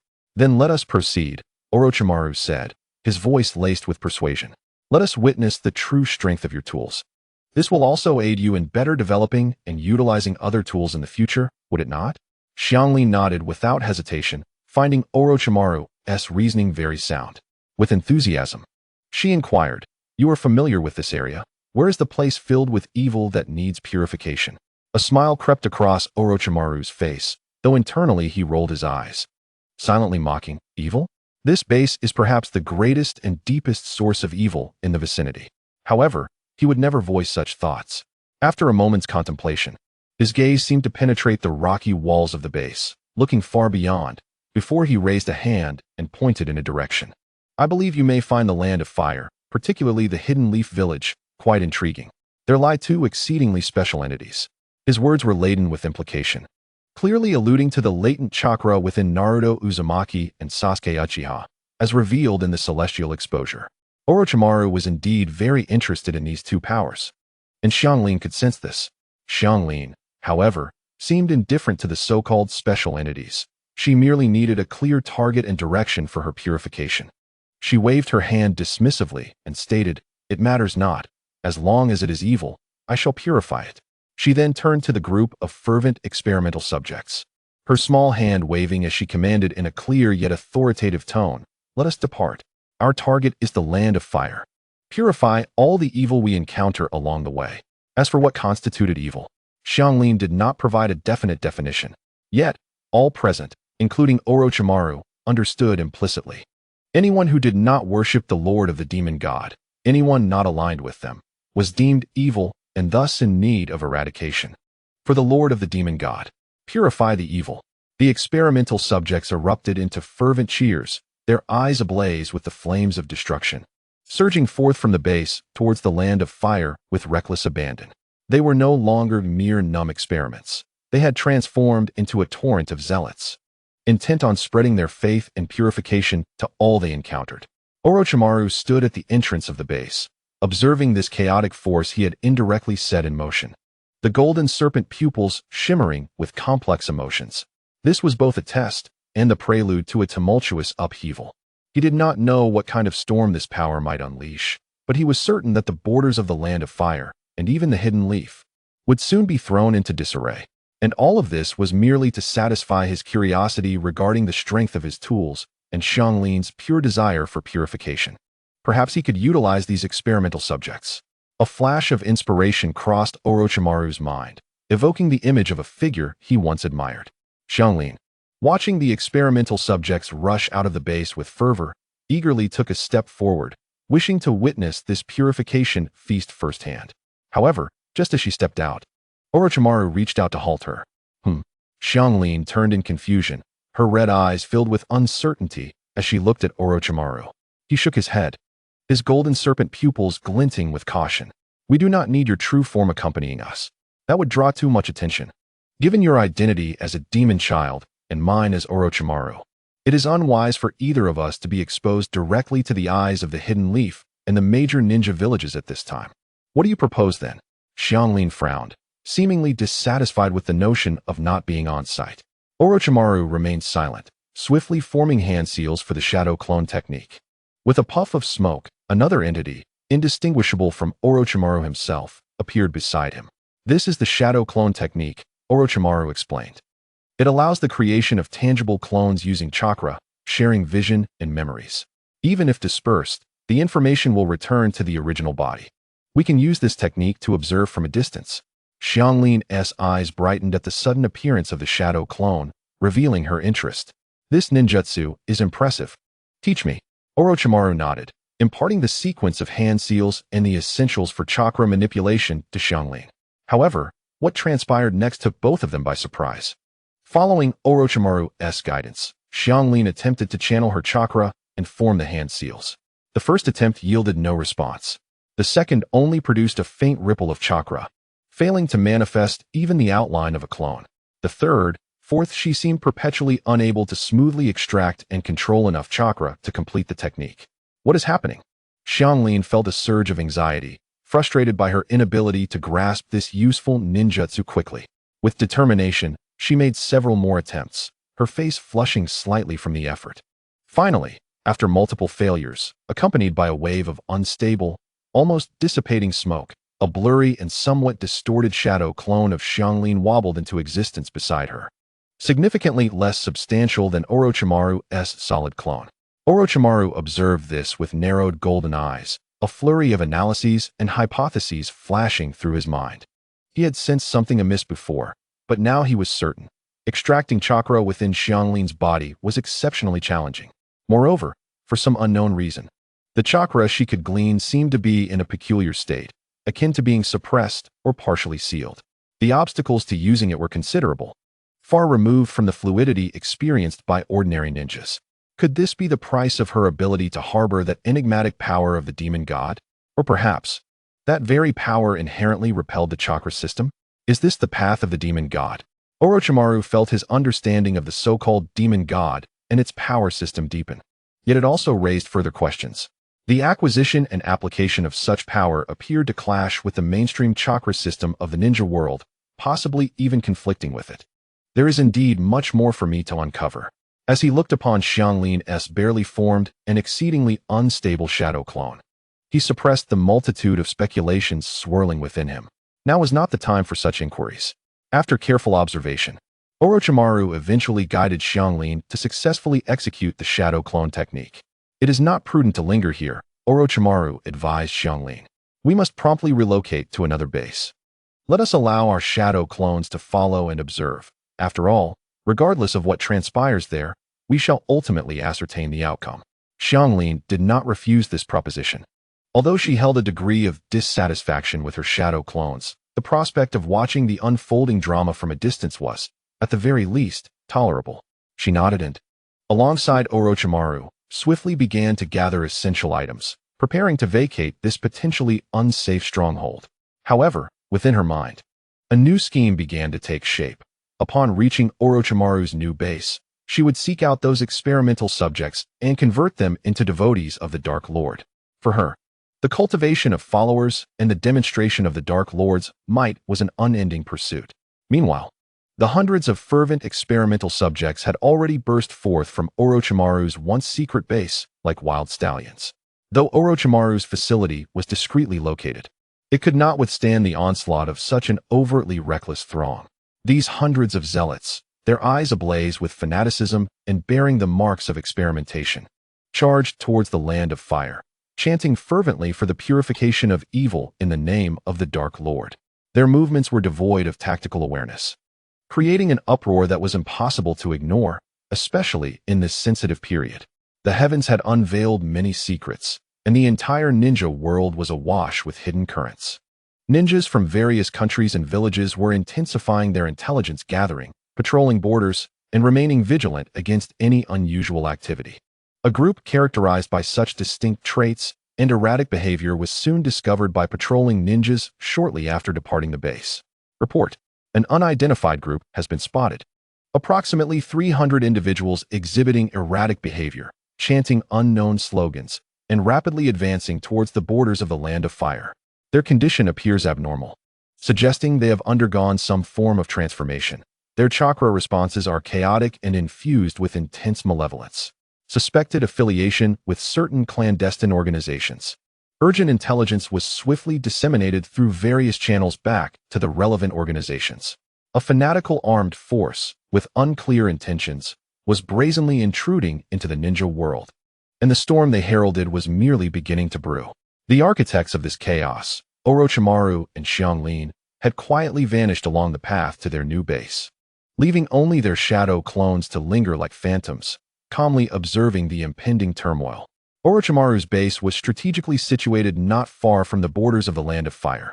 After bursting forth from the base, the fanatical experimental subjects quickly encroached upon the territory under the actual control of the land of fire. Many spies from other ninja villages or clandestine organizations chose to remain hidden, collecting intelligence without any intention of intervening. However, the ninjas of Konoha could not afford to remain passive. This was their homeland's border, and they could not allow unidentified forces to encroach recklessly. Soon, a standard Konoha border patrol team appeared ahead on the road.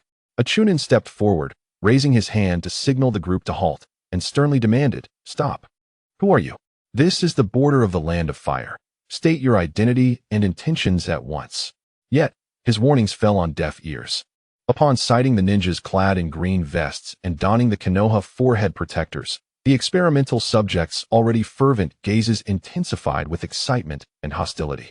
In the simplistic logic instilled within them, these non-believers in the Dark Lord were the epitome of evil. Purification. Purify evil. For the Dark Lord. They emitted incoherent howls, displaying no willingness to communicate, akin to beasts sensing blood, and completely disregarded the Chunin's warnings, charging forward with unyielding momentum. What? The Konoha Chunin was taken aback. He had not anticipated such a frenzied assault without the slightest attempt at negotiation. He hastily commanded, "Defend. Engage the enemy." and promptly initiated a ninjutsu to attempt to block the onslaught. A powerful gust of wind erupted, toppling several experimental subjects at the forefront. However, this mere obstacle was insignificant to the hundreds of zealots. More frenzied experimental subjects swiftly overwhelmed them. Fists, feet, rudimentary weapons, and even teeth became instruments of attack, augmented by inexplicable strength and reckless abandon, rendering the Konoha team's feeble resistance as inconsequential as mere waves, completely submerged beneath the tide of fanaticism within mere breaths. Leaving no trace behind. In the shadows, a spy from the rain-hidden village withdrew his gaze and scoffed. TSK fools, clearly out of sorts. Yet they dare confront the Chunin head-on. What are they risking their lives for? Would it not be wiser to send a signal for aid? He shook his head, continuing to lurk as he swiftly recorded and relayed the intelligence regarding the annihilation of the Konoha Border Patrol team by the unidentified fanatical group. He understood that this was merely the beginning. Greater chaos was imminent, and Konoha would not stand idly by. The various ninja organizations, initially adopting a detached stance, even scoffing at Konoha's reckless actions, soon found their composure shattered. For behind the advancing throng of experimental subjects, two figures emerged unhurriedly into their view.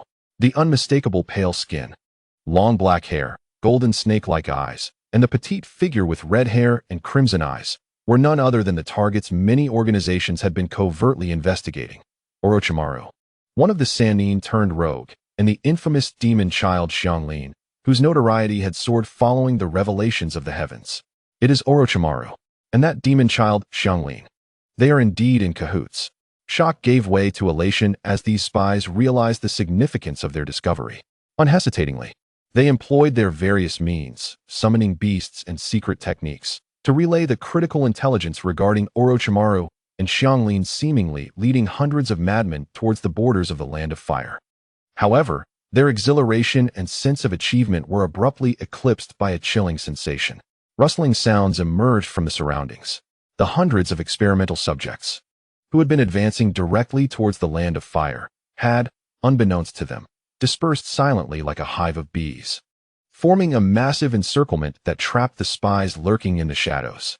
For better vantage points, the spies had maintained considerable distance between one another, only to discover they had now been completely encircled by the throng of lunatics, those fervent, hollow eyes fixated upon them from the shadows of trees and rocks. This is bad. These maniacs are indeed allied with Orochimaru and the demon child. We have been discovered, someone exclaimed in horror. Without the need for commands, their survival instincts prompted an immediate consensus. They could not confront Orochimaru and the demon child head-on. Break through. We must escape, someone shouted, swiftly employing the body flicker technique in an attempt to break free in the opposite direction of Orochimaru and Xianglin's shadow clones. Others followed suit without hesitation, unleashing various ninjutsu and smoke bombs in a desperate bid to create an opening. No one believed their dispersed reconnaissance team, primarily composed of spies, possessed the capability to contend with the combination of Orochimaru and the demon child. Their singular thought was to escape. Witnessing those who had excelled in stealth and evasion being torn apart and annihilated under the relentless onslaught of the experimental subjects, who fought with reckless abandon. Xianglin's expression revealed not a hint of concern. Rather, it was marked with evident disappointment. These ninjas are so weak. Xianglin curled her lips in disdain, her tone brimming with dissatisfaction regarding the inferior quality of their quarry.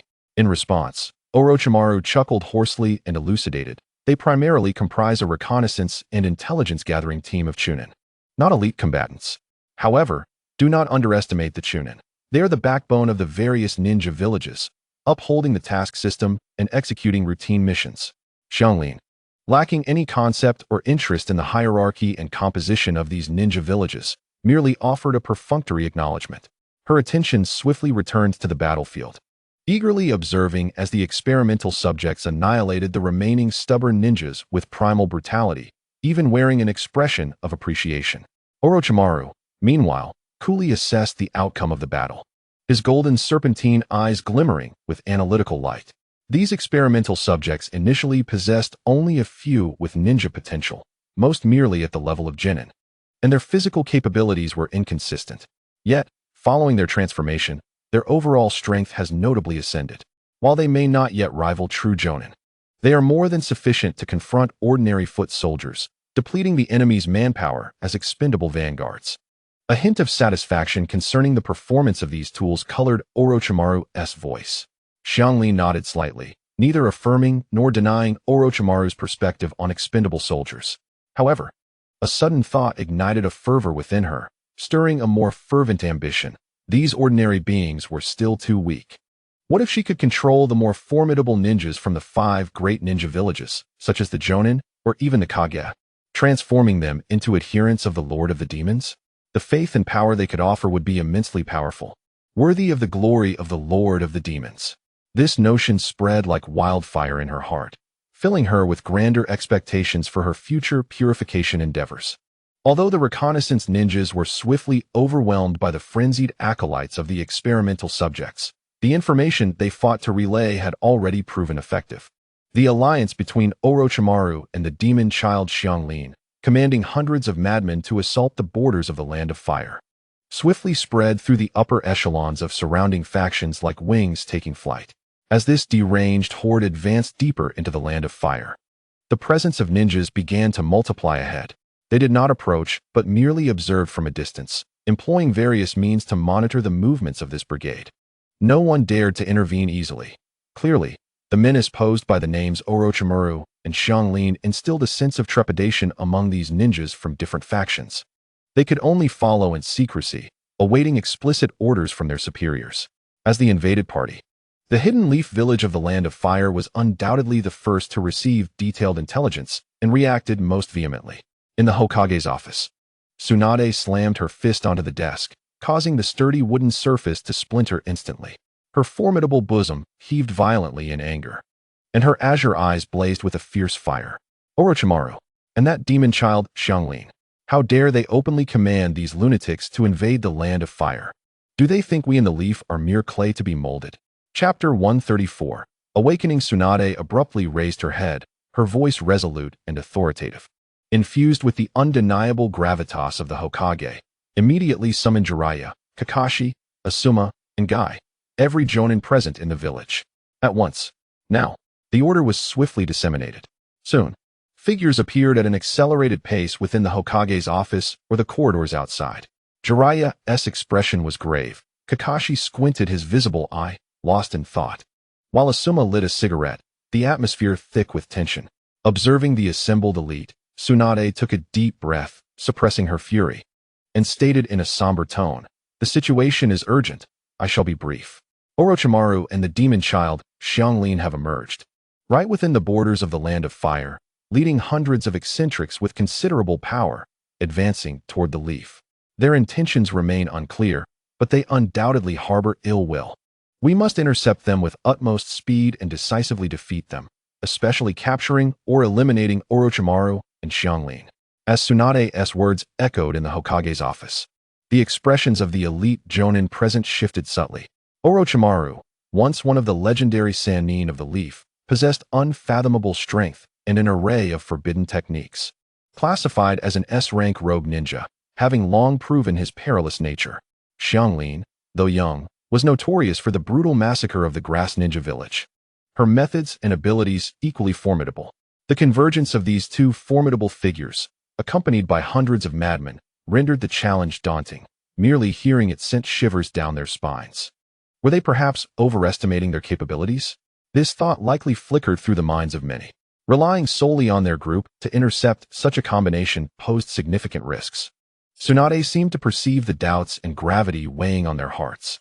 With her arms crossed and an imposing presence, she declared in a firm tone, "This time, Jiraiya and I shall lead the charge personally." This declaration served as a balm, dispelling the shadows of anxiety and pressure that loomed over them. Fifth Hokage Tsunade, one of the legendary Sannin, a master healer and unmatched in strength. Jiraiya, likewise one of the Sannin, the legendary sage of the Toads, his prowess beyond question. With these two top-tier warriors at the helm, the resolve of the gathered jonin surged. The previously tense atmosphere lightened, replaced by an invigorated fighting spirit. Indeed, with the Hokage and Jiraiya present, what was there to fear? Agreed. Their voices replied in unison, filled with determination. Tsunade nodded in satisfaction and commanded decisively, Kakashi, Asuma, Guy. You are to depart immediately, preparing for battle. Gather supplies and ninja tools. Assemble at the village entrance in 15 minutes. This operation must be swift and resolute. Understood. Kakashi and the others responded in unison, their expressions grave. They understood this would be a fierce battle. Yet it also represented a crucial confrontation to defend the dignity of the Leaf and eliminate a significant threat. Without further ado, they hastily exited the Hokage's office, racing to summon some chunin and organize their gear. The upper echelons of the Hidden Leaf Village sprang into high gear due to this urgent command. A palpable atmosphere of impending conflict beginning to permeate the air. Jiraiya remained silent for a moment, his usual playful demeanor replaced by rare resolve and determination. This time, I will certainly stop him, he stated, each word deliberate. No matter his reasons or pursuits, if he truly seeks to trample the village and harm the innocent, then even if it comes to killing him, I will do so. Tsunade, observing the profound pain and resolve in her old friend's eyes, refrained from offering words of comfort or counsel, merely nodding gravely. She understood the difficulty behind Jiraiya's decision. Just then, a voice, aged yet resolute, emanated from outside their makeshift camp. Then take me with you. This time, I have reached a realization. The flap of the tent was lifted, revealing Sarutobi Hiruzen, dressed in casual attire and holding a pipe. Compared to the once mighty Third Hokage who had commanded respect, the elderly man before them appeared considerably aged. A lingering weariness and profound guilt etched upon his features, his posture no longer as upright. Observing their clearly frail mentor, both Tsunade and Jiraiya furrowed their brows, their eyes reflecting a complex mix of concern and disapproval. Old man, Jiraiya was the first to speak, his tone laced with worry. The Sarutobi before them was no longer the formidable Third Hokage who could suppress all. Hiruzen Sarutobi waved his hand, silencing any potential objections from his companions. His gaze swept over Tsunade and Jiraiya before he exhaled a plume of smoke, stating, I bear an undeniable responsibility for Orochimaru reaching this point. Certain mistakes must be confronted and rectified personally. He paused, his voice, though aged, resonated with an undeniable authority. My understanding of him may surpass that of any of you. Allow me, as the former Hokage, to exert my final efforts.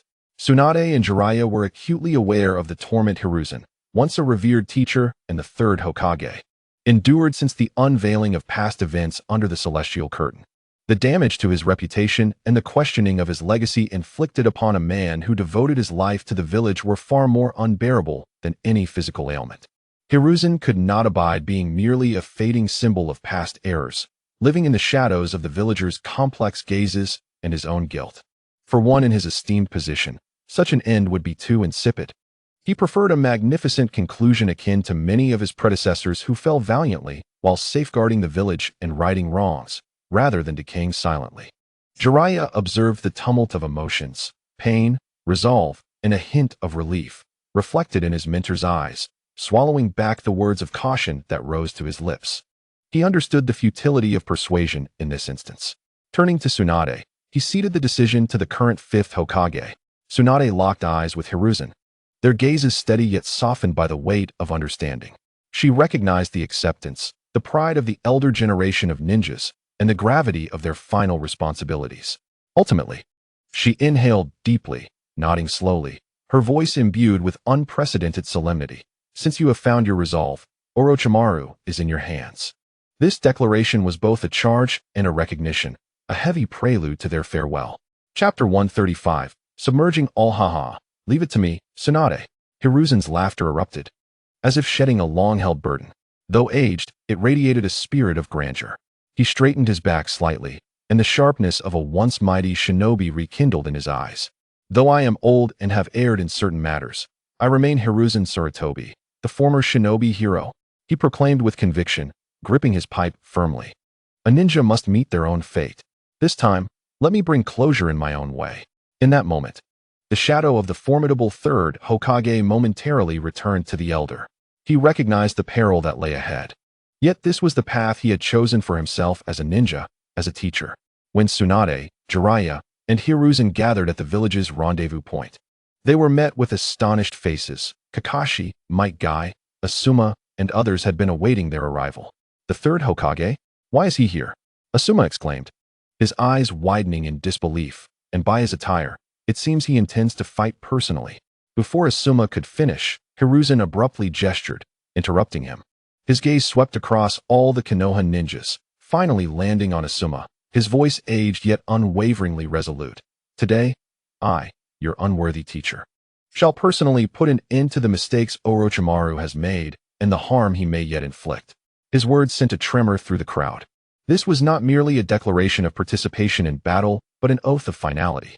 Asuma, gazing into his father's eyes, which shone with newfound clarity, found his own words caught in his throat. He understood his father all too well. Once such a decision was made, there was no room for reconsideration. His lips moved, yet silence prevailed as he retreated, fists clenched, his expression a tumult of emotions. Perhaps, for his father, this was the most fitting conclusion. Tsunade, recognizing the urgency, commanded, "Let us move." Without further ado, they transformed into a flurry of swift lights, propelled by a mix of solemnity and valor, racing towards the already ignited battlefield at the borders. Meanwhile, at the front line with Orochimaru and Karen, a throng of fanatic test subjects surged like an uncontrollable mudslide into the land of fire, demolishing outposts and assaulting scattered patrols and villages, plunging the region into chaos and spreading panic. However, Karen, observing from the rear, wore a displeased expression, her brow furrowed. What is happening? They seem to have weakened. Karen keenly sensed that the energy and strength of these devotees had noticeably diminished compared to the explosive surge they exhibited when breaking from the base. Orochimaru, sharing vision and perception with his shadow clone, wore a knowing grin, excitement akin to that of a scientist. Indeed, I understand now, he murmured hoarsely, his golden serpent eyes gleaming with insight. The price they pay for power, or rather, the means by which they acquire it, is the consumption of their lifespan. Though Orochimaru had yet to decipher the specific mechanics behind this exchange of life for power, he had at least identified a critical direction. He turned to Karen's shadow clone, inquiring, "Karen, how does your ability, or the power granted by the divine, consume the lifespans of these devotees to exchange for strength?" Karen, taken aback, wore a look of confusion, tilting her head as if she found the question absurd. Consume lifespans? What do you mean? Isn't it only natural for the divine to grant power?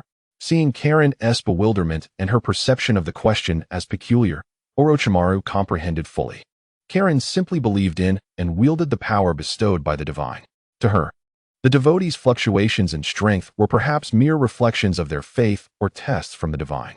This state of knowing only the surface without understanding the underlying principles deepened Orochimaru's wariness and curiosity about the so-called divinity and its power system.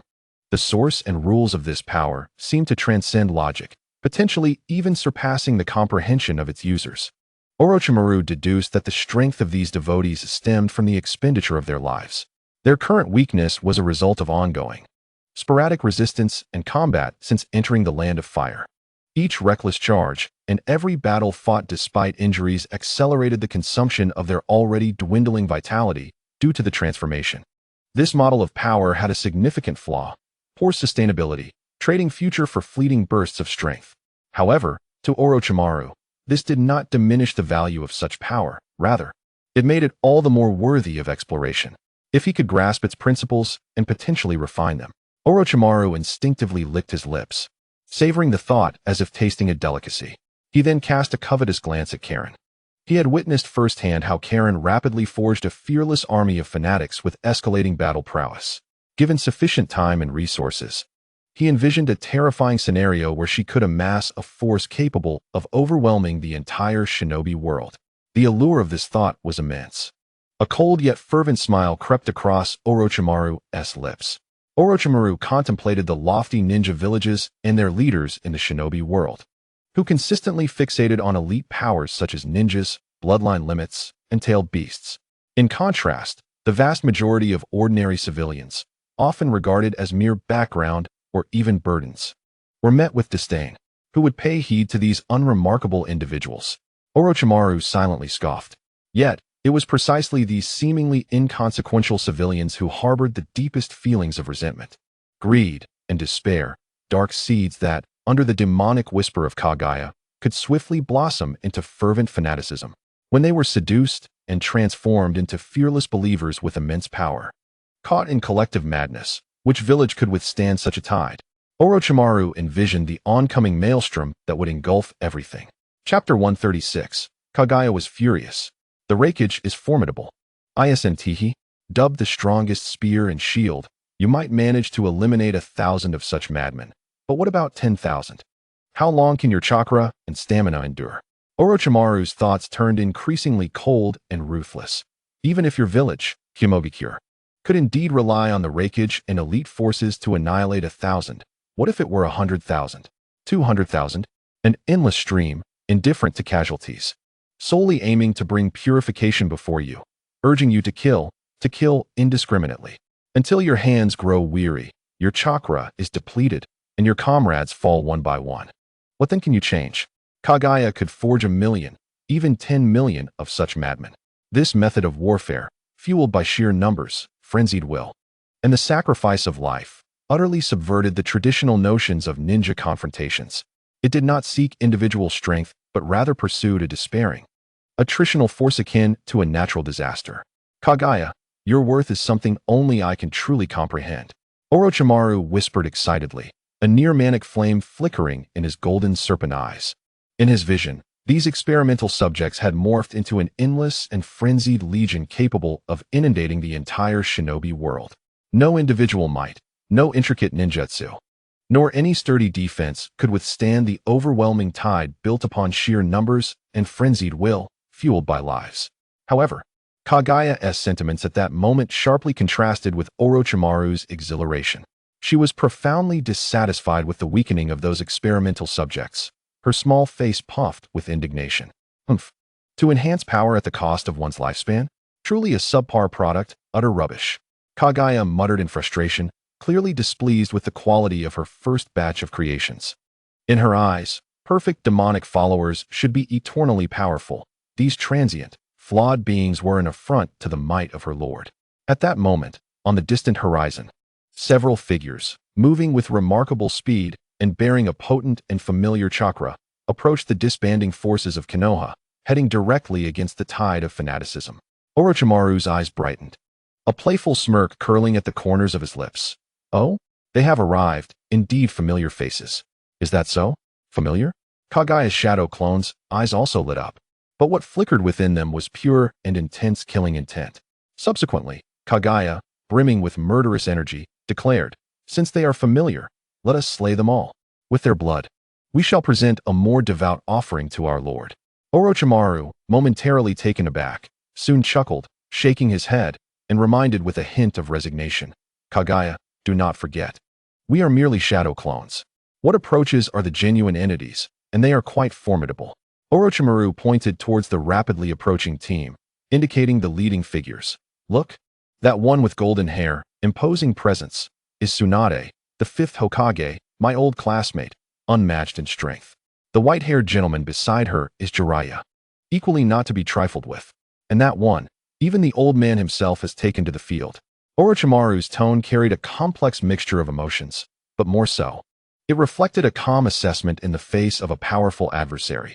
With just the two of us as clones, we cannot achieve the task of extermination. If we could observe a bit longer and gather some data, it would suffice to complete our mission. Upon hearing this, Kage, though reluctantly pouting, did not press the matter further. She understood the limitations of shadow clones, merely fixating on the increasingly near elite of Konoha. Her murderous intent and curiosity intertwining as she murmured, "Humph, let us first see what these familiar faces are capable of." Orochimaru, a thunderous roar, filled with anger and complex emotions, resonated like thunder as Jiraiya, from a distance, locked onto that unmistakable figure and called out his name. Orochimaru's expression darkened imperceptibly. He clearly felt a twinge of displeasure at being so fervently hailed by an old acquaintance in such a setting. Yet, he quickly regained his demeanor of aloofness tinged with mockery. He turned to Kage and remarked, "Kage, I believe we have gathered sufficient experimental data on these tools. What do you think?" Kage, casting a disdainful glance at the still fervent experimental subjects, replied without hesitation, as if discarding refuse, "Then let them perish." With her nonchalant command, the remaining fervent experimental subjects let out one final frenzied roar, their faces reflecting a martyr-like madness. Abandoning all tactics or formations, like moths drawn to a flame. They surged toward the most densely packed Konoha ninja forces in a desperate charge. Engage. Tsunade's expression remained stern, showing no surprise at the unfolding scene. She swiftly commanded, Kakashi, Uzumagai, lead all Chunin to intercept and annihilate these madmen. Be cautious. They exhibit strange states, unafraid of death. Do not get entangled. Yes. Kakashi and the others responded in unison, leading the elite Chunin of Konoha to meet the wave of fanatics head-on, akin to unsheathed blades. The brilliance of ninjutsu. The clash of weapons, the frenzied roars and composed shouts interwove in an intense battle. Meanwhile, Tsunade, Jiraiya, and Hiruzen Sarutobi disregarded the chaos on the flanks.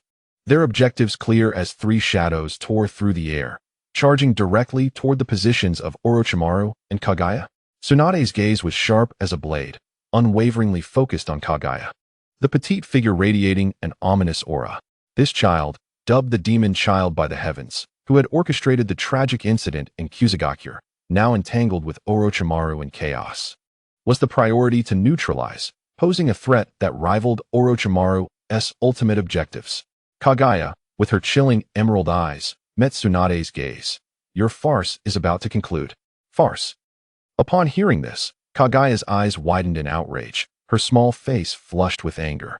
In her view, her grand endeavor to purify the world and cultivate followers for her lord was being derided as a farce by this woman. Such disdain was a profound insult to her faith and power. I must kill you. Kage seethed, her killing intent nearly manifesting. She felt that Tsunade looked down upon her completely.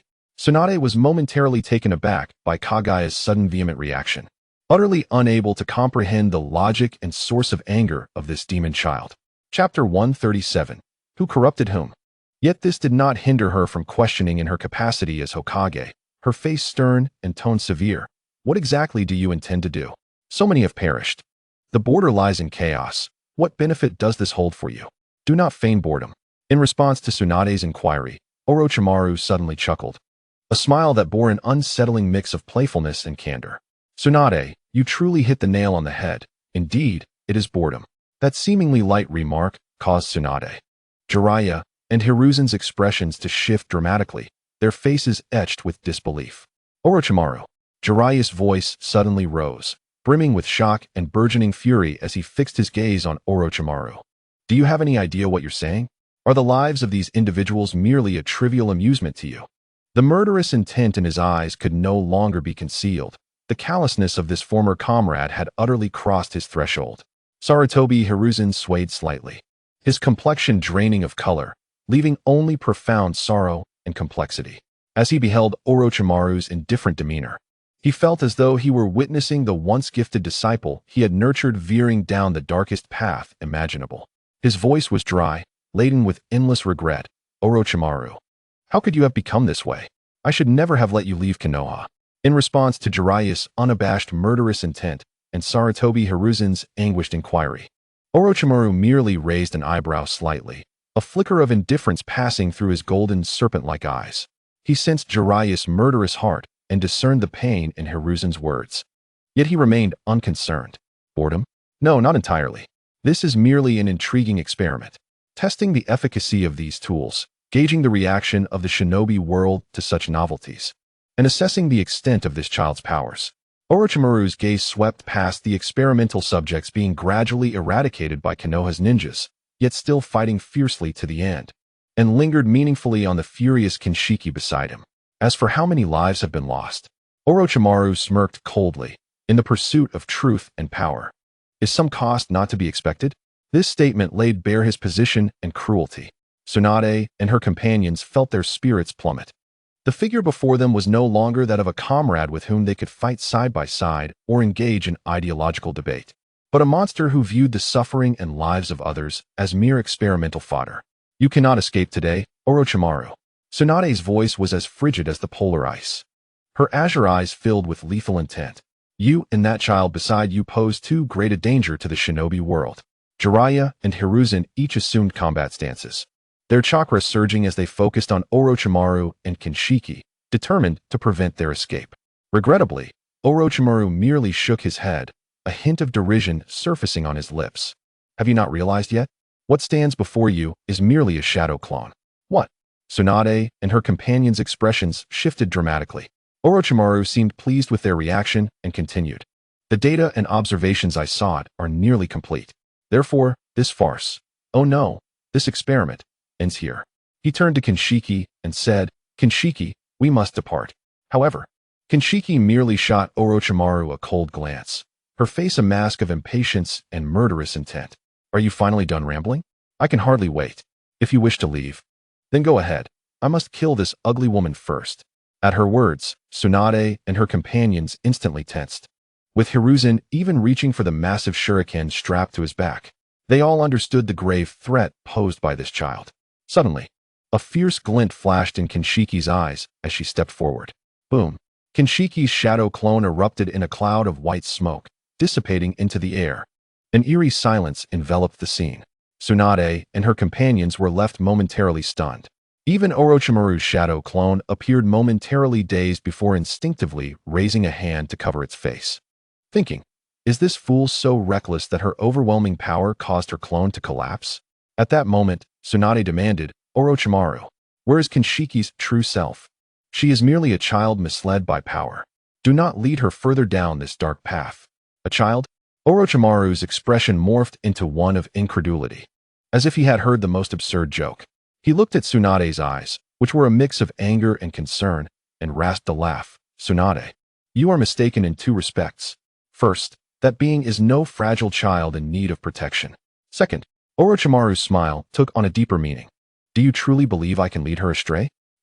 You underestimate the malevolence inherent in that child. Between us, who is truly driving whom toward madness remains an open question. With that, Orochimaru's shadow clone also burst into white smoke, vanishing. He could almost envision Kinshiki's true self. Upon receiving the memories of her self-destructive clone, erupting in rage, brimming with murderous intent. The reason he had dispelled the clone was to relay all the details of the frontline events to her. Only in doing so could he prepare a narrative to soothe or perhaps further manipulate this unstable child. As both Orochimaru and Kinshiki's shadow clones disappeared, the momentum of Tsunade, Jiraiya, and Hiruzen faltered, a wave of intense frustration and helplessness swelling within them. Especially for Hiruzen, the hand gripping his pipe trembled slightly. The resolute expression of a man ready to make the ultimate sacrifice now replaced by profound disillusionment and emptiness. He had steeled himself for the possibility of sacrificing himself to rectify mistakes and cleanse the path, yet the enemy had denied him even that opportunity, stirring chaos with mere shadow clones before vanishing effortlessly. This sensation, like striking a punch into cotton, was more demoralizing than suffering a crushing defeat. Must I truly enter the grave bearing such a stain on my name? The thought sent cold sweat cascading down Hiruzen's back. This future was utterly unacceptable. No, it must be Orochimaru. Hiruzen resolved that if given another chance, he would act decisively. Chapter 138. Professionally raising a child at that moment, Kakashi, Might Guy, and others concluded their battles and arrived to report. Lord Hokage, all the frenzied invaders have been annihilated. We have suffered some casualties, and we are in the process of treating the wounded and tallying the numbers. Kakashi's voice remained as steady as ever, yet his eyes bore a hint of gravity. The madness and recklessness of these enemies had caused them considerable trouble. Tsunade took a deep breath, forcibly suppressing her anger and frustration, reclaiming the decisiveness of the Hokage. She glanced at the twisted and fervent corpses of the experimental subjects littering the ground and commanded in a somber tone, immediately organize personnel to properly seal these bodies. We must especially handle the relatively intact portions with utmost care. Yes, although the two were somewhat perplexed, they promptly complied. Tsunade, what are you planning? Jiraiya inquired. To bring them back to the village for the medical department and research team, Tsunade replied, her gaze sharp. Tsunade had to seize every potential clue. Konoha could not remain in a passive state. Thus, a large-scale interception operation, led by Konoha's strongest forces, Hokage Tsunade, the legendary Sannin Jiraiya, former Hokage Sarutobi Hiruzen, and numerous elite jonin, commenced. After defeating hundreds of frenzied experimental subjects and briefly confronting the enemy's two shadow clones, this operation concluded in a manner that felt almost fruitless, even somewhat vexing. The turmoil of the border incident quickly swept across the entire Shinobi world. The other 4 great ninja villages immediately exerted pressure or engaged in negotiations with Konoha through various channels, demanding the sharing of relevant intelligence. This time, Tsunade did not withhold much information. She even proactively proposed to provide the 4 great nations with relatively intact experimental corpses for their research and analysis. Orochimaru's secret new base. Orochimaru had invested considerable effort in soothing this nearly out-of-control child, who was clamoring to destroy Konoha. Truly, who would not want to obliterate Konoha? Observing Xianglin finally settled down, she bounced eagerly towards the depths of the base, pondering how to transform the materials of the new base into superior followers. Orochimaru let out a rare sigh of relief, raising a hand to wipe away the non-existent sweat from his brow, and murmured in a tone laced with a mixture of resignation, pride, and a hint of absurdity. Indeed, I am quite the professional when it comes to raising children. Orochimaru-sama, a gentle and cheerful young voice emerged from the shadows. This is the first time I've seen you so invested. Yakushi Kabuto adjusted his glasses, a characteristic enigmatic smile gracing his face as he stepped out from around the corner of the corridor. Clearly, he had just witnessed a portion of Orochimaru's efforts to entertain the child. Is that so? Orochimaru chuckled lightly, unfazed by Kabuto's teasing. His golden snake-like eyes appraised this subordinate, whom he held in high regard. From today onward, you shall not embark on long-term missions alone. Stay by my side. After a pause, and noticing the surprise in Kabuto's eyes behind his glasses, he added, Xianglin's emergence, along with the power she represents, has introduced many unprecedented variables and research topics. I require an assistant who is outstanding, composed, and sufficiently familiar with my research methodologies. You, Kabuto, are an excellent choice. These words were a recognition of Kabuto's capabilities. The astonishment on his face quickly transformed into a humble and respectful smile as he slightly bowed. It is an honor to be valued so highly by Orochimaru-sama. I will do my utmost to assist you. Orochimaru smiled, about to respond, when a faint yet harmonious chant filled with fervor pierced through the layers of rock from deeper within the base. Lord Demon God. Lord Demon God. Lord Demon God. Although the sound was dulled by the thick earth and stone, the synchronized, fervent rhythm still resonated clearly in the corridor. With accustomed nonchalance, Orochimaru extended his long tongue to lick his lips, displaying a smile mixed with resignation, pride, and a hint of amusement. Fortunately, this base was constructed deep enough, with a sufficiently complex and secretive structure. Otherwise, such occurrences would create quite a stir, making it impossible to conceal. Though he appeared to be complaining, there was little genuine concern in his tone. Beside him, Yakushi Kabuto remained silent, quietly adjusting his glasses, his gaze flickering towards the source of the voices. His interest in Xianglin, the child prodigy capable of evoking such a response from Orochimaru and efficiently creating fervent followers, was undeniable. This interest stemmed not from goodwill or sympathy, but from pure curiosity as a researcher and observer. What kind of power system? What mental structure? What could enable a young child to wield such peculiar abilities and influence? It seems that Xianglin has achieved new results, Kabuto remarked calmly, as if discussing a routine advancement in the laboratory. Do you require me to check on it? Or perhaps provide some suggestions for managing the materials? Orochimaru glanced at Kabuto, pleased with his perceptiveness and initiative. Go ahead, Kabuto, and while you're at it, record the fundamental data and performance of the newly transformed individuals. Be cautious not to interfere with her preaching, nor let her influence your will, he advised, evidently wary of the effects of her demonic whispers. Understood, Kabuto nodded slightly, his impeccable gentle smile still in place as he turned and walked leisurely towards the source of the chants. Through Xianglin's perspective, Yin An observed everything within Orochimaru's secret base with great interest. Soon, his gaze swept past the boisterous Xianglin, fixated on the scheming, research-immersed Orochimaru, and ultimately landed on the calm, gentle-eyed figure of Yakushi Kabuto. Oh, isn't this an exceedingly intriguing subject? Yin An chuckled. Yakushi Kabuto, a character of complex background, traversing multiple identities and stances, endowed with exceptional medical ninjutsu and espionage skills, yet filled with confusion and a yearning for self-awareness. After a moment's reflection, Yin An began to weave together the known aspects of Kabuto's background. Gradually, a narrative framework emerged in his mind, seamlessly connecting Kabuto's character with the previously exposed figures from past incidents, becoming clearer and more elaborate. Chapter 139. The Fifth. Kabuto. Familiar light once again enveloped the heavens. The massive screen revealing past secrets slowly unfurling above the clouds. This time, the first sight that met everyone's eyes was that of crumbling walls and scorched earth. Remnants of a devastating battlefield scattered with broken ninja tools and dried blood. Here we go again. Which location will it be this time? What secrets of which ninja village will be unveiled? Judging by the traces of battle, this seems to be a significant scale. Across the ninja world, people held their breath, gazing upwards. Outside Orochimaru's secret base, Orochimaru, Kabuto, and Xianglin gathered in a relatively open concealed area, sitting side by side like an audience awaiting a grand spectacle. They wondered whose secrets would be exposed this time. Xianglin swung her little legs, brimming with excitement. Having been revealed by the screen herself, she now relished watching other secrets laid bare. Orochimaru's golden snake-like eyes fixed intently on the screen, his tongue flicking across his lips, his face betraying unrestrained excitement and greed. I hope it provides more hints regarding power, regarding origins. I still understand too little about this world. Each appearance of the screen represented a precious opportunity for information gathering for him. Kabuto maintained his gentle and humble smile, sitting half a step behind Orochimaru, and softly concurred. Based on the content displayed by the screen in the past, Orochimaru-sama, you shall get your wish. His gaze too was fixed on the screen, imbued with calm analysis. However, in the next moment, the imagery on the screen abruptly shifted from the grand battlefield ruins to an exceedingly specific, even somewhat heartwarming scene. A modest yet tidy and warm room, sunlight streaming through the window.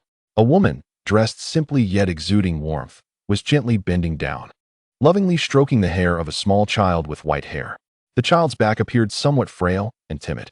Simultaneously, a gentle voice, as soothing as water and capable of healing all wounds, emanated from the screen, filled with infinite love and care. Good child, do not be afraid. From today onward, this will be your home. Buzz. The instant the voice reached his ears, Yakushi Kabuto, who had been maintaining an appropriate smile and calmly observing, became as if struck by lightning, rigidly freezing in place. His smile shattered, his eyes widened in disbelief, and his body involuntarily began to tremble slightly. A surge of mixed emotions, extreme shock, disbelief, and a deeply buried, poignant impact erupted within him like a volcano. Director? Kabuto managed to croak out the words, his voice hoarse and trembling, as if he had lost his soul. That voice, that figure, he would never forget. It was Yakushi Nanoyu, the director of the orphanage he regarded as a mother, the sole beacon of light and home in his life. She was the source of all his kindness and warmth, as well as the most untouchable pain and obsession buried deep within his heart. Why would the screen suddenly reveal matters concerning the director? Could it be that even someone as purely good as her was connected to some secret, something worthy of exposure by the screen?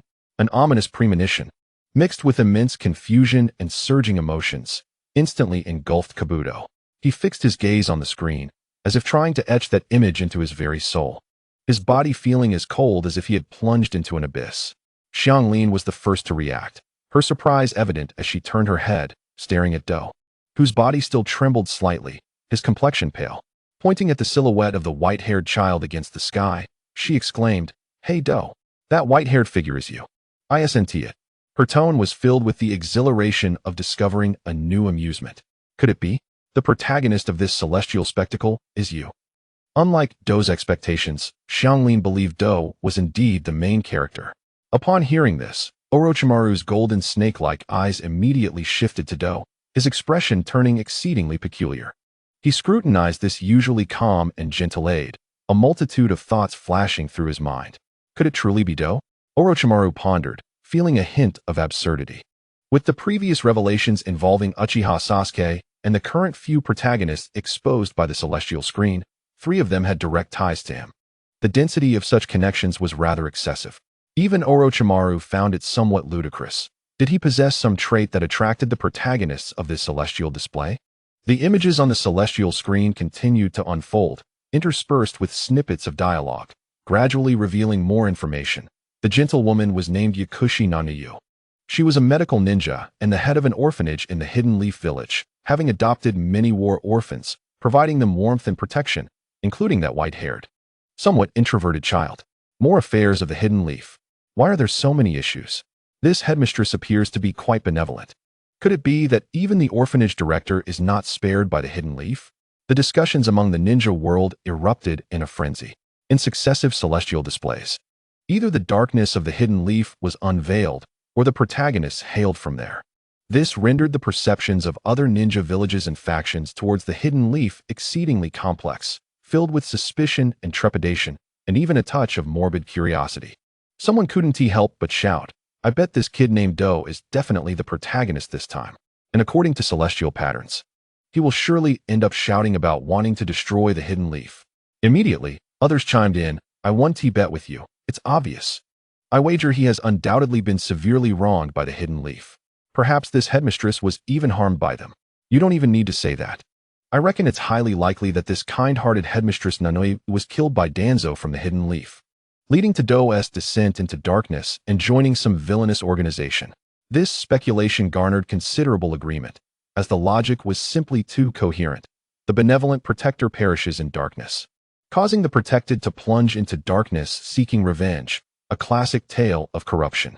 The ninja world buzzed with various conjectures. Almost everyone convinced that Do was destined to be the next tragic protagonist, with the hidden leaf as the orchestrator of his tragedy. Within the hidden leaf village, an oppressive silence enveloped the atmosphere. Though they were reluctant to admit it, reason dictated that yet another dark side was about to be exposed. Given the dark pasts revealed by the celestial screen, the kind-hearted headmistress Nanayu and the child named Do were highly likely to face misfortunes. Chapter 140. Danzo again. Nanayu Tsunade whispered this name, her recollections somewhat hazy, yet it belonged to a well-regarded medical colleague and philanthropist. What had ultimately happened to her? A sense of foreboding enveloped Tsunade. Consequently, her gaze fixed intently upon Sarutobi Hiruzen, her eyes brimming with unspoken questions. Though Jiraiya did not scrutinize as intensely as Tsunade, his frequent glances and furrowed brow were equally laden with inquiry and underlying concern. This unspoken pressure was unmistakable. "Sarutobi Hiruzen, what role have you played this time?" Hiruzen, under the weight of their gazes, felt his complexion fluctuate between shades of pallor and flush. Unable to contain himself, he finally spoke up, his tone laced with a sense of repeated targeting and resignation. "This time, I truly did nothing." Upon hearing his somewhat aggrieved denial, Jiraiya instinctively released a sigh of relief, wiping non-existent sweat from his brow and muttering softly, "Thank goodness, at least this time there's no direct blackmail from the old man." Jiraiya genuinely feared that the celestial screen would unveil some dark secrets from his mentor, which would strike him profoundly. A cold scoff interrupted Jiraiya's relief. Tsunade, arms crossed, wore an unmistakable expression of disdain and mockery as she fixed her gaze upon Sarutobi Hiruzen, articulating each word with emphasis. "What's truly frightening is that you really did nothing. Yet you are fully aware. You knew precisely what would transpire. You knew what kind of dirty dealings Danzo would engage in behind the scenes, yet you chose to do nothing, because he is your good classmate, your good partner. He is the root of the hidden leaf. For the sake of your so-called village stability and the necessary shadows under the light, you can turn a blind eye, right? So, you truly did nothing." Tsunade's inquiries fell like rapid fire, each word striking at Sarutobi Hiruzen's heart. His expression shifted to one of deep discomfort. His lips moved as if to retort or explain, but ultimately, all words lodged in his throat. He averted his gaze from Tsunade's piercing stare and Jiraiya's suddenly complex scrutiny, lowering his head, staring at the ground, enveloped in a deathly silence. This silence itself had become an answer. Jiraiya observed his mentor's defeated demeanor, which resembled a silent admission, feeling a wave of darkness wash over him, as if his heart had been gripped by an invisible hand. "Good heavens," Jiraiya lamented inwardly, "Tsunade's conjecture is likely spot on. Here we are again. This familiar play of knowing yet being unable to intervene, choosing to acquiesce. Old man, your excessive consideration for the big picture and your weakness in compromise. How many tragedies has it condoned? How many seeds of resentment has it sown for the hidden leaf?" The scene shifted to the once tidy but undeniably impoverished orphanage, now further strained. The children's food was evidently scarce, and Yakushi Nanoyu's gentle face bore deep worry and fatigue. The orphanage's funding was critically insufficient, and Headmistress Nanoyu was on the brink of being unable to support these children. Particularly, some believed that Do's arrival had exacerbated the orphanage's plight. Yet, Yakushi Nanoyu held a different view. even giving her glasses to Do, which moved him to tears. It turned out that someone genuinely cared for him. In this heart-wrenching moment, a figure emerged, revitalizing the spirits of the entire ninja world, akin to an ominous crow's shadow appearing at the orphanage. Clad in black, with a bandaged right arm and eye, emanating an oppressive aura, Danzo Shimura. Indeed, it was him. Danzo, this old schemer. I had a feeling he was involved. Across the ninja world, a cacophony of voices arose in agreement. As expected, the name Danzo, having undergone scrutiny in previous celestial displays, had successfully ascended to that of a universally recognized agent of tragedy, a representative of darkness. On the celestial screen, Danzo's voice was low and direct, devoid of superfluous pleasantries. I am aware of the orphanage's predicament. The Hidden Leaf can allocate sufficient funds to ensure the children here are well-fed and clothed, even receiving basic education. Initially stunned, Yakushi Nanoyu's eyes sparked with hope, but Danzo's subsequent words extinguished that light, replaced by suspicion and struggle. However, Danzo's singular gaze bore into Nanoyu. In exchange, you must serve the root. Your medical ninjutsu and other talents are valuable to the village. Nanoyu's face displayed clear resistance and anguish. She cherished these children, wishing only to protect this small haven, far from bloodshed and conspiracy. As she gazed upon the malnourished faces of the children around her, feeling the pressing urgency of the orphanage's impending food shortage, hesitation wrestled within her. Ultimately, the weight of maternal responsibility and concern for the children's futures overwhelmed her personal desires. She closed her eyes, inhaled deeply, and when she opened them again, her gaze radiated a resolute calm. I promise you. But please, you must uphold your end of the bargain. Danzo nodded slightly, a barely perceptible smirk curving his lips, as if savoring the success of his scheme. Excellent. Root requires your loyalty. Thus, the deal was struck. The benevolent headmaster, in a bid to safeguard the children's smiles, sold herself to the darkest faction of Konoha. Indeed, behind every tragedy, Danzo looms. Perhaps that assertion is somewhat exaggerated. Yet, if one were to sift through 10 instances, surely at least 9 would unveil his involvement. The whispers across the shinobi world were overwhelmingly filled with disdain for Danzo and sympathy for the headmaster, Yamanaka. This narrative was all too classic, exploiting the kindness and vulnerabilities of others, dragging them into a quagmire. Danzo's image, through the relentless efforts of the heavens, had become synonymous with treachery, deceit, and unscrupulous ambition. As the scene unfolded from Kabuto's perspective, the young boy witnessed the headmaster's reluctant sacrifice in joining Root for the sake of the orphanage. A fervent desire to share the burden and protect the headmaster ignited within him. He approached Danzo, resolutely expressing his intent to join Root. Kabuto had always been one of Danzo's targets, and his acceptance was swift. On that day, all the residents of the orphanage gathered to bid farewell to Kabuto. Observing this, many in the shinobi world felt their eyes welling with emotion. This mother and son, bound not by blood, were striving to protect one another in their own ways. Chapter 141. Who are you? The headmaster stepped into the shadows for the children, and Kabuto willingly embraced the darkness for the headmaster. This mutual support and self-sacrifice amidst adversity stirred the softest corners of many hearts. It was all for each other. Young Kabuto was quite perceptive in his youth. Headmaster Yamanaka was truly kind-hearted. Even while ensnared in her own plight, she remained devoted to the children. Time within the heavens began to accelerate. The scene swiftly shifted.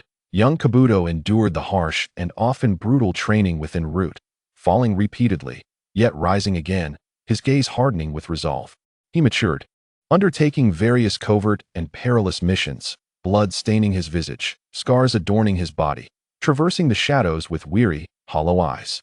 Suddenly, the rhythm of the heavenly scene slowed. That disquieting figure, emblematic of conspiracy and tragedy, re-emerged, Shimura Danzo.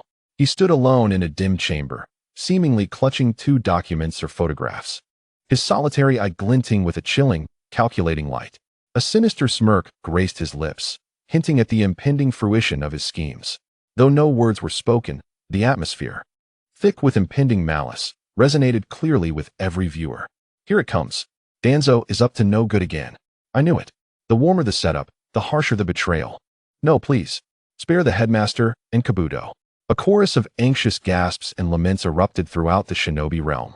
Everyone sensed that Danzo's forthcoming actions would obliterate the fragile warmth maintained in the shadows, thrusting Yamanaka and Kabuto into an abyss of ruin. Danzo's cold, ruthless voice echoed from the heavens, reverberating in the ears of every observer. Yamanaka, Kabuto, know too many secrets of root. For the absolute safety of Konoha, they must be eliminated. Assigning Yamanaka the task of eradicating traitors, he exposed Kabuto, forcing him into that situation. This pronouncement ignited a long-dormant volcano of suppressed emotions. Danzo, you beast. A villain indeed, threatening the children to coerce Yamanaka into espionage, then deeming them too knowledgeable to live. How despicable. For the sake of Konoha? Bah, you are nothing but a thoroughgoing executioner. A schemer. Use them up and then silence them? Forcing a mother and son to turn against each other. Are you even human? Konoha, is this the mess you have created? A tidal wave of outrage and condemnation erupted across the Shinobi world. This anger was more intense than ever before. For Danzo's actions had utterly trampled upon the most fundamental boundaries of humanity. He sought to murder a self-sacrificing, benevolent woman, while compelling her beloved adoptive son to carry out this heinous act. Outside the secret base, Danzo, a heart-wrenching roar, filled with boundless anguish, fury, and despair, erupted from Kabuto's throat. He could no longer maintain his facade of calmness. His eyes blazed crimson with rage, fixated on the shadow issuing commands from the heavens.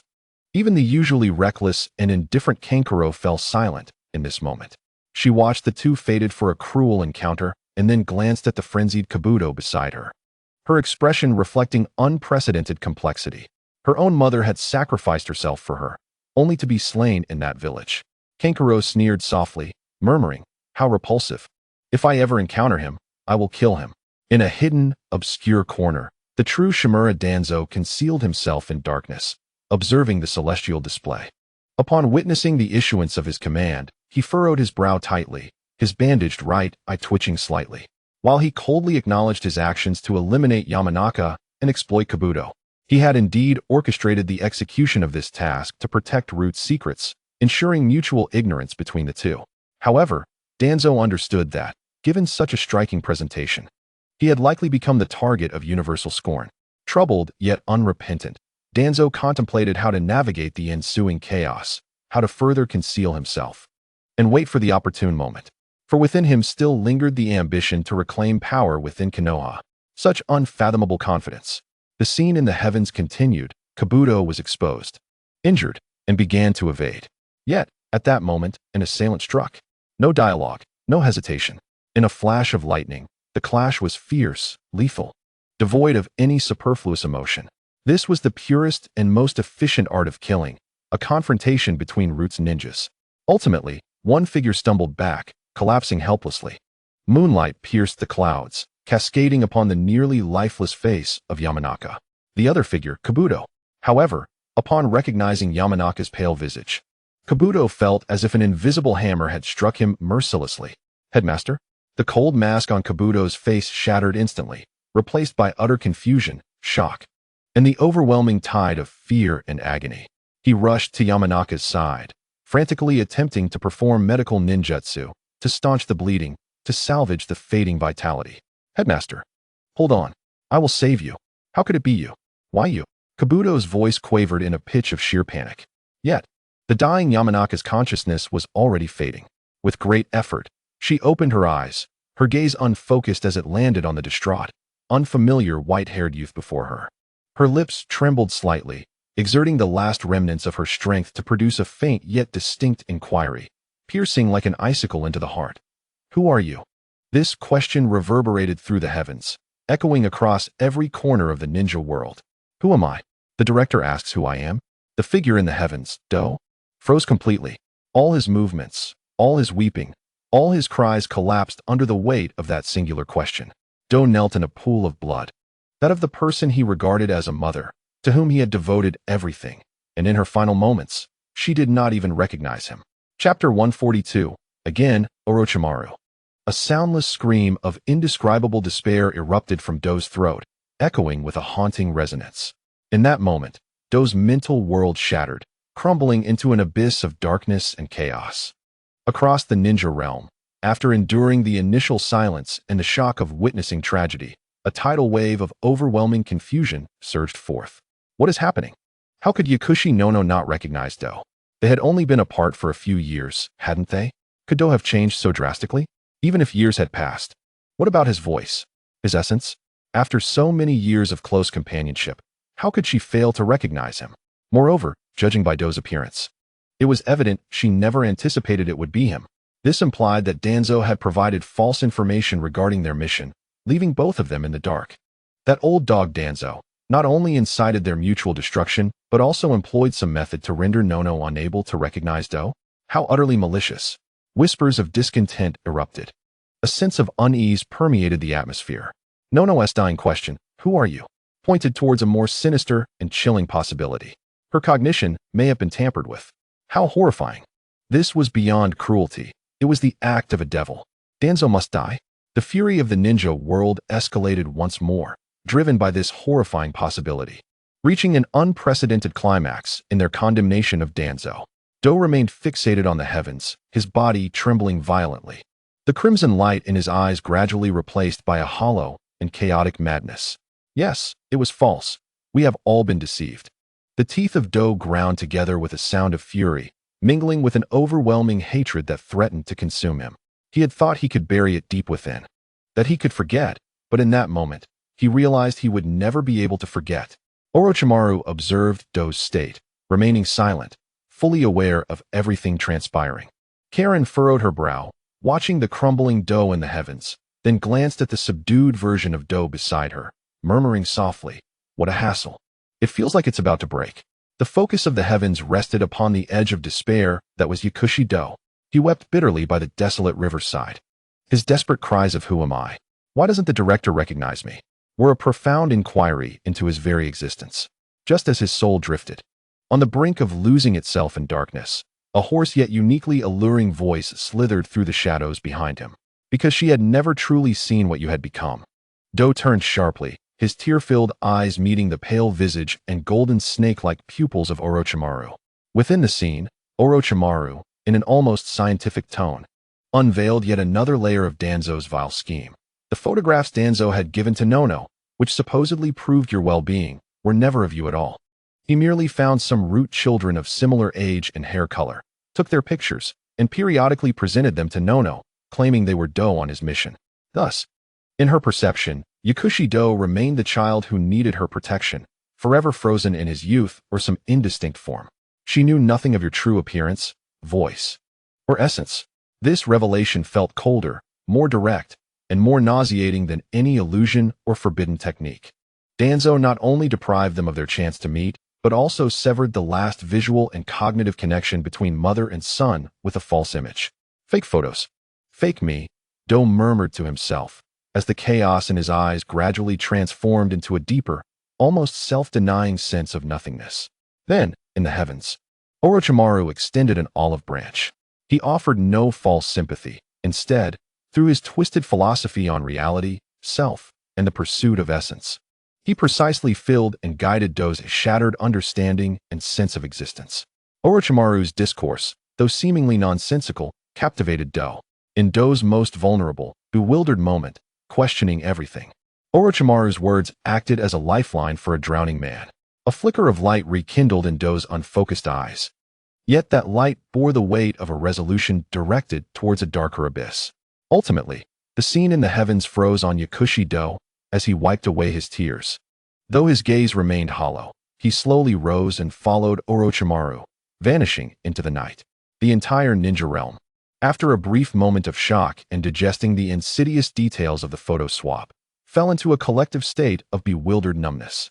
A few seconds of absolute silence ensued. Then wait, what? How is it Orochimaru again? Sasuke was taught by him, Karen was lured away by him, and now Do has been whisked away by him too? Is Orochimaru a professional at reclaiming problematic children and tragic protagonists from Konoha? Is Konoha responsible for creating tragedy and darkening young souls, while Orochimaru manages the aftercare and sign-off? What a bizarre division of labor in this industry chain. I think I've figured it out. If there were an award for the best at picking up the pieces and deceiving troubled youths in the ninja world, Orochimaru would undoubtedly win a Lifetime Achievement Award. This can't be mere coincidence. Is Orochimaru monitoring Konoha, waiting for any child to experience a psychological collapse, then rushing in with his business card? The remarks and discussions of the ninja populace were laced with absurdity. Orochimaru's image, through this series of revelations, morphed from a terrifying rogue ninja and forbidden technique enthusiast into the foremost expert in the ninja world on rehabilitating and exploiting troubled youths. While his intentions were undoubtedly sinister, he always appeared at critical junctures to take control. Such a presence was so prominent it elicited a sense of helpless laughter. In the Hokage's office in Konoha, Tsunade gazed at the figure following Orochimaru, seemingly having found a new direction, albeit one clearly leading to a trap. Reflecting on the earlier abduction of Karen and the second appearance of Sasuke on the heavens, Tsunade opened her mouth, only to release a long, weary sigh, filled with a sense of absurdity, falling into silence. Chapter 143. How many times has she been killed? She scarcely knew whether to feel anger or sorrow at this moment, or perhaps to feel a strange sense of relief, for at least in some way, Orochimaru had taken control of these uncontrollable variables, preventing them from immediately devolving into pure anti-Konoha madness. Of course, that thought was quickly extinguished. Jiraiya's expressions were a medley, ranging from shock to speechlessness, culminating in a bewildered acceptance. He raked his fingers through his white hair, glancing at the complex expression on Tsunade's face, then at their seemingly aged mentor, Sarutobi Hiruzen, and finally managed to utter, "Does Orochimaru have some peculiar hobby or strategy when it comes to collecting these potential youths, filled with trauma and confusion?" Even he found the question awkward to voice. Yet the facts were laid bare. Orochimaru seemed to have an uncanny ability to pinpoint those who had fallen through the cracks due to internal issues within Konoha, and he accepted them in his unique fashion. Was it sheer luck or an astute perception on Orochimaru's part? The celestial tapestry advanced swiftly, revealing the growth trajectory of Kabuto as he followed Orochimaru. Kabuto, insatiably eager for knowledge, immersed himself in the medical ninjutsu, forbidden techniques, and various scientific methodologies imparted by Orochimaru.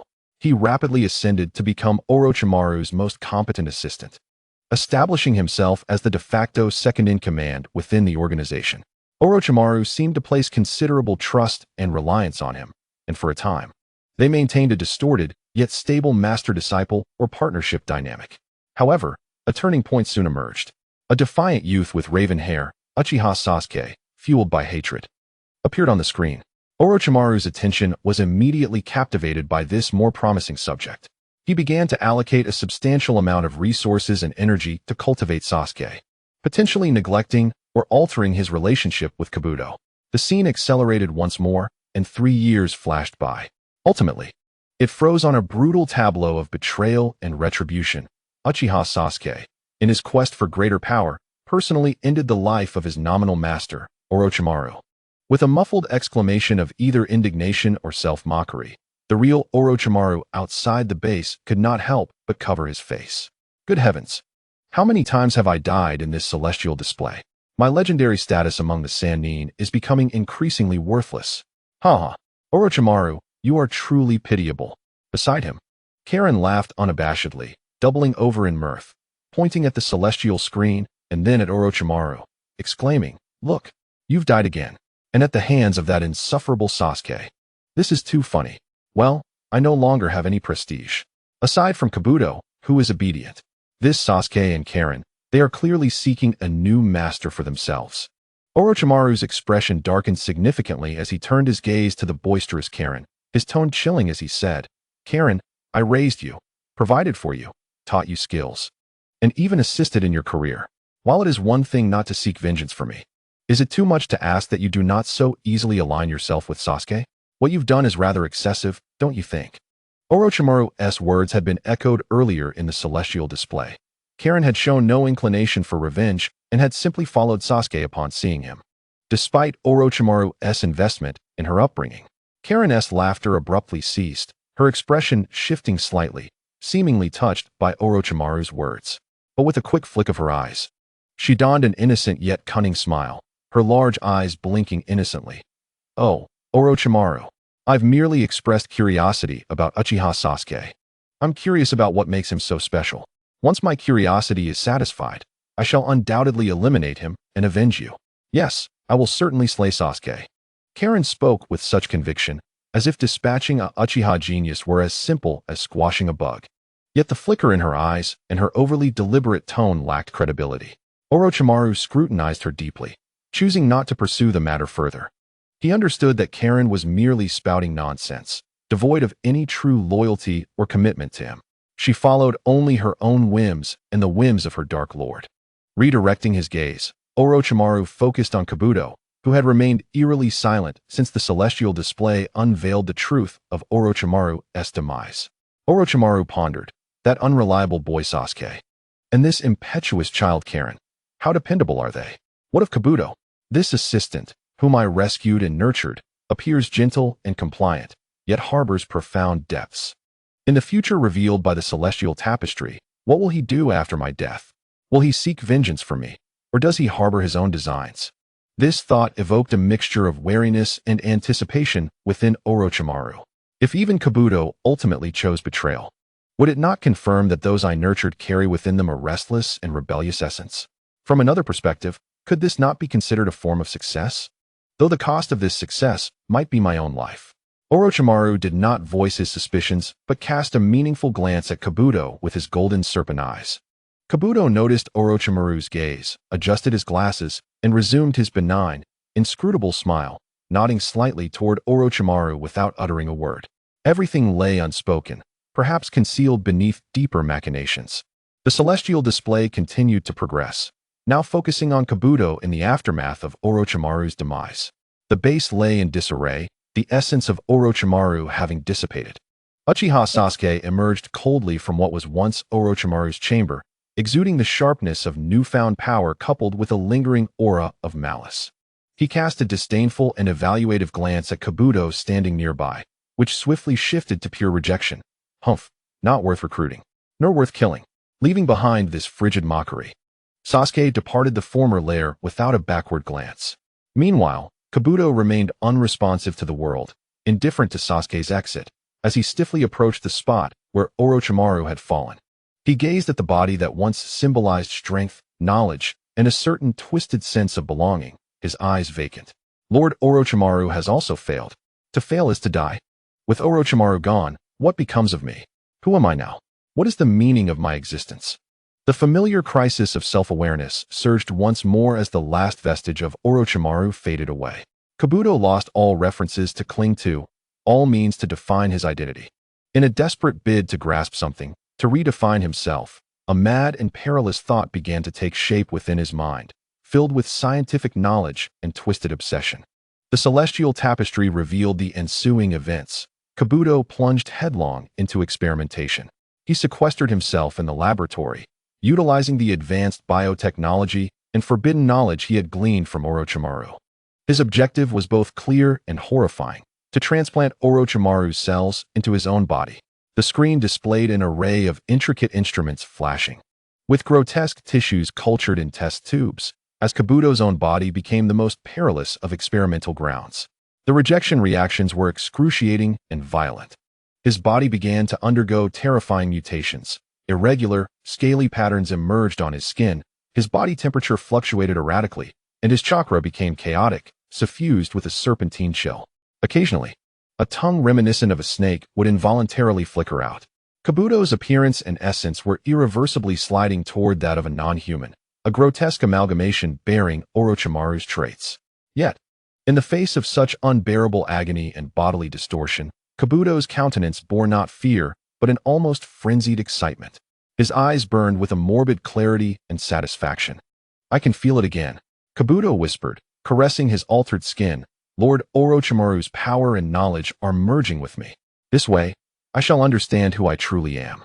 In his twisted logic, by consuming and merging with Orochimaru's essence, he could inherit Orochimaru's definition, thereby injecting meaning back into his hollow vessel. This was both an extreme form of devotion to Orochimaru and a desperate act of self-construction. Gasp! Across the ninja world, a chorus of astonished intakes echoed. My heavens! Did he truly do that? Transplant Orochimaru's cells into himself? What difference is there from consuming Orochimaru? He has lost his mind. Completely gone mad. Is this how one seeks self-identity? The logic is terrifying. Is he now truly a practitioner of medicine, or has he become Orochimaru? It seems even more sinister than merely imitating Orochimaru's jutsu. Is he fundamentally transforming into another Orochimaru? Indeed, those who can become the main character in the celestial tapestry are anything but ordinary. Interestingly, in the earlier instances, he had not appeared in the celestial display. Could it be that his experiments had failed, leading to his disappearance? This is entirely plausible. Onlookers felt a chill, both horrified by the actions of this scientific madman and unsettled by the extreme method employed by him to consume others' existence in an attempt to fill his own void. The genuine Orochimaru observed with keen interest the future version of himself undergoing a perilous self-transformation within the celestial tapestry. His gaze was akin to the most precise scanner, sweeping over every detail of the experiment, each manifestation of cellular rejection, and every characteristic of the transformation of this practitioner. Then he shook his head and, with a blend of professional scrutiny and mild disdain, remarked coolly, "Too crude." Although spoken softly, his words resonated clearly in the ears of both Kage and the practitioner beside him. Kage tilted her head in curiosity. "Crude? Where is it crude? It looks quite impressive. Almost like a serpent monster." Orochimaru did not respond directly to Kage, but turned his attention to the practitioner, his golden serpent eyes glinting with a hint of inquiry and subtle guidance. The purity of the extracted cells is insufficient, the choice of fusion inducers too aggressive, and the methods of suppressing rejection responses are singular and overly damaging. More importantly, the understanding of the experiment is superficial. This is not mere cell fusion. It is forced grafting, which will only yield unstable monstrosities rather than true evolution or inheritance. Orochimaru seemed to be critiquing a report riddled with flaws, his tone calm, yet imbued with a sense of condescension. It was as if he were saying, "Look at what you have created in the celestial tapestry. If you wish to pursue this path, you must learn diligently from me." The practitioner adjusted his glasses, maintaining a gentle smile, though the eyes behind the lenses flickered slightly. "I see Lord Orochimaru's point." He inclined respectfully, acknowledging that the version of himself in the celestial tapestry was indeed too hasty and immature. "But I believe I can grasp it." At this, Orochimaru's lips curled into a barely perceptible smile. It appeared that the practitioner was quite obedient, albeit crude. Yet it was all in pursuit of following him, unlike the child beside him. Time within the celestial tapestry accelerated once more, symbolizing the prolonged and torturous nature of the practitioner's inhumane experiments. However, unlike many who had succumbed to self-destruction through dangerous forbidden techniques, the scene ultimately revealed that the practitioner had succeeded. Yet, the visage of this success was enough to instill dread and discomfort in any sane observer. The once mild-mannered, bespectacled practitioner had vanished, replaced by a grotesquely warped creature amalgamated with various non-human traits. His form had grown abnormally tall and oddly structured, his skin a sickly gray-white, covered in serpentine patterns and patches of hardened keratin. A thick, scaled tail swayed mindlessly behind him. Most chillingly, where his abdomen should have been, there was now a face, Orochimaru's face. Its eyes were closed, the pale skin bearing an expression that was both smiling and indifferent, as if it were a dormant parasite fused with the practitioner's body. Above his own head, two twisted, menacing horns protruded, enhancing his already unsettling appearance. Although the outlines of his original features could still be discerned, his aura had undergone a complete transformation, his eyes reflecting a mix of extreme obsession and madness. He had succeeded.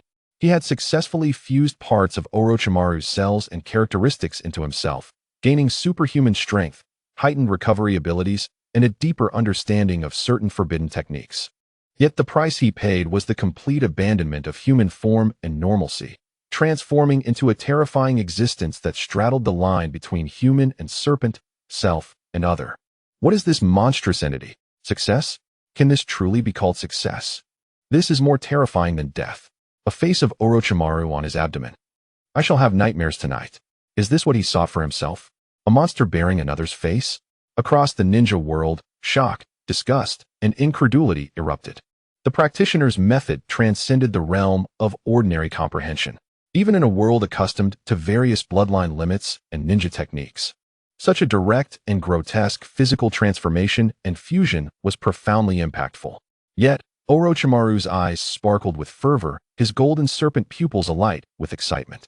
"Oh, it has actually stabilized?" He could not help but lick his lips. Despite its hideous form, the brutal method of fusion, and evident side effects. It was undeniable that this version of the practitioner in the celestial tapestry, driven by madness and obsession, had forged a remarkably intriguing path under such crude conditions. Kage, however, scrunched her face in distaste, taking a step back. EW. How ugly. How revolting. A face on his stomach and horns on his head. This is just too hideous. It's even uglier than those failed experiments I've seen. Then, both Kage and Orochimaru instinctively turned their gazes towards the real-life practitioner standing nearby.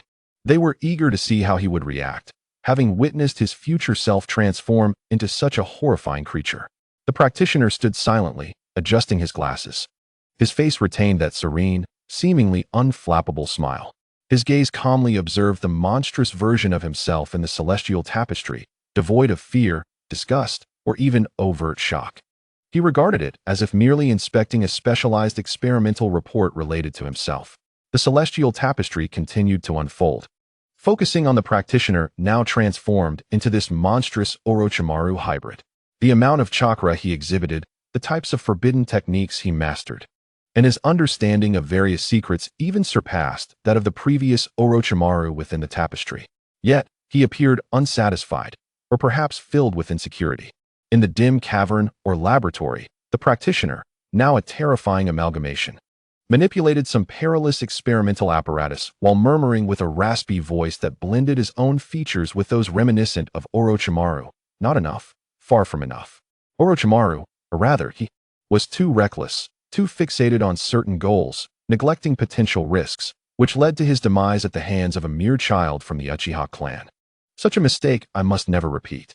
On his face, once belonging to the practitioner but now marred with alien patterns and a distorted expression, lay an extreme, obsessive caution and greed. I need greater power, more hidden cards, enough to confront any eventuality, enough so that no one can easily bring about my end. The ninja world, upon hearing this, recognized that this individual might be exceedingly powerful, yet they could somewhat understand his almost pathological pursuit of caution.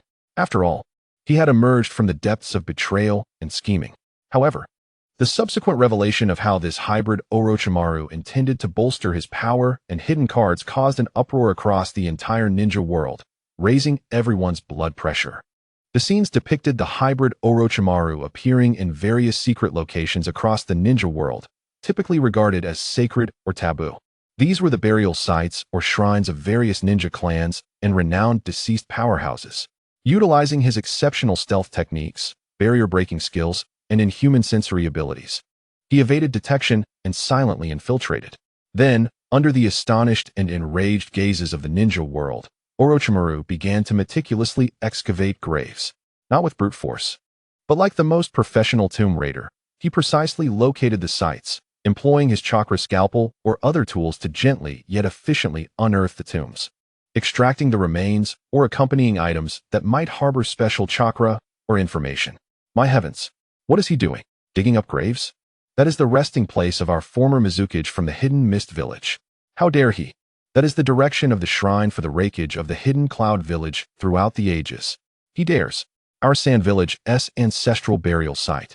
Across the entire ninja world, from the shadows and elders to ordinary ninjas and civilians, anyone who recognized the gravestones illuminated in the sky belonged to their village's ancestors or heroes felt a surge of blood rush to their heads.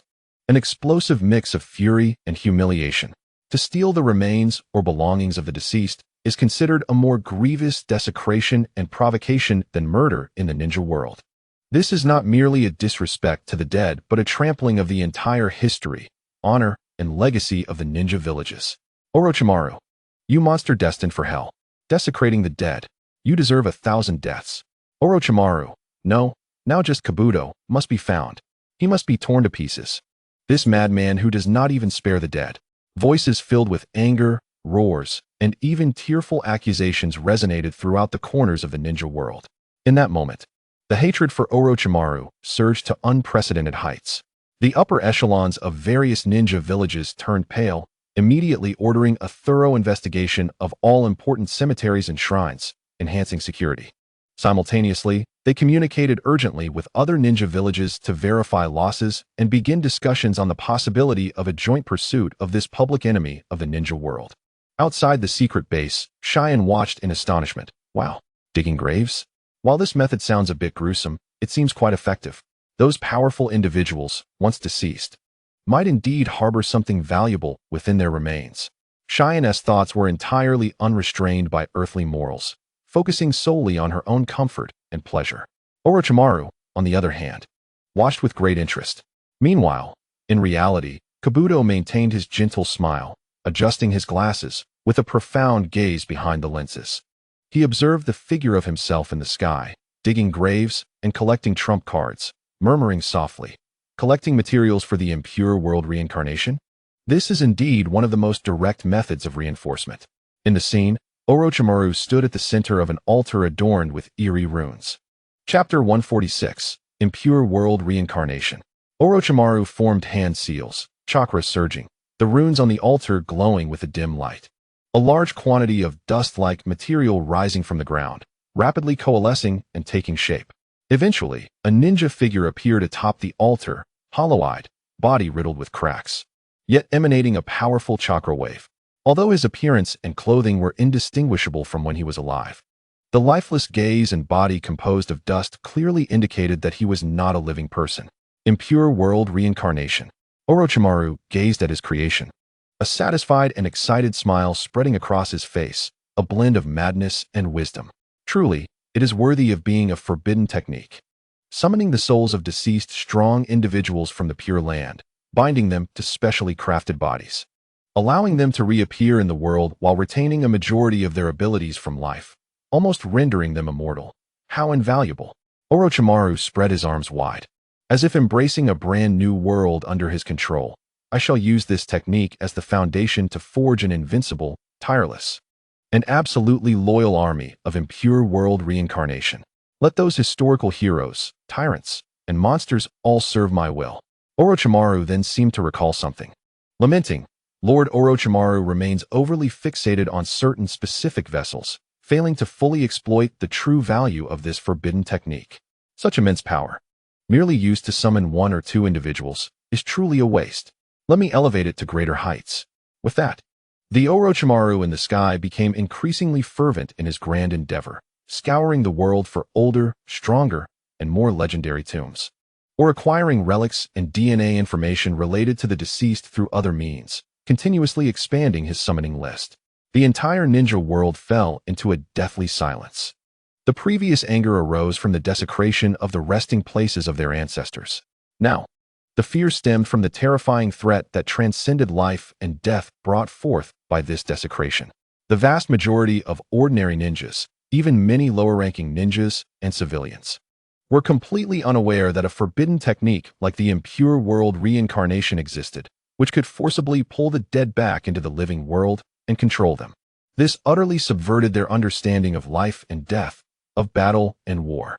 Imagine, on the battlefield, you could be facing your long-fallen, revered ancestors, parents, comrades, or a once-feared enemy, thought to have been buried by history. They possess the battle experience and powerful ninjutsu from their lifetime, yet cannot be killed. And controlling them is that monster Orochimaru, who spares not even the dead. How is this possible?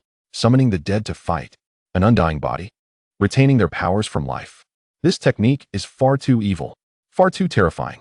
If he were to summon the first Hokage, Uchiha Madara, or the previous Kage from our village, panic spread like a plague. The earlier anger over the desecration of graves was now replaced by a more immediate and pressing sense of survival crisis. The upper echelons of various ninja villages turned ashen. They understood better than ordinary people what the combat power of those legendary strong individuals from history entailed. If such an army of the undead were unleashed in battle, the catastrophic consequences would be unimaginable. Immediately, at any cost, strengthen the defenses of all important burial sites, and if necessary, destroy them.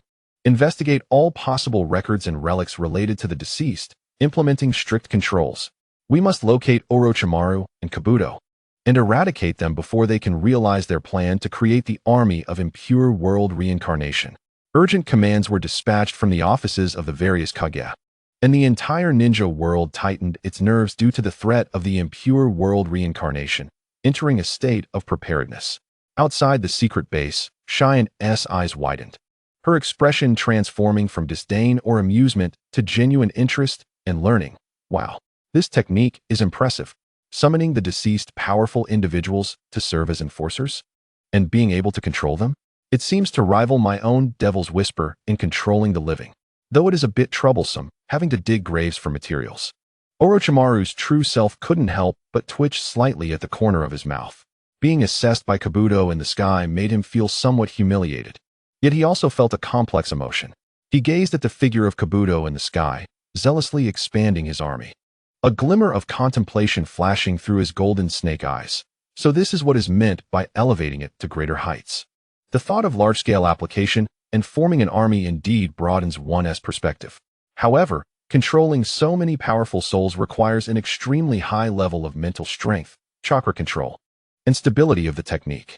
Moreover, the stronger and more diverse the summoned dead are, the greater the risk of backlash. Kabuto in the sky seemed overly confident. Orochimaru's evaluation remained professional, though it was tinged with a touch less criticism and more cautious assessment of this perilous path. In reality, Kabuto adjusted his glasses, his gaze behind the lenses resembling a deep pool. He fixated intently on the figure of himself in the sky, casting the impure world reincarnation with fervor. The gentle smile on his face exhibited the slightest, almost imperceptible fluctuation. The words impure world reincarnation army were repeated softly by Kabuto, his voice barely audible. Transforming the power of history into one's own use is indeed an efficient way to accumulate trump cards. The balance between large-scale summoning and precise control, the optimization of soul contracts, and the matching of the quality of offerings with the strength of the deceased all present considerable opportunities for enhancement and deepening. Kabuto has bypassed the moral judgment of whether such actions should be undertaken, directly entering a phase of technical contemplation on how to execute them more effectively. Orochimaru keenly sensed this subtle shift and murmur from Kabuto, his golden snake-like eyes narrowing slightly. It seems that the path displayed by the celestial curtain has provided Kabuto with a rather direct inspiration and temptation in the real world. The celestial imagery continues to follow Orochimaru's journey as Kabuto, cloaked in an unremarkable mantle, silently dines in an inconspicuous eatery of a remote town, resembling an ordinary traveler. The chatter of patrons around him reaches his ears, discussing a shocking event that has stirred the ninja world. Have you heard? Uchiha Sasuke attacked Konoha. Not only that, Konoha also produced a female rogue ninja named Haruno Sakura, who is said to be ferocious enough to break the Third Hokage's hand. What is happening in Konoha? They keep producing rogue ninjas, and all are formidable characters. Chapter 147. You two get along so well. Listening to these tidings, a barely perceptible smirk, tinged with mockery and calculation, curled at the corner of Kabuto's mouth beneath his cloak. Uchiha Sasuke, I have finally heard news of you once again. But who is this Haruno Sakura? Kabuto murmured thoughtfully, the audience of the celestial curtain immediately registering the connection to the previous narrative arc centered around Haruno Sakura. Sasuke's assault on Konoha and Sakura's internship with the Knights of God are indeed events from that timeline. It appears that Konoha has suffered tremendous losses and is in a state of turmoil. Kabuto's voice carried a hint of schadenfreude.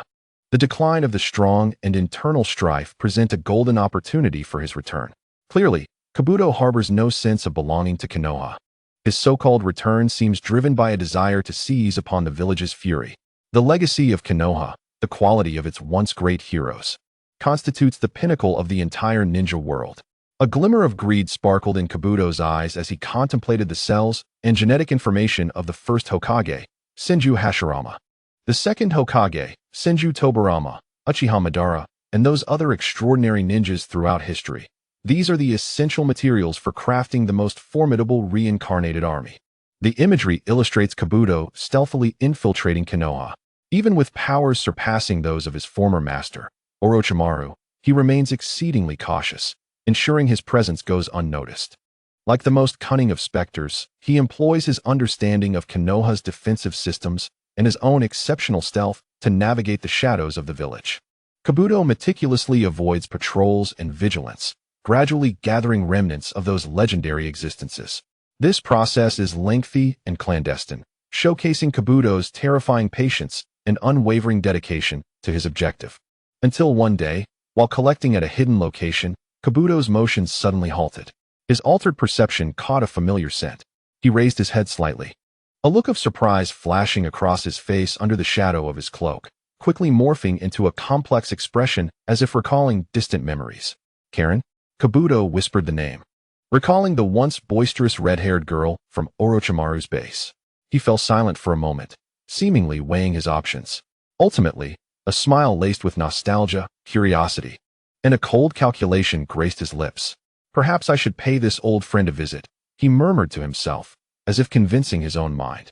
If Karen is here, then Uchiha Sasuke, the boy who killed Lord Orochimaru, must be nearby as well. Is he also here seeking revenge against Konoha? Humph. Kabuto's derisive laughter echoed with disdain for such a simplistic motive of vengeance, mocking Sasuke's naivety. To be mired in past grievances, fixated on personal vendettas, is ultimately too narrow a perspective. Rising to his feet, he brushed away non-existent dust from his garments, his figure gradually blending into the shadows.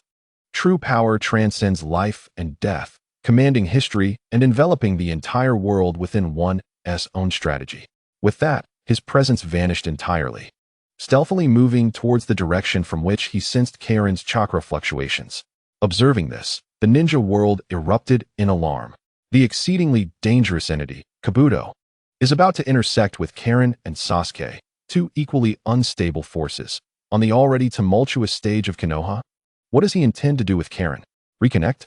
Or is Karen currently with Sasuke? Will Kabuto turn against Sasuke? Kabuto's derision of Sasuke's vengeance prompts the question of his own intentions. He continues to collect the cells of Konoha's powerful warriors. Just how many monsters does this madman intend to summon? Panic and speculation spread once more. Kabuto's objective is clear, to forge a reincarnated army, yet his choice to engage with Karen and Sasuke at this juncture remains enigmatic. Is it manipulation? Collaboration? Or does he have ulterior motives? In the celestial imagery, Kabuto, relying on his precise perception, quickly located his target. However, upon seeing Karen's position, even this audacious creature paused, his brow furrowing beneath his cloak. Karen, the red-haired girl, was brazenly perched atop the iconic Hokage rock of Konoha. She swung her legs playfully, as if sunbathing in her backyard, with no intention of concealing her presence. A brazen display indeed. This location was far too conspicuous. Kabuto pondered internally, beginning to hesitate about revealing himself. To appear so brazenly in such a place would entail significant risk, starkly contrasting with his usual penchant for secrecy. What he desired was to stealthily acquire the bodies of Konoha's powerful warriors. Then, he would develop in obscurity, astonishing everyone. Witnessing this scene, the real Kabuto could not help but raise a hand to his forehead, releasing a low sigh. Helplessly addressing Karen beside him. That version of me in the celestial curtain has likely misjudged the situation. He was entirely unaware of the peculiar abilities and powers that now defined her as a formidable child of destiny. In his eyes, she might merely be a perceptive former colleague with an eccentric personality. Approaching someone so defenseless, sitting in such a conspicuous position, would likely lead to her downfall. Kabuto's concerns stemmed entirely from rational analysis and information asymmetry. Yet, upon hearing this, Karen not only remained unfazed but immediately puffed out her chest, displaying a bold expression that conveyed, "Don't worry, I've got your back." She then leaped up and patted Kabuto, saying, "Relax, Kabuto. Even if that ugly fellow doesn't recognize my prowess, I certainly won't kill you." Karen's assertion was delivered with such conviction that it felt like a tremendous favor. Kabuto, shaken by her exuberance, felt his lips twitch involuntarily as he gazed at her innocent, reassuring expression, managing to squeeze out, "I truly appreciate it. Not kill me. Does that imply you still might harm me?" Kabuto's tone was laden with resignation. Yet Karen, believing he was genuinely grateful, smiled even more adorably, waving her hands. "Of course. We are comrades now, after all."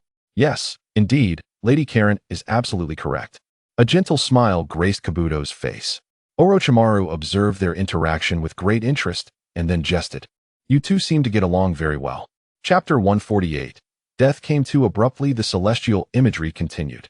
Just as Kabuto wrestled with the decision to reveal himself, Karen, seated atop Hokage Rock, seemed to sense something.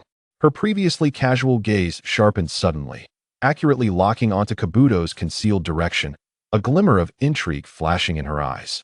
Then, her clear and undeniably confident voice rang out. "Oh? is that feeling? Orochimaru? Kabuto?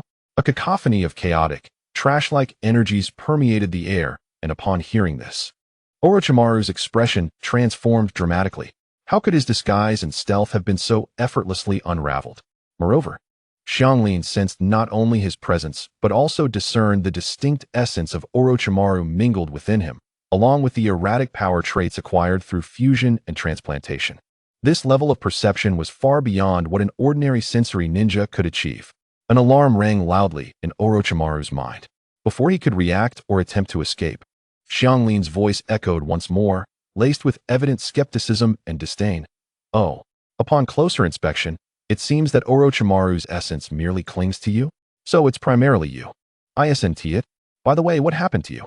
Your energy is a chaotic mess, and your physical form is grotesquely distorted. I nearly failed to recognize you. Xianglin candidly critiqued Orochimaru's monstrous appearance and tangled aura, her tone as casual as if she were discussing the dreary weather. Instantly, Orochimaru's wariness escalated. Not only had she seen through his ruse, but she had also unveiled the very nature of his bodily transformation. Her perceptive abilities and insights surpassed his expectations. Realizing the futility of further concealment, Orochimaru decided to shed part of his disguise, slowly emerging from the shadows into a position where Xianglin could see him clearly. He lifted part of his cloak, revealing his horrific visage with Orochimaru's face embedded in his abdomen, his expression grave as he gazed at the red-haired girl atop Hokage Rock. However, upon witnessing this familiar yet foreign figure in such a terrifying guise, Xianglin did not recoil in fear. Instead, her eyes sparkled with intrigue. As if she had stumbled upon an amusing toy. Perched high on Hokage Rock, she waved her small hand down at Orochimaru, flashing a radiant smile and speaking in a light-hearted tone. Long time no see, do. Orochimaru looked up at her, his voice, a unique blend of rasp and chill, responded, "Ah? Long time no see, Xianglin." The absurdity of their reunion at such a symbolically significant location, with one at ease and the other on high alert, rendered the scene particularly surreal. "What happened to you? You look quite amusing," Xianglin remarked, her eyes gleaming with curiosity. Faced with Xianglin's unabashed curiosity and straightforward inquiry, Orochimaru seemed unwilling to conceal the source of his terrifying transformation. He tugged at the corner of his mouth, forming a smile that appeared even more distorted upon his altered features. "It is quite impressive that you could recognize me in this form." Xianglin, sitting atop Hokage Rock, shrugged nonchalantly, displaying a demeanor that suggested the triviality of the matter, yet her eyes, peering through her red lenses, shimmered with mounting curiosity. She pointed at the face of Orochimaru embedded in his abdomen and gestured at his inhuman physique and chaotic energy, inquiring with a tone reminiscent of exploring a novel curiosity. "So, did you consume Orochimaru and all those chaotic experimental subjects from the base?" Her blunt phrasing struck at the core of Orochimaru's power, which stemmed from devouring and merging. Shaking his head, he calmly corrected her. "The term consume is inaccurate. I merely conducted experiments on myself for a better understanding and existence." Upon hearing this, Xianglin pouted, her expression revealing clear disdain. "Tsh, you went through all this trouble just to end up looking like this? I never realized you could be more deranged than Orochimaru." Orochimaru paid little heed to Xianglin's mockery. Instead, he smiled, his gaze sharpening as he scrutinized the girl perched atop the rock, his tone deepening with a hint of barely perceptible wariness. "The feeling is mutual, Xianglin. I realized you had concealed yourself so deeply, deep enough that even in my current state, I instinctively feel a chill in your presence." Orochimaru candidly acknowledged his apprehension toward Xianglin. This was not a direct comparison of power, but rather an intrinsic sensation, akin to confronting an ineffable, incomprehensible existence. The pure, peculiar aura emanating from Xianglin, coupled with her seemingly innocent, yet dismissive approach to all norms, unsettled Orochimaru, who believed he had grasped the essence of power and toyed with life and death. Xianglin, instead of being offended, beamed with delight, as if she had received the highest compliment. Swinging her legs, she proudly declared, "I never intended to hide anything. My greatness, my power, has always been on full display. It's merely that." She elongated her last word, her smile turning sly and condescending. "You all simply failed to notice," Xianglin added, her gaze seemingly penetrating time itself, directed at an absent figure. including that snake. It was evident she referred to Orochimaru himself. Orochimaru fell into a brief silence. Recalling the outcome of Orochimaru's demise at the hands of Sasuke, and juxtaposing it with the profound, unfathomable feeling he experienced in Xianglin's presence, a complex emotion surged within him. After a few seconds, he sighed deeply, a tinge of what could be described as regret or absurdity creeping into his normally raspy and chilling voice. Lord Orochimaru's death was indeed somewhat unjust. In the celestial expanse above, Xianglin's clear yet unabashedly mocking laughter echoed around Hokage Rock. Ha ha ha, truly. He had so many nominal subordinates, yet was so carelessly taken down by that arrogant little brat, Uchiha Sasuke. How utterly careless. Ha ha. Chapter 149. The bitter fruit of now Xianglin laughed uncontrollably, as if Orochimaru's death was a ludicrous, insignificant folly. Upon hearing this, Orochimaru's mutated face displayed a complex expression, as though he wished to refute her, to defend his former mentor. Yet ultimately, he simply shook his head in silence, unsure how to respond to Xianglin's overly candid reaction. Perhaps deep down, he too felt that Orochimaru's fate, in stark contrast to his former ambitions and powers, seemed rather anticlimactic. Across the ninja world, many found amusement in Xianglin's unabashed ridicule, particularly those who had never harbored fondness for Orochimaru. The minor demon Xianglin, witnessing her own delight in the celestial expanse, couldn't help but giggle, convinced that her future predictions were spot on. Orochimaru's demise was indeed far too hasty, lacking any grandeur. Only the true Orochimaru, his visage growing increasingly dark, felt his legendary status as a villain plummet to new lows amidst the repeated broadcasts of his death and Xianglin's merciless mockery. He scoffed, but refrained from retorting, as the figure dying in the celestial expanse was undeniably him. In Konoha, within the Hokage's office, Jiraiya initially found amusement in Xianglin's jibes from the celestial expanse. Unable to resist teasing, Orochimaru has truly disgraced a Sannin by being laughed at by his own subordinates. However, scarcely had he finished his words when Tsunade slammed her palm onto the desk, producing a resounding bang. Silence, Jiraiya, Tsunade barked, her expression more serious than ever, even tinged with anxiety. Jiraiya, startled, immediately fell silent, casting a bewildered glance at Tsunade. He could not fathom why she, who had never been fond of Orochimaru, reacted so vehemently. Ignoring Jiraiya's confusion, Tsunade turned her gaze toward the increasingly grim-faced Sarutobi Hiruzen, who had remained silent since the celestial display began. She took a deep breath and asked in a tone as calm as possible, though heavy with concern, "Old man, would you like to find a quiet place to rest for a moment? What follows may not be easy for you." Tsunade's inquiry stemmed from her consideration of her mentor's physical condition and psychological resilience. After all, the ensuing events could very well directly intertwine with the timeline of the sky canopy, involving significant upheavals in Konoha, upheavals that largely arose from the latent threats sown during the tenure of Hiruzen Sarutobi. Upon hearing her words, Hiruzen lifted his head, his face devoid of color, his eyes filled with exhaustion, pain, and deep remorse. Yet, he resolutely shook his head, his voice hoarse yet clear. "I am fine. Do not concern yourself with me. We must face what we must face. I bear the responsibility for all of this." Jiraiya, observing his teacher's countenance and Tsunade's grave expression, felt his light-heartedness dissipate, replaced by an ominous premonition. Unable to contain himself, he lowered his voice and asked Tsunade, "What is going on? Why are you suddenly so tense? Isn't the sky canopy merely about Kage mocking Orochimaru?" Tsunade shot him a sharp glance, her eyes glinting like blades, and swiftly whispered, "Fool. You see Kage mocking Orochimaru, but you fail to notice that she is right here in Konoha, sitting atop Hokage Rock." Jiraiya was taken aback, finally comprehending the gravity of the situation. Tsunade continued, "What does Kage's presence here signify? It means that Sasuke Uchiha and his Hawk team have likely infiltrated as well, perhaps even lurking nearby. Consider the timeline of the sky canopy. The very moment Sasuke attacked Konoha, forcing Sakura Haruno to betray her village. And even when the old man lost an arm to the Hawk strike, Jiraiya's complexion turned pale. He certainly recalled the events concerning Sakura from the previous sky canopy. Are you suggesting that Sasuke is poised to assault Konoha once more, and that Kage's and Orochimaru's presence complicates the situation further? Indeed, Tsunade's tone was grave. We remain unaware of the specifics surrounding Sasuke's assault on Konoha and its aftermath, but the sky canopy indicates that Konoha will undoubtedly suffer severe repercussions.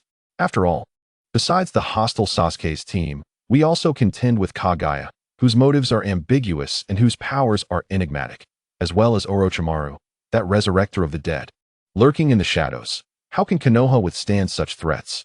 Tsunade paused, her gaze sweeping over the tormented, closed-eyed Hiruzen, lowering her voice further, each word resonating like a hammer. And furthermore, Jiraiya, do you not understand the source of all this? The annihilation of the Uchiha clan, the distrust towards the Uzumaki clan, the indulgence of Orochimaru, and the subsequent chaos. How many tragedies have pushed Sasuke, Kage, and Orochimaru into opposition, occurring right beneath the old man's nose, perhaps even permitted or helplessly watched by him? Jiraiya fell into a profound silence. He looked at Hiruzen with eyes filled with complex sorrow. Tsunade was correct, ultimately. The formidable and perilous adversaries or variables that Konoha now faced were largely the bitter fruits of past internal darkness. As the former highest decision-maker, Hiruzen could not evade accountability. To witness Konoha plunged into crisis due to his former decisions was undoubtedly the greatest torment. The atmosphere in the office dropped to freezing point due to Tsunade's analysis. The previous semblance of ease vanished, replaced by deep concern over Konoha's impending crisis and endless reflection on the heavy price of past mistakes. Meanwhile, within the sky canopy, the eerie reunion dialogue between Orochimaru and Kage continued. Orochimaru inquired about Kage's companions. Where is Sasuke Uchiha? Wasn't he here for revenge? Why have I yet to see him? There was a hint of inquiry in Orochimaru's tone, perhaps seeking to gauge Sasuke's movements and threats. At the mention of Sasuke, Kage's crimson eyes lit up, as if she had heard something exceedingly intriguing. She leaned slightly forward, gazing at Orochimaru with keen interest, and retorted, "What? Do you wish to kill him and avenge Orochimaru?" Her tone bore no trace of expectation or simple curiosity. Orochimaru wore a deceptively gentle smile, though it seemed particularly discordant on his twisted visage. "Do you wish to assist him? If so, I have no objection." "You smile rather insincerely," Kage bluntly pointed out, pouting in disdain. Chapter 150. Capture Sasuke, conduct experiments, but soon, Kage's expression brightened again, radiating a pure excitement, akin to that of a spectator reveling in chaos. "Why would I help him? If you truly wish to kill him, I would be delighted to watch. It would certainly be entertaining." This reply completely caught Orochimaru off guard. He appeared momentarily stunned, his distorted face displaying a look of confusion. Based on his understanding, Kage should be aligned with Sasuke, especially given that she had followed him right after Orochimaru's demise. "Do you not care about Sasuke?" Orochimaru could not help but inquire, attempting to untangle this chaotic relationship. "Why should I care about him?" Kage frowned, as if hearing an exceedingly foolish question, her disdain unabashedly evident. "Then why did you follow him?" Orochimaru was even more perplexed. This was entirely illogical. If she did not care or follow, why would she stay close to such a dangerous and troublesome Uchiha? Upon hearing this question, Kage's expression shifted from disdain to one of eager discovery, as if she had unearthed a treasure and was eager to share her secret. Her eyes curved into crescents, and in a conspiratorial whisper, she said, "Let me tell you a secret. That guy Sasuke is rather peculiar. He is the only one I have found in the entire Shinobi world." "Peculiar?" Orochimaru's interest was piqued. He was now filled with curiosity about all anomalies. "What makes him different? Is it because of the Uchiha Sharingan?" Though the Sharingan was indeed powerful, within Orochimaru's expansive perspective, having merged various abilities, it seemed insufficient grounds for Kage to label him as unique. "Sharingan. Please." Kage dismissed it with a wave of her hand, as if swatting away an annoying fly. Then, in a more mysterious and assured tone, she dropped a bombshell. "Sasuke possesses another person's chakra within him, not through transplantation or borrowing, but a chakra that seems innate, deeply embedded within his soul, yet entirely distinct. It feels extraordinarily unique and advanced." Kage spoke, her tone laced with intrigue. "Another person's chakra?" Orochimaru furrowed his brow, evidently perplexed by this assertion. While it was uncommon for one body to harbor another's chakra, it did not seem entirely impossible. "Is that truly strange?" he mused, glancing at himself. No. Kage shook her head vigorously, her expression exceedingly serious. "It's not that kind of foreign sensation. It's like a seed containing two different attributes. One deeply concealed, yet constantly influencing the host. And that chakra gives me an ancient feeling, entirely unlike the chakra commonly found in the current Shinobi world. Kage endeavored to articulate her perception. Though her phrasing lacked precision, the message conveyed was profoundly shocking. Within Sasuke Uchiha lay an inexplicable, ancient, and immensely powerful chakra. Within the sky canopy, Orochimaru's expression grew increasingly grave as he contemplated Kage's description, attempting to decipher this unfathomable situation. "I believe I understand your meaning," he murmured, his voice low and imbued with a chilling insight.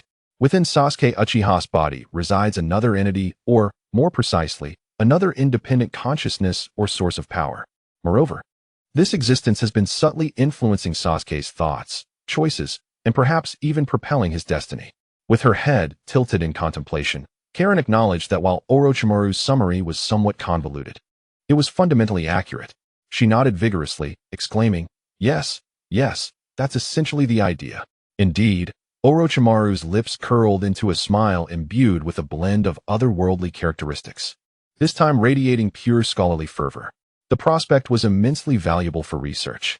A living specimen embodying ancient will, truly, the epitome of a perfect specimen.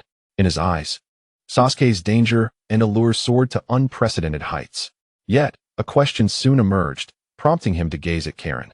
"Since you've discovered such an intriguing phenomenon, have you done nothing in your own style these past days? Just watch from a distance?" He did not comprehend Karen's former self, but he surmised her current demeanor, a curiosity toward the extraordinary and powerful, tinged with a desire for destruction and possession. If Karen could be drawn to Sasuke's uniqueness, how could she merely follow without taking action? Upon hearing his inquiry, Karen blinked her large eyes, her face revealing a rare expression that was part frustration, yet more boredom. She spread her small hands, her tone laced with complaint. "Of course I haven't been idle. I've been observing him and even attempted to reach out with my abilities to probe that unique chakra within him, but there was not a shred of response. It was like trying to engage with a foul and unyielding stone." Pausing briefly, she added, her expression now somewhat dejected. "Then I switched tactics, trying to provoke Sasuke's dark side, to see if I could make that hidden entity or Sasuke himself a bit more interesting. And guess what? That guy's heart is already so dark. Hatred, obsession, loneliness, and a desire for destruction are crammed in there. I hardly needed to stir anything up." Her abilities had negligible effect on him, akin to adding a drop of ink to a pool of ink. No discernible change. It was utterly uninteresting. Karen's tone resembled that of a child who had lost interest in a toy they once found fascinating but turned out to be exceedingly dull. Orochimaru fell silent. After a brief pause, a more perilous suggestion, better aligned with the thought processes of these two non-human beings, slowly emerged from Orochimaru's lips. "Since observation and provocation yield unsatisfactory results, shall we consider a more direct approach?" Orochimaru lifted his head, a smile merging madness with rationality gracing his distorted face, his golden serpent-like eyes fixated on Karen. "Let us capture him, then conduct a thorough study. Dissect and analyze his body, his chakra, and whatever lies hidden within him. Uchiha Sasuke is of immense research value. What do you think, Karen?" This proposal starkly unveiled his cold-hearted perception of Sasuke as precious experimental material. In Orochimaru's view, it represented the most efficient means of uncovering the truths and mysteries of power. The inhabitants of the ninja world, upon hearing this suggestion, felt their hearts clench in alarm. These two exceedingly dangerous individuals, one a monstrous scientist willing to alter himself, and the other a child of darkness with brainwashing capabilities, were conspiring to vivisect Uchiha Sasuke for human experimentation? Insanity. They regarded Sasuke as nothing more than a mere lab rat. If Sasuke were to learn that these two monsters had set their sights on him, would he still have the heart to seek vengeance?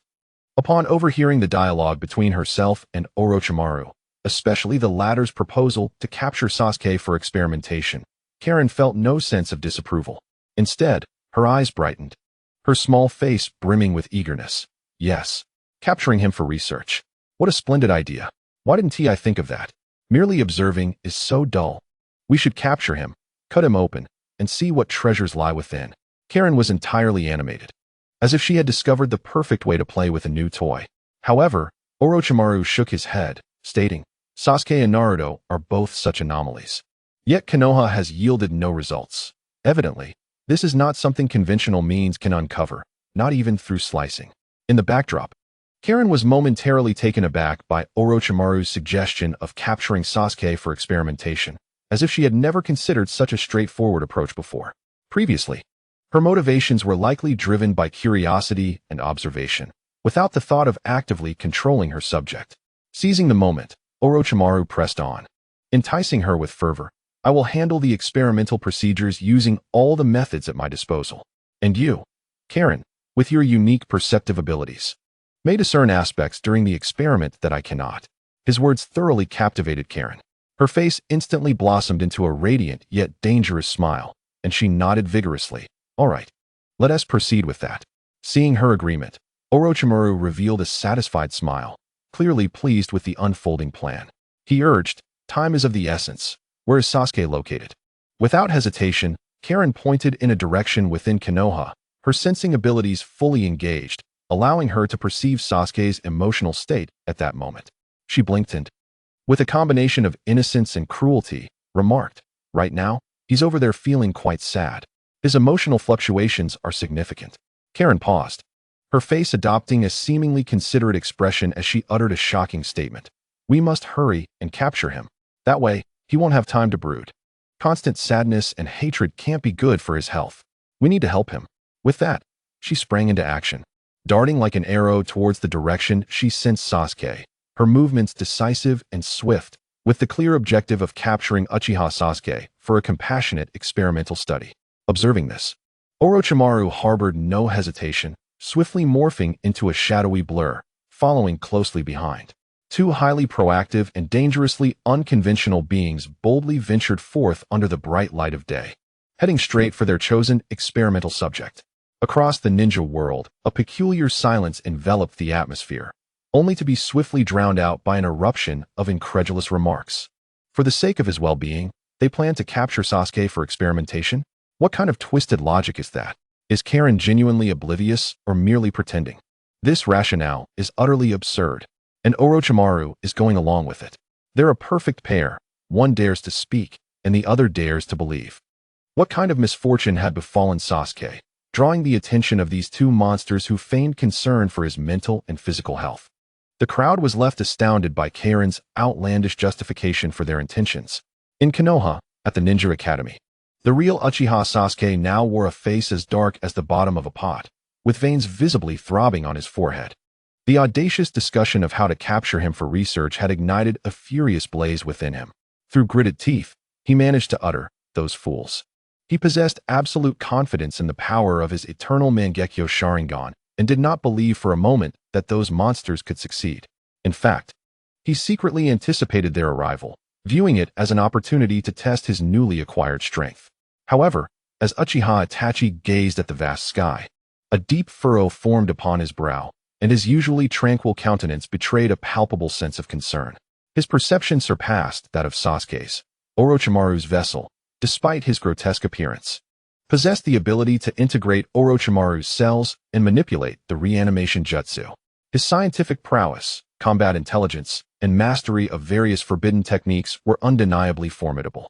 Furthermore, his relentless pursuit of his goals, devoid of any moral boundaries, constituted a significant threat. As for the enigmatic Kage, she appeared whimsical and deranged. Yet her peculiar abilities suggested she was far from an ordinary ninja. Should these two conspire together, devising a plan to ensnare Sasuke, even his considerable strength could lead him into grave peril. Their intense curiosity regarding the secrets hidden within Sasuke only amplified the stakes. Should they succeed, the ramifications would be dire. Itachi's thoughts echoed with heightened apprehension. The scene shifted in the sky, following Kage to a desolate, dilapidated area of the Leaf Village. Once the Uchiha clan's territory, there stood Sasuke, solitary amidst the ruins, his silhouette forlorn, enveloped in a chilling aura of murderous intent and profound sorrow. Kage appeared before him without pretense. Detecting her approach, Sasuke turned with an icy demeanor, his voice colder than the surrounding air. "Oh, it's you, Kage. Did I not make it clear that I wish to be left alone for a while?" Yet Kage seemed utterly unfazed by his displeasure, instead beaming with a radiant smile as she bounded closer. "Sasuke, don't be so distant. I have a way to make you feel better right now." Care to guess what I have in mind? Sasuke's eyes hardened, their chill intensifying as a hint of crimson flickered within.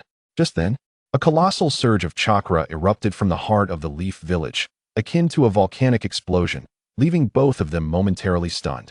Their expressions transformed by shock as they turned to behold the source of the chakra's eruption. What is this?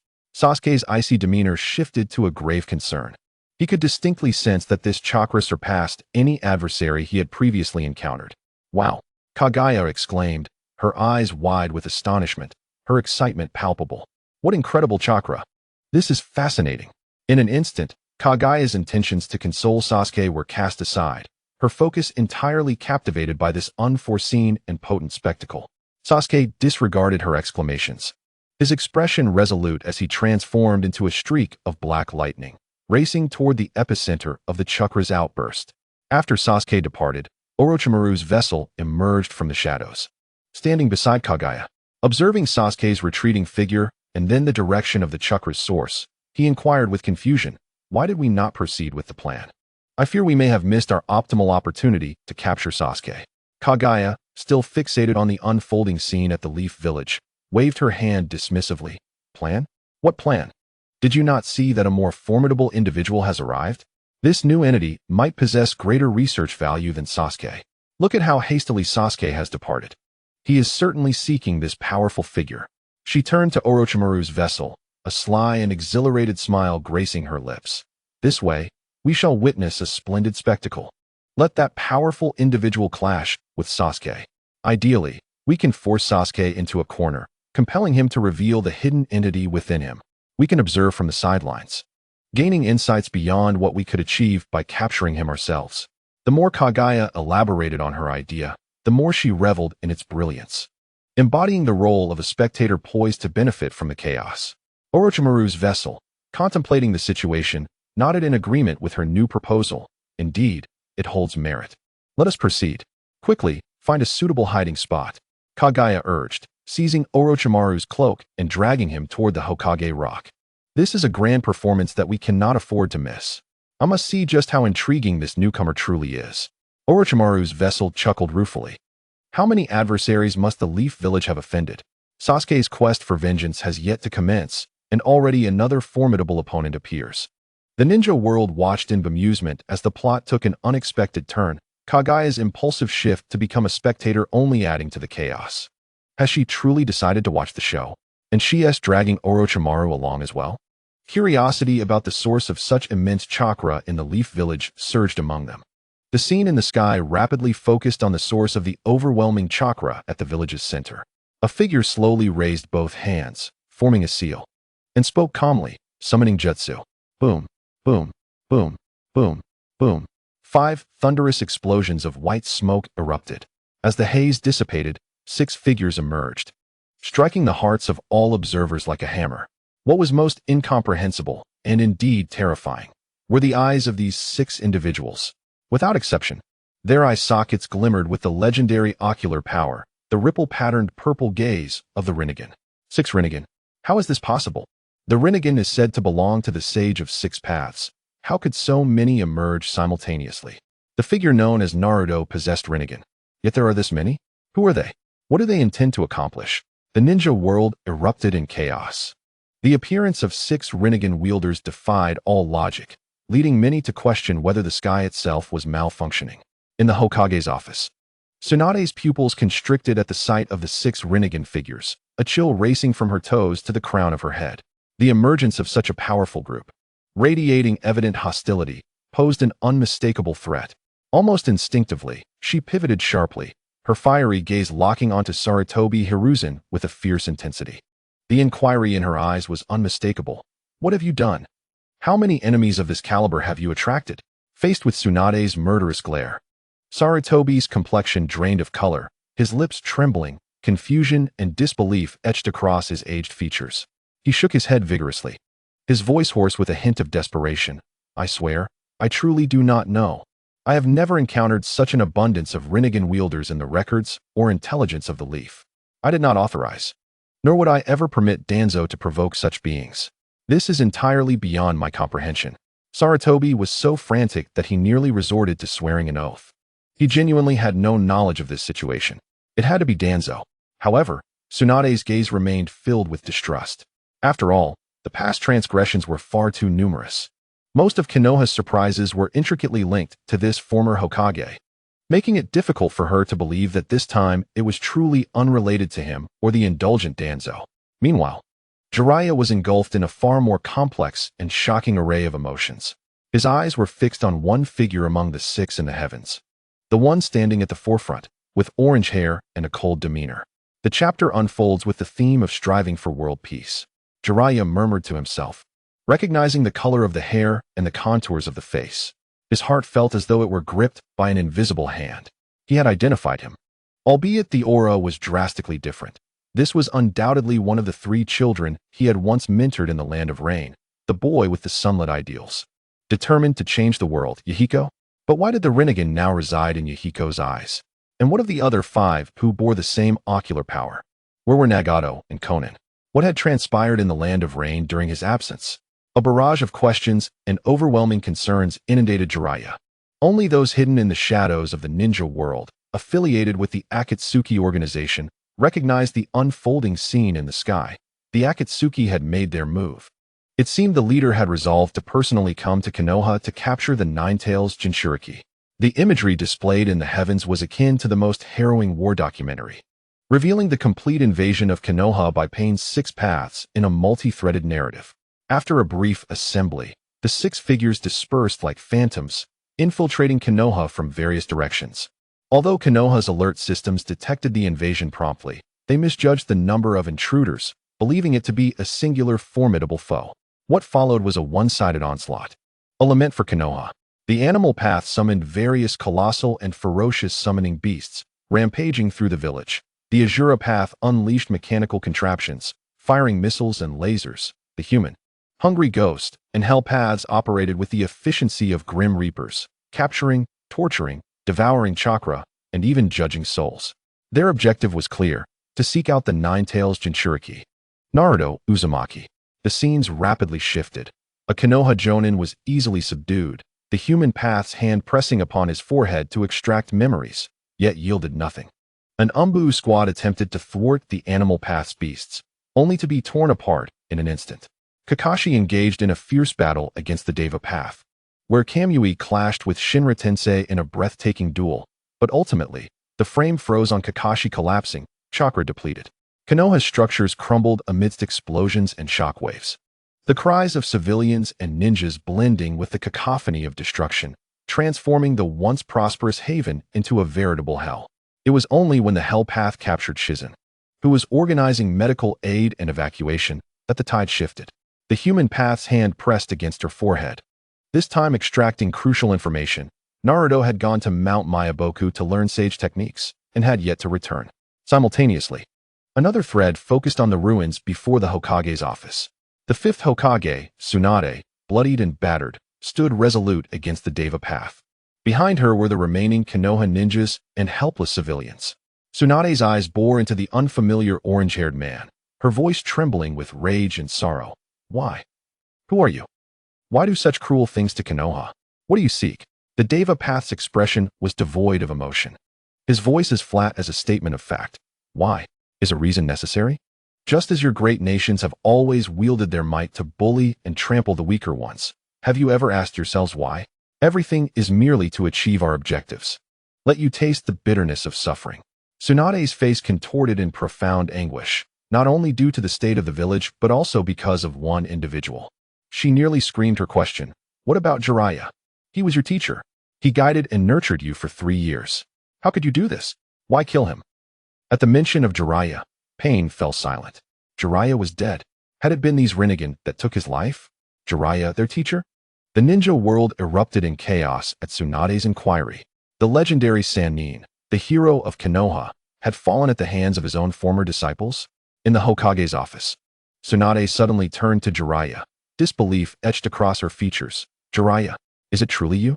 Jiraiya's face bore none of its usual levity, replaced by profound bitterness and complexity. He gazed at the cold Yahiko in the sky and slowly nodded, his voice heavy. Tsunade, you have met them before. Do you remember the 3 war orphans we encountered years ago in the Land of Rain during a mission? I chose to stay there and cared for them for a time. The boy with orange hair is Yahiko. He acknowledged this mentor-mentee relationship, but it was evident that the outcome was tragic. Sarutobi Hiruzen's brow furrowed deeply as he pressed for clarification. Jiraiya, did you know of the Renegade's existence? Why did you not bring that child, or information about the Renegade, back to Konoha? His tone carried a hint of reproach, as if believing Jiraiya's silence had led to Konoha's current disaster. Jiraiya fell silent. He did not immediately explain that the true master of the Renegade was Nagato. He simply lowered his head, as if bearing the weight of immense internal torment. Yet at that moment, Tsunade erupted, unceremoniously confronting Sarutobi. Old man, why do you ask? Jiraiya may not speak, but he is not foolish. He knows well the nature of Konoha's higher-ups, especially the roots. Tell me, if he had brought the child with the Renegade back to Konoha, back to you, under Danzo's watchful eye, could his disciple have survived? Her words struck like the sharpest dagger, piercing through the hypocrisy of the pretense of protecting the village, revealing the terrifying consequences that Konoha's internal darkness could bring. A child bearing the precious Renegade, arriving in Konoha, would face a fate far worse than death, even if he were Jiraiya's disciple. Sarutobi was momentarily silenced, his face alternating between shades of red and white, lips moving yet unable to voice a rebuttal. Deep down, he understood that Tsunade was likely correct. Given Danzo's style and greed for power, the child's fate was almost predictable, and even if he were aware, he would certainly do nothing. All for the sake of Konoha. I did not wish to kill him. I offered him more than one chance, but he was too stubborn. To achieve his goals, he had to die. Payne finally spoke. Goals. What objective could justify killing Jiraiya? Tsunade's fury intensified. In response to Tsunade's inquiry regarding his motives, Payne ultimately declared, world peace. These four simple words struck Tsunade and all who heard them with a sense of absurdity and chilling dread. World peace? Tsunade could scarcely believe her ears. She looked at the man who had just slaughtered countless Konoha ninjas and reduced her village to ruins, struggling to reconcile this term with his actions. You seek world peace, yet you attack Konoha. Kill the innocent. What kind of reasoning is this? The Deva Path's expression remained unchanged, as if Tsunade's doubts were anticipated. He began to articulate his warped, yet logically coherent philosophy of peace. The peace of this world has always been a facade, built upon the military deterrence of strong nations and the sacrifices of the weak. Hatred entwines every nation and every individual like a poisonous vine. Great powers exploit their strength to bully the weak, seizing resources and inflicting suffering. This suffering breeds hatred, and hatred incites rebellion, leading to war, which in turn nurtures new hatred. This cycle is endless and unrelenting. Payne's voice resonated with a chilling clarity, as if he had witnessed the depths of despair and the most futile struggles. I have come to understand that relying solely on ideals, appeals, or partial compromises will never sever the chains of hatred. For within human nature resides greed, fear, and selfishness. Only when suffering reaches an unprecedented magnitude, one that all can remember and that instills dread in every nation, can true peace be achieved. Payne paused, the unique purple ripples of his Renegade swirling in his eyes. My method is simple. Gather all 9-tailed beasts, harness their power, and forge an unparalleled weapon capable of annihilating a nation in a single blow. Then, I will declare its existence to the world. Payne hovered above, gazing down at Tsunade, as if looking through the heavens at the entire Shinobi world. At that moment, any nation or force that dares to instigate war will face the wrath of my weapon, delivering them suffering and destruction beyond their capacity to endure. When the cost of waging war becomes so stark, so terrifying, and utterly unbearable, only then will humanity be compelled to learn understanding, respect, and ultimately, a fear of war itself. Under the shadow of fear, and in the shared memory of collective suffering, genuine peace shall emerge. To maintain peace through terror, to prevent war through destruction, Tsunade murmured, her complexion pale. She could not endorse such a philosophy. It positions the world under the threat of a supreme madman, employing greater violence to suppress violence. The outcome can only be a deeper, more desperate fear. Thus, you capture the tailed beasts, attack Konoha, and kill Jiraiya, all for this ultimate weapon, for what you deem peace after making the world suffer. Payne did not respond, but his silence spoke volumes. Madman, utterly insane, threatening the entire world with a tailed beast weapon? What kind of peace is this? This is dictatorship. It is a reign of terror. To destroy Konoha and cause the death of so many for such a twisted ideal? Unforgivable. Yet, what he said about great powers oppressing the small and the cycle of hatred seemed undeniably true. Across the shinobi world, fierce debates and accusations erupted. Nagato's vision of peace is undoubtedly an extreme and perilous ideology, yet the issues it raises profoundly resonate with many from smaller nations and war-torn regions, prompting a silence of reflection amongst some. Outside the secret base, Conan's eyes sparkled with excitement as she clapped her hands. Wow, this idea is fascinating. Using absolute power to intimidate everyone, so they won't dare to fight. While she struggled to comprehend why Payne believed that true instigators of war would fear the threat. It certainly sounded impressive. Orochimaru scoffed, childish. To pin the hope of peace on an absolute deterrent? Setting aside whether this deterrent can maintain impartiality. Can the desires and hatreds within the human heart truly be suppressed by mere fear? Is this what you've taught them? Tsunade's voice brimmed with incredulity and reproach, causing Jiraiya's face to flush with embarrassment as he scratched his head awkwardly. No, Tsunade, let me explain. That child Yahiko is genuinely bright, optimistic, and sincerely wishes to change the world through communication and understanding. What I imparted to them was resilience, courage, and the heart to protect their comrades. For things to have turned out this way, it must be that something terrible has occurred in the land of rain after I left. As he spoke, his gaze inadvertently flicked towards Sarutobi Hiruzen, filled with a hint of veiled inquiry. He could not help but wonder if the tragedy in the land of rain was somehow intertwined with Konoha. Sarutobi sensed that look, his expression darkening. Yet he could not refute it with certainty, as he too felt unsure about what Danzo had done behind his back in the land of rain. Tsunade, however, remained non-committal to Jiraiya's explanation, merely huffing coldly. Yet her mistrust and reproach towards Sarutobi were becoming increasingly evident. The scene shifted to a concealed observation point. Orochimaru and Conan were lurking in a relatively safe but well-positioned corner. Orochimaru transmitted the confrontation between Payne and Tsunade in real time via a well-disguised small snake connected to his senses. Meanwhile, Conan, utilizing her unique perception abilities, observed everything unfolding on the distant battlefield. What do you think? Orochimaru inquired in a hushed tone, focusing more on the exquisite synergy of Payne's 6 paths and the display of Renegade abilities, which were invaluable for his research. Conan slowly opened her eyes, her crimson irises glinting with awe and a hint of malicious delight. That Payne is truly formidable. His chakra is vast and refined. If Sasuke were to recklessly charge in now, he would undoubtedly be soundly defeated. She paused, a sly smile creeping onto her face. But perhaps that's for the best. When Sasuke is pushed to the brink, he might just unleash that hidden treasure within him. Then we can finally see it. Chapter 155, Shinra Tensei. Orochimaru furrowed his brow at her words, presenting a pragmatic concern. But look, that kid Sasuke is also quite clever. After realizing Payne is not to be trifled with, he has been hiding and observing without making a rash move. If he doesn't find himself in true peril, how can we observe? Hee. Conan giggled lightly, a mischievous glint in her eyes, her expression brimming with a sense of control. When the time comes, I'll give him a little nudge, forcing him to reveal himself. She licked her lips, her eyes flickering with a dangerous and excited light, clearly plotting how to perfectly push Sasuke into Payne's embrace to satisfy her curiosity. Orochimaru watched her with a hint of anticipation, saying nothing further. The shinobi world, witnessing Conan's unabashed intentions, collectively held their breath for Sasuke. That little devil. She intends to harm Sasuke. She wants to force him out to confront Payne? Isn't that sending him to his doom? To satisfy her own curiosity, she disregards the lives of others.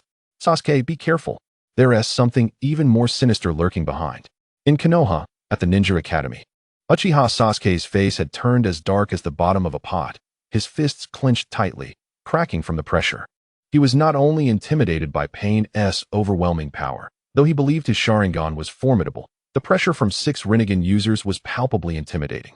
What infuriated him even more was that lunatic Conan, who was plotting to use him as mere observation material. Conan, you're asking for death. Sasuke's murderous intent surged, and he had already marked her for vengeance. His team did not need this madwoman. Faced with Tsunade's questioning and disapproval, Nagato ceased his attempts at persuasion. His Rinnegan now reflected only resolve. No longer looking at Tsunade, he gradually ascended, as if seeking to rise above the tainted earth, embodying a godlike presence. As he ascended ever higher, a cold yet powerful voice resonated through the air, echoing like a harbinger of doom over the ruins of Konoha, reverberating across every corner of the ninja world. Feel pain. Experience pain. Accept pain. Understand pain. With each utterance, the chakra surrounding him surged more intensely. Below, Tsunade's uneasy premonition had reached a crescendo as she shouted into the void, "What do you intend to do?" "Stop." Yet, Payne's voice grew only more fervent, as if he sought to merge all the suffering endured by the world into this ultimate catharsis. Those who do not understand pain cannot comprehend true peace. As his words fell, he had ascended to a sufficient height, his arms slowly spreading outward, the light of his Rinnegan blazing with an intensity that seemed almost to ignite. "Shinra Tensei." Without further ado, this cold command unleashed an indescribable force of repulsion, centered around Nagato, erupting with ferocity. At that moment, the canvas of the sky appeared to be consumed by blinding light. A dazzling beam of pure white descended from above. Then, the annihilation began. What the onlookers witnessed was the utter obliteration of everything within the central area of Konoha, be it the remaining buildings, the collapsed ruins, scattered weapons, or even the very earth itself. All were swept away by that irresistible force, as if an invisible hand had smoothed, pushed, and compressed everything. The ground undulated like waves, fracturing before being forcibly flattened. Everything within the domain of that white light was ruthlessly and uniformly repelled outward, cleared away. A colossal, smooth, hemispherical crater formed at an observable speed in the heart of Konoha, rapidly expanding. "No." Tsunade's eyes widened with despair, a heart-wrenching cry escaping her lips. She could sense that under this strike, all lives yet to retreat to the periphery, be they ninja or civilians, would be instantaneously reduced to dust. In this moment of utter hopelessness, as the fifth Hokage and a revered medical ninja, she made her final stand. Summoning technique. Quickly, protect as many as we can. Countless small, glowing green slug creatures surged towards the periphery of the Shinra Tensei's power field, desperately trying to attach themselves to those destined for annihilation, vying for a glimmer of hope. However, against the near-calamitous might of Shinra Tensei, even the division of slugs and Tsunade's exhaustive medical chakra seemed utterly insignificant. Countless slugs dissolved into specks of light upon contact with the repulsion field, their protective range and effect exceedingly limited. The sky, with a chillingly detached panorama, displayed the apocalyptic scene. At the center, an ever-expanding, all-destroying pure white light, and the hemispherical crater. At the edges, flickering like fireflies, the futile struggles of the green slugs. Further out, bodies tossed by the shockwave. Above, Payne, resembling a god, coldly surveyed the devastation. The ninja world lay in a deathly silence. All were rendered speechless by this overwhelming, godlike destructive force. This was no longer a battle between ninjas. It was a descent into chaos. This was the power of the Rinnegan, a single blow capable of obliterating the entirety of Konoha. How could one withstand such might?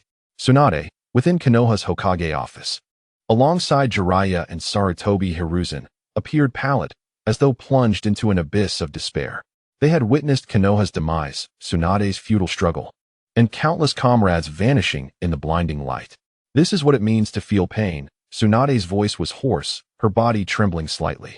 Even knowing it was a glimpse of the future or an alternate possibility, the impact was unbearable.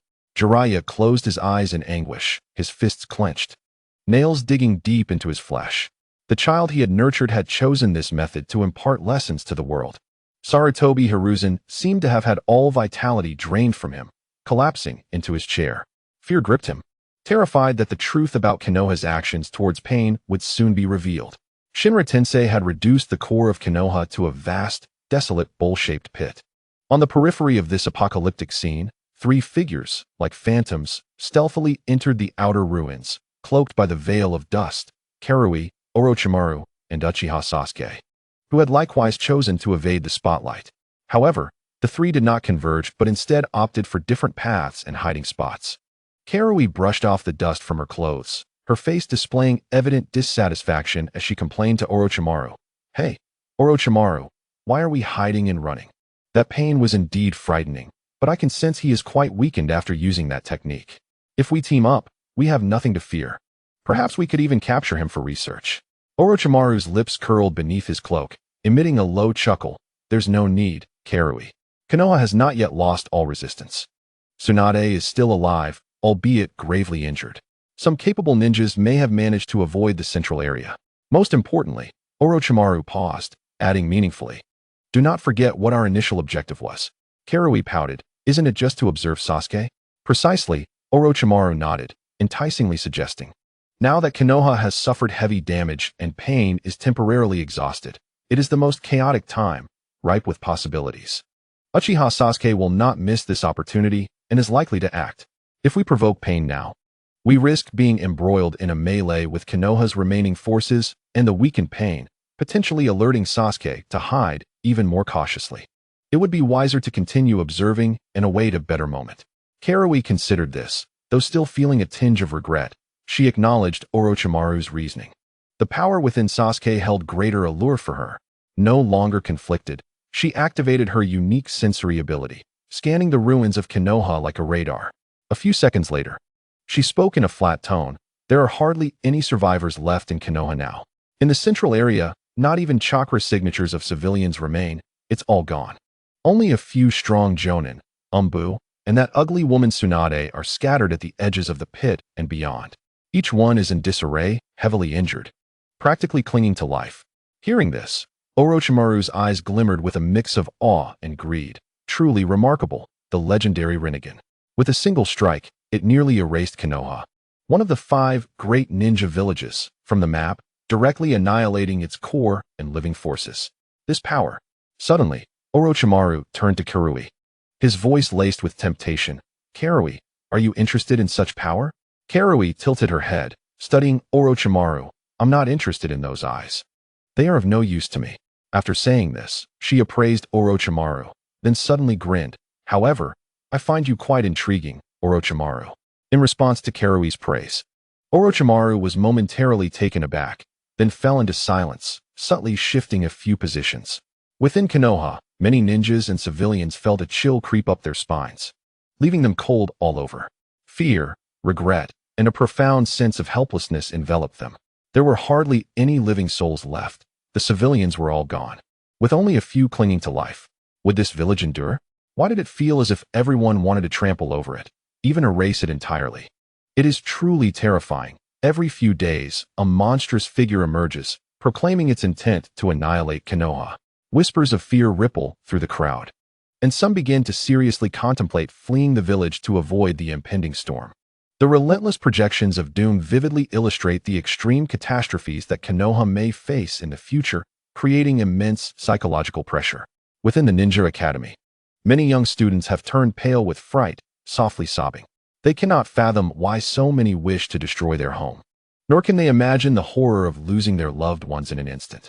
Naruto Uzumaki, in particular, is overwhelmed with tears, gazing at the projection of Konoha transformed into a vast, desolate pit, trembling as he whispers, "Is everyone dead? Irika-sensei, Kakashi-sensei, Jiraiya-sensei, Granny Tsunade. How could this happen?" The scene shifts back to the ruins of Konoha. As the dust settles, the figure of Payne descends from the sky. Some survivors, supported by Tsunade's desperate summons and the fragmented healing of slugs, struggle to crawl out from the rubble. Most bear injuries and appear dazed, as though still reeling from the recent catastrophe.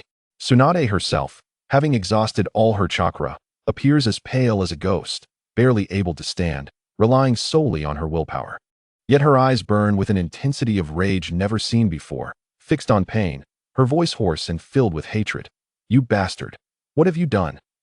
Observing Tsunade's frail yet defiant fury, Payne feels a twisted sense of satisfaction.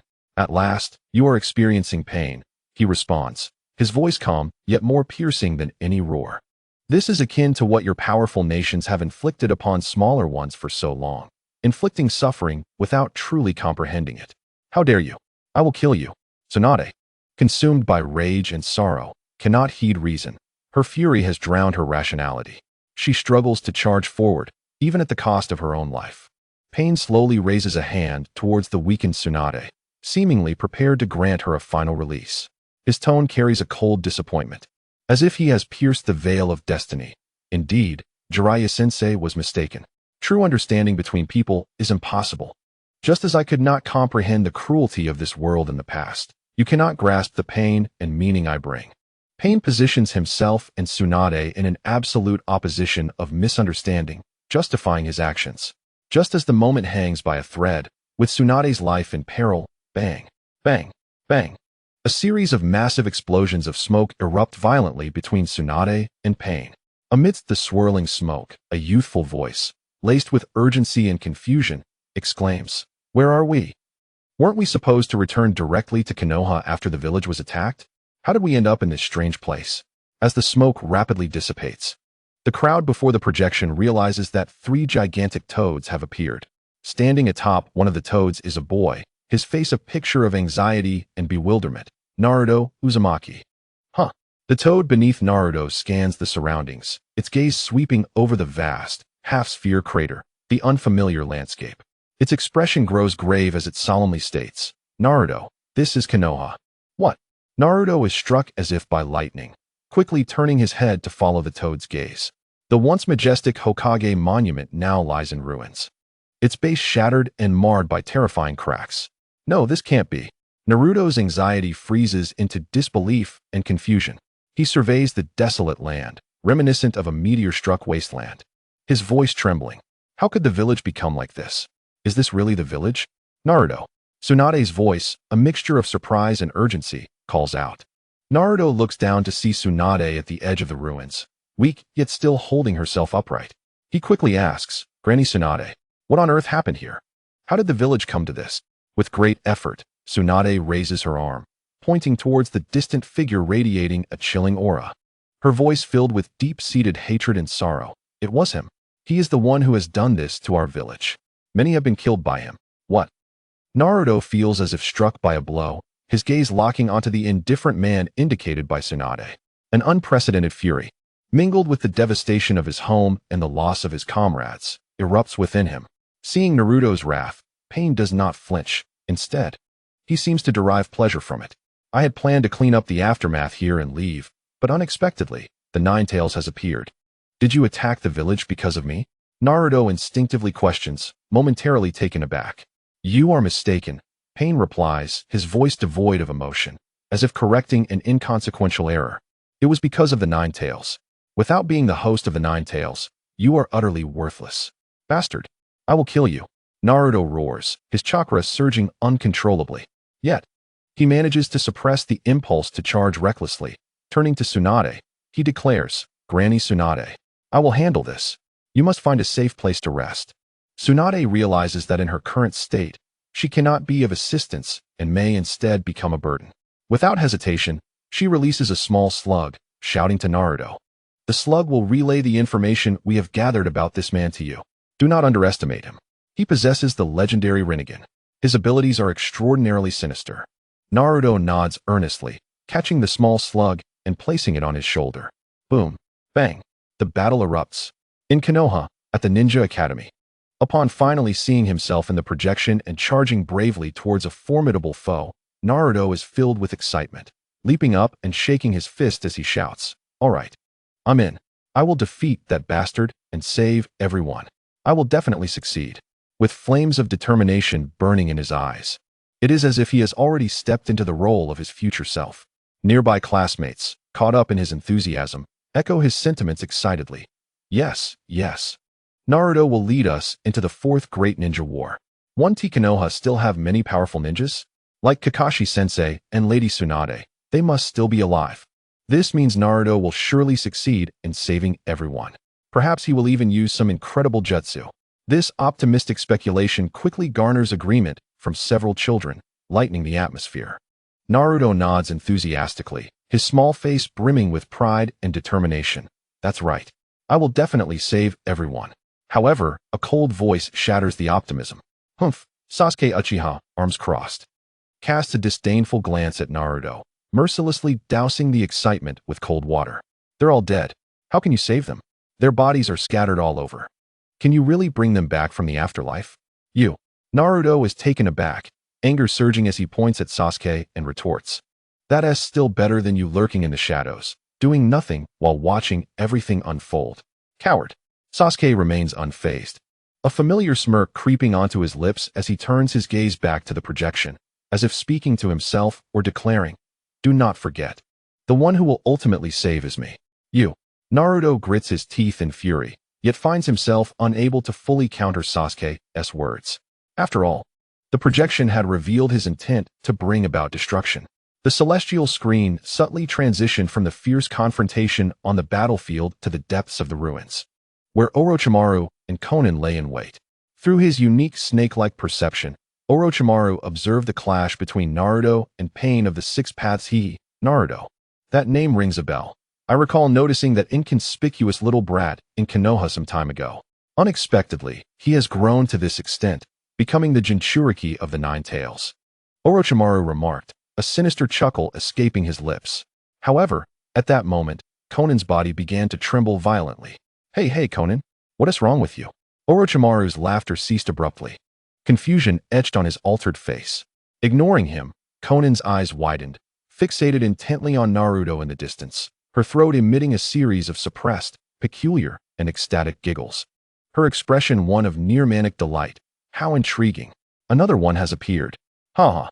Suddenly, Conan turned to Orochimaru, her excitement spilling forth in a rapid-fire manner. Naruto. Uzumaki Naruto. He harbors a being within him. It feels entirely different from the cold, sinister presence within Sasuke. Chapter 158. Must capture them. Conan animatedly gestured, attempting to convey her perception. The feeling within Naruto is so warm, like the sun in winter. Radiant. Even warmer and more embracing than the sun itself. Just sensing it makes me tremble with excitement. Indeed, Conan was quaking, but it was a quiver of exhilaration akin to discovering a rare treasure. Orochimaru's face shifted from caution to sheer astonishment, quickly followed by a fervent curiosity. Are you saying that, like Sasuke, Naruto also hosts some entity within him? And one with an opposite attribute to that of Sasuke's? Absolutely. No doubt about it. Conan nodded vigorously, her cheeks flushed with excitement. An extreme of darkness and cold, and an extreme of light and warmth. Like night and day, like the two sides of a coin. This cannot be mere coincidence. There is undoubtedly a monumental secret hidden within. Conan keenly sensed she might have touched upon a deeply concealed secret of the ninja world. Orochimaru's eyes sparkled with enthusiasm as he urged Conan. We must capture them. Both Sasuke and Naruto. A comparative study. Only by placing them together can we truly unveil the essence of this opposing or attracting power. Conan nodded emphatically, her eyes gleaming with a mix of research fervor and destructive desire. Yes. Capture them. The juxtaposition of these two contrasting powers is too fascinating. I am particularly eager to explore the warmth of the power within Naruto, and to see if there lies any darkness at its core. How intriguing it would be if even the sun could be tainted by me, or if shadows lurked within the sun itself. Conan suddenly felt that Sasuke seemed less appealing to her. She was impatient to probe and even corrupt the incredibly warm and pure power she sensed. This desire for challenge excited her to the brink of losing control. Orochimaru, too, became fully invigorated. His previous focus on Payne and Konoha forgotten. Who could have imagined that a single journey to Konoha would present two such remarkable, unique subjects for research? This is truly a divine opportunity. We must devise a plan to retrieve both of them at the right moment. At Konoha's Ninja Academy, Naruto and Sasuke overheard the dialogue between Conan and Orochimaru on the celestial screen. Naruto appeared bewildered, scratching his head in confusion, while Sasuke's expression hardened. A tremor of shock coursing through him, opposing powers. Upon hearing Conan's desire to explore the darkness within Naruto and Orochimaru's intent to capture them for study, both felt a profound sense of threat and anger. Those two bastards. Naruto clenched his fists, while Sasuke's gaze turned frosty. For the first time, they shared a subtle sense of camaraderie against a common potential threat. Tsunade, upon hearing Conan, described Naruto's warmth like the sun in stark contrast to the coldness within Sasuke. Felt a jolt of instinctual insight as a top medical ninja and researcher. The existence of two entirely opposite powers within two specific individuals and their apparent connection sparked her contemplation. If we could place them both within a controlled observational or experimental environment, we might uncover the secret, she mused, her sharp gaze directed at Jiraiya. Jiraiya's expression turned awkward and troubled as he scratched his white hair. Tsunade, your idea is excellent, but in practice, Naruto might be easy to persuade, perhaps willing to cooperate for the village. But that Uchiha Sasuke, I fear he might resist and think we are plotting against him, which could intensify the conflict. Tsunade pondered for a moment, a glimmer of determination crossing her eyes. I can personally talk to him. He may not outright refuse. Of course, we must respect their wishes and never force them. Jiraiya nodded, recognizing Tsunade's careful consideration and her intentions to seek truth and potential solutions. If you can convince him, that would be ideal. Just be cautious. That boy's emotional burdens run deep. Meanwhile, the eager Conan was bouncing with excitement, pointing at the screen and exclaiming, "Did you hear that? That's right. Even Orochimaru and I have discovered it. Both Naruto and Sasuke harbor something good within them. And they're opposites. How fascinating. Orochimaru, we shouldn't just watch. Let us go to Konoha and capture these two brats right now. I haven't even seen or touched them yet. I want to study them myself." Conan was entirely in a frenzy, impatient to collect her new toys. Hearing this, Kabuto's mouth twitched involuntarily, pushing up his glasses with resignation. Konoha was undoubtedly heavily guarded, with powerful figures like Tsunade and Jiraiya present. Recklessly attempting to capture individuals there would be tantamount to walking into a trap. However, he refrained from directly contradicting Conan, knowing that reasoning with her would likely be futile. Orochimaru's voice resonated with a low, playful chuckle, his golden snake-like eyes sweeping over the excited Conan. "Conan, your worth to the entire ninja world surpasses that of both Sasuke and Naruto combined. You are far more intriguing." He paused meaningfully, observing Conan's perplexed expression before continuing. "You possess a higher level ability, unlike their mere inheritance or vessel. They cannot compare to you. It would be better to observe the celestial screen and see if you can uncover the secrets within." Though flattered by Orochimaru's words, Conan pouted in dissatisfaction. "Orochimaru, you're too cowardly. When there's something good to seize, merely watching is so dull." Orochimaru chuckled nonchalantly, extending his long tongue to lick his lips. Speaking in a tone laced with temptation, "Rest assured, Conan, opportunities for research will always arise. I am quite familiar with Konoha. When the time comes, I can guide you in stealthily. You will have the chance to observe and experience those two little ones up close." Satisfied, Conan nodded reluctantly. "Now that is more like it." Chapter 159, Sasuke strikes within the celestial screen. The battle between Naruto and Payne of the Six Paths had evolved beyond a mere clash of strength. It was a confrontation of two fundamentally opposing beliefs. As Naruto fought, he angrily questioned Payne about the reasons behind such horrific tragedies. Payne, in return, articulated his cold and logically sound philosophy of pain, describing the destruction of Konoha as a necessary consequence that great nations must endure, a vital price for achieving true peace. Understanding between individuals is undoubtedly attainable, yet it need not manifest through such excruciating means. Naruto cried out fervently, his conviction both simple and fervent, rooted in Jiraiya's teachings, the warmth bestowed upon him by Iruka, Kakashi, and his comrades from Team 7, and stemming from his unwavering belief in the bonds of connection. Mutual understanding? Payne scoffed derisively, his renegade eyes brimming with scorn for such naivety. Your mentor, my mentor Jiraiya, once foolishly held the same belief. He roamed the world, weaving tales in search of answers. Yet he was a failure. He could not prevent war, could not mend hatred, nor could he even protect his own disciple. What? You are also a disciple of the perverted sage? Naruto exclaimed in shock, momentarily halting his assault. He could scarcely fathom that this harbinger of relentless destruction was connected to the jovial white-haired elder who imparted the most vital lessons to him. Indeed, Payne's voice was devoid of warmth. I took his life. I personally ended the existence of that teacher who believed in mutual understanding. Payne observed the incredulity and deeper fury that erupted on Naruto's face and laughed. Do you claim that people can understand one another? Then, at this very moment, can you comprehend me? Can you grasp why I killed our teacher, why I annihilated your homeland, why I embarked on this path paved with suffering? Bastard, I will kill you. Naruto was incapable of rational thought, engulfed by sheer rage and sorrow, recklessly charging at Payne once more. Witnessing Naruto, now solely driven by primal instincts of attack, Payne revealed a cold, almost satisfied smile. He effortlessly countered Naruto's assault, sending him flying again, while several dark metal rods, as if foreseen, shot forth, accurately piercing Naruto's vital points and chakra nodes. Ugh! Naruto screamed, his body impaled to the ground by the black rods. His chakra flow forcibly disrupted and sealed, rendering him immobile, only able to glare at the approaching Payne with fury and resentment. Payne slowly approached the motionless Naruto, gazing down upon the golden-haired youth. Within his eyes, a rare flicker of complex, almost nostalgic emotion surfaced. "You bear a striking resemblance to him," Payne murmured, uncertain whether he referred to Jiraiya or the sunny, cheerful Yahiko from his memories. Naruto struggled desperately, yet could not break free from the rod's grip. Managing only to croak out a question, "What nonsense are you spouting?" Payne did not directly address his query, instead posing a more fundamental question, his voice suddenly rising, resonating like a great bell, striking at the hearts of Naruto and every onlooker.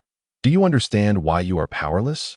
Why your convictions and anger appear so feeble in the face of reality?" Naruto glared at Payne, his eyes reflecting anger, confusion, and an unyielding spirit. Meeting such a gaze, Payne exerted all his strength, as if to pour a lifetime of suffering and enlightenment into this one statement, echoing throughout the desolate ruins of Konoha. "Because my pain surpasses yours." This declaration not only referred to the current advantage in battle, but also encapsulated Nagato's life experiences. He had endured the loss of his parents at the hands of Konoha ninjas, witnessed his dear friend Yahiko perish due to treachery, and awakened the renegade in the throes of anguish while observing the constant warfare in the land of rain. The depth, breadth, and persistence of his suffering far surpassed Naruto's.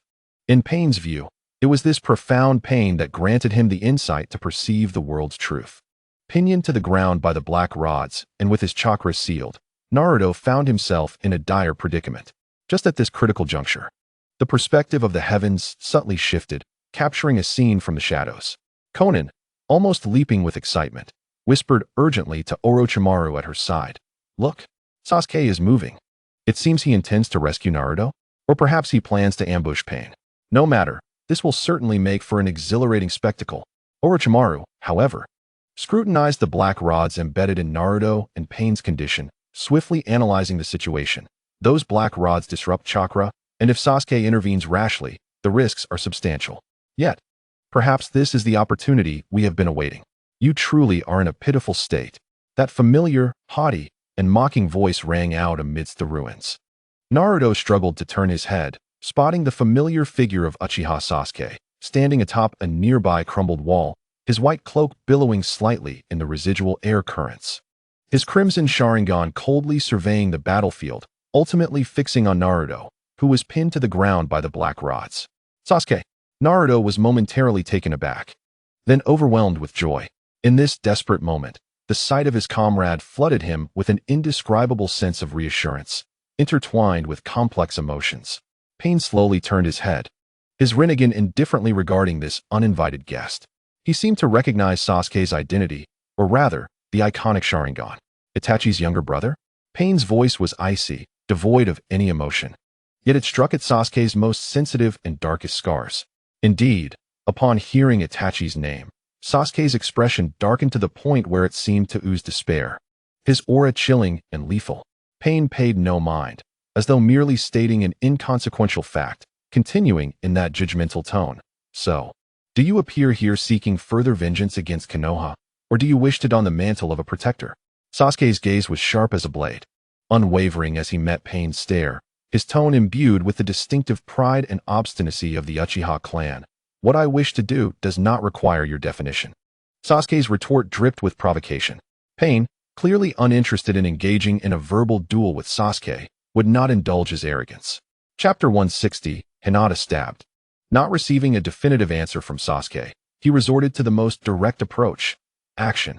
Shinra Tensei. A powerful repulsive force erupted instantly from Payne, sweeping towards Sasuke.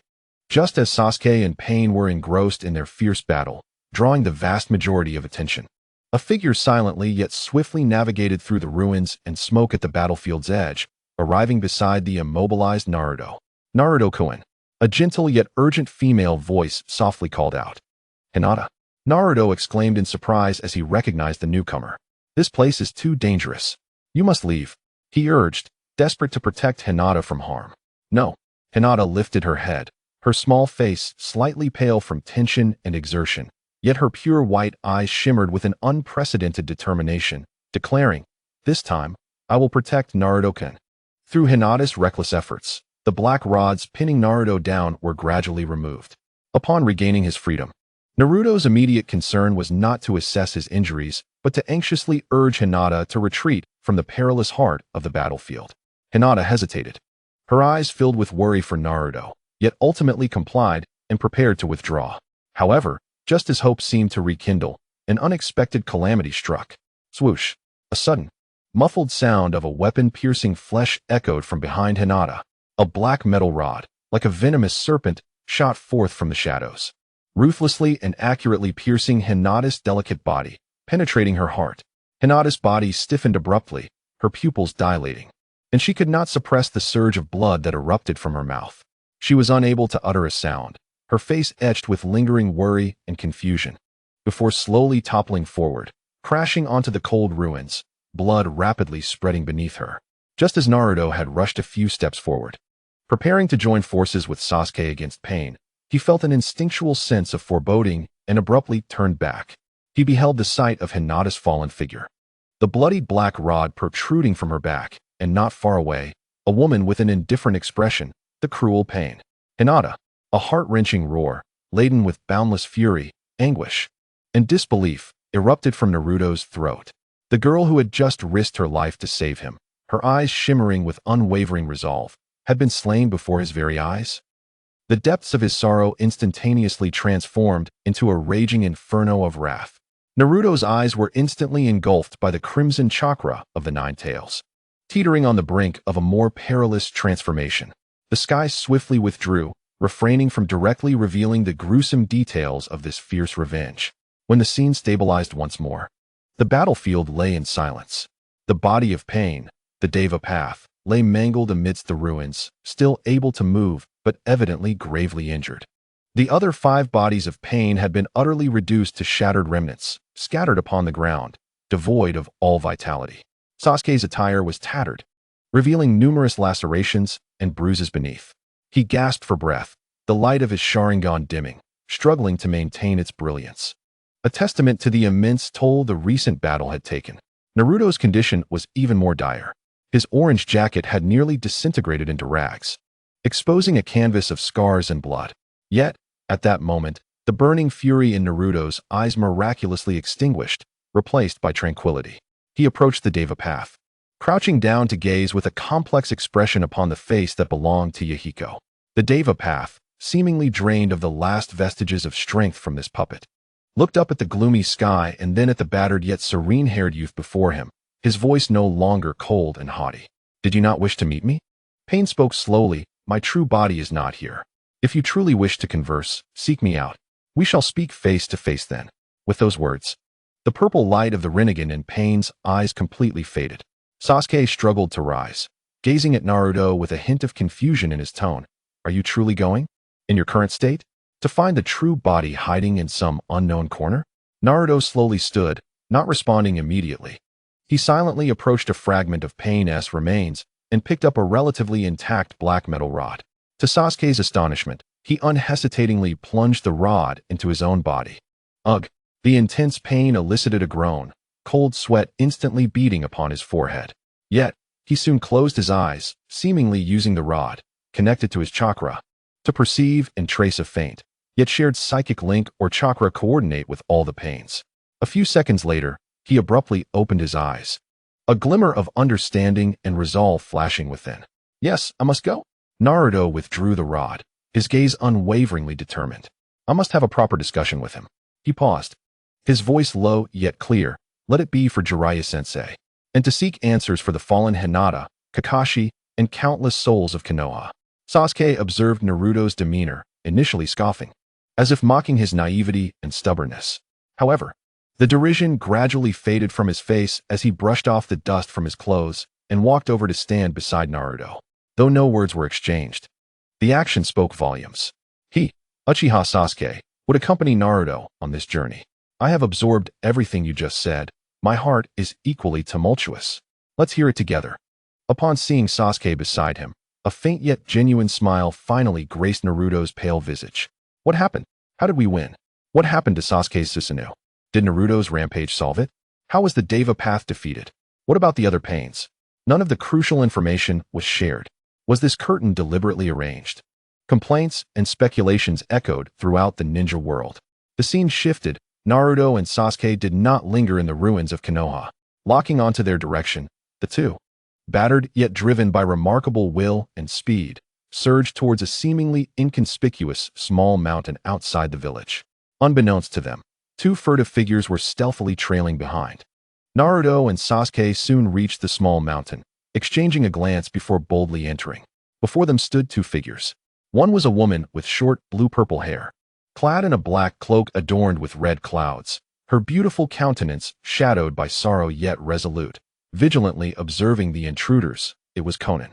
Behind her sat a figure that caused Naruto and Sasuke's pupils to constrict upon recognizing his visage. He was an exceedingly gaunt man, his appearance almost skeletal. His hair resembled lifeless straw, his complexion pale to the point of transparency, with deeply sunken cheeks and eye sockets. Most striking were the numerous thick black metal tubes embedded in his frail body. Nagato seemed to have anticipated the arrival of his visitors, and under the watchful, astonished, and complex gazes of Naruto and Sasuke, he slowly and laboriously lifted his drooping head, opening his eyes. A pair of ripple-patterned purple rinnegan glimmered in the dim cave, casting a ghostly light as they met Naruto's gaze, then turned to Sasuke. "I am Nagato." Following a brief self-introduction, Nagato extended a calm invitation. "Would you care to hear my story?" Naruto regarded the man before him, so starkly different from the fearsome demon he had envisioned, now reduced to a broken shell burdened by a heavy past. His own calm deepened, and he nodded slowly. He had come here to converse, to seek answers. Sasuke, from the moment he entered the cave, found his gaze lingering more on Conan, more specifically, on the black cloak adorned with red clouds that she wore. Outside the cave, the stealthy figures of Karen and Orochimaru lay in wait, silently poised to eavesdrop and observe. Nagato's voice resonated. "I am the last descendant of the Uzumaki clan." Naruto shuddered slightly, astonished to discover that this harbinger of destruction bore such a connection to him. "When I was young, my parents were murdered by your Konoha ninjas in the Land of Rain." Nagato's tone was calm, yet the deeply ingrained hatred was unmistakable. "I loathe Konoha. Loathed this nation that brought chaos and death. Later, when I was on the verge of death in the war-torn Land of Rain, Yahiko and Conan saved me." At the mention of these two names, a flicker of warmth, however faint, seemed to momentarily illuminate Nagato's withered face. Yahiko was like a beacon of hope. He continued, "Then, Jiraiya-sensei appeared. He taught us for 3 years, instructing us in ninjutsu and imparting the principles he believed in." Nagato's tone revealed a complex mix of feelings towards Jiraiya, encompassing respect, nostalgia, and perhaps a touch of regret. He firmly believed I was the child of prophecy, destined to bring about change in the world solely because I possessed these rinnegan. He gestured to his glowing purple eyes in the dim cave, a bitter curve forming at the corner of his mouth. But I did not believe it. I always believed that Yahiko was the true child of destiny, not because he possessed any special eyes or bloodline, but because he had a heart that shone brighter and more resolutely than the sun. Nagato's voice brimmed with admiration and fondness for Yahiko. He believed that people could understand one another and that hatred could be resolved through communication and goodwill. He was not merely a speaker like Jiraiya-sensei. Yahiko took action. He initially founded the Akatsuki organization, which aimed to assist the Land of Rain and all those suffering from the ravages of war, creating a mutual aid society. Yahiko, with his fervor and ideals, drew many companions who, like him, yearned for peace and were willing to fight for it. We undertook numerous efforts to support the villagers, mediate conflicts, and confront those who bullied the weak. Although those times were arduous, Yahiko's smile and Conan's gentleness filled everything with hope. Nagato described a starkly different beginning from the later terror-stricken Akatsuki, a group illuminated by idealism, composed of kind-hearted, passionate young individuals yearning to change the world. Naruto listened intently, a look of deep emotion crossing his face. He could envision such a Yahiko, such an Akatsuki, which resonated profoundly with his own beliefs about bonds and understanding. Chapter 162. Indeed, it was Danzo again. Naruto whispered, "I am not like him." Upon hearing Naruto's murmured words, a fleeting, almost imperceptible smile graced Nagato's face. Yet, it was swiftly consumed by an overwhelming darkness, his aura turning icy and filled with malice. Everything seemed fine. Nagato's voice suddenly rose, brimming with an uncontainable, years-old hatred and pain that burned fiercely as ever. Yahiko was on the right path. Our Akatsuki was gradually changing the land of rain, perhaps even affecting further afield. Even I, due to my connection with Jiraiya-sensei, began to attempt to let go of my hatred for Konoha, willing to believe that Yahiko's path of mutual understanding might truly be viable. Nagato's body trembled with agitation, the metallic sounds of the black rods embedded in his back faintly scraping against one another. But it was you from Konoha again. He almost screamed, the renegade in his eyes erupting with a terrifying light. It was you, Danzo of Konoha, colluding with Hanzo, fearing Yahiko's influence and the changes Akatsuki brought. They set a vile trap, feigning peace while lying in ambush. They forced Yahiko to die before my eyes, compelling him to throw himself onto my kunai to save me and Conan. The air in the cave seemed to freeze. Yahiko died at my hands. Under your Konoha's conspiracy. Nagato's voice was filled with blood-curdling fury. All my hope, all my light was extinguished by your own hands at that moment. What mutual understanding? What path to peace? Under the might and schemes of you great nations, it is nothing but a facade.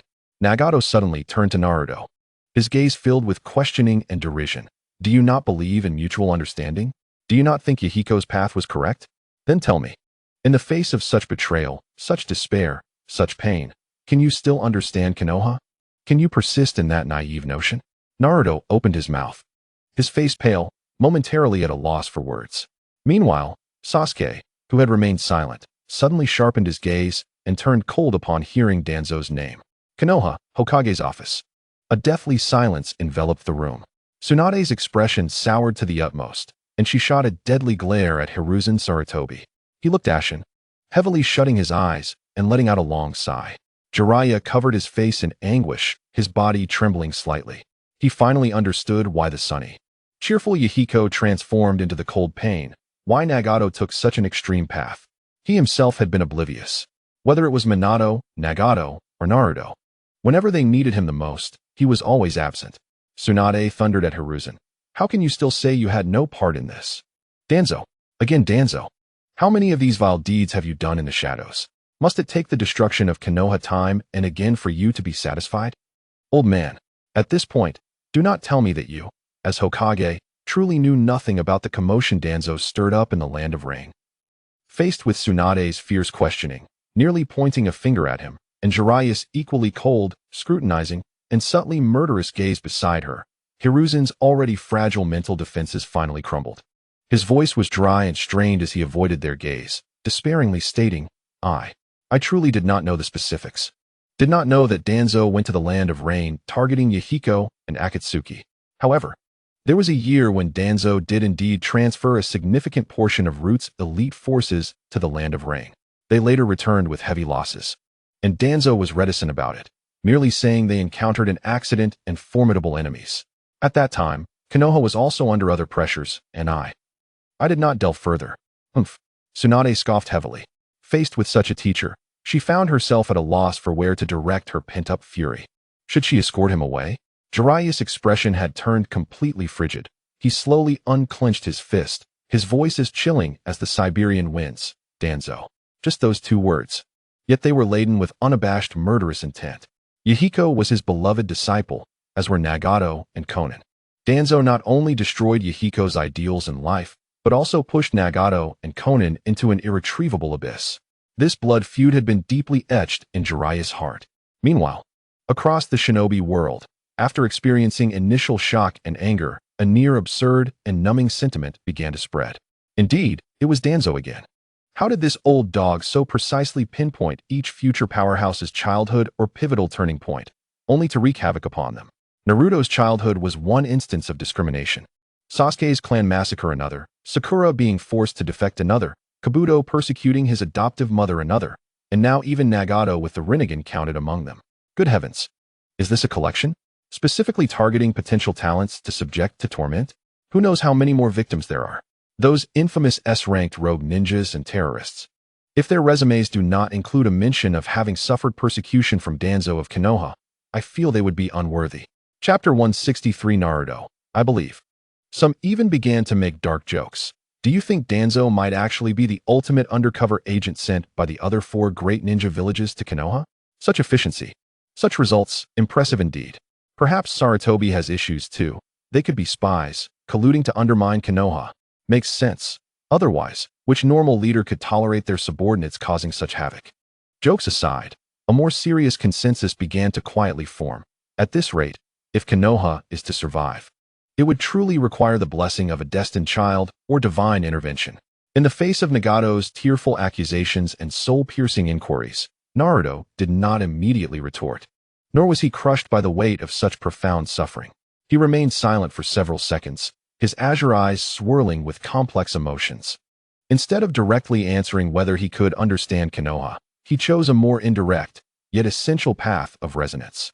Nagato-sensei, Naruto addressed him for the first time. His voice deep and earnest. We are different, yet so similar. We are both students of Jiraiya-sensei. We have both lost our most important loved ones.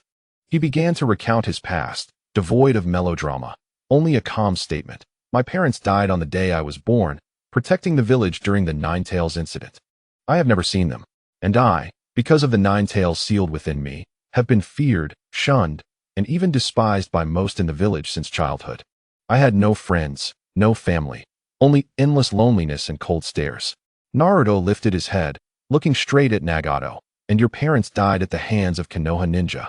You, whom I hold in the highest regard as a beacon of sunlight and hope, have also succumbed to the machinations of Konoha. The agony you endure, the ire that consumes you, and your deep-seated hatred for this world, particularly Konoha, may be beyond my full comprehension. Yet I can resonate with the profound sense of loss and abandonment you feel. Naruto does not attempt to absolve Konoha. He merely states the truth. The tumultuous rise and fall of Nagato's chest, once driven by anger, has now calmed slightly, and the malevolence in his Renegade seems to have dissipated, replaced by a gaze imbued with complexity. Observing the slight softening of Nagato's demeanor, Naruto shifts his tone, resolutely declaring, however, my brother, my understanding of your suffering does not equate to an endorsement of your path. He gestures toward the cave's entrance, as if pointing to the desolate ruins of Konoha, laid bare by the celestial wrath of Shinra Tensei. You claim to wish for the world to experience equal suffering, to wield fear as a deterrent to war, to achieve peace? Yet, behold Konoha. Consider the innocent lives lost, Hinata, Kakashi-sensei, and countless unnamed ninjas and civilians. Can their suffering, their demise, foster understanding? Can it extinguish hatred? Naruto's voice rings out with conviction. No, it cannot. This will only breed new, deeper animosities. The survivors will harbor resentment toward you, toward those who inflict pain. Hatred will not vanish. It will proliferate like a snowball, growing larger as it rolls from one village to another, from one generation to the next. By inflicting suffering to counter suffering, the only outcome is an ever more grotesque cycle of pain, a chain of hatred, standing tall, as if shouldering a heavy burden. He continues, Jiraiya-sensei believed in mutual understanding between people, and so did you, my brother Yahiko. They may have faltered, but their ideals were not flawed. Locking eyes with Nagato's Renegade, he declares with unwavering resolve, I, Uzumaki Naruto, inherit Jiraiya-sensei's dream. The path I choose will not rely on sacrifice, terror, or the creation of further suffering to end hatred. I understand the challenges ahead, 1,000 times more arduous than crushing foes with brute force. I am aware of the potential for failure, of the possibility of falling like my teacher, like you, my brother Yahiko. Yet, there is no wavering in Naruto's gaze. As long as there remains even a glimmer of hope, as long as there are those willing to believe, to strive, to communicate, this path is worth pursuing. Even if I stand alone in my belief, I will see it through to the end. For this is my chosen way of the ninja. Nagato fell into silence. Naruto's words struck like a heavy hammer upon the long-sealed recesses of his heart, where once there had shone a light akin to Yahiko's, echoing Jiraiya's teachings on understanding and peace. Naruto's steadfast gaze and indomitable conviction momentarily conjured the shadows of Yahiko and Jiraiya before him. A faint tremor, almost imperceptible to himself, rippled across the still waters of his heart. However, it was merely a tremor. Nagato slowly closed his eyes, and upon opening them once more, the fleeting complexity within his Renegade had faded, replaced by a deeper, almost pessimistic clarity. He shook his head, his voice returning to its previous chill, yet lacking some of its former venom, now tinged with weary certainty. Naruto, you are indeed much like Yahiko. Your words, your convictions, resonate beautifully, profoundly. He paused, his tone suddenly turning cold. Yet, reality has repeatedly demonstrated that your path is misguided. He gestured toward the outside world. Jiraiya-sensei traversed the ninja world, pinning tails, seeking answers. But did he effect any change? The powerful continue to oppress the weak, and wars persist in their outbreaks. Yahiko took action, uniting companions and aiding the downtrodden. Yet where did it lead him? He perished under the most despicable of conspiracies. Nagato's voice bore the weight of a somber understanding. You speak of the chains of hatred? But observe this world. When has the chain of hatred ever truly ceased? Yahiko's death was merely the culmination of the previous cycle of hatred. And my suffering is but an attempt to forcibly sever all smaller chains with a more potent link.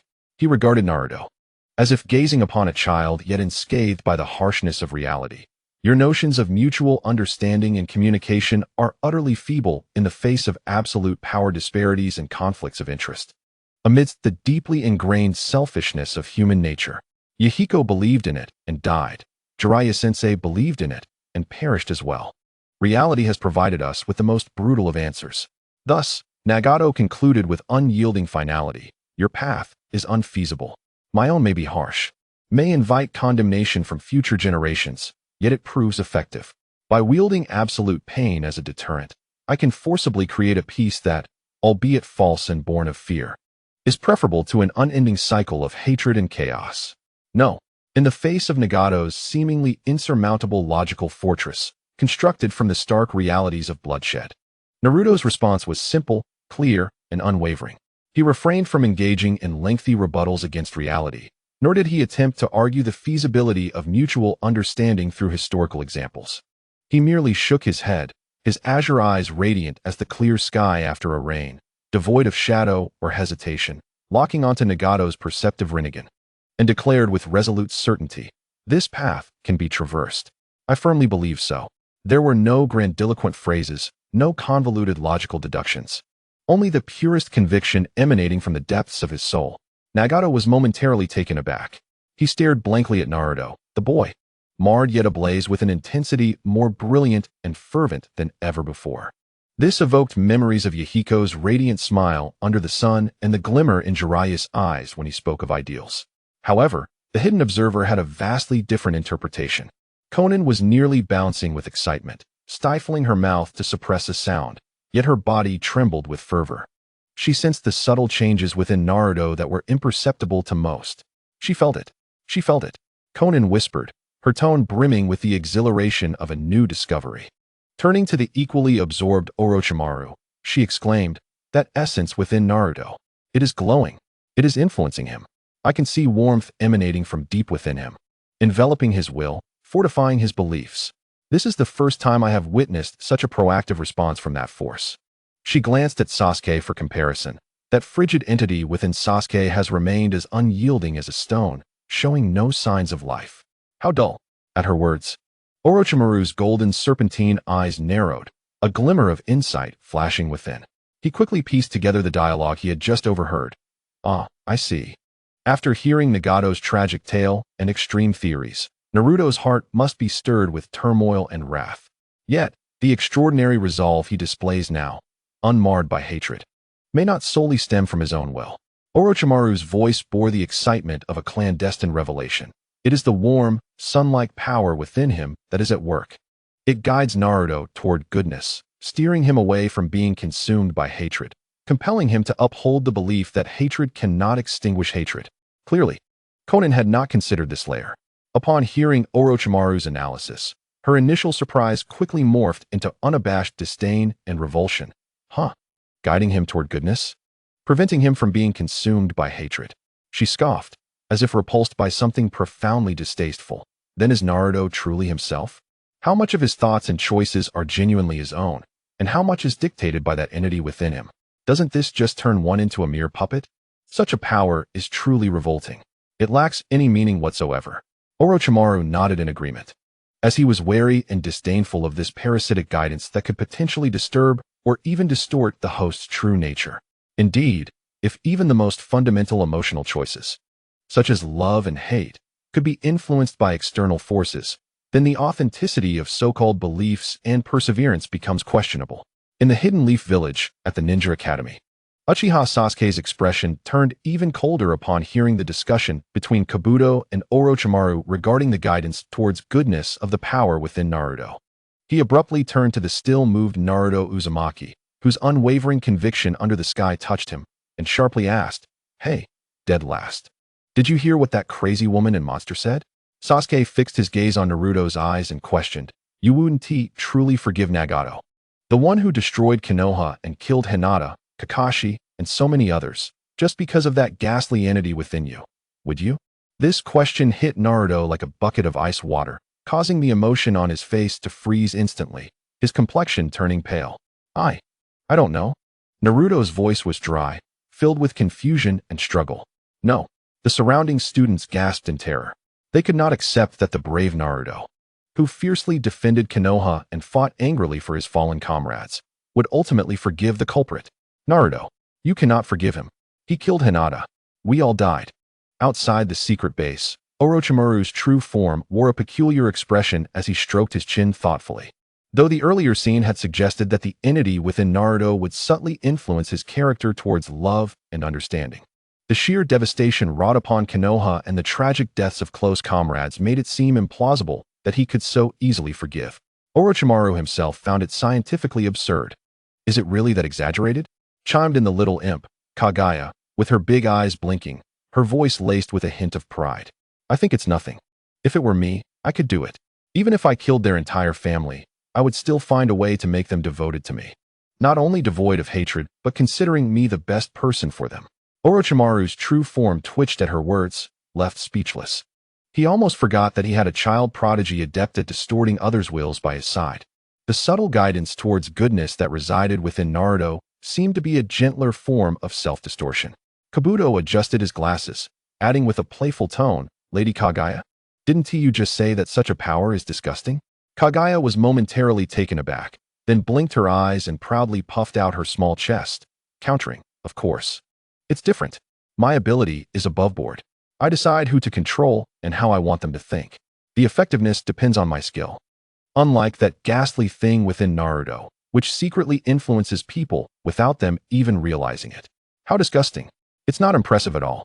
In her logic, evil must be bold. And when she eventually encounters that entity within Naruto, she would ensure they realize her prowess. Orochimaru and Kabuto exchanged glances, both at a loss for words. Kage's rationale that evil should be forthright left them momentarily speechless. Within the sky, Naruto did not cease his words despite Nagato's silence. It seemed he had pierced through Nagato's internal turmoil, his tone becoming gentler yet more assertive. "Moreover, brother Nagato, deep down, you also yearn for the mutual understanding and peace that Jiraiya-sensei believed in, as well as what Yahiko originally sought, right?" This was not a question but a statement. Naruto's eyes, seemingly capable of perceiving the depths of the human heart, gazed into the complex emotions hidden within Nagato's Renegade, emotions that even he might be reluctant to admit. Nagato remained silent, not even offering his usual cold sneer. He merely lowered his eyelids slightly, as if conceding to Naruto's words. Indeed, if he was unwavering in his belief in the path of intimidation born of his suffering, why would he need to meet Naruto? Why expend effort recounting his past? By choosing to confront this boy, who resembled Yahiko, and willing to engage in such a profound conversation, a crack had already formed in his heart. Naruto did not linger on this issue but shifted his tone to one of honesty, even awkwardness. "In reality, I don't know how to truly resolve hatred or break this cycle." He admitted his confusion, which made his words all the more genuine and credible. Then, Naruto cautiously pulled out an old, worn book, cradling it as if it were the most precious treasure, his eyes regaining a steadfast resolve. "This is a book written by the pervy sage. Within it lies his story, his thoughts, the path he traversed, and the beliefs he held." Naruto lifted his gaze, his eyes clear as he looked at Nagato. "Although I am filled with sorrow due to Jiraiya-sensei's death, the destruction of Konoha, and the tragic loss of so many lives, I want to believe in Jiraiya-sensei. I trust in the words he penned in this book and the lessons he imparted to me." Naruto's voice was soft, yet resonated with a peculiar power, as if it could pierce through all shadows. Thus, I choose not to seek revenge against you. At least not now, in this moment, within this cave. I choose to attempt to understand you, Brother Nagato, to comprehend your pain, your despair, and the perhaps never-ending yearning for peace that lies behind your choice of this cruel path. Kage interjected, then you would understand me as well. Nagato was utterly astonished. His Renegade, accustomed to the world's brutality and long since frozen, widened in disbelief as he looked at the battered yet astonishingly pure-eyed boy before him. What did you say? Nagato's voice was dry, tinged with a tremor he was unaware of. I nearly eradicated Konoha. So many have died because of me. Konoha is nearly in ruins. You can forgive me for this. Do you truly love Konoha? Do you genuinely care for those who perished? This was the most direct and brutal inquiry. Logically, Naruto, who cherished his village and valued his comrades, should harbor an unquenchable hatred towards him, seeking vengeance at all costs. Across the ninja world, countless onlookers felt a similar perplexity and an indescribable tingling sensation. They understood each word Naruto spoke, yet the combined meaning left them with an incomprehensible feeling. Not seeking revenge. Understanding? This transcended the ordinary realm of emotions and logic. Some found Naruto's saintly demeanor terrifying, while others speculated whether he had been entirely controlled by the entity within him. Yet, there were those who sensed an indescribable, profound force that surpassed mundane grievances. However, within the sky, Naruto's expression remained unwavering in the face of this piercing inquiry. Nagato remained silent for a long time. Eventually, he slowly, and with great difficulty, revealed an extraordinarily complex smile, a blend of relief, liberation, and a flicker of hope. Perhaps you, Naruto, are the one Jiraiya-sensei has been seeking, the one who can truly lead to peace. Perhaps you are the true child of prophecy. Nagato entrusted his yearning for peace, his complex emotions towards Yahiko and Jiraiya's ideals, and finally, a glimmer of trust to the young boy before him who chose understanding over vengeance. Perhaps my path has indeed been misguided. At the very least, it should not be the only path. Slowly, Nagato lifted his trembling hand, adorned with numerous tubes, and began to weave an extraordinarily complex technique that consumed the very essence of life. The outer path, samsara technique. Let my sins be repaid, even if just slightly. In this manner, as he performed the technique, an overwhelming surge of vitality erupted from his shattered body, transforming into a radiant green light. Chapter 166. The Crow with the Sharingan. Having unleashed the forbidden technique, Nagato's life flickered like a candle nearing its end. Amid Conan's sorrowful weeping and Naruto's complex gaze, Nagato summoned the last vestiges of his strength to look at Naruto, uttering his final words. The dream of peace is entrusted to you, Naruto. Do not repeat my mistakes. Also, I bequeath my Renegade to you. I hope it aids you and allows me to witness the future. With that, his head fell limply, and his breath faded away entirely. This tragic man, who brought forth endless suffering and destruction yet remained entangled in a longing for peace, ultimately sought redemption in this manner, entrusting the future to others. Conan safeguarded Nagato's lifeless form, then extracted the Renegade and handed it to Naruto. Without uttering another word, she departed, carrying Nagato's body away. Hey, are you serious? Sasuke interjected. That Nagato killed Kakashi. Even if he has died now, repaying with his life, can the weight of his sins and this hatred simply vanish because of his repentance and your understanding? What about those who perished, those who endured suffering? How do you intend to provide them with an explanation? The flames of vengeance burned fiercely within Sasuke. He could not comprehend nor accept Naruto's near-merciful attitude towards their enemy. Naruto faced Sasuke's inquiries with a calm demeanor. If everyone chooses revenge, responding to hatred with hatred, then that hatred will only spread like wildfire, consuming one forest after another, igniting anew in different places with no end in sight. His voice was soft, yet he seemed to have grown in stature. Someone must take the initiative to break this chain of hatred, even if it means only severing a small link, even if it leads to personal injury. At least it will not continue to spread. Naruto gazed at Sasuke, his eyes clear and earnest. I know this is difficult, and it may sound foolish, but Sasuke, I trust there exists a corner of your heart that yearns for peace, for a day when we no longer need to slaughter one another or lose those who matter to us. Why not attempt a different approach? Start with understanding, and seek a path where everyone can survive. Sasuke fell silent. Then, in an instant, his crimson Sharingan flared to life, glaring at Naruto. Enough. You know nothing, he shouted. My parents, my clan, their blood cannot be shed in vain. Those executioners must pay the price. This is my path. This is the meaning of my existence. At that moment, as Naruto gazed into Sasuke's Sharingan, he froze, and a crow struggled to escape from his mouth. Sasuke shuddered. His Sharingan began to spin, for within the crow's eyes, there also existed a Sharingan. However, Sasuke quickly regained his composure, but before he could speak, the crow vanished with a loud pop. What is happening? Both Naruto and Sasuke exclaimed, their faces filled with disbelief.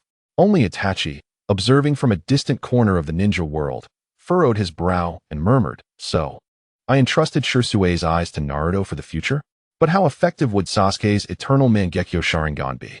Sasuke was furious. The sight of the Sharingan on another, even on Naruto, ignited a murderous rage within him. Looking at Sasuke's fury, Naruto's expression turned deeply bitter and helpless. He could not articulate his feelings. So he changed the subject, saying, but Sasuke, even if you desire revenge, you may not have the chance. Those words struck Sasuke like thunder. His face instantly paled. Indeed, Konoha had nearly been wiped off the map. What about the higher-ups? What of Danzo? Were those he swore revenge upon still alive? Sasuke murmured, his voice thick with absurdity. Konoha is nearly dead. If my enemies have perished in this indiscriminate destruction, killed by Nagato, then to whom shall I seek vengeance? Naruto sighed, attempting to comfort Sasuke, saying, so, Sasuke, let us start anew. Your vengeance has already ended. Sasuke was left speechless. The scenes unfolding left the viewers of the ninja world in a state of shock, as if their minds had momentarily crashed. What on earth was happening? Was Naruto's mind filled with Jiraiya's teachings that he could comprehend this? One moment, Nagato was intent on destroying the world, and the next, he had a change of heart because of Naruto's words. Neither of these individuals seemed normal. Moreover, Naruto had just expelled a crow with a Sharingan from his mouth. I would bet that crow is of utmost significance. The overwhelming absurdity and cognitive dissonance left many feeling numb and bewildered. However, soon after, the heavens displayed an even more direct and shocking scene. As Nagato's life force waned, the vibrant green light, imbued with immense vitality, descended upon the ruins of Konoha like a miracle. Then, in an astonishing turn of events, those leaf ninjas who had perished in battle, along with the unfortunate civilians caught in the fray, began to rise slowly from the earth. They were resurrected. A large-scale, nearly flawless resurrection. A single technique brought back to life countless souls lost during the attack, both ninja and civilian alike. My heavens, the Renegade can achieve such a feat? This is not merely a combat technique. It can reverse life and death, reviving an entire village. This is nothing short of divine power. It is utterly outrageous. Unbelievable. The ninja world erupted in fervor. Compared to the inscrutable inner turmoil of Naruto and Nagato, this immediate, life-defying force struck deeper into their souls, igniting their innermost desires. Had it not been for the recent, bloody display of Nagato's terrifying destructive power, which served as a formidable deterrent, who knows how many factions and individuals would have turned red with greed, recklessly seeking to claim the Renegade for themselves. The dual nature of the Renegade, its capacity for creation and destruction, had reached its peak allure and fear. Yet, just as the ninja world was still reeling from the profound shock and chaotic thoughts brought forth by the Renegade's power, the scene in the heavens abruptly shifted. Chapter 167. I've got you. A figure, swift as a phantom and enveloped in chilling chakra and lethal intent, darted towards the weary and distracted Uchiha Sasuke. As if shot from the shadows like a poisoned arrow, it was Orochimaru. He had waited far too long for this opportunity, where the clamoring of the clam and the clam digger would allow him to seize the advantage. Had it not been for his curiosity to hear a little secret, he would have acted long ago. What?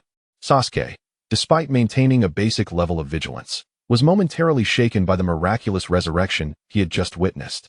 His focus was disrupted, and coupled with the immense exhaustion from battling pain, he reacted just a fraction too late.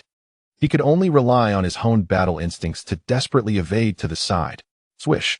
Although he narrowly evaded a fatal blow, his tattered sleeve was still rent by a sharp attack, reminiscent of a fusion between serpent fangs and a chakra surgical knife, leaving a gruesome gash on his arm that exposed the bone beneath. Sasuke let out a muffled grunt, staggering backward as his Sharingan instantly turned crimson. locking onto the sudden assailant with unwavering intensity. Who? Naruto also jolted back to reality, realizing he was facing a new threat. He suppressed the excruciating pain coursing through his body and the fatigue weighing on his mind, chakra surging once more as he prepared to charge at the attacker, Orochimaru. Yet, in that fleeting moment of distraction caused by Orochimaru, another figure silently and almost flawlessly blended into the visual and perceptual blind spot created by Naruto's turn. Appearing right behind him, it was Karui. Her eyes sparkled with a fervent light akin to that of a treasure hunter, her lips curling into a dangerous, exhilarated smile. She extended her delicate hand, devoid of any weapon, yet her fingertips radiated a twisted, obscure energy that seemed capable of directly influencing the very soul. "I've got you now, little son," Karui whispered excitedly, her palm unhesitatingly lunging towards Naruto's neck, just as her hand, imbued with that strange energy, was about to make contact with Naruto's heart. His battle instincts, honed through life and death experiences, and the warning mechanism of the Nine Tails erupted simultaneously.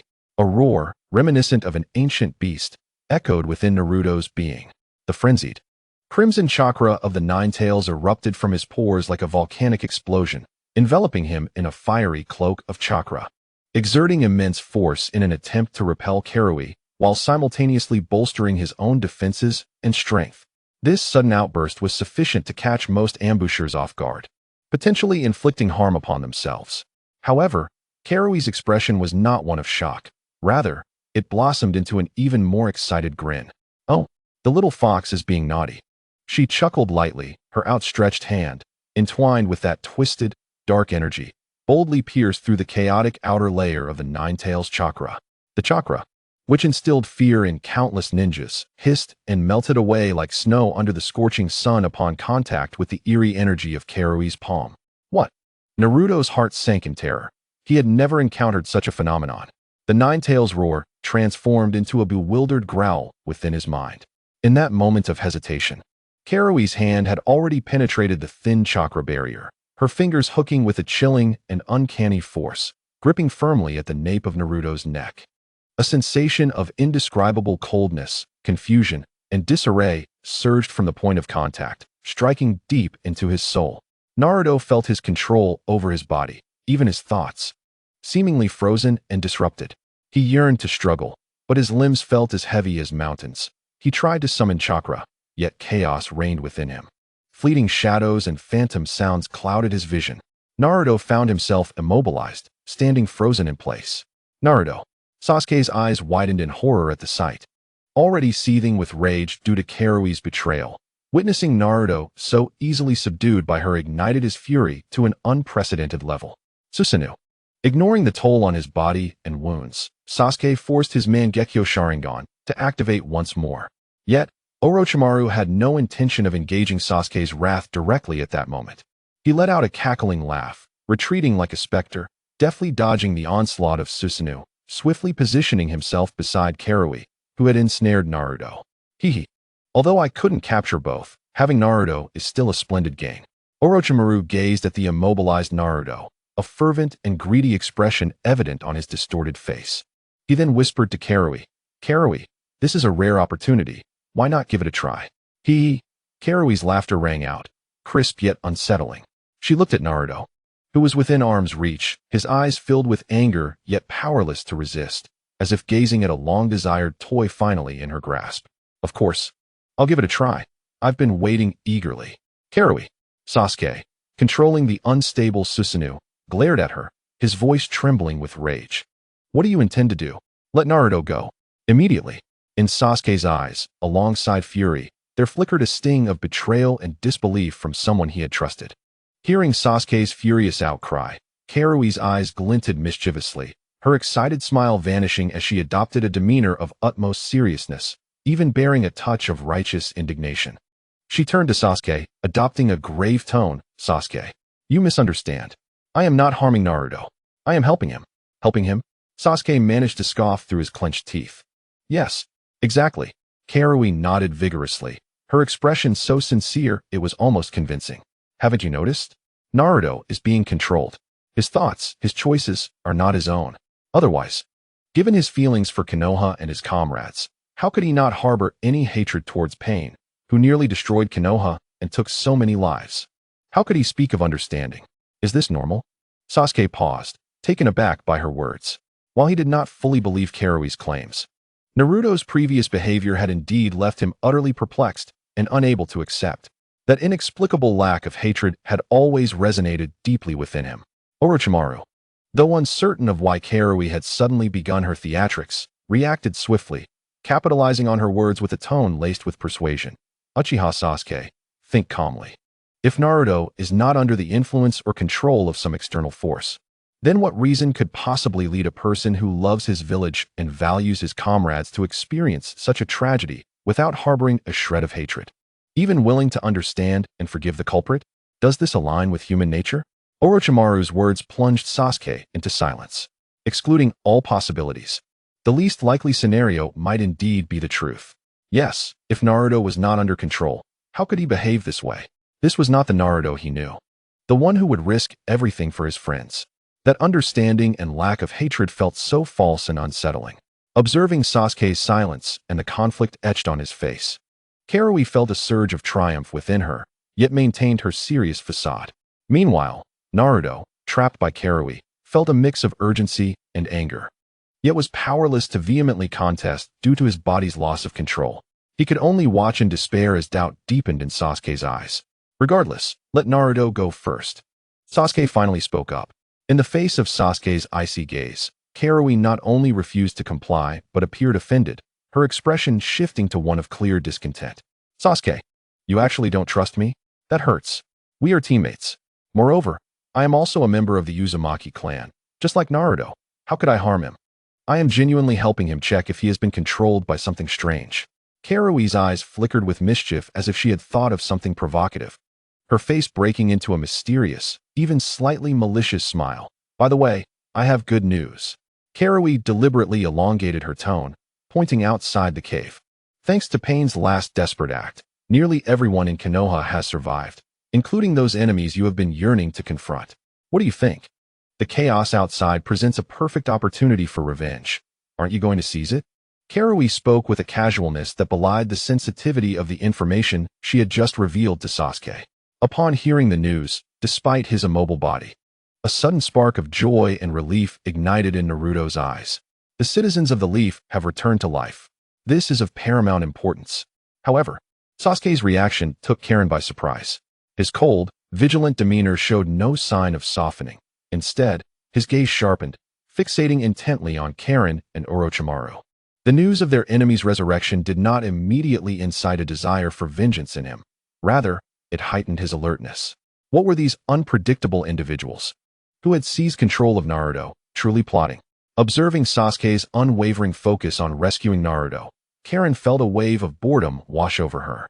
She scoffed, losing interest in the charade, and turned to the ever-watchful Orochimaru beside her, instructing him, "Hey, Orochimaru, if this guy dares to move, stop him. Don't let him interfere with me." Upon hearing her words, a flicker of excitement ignited in Orochimaru's unusual eyes. He licked his lips and rasped with a sly grin. "Rest assured, while I find battles devoid of research value rather unappealing, restraining this Uchiha heir should pose no significant challenge." Consequently, Karin entirely disregarded Sasuke's furious, fiery gaze. She redirected her attention to the Naruto she controlled, her face lighting up with pure excitement and curiosity. "All right, little Naruto, don't be nervous. It will all be over soon." She cooed in a tone meant to soothe the child, though her actions were anything but gentle. Her hand gripping the nape of Naruto's neck surged with a twisted, dark energy, an essence seemingly distilled from pure malice and chaos, more potent and dense than before. She forcefully injected it into Naruto's body. Naruto emitted a wail more piercing and agonizing than any he had previously endured. The sound seemed to erupt not from his throat, but rather from the very depths of his soul, as if it were being torn asunder. Within Naruto's consciousness, the most primal negative emotions, long suppressed by reason and belief, surged forth. Memories of being treated differently, hunger from insufficient meals, the death of Jiraiya, and the complexities of his relationships with Kakashi and Hinata. Various negative sentiments from his past flooded his mind. "How does that feel?" Karin observed Naruto's face contorting in agony. relishing the chaotic and dark energy radiating from him. Satisfied, having played enough, Karen casually tossed Naruto, still trembling and emitting pained cries, towards Sasuke. Naruto. Sasuke's expression changed dramatically. He disregarded any thoughts of attacking or questioning, swiftly moving to catch the thrown Naruto just in time. You two seem quite close. Karen couldn't help but applaud. Orochimaru, observing the scene, felt a twitch at the corner of his mouth, sensing he had taken on the role of the villain. Sasuke felt the violent tremors coursing through Naruto's body and looked down to see Naruto's eyes tightly shut, his face contorted, teeth grinding audibly, veins bulging on his forehead. Cold sweat mingling with an unknown aura seeping out. What have you done to Naruto? Sasuke glared at Karen, his eyes brimming with lethal intent. In response to Sasuke's accusatory glare, Karen wore an expression as if to say, I already told you. I did mention that Naruto is under someone else's control. Why do you refuse to believe it? Karen scoffed, as if Sasuke's skepticism were absurd. Just wait. Soon you'll see the evidence. No sooner had Karen spoken than the peculiar transformation within Naruto began to manifest in increasingly evident and unsettling ways. The agony emanating from Naruto and Sasuke's arms morphed from mere cries of pain to fragmented words that echoed with chaos, a dreamlike quality filled with fury, hatred, and despair. Yet, curiously, a warm force emanated from Naruto, as if attempting to soothe the turmoil within him. Can you feel it? Karen's voice trembled with excitement. She seemed to perceive something beyond the comprehension of others. The force controlling him was being challenged by genuine emotions. Orochimaru also sensed the escalating anomaly within Naruto and couldn't help but quietly inquire of Karen, what kind of energy did you inject into him? It feels remarkably unique. Karen's eyes remained fixed on Naruto, as if observing the most intricate of experiments, and she casually replied, the essence of the abyss. The abyss? Orochimaru furrowed his brow. Unfamiliar with the term. What is that? Well, it's the essence of the abyss, Karen struggled to articulate. After a moment, she added in a more enigmatic manner. It's essentially the most chaotic, primal malice and void. It works wonders for stimulation. Outside the hidden base, Orochimaru turned to the younger version of Karen beside him. His eyes filled with curiosity. He had never heard her mention this before. The young Karen, feeling Orochimaru's gaze, blinked innocently and shook her head repeatedly. Why are you looking at me? I don't know. What's this abyss essence? I've never heard of it. That must be a power you acquire later, Orochimaru mused thoughtfully, nodding. Of course. The great demon lord loves me the most, Karen declared triumphantly. Orochimaru was left speechless. In the Hokage's office in the Leaf, Tsunade and Jiraiya, having just breathed a sigh of relief upon the resurrection of their comrades, were now gripped by a sense of dread as they watched Naruto's tormented form twist and writhe, his aura growing increasingly sinister. An ominous premonition coiled around their hearts like icy tendrils. What has that mad girl done to Naruto? Tsunade's voice trembled with uncontainable anger and concern. Jiraiya's face turned ashen, his fists clenched tightly. Across the ninja world, all onlookers were fixated on the swirling vortex that was Naruto. Karen's words and Naruto's increasingly evident transformation intensified their foreboding. It's happening. It's coming. Naruto is turning dark. I told you. How could that world-ending Naruto in the first projection possibly change without reason? It was this wicked child, Karen, who orchestrated it. She used that abyss essence to provoke Naruto. Such a cruel tactic. This is a ruthless attempt to twist a hero into a demon. Almost everyone connected Naruto's current transformation with the dark figure from the first projection, who had stood atop the ruins proclaiming a desire to purify the world. Everything seemed to align. Because of Karen, Naruto's inner turmoil was ignited and magnified by malicious means, ultimately leading to the collapse of his beliefs and a descent into extremity. However, some raised pointed questions. Wait. If Karen truly darkened Naruto, then why did she later appear with Team Hawk, following Sasuke? Exactly. This doesn't add up. Did something happen to Sasuke, or does she have another purpose? How many traps has this projection laid? It feels like it's becoming impossible to fill them all. These questions remained unanswered, compelling the spectators to focus more intently on the projection, hoping to glean some semblance of truth from the forthcoming developments. As all eyes remained fixed in anxious anticipation, Naruto, struggling under the influence of the abyss essence, reached a critical threshold. A low, unsettling hum resonated from within Naruto, as if emanating from the depths of his soul, abruptly filling the air. Immediately, a viscous, murky, dark red light, seemingly capable of devouring all illumination, seeped uncontrollably from Naruto's pores and orifices, spreading like tainted blood. This dark red radiance was not chakra. It lacked the searing heat and violent energy fluctuations, instead exuding a chilling, desolate essence that seemed capable of corroding the very soul. Wherever the light reached, the air itself appeared to thicken and become tainted. Danger. Almost instantaneously upon the emergence of this dark red glow, Sasuke Uchiha's battle instincts, honed through life and death experiences, sounded the highest alarm. He had no time to think. Instinctively, he exerted all his strength to retreat, springing back like a startled cheetah, distancing himself from Naruto. Even with such swift reflexes, the edges of his clothing emitted a faint hissing sound as they brushed against the dark red light, as if corroded by an invisible acid, instantly becoming gray and fragile. Sasuke's expression turned extremely grim. He sensed that had he been touched, even slightly, the consequences would certainly extend far beyond mere fabric damage. What in the world is this? Sasuke steadied himself and sternly questioned Karui. However, she merely rolled her eyes dismissively, her tone laced with disdain. What are you afraid of, Sasuke? It can't harm you. At least not someone like you, whose heart is already so dark and resilient. Naruto is a little sun, and you resemble a little ice cube. Look, you only feel a bit uncomfortable, right? As Karui's words fell, Orochimaru beside her let out a low, amused chuckle, rasping, indeed. Given Karui's nature, she must have been curious enough to conduct similar little tests on you more than once when she decided to follow you. The implication of this statement sent a chill down Sasuke's spine. He recalled the inexplicable irritability, mental disorientation, and uncontrollable dark thoughts he occasionally experienced while accompanying Karui. Could it all have been her secret machinations? And he had never truly realized it? This deepened his understanding of Karui's perilous nature and cunning tactics, intensifying his murderous intent. Yet at this moment, Karui's attention was entirely fixated on Naruto, enveloped in the dark red light, her face alight with a mix of ecstasy, pride, and an exhilarating sense of validation. I knew it. I knew it. Karui's voice, tinged with excitement, rose slightly as she pointed at Naruto, as if showcasing her greatest discovery to Sasuke and Orochimaru. How could there truly exist someone with a heart as pure as the sun, utterly devoid of shadows? It turns out they don't not exist. Her tone shifted to a mysterious and profound timbre, but rather they are entirely concealed and suppressed by that overly dazzling, excessively warm sunlight. Within Karui's unique perception, as the aura of the abyss stimulated and revealed itself, the true visage of Naruto's spiritual realm began to slowly unveil itself. Sasuke, Orochimaru, and all the spectators could not comprehend what Karui was witnessing. Ha ha ha, fascinating.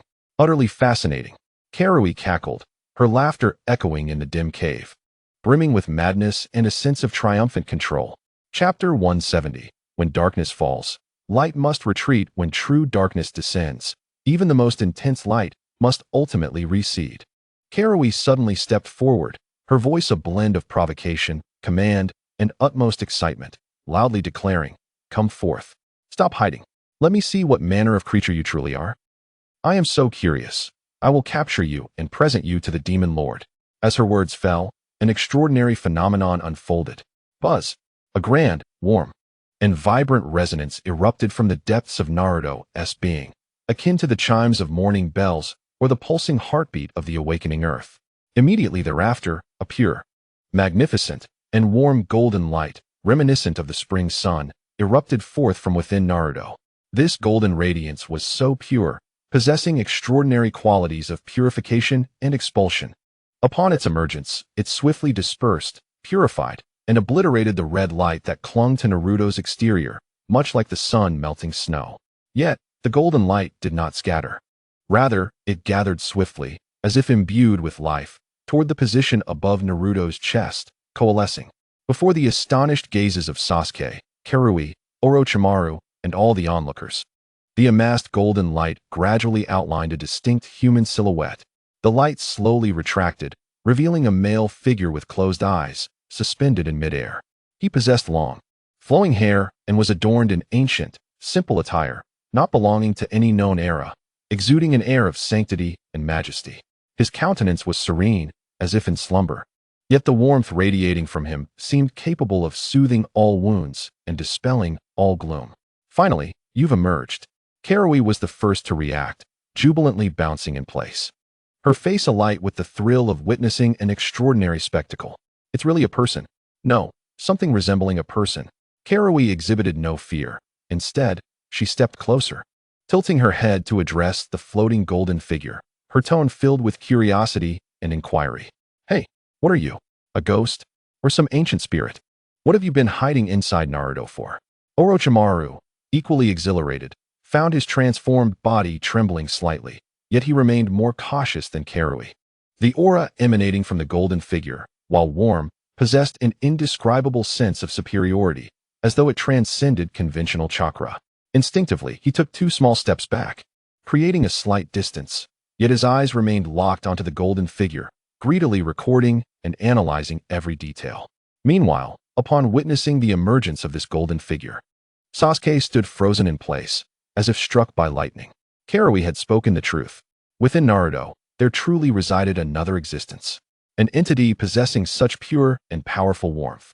Reflecting on Naruto's earlier unusual behaviors, his ability to choose understanding and forgiveness in the face of deep-seated enmity, Sasuke felt an icy, furious thought slither into his mind like a venomous serpent, rapidly taking root.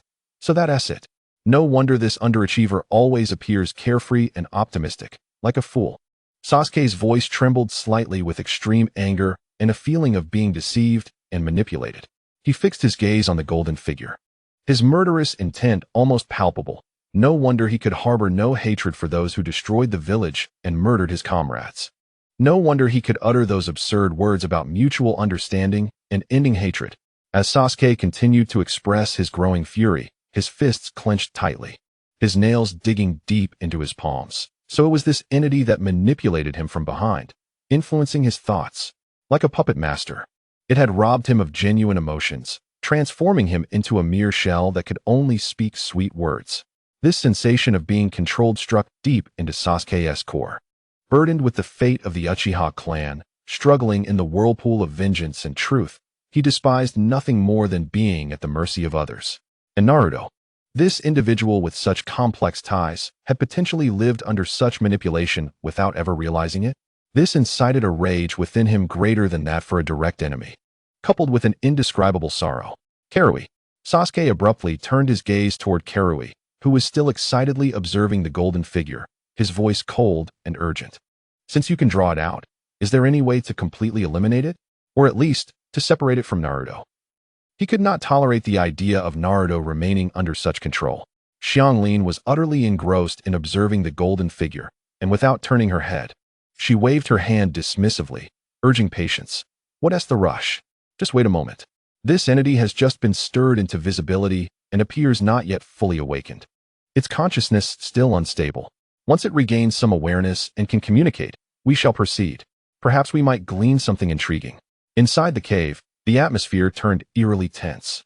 On one side lay Naruto's unconscious form, breathing steadily. On the other floated the ancient golden figure, eyes closed in slumber, radiating warmth.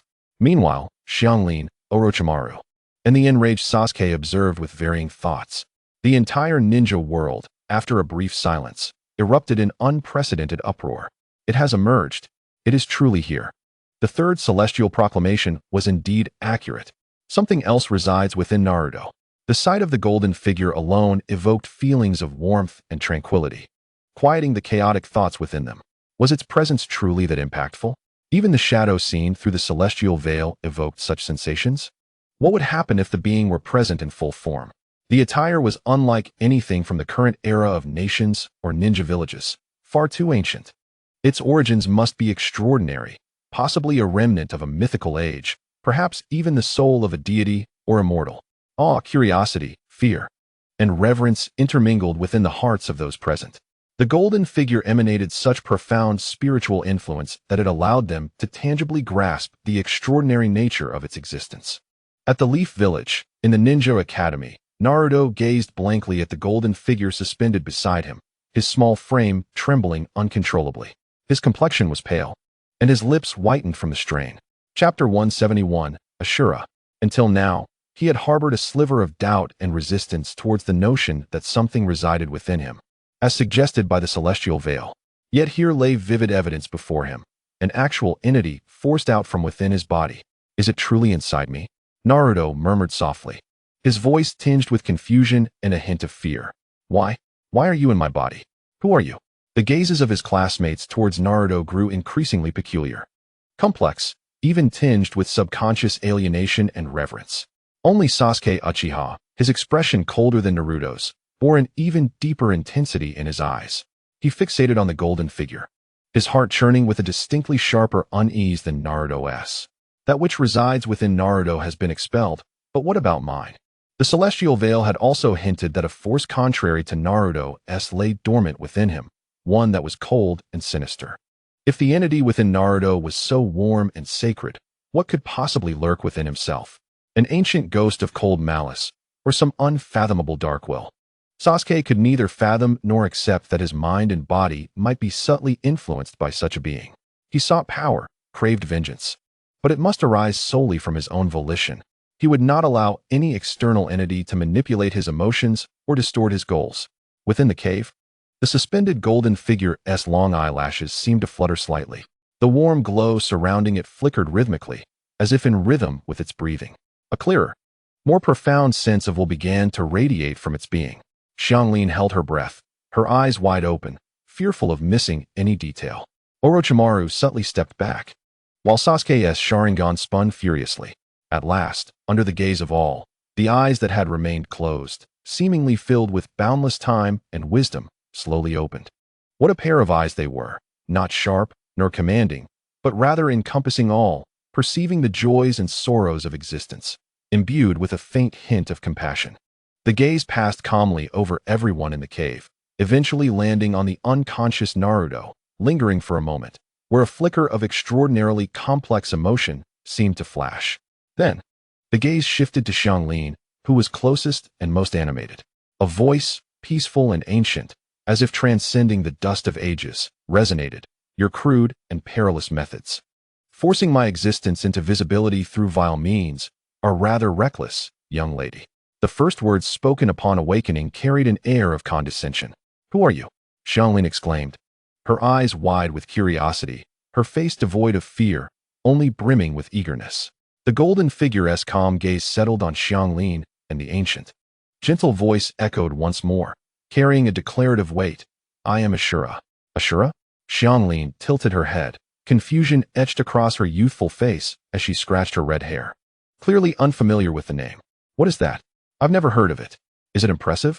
Ashura disregarded Xianglin, his golden eyes shifting to Sasuke Uchiha, who stood on high alert, his Sharingan fixed intently upon him. In that moment, Ashura's tranquil gaze seemed to ripple with a subtle, complex undertone.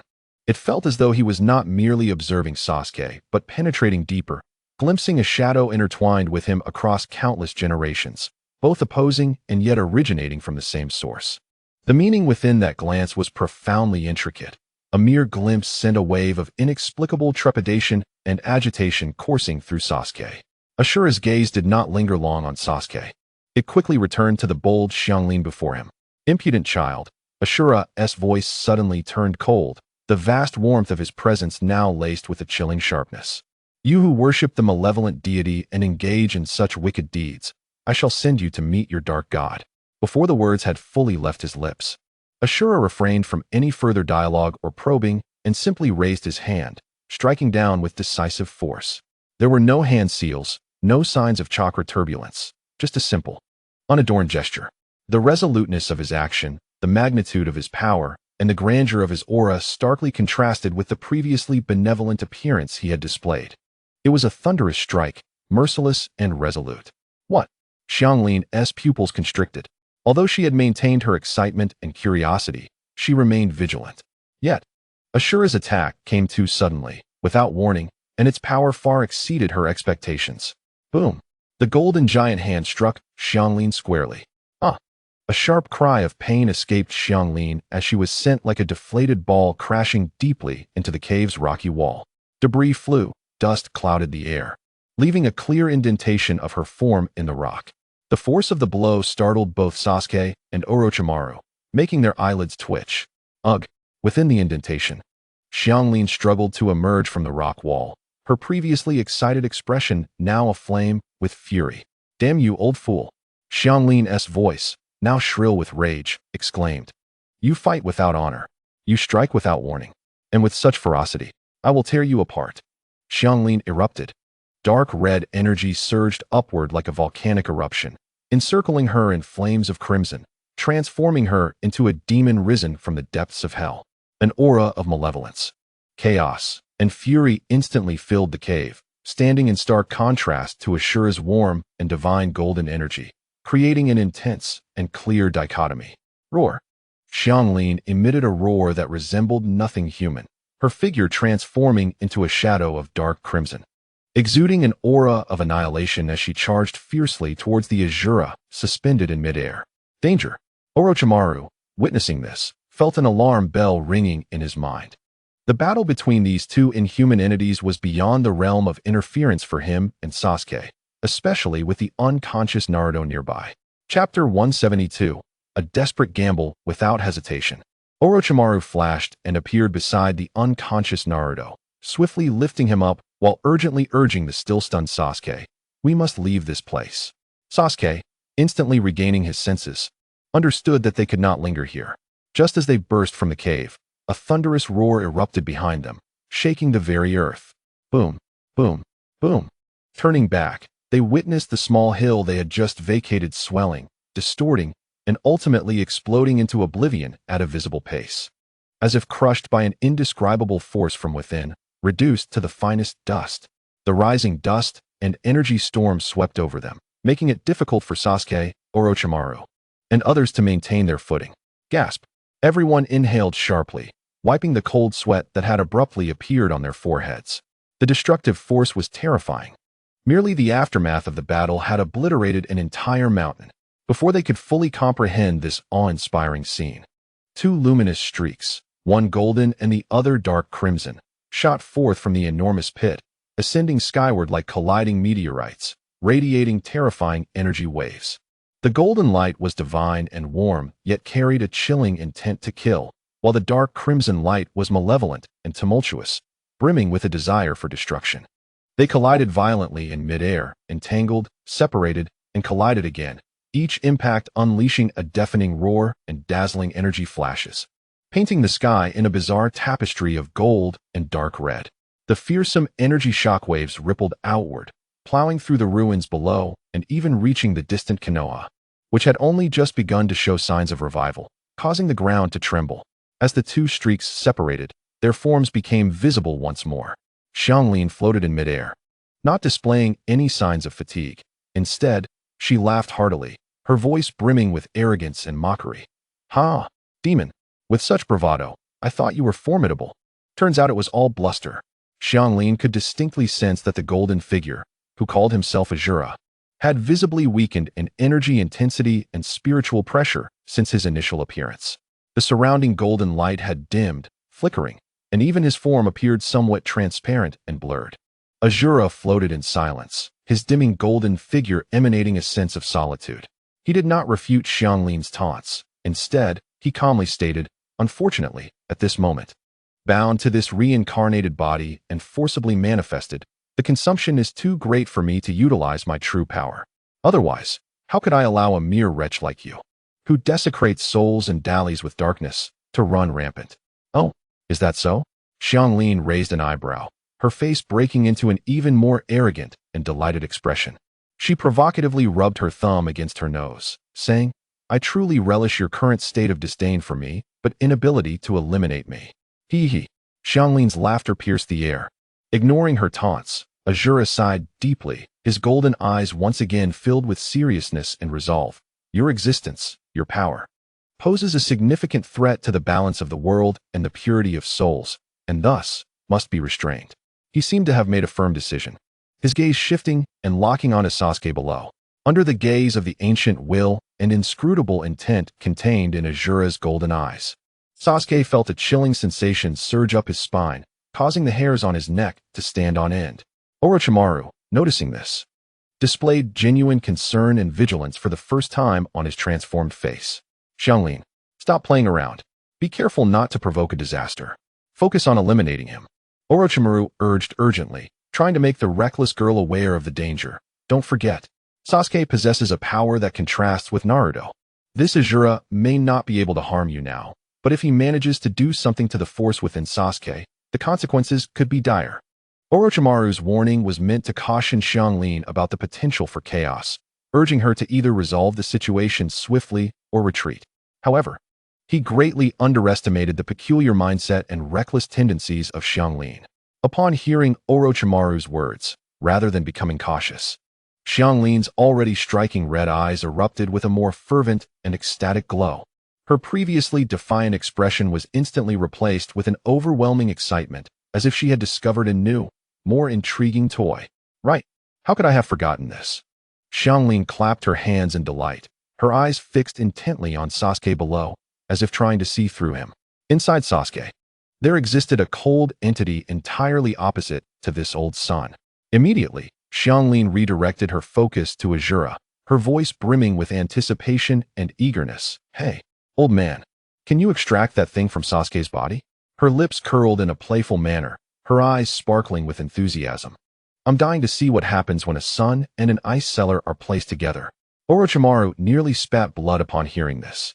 He had intended his warning to urge caution, not to incite her to fan the flames in pursuit of a more thrilling experience. In a secluded corner of the ninja world, Uchiha Itachi, a man known for his calm demeanor and rationality, now displayed an uncharacteristic shock and intense emotion within his Sharingan. He fixed his gaze on his younger brother Sasuke, who was simultaneously targeted by both Asura and the mischievous Xianglin. The entity within Sasuke? Itachi's lips moved slightly, his heart surging with a tempest of emotions. He had always believed that Sasuke's challenges were limited to the fate of the Uchiha and the path of vengeance he had paved for him. Everything about Sasuke was within his control and calculation. Yet now, it seemed that the future harbored too many uncertainties. The obsessive protectiveness of a brother surged within Itachi. I will not allow any unknown entity to interfere with the path I have laid out for Sasuke, nor will I permit any existence to harm or exploit him. As a brother, I must control every aspect of my brother's life. At the Ninja Academy, Sasuke himself felt an anxiety far greater than that of his counterpart in the sky. Chapter 173. Does your father not love you? Sasuke felt his heart racing rapidly, nearly bursting from his chest, his palms icy cold. Is the thing within me about to emerge? He muttered softly, his voice laced with a barely perceptible tremor. In the sky, the atmosphere had reached a peak of tension. Xianglin trembled with excitement, urging, hurry up, old man. Don't dawdle. Bring out that cold entity. Let me see it. Meanwhile, the focus of attention, Sasuke, felt the dormant power within him stirring in response to the intense scrutiny and malice from the outside world, generating a palpable unease. A cold, ominous aura began to seep uncontrollably from his being. The emergence of this aura caused Asura's gaze to sharpen. It exhilarated Xianglin even further. Indra, brother, have you awakened as well? Asura's calm yet complex voice resonated through the stifling air, echoing in the hearts of every observer. Brother? Indra? Another ancient and unfamiliar name. As the denizens of the ninja world struggled to comprehend the shock of the divine name Ashura, another presence emerged, known as his brother Indra.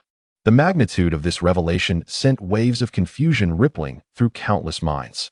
A cold, disdainful snort echoed, imbued with an innate sense of superiority and detachment. This singular sound instilled an unsettling chill and sense of oppression deep within the bones. Then, under the gaze of all, a semi-transparent figure materialized above the unconscious Sasuke, resembling him but more solid and ancient, as if it had broken free from invisible bonds. Clad in attire reminiscent of Ashura's but exuding an even greater aura of severity and authority, this figure possessed long black hair and a visage strikingly similar to Sasuke's, yet marked by a more mature and frigid demeanor, with an arrogance that seemed inescapable. Upon fully coalescing, Indra's ethereal form did not immediately regard Ashura across from him. Instead, his icy gaze swept over the surrounding environment, revealing a fleeting hint of emotion before returning to its customary indifference. His eyes, sharp as icicles, bore down upon the figure of Kage, who observed him with fervent excitement akin to beholding a rare treasure. Faced with such an intense gaze, the average person would have quaked in fear. Yet Kagaya merely raised an eyebrow, unfazed, her exhilaration only heightened by the overt disdain emanating from Indra. Damn demon, Indra's voice, cold as ancient ice, dripped with palpable malice. I detest your gaze. In response to Indra's harsh reprimand and murderous intent, Kagaya astonished all by ascending higher, positioning herself above Indra, and looking down upon him with an expression of utter disdain and provocation. So what if you're a demon? Why add the damnable part? Did the demon consume your family's rice or slay your kin? Who are you showing that bitter face to? Or is it that your father disapproves of you? Don't think I'll pity you for that. Kagaya's words were like gasoline thrown onto a fire, deliberately chosen to infuriate him further.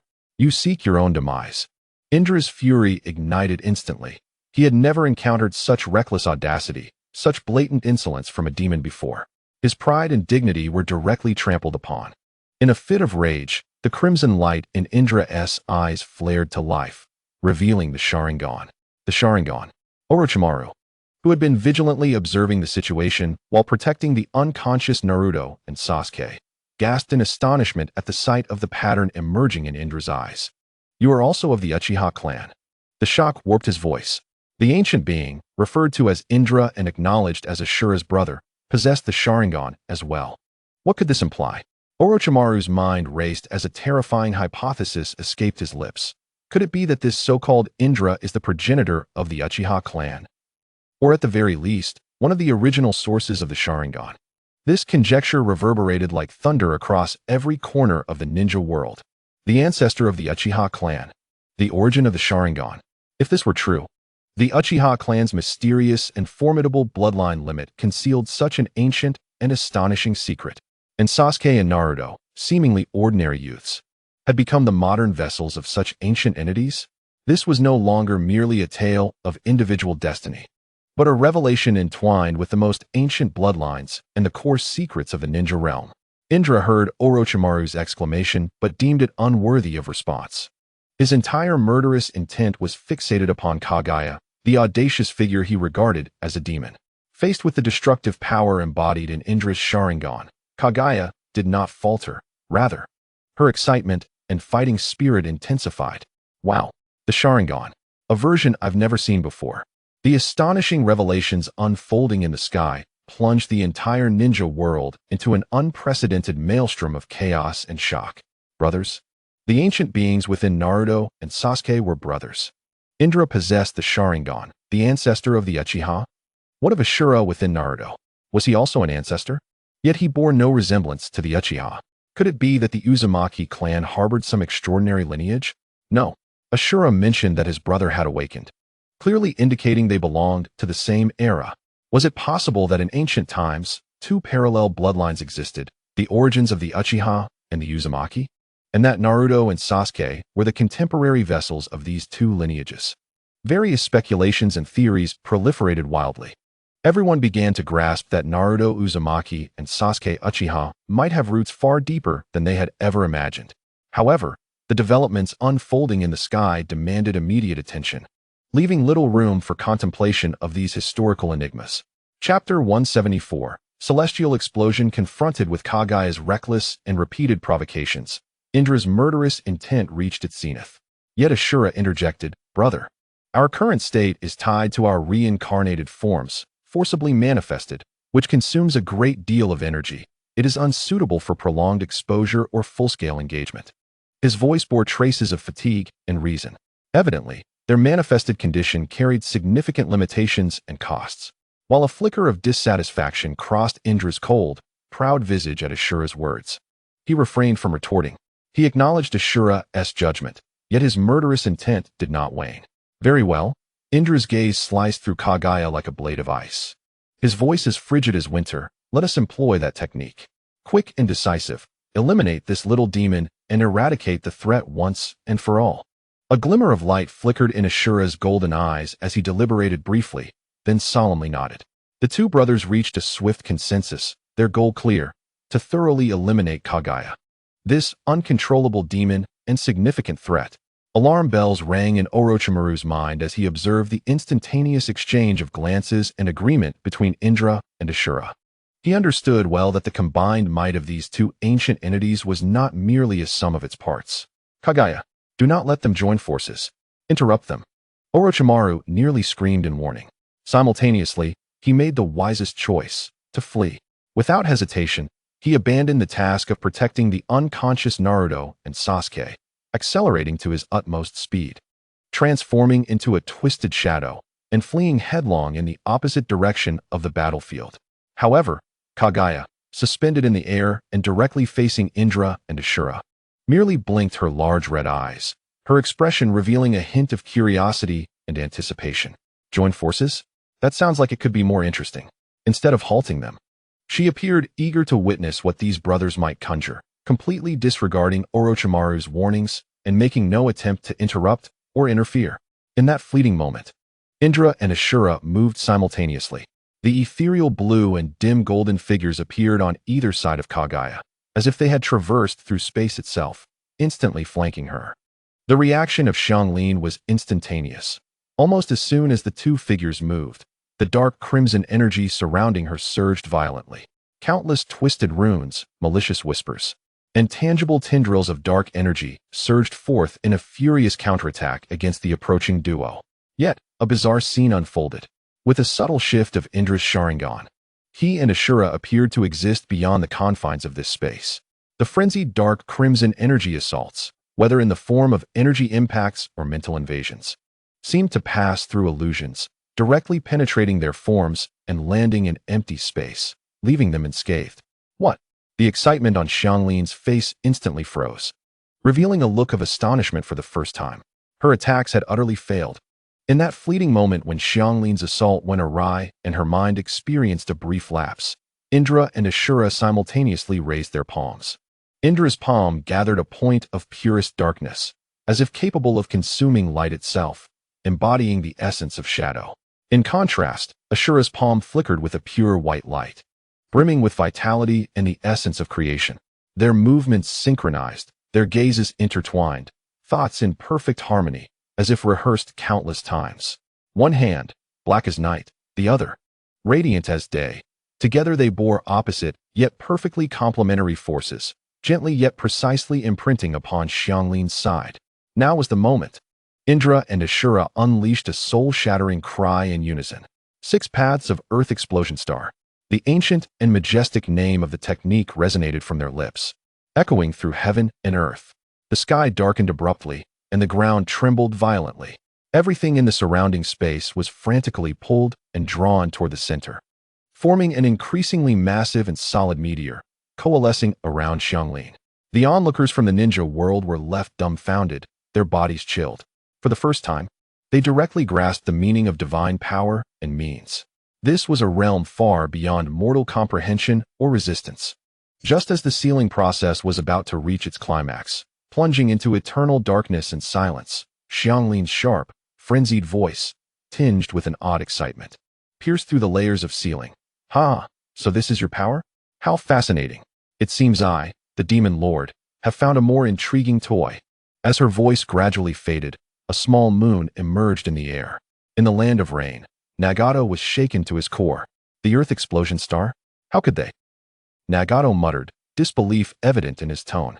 This technique was one of the abilities of his Rinnegan. He had always believed it to be a unique, almost miraculous power of the Rinnegan. Yet, the ancient beings claiming to be Ashura and Indra, lacking the Rinnegan, had managed to jointly execute this technique.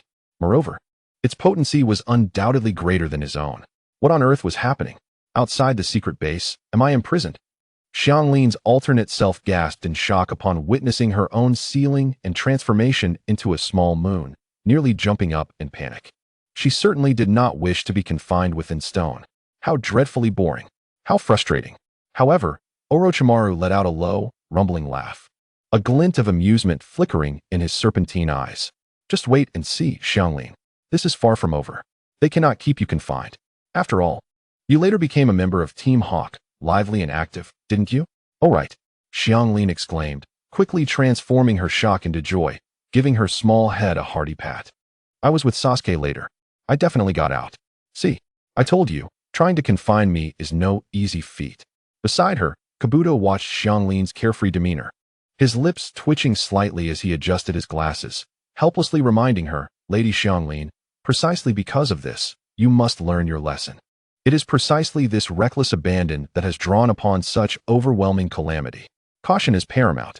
Humph, Xianglin replied dismissively, pouting as she muttered, not being reckless? What is the point of living then? The demon lord said to do whatever I want. Chapter 175. Breaking free within the celestial realm. In the distance, Orochimaru, having escaped to a relatively safe distance, cast a cautious glance back, his heart still racing as he observed the newly formed small moon in the sky. Was Xianglin truly gone?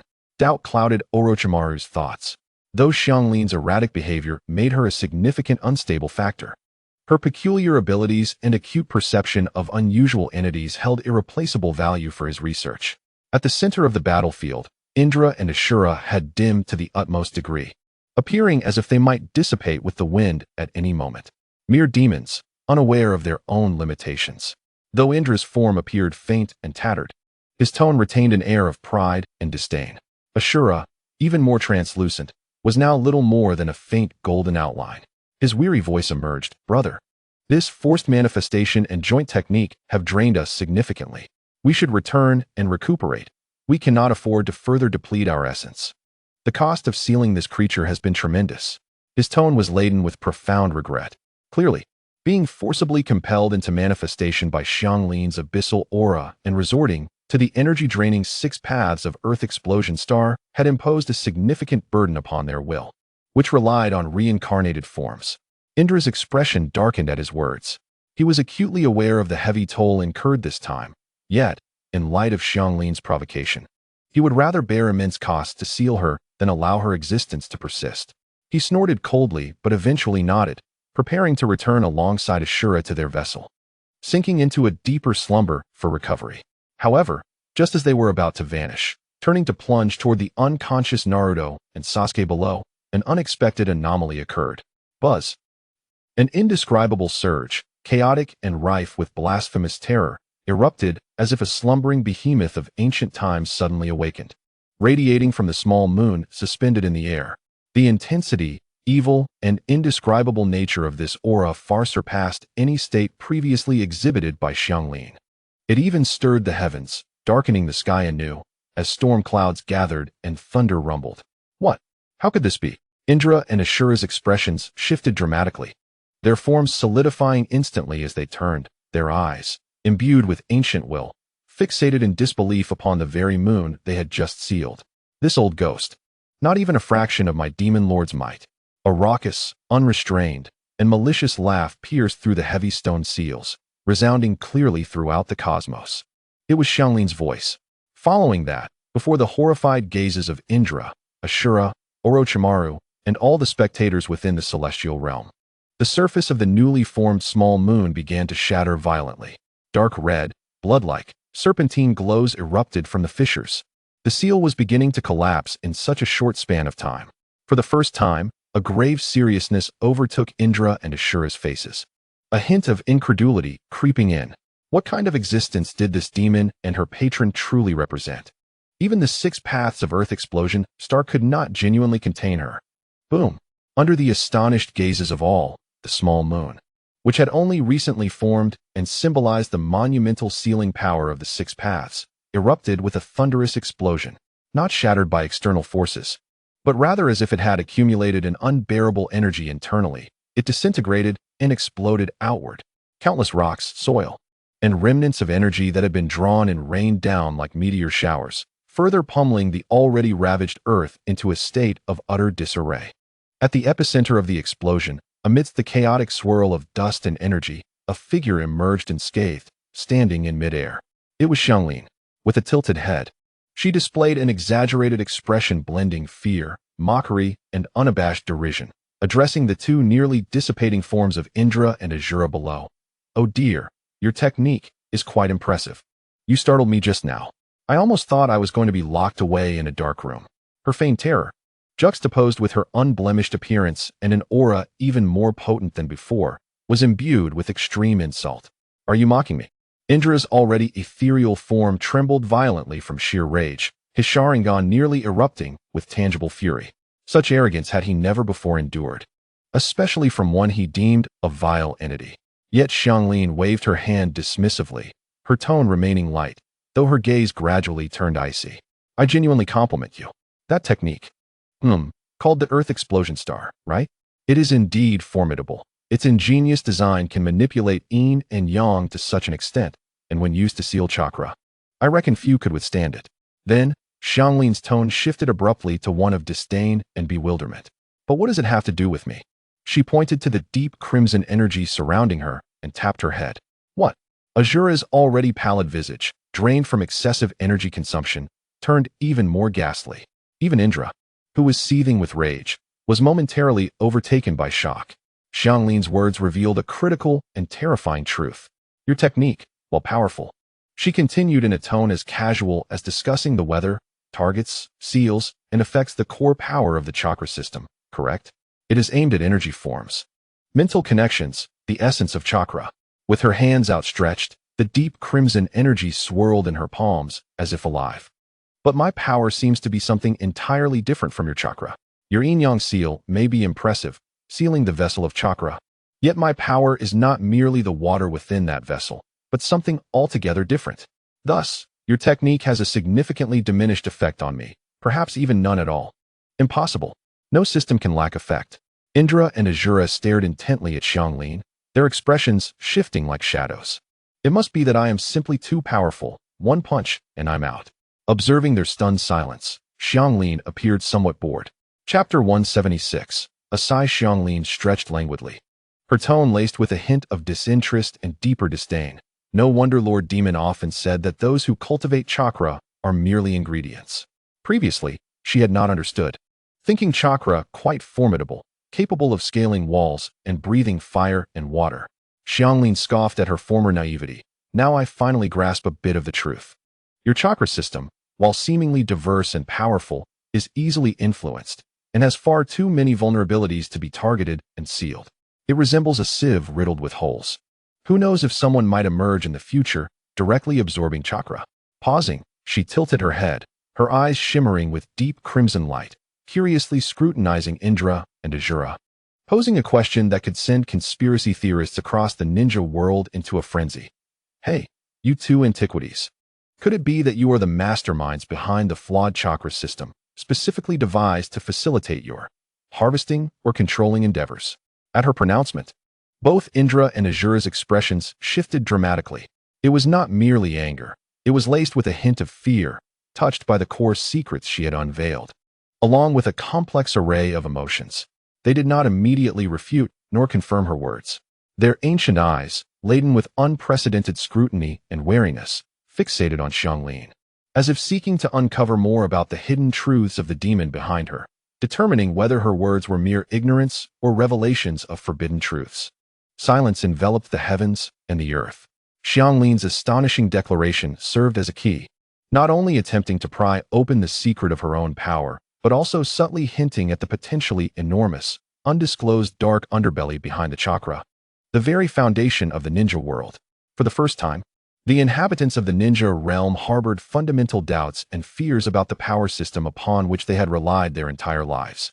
Ninjas watching the spectacle, from the most ordinary genin to shadow-level powers, and even high-ranking officials from various villages, wore expressions of bewilderment, their worldviews crumbling. They understood the celestial curtain had unveiled many secrets, that the world was far more intricate than imagined, that demons, ancient beings, and abyssal presences existed beyond comprehension. Yet, at this moment, Xianglin, with the most straightforward and derisive tone, had belittled their chakra system, which they relied on for survival, struggle, and even worship, to a flawed sieve, labeling them as mere ingredients. Ingredients? Does this imply that one day, we might be consumed as chakra food? Once disbelieving, the ninja world was now in turmoil, compelled to confront the unsettling reality. This denial of existence's foundation and the trampling of life's value brought a devastating impact. Chakra has so many disadvantages. It can be influenced, targeted. Are we mere ingredients? For whom? The demon? Or those ancient beings? What truly is this world? Were our efforts, our battles, our guardianship, merely a farce from the beginning? Are we nothing more than fish and meat on someone else's platter? What is real? What is reality? Do we genuinely understand this world? Panic, confusion, anger, and despair, an array of negative emotions surged like a plague throughout the ninja realm. They clutched at the celestial curtain as if it were the last straw, placing all hope in it, yearning for an explanation, an answer. Even if that answer were brutally harsh, it would be preferable to sinking into this abyss of ignorance and fear. However, the subsequent developments of the celestial curtain left them profoundly disappointed. In the scene, Xianglin, who had just posed a world-altering question, suddenly seemed to lose interest in the ancient relics of the chakra system, Indra and Ajura. The curiosity, exploration, and mockery had vanished from her face, replaced by a dispassionate indifference, as if her earth-shattering statements were merely casual remarks, unworthy of further consideration. Uninteresting, Xianglin pouted, the deep crimson energy around her ebbing and flowing languidly. I no longer wish to understand what you are all about, whether you are the puppeteers or something else entirely. It matters not to me. As for you two, she slowly raised her right hand, fingers curling as if grasping an unseen force. With her movement, countless fragmented, twisted, sinister particles of dark crimson energy, filled with malice and the essence of destruction, surged from the air, the ground, and even the remnants of the shattered moon, converging frantically towards her palm. An even purer, more lethal force, seemingly capable of obliterating the essence of the soul, was rapidly forming, compressing, and consolidating into an extremely unstable sphere of pitch-black energy, as if it could devour light itself. The aura emanating from the energy sphere caused even the distant Orochimaru to feel a twinge of pain in his soul, instinctively retreating several hundred meters. I have lost interest. So perish. Xianglin's tone was chillingly flat, as if she were discussing a trivial matter. As Indra and Ashura sensed the annihilative power contained within the pitch-black sphere of energy, their expressions instantly darkened, revealing a hint of trepidation. In that moment, they found themselves utterly incapable of resisting such an extraordinary attack, seemingly aimed at the very essence of their existence. Just as they stood on the precipice of absolute annihilation, a long, ancient sigh, as if traversing infinite time and space, echoed softly between the heavens and earth, laden with profound weariness and resignation. This sigh, though not loud, resonated deeply within the very souls of those present, wielding a peculiar force that quelled all unrest and froze all change. With the sound of this sigh, the entire space seemed abruptly to have been paused, not in the cessation of time, but in the forced interference with the rules of space, rendering it solidified. The swirling dust hung suspended in the air, the dissipating energy ripples stilled, and even the turbulent annihilation waves on the surface of the black energy sphere that Xianglin held bizarrely halted and became rigid. Xianglin's movements and expression were also frozen in that instant, yet a flicker of minute surprise flashed in her deep crimson eyes. Following this, before the dissipating forms of Indra and Ashura, a dark, smooth rift, shimmering with an ethereal halo, silently tore open in the fabric of space like a mirror. Within this rift, no discernible scene was visible, only a vast, unfathomable void, accompanied by an ancient, boundless aura that seemed to encompass and transcend all. The moment this rift appeared, it generated a gentle yet irresistible pull that precisely acted upon Indra and Ashura. With little resistance, they were consumed by the rift, which then swiftly sealed itself as if it had never existed, restoring tranquility without leaving a trace. The effect of the solidified space was likewise lifted. The dust resumed its descent, and energy began to flow once more. The inhabitants of the ninja world remained immersed in the shocking events that had just transpired. Space solidified? A rift in space? An unknown sigh? Had someone intervened to save Indra and Ashura? What force was at play? What kind of existence had intervened? Xianglin's astonishing inquiries regarding chakra and ingredients remained unanswered, instead giving rise to an even more mysterious and elusive third party. How deep indeed are the waters of this world? Despair lingered, while confusion deepened. The celestial firmament offered no answers, but rather threw forth even more terrifying enigmas. The series of inexplicable events, space solidifying, a rift rescuing others, and a sigh dissipating, caused Xianglin, who had been poised to obliterate Indra and Ashura, to falter momentarily. She blinked, her face first registering confusion, as if she were struggling to comprehend the recent occurrences. Yet this bewilderment lasted but a fleeting second. Almost immediately, the corners of Xianglin's mouth began to rise uncontrollably, her eyes growing ever brighter until she erupted into a peal of clear, unrestrained laughter, echoing across the desolate ruins, filled with pure delight at the discovery of new amusement. How intriguing! How utterly delightful! Xianglin laughed so heartily that she nearly doubled over, wiping away non-existent tears. To think that someone could snatch away her prey right from under her nose in such a peculiar manner, without revealing themselves, merely with a sigh. Ha! This was far more entertaining than those two ancient relics. Rather than feeling anger at the loss of her quarry, Xianglin was instead filled with exhilaration and curiosity at this unexpected twist and the enigmatic assistance. To her, the known and comprehensible, no matter how powerful, eventually grows tiresome.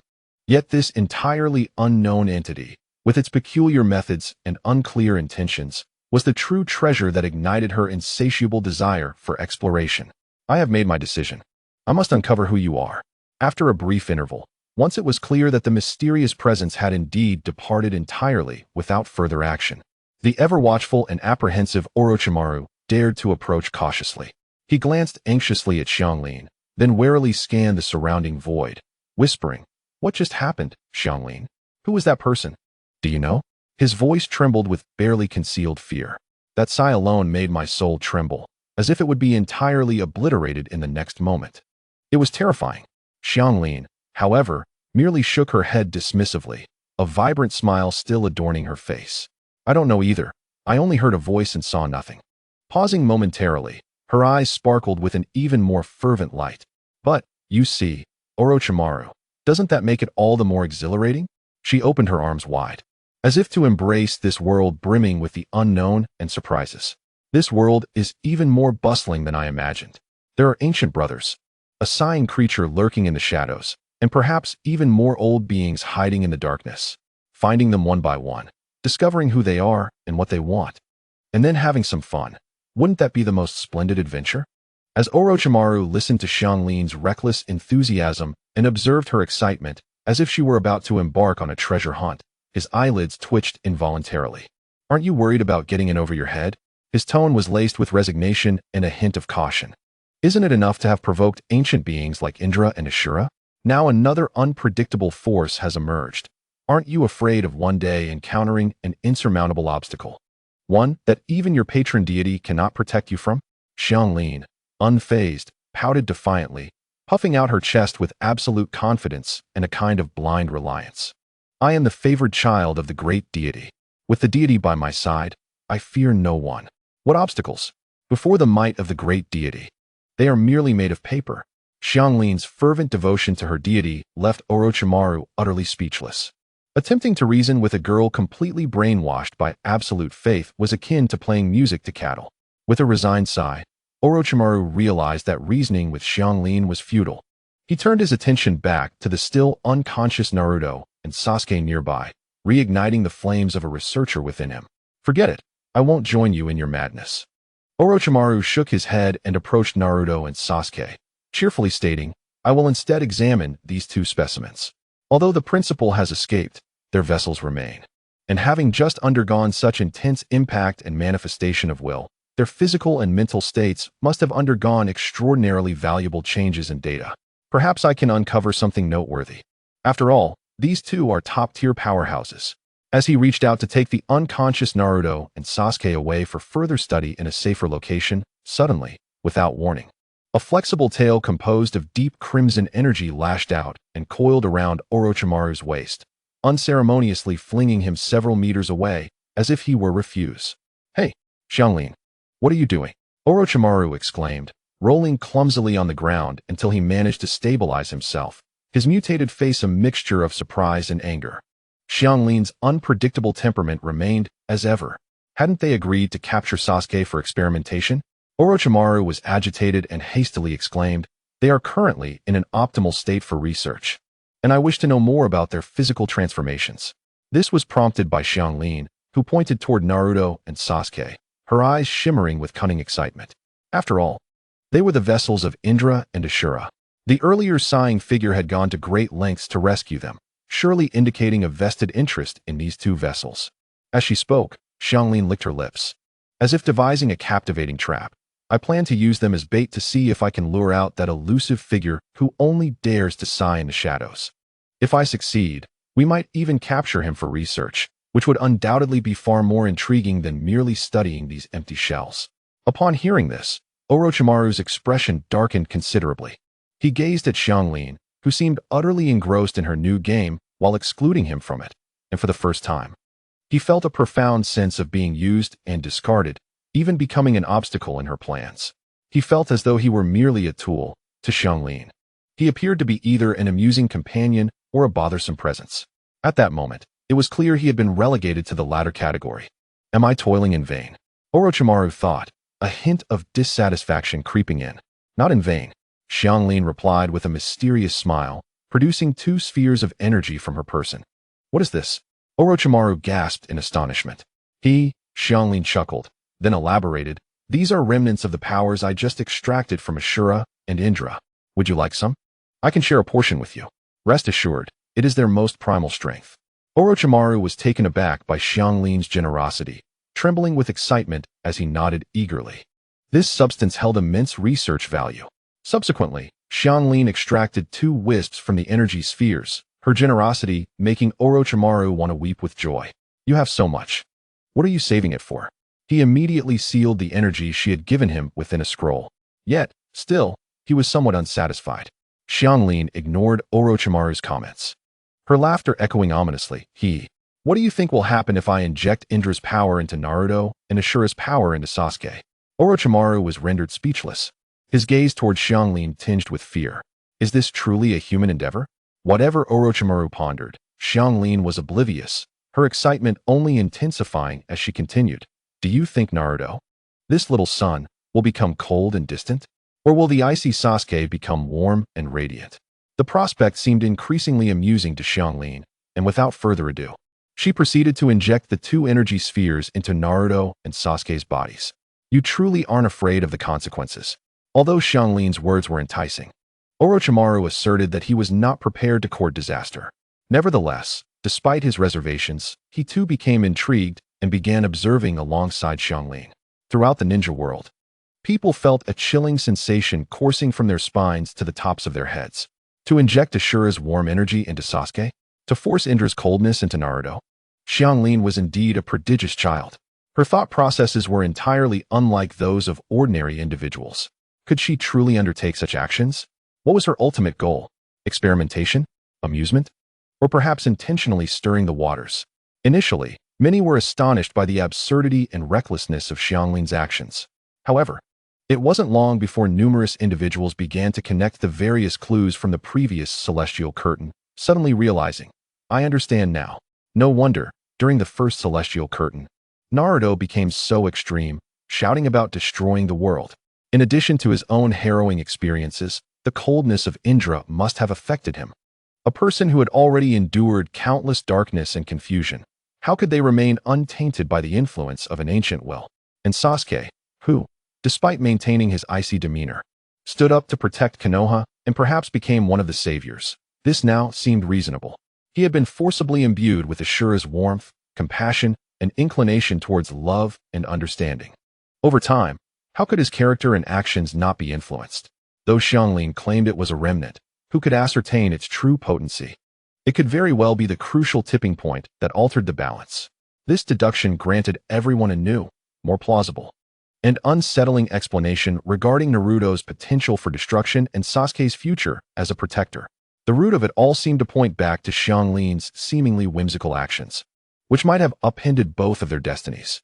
The entire ninja world was left unsettled by Xianglin's incomprehensible yet remarkably effective maneuvers, feeling as if the trajectory of their world was being manipulated by a madman with unpredictable thoughts in the most casual of manners. Naruto scratched his head, observing the celestial curtain showcasing Indra's energy being forced into him, feeling no particular discomfort or resistance. His thoughts were relatively simple. He felt nothing amiss. However, Sasuke's expression was one of utter distaste, gazing at the celestial curtain displaying Ashura's energy being forcibly injected into him, even if it was merely a remnant. He felt a wave of intense physiological and psychological discomfort, his face betraying unrestrained aversion and disgust. Damn that prodigious child, Sasuke muttered through clenched teeth. He felt sullied. Itachi Uchiha sighed deeply, his Sharingan reflecting a blend of exhaustion and calculation. Relying solely on Shursue's Kodoame Tsukumi might not guarantee a permanent alteration of Sasuke's will, for he was uncertain about the full power of the eternal Mangekyo Sharingan. But if combined with the long-term, subtle influence of Ashura's gentle energy, a flicker of complexity shone in Itachi's eyes. Under the dual influence, Sasuke may indeed follow the path I have laid out for him, becoming Konoha's protector, thus increasing the likelihood. Outside the secret base, Orochimaru observed Xianglin's extraordinary actions within the celestial curtain, his golden serpentine eyes sparkling with unabashed admiration and excitement. What a genius concept! Orochimaru couldn't help but exclaim, his tongue instinctively licking his face.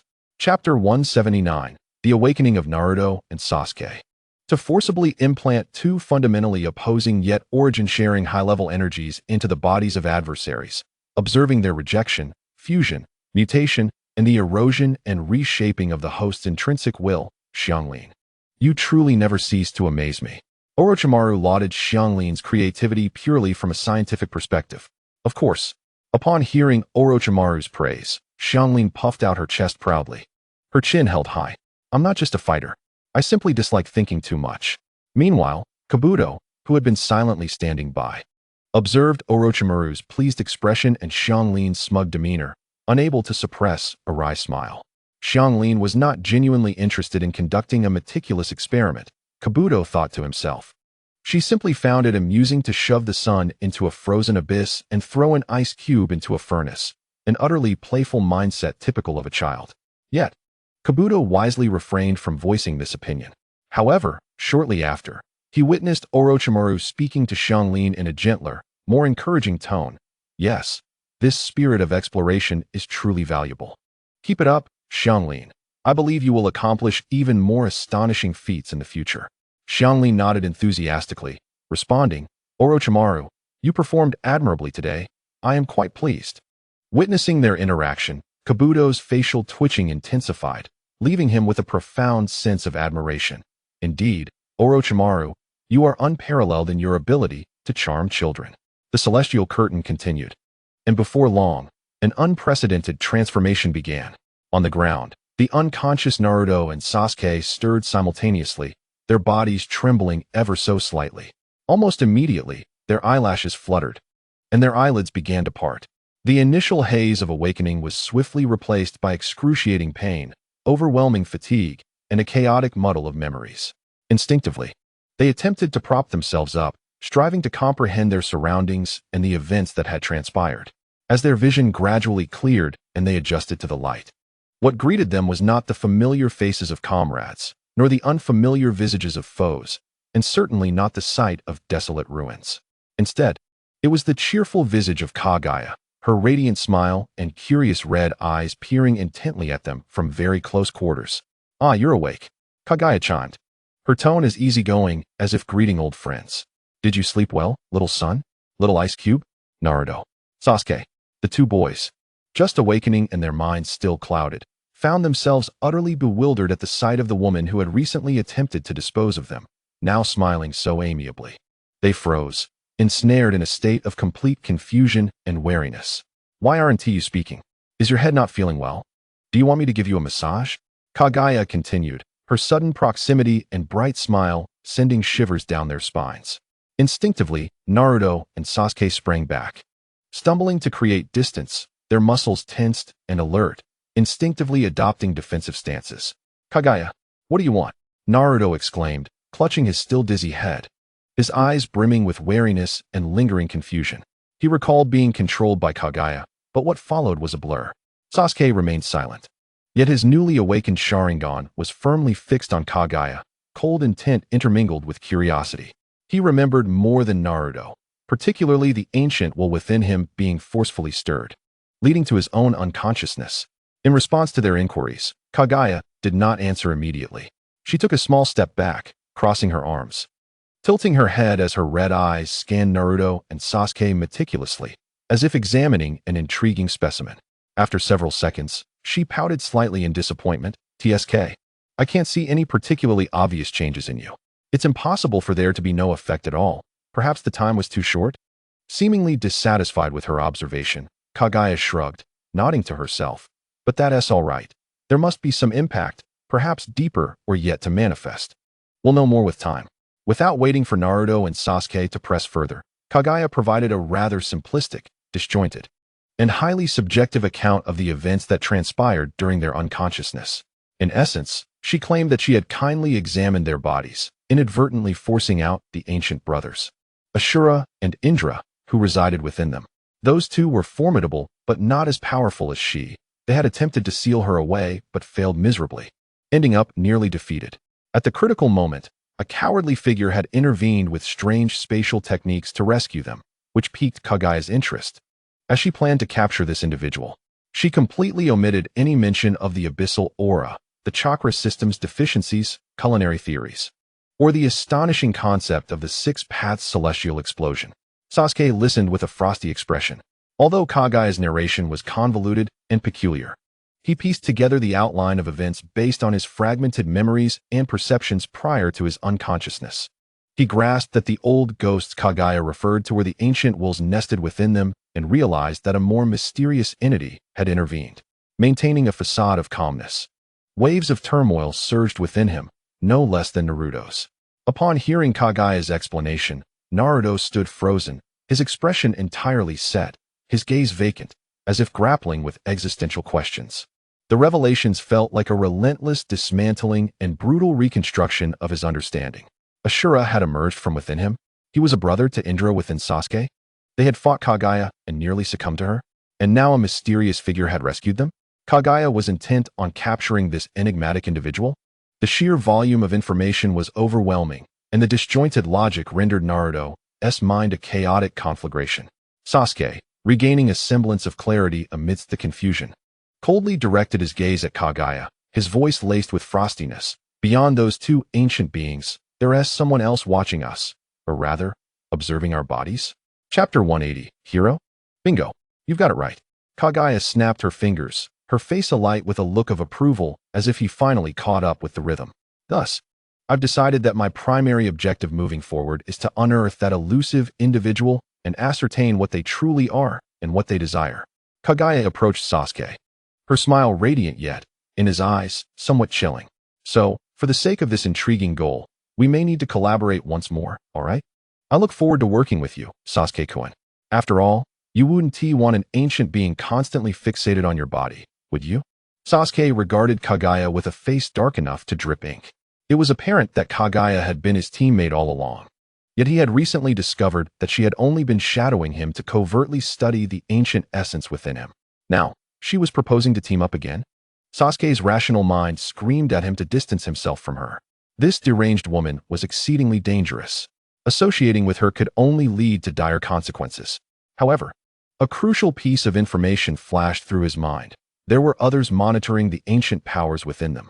The enigmatic presence that could intervene during the clash between Kage and Ashura Indra and manage to escape unscathed posed a threat potentially equal to Kage, if not more unknown and terrifying.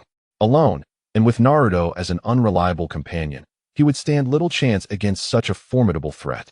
Despite Kage's madness and peril, her intentions were at least clear and she was seeking amusement. Moreover, her strength was undeniably formidable. After a brief yet intense internal struggle, a glimmer of determination flickered in Sasuke's eyes. He slowly, albeit reluctantly, nodded. Fine. But remember, you are now part of Team Hawk. Everything that has transpired regarding the essence within us, your abilities, and that mysterious individual must remain confidential. This includes our other teammates.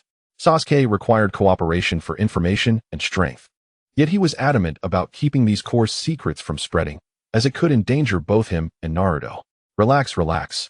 Kage waved her hand dismissively, seemingly unconcerned with Sasuke's words. I understand. Secrets are what make things interesting. Once revealed, they lose their charm. Kage acquiesced to maintaining confidentiality.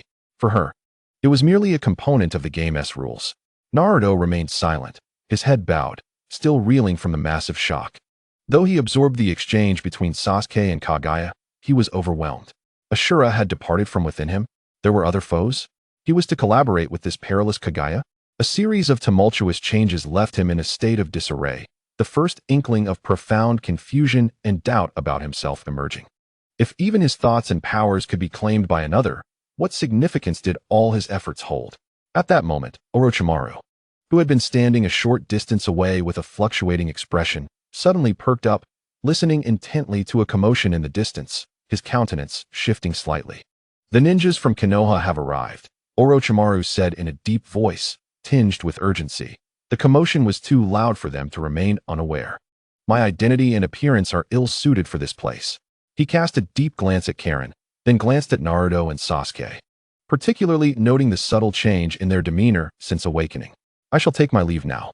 Karen, take care of yourself." With that, Orochimaru hesitated no longer. His form morphed into a distorted shadow and, in mere moments, vanished into the ruins and the forest shroud, moving swiftly to avoid an encounter with the approaching Konoha forces. Not long after his departure, distant shouts, hurried footsteps, and increasingly clear and resounding cheers echoed through the air. "Naruto, Sasuke, heroes, they are here." Clearly, Konoha's team had discovered the scene, primarily due to the unusual phenomena and explosions in the sky. Moreover, the surviving ninjas had witnessed Naruto and Sasuke defeating their foes and saving the village. What transpired afterward was unclear, but it was evident that the resurrected individuals owed their return to the efforts of Naruto and Sasuke. Listening to the jubilant cheers that grew closer, filled with relief and reverence, Orochimaru, hidden away in the shadows, wore a complex smile that mingled mockery, amusement, and anticipation. "Heroes?" he muttered to himself, his voice cold in the shadows. "Naruto Uzumaki has become the hero who saved the village. Yet he has just endured the severing of Ashura within him and has been thrust into the depths of Indra's power. His understanding of the essence of power and his own identity has likely begun to foster dark doubts and fears." Moreover, as he gazed upon the faces of the villagers cheering for him, did Naruto truly not recall the pain he had endured in the past? "Naruto, can you still disregard what you have done to these people? How intriguing." Sasuke Uchiha has likewise become a hero, yet his hatred for Konoha's higher-ups remains unabated. Perhaps this incident has deepened his awareness of the village's hypocrisy and his own plight. The target of his vengeance is still alive. Can he coexist with the village? Yet, within him lies the passive power of Ashura that forgives all. Would this not drive Sasuke to the brink of mental collapse? And alongside these two heroes with diverging thoughts walks Karen, a potential powder keg. The future of Konoha seems chaotic indeed. I should distance myself from Konoha and wander elsewhere. Orochimaru mused, envisioning the turmoil and division that might arise from internal ideological conflicts and trust crises, spurred by these two problematic heroes and the unpredictable bombshell beside them. This may very well be an opportune moment for him to capitalize on the ensuing chaos.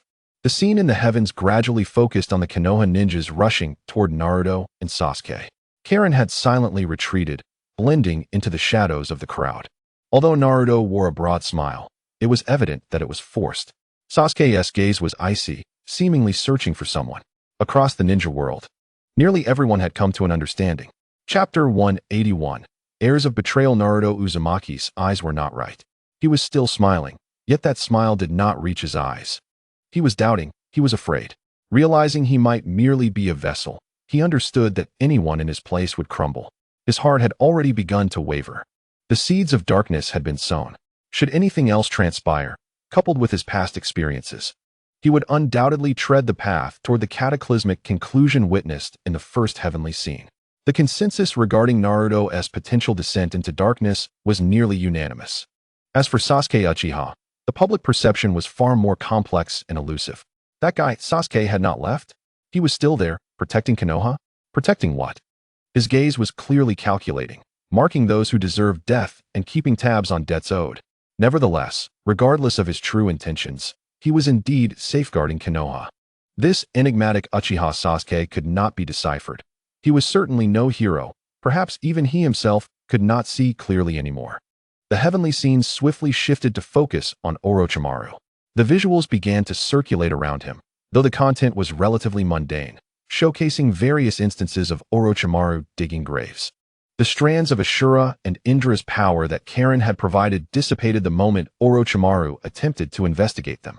This left him quite disheartened. Observing the unfolding events in the ninja world, Yin An, who had enclosed himself within a self-proclaimed heavenly realm, sighed. Originally, he had intended to use the heavenly scene to broadly narrate Orochimaru's story, allowing him to acquire a certain legacy like Sakura and conclude matters. However, due to the whimsical nature of the earlier scenes, he found himself compelled to weave back some of the earlier content, resulting in a plethora of plot lines that had little relevance to Orochimaru. After all, for a considerable period, Orochimaru had merely been an audience member. Yin An decided to infuse the narrative with more content, aiming to create a greater shockwave within the ninja world. However, with a slight smile, he remarked, Ashura and Indra have reincarnated, and even the final sigh reflects the Sage of Six Paths thus, the Sage of Six Paths within the Pure Land. Will you remain idle? Yin An felt a surge of anticipation. The heavenly scene loomed overhead, capturing the attention of all corners of the ninja world. Their gazes firmly fixed on the figure traversing the mountains and dense forests, Orochimaru. He moved steadily until he halted in a mist-shrouded grove, his eyes resting upon a concealed cave entrance. Without a hint of hesitation, he bent down and ventured inside, the damp earthy scent enveloping him. At the end of the cave, a lifelike stone sculpture of the eight-headed serpent lay coiled, its fearsome heads appearing as if they could strike at any moment. The eight-headed serpent? Orochimaru whispered, a glint of sharpness flashing behind his glasses as he began to meticulously search around the stone sculpture, his fingertips tracing the mottled patterns on the stone wall. Outside the heavenly scene, Orochimaru watched the sculpture, his elongated pupils suddenly narrowing with surprise, exclaiming, I have yet to fully master the eight-headed technique. How could there be an eight-headed serpent here? Gazing intently at Orochimaru in the heavenly scene, his expression grew increasingly grave, and he spoke with certainty. I have a feeling that you within the heavenly scene are about to acquire a legacy. Orochimaru heard these words and slowly adjusted his glasses, a hint of anticipation curling at the corners of his mouth. I too look forward to it, Lord Orochimaru. Karen leaned closer, eyeing the eight-headed serpent stone sculpture in the heavenly scene, smirking as she remarked, it won't turn into a snake monster, will it? That would be hideous. This comment fell on deaf ears for both Orochimaru and Orochimaru. For them, the pinnacle of power far outweighed superficial aesthetics. Mere appearance had never factored into their considerations. Within the heavenly scene, Orochimaru meticulously examined the area surrounding the eight-headed serpent stone sculpture for an extended period. The stone walls were smooth and unmarked, and the ground bore no hidden mechanisms. Ultimately, he could only shake his head and prepare to depart. Just as he was about to step out of the cave, a deep sigh suddenly reverberated in the empty cavern, imbued with a sense of age and disappointment. Ah, I never expected that after so many years of waiting. What would arrive here is merely a defective product. Who? The sudden voice sent a chill down Orochimaru's spine, causing every hair on his body to stand on end. He spun around abruptly, hands forming seals in an instant, his pupils constricting as his vigilant gaze locked onto the ever-silent eight-headed serpent statue, his chakra coalescing and ready to unleash. Very well, it shall be you.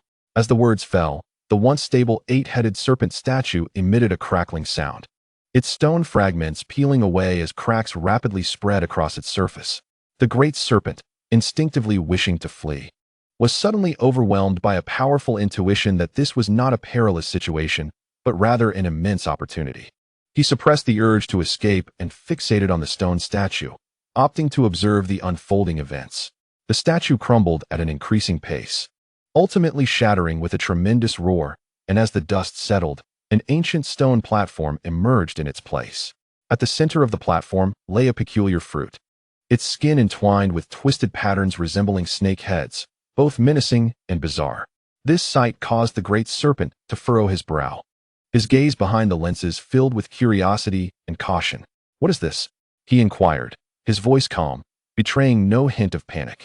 The mysterious voice resonated again, imbued with a distant quality, the devil fruit. The devil fruit? The great serpent's brow knitted tighter, his eyes reflecting confusion. What exactly is this? What purpose does it serve? And why have you sought me? The enigmatic voice responded without reservation. The devil fruit can be regarded as a legacy. Consume it, and you will inherit the power of the Orochi, a formidable demon's legacy. As for why I chose you, it is simply because you bear the mark of a serpent. Otherwise, had you merely been a ninja, I would never have selected you. The great serpent nodded in understanding, the majority of his doubt dissipating. It was reasonable for the inheritor of the Orochi's legacy to be connected to serpents. Yet another question surfaced clearly in his mind, prompting him to ask, why not select a ninja? Do ninjas bear enmity towards you? As soon as the words left his lips, the mysterious voice was laced with scorn. Sharp and filled with disdain. Ninjas? They are all descendants of traitors. What? The great serpent's pupils constricted, his eyes widening in disbelief. No longer was he the naive youth of yore. He had faced the might of Kage, the onslaught of Ashura and Indra, and, coupled with the secrets behind that mysterious sigh, he had come to understand that this world was far more intricate than it appeared, fraught with countless hidden dangers and secrets. Chapter 182. The Devil Fruit. The revelation that ninjas were the progeny of traitors struck him like a thunderclap, leaving his mind in disarray, speechless in shock. Outside the celestial canopy, the ninja world erupted in chaos. Initially, many were engrossed in discussions about the mysterious legacy the Great Serpent was about to acquire, some enviously speculating. Surely it will bestow him with power akin to Kage's. The Great Serpent is destined to rise. Others expressed curiosity and trepidation regarding the Devil Fruit. Do demons truly exist? Will consuming it transform one into a monster? Despite these discussions brimming with envy and conjecture, when the latter part of the mysterious voice's statement emerged, the ninja world was plunged into silence, followed by an even more intense uproar. The declaration that ninjas were the descendants of traitors left everyone in a state of turmoil, many with expressions frozen in disbelief. Impossible. This is undoubtedly slander. One voice shouted, unable to accept such a conclusion, while others raised questions, attempting to refute this groundbreaking assertion. Yet another voice emerged from the crowd, tinged with hesitance and realization. In the world of ninjas, isn't betrayal a commonplace occurrence? This statement fell like a stone into boiling oil, further unsettling the already chaotic ninja realm, as shock, anger, confusion, and bewilderment intertwined. Each word from the celestial canopy shattering their perceptions of their own identities. Regaining his composure, the Great Serpent suppressed his inner tumult and asked, "Ninjas are the descendants of traitors? Could you elaborate?" His curiosity regarding the hidden truths of this world had reached its zenith. And this might be the key to unraveling the mystery. The mysterious voice, tinged with a hint of regret, replied, "Time is of the essence. You need only know that the ninjas have betrayed this world." Why? The Great Serpent's tone betrayed his dissatisfaction. "I have existed for far too long and am on the brink of fading away. Otherwise, do you think I would not wait for a more suitable inheritor and instead chose you?" Upon hearing this, the Great Serpent fell silent, then sighed gently, "What a shame." Despite his regret, he quickly shifted his focus back to the fruit upon the stone platform, excitement igniting in his eyes as he pointed to the devil fruit and asked, "How shall I use it? Do I simply consume it?" "Indeed," the mysterious voice affirmed.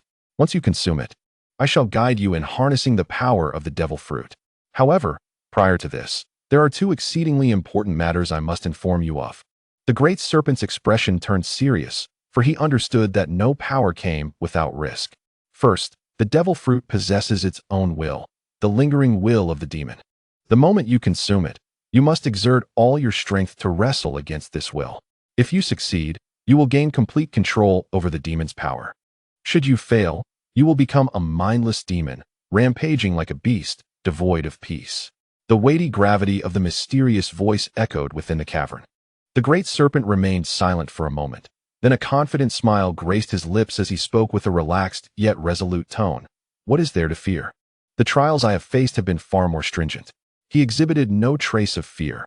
Rather, he appeared somewhat indifferent. This challenge was trivial compared to the risks he had previously embraced. He was no longer the obedient medicine master of yesteryears. Having conducted wild experiments by fusing the cellular remnants of Orochimaru and others within himself, each endeavor had been perilous beyond comparison to contending with the demon's will. "Please, proceed to the second point," he urged, his tone casual, even tinged with impatience.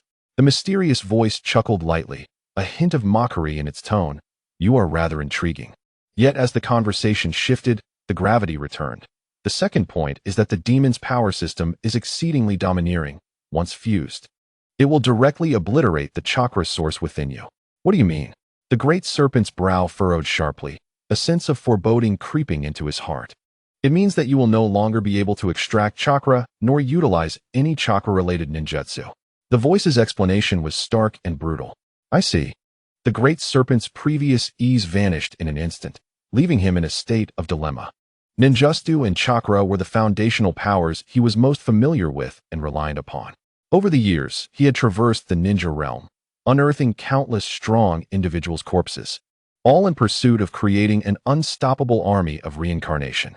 Yet, if he were to lose the ability to wield ninjutsu, the reincarnation technique would become meaningless, rendering all his plans futile. Is there no other alternative? The great serpent fixated on the devil fruit upon the stone platform, his voice laden with unwillingness. Why are you so intent on mastering ninjutsu? Chakra is not a benign substance, the mysterious voice replied, confusion evident in its tone. Any being, human or animal, that cultivates chakra is merely fodder for others. The specifics of this matter are too distant for me to elaborate. You need only remember that possessing chakra within you means you will forever remain under someone else's control. The great serpent was taken aback, shock coursing through him as a tempest brewed in his mind. He suddenly recalled Ashura residing within Naruto, Indra within Sasuke, and the mysterious figures who appeared to rescue them after Kage's defeat. Could it be that someone was manipulating all these events from behind the scenes? Moreover, it seemed Kage had known certain undisclosed secrets from the very beginning. Before he could untangle his thoughts and continue questioning, the mysterious voice urged, "Make your decision quickly. Will you consume this devil fruit or not?" The great serpent displayed an expression of conflict, torn between his desires. He was uncertain of the veracity of the mysterious voice's words and hesitated on whether to relinquish the chakra and ninjutsu he had relied upon for so many years. The mysterious voice did not coerce, but merely added softly, "With my guidance, you can master this power more swiftly and comprehensively. Of course, you may choose to take the devil fruit and ponder its abilities at your leisure. However, such an approach may not guarantee the complete acquisition or mastery of its full potential. Moreover, only the first individual to consume the devil fruit can attain its power."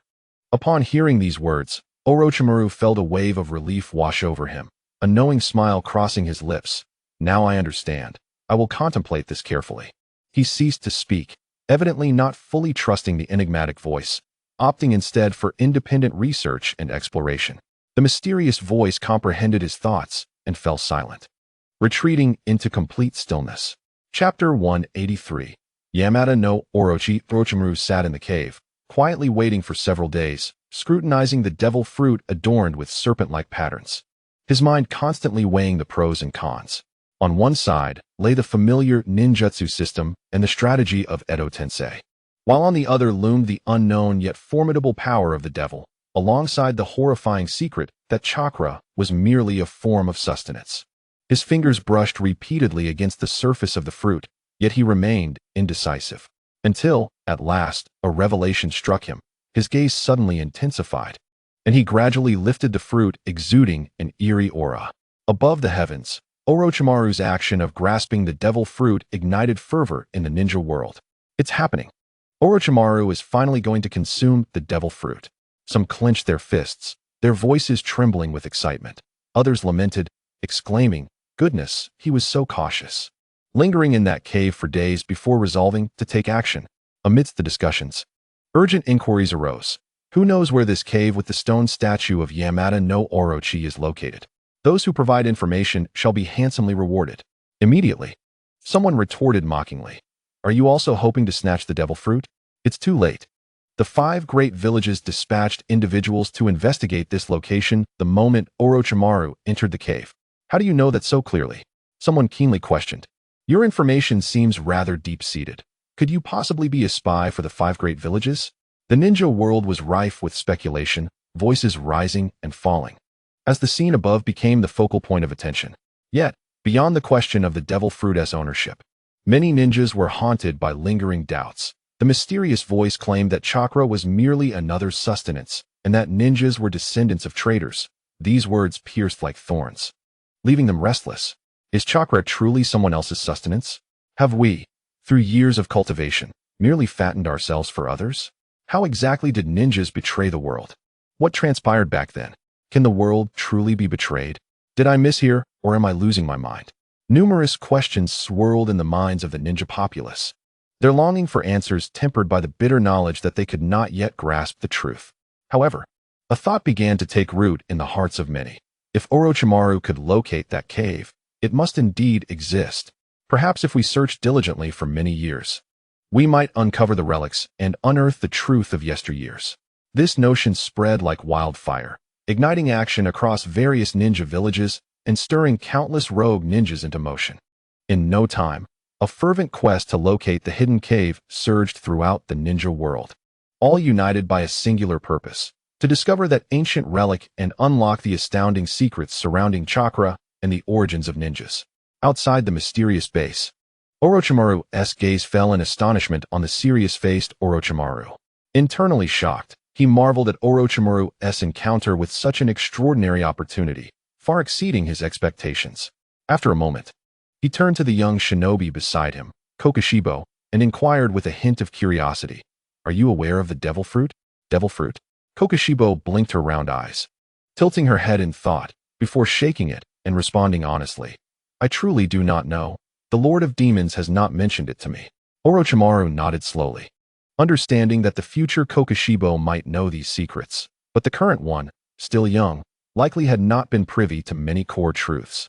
At that moment, Kokoshibo puffed out her small chest, her chin raised with a hint of childish pride as she proclaimed, "However, this devil fruit cannot compare to the power bestowed upon me by the Lord of Demons. Even if consumed, it would merely be a trivial little demon." Her haughty and assured demeanor caused both Orochimaru and Ku to involuntarily twitch at the corners of their mouths. They exchanged a glance, mutually deciding to maintain silence regarding this Kokoshibo, who was not to be trifled with in any regard. In the heavens above, after a prolonged silence, Orochimaru finally took action.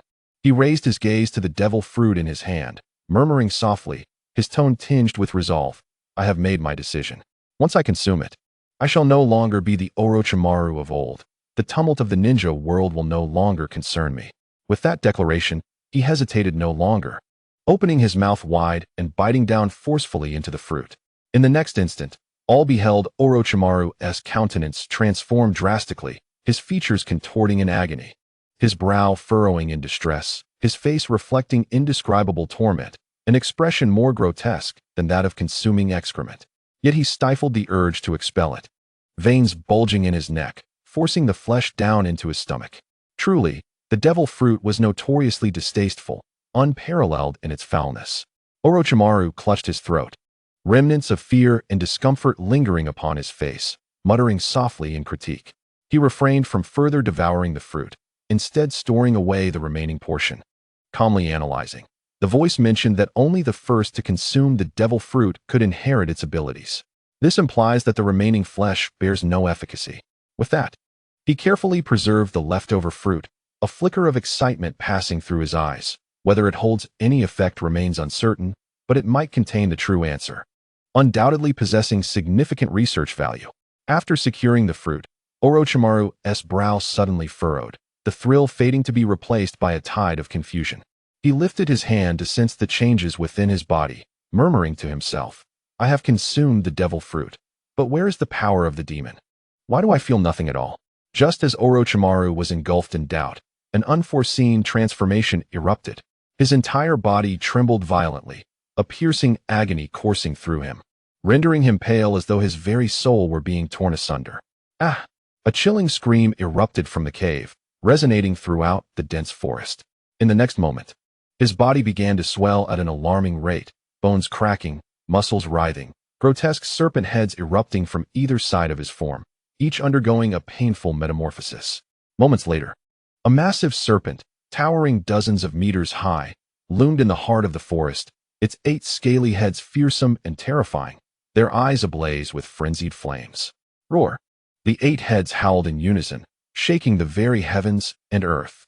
In the following second, a cataclysmic wave of destruction surged forth, pitch-black venom corroded flora.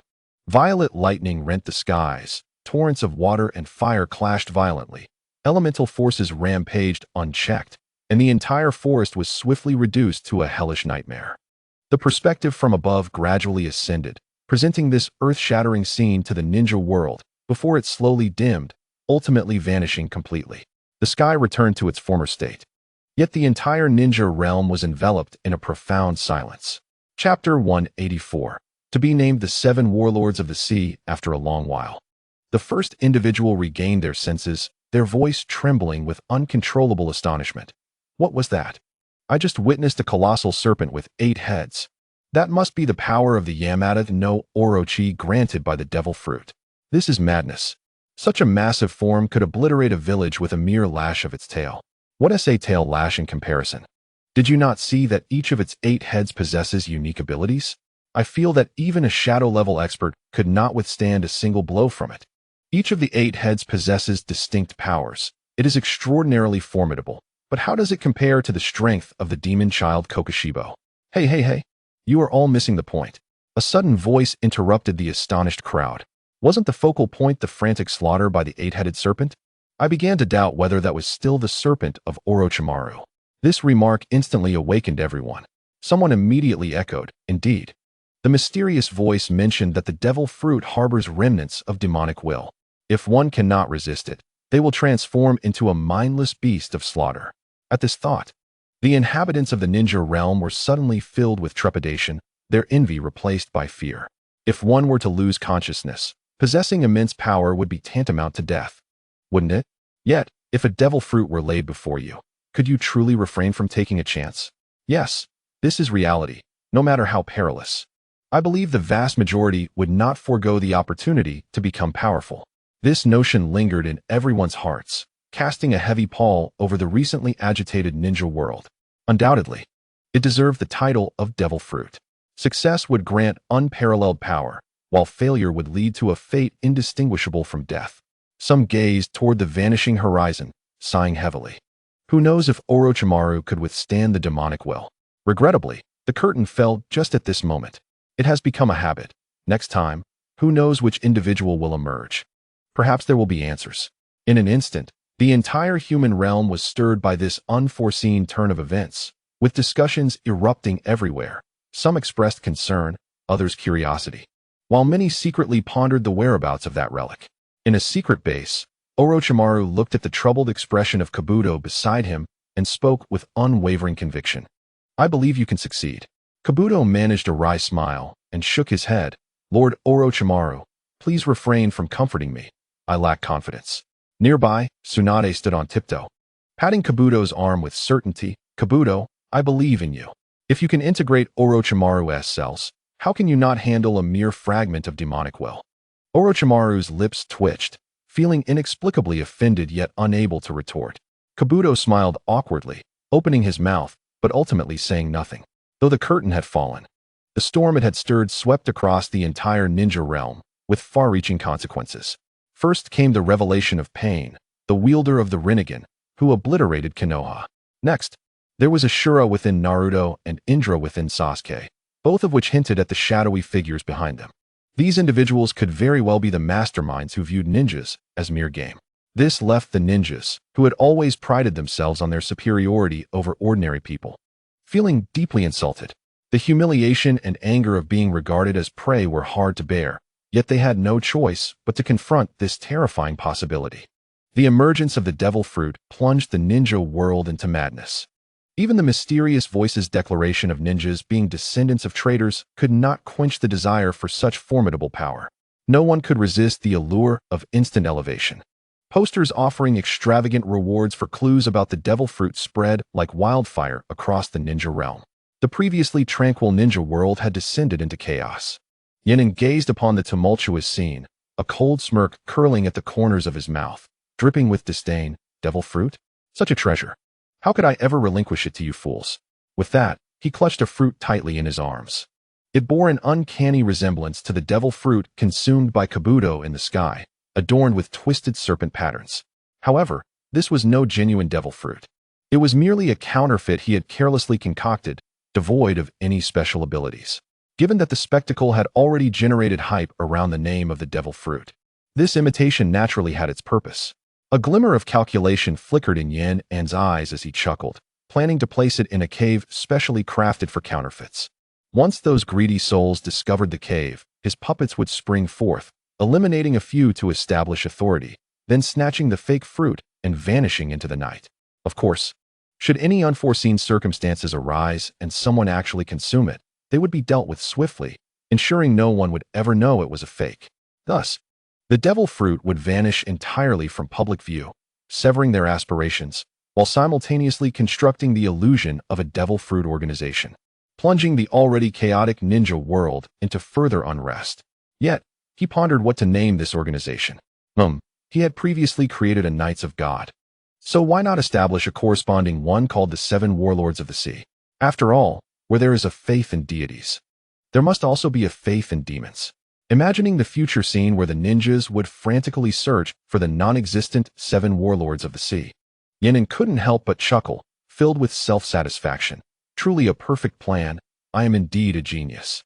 Chapter 185. Jiraiya. I will be fine. As for whether the ninjas could grasp the concept of the Seven Warlords, that was beyond Yin An's concern. In the Hokage office, Tsunade's expression was grave as she addressed Jiraiya. Jiraiya, you should lead the intel team at once. We must seize the opportunity. Tsunade's brow furrowed, her fingers unconsciously drumming against the table, her tone serious. The ninja world is in disarray. All major villages are frantically vying for clues about the devil fruit. Konoha must seize this chance to find it first. However, upon hearing this, Jiraiya's expression grew increasingly somber. After a moment of silence, he finally gritted his teeth and looked up at Tsunade. Perhaps we should entrust this task to someone else. Tsunade did not respond immediately, but stared at him meaningfully, already comprehending his unspoken intentions. Under her gaze, Jiraiya decided to speak plainly, letting out a gentle sigh, his voice low yet resolute. Tsunade, I wish to visit the land of rain. Tsunade's face darkened at his words, her tone tinged with urgency and concern. Jiraiya, have you thought this through? Jiraiya nodded earnestly, his eyes steadfast. Tsunade, I've been contemplating this for days. I've already prepared myself mentally. With a confirmed answer, Tsunade slammed her palm on the table, her voice rising sharply. Jiraiya, this is not the time for reckless actions. You must remember, the curtain revealed that you would die at the hands of Payne. To me, this is highly probable because of your investigation. Jiraiya chuckled lightly, but his tone was unyieldingly serious. Tsunade, there's no need to worry. Pausing for a moment, his expression turned grave. This matter must be addressed sooner or later. You know well that Konoha has inflicted immense harm upon them. Tsunade sighed heavily, her gaze complex. Precisely for this reason, I cannot allow you to go. Konoha needs you now more than ever. We cannot afford to lose your top-tier combat strength. Yet, Jiraiya interjected. But I believe this is also an opportunity. The curtain has just ended, and Payne, within it, ultimately let go of his hatred and resolved his inner turmoil, right?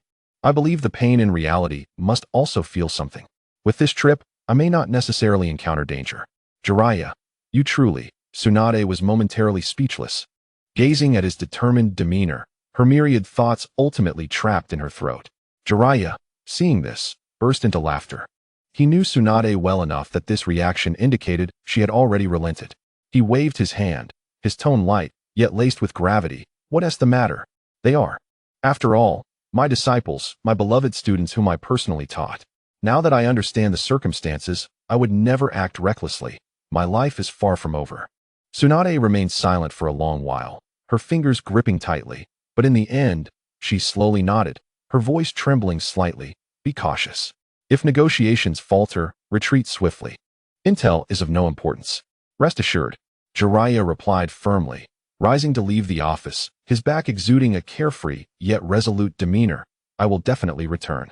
Tsunade watched his receding figure, ultimately refraining from further objections, her eyes filled with a complex worry.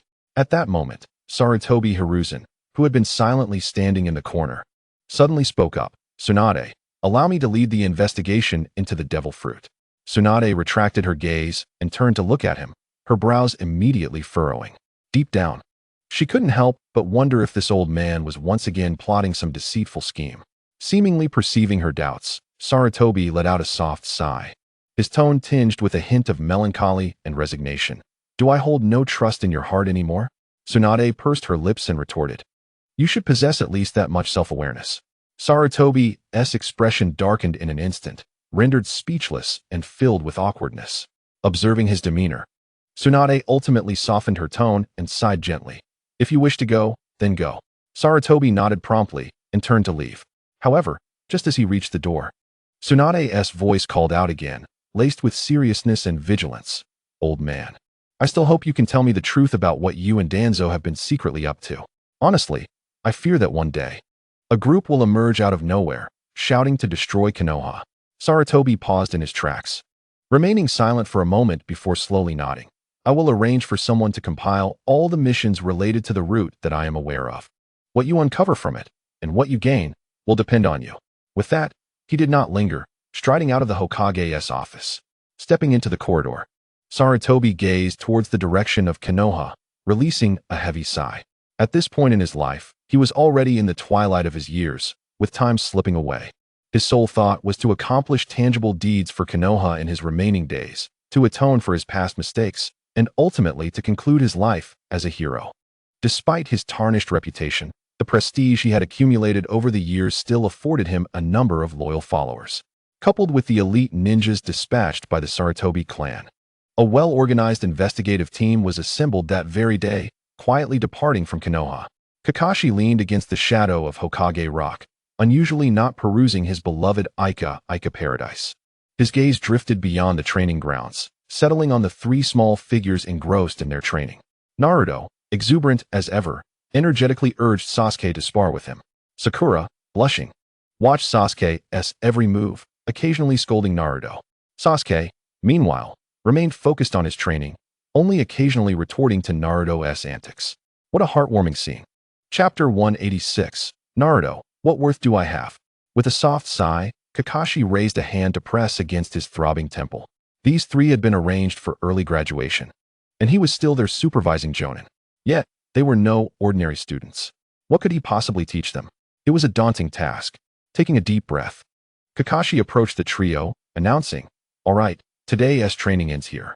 Tomorrow, we have a mission." His voice reverted to its usual nonchalance, as if he had never been present at all.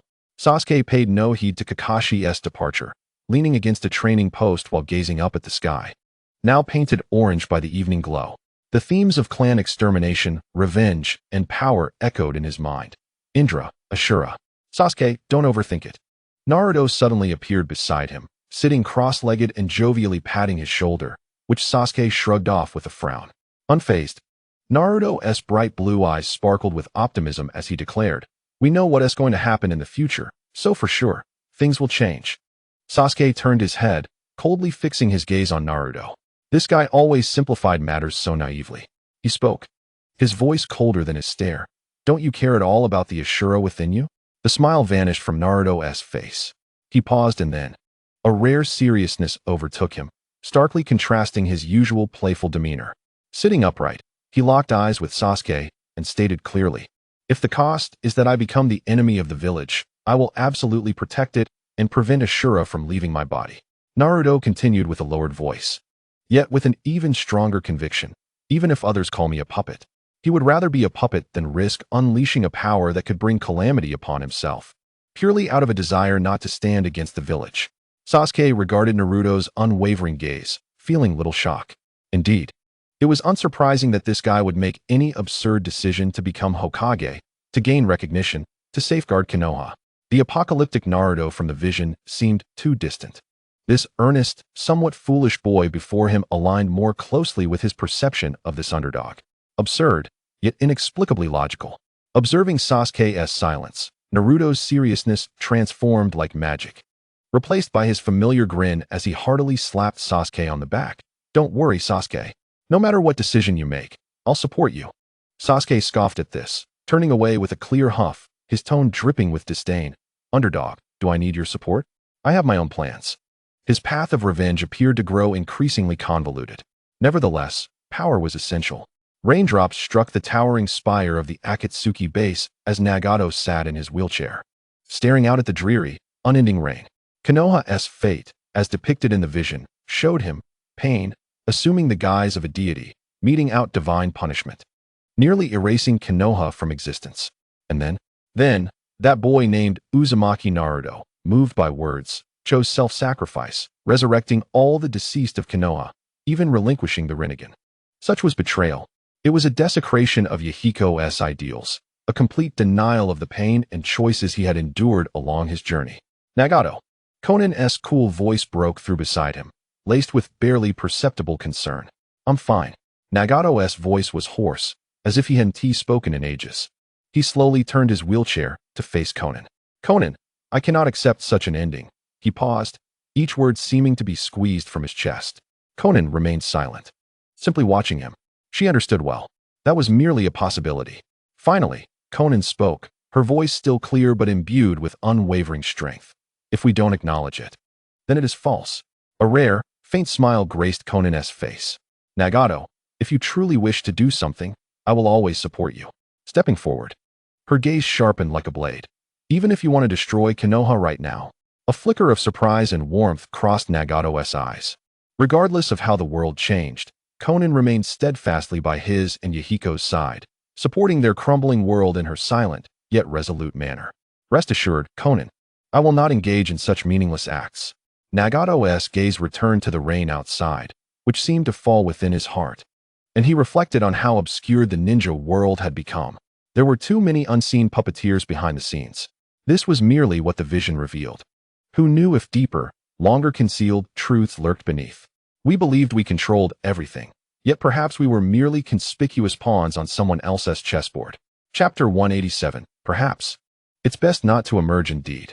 Conan couldn't help but softly sigh, walking to the window to stand beside him, gazing at the endless rain. The Divine Night Order. Such entities had transcended our understanding of the ninja world. The power system of the Devil Fruit was also unheard of.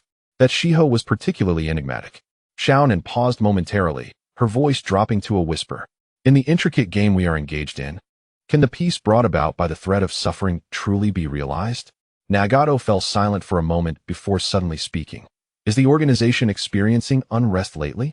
Xiaonan nodded, her voice revealing a disquieted spirit. The reasons were self-evident. Under the celestial veil, Payne had suffered a complete defeat. More importantly, there was the devil fruit mentioned in the prophecy. Power. Who does not long for it? Especially a power that defies convention, seemingly imbued with divine attributes. Never mind them for now, Nagato gestured dismissively. We must lie low for the time being.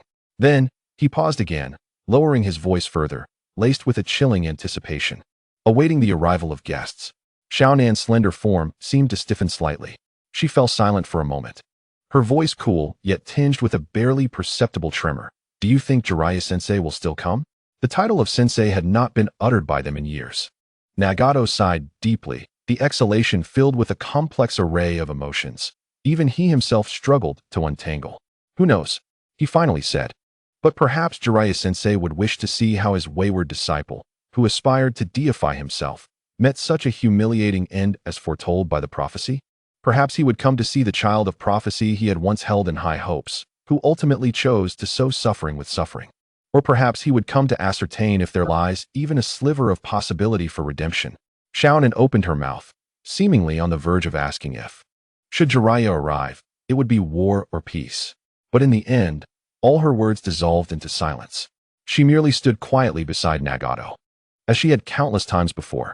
Regardless of what decision Nagato made, whether to unleash a bloody storm across the ninja world once more, or to choose a markedly different and perhaps more arduous path, or even to set down the blade or wield it in the face of their teacher, she would remain steadfastly behind him.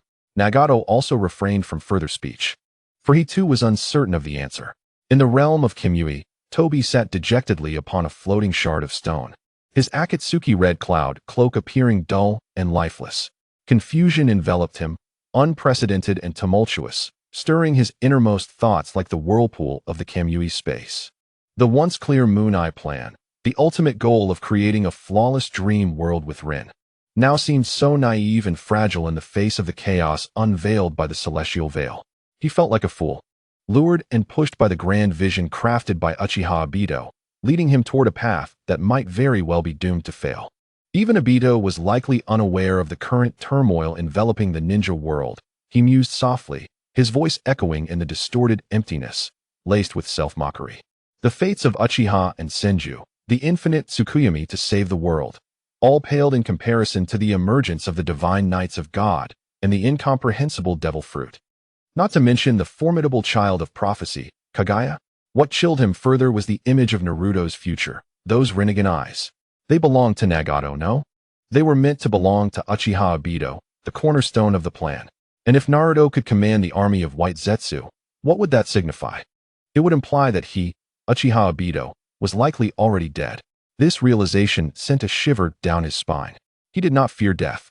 The real Uchiha Obito had perished the moment Rin died beneath Kakashi's Raikiri. But he feared the failure of the plan, the world with Rin remaining forever unachievable. Can I still bring the plan to fruition? Despair nearly suffocated him. He had once believed himself the master strategist, the puppeteer orchestrating everything from the shadows.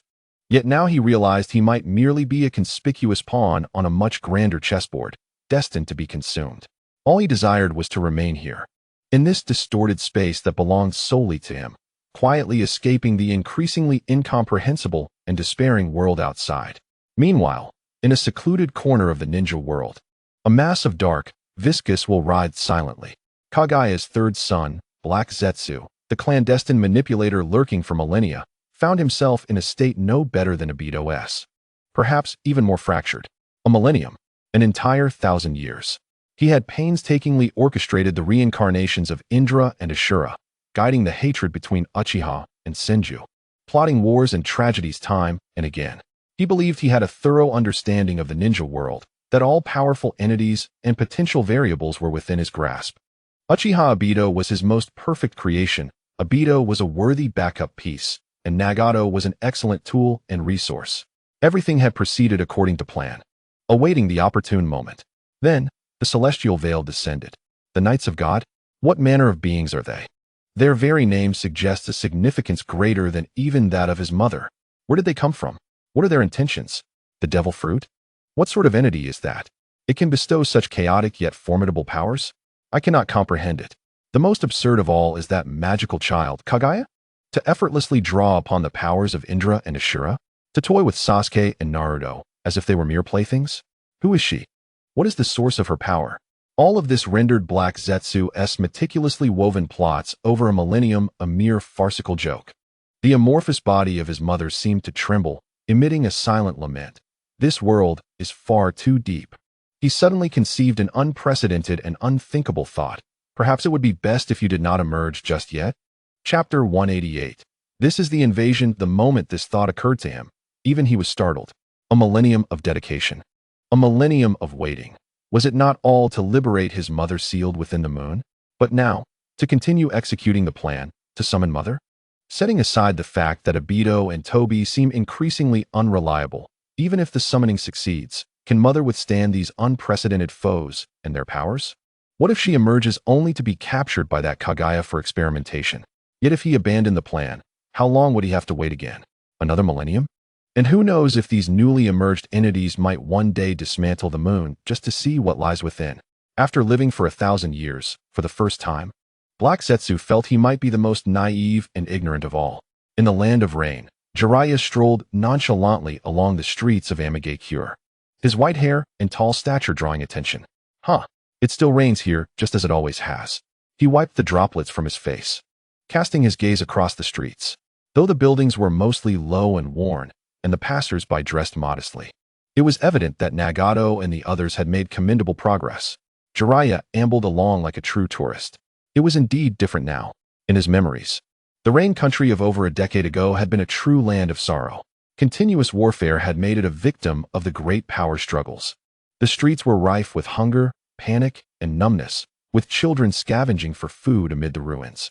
The air thick not only with the dampness of rain, but also with despair and blood. Now, however, although the streets remained slick and muddy, they appeared much cleaner, with a few scattered shops on either side, displaying simple signs offering food, fabric, or repair tools. The pedestrians hurried along, yet their eyes lacked the deathly numbness of before, replaced instead with a vigilant resilience, a determination to survive despite the difficulties. At least on the surface, a fragile semblance of everyday order had been restored for the common folk. This stirred a complex mix of emotions within Jiraiya. Leaf Ninja, halt! A sharp reprimand, laden with a heavy accent, abruptly interrupted his thoughts. At the intersection ahead, a group of Rain Village ninjas obstructed his path, though their weapons remained sheathed. Their hands rested menacingly upon the hilts or their pouches. Leading them was a middle-aged ninja, scarred and with eyes sharp as an eagle's, fixated intently on Jiraiya. What brings you to our land of rain? The scarred ninja's voice was low and filled with suspicion. As one of the legendary Sannin from Konoha, he certainly recognized Jiraiya. Jiraiya halted, spreading his hands in a gesture of peace. "Oh dear, there's no need to be so tense, my friends from the rain." He surveyed the surrounding rain ninjas, who were gradually forming a subtle encirclement, and his gaze drifted to the distant civilians hidden beneath eaves, watching with anxious expressions. "I am merely a wandering rider, here to visit some acquaintances." "How arrogant," a young ninja muttered, his voice barely above a whisper, yet resonating with suppressed anger. "Lord Nagato is right. The arrogance of you great nations towards us, small ones, will never fade." "Shut up, Kuro," the scarred leader barked, yet his vigilant gaze lingered on Jiraiya, indicating that he did not entirely dismiss Kuro's words. Jiraiya fell silent. He regarded Kuro's youthful yet embittered face, attempting to respond with a belief rooted in the past. Though his voice faltered, Nagato will ultimately come to believe that mutual understanding is possible between people. "Young man, you must have faith. That is utter nonsense." Kuro stepped forward defiantly, undeterred by Jiraiya's darkening expression, fueled by youthful fervor and pent-up grievances. "I have never believed that. The great nations preach peace and understanding while secretly engaging in exploitative acts."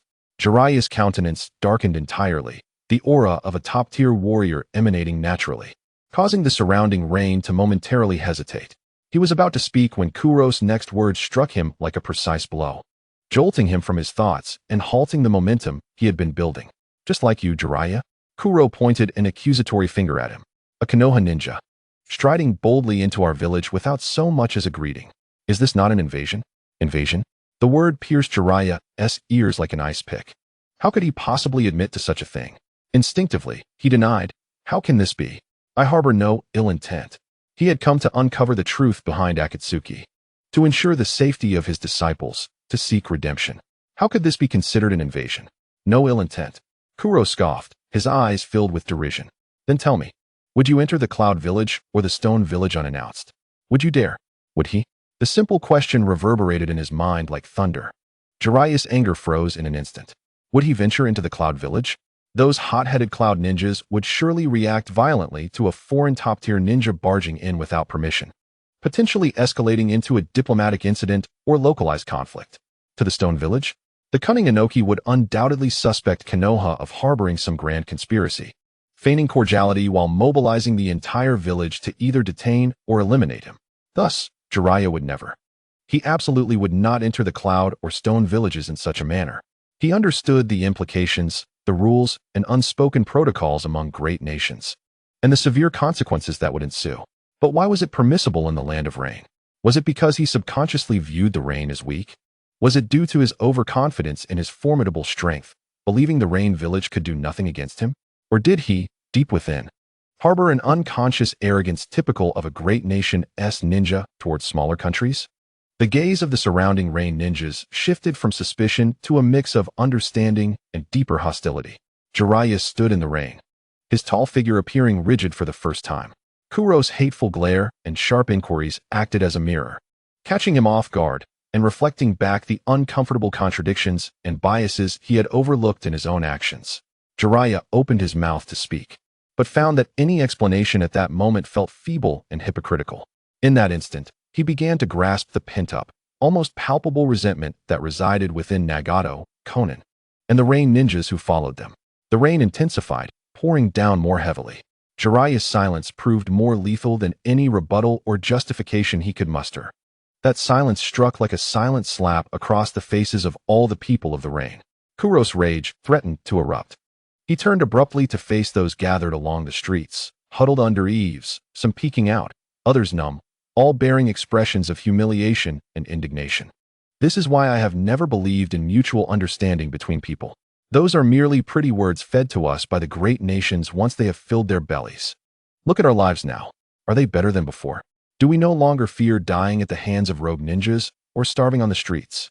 Among the crowd, some instinctively nodded, while others bore complex expressions filled with both sorrow and a sense of gratitude for their current situation. "What is the reason?" Kuro's voice surged, nearly a roar that drowned out the patter of the rain. "Is it because of Konoha's charity? Is it the pity of some great nation? Or is it because those rogue ninjas and bandits can truly understand us?" "No," Kuro answered vehemently, every word hammering into the rain and into the hearts of all present. "It is because of the god. It is because of Lord Angel." When these titles were uttered, The expressions of those around grew solemn. It is they who, with unmatched power, expelled those rogue ninjas and bandits who ravaged our land and slaughtered us like animals. It is they who provided money and food, allowing us, who were on the brink of extinction, to survive and gradually rebuild our shattered homes. Kuro's chest heaved with a fierce intensity as he scanned the faces before him. This is real, tangible, palpable, capable of sustaining our lives and feeding our children. He abruptly turned back to Jiraiya. But his gaze was no longer fixated solely on this particular Konoha ninja. Instead, it seemed to penetrate through him, perceiving the vast forces he represented and all those who, perched high above, spoke of peace and understanding, yet had never truly regarded the Rain Village as equals. What mutual understanding? What trust? It is all nonsense. Without God, without Lord Angel. Kuro's voice took on a near-wailing resolution, his finger stabbing forcefully at the muddy ground beneath him, sweeping dramatically towards everything around. The land of rain will surely become a paradise for rogue ninjas and beasts once more. This place will again descend into a hell on earth. Worse than before, because we will have lost even the last shred of resistance and hope. This is our reality. This is the truth that we, the small nations, have learned through blood and tears. His roar echoed through the damp, cold air, reverberating as if the rain itself had been momentarily shaken. The street fell into silence, save for the relentless sound of rain. All the people of the rain, whether ninja or civilian, remained silent, yet their eyes and stances silently affirmed Kuro's words. Jiraiya stood rooted, droplets cascading from his hair and nose. His tall, imposing frame now seemed to bear an immense weight. He struggled to articulate his thoughts. "You are too extreme." "Extreme?" A gaunt civilian suddenly emerged from the crowd, his voice hoarse and trembling with emotion. "We simply do not want to die anymore. I no longer wish to live like a beast." "Is this what you call extremism?" Hazy was not wrong. Another rain ninja, older in years with a sinister gaze, interjected, "Mutual understanding? Why doesn't your Konoha seek to understand us? You Konoha are unbearably arrogant. Furthermore, it was you Konoha who brought the battlefield to our rain country. It was your jutsu that destroyed our fields and homes. You speak of understanding, but when have you ever understood our suffering?" Chapter 190. Tsunade was enraged to the point of laughter. Jiraiya found himself unable to refute. During the Second Shinobi World War, Rain Country indeed became one of the main battlefields, with Konoha taking the initiative to participate. He had witnessed the devastation firsthand. "You demand that we understand you. Yet as a small nation, do we dare refuse to understand you?" "We do not dare. We have never dared. You decide when to fight and when to cease.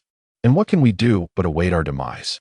Now, at last, with the arrival of Lord God and Lord Angel, we merely wish to live. To have food to eat and a roof over our heads. What is wrong with that?" From the crowd arose a soft chorus of sobs. These commoners were oblivious to the complexities of international politics. They only remembered the inferno, the tragic deaths of loved ones, the displacement, and the harrowing specter of hunger and cold. Yet, what Payne and Conan brought was a tangible alleviation of internal violence and chaos, providing the most basic order and survival resources. For them, this was a world apart, a glimmer of hope for survival. The disparity between large and small nations has always been stark. Konoha and we are fundamentally unequal. What mutual understanding? That is an extravagant hope built on the foundation of equality. Are we, as a small nation, worthy of discussing equality with you? We do not even possess the qualifications to not understand you. Your understanding, to us, often manifests as commands, as an unavoidable reality. Therefore, please retract your flowery words." "Lord Jiraiya," the scarred captain finally spoke again, his voice frigid. "You have your own stance and beliefs, and we of the Rain Country have our own way of survival. What the God and Angel bestow may not be the peace you endorse, but for most of us, it is the reality that allows us to survive. Please leave." His movements were stiff yet resolute. "Or if you insist on meeting the God, please do so through formal, equal channels, rather than intruding upon our homeland as you are now." Those last words were spoken softly, yet carried the weight of 1,000 burdens. Jiraiya stood rooted, surrounded by gazes filled with anguish, anger, vigilance, and numbness. None bore the resonance or understanding he had hoped for. Hazy's extreme rhetoric, juxtaposed against the tearful outcry of ordinary citizens from Rain Country and the stark reality of their existence, no longer seemed extreme, but instead revealed a cruel truth. Jiraiya suddenly felt an overwhelming sense of powerlessness. His grand theories of understanding and trust crumbled before the harsh reality of survival, the blood-soaked history of enmity, and the stark imbalance of power. He opened his mouth, yet ultimately found himself unable to utter a single word. Slowly, under the scrutiny of countless eyes, he turned away. Kage remained steadfast, fists clenched, his youthful chest heaving with intensity. He understood that he might have offended a powerful figure and possibly brought trouble to his village. Yet he felt no regret. Certain truths must be spoken. Certain realities must be acknowledged. From the high tower in the center of Hidden Rain Village, a pair of renegade eyes, cold and discerning, had long since taken in everything happening on the streets. Conan softly inquired, "Shall we meet him?" "It is not yet the time." Nagato's voice was devoid of emotion. Let him ponder further. He should also reflect on himself. Within the Hokage's office, the atmosphere was so oppressive it felt tangible. Jiraiya leaned back in his chair, feeling as if his very bones had been extracted. Tsunade stood behind the desk, arms crossed, her golden ponytail trembling slightly with rage. Her chest heaved, not for any other reason, but purely out of anger. Slamming her palm against the sturdy wooden surface, she produced a resounding bang that sent the documents atop the desk skittering. "So, you returned in such a disheveled manner." Her voice escalated, infused with incredulity and fury. Was it true that he hadn't even encountered that red-haired boy in Conan, only to be chased away by a mob of rain ninjas and civilians? Jiraiya attempted a smile, a habitual gesture meant to diffuse the tension, but failed miserably. Simply nodding heavily, Tsunade leaned forward, her palms pressing into the desk, her knuckles turning white. "You've brought disgrace upon Konoha." Tsunade was nearly laughing in her rage. She had even covertly dispatched personnel to the borders, fearing this fool would rashly engage Payne. And what was the outcome? Nothing. He returned intact, but with a demeanor that resembled a faith shattered. The sight was infuriating, stomach-churning.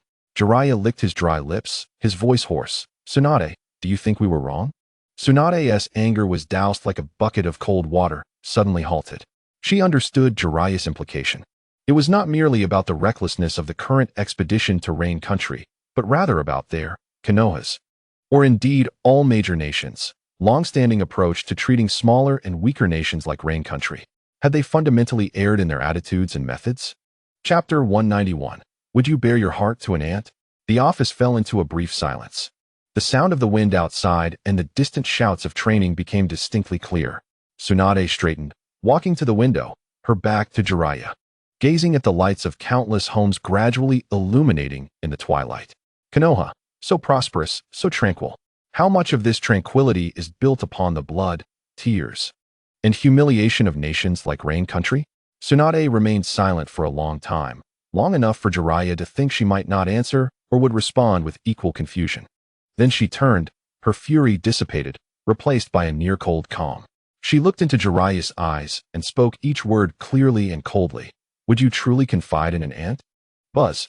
This statement struck Jiraiya like a steel needle, piercing his eardrum and penetrating his mind. The color drained from his face, leaving it pallid, and he opened his mouth but could utter no sound, gazing at Tsunade in disbelief. He understood. To Tsunade, to Konoha, to the higher echelons of those great nations, the Rain Country, and indeed all similar small, weak nations, their suffering, their struggles, their lives might well be seen as mere ants.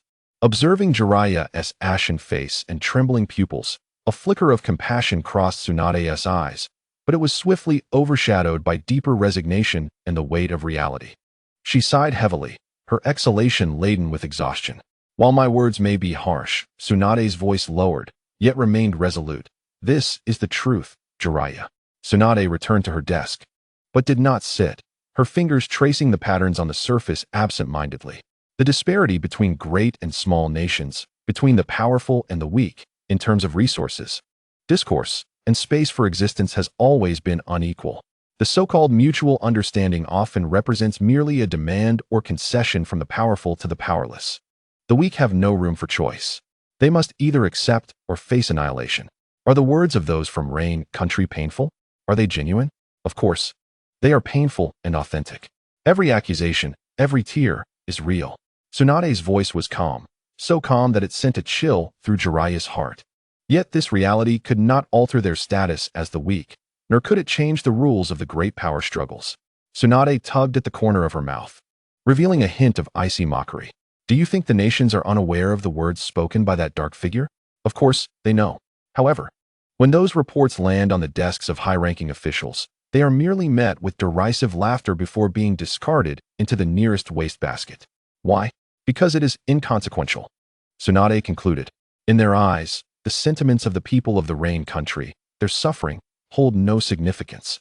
What matters is Nagato's power, the Rinnegan, that damned devil fruit, and the future unveiled by the heavens. As for the cries of the commoners, they are but the lamentations of ants, of no concern and needing no concern. Tsunade cast a complex gaze towards Jiraiya. He slumped in his chair, as if all the strength had been siphoned from his body. Tsunade's words chilled him more than the cries of the Rain Country citizens, for they stripped away all the tender veils, exposing the most brutal and unvarnished core of international relations. Was he wrong? Was Konoha wrong? Perhaps, on an idealistic level, yes. Yet, in the realm of reality, it transcends right and wrong. It is merely the rules. The weak adapt to the rules, while the strong formulate or exploit them. Attempting to challenge or bridge the chasm created by these rules with empathy and understanding often leads to calamity, as he learned this time. Neither here nor there. The lights in the office flickered on, elongating their shadows against the wall, rendering the atmosphere somewhat desolate. Jiraiya stared at the ceiling, his eyes vacant. The cold rain of the Rain Country, along with Tsunade's even colder words, drenched and frozen something he had long relied upon for support. In truth, are we not the same in Konoha? Tsunade scoffed, her expression contorted. Do you think Nagato's method of peace is extreme? Jiraiya, momentarily regaining his senses, nodded and replied. He seeks to create weapons capable of annihilating a village or a nation. Is that not extreme? This is erroneous. Erroneous? Tsunade whispered, then erupted into laughter. Jiraiya, you are far too naive. Jiraiya, with a bitter expression, admitted, at times, I do feel quite naive. Allow me to show you the rules of this world. Tsunade's countenance darkened as she growled. Jiraiya, you deem Nagato to be wrong, yet you fail to realize that Nagato has learned from us. Konoha flourished because of this. Impossible. Jiraiya's face paled dramatically. His denial came forth almost instinctively, a visceral reaction to a fundamental challenge to his beliefs. How could this be? How could Konoha give rise to such a thing? His voice quivered with agitation, his complexion growing even more ashen than before. Tsunade, however, regarded him coldly, her eyes carrying an almost cruel mockery, as if observing a child finally forced to confront a harsh truth, unwilling to grow up. She chuckled lightly and turned to face the monumental Hokage rock. Chapter 192. Senju Hashirama is the super weapon. My grandfather was the first Hokage. Tsunade spoke slowly, each word crisp and clear. In his time, he was revered as the god of Shinobi, wielding wood release and sage techniques. Tsunade paused, her gaze seemingly piercing through time, returning to an era when the turmoil had just subsided and the landscape was beginning to stabilize. He could effortlessly destroy any ninja village. The calmness with which she spoke belied the chilling reality beneath. In his lifetime, that era was also the most peaceful in the shinobi world. At the very least, large-scale conflicts had ceased.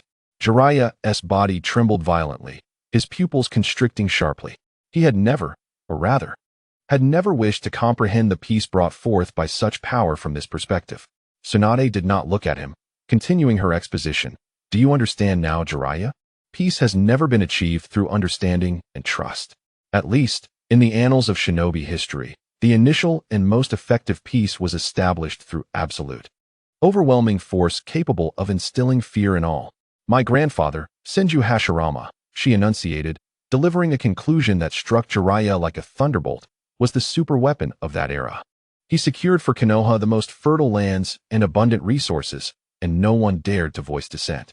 The office fell into a deathly silence, with only Tsunade's frigid voice echoing. He did not need to launch an attack, he merely had to exist.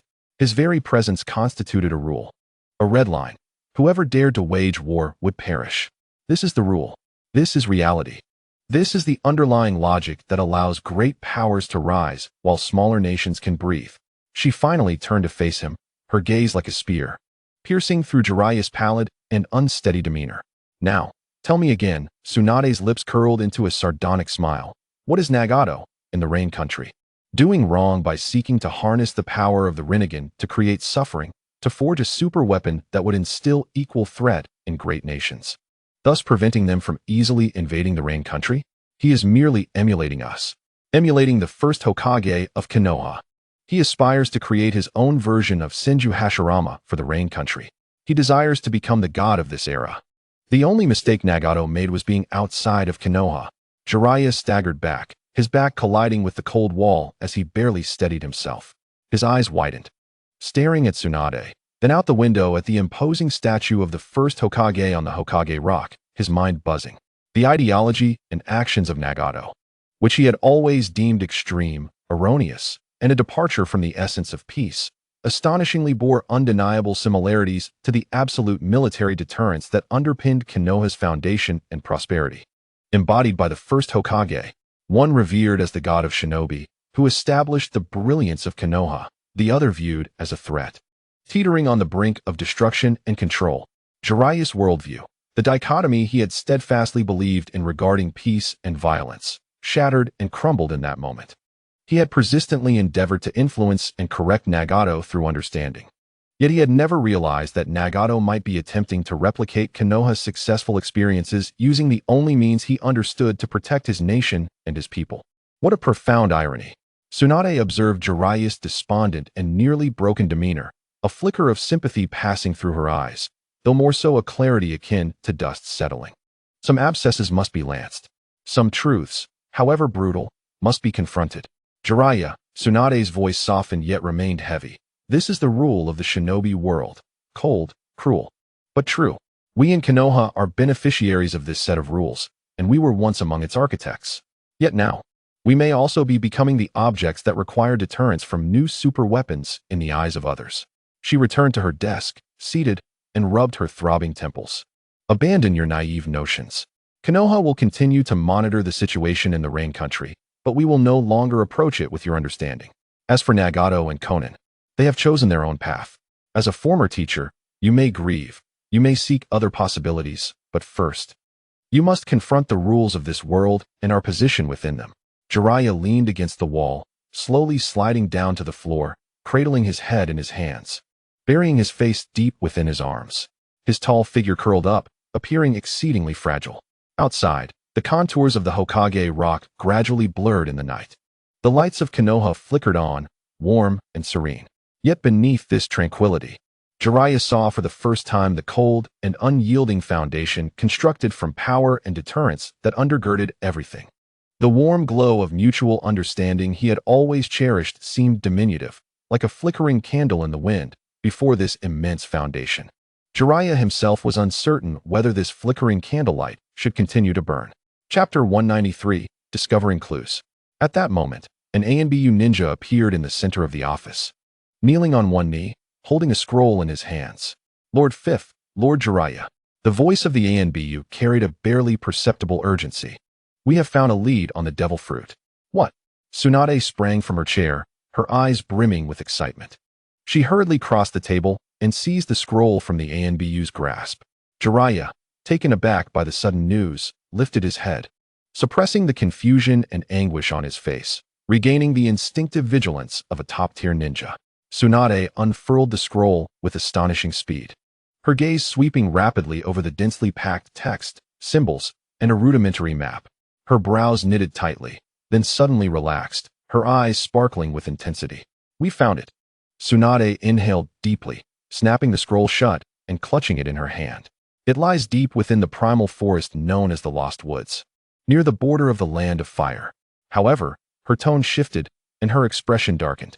The information has leaked. Reconnaissance teams from other nations are moving towards that area almost simultaneously. So soon, Jiraiya's heart sank. The allure of the devil fruit was terrifying enough to drive any faction to madness. We cannot afford to wait any longer, Tsunade declared decisively, radiating the resolute aura befitting the fifth Hokage and one of the legendary Sannin. Jiraiya, prepare to depart. That artifact is too dangerous to fall into the hands of those with ulterior motives. It must be securely safeguarded by us in Konoha. The phrase securely safeguarded was uttered with such conviction that it brooked no dissent. Jiraiya instantly comprehended Tsunade's intent and the gravity of the situation. regardless of the turmoil and anguish within him regarding peace, force, and the responsibilities of great nations. One undeniable reality loomed. The devil fruit represented an unknown variable powerful enough to disrupt the current balance of the ninja world and trigger a new wave of catastrophe. As a ninja of Konoha and a comrade of the Hokage, he had to act. In that moment, he was Jiraiya of Konoha. "I understand," Jiraiya replied gravely. The weariness on his face swiftly replaced by solemnity and resolve. Tsunade felt a flicker of satisfaction at his transformation. At least he wouldn't falter at a crucial moment. "Immediately summon personnel. Deploy 2 elite squads from A and BU to accompany us. Additionally, notify Shikaku, Kakashi, and Guy to remain behind and manage all village affairs." We set out in 1 hour. The orders were delivered with precision, and the entire Hokage office, along with the Konoha ninja apparatus behind it, sprang into high gear. The ENBU vanished to carry out their orders, and the messenger ninja sped away. Tsunade and Jiraiya exchanged a glance, both recognizing the gravity in each other's eyes and the unwavering determination to complete the mission. What did securely safeguarding the devil fruit entail? It undoubtedly meant bringing it back to Konoha, where it would be controlled, researched, sealed, or utilized by Konoha's ninjas if necessary. This was the most straightforward and pragmatic choice for a great nation in the competition for strategic resources. An hour later, dozens of figures shot forth from the gates of Konoha like arrows released from a bow. Leading them were Tsunade, the 5th Hokage, and Jiraiya, one of the legendary Sannin. Deep within the lost woods, tranquility had long since vanished. The area near the cave entrance had transformed into a veritable slaughterhouse. The forehead protectors of various nations lay scattered amidst a gathering of rogue ninjas, and even the rare presence of wandering samurai, all engaged in a frenzied melee. Shuriken, kunai, and the brilliance of ninjutsu illuminated the chaos, accompanied by screams, roars, and the sounds of explosions. No one could approach the ominous cave entrance easily. Any attempt to rush forward would result in becoming a target for a barrage of attacks, instantly reducing them to mere flesh and blood. 5-point explosive technique. At that moment, a voice, aged yet resonant and authoritative, pierced through the battlefield's clamor. In the next instant, 5 enormous fireballs, infused with volatile fire chakra, soared in a fan shape, crashing into the most densely packed area of combat. Boom, boom, boom, boom, boom. The successive thunderous explosions obliterated the ninjas, rogue ninjas, and samurai, regardless of their allegiance, before they could even utter a sound, leaving behind only a charred crater emanating smoke, and a few fortunate souls who had narrowly escaped, all wounded and covered in soot. Their eyes filled with sheer terror. The surviving ninjas, shaken, turned to regard the source of the attack. They beheld a group of several dozen, clad in Konoha's standard green vests or combat attire, surrounding an elderly man in black battle gear, who wielded a staff, emerging steadily from the shadows of the forest. "The 3rd Hokage," someone exclaimed in disbelief, their voice trembling with fear. "Hiruzen Sarutobi. It's the 3rd Hokage of Konoha. What a surprise. Konoha shows up now?" And they unleashed such a lethal attack upon arrival. The leader was none other than a former Hokage. How brazen. The survivors, shaken and enraged, muttered curses under their breath. Konoha's move was ruthless, a clear show of power to clear the field. They had no recourse. For what could they do against Hiruzen Sarutobi's overwhelming strength while their own leader was still en route? Chapter 194. Danzo emerges. Hiruzen Sarutobi appeared unfazed by the mutterings filled with resentment. Standing beside the Rui Jingu Bang, he cast a cold, piercing gaze over the remnants of the injured and uncertain factions, his voice resonating with undeniable authority. "Ladies and gentlemen, there is no need to continue this senseless slaughter. Whether the devil fruit truly resides within this cave remains uncertain. To waste lives here would be unwise." While his words were grandiose, they only incited silent curses among the listeners. How many lives did your 5-point explosive technique claim just now? And now you speak of senseless slaughter.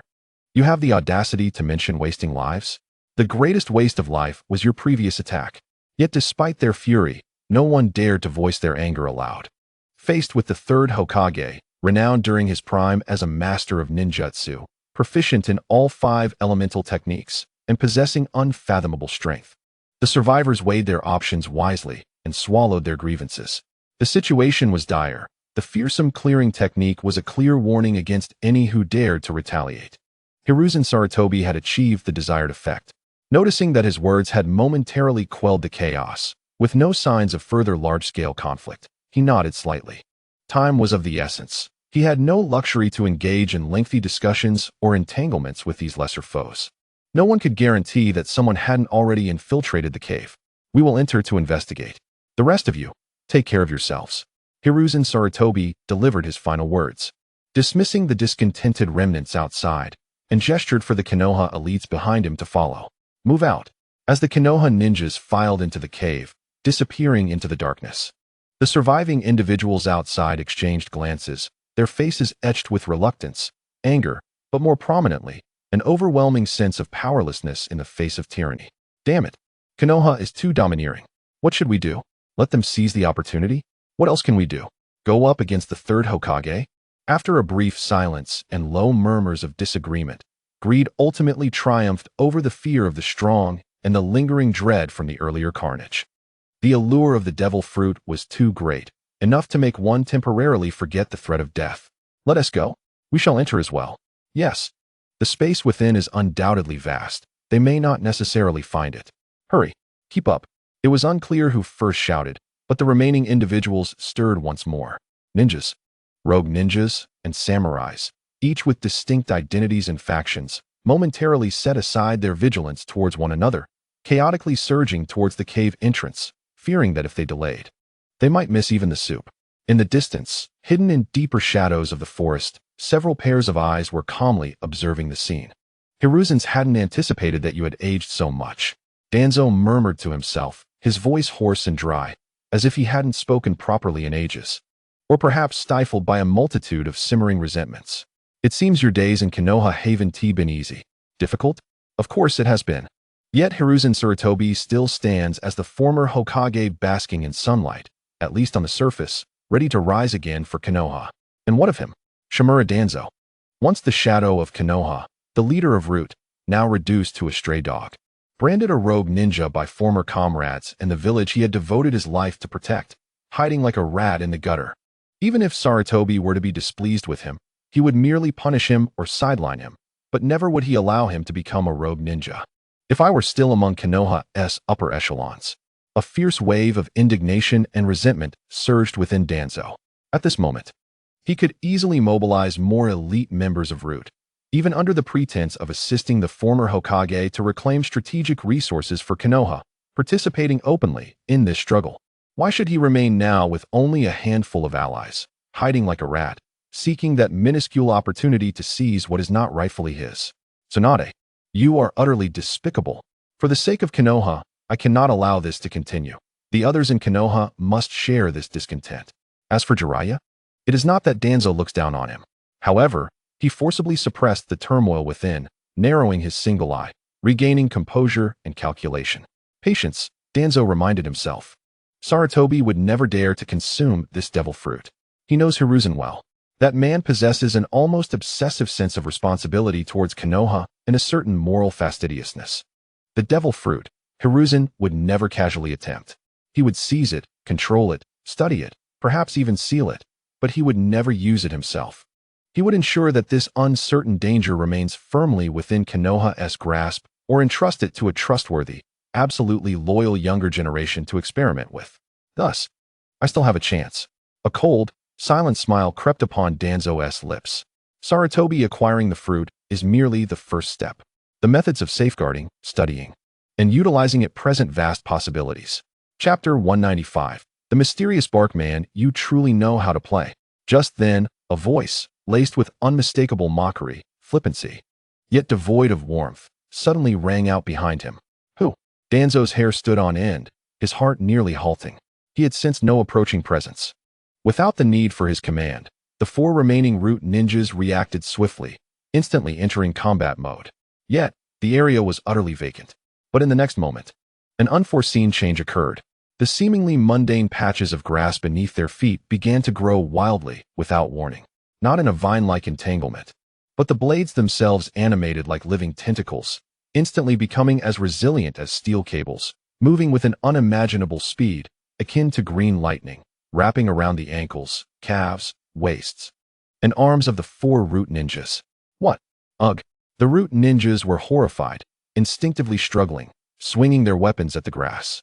But despair set in as their kunai and chakra-infused blades struck the grass, producing a sound akin to metal clashing, leaving only faint white marks.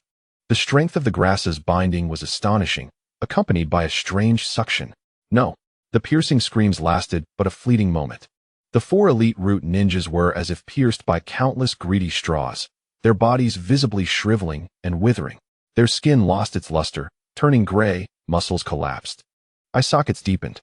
Finally, even their bones seemed to crumble, disintegrating into four small piles of dark ashes, mingling with the soil and fallen leaves. From their binding to utter annihilation, the entire process took less than 3 seconds.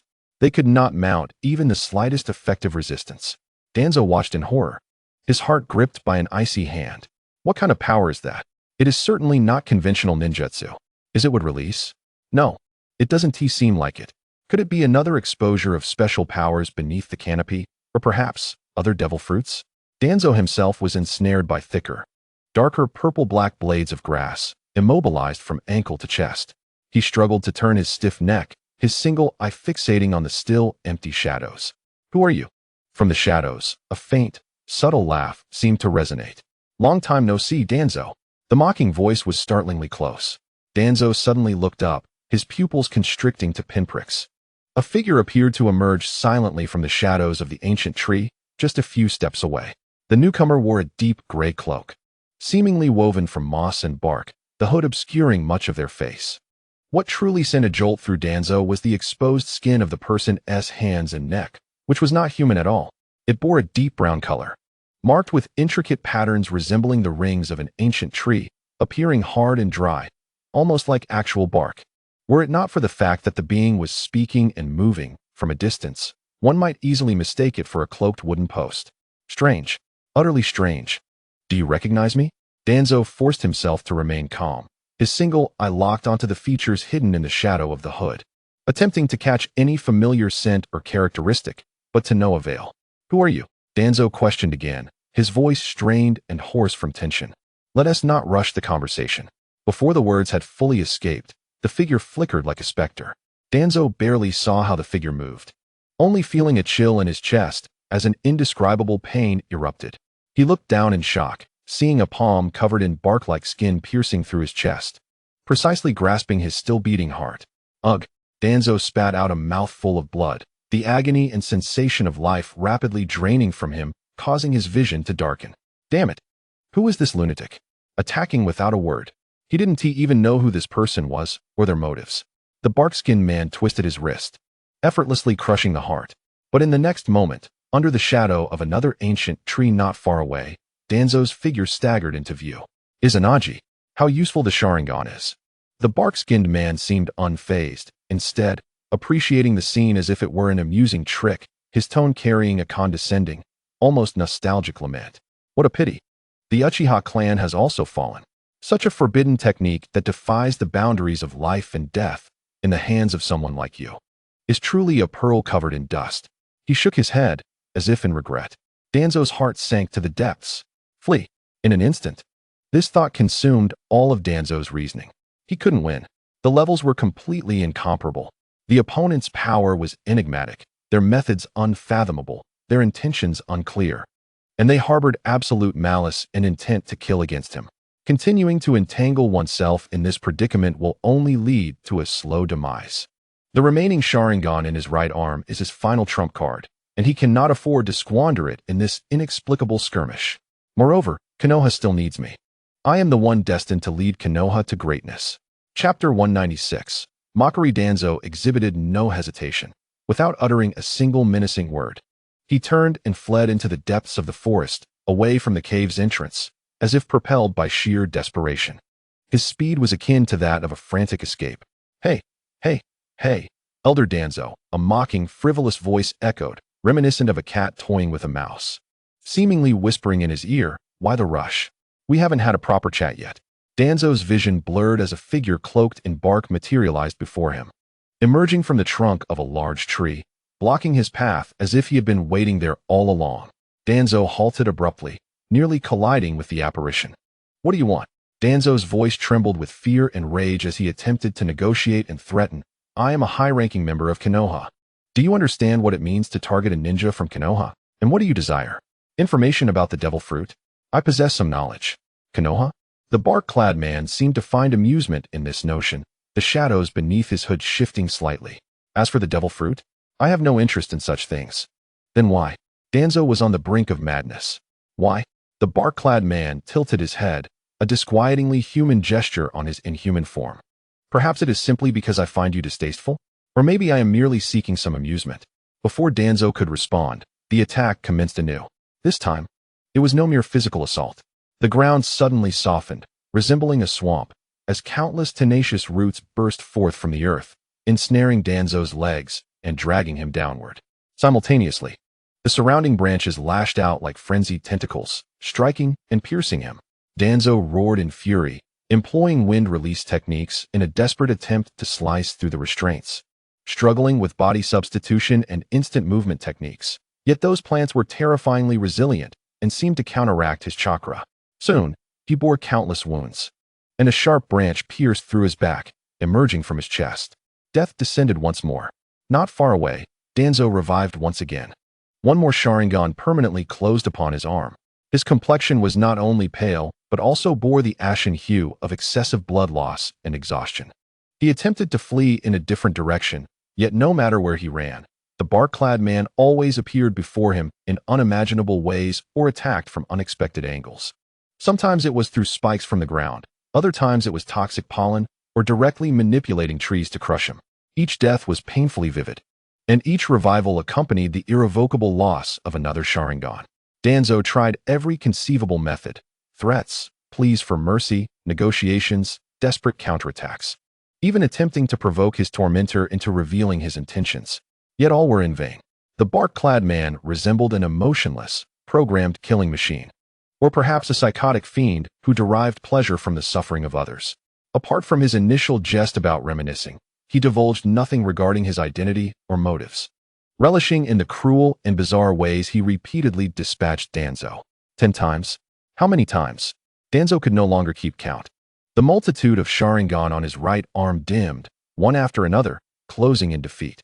When the last 3-tomo Sharingan finally exhausted its power, slowly shutting its eye to become a lifeless gray, Danzo collapsed into the blood-soaked, decaying earth beneath him. He lacked the strength to rise, staring vacantly at the fragmented gray sky above, obscured by dense canopies. The trump card of his Itachi was depleted, and the demon cloaked in bark remained nonchalantly at a distance. The shadow beneath his hood seemingly observing him, waiting for his final struggle or demise. In Danzo's heart, the last flicker of hope and anger extinguished, leaving behind an abyss of cold despair. He understood. Today, Shimura Danzo, the dark orchestrator of Konoha who had toyed with countless destinies and lives, was destined to perish without meaning in this cursed place. He would die without ever knowing who his assailant truly was. Well, this is your last life. The bark-clad man's voice echoed, still tinged with mockery and a hint of inexplicable disdain. Indeed, an evil Uchiha, even in death, remains loathsome. Danzo's single eye flickered, focusing on his adversary. What do you want? He gasped, summoning the last of his strength to utter the words from his cracked lips. He was unwilling to succumb without understanding, even if it was merely a ridiculous justification. The bark-clad man chuckled softly, the sound jarring against the silence of the forest. Consider it a pastime. Pastime. Danzo choked violently, coughing up black blood mixed with fragments of his insides, his eye nearly bursting from its socket. Are you insane? Killing for fun? A complete lunatic. His life had been spent scheming, pursuing power, and resorting to any means for Konoha's future. Was he truly destined to perish at the hands of such an incomprehensible madman whose motive was mere boredom? Well, what can I say? The bark-clad man shrugged, his movements slightly stiff, yet his indifference sent chills down one's spine. Who told me to see you?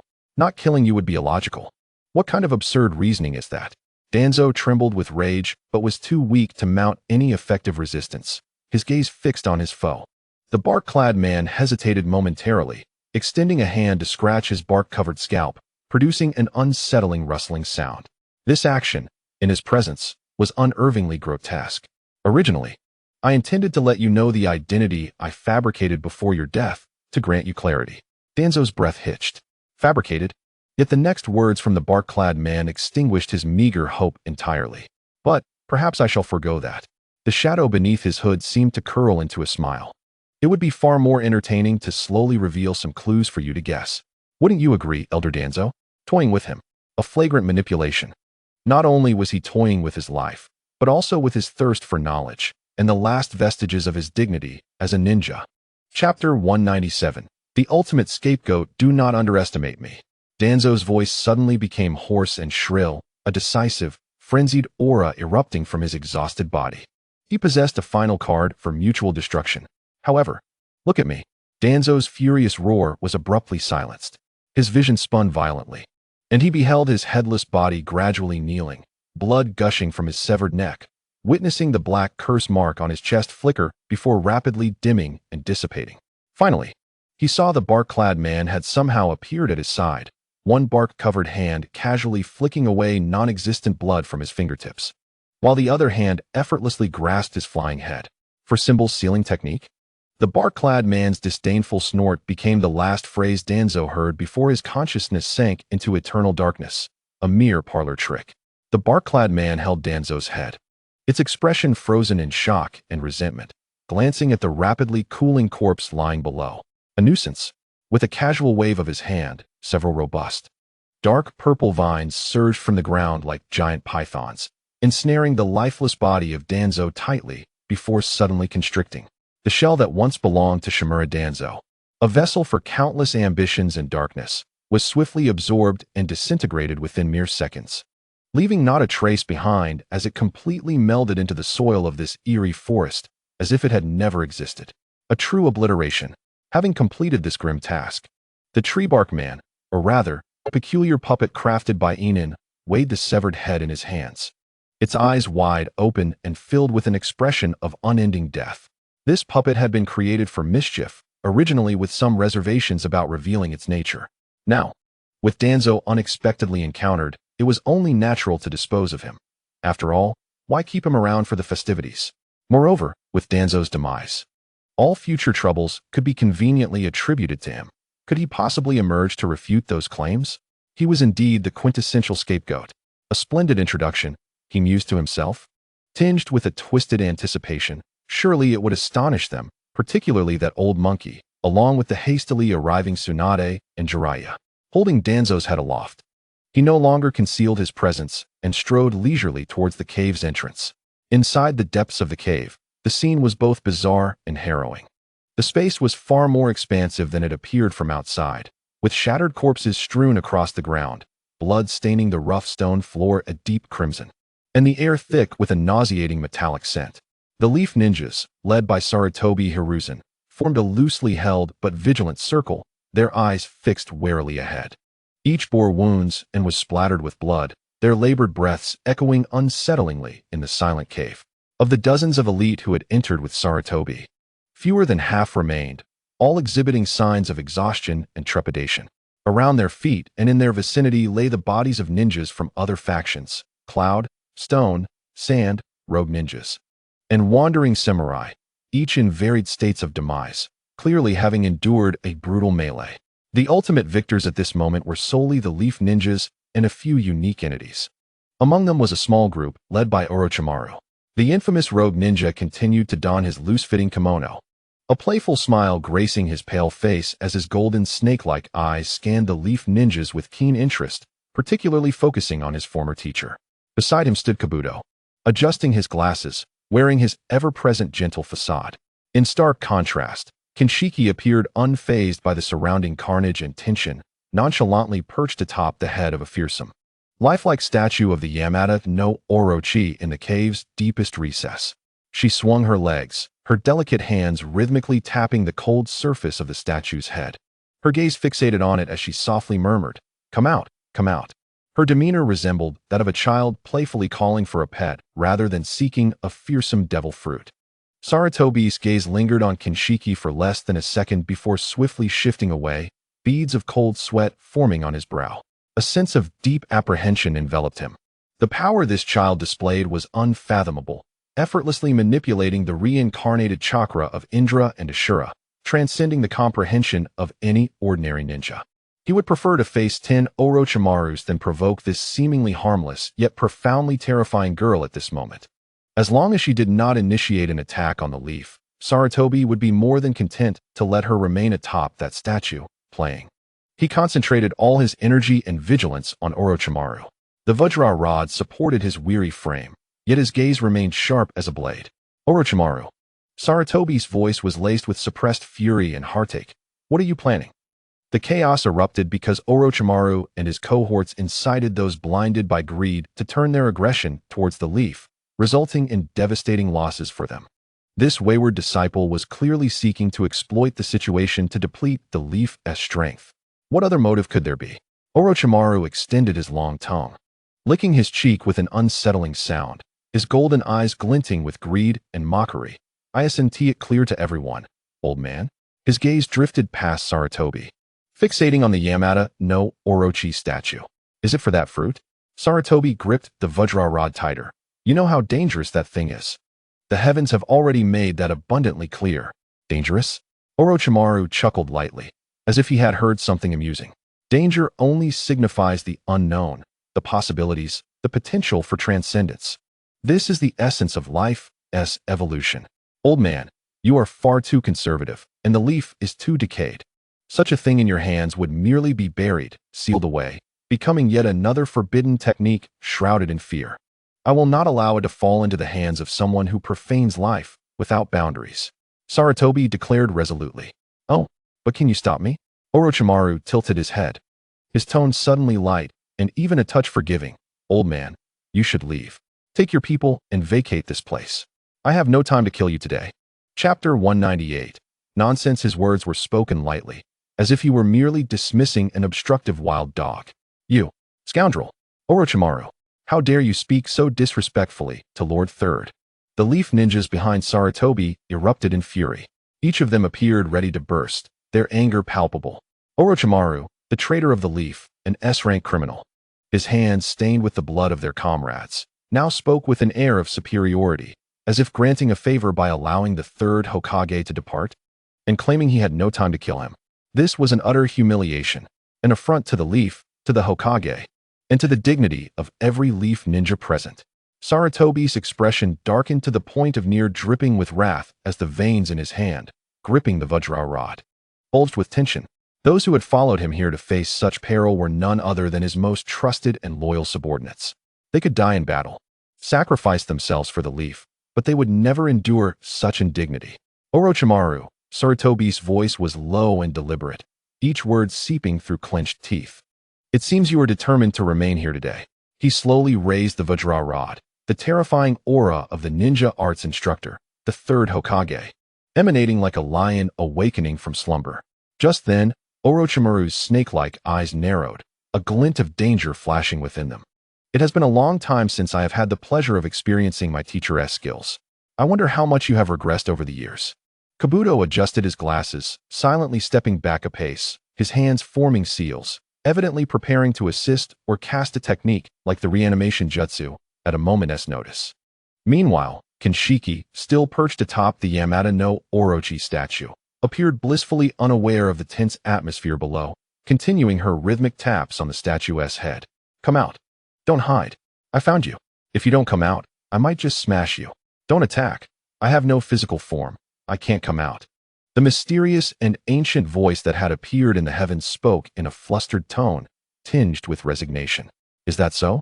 Kinshiki pouted, seemingly accepting this explanation, yet quickly pointed at Orochimaru and Kabuto below with a playful grin. Then how about this? You hand over the devil fruit, and I'll let them play with it. At this proclamation, Sarutobi and the leaf ninjas were collectively shaken, their anger and vigilance surging to new heights. This mischievous child intended to hand the devil fruit directly to Orochimaru, the traitor and madman. In Orochimaru's golden serpentine eyes, a fervent glimmer of insatiable greed ignited, his long tongue instinctively licking his lips. However, the mysterious voice hesitated, cautioning that the devil fruit would be of no use to ninjas like them, who bore chakra, and could indeed prove to be a lethal poison. Yakushi Kabuto's face darkened, revealing his displeasure. The mysterious voice, seemingly wary of Kabuto, promptly elaborated. this was not an evasion. You are well aware that chakra is not merely a union of spiritual and physical energy. It is also marked by an ancient, intangible imprint. It paused, as if sifting through ancient memories. The essence of the devil fruit lies in the demon that resides within it. The consumer must confront and merge their own will with the demon's consciousness to gradually master the fruit's abilities. Should the consumer's chakra already harbor impurities, introducing a demonic consciousness complicates matters. To put it simply, their chakra is tainted. In addition to your own, there are other corrupting influences. Consuming the devil fruit would mean cramming your own spirit, the impurities hidden within your chakra, and the demon from the fruit into one mind to clash. If victorious, one might control the fruit, but who knows if the other corrupting influences will take the opportunity to sway you into madness. If defeated, the body and soul become the battleground and spoils for the demon and those impurities. With a stroke of luck, one may become a puppet. With misfortune, one might explode or transform into an unspeakable monstrosity. Kabuto's eyes sparkled with intrigue as he glanced back and forth between Orochimaru and the voice, a palpable sense of eagerness burgeoning within him. For the first time, Orochimaru's countenance became exceedingly grim. His lifelong pursuit of fusing diverse powers and exploring the essence of life made him confident in his control over the purity of his chakra. Yet the guardian voice had touched upon a domain he had never deeply contemplated, or perhaps had deliberately overlooked, the impurities of chakra's consciousness. Kabuto, behind his glasses, wore a grave expression. Thus, the mysterious voice concluded, its tone laced with a cautionary note. For those imbued with chakra, forcibly consuming the devil fruit not only fails to grant power, but also risks triggering uncontrollable malevolent conflicts. The most likely outcome is becoming a puppet of some consciousness or facing utter collapse. Only life forms devoid of chakra are suitable vessels. Upon hearing this, Sarutobi Hiruzen's tumultuous thoughts began to settle, yet his vigilance remained intact. So that was it. The devil fruit bore such stringent and peculiar limitations. This might indeed thwart Orochimaru from immediately acquiring it. Kabuto, seemingly satisfied with this explanation, let his displeasure dissipate, reverting to his usual cheerful demeanor. However, the glint in his eyes as he regarded Orochimaru and Kabuto resembled that of a scientist eyeing experimental subjects. You see? It's not that I refuse to grant you this. It's that you are too tainted, and consuming it would lead to ruin. Orochimaru's expression darkened. Yet the greed in his gaze remained undiminished, deepening instead. Unsuitable? Inapplicable? What if it were for research? Extraction? Grafting? Or perhaps crafting a fitting vessel? The restrictions of the devil fruit might merely present another challenge for him to conquer. The atmosphere within the cave grew increasingly strange and complex following this revelation. Amidst this silence, marked by divergent thoughts, a series of heavy, peculiar footsteps echoed from the depths of the corridor behind them, moving steadily with a sound that jarred with the surrounding environment. Everyone, including Yakushi Kabuto perched upon the statue, instinctively turned their heads to look. In the dim greenish light, a towering figure, cloaked in rough, bark-like skin and draped in an unusual dark gray cape, slowly emerged from the shadows. As the object in his hand revealed its grotesque outline in the faint light, the head, eyes wide open, frozen in a state of utter despair and terror, came into view. Danzo? Sarutobi Hiruzen gasped in disbelief, his voice laden with incredulity. The entire cave fell into an instantaneous silence.